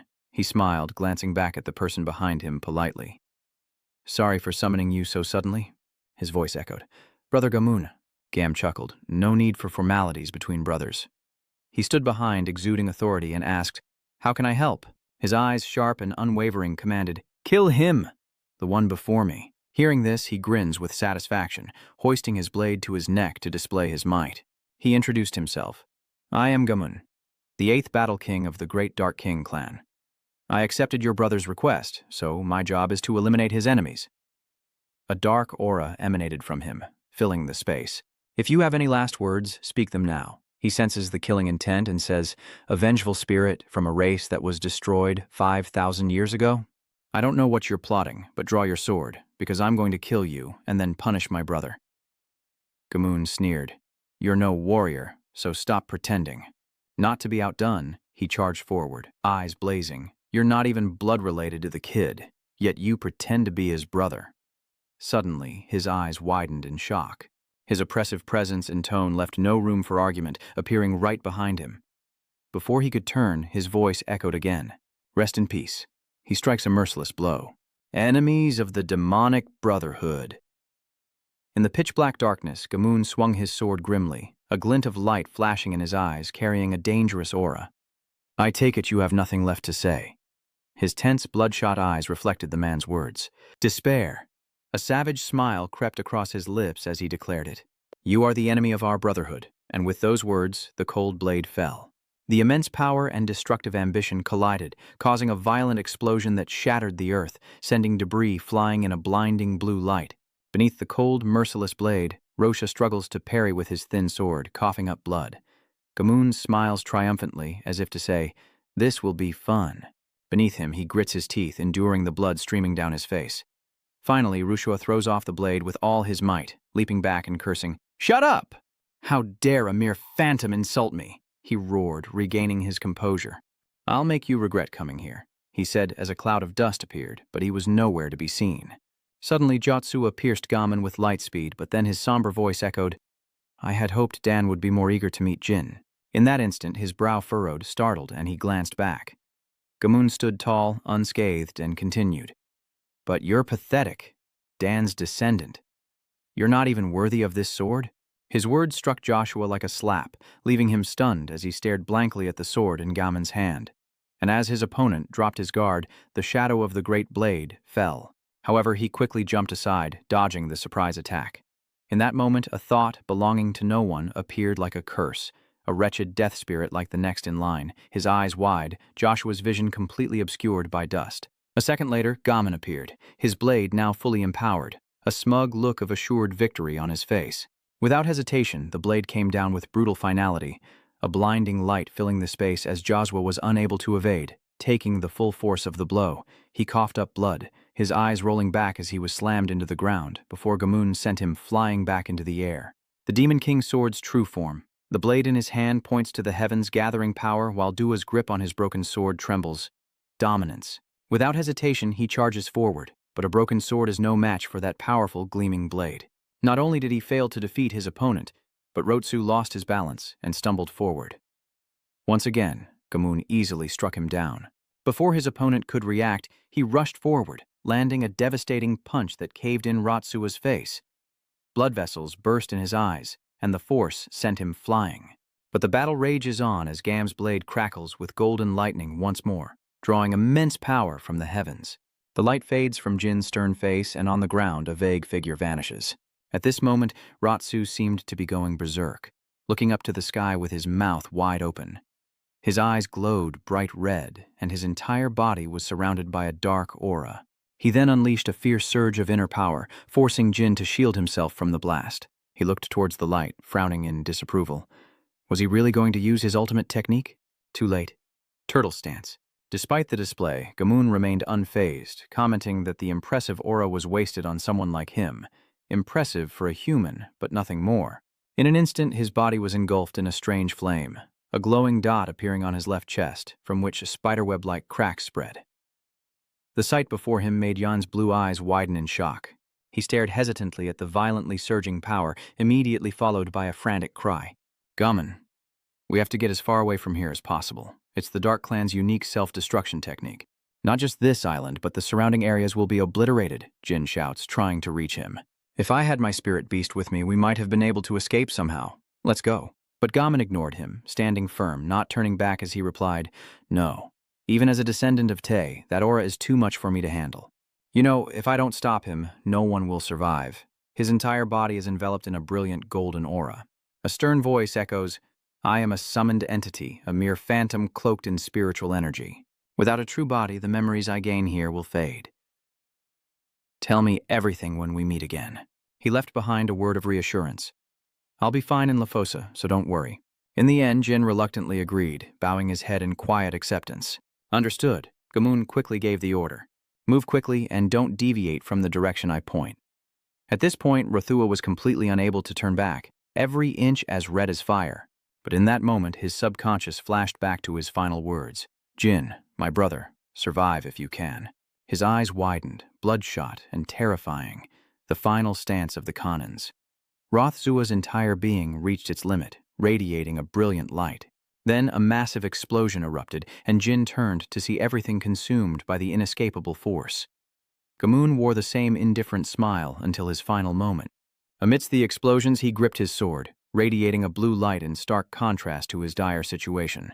Two grotesque forces were drawn to each other, and amidst the clouds, the brilliant golden light was sucked into the vortex.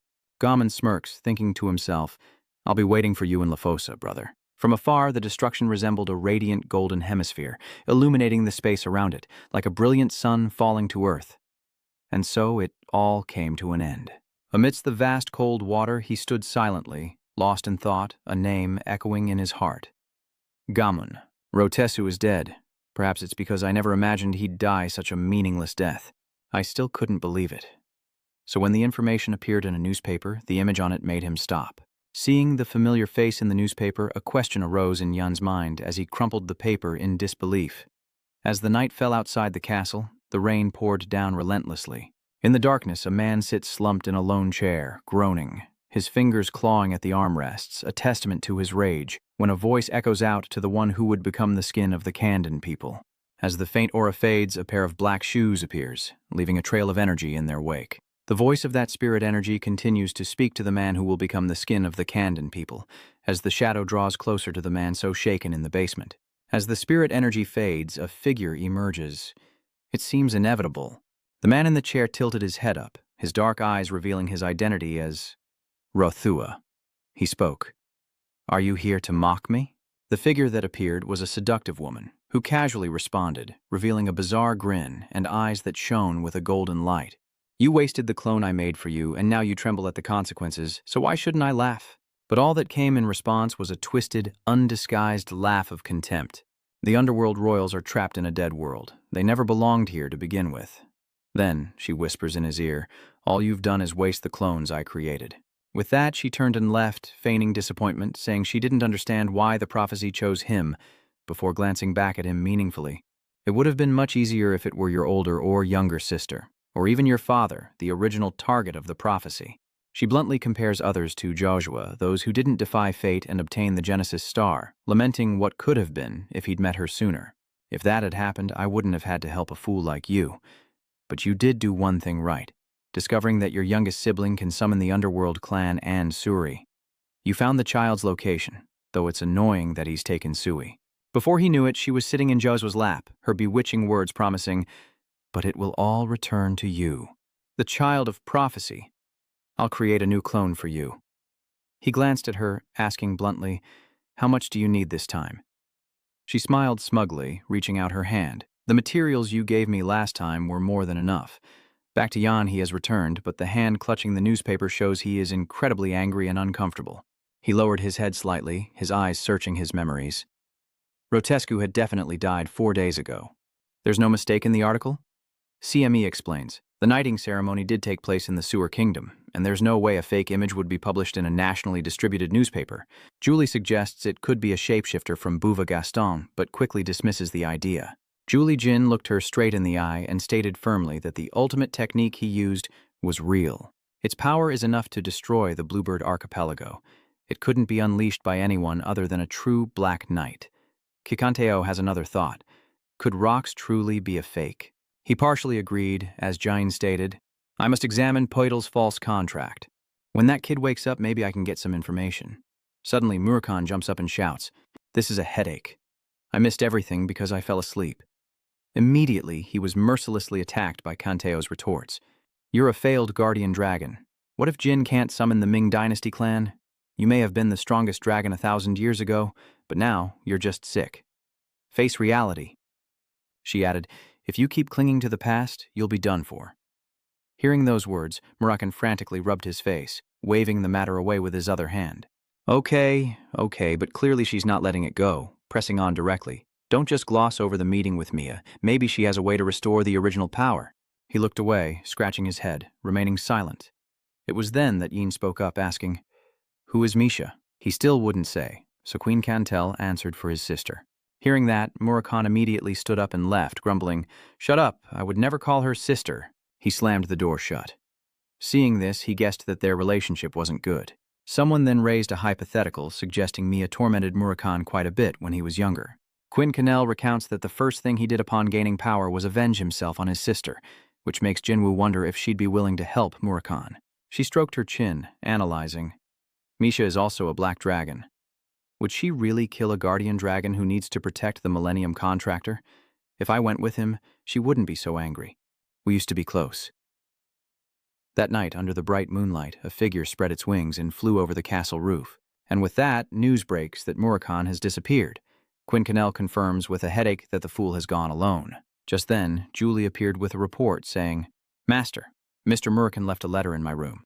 She handed it to Jain.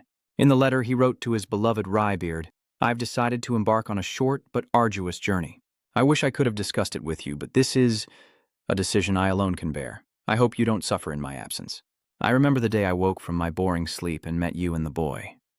When I return safely, I hope we can travel as we promised, just the two of us. His hair fell, obscuring his eyes, but he tore up the document and asked July, You two promised to travel together? She scratched her face, hesitant. No, we never promised that. What does he mean? Quinn Cannell stood silently by, the name Murakhan echoing in her mind. The bright moonlight is gradually obscured by dark clouds as it passes over the poor, dilapidated houses. A cloaked figure walks alone, stopping at a door. Carefully observing his surroundings and seeing that the coast was clear, the man opened the wooden door and stepped inside. Breaking the silence, he inquired about the product, and another cloaked figure, concealing their identity, responded, demanding payment first. The man tossed a heavy pouch of coins, asking if the effects were as promised. The other party presented a vial of green liquid, confirming it was a deadly poison undetectable by anyone. Holding the item, he was slightly surprised, asking where it came from, but the man just glared, warning in a low voice. The deal's done. Get lost.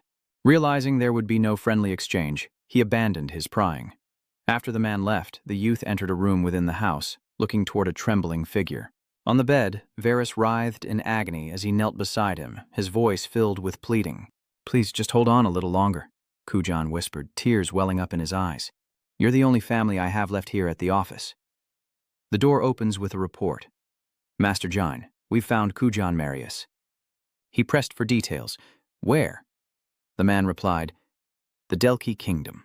Next, a report is handed over, stating that after Surin's inauguration, mercenaries from the Delki Kingdom were circulating a deadly poison for an extremely low price. When our members arrived and identified the poison, it was discovered to be extremely toxic and currently unregistered anywhere. He muttered, It's him. The other party confirmed and agreed, adding that the Kingdom of Delki being Marius's homeland further confirmed this. We must go to the Delk Kingdom at once. Jin's group arrives at a dilapidated house, the hideout of Kujan and Varys. This is where the mercenaries supposedly bought the poison. Next, they decisively push the door open. Inside, a cloaked old man calls out softly, Kuzan Marius. Looking slightly weary, he replies, Jin run candle. He was slightly surprised by that calm demeanor. You knew I would come. Seeing you expose yourself in such a wretched place, it seems you hoped I would find you before the very end. Was I wrong? Gujian confirmed honestly, his voice laced with a subtle plea. You're right, please help me. A violent cough erupts, spewing blood like water. Jane's group led into the room, witnessed Varys writhing in pain. So, you've realized the problem too. I see. You revealed your location because you couldn't save Varys. Observing her body and expressions, he quickly analyzes the situation. This is the final symptom of mana backflow. Her body is too far gone. I can't guarantee she'll recover. As soon as he finished speaking, Kanujan dropped to his knees, trembling. Please, save her, he cried out in desperation, pathetically begging for one last chance at salvation. No, please save her. Varys is the only family I have left, please. With each word, he slammed his head against the ground in earnest. I'll do anything you ask. I'll atone for my sins for the rest of my life. So please. Regardless, Jin showed no emotion, only glancing down to command. Stand up. You'll only be accepted after proving your worth. He stated bluntly, and this isn't something I can cure just because you beg me. Varys cannot be saved unless you are a saint of Vela's caliber. Varys cannot be saved unless you are a saint of Vela's caliber. Jin reveals a truth. Only a few healers can mend the mana backlash damage inflicted on the Hill Pester clan, and there's no guarantee he can get her to them undetected. His eyes widened, his mouth moved, but no words came out. No. Jane continued, stating they would take her to Tan first and hire a therapist to give her emergency treatment. Then we'll arrange some kind of deal with the Saints of Von Kala. At his command, Alisaya unbuttons her coat. Time is of the essence. Let's move. I'll wrap her tightly in my cloak. As she busied herself with the arrangements, Alisaya said, I don't know how long she can hold on. This is a race against time. With that done, the two carried the unconscious Varys away. I understand. Let's go. Kujuan, I'll do my best to get her there, he said, pausing to remind him. But if a battle breaks out between us and Joshua's lackeys, we might have to leave her behind again, you understand? Kujin nodded repeatedly through his tears, saying yes. They quickly departed with haste, his brow furrowed as he glanced at Varys in his arms. Her condition is too critical. If we don't hurry, her organs will fail, and she'll die. After some time, they reached the central area. Jine, at the head of the alley, assessed the situation and turned to say, I see the warp gate, but there are too many eyes here. Is this going to be okay? At that moment, he noticed a dark figure lurking behind them. It was never going to be easy. We're being followed. There's someone behind us. Jin quickly scanned the other locations. At the fountain, a man is buried in his newspaper. And is that another one buying something at the stall over there? After pinpointing each person's location, he signaled Kujin, It's time to test your skills. Can you assassinate them all? He nods with certainty. I can. He reminded him not to attract attention and to leave it to him, while Kame wondered if he could really assassinate someone in broad daylight without being seen. That's something only a high-ranking, nameless assassin could do, but he calmly replied without worry. He had to do it. It was the only way he could survive. Meanwhile, the follower was hurrying to track down Hein's group, but the alley corner was deserted. He cursed in frustration. Damn it, I lost one of them. I have to go back now. Suddenly, he felt a strange sensation in his body, a chilling stillness. As the tracker's body collapses, trembling on the ground, Kujan's footsteps gradually appear. This is neurotoxin from the western desert spider. The body will instantly turn to stone, even stopping the heart, making the cause of death difficult to determine. Holding a vial of green poison, he thought to himself that it was ineffective against martial artists of 6 stars, or higher. Luckily, these weren't Knights of Carden, just scum. Meanwhile, John calmly bypassed the disguised pursuers, one of whom clutched a bag of bread, tailing him relentlessly. Seizing an opportunity, a gloved hand flicked a small stone, which unfortunately struck a pigeon on the head, causing it to squawk in pain. Instantly, the pigeons pecking at the ground scattered in a frenzy, startling the follower. What was wrong with these pigeons? Jane himself sensed the movements behind him, and he smiled. He's made his move. The follower, realizing he'd been discovered, cursed in frustration. Once again, Quan snaps his fingers, and a blue pill flies over, sticking to the end of a piece of bread, which he quickly snatches up. The bewildered stalker was force-fed the bread laced with the blue pill. The poison would instantly block his airways upon contact with his palate, simulating death by choking. Not stopping there, Quan added something to the bottle of wine, and before the last man could react, he splashed the entire bottle in his face.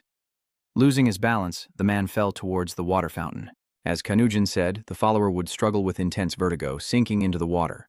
His hands flailed, reaching for help, but Kujan threw the bottle down, extinguishing any chance of survival. His face was impassive, the cause of death, alcohol poisoning, and drowning. With the deed done, Quan turned and left in silence, leaving no trace behind. At the scene, screams of terror filled the air, a death at Tikan, in the Kasumiya estate. The doctor looked at Varys and said, "Her life is no longer in danger, but she needs complete rest. She's just out of the critical stage, and without further treatment from the saints of Bakela, she won't be able to use mana again." Quan bows deeply, saying, "Thank you so much." Jin turns slightly, replying, "I've kept my promise. Now it's your turn." The scene shifts to Yuli, bound in chains, as a voice echoes, "Sorry for being rough, but I don't know when you'll go berserk again." The speaker, Jine, added that Quan made a pact with a fiend, causing Yuli's eyes to widen as he exclaimed, "Quan, don't tell me you betrayed Lord Joshua." He coldly replied, "Joshua is the one who betrayed us. When you became an incarnation, you almost died by his hand, so abandon that pathetic loyalty." He sighed. "That's not loyalty, it's fear." The other man screamed, "Shut your mouth!" He calmly replied, "If you want to live, cooperate. The only reason you're still alive is thanks to young Master Jin." He wore a look of shock. "Young Master Jin?" Jin then calmly said, "That's right. He's the younger brother of the trash you serve, and the one who made a pact with Mr. Jin Conin." He pondered, "Jin Kanan, the one Lord Ratsua always mentioned." Jin said, sheathing his sword, "You've felt this power before, haven't you?" He draws his sword, radiating murderous intent, and the demon panics. But to his surprise, instead of ending his life, the blade severs the chains that bind him. He braced himself against the ground as Jine coldly stated, "From now on, speak the truth." He emphasized, "Or your life ends here." He sat down and asked, "So you're saying meeting me at the Azure Islands was a complete coincidence, and you only went there to gain power?" He hastily replied, "Yes," as he added, "I'm surprised you found a way to enhance Fatel's authority with Graham's grave, but why did you enhance your own power?" Jane's voice echoed, "I'm surprised you found a way to enhance Fatel's authority with Graham's grave, but why did you enhance your own power?" He reasoned it was because you insisted, "I am a substitute." Jin was taken aback. "A substitute?" He responds, "Shua had long prepared to steal Sonner's contract in case something happened to him, planning to take my contract instead, so he needed to ensure I was worthy." Jin fumes. "How was that bastard planning to transfer the contract?" "And I'm certain. Roth Zua self-destructed and died in the Azure Islands. That power was real." He clenched his fist. "So how is he still alive and acting like nothing happened?" He explains that Joshua Cannon was witnessed at INV by other descendants, recalling that he clearly used a strange and disturbing trick. Jin asks, "Do you know anything about this?" He replies softly, "If I tell you everything I know, can you protect me?" DN looks at Damzhao. "If it's valuable information, then definitely. There's a woman called the Oracle. Almost all of Lord Jua's decisions seem to be influenced by her. She's the one who told him Graham's tomb was in the Azure Islands. And she's also the one who said it could be used to enhance my power. The self-destructing rod in the Azure Islands was likely a copy she created." Jin is taken aback. "A clone? Do you know how she cloned it?" "I don't know the specifics." He quietly says, "I only know that it requires a lot of people." He explains that she seems to be using death row inmates from the Hufester Alliance. Jin stared into the distance, his eyes sharp. He said to Yulian, "You knew Joshua would take your contract, so why didn't you escape him? Is your family being held hostage?" Yulian was silent, then pensive. "My dragon guardian is imprisoned. I have no family left, not just my family, but my entire village all slaughtered. I must seem pathetic, obeying the enemy instead of seeking revenge. Varys mocked my death, but without my dragon guardians, my miserable life would be meaningless."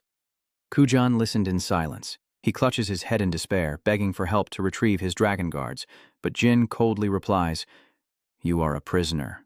I cannot grant such a request." "Continue," he said, "but if you belong to me completely, I'll give you that chance." Yul was stunned as he calmly added, "One day, take it back yourself." He looks up, deeply moved, as Jin turns to leave, saying, "Until then, I'll treat you with what little humanity I have left. I hope you won't disappoint me." The scene shifts to a flower garden as Quantel, sipping tea, speaks with an oracle. "So, she's the one who stole the contract and used humans to clone humans?" Jin confirms that's correct. He continued, "Don't you have any guesses as to who it could be?" She glances at a demon, speculating it could be a demon king or perhaps the witch Helurum. She tilted her chin up and continued, "Is it really any surprise that it all started with her? Whether it's human cloning or contract transfers..." Jin clasped his hands, replying, "It might not just be Rothshu. Someone deeply connected to the clan might be involved." Kazme coldly replied, I think so too. With someone that powerful by Jua's side, I doubt the core members of the Conin family are completely ignorant. Chasm analyzes further whether they turned a blind eye or actively supported Ratsu. That's what we need to determine. She crosses her arms and says softly, "If it's the former, I wonder what Tama would think seeing his descendants have become like this." Jin added, "This isn't something I should recklessly get involved in before becoming flag-bearer. I feel like it could backfire beyond my control." He looked up and continued, "It seems like now isn't the time to use up the 5 years my father granted me. I'll have to plan my return to the clan a little sooner." Suddenly, someone burst in, shouting, "Sir, we have an emergency!" News has arrived from Scent that a fire dragon and a giant, dragon-like black monster have engaged in a fierce battle. It seems to be Lord Murakan. Hearing this, Jin slams the table and rises. "What did you say?" The scene shifts to the battle of the two dragons, their fiery breath terrifying as they unleash wave after wave of flames. The scene is brutal, and a girl stares in disbelief. No way. What is going on? The two dragons continued their fiery battle as something raced forward at incredible speed. It's Quick and Tell, riding on the back of a cat, her face etched with worry. "I shouldn't have left Murakan alone." "Calm down," Jin soothed. "Lady Quick and Tell, we can be certain Murakan is still alive." "As his contractor, I haven't sensed anything amiss," she replied, relieved. "That's right. If he faced Khadun, he definitely wouldn't kill Murakan, because then there'd be no one to tell him who Sonder would choose as the next contractor."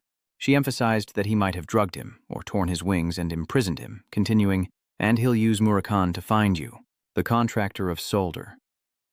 He listened in silence as the kitten screeched and stopped atop the mountain. Before them was a scene of utter devastation, a city consumed by flames. Her eyes narrowed. "I'm certain that's Khatan's fire. No other fire dragon could produce such firepower." Kajin spoke up as well, but no articles were written. It seems Dian is controlling the situation. Jin was cold and resolute, his eyes firm. "All right, we need to enter the city." Fire consumed everything as Jin assessed the situation. "Something's not right." The person next to him asks, "What do you mean?" He explains, "This area belongs to the public, but instead of public soldiers, holy knights from the Bank of Kala are guarding it and have blocked all entrances. It seems they don't want to let anyone through." He pondered, why would the Bankala Holy Kingdom blockade the area instead of helping the city or its people? Strange, they've never taken sides before, but now they're helping the JP family. At that moment, Quick and Tell strolled forward. "First, we must check on Murakan's condition." The others replied, "Lady Quicanto will take the lead." She quietly says, "Only 2 people? Then watch and ask them. I'll open the door without anyone noticing." She coldly approached the door and the guards cried out, "Stop! This area is restricted." He shouted, "If you come any closer, I can't guarantee your safety." But she wouldn't be deterred. She was ready to strike, and with a whoosh, she moved like lightning, landing a powerful blow on the guard. With one punch, the guard is sent flying, and the others cry out, "Who are you?" Not letting him speak, she unleashes a kick, then with a wave of her hand, a surge of power shatters the door and crumbles the wall. Jane watched in awe as she continued to wave her hand, the shattered door slowly piecing itself back together, restored to its original form. Jin was struck with awe, restoring a broken door without a trace or sound. So this is the power of the Time Dragon. Stepping inside, they assessed the grim scene. It looked like hell. Suddenly a voice rang out, startling Jine. "Good citizens of Sentinel." He waved his hand, saying that the citizens outside the Fire Dragon City were still fighting monsters, but, "Oh, beloved citizens." He laughed, "The messengers of heaven have arrived, so do not fear or despair." He continued, "The vile monster that killed our parents, siblings, and children will soon be destroyed by Fire Dragon. Let us pray for the divine to bless Fire Dragon." Hiding by a pillar, he whispers about a prophecy. She asks, "What prophecy?" He analyzed, "See those eyes? The saints call it mind control magic. Those eyes are shining," he continued. "It's useless against those with strong wills, but ordinary people in shock like this can be easily deceived." He analyzed, "The current Holy King Miklan has deemed prophecy as heresy and strictly prohibits the saints from using it." She angrily observes how they blame Murakan for the massacre caused by Caden. "It seems Murakan hasn't been captured yet." He added, "I agree." She figured they wouldn't cause such chaos if he had been caught. He wondered why they would go this far to defy the Holy King. "We need to find out why they're helping Jafen." Up above, the priest continues his sermon. "A group of villains has infiltrated the city. Report anything suspicious to our messengers immediately." He quickly said, "We need to hide now." As they turned to leave, a hand pointed directly at them. "There they are, the suspicious ones," they shout, giving chase and trying to surround them, determined not to let them escape, as Kajin swiftly dodges. The men couldn't catch him. In a dead end, he and his companion vanished. The man shouts, "Find them! We must eliminate these vile intruders." He blows the alarm. They scattered in terror as a group appeared to block his path. They spoke with authority. "Heretic, drop your weapons and surrender." Unafraid, Jin brandishes his sword, a single strike creating a blinding light and piercing screams. Debris flies as Kajin says, "I'll take care of the last one." But a voice cried out, "Wait, please." The man in front quickly said, "I'm different from them." Jin paused, coldly asking, "What are you talking about?" He raised both hands in surrender. "I've never pointed my sword at anyone who isn't a heretic. And you're connected to the Black Dragon who stopped the Fire Dragon's rampage, am I right?" He asked softly, "Do you know where the Black Dragon is?" "Who are you?" he asked as the other removed their mask. "I've been waiting for you. Murkan asked me to. He said that Jin Kanin would come looking for him and asked me to protect you until then. I am a knight of the Dawn Council, defending the doctrine." It was a girl with blue hair. "My name is Rani Salome," the girl before him introduced herself. "I am Rani Salome, a second-class knight of the Dawn Society, protector of the doctrine." She tossed her hair, her sharp eyes conveying immense power. "The holy knights will be here soon because of the noise. Quickly hide behind the house," she added. Everyone was silent, but then obeyed her and hid behind the house. A soldier came up behind her and spoke. "Rani Salome?" He asked her, "What's going on?" She replied, "I'm sorry, those bastards got away." She continued to mislead them. "I confirm they turned into that alley and headed towards Sector 1. Hurry after them." He replied softly, "Rani Salome, your comrades are falling one by one, yet you don't even bother to draw your sword. It's that pathetic faith that led to this outcome, and you dare call yourself a knight of the Order of Dawn, a protector of dogma." "I will accept any punishment without complaint," she calmly replies. He questions, "More importantly, do you really think he can protect you forever? Before us, they are heretics." Furious, she retorted, "How can you be so sure they're heretics? 5 stars, aren't they just invaders right now?" With a sigh, Ha responds, saying that with her words and actions he can no longer tell who the real heretics are. "Second Circle Knight, Jani Salome, you are placed under disciplinary supervision, effective immediately. Stand still and surrender your weapons and armor." Then he shouted, "Group 3, gather at Sector 1 after evacuating the wounded. The rest of you, follow the tainted." A haughty voice added to her misery. "Envy, much. She only gets disciplinary supervision after disobeying orders and causing a ruckus in front of the general." The man next to her added, "Just leave and apply for a transfer. Don't tarnish the Dawn sect any further." She bit her lip, listening from behind the door, filled with sorrow. No wonder Rani Salome looked familiar. Now I remember. The adopted daughter of the Holy King man. In my past life, I read some old articles about her. Though she was the Holy King's daughter, she lived a dissolute life, constantly drunk to the point that even the holy citizens criticized her. But this time, I can see the light of life in Rani Salome's eyes. A distant, contemplative gaze. The remaining subordinates said, "Withdraw immediately after training, then we'll move to Sector 1. She approached Jin and whispered, "Act while you have the chance." She turned and added, "I'll take you to Murakan. Follow me." The scene shifts to a place filled with smoke and fire as she gently opens the basement door. Turning to Jin, she says, "He's down here. I'll take you. It's discreet. No one will find you." He wonders, "Rani Salome, why are you helping us?" She softly replies, "Before being a paladin of the Order of Dawn, I am a citizen of the Vedic Holy State and a child carrying the teachings of Allah. Therefore I must not be blind, sow discord, hide behind a facade of good, nor become corrupt by colluding with the powerful." A voice echoes out, "I've seen it. The fire dragon Conin, the evil entity we've been hunting, so Murakan was trying to stop it from burning the city down." Quant speaks up surprised. "Murakan, is he injured?" Rani Salome responded, "He's in danger. I tried to heal him with divine magic, but it didn't work." She cracked the door open. A wounded fire dragon lies curled up as Quantel calls out to Murakan and Rani Salome for answers. Before transforming, he said the Black Jinn clan would come for him. As they approached, Kikaka added that he didn't willingly become this. He instinctively transformed into the form best suited for survival after suffering a fatal wound. Something only dragons with extraordinary power can do. Tears welling, she thinks. This fool may have lost his former power, but thankfully he's retained this level of defense. Jin calls out to Murakan, who turns with a serious expression saying, "We need to get out of here first. Hurry and heal him. If we miss our chance, he may never return to his true form."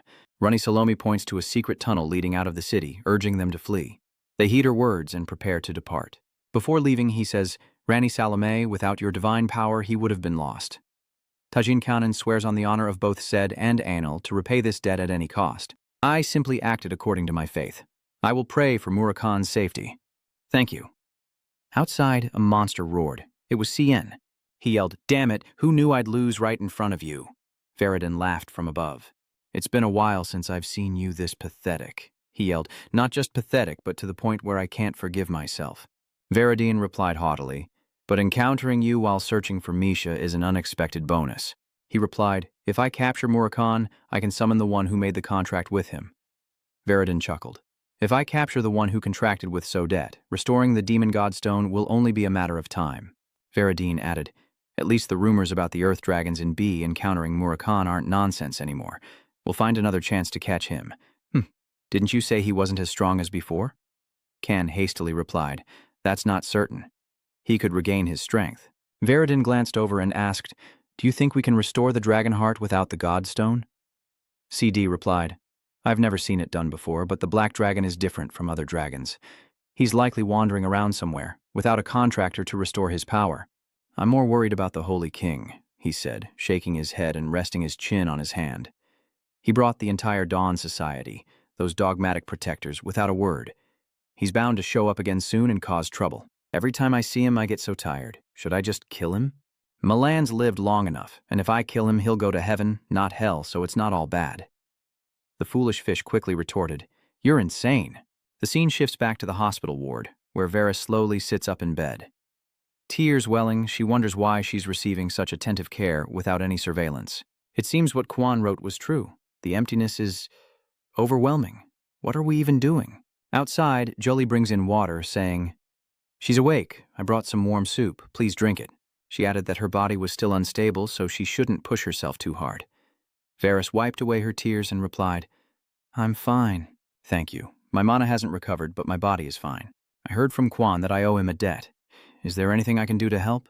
Julie asks again with a smile. Help? She jumps out of bed asking, really? This is what I'm wearing? Julie smiles happily. Okay. It suits you perfectly, she asked. Really? Julie turns and says, stay here for a bit and I'll teach you how to clean. As she pondered, she remembered her mother because of the dress and her lips suddenly called out, Mother, as her hands clenched tightly. Outside the window, a dark aura crept in, swirling in circles before finally speaking. My foolish brother is Berizer. You made me come all the way here. In the academy hall, Varys rushed in, breathless. Young master, you've arrived. Suddenly, she cried out, oh my God, what happened to Lord Murakan? Kujan then called out to Varys, who responded softly, it's me, Kujan. Kujan then rushes to embrace her. I'm so glad you're finally awake. I thought I'd lost you forever. Varys smiles reassuringly. So you do know how to cry? I'm fine. Just then, Jon arrived. Varys, I'm glad you've recovered. She bowed and said, I've read Quan's letter. It's all thanks to him. Jon also bowed. Thank you. Suddenly, Quan noticed something and spoke up. But what about this wound? Oh, that was caused by a guest. Speaking up, he said, I was just about to tell you that Murkin's sister suddenly appeared, causing quite a stir for Varys. I've taken her to the drawing room to wait for the time being. Hearing this, Kuzan shouted, the drawing room? Varys quickly tried to stop him. Kujan shouts, hold on, this is unforgivable. She dares lay a hand on Varys. Kuzan gripped his sword, but before he could finish, his sister Varys struck him down. Everyone was speechless. I told you it would only be a moment. Burr smirked. Burr says, it's been a while since the Great Desert, hasn't it? The keeper of the 1,000-year contract. She munched on a pastry, chewing thoughtfully, and said, this is pretty good, isn't it? Jin replied. Yeah, Lachi made it. Bellower asks, Rachi? Jin replies, Uria's dragon guardian. She laughs, revealing herself. You made a pact with an Asman. Yuria beams while she looks on, lost in thought. I thought I only caught a glimpse of someone in the desert, but it was Lady Misa. I'm embarrassed you saw everything. Jin asked how she knew to come here. Berizer tilted her head slightly and replied, that fool Murakan is already in my grasp. I placed a tracking spell on him when he was young. She elaborates. It's not just any tracking spell. No matter where he is in the world, I'll know exactly where he is and what he's doing. And that fool hasn't even realized it yet. Jin is utterly shocked. At that moment, Kay spoke up. Lady Misa, no one can understand you when you say it like that. Burr chuckled. Really? It's more of a power than magic. I'll just have to show you. With that, she conjures a magical stream. I'll show you something quite interesting. B emphasizes that the fool only knows how to fight with bubbles, while she has surpassed that. She blew a breath, creating a burst of light, and the little girl cried out in excitement. Burr explains that by burying his shadow like this, he'll always know where they are, continuing that he can even do this. She approached Jin from behind, placed her hand on his shoulder, and said, "You look tired. Why don't you rest for a bit?" Now in his form, Bell grins wickedly. "Let me play your part." Jin's eyes widened as he turned to face his doppelganger, a sinister grin plastered on its face, and he began to believe this was Zeus, the power of darkness. Now disguised as Jin, Bell smirks. "A rare experience, I assure you, facing myself without a mirror." With that, Bell vanishes, promising to meet the darkness again. She reverted to her original form, asking how it felt to witness a phenomenon beyond comprehension, to which he replied, "I never imagined shadows could do this." Dai emphasized, finding it unsettling to think that another version of himself was out there acting on its own. She pondered, "Indeed, shadow energy is far too dangerous for mortals?" Burr smiled thoughtfully. "I won't let you follow in Tama's footsteps. From now on, don't concern yourself with such power, Jin. I'll always be watching over you." Just then, little Yuria came and tugged at her sleeve, saying, "You're not that kind of person." Hearing this, Bell was surprised. "Can you read my thoughts now?" She looked at the girl, the one who made a contract with the eye. She pondered, realizing the girl must have seen something. Could she have seen Tong Jin's image? Could Jin be the reincarnation of Tama? No, that's impossible. Did she see Cadet? She was lost in thought. Burr refuses to jump to conclusions, but her eyes widen as she begins to analyze. However, there's a reason Soph has been silent for so long. If that's why he couldn't contact his contractor, then everything makes sense. Just then, someone speaks up. "Yura, what do you mean he's not that kind of person?" Little Yuria happily replies, "Either way, he's really not that kind of person."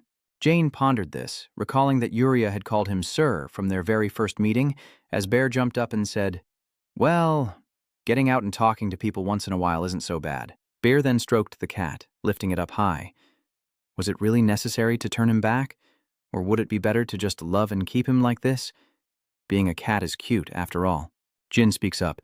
"Murakami would definitely not want this. I implore you to return him to his original form." Burr replied with a smile, "I'm just kidding. Get me an empty room." And Burr, ignore any screams during the treatment and wait outside. Misa, still smiling, said, "Just kidding. Find me another empty room." Murakami, in her grasp, trembled as Misa spoke again. "If you hear any screaming or loud noises during the treatment, just ignore it and wait." Sure enough, a moment later, a terrible scream echoed from inside the castle.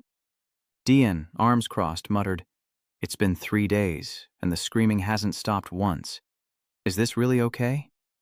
Quaikanteo's voice lowered. "Jin, Lady Misa didn't tell you, but she's not just healing Murakami. She's trying to restore his former power. Even if she fails, his life won't be in danger, but he could lose what little power he has left." He looked down at the leaf in his hand and asked, "What did she say the odds of success were?" Quicanteo replied nonchalantly, 50%.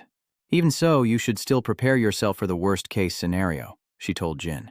He clenched his fist and slowly looked up, Jin whispering the name Murakami to himself. Images flashed through his mind like a slow-motion film reel as Jin stood there until dawn. Suddenly, the window burst open, and Misa leaned heavily against the frame, gasping for breath.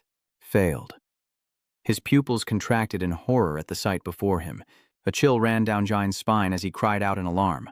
Murakami saw only a black shadow darting out from behind Misa with incredible speed. The dark figure then took human form, landing gracefully. It was Murakami. Now, he looks up to the sky and laughs heartily. With a crack, a fissure appears on the brick wall, spreading further and further. Then, the glass windows cracked and shattered as Murakami watched the eerie black energy coil around his hand and spoke with satisfaction. "Yes, this power, this feeling." He tightened his grip on the dark energy in his hand, muttering, "This body is indeed real." He suddenly shouts, but before Murakami can finish, Misa silences him with a powerful kick. She repeatedly slaps Murakami, yelling, "My body can only handle about 40% of your former power, you idiot, you failure. You failure, you dare leave me with a failed result?" He clutched his burning cheek, pointing at Misa, and roared, "You deliberately only restored 40%, didn't you?" "She's afraid I'll become more powerful than her if she restores me completely?" Misa laughed, landing a powerful kick. "What a ridiculous notion." She lands a few more kicks, still complaining. "After all the effort I put into saving your life?" The onlookers broke out in a cold sweat as Misa's voice echoed again. What? You think I'm holding back on purpose? How many times do I have to say it? Your body can't handle it. She unleashes one final blow, along with a warning. If you keep rampaging in your current state, you'll really die this time. Murakan could only weakly beg. All right, Jin diffuses the tension with a wry smile. Thank you for everything, Miss Misa. Misa turned her head slightly and said, Very well. Everyone has waited patiently, and now I'm back. The group was dumbfounded. So soon. She's leaving already? Murakan grits his teeth, still pinned under her foot, and speaks with disdain. Unlike that idiot, I actually have things to do, Jin said sheepishly. I feel bad. We only received your help and couldn't repay you. As if suddenly remembering something, she added, Oh, and Jin, go to Orium soon. Confused, he asked, Orium? What's there? With a mysterious air, Misa reveals, There, you'll find a special grimoire, a relic left behind by Ron Jippel. Jin muses to himself, so Miss Misa knows about the ultimate form of the dark heavenly flame hell. Still, he wondered, wouldn't infiltrating ancient Orium, now the headquarters of the Dark Magic Society, be too difficult with his current strength? Now that he's regained a good portion of his power, you should be able to handle it. Jin's eyes lit up as he caught the key phrase and asked again, Too late? Does she mean someone else is after that grimoire too? Misa's eyes droop slightly as she nods, replying, Yes, there's a mage I've been watching who's after it. He asks, puzzled, Who is it? She spoke a name that stunned Jin. Arya Ahad, a person with a destiny as unique as his own. Misa recalled, a being one of many names her master Valeria used in past lives, meaning the bearer of the Grey Owl's heart, a name she cherished as much as her real one. She's already set her sights on the Black Heavenly Extinction Flame prison. Jin then asks what she meant by a destiny as special as his. Misa quickly explained, If you were chosen by darkness, then Arya was chosen by history. If you ever meet her, please offer her a word of encouragement. Overall, she's your ally. Don't just stand there. His hands clench as he ponders. My master dedicated his life to restoring the H family's magic. Could being chosen by history be related to that?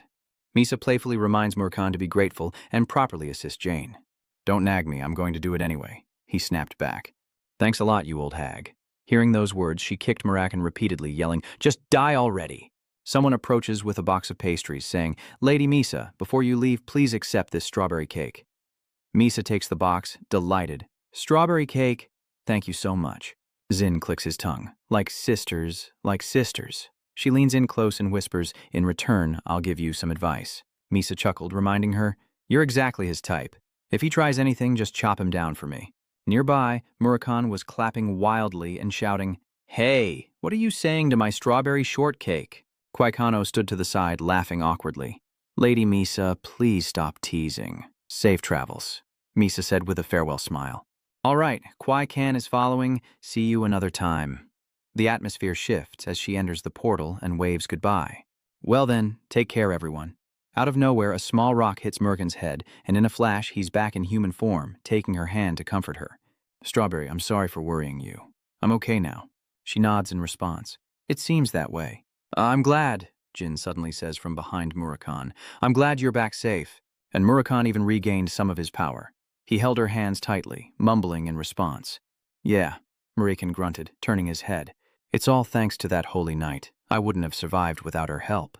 I almost got caught by Conin and dragged back to Jippo's lab, Jin added. Lan Salome is the name of that knight, the adopted daughter of King Van Kla of the Holy Kingdom. He chuckled. The king's daughter? I owe her a great debt. I must see her again soon. Suddenly, Jin-sen chimed in. Actually, while you were being treated, Sir Casimir shared some information. Murakan asked suspiciously. What information? He slowly recounted that during a blessing ceremony at the temple, Lainey caused a disturbance while drunk. Apparently, she even caused a scene in front of the king himself. He was shocked, asking, What? Jin continued. She's been arrested and is awaiting trial. Her life may be in danger. Elsewhere, Lan lies in bed, one hand covering her face, the other clutching an empty bottle. Her body trembles, and a choked sob escapes her lips. Listening closely, a voice emerges from the crowd in the holy nation of Vanilla on December 14th, 1797. It's father. Why are there so many people here? Jin, cloaked, looked around, then explained, It's the Advent Festival, commemorating Iula's first descent upon the Holy Kingdom. I hear it's a week-long celebration. Murakan glanced sideways and muttered, Honoring Iula is fitting. for in the eyes of the people she is a merciful goddess of peace." He held up a candy shaped like a volcano and mumbled to himself, "But when that woman gets angry, she burns everything to the ground without mercy. A dormant volcano.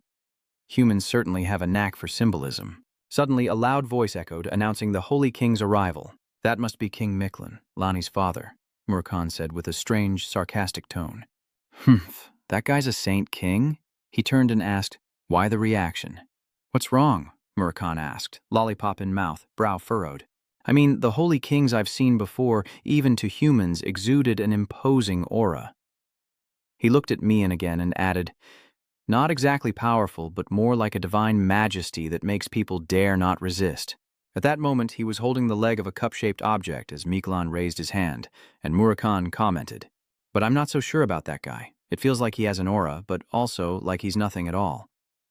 Jin interjected, adding that meeting Lani would clear things up. Cut to the Ayula temple in the eastern district of the capital, where 2 guards stand watch. One asks, "How is she? Still drunk?" The other guard nodded. "Yeah, the smell of alcohol hits you before the door even opens," he continued.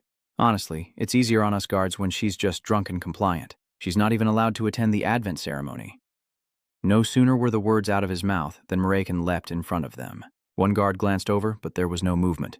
The other grabbed Murakhan, saying, "I've never seen one of these that doesn't run away." "What's that green smoke coming from its mouth?" one guard exclaimed, noticing the cat's clearly annoyed expression. The other guard noticed something was off and exclaimed, "Wait, what's in its mouth?" But it was too late. The smoke had already knocked them unconscious.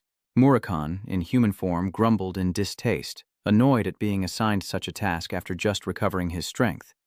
Jin approached, praising, "The sleeping draft you gave me is truly effective." Seeing Jin leave some gold coins next to the guards, Murakhan scoffed, "Oh, so you're paying them off now?" Jin explained that the guards weren't to blame, as Murakhan sarcastically remarked on his generosity.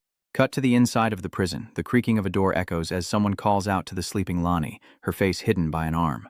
"This strong smell of alcohol, you lush, wake up." In her daze, she rubbed her eyes as she heard someone call her name. "Lani Salome." Giant's face comes into view as his voice echoes, "I didn't expect you to be such a heavy drinker." Lan called out his name in confusion as Jin extinguished the lamp. She sat up, eyes wide with surprise, and asked, "Young Master Jin, what are you doing here?" Jin replied softly, "Didn't I promise you? I've come to repay that debt." Murakhan interjects, "It's been a while. Thanks to you, Holy Wine Buff, I was able to get through and come see you." Lani recognized the voice and greeted him. "Lord Murakhan, I'm glad to see you're well." He smirked. "Of course, but you seem to be in trouble." Lani was taken aback when Murakhan said, "The great black dragon Murakhan will take care of everything. So pour me a drink, shall we?" One could understand why tears streamed down Lani's face like a river, her tearful visage reflected in the wine bottle. Jin and Murakhan were also stunned for a moment, leaving only Lan's sobs in the room. The two exchanged glances, unsure of what to say, as Lan and Jin sat facing each other. He spoke first. "All right, what exactly happened to you?" Her answer sent chills down Jin's spine. "I'm being blackmailed right now." Lan sobs uncontrollably. "The Holy King appearing before the public is a fake they propped up, and my real father has been kidnapped. I don't know where he is." Dai's face hardens as a question arises in his mind. Is this the work of that bastard? The image of Booba Gaston flashes in his mind, but Jin dismisses it.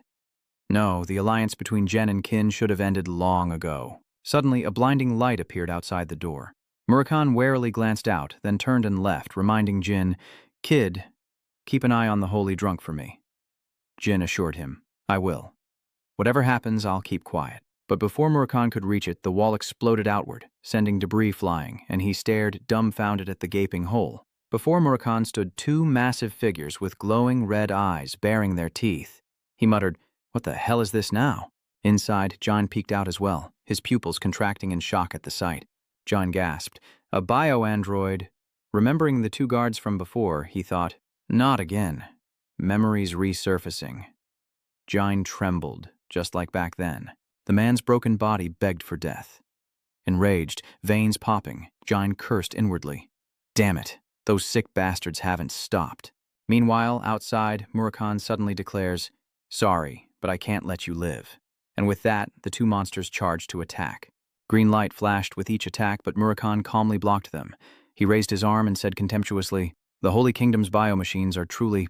Quickly, Murkan's hand transformed into sharp claws. Streams of blue light coiled around his arm, then pierced through the monster. Murakan retracted his arm, the blue light flickering, and golden rays suddenly burst from his clenched fist. At the same time, golden rays erupted from the monster's body, piercing through his flesh, causing him to scream in agony. Murakan gazed at the charred remains emitting a faint golden light and spoke with disgust. I turned into a cat just to avoid hurting anyone. Suddenly, a solid yellow object bounced on the floor and landed in front of Jin. Jin looks down silently, perhaps lost in thought, when suddenly a faint golden aura emanates from the solid object. Lonnie. Nai stood silently, clenching her fists as the monster's bodies emitted black smoke and withered away. Then she slowly knelt to the ground, her hands clasped before her chest, her lips moving in prayer. Oh, my poor brothers, return to the light and find peace. May your souls be protected. As Lainey spoke, the monsters' bodies were consumed by the strange golden light. Everything turned to dust and floated away, her voice echoing. May they find solace in death after this senseless injustice. With that done, Lainey collapses to her knees, overcome with grief. Tears fell as her voice cracked with emotion. The Holy Kingdom has fallen. Jay tells her, then choose. Lan Salome, if you intend to give up everything, I will take you to a peaceful place to live out the rest of your life. Or rise and regain your spirit, and let us help you. Lonnie could hardly believe her ears, turning to ask again, are you saying you'll fight for me and the Holy Kingdom? But sensing her hesitation, Jay said seriously, it's not just about what happened in Santo. As a member of the Jan clan, I can't let the Holy Kingdom fall into Jen's hands. So consider this a deal between the heir of Junsen, Lonnie's empty hand clenched as he added, and the heir of the Holy King. After a moment, she braced herself to stand, ready to accept. Very well. Please forgive my display of weakness. With resolve, Lan extends her hand and says, I accept the deal. Chapter 167. Elsewhere, a bag is placed before a man as a voice echoes. Gip Fen has infiltrated key figures and organizations within the Holy Kingdom for years, bringing them all under their control one by one. He smirked as the other man continued. The Dawn Precept Guardians, of which I am a part, are also among them. Back with Jine, Lonnie frowned as she recounted everything.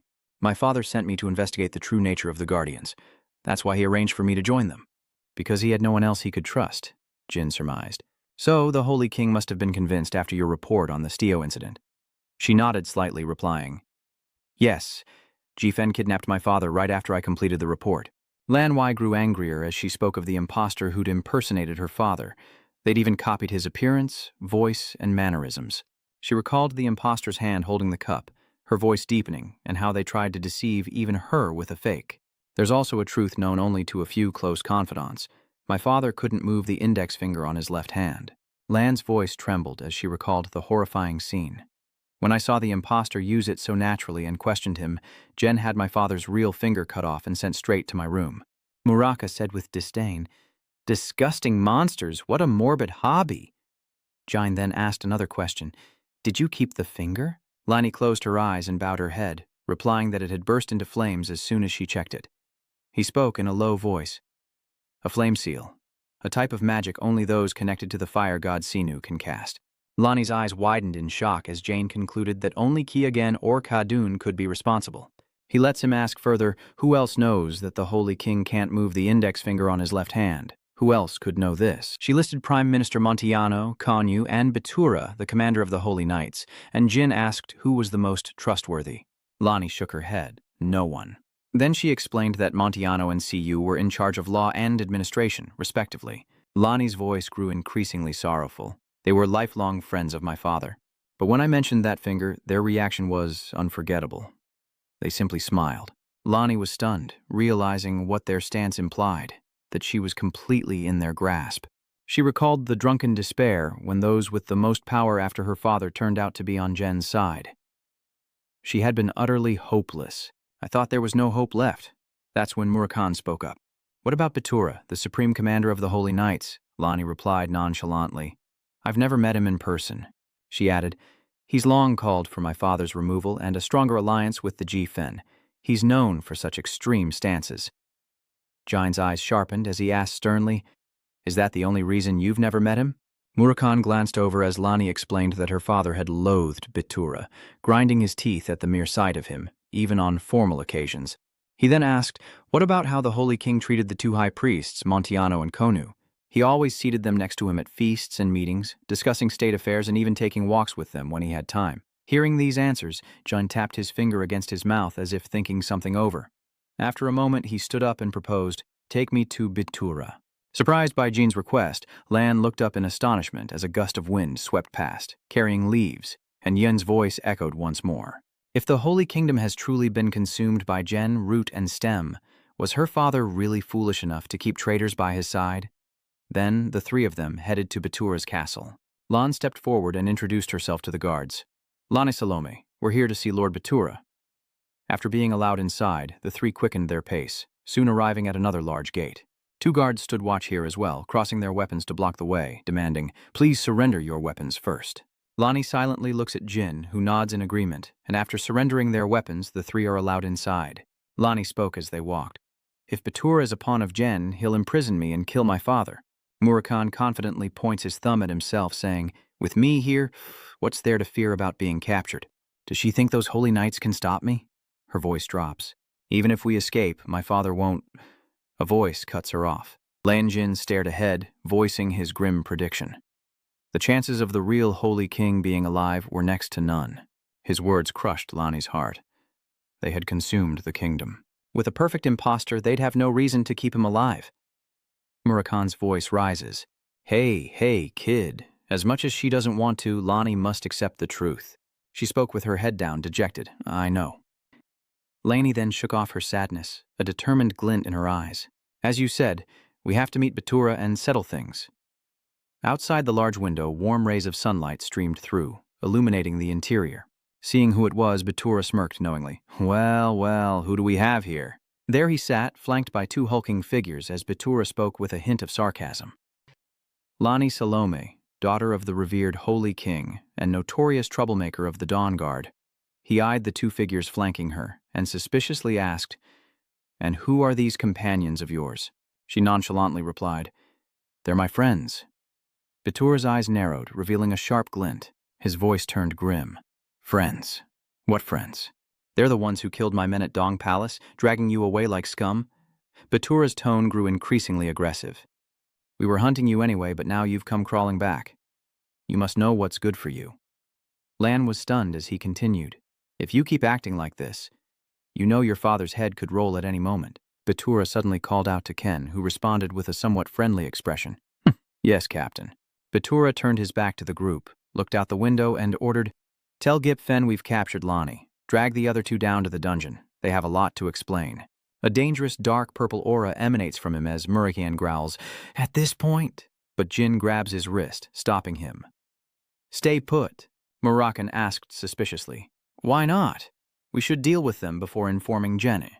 Bitura's henchman sneered. "Who do you think you're dealing with? You're awfully arrogant for a bunch of runaways." Ken added, "Don't do anything foolish. Come with us quietly, or neither you nor your father will survive." Bitura's face darkens as if deep in thought, while Lani trembles, consumed by regret. "We shouldn't have come here." Bitter tears fell to the floor. Lan bit her lip to stifle a cry, thinking, "Damn it, I'm helpless to save the Holy Kingdom." Suddenly, hot blood splattered before her. Bitura's voice mingled with the splatter of blood. "I'm glad you came looking for me." Lan covers her face at his words. "Now you can rest in peace." Murakhan stared blankly at Bitura, then turned to Jin's nonchalant face as Bitura calmly sheathed his sword. "You've been through so much." Bitura smiled gently, calling her name, Lani. Overcome with emotion, Lani sobbed, covering her face. "Master Bitura, I once doubted you." He gently patted her shoulder. "Lani, what matters is that you're safe." Jin smiled in relief as well. "I'm glad I guessed right, but I never expected you to recognize me, Lord Bitura." He recalls the past, mentioning he saw him at the single wooden bridge banquet hosted by the Sword Garden, where Jin stood silently beside Ken. "You were always watching him from below. You sat quietly in a corner, drank only one cup, and left, so it's understandable that you didn't notice me." The story quickly shifts to Lan, and how Lan Ni, your father, and I are political rivals on the surface. The confession startled her, but they were only playing a part to maintain the balance of power. Jin began to frown. "Unbeknownst to Ji Fen, they approached me first, believing they had recruited me, and now the Holy Kingdom is divided into two factions. He surmises that he means the faction that supports Ji Fen and the faction that opposes them." Bitura explained sternly, No, it's the faction that supports Jen, and the faction that supports Qin. Unbelievable, really. But Qin has an imposter in their ranks. He also revealed some truths to them. The current false Holy King was their creation, and the pieces began to fall into place. So Qin was truly involved, he continued. Initially, Jifen and Qin allied to seize control of the Holy Kingdom, but for some unknown reason, that alliance has now dissolved. After that, the kingdom split into Jen's moderate faction and Kindo's hardline faction, with only a small number truly siding with the Holy Kingdom. He then handed him a stone called VJA. So when did the biomech experiments begin? This fragment is part of a bioandroid's core. When we rescued Lani Ni from the research facility, the soldiers had already become bioandroids. His palm suddenly clenched. Ayla Kindo started the experiments about 6 months ago. Innocent civilians and soldiers were sent to Old Orium. Jin never expected it was Kindo, not Jen, and even Lani Ni was shocked. Over 100 people a month were sacrificed as test subjects. In shock, she said, "I can't believe it, I had no idea." Batura reassured her, "This isn't your fault, Lani. We failed to speak up when we should have. Your father and I were negligent, and that's why the Holy Kingdom has fallen so far." "I'm sorry." Merkin frowned, asking, "Hey, Paladin Commander, with things this bad, why didn't you ever ask the Guardian Saint or anyone else for help?" His answer was another question. "If the Black Knights intervene in this mess, do you think the country could survive?" Jin agreed. He's right. Merkan of the Black Sea wouldn't help the kingdom. They'll use it as an excuse to start a war. What the Black Dragon needs isn't a neutral theocracy, but the healing power of the saints and the treasures in the Eternal Vault. He nodded after hearing that, finding it reasonable. Batura stroked his chin thoughtfully. Jifen experimented with Qin's biorobots, but didn't seem to interfere. He immediately exposed him in his place, because Jifen was calculating public opinion in advance for the day they would confront Qin to compete for the Holy Kingdom. That's how those hypocrites operate, and their appearance troubles him. Come to think of it, those biomachines looked different than anything I've seen before. Power and madness consumed their humanity, so they were created by Kinzo, not Giffen. A new question arises in his mind. But why would Qin create bioandroids? Murikin turns to the kid, wondering what's got him so tense. His face darkens, realizing a way to defeat both Giffen and Kinzo without too much sacrifice. Batura is surprised. Does he really think that's possible? Lani is also curious about his plan. Jin points to Murikin. "First, my friend and I will go to Old Orium to defeat the Qin and rescue the captured civilians. There's no stronger evidence than the people we save." The other man agrees that letting the people of the Holy Kingdom know the truth is good, but going with only 2 people is too risky. He's going too far. Even if you miraculously succeed, Jin, Qin supporters will just switch to GIF. Nothing will change. This is no joke, and no miracle. Batura, we will punish Qin with our strength and defeat Gen with the justice of Callus. Just trust us and wait. Batura's eyes widened in astonishment. "I believe in them?" It was Lani who spoke to persuade him. Lord Jin and Sir Murakan aren't ones for empty words. They rushed here when the Holy Kingdom was in danger. The smile on his face only made his tone more hesitant as Lan reflected on his sole desire to keep her alive. Lan, aided by a third party, while he himself was utterly alone. "Gather the remaining loyalists. I believe it's the only way to set up a decisive battle. All of Allah's faith rests on Jan. Little did they know, a brief connection could influence the fate of the Holy Kingdom. Perhaps this child is Allah's last hope for us," he thought, clenching his fingers.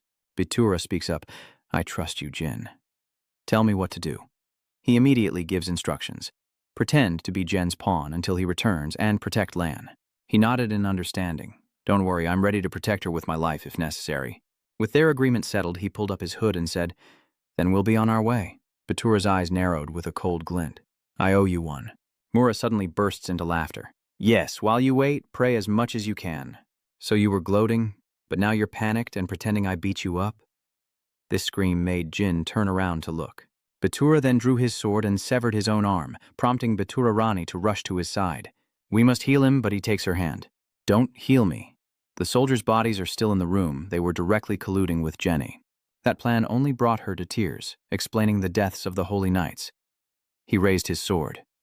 "Jin, take my sword and retreat quickly. Your sword should still be in the central depot on the first floor." He immediately grabbed the hilt and took the sword from him. Jin looked at him with determination. "I will return before the advent ends." Batura also faced him with trust, wishing him good luck.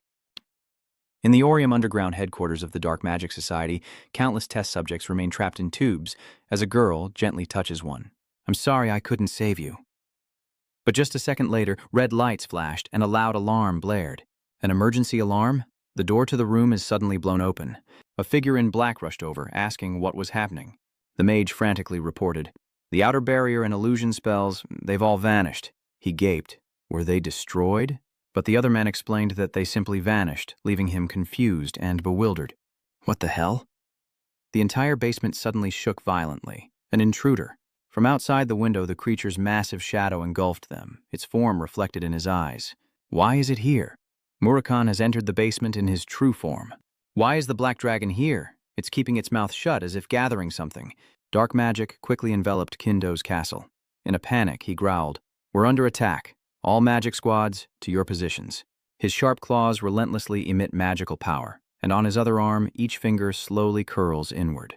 Murakhan braced himself before launching forward, his speed leaving only trails of magical energy in his wake. Something cuts through the air, unseen by the naked eye. Vast wings beat, threatening to tear everything apart. Streams of magic swirl in a vortex as the wind howls with every flap of his wings. The mana released was denser and more abundant than before, and the castle and its laboratories were plunged into darkness. His mana devoured everything, and Murakhan grinned with satisfaction. What kind of dark nullification barrier is this mage conjuring? Magic isn't working. His massive body lowered as his arm swung out like a blade, Murakhan effortlessly cleaving the castle in two with a simple, effortless strike. It split in two and slowly fell apart like a toy. He wasn't finished yet. His pressure was building again. Murakhan dove straight down, obliterating everything, his eyes blazing as he promised death to any survivors, a wide smile spreading across his face. Your deaths are at hand. Jin, not participating in the destruction, simply observes. He seems quite pleased. No wonder Murakhan always brags about his prime. If this is only 40% of his power, the dust is obscuring his figure. While Murakhan causes chaos, I need to use the secret passage Casimir told me about and find the captured people. Chukon, the archmage of Ankong, rushes up the stairs. An intruder? Susan Lilista is by his side. The Lilista clan head is furious. Are you saying our great barrier was broken so easily? Before them was the exit, but it glowed with an eerie light. What was going on? The two recklessly charged outside, and Murakhan's massive hand immediately grasped them. Suzur was too shocked to speak, while Chukon gritted his teeth, glaring at it. Several explosions erupted, creating immense pressure, and a barrier was erected just before the punch landed. The cost of holding it back was blood from his mouth, and she quickly gave the order to keep the black dragon in sight. Try to distract it while Lord Ju defends. Shu shouts, "We must hold out until he arrives." Meanwhile, in an unknown location, incantations echoed as a bald man inscribed strange patterns, muttering incomprehensible words while clutching a staff, unleashing a surge of magic before raising and slamming the staff to activate a ritual. His blood-red magic became rays of light, striking the test tubes like lightning, changing the color of the liquid. The results bring a smirk to his face as he pours more magic into the test tubes. The test subjects absorbed its power and began to evolve, shattering their glass enclosures. The arm, now black, shattered its shackles with a single blow, as light flickered into a quiet cave. Jine entered and quickly realized what had happened. Every test tube was shattered and empty. He scanned the area, wondering if he was too late, when someone approached from outside. "Are you an ally of the Black Dragon? Are you from the Holy Kingdom?" Instantly, weapons are drawn, and Jin points his sword at the figure warily. "Who are you?" The girl quickly raised her hands in surrender. "My name is Mu Chua Sila. I am a holy woman of the Dawn Chariot Society. By order of His Majesty the Holy King, I infiltrated the Black Magic Society 3 years ago and have been operating undercover as a researcher ever since." He frowned. "Then you must know where the captured citizens are?" She hesitated. They were turned into biomechanical soldiers and taken away by him. He lowered his weapon but continued to press her. "How many citizens from the Holy Kingdom are here?" Hearing this, the strategist fell into a sorrowful silence. "About 800 people. Piggy is struggling on the battlefield, the barrier is about to break, and Joe still hasn't arrived." No sooner were the words out of his mouth than Joe spoke. "That black dragon dares to intrude here." His voice immediately caught Murak's attention. Chukon and Susan were overjoyed. "Lord Joe, where are you?" From the dissipating smoke, Joe, the president of the Black Magic Society, appears. Oh, what an unexpected gift. I just so happen to need new materials, and he's followed by something with dense patterns all over it. The hairy arm becomes clearer and clearer. Not only is a perfect specimen offering itself up, but I also have the chance to test my weapons. What could be more interesting? His perfected biomachines emerged, and even a black dragon, no, thousands of them, wouldn't stand a chance against such a force. Their glyph-covered faces turned upward. The infamous Black Dragon. Each bio-android begins to open its mouth. Let's see just how strong you really are. Ron laughs triumphantly. Before the attack is launched, regret ever setting foot here. They simultaneously unleash a barrage of powerful fire bullets, their light overwhelming Murakan's mystical blue and heading straight for him. Meanwhile, Jine continues the conversation. You created biomachines based on the Monarch race? I can't say I'm surprised, but how? As Muchua pushes out a device, she explains that Ms. Zhou restored and cultivated the Monarch bloodline that disappeared 5,000 years ago. He succeeded in recreating and multiplying it, causing him to clench his fist. Core, he dared to interfere with the Monarch bloodline? She continued. Unfortunately, those turned into automatons are beyond saving. He nodded in understanding. I know. Muchua gestures towards the path ahead. There's something I want to show you. Jine's face immediately registered surprise. This is another experimental facility hidden deep within the cave, and these are the deformed failures of those experiments. Cho ordered them all to be eliminated, but I secretly hid them away. The one on the rock moans incessantly. Without the mana supply device, one of them wouldn't even be able to survive. She knelt beside them, hands clasped in prayer. I tried to restore their original forms, but I'm not strong enough. But if a high-ranking healer from the Holy Kingdom came, there might still be hope. Please, save these people. Don't worry, that's exactly why I'm here. The mana in the cave was suddenly drained, causing the people to become sick and vomit blood. Muchu panics, realizing the mana flow has been cut off, but the devices seem fine. Why? She looks worriedly at the mana chains on the ceiling, while Jine glances upward. All the mana in this place is being drained. The battle has begun. He turned and gave her instructions. Take care of the survivors until I return. I won't be long. Though busy healing, she answers fiercely, Yes, I understand. The previous attack devastated the outside world, and Ron's loudly proclaimed, May Aula's gaze fall upon you and the Black Dragon. What a sight! 800 bio-giants created from the Mona bloodline. He laughed maniacally, claiming the Black Dragon couldn't even move, but Jin's voice suddenly cut through his glee. Murakan, you heard him? Begin. His sharp teeth are bared, and my patience has run out. The Black Dragon's mighty roar will shatter all his illusions. Ron closed his eyes against the surging mana, only to open them in horror at a shocking realization. His prized automatons were frozen, drained of all power in an instant. Just then, Jine landed safely on the ground as the Black Dragon's power erupted into a blue flame. His body was still enveloped in lightning. You took innocent civilians and turned them into monsters. Lightning strikes from the heavens as he roars, How dare you insult my bloodline? He officially declares to him, You bastards, I will tear you all to pieces. Shikan was the first to shout, What's that three-eyed freak doing here? Ron's was stunned. Did you say 3 meows? Jin placed a hand on his sword and lowered his center of gravity. Today, all of them would fall. From the bow of the Murakan, he leaped high, his blade wrapped in lightning magic, as orbs of energy rained down with him. He was determined to completely obliterate them from this world. The bio-robots were stunned by his power. Susan and Chukan were helpless, as Jojo was bathed in golden light. His blade descends, and the energy orbs instantly electrocute them, incinerating the cyborgs on the spot. They opened their mouths and screamed deafeningly, but Jojo alone was unaffected, staring in disbelief. His subordinates were turned into dogs, he stammered, overwhelmed by Jine's power, who continued to charge forward, sword in hand. The object between her breasts was clearly prominent. The heart-piercing heavenly jade. Tears streamed down his face. So beautiful. A greedy thought begins to surface. I want it, it's mine, I want it, I want it, I want it, give it to me, I want it. His eyes suddenly turned blood red, like a madman. Give me your guardian heart. Barely landing on a rock, Jin is attacked, his heart ripped out as the bio-android unleashes a barrage of fireballs. Faced with his attack, Jin quickly dodges as the biomechanical soldiers open their maws and unleash their stored firepower. Countless magic pillars strike the tower's remains, causing them to explode, and Jin's blue light is engulfed by dust.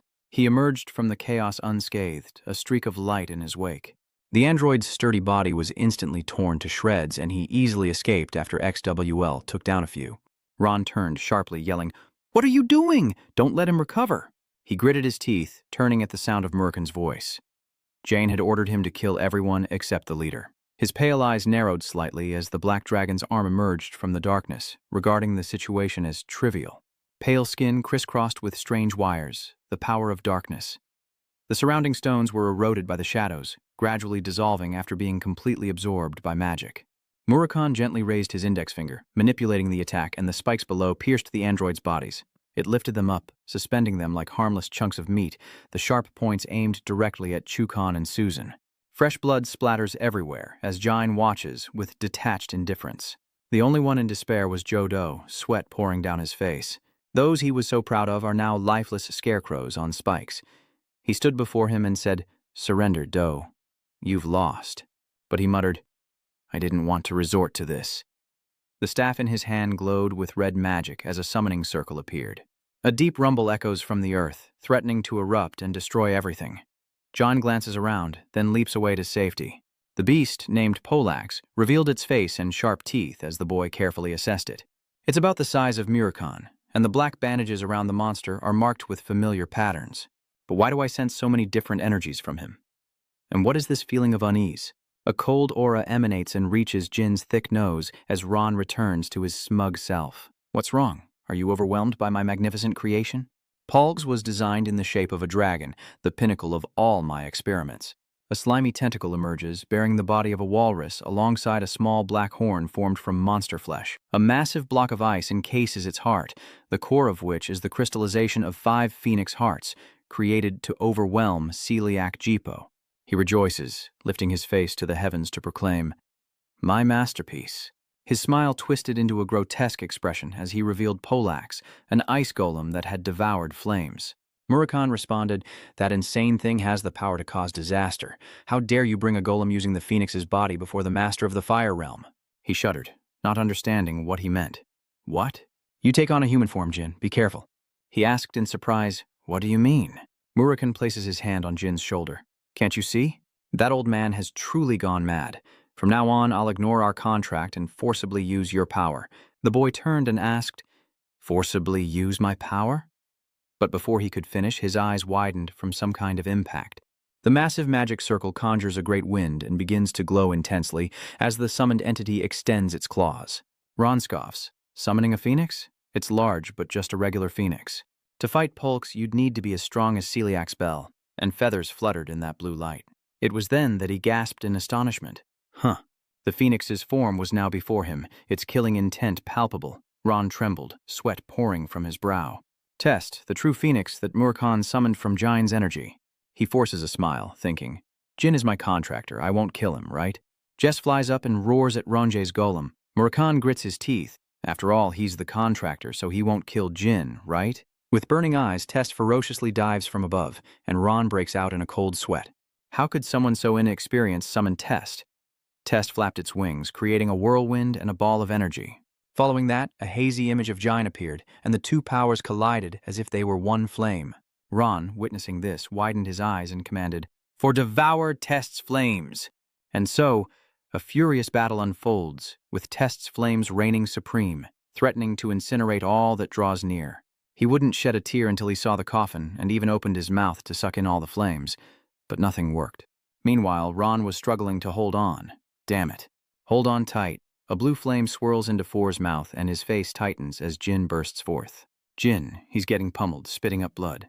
Amidst the eerie magic circle, he screams in terror, "No, it can't be!" R raises his staff, cursing in defiance. "Damn you!" In moments, Tess's blue flames engulfed him. His eyes rolled back as he screamed helplessly. It can't be. Even Four was beaten so badly he couldn't fight back. Murakhan angrily intervened. "Enough, enough. Are you going to drain his life just for a little anger?" Tess looked up at the source of the voice. "Please, calm down and take it back before something truly terrible happens." Tess, eyes blazing, quickly extinguished the flames. Amidst the ashes and smoke, a regretful voice echoes, "The Black Society." In the distance, black energy rapidly forms a vortex, spiraling down to the earth, completely obliterating everything. Ron, gravely wounded and utterly spent, muttered, "I didn't think it would end like this. I'm sorry, Director General." Suddenly, a golden light appeared above him, offering words of comfort. "Don't give up." Ron frowned, looking up with a cold sweat. At the center, the golden orb speaks, saying with you, "We can start over." Faced with this dire situation, Murakhan asks in shock, "What is that now?" Ron clutched his staff, bowing respectfully. "An honor to meet you, Director General." Jin and Murakhan stared in astonishment. "Is that the Director General of Kinsalo?" The figure, obscured by golden light, spoke with confusion. Faint and glowing? What is that? Not fireflies or anything. Could he not be human? He extends his hand in greeting. So this is how I meet the one Jipple and Bond have been searching so hard for. Pleased to meet you. Mojin's three cats tensed as he continued. I heard Murakhan awakened, and seeing him as your guardian dragon, you must be one of the Black Knights. No wonder such a weakling suddenly appeared. Hearing his wild words, Murakhan roared furiously. Just what are you? So, you know me? Who are you to act so familiar and call me by my name? He scoffed. How disappointing. Have you forgotten the one who saved your life? Murakhan, it was I who stopped you when you went berserk before the hour of demons killed you. Hearing this name, he froze. How dare you mention that name? It seems he's just some demon who overheard a few things, but the crazy one kissed him. Before he could finish, he was cut off. It wasn't you, it was the Hour Demon, is what he wanted to say, but he didn't recognize me. Do you dare blame the Hour of Demons for that battle? Murakhan roared in fury. Silence. Do you dare utter the name of the evil god again? He lost control, and you unleash a torrent of furious energy. I'll kill you right now, and that lackey Kinzalo, I'll send you all to hell. Standing beside him, Diane shouted, American, he's just trying to provoke you. Don't fall for it. The man pointed a finger to the sky, gathering a small source of light, and said slowly, Sending me to hell is something you couldn't do even in your prime. As he spoke, the orb of light shattered, unleashing an earth-shattering explosion, and Marukhan's eyes widened at the cataclysmic scene.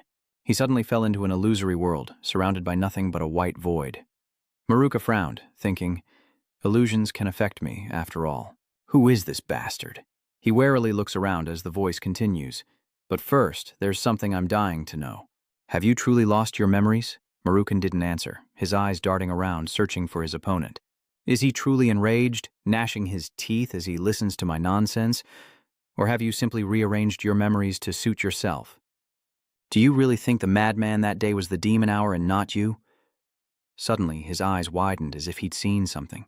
The orb of light transports Marukhan to a place where he witnesses the man lying in a pool of blood, his lifeless eyes staring back at him as the assault continues. I saw it all that day, but it's all right.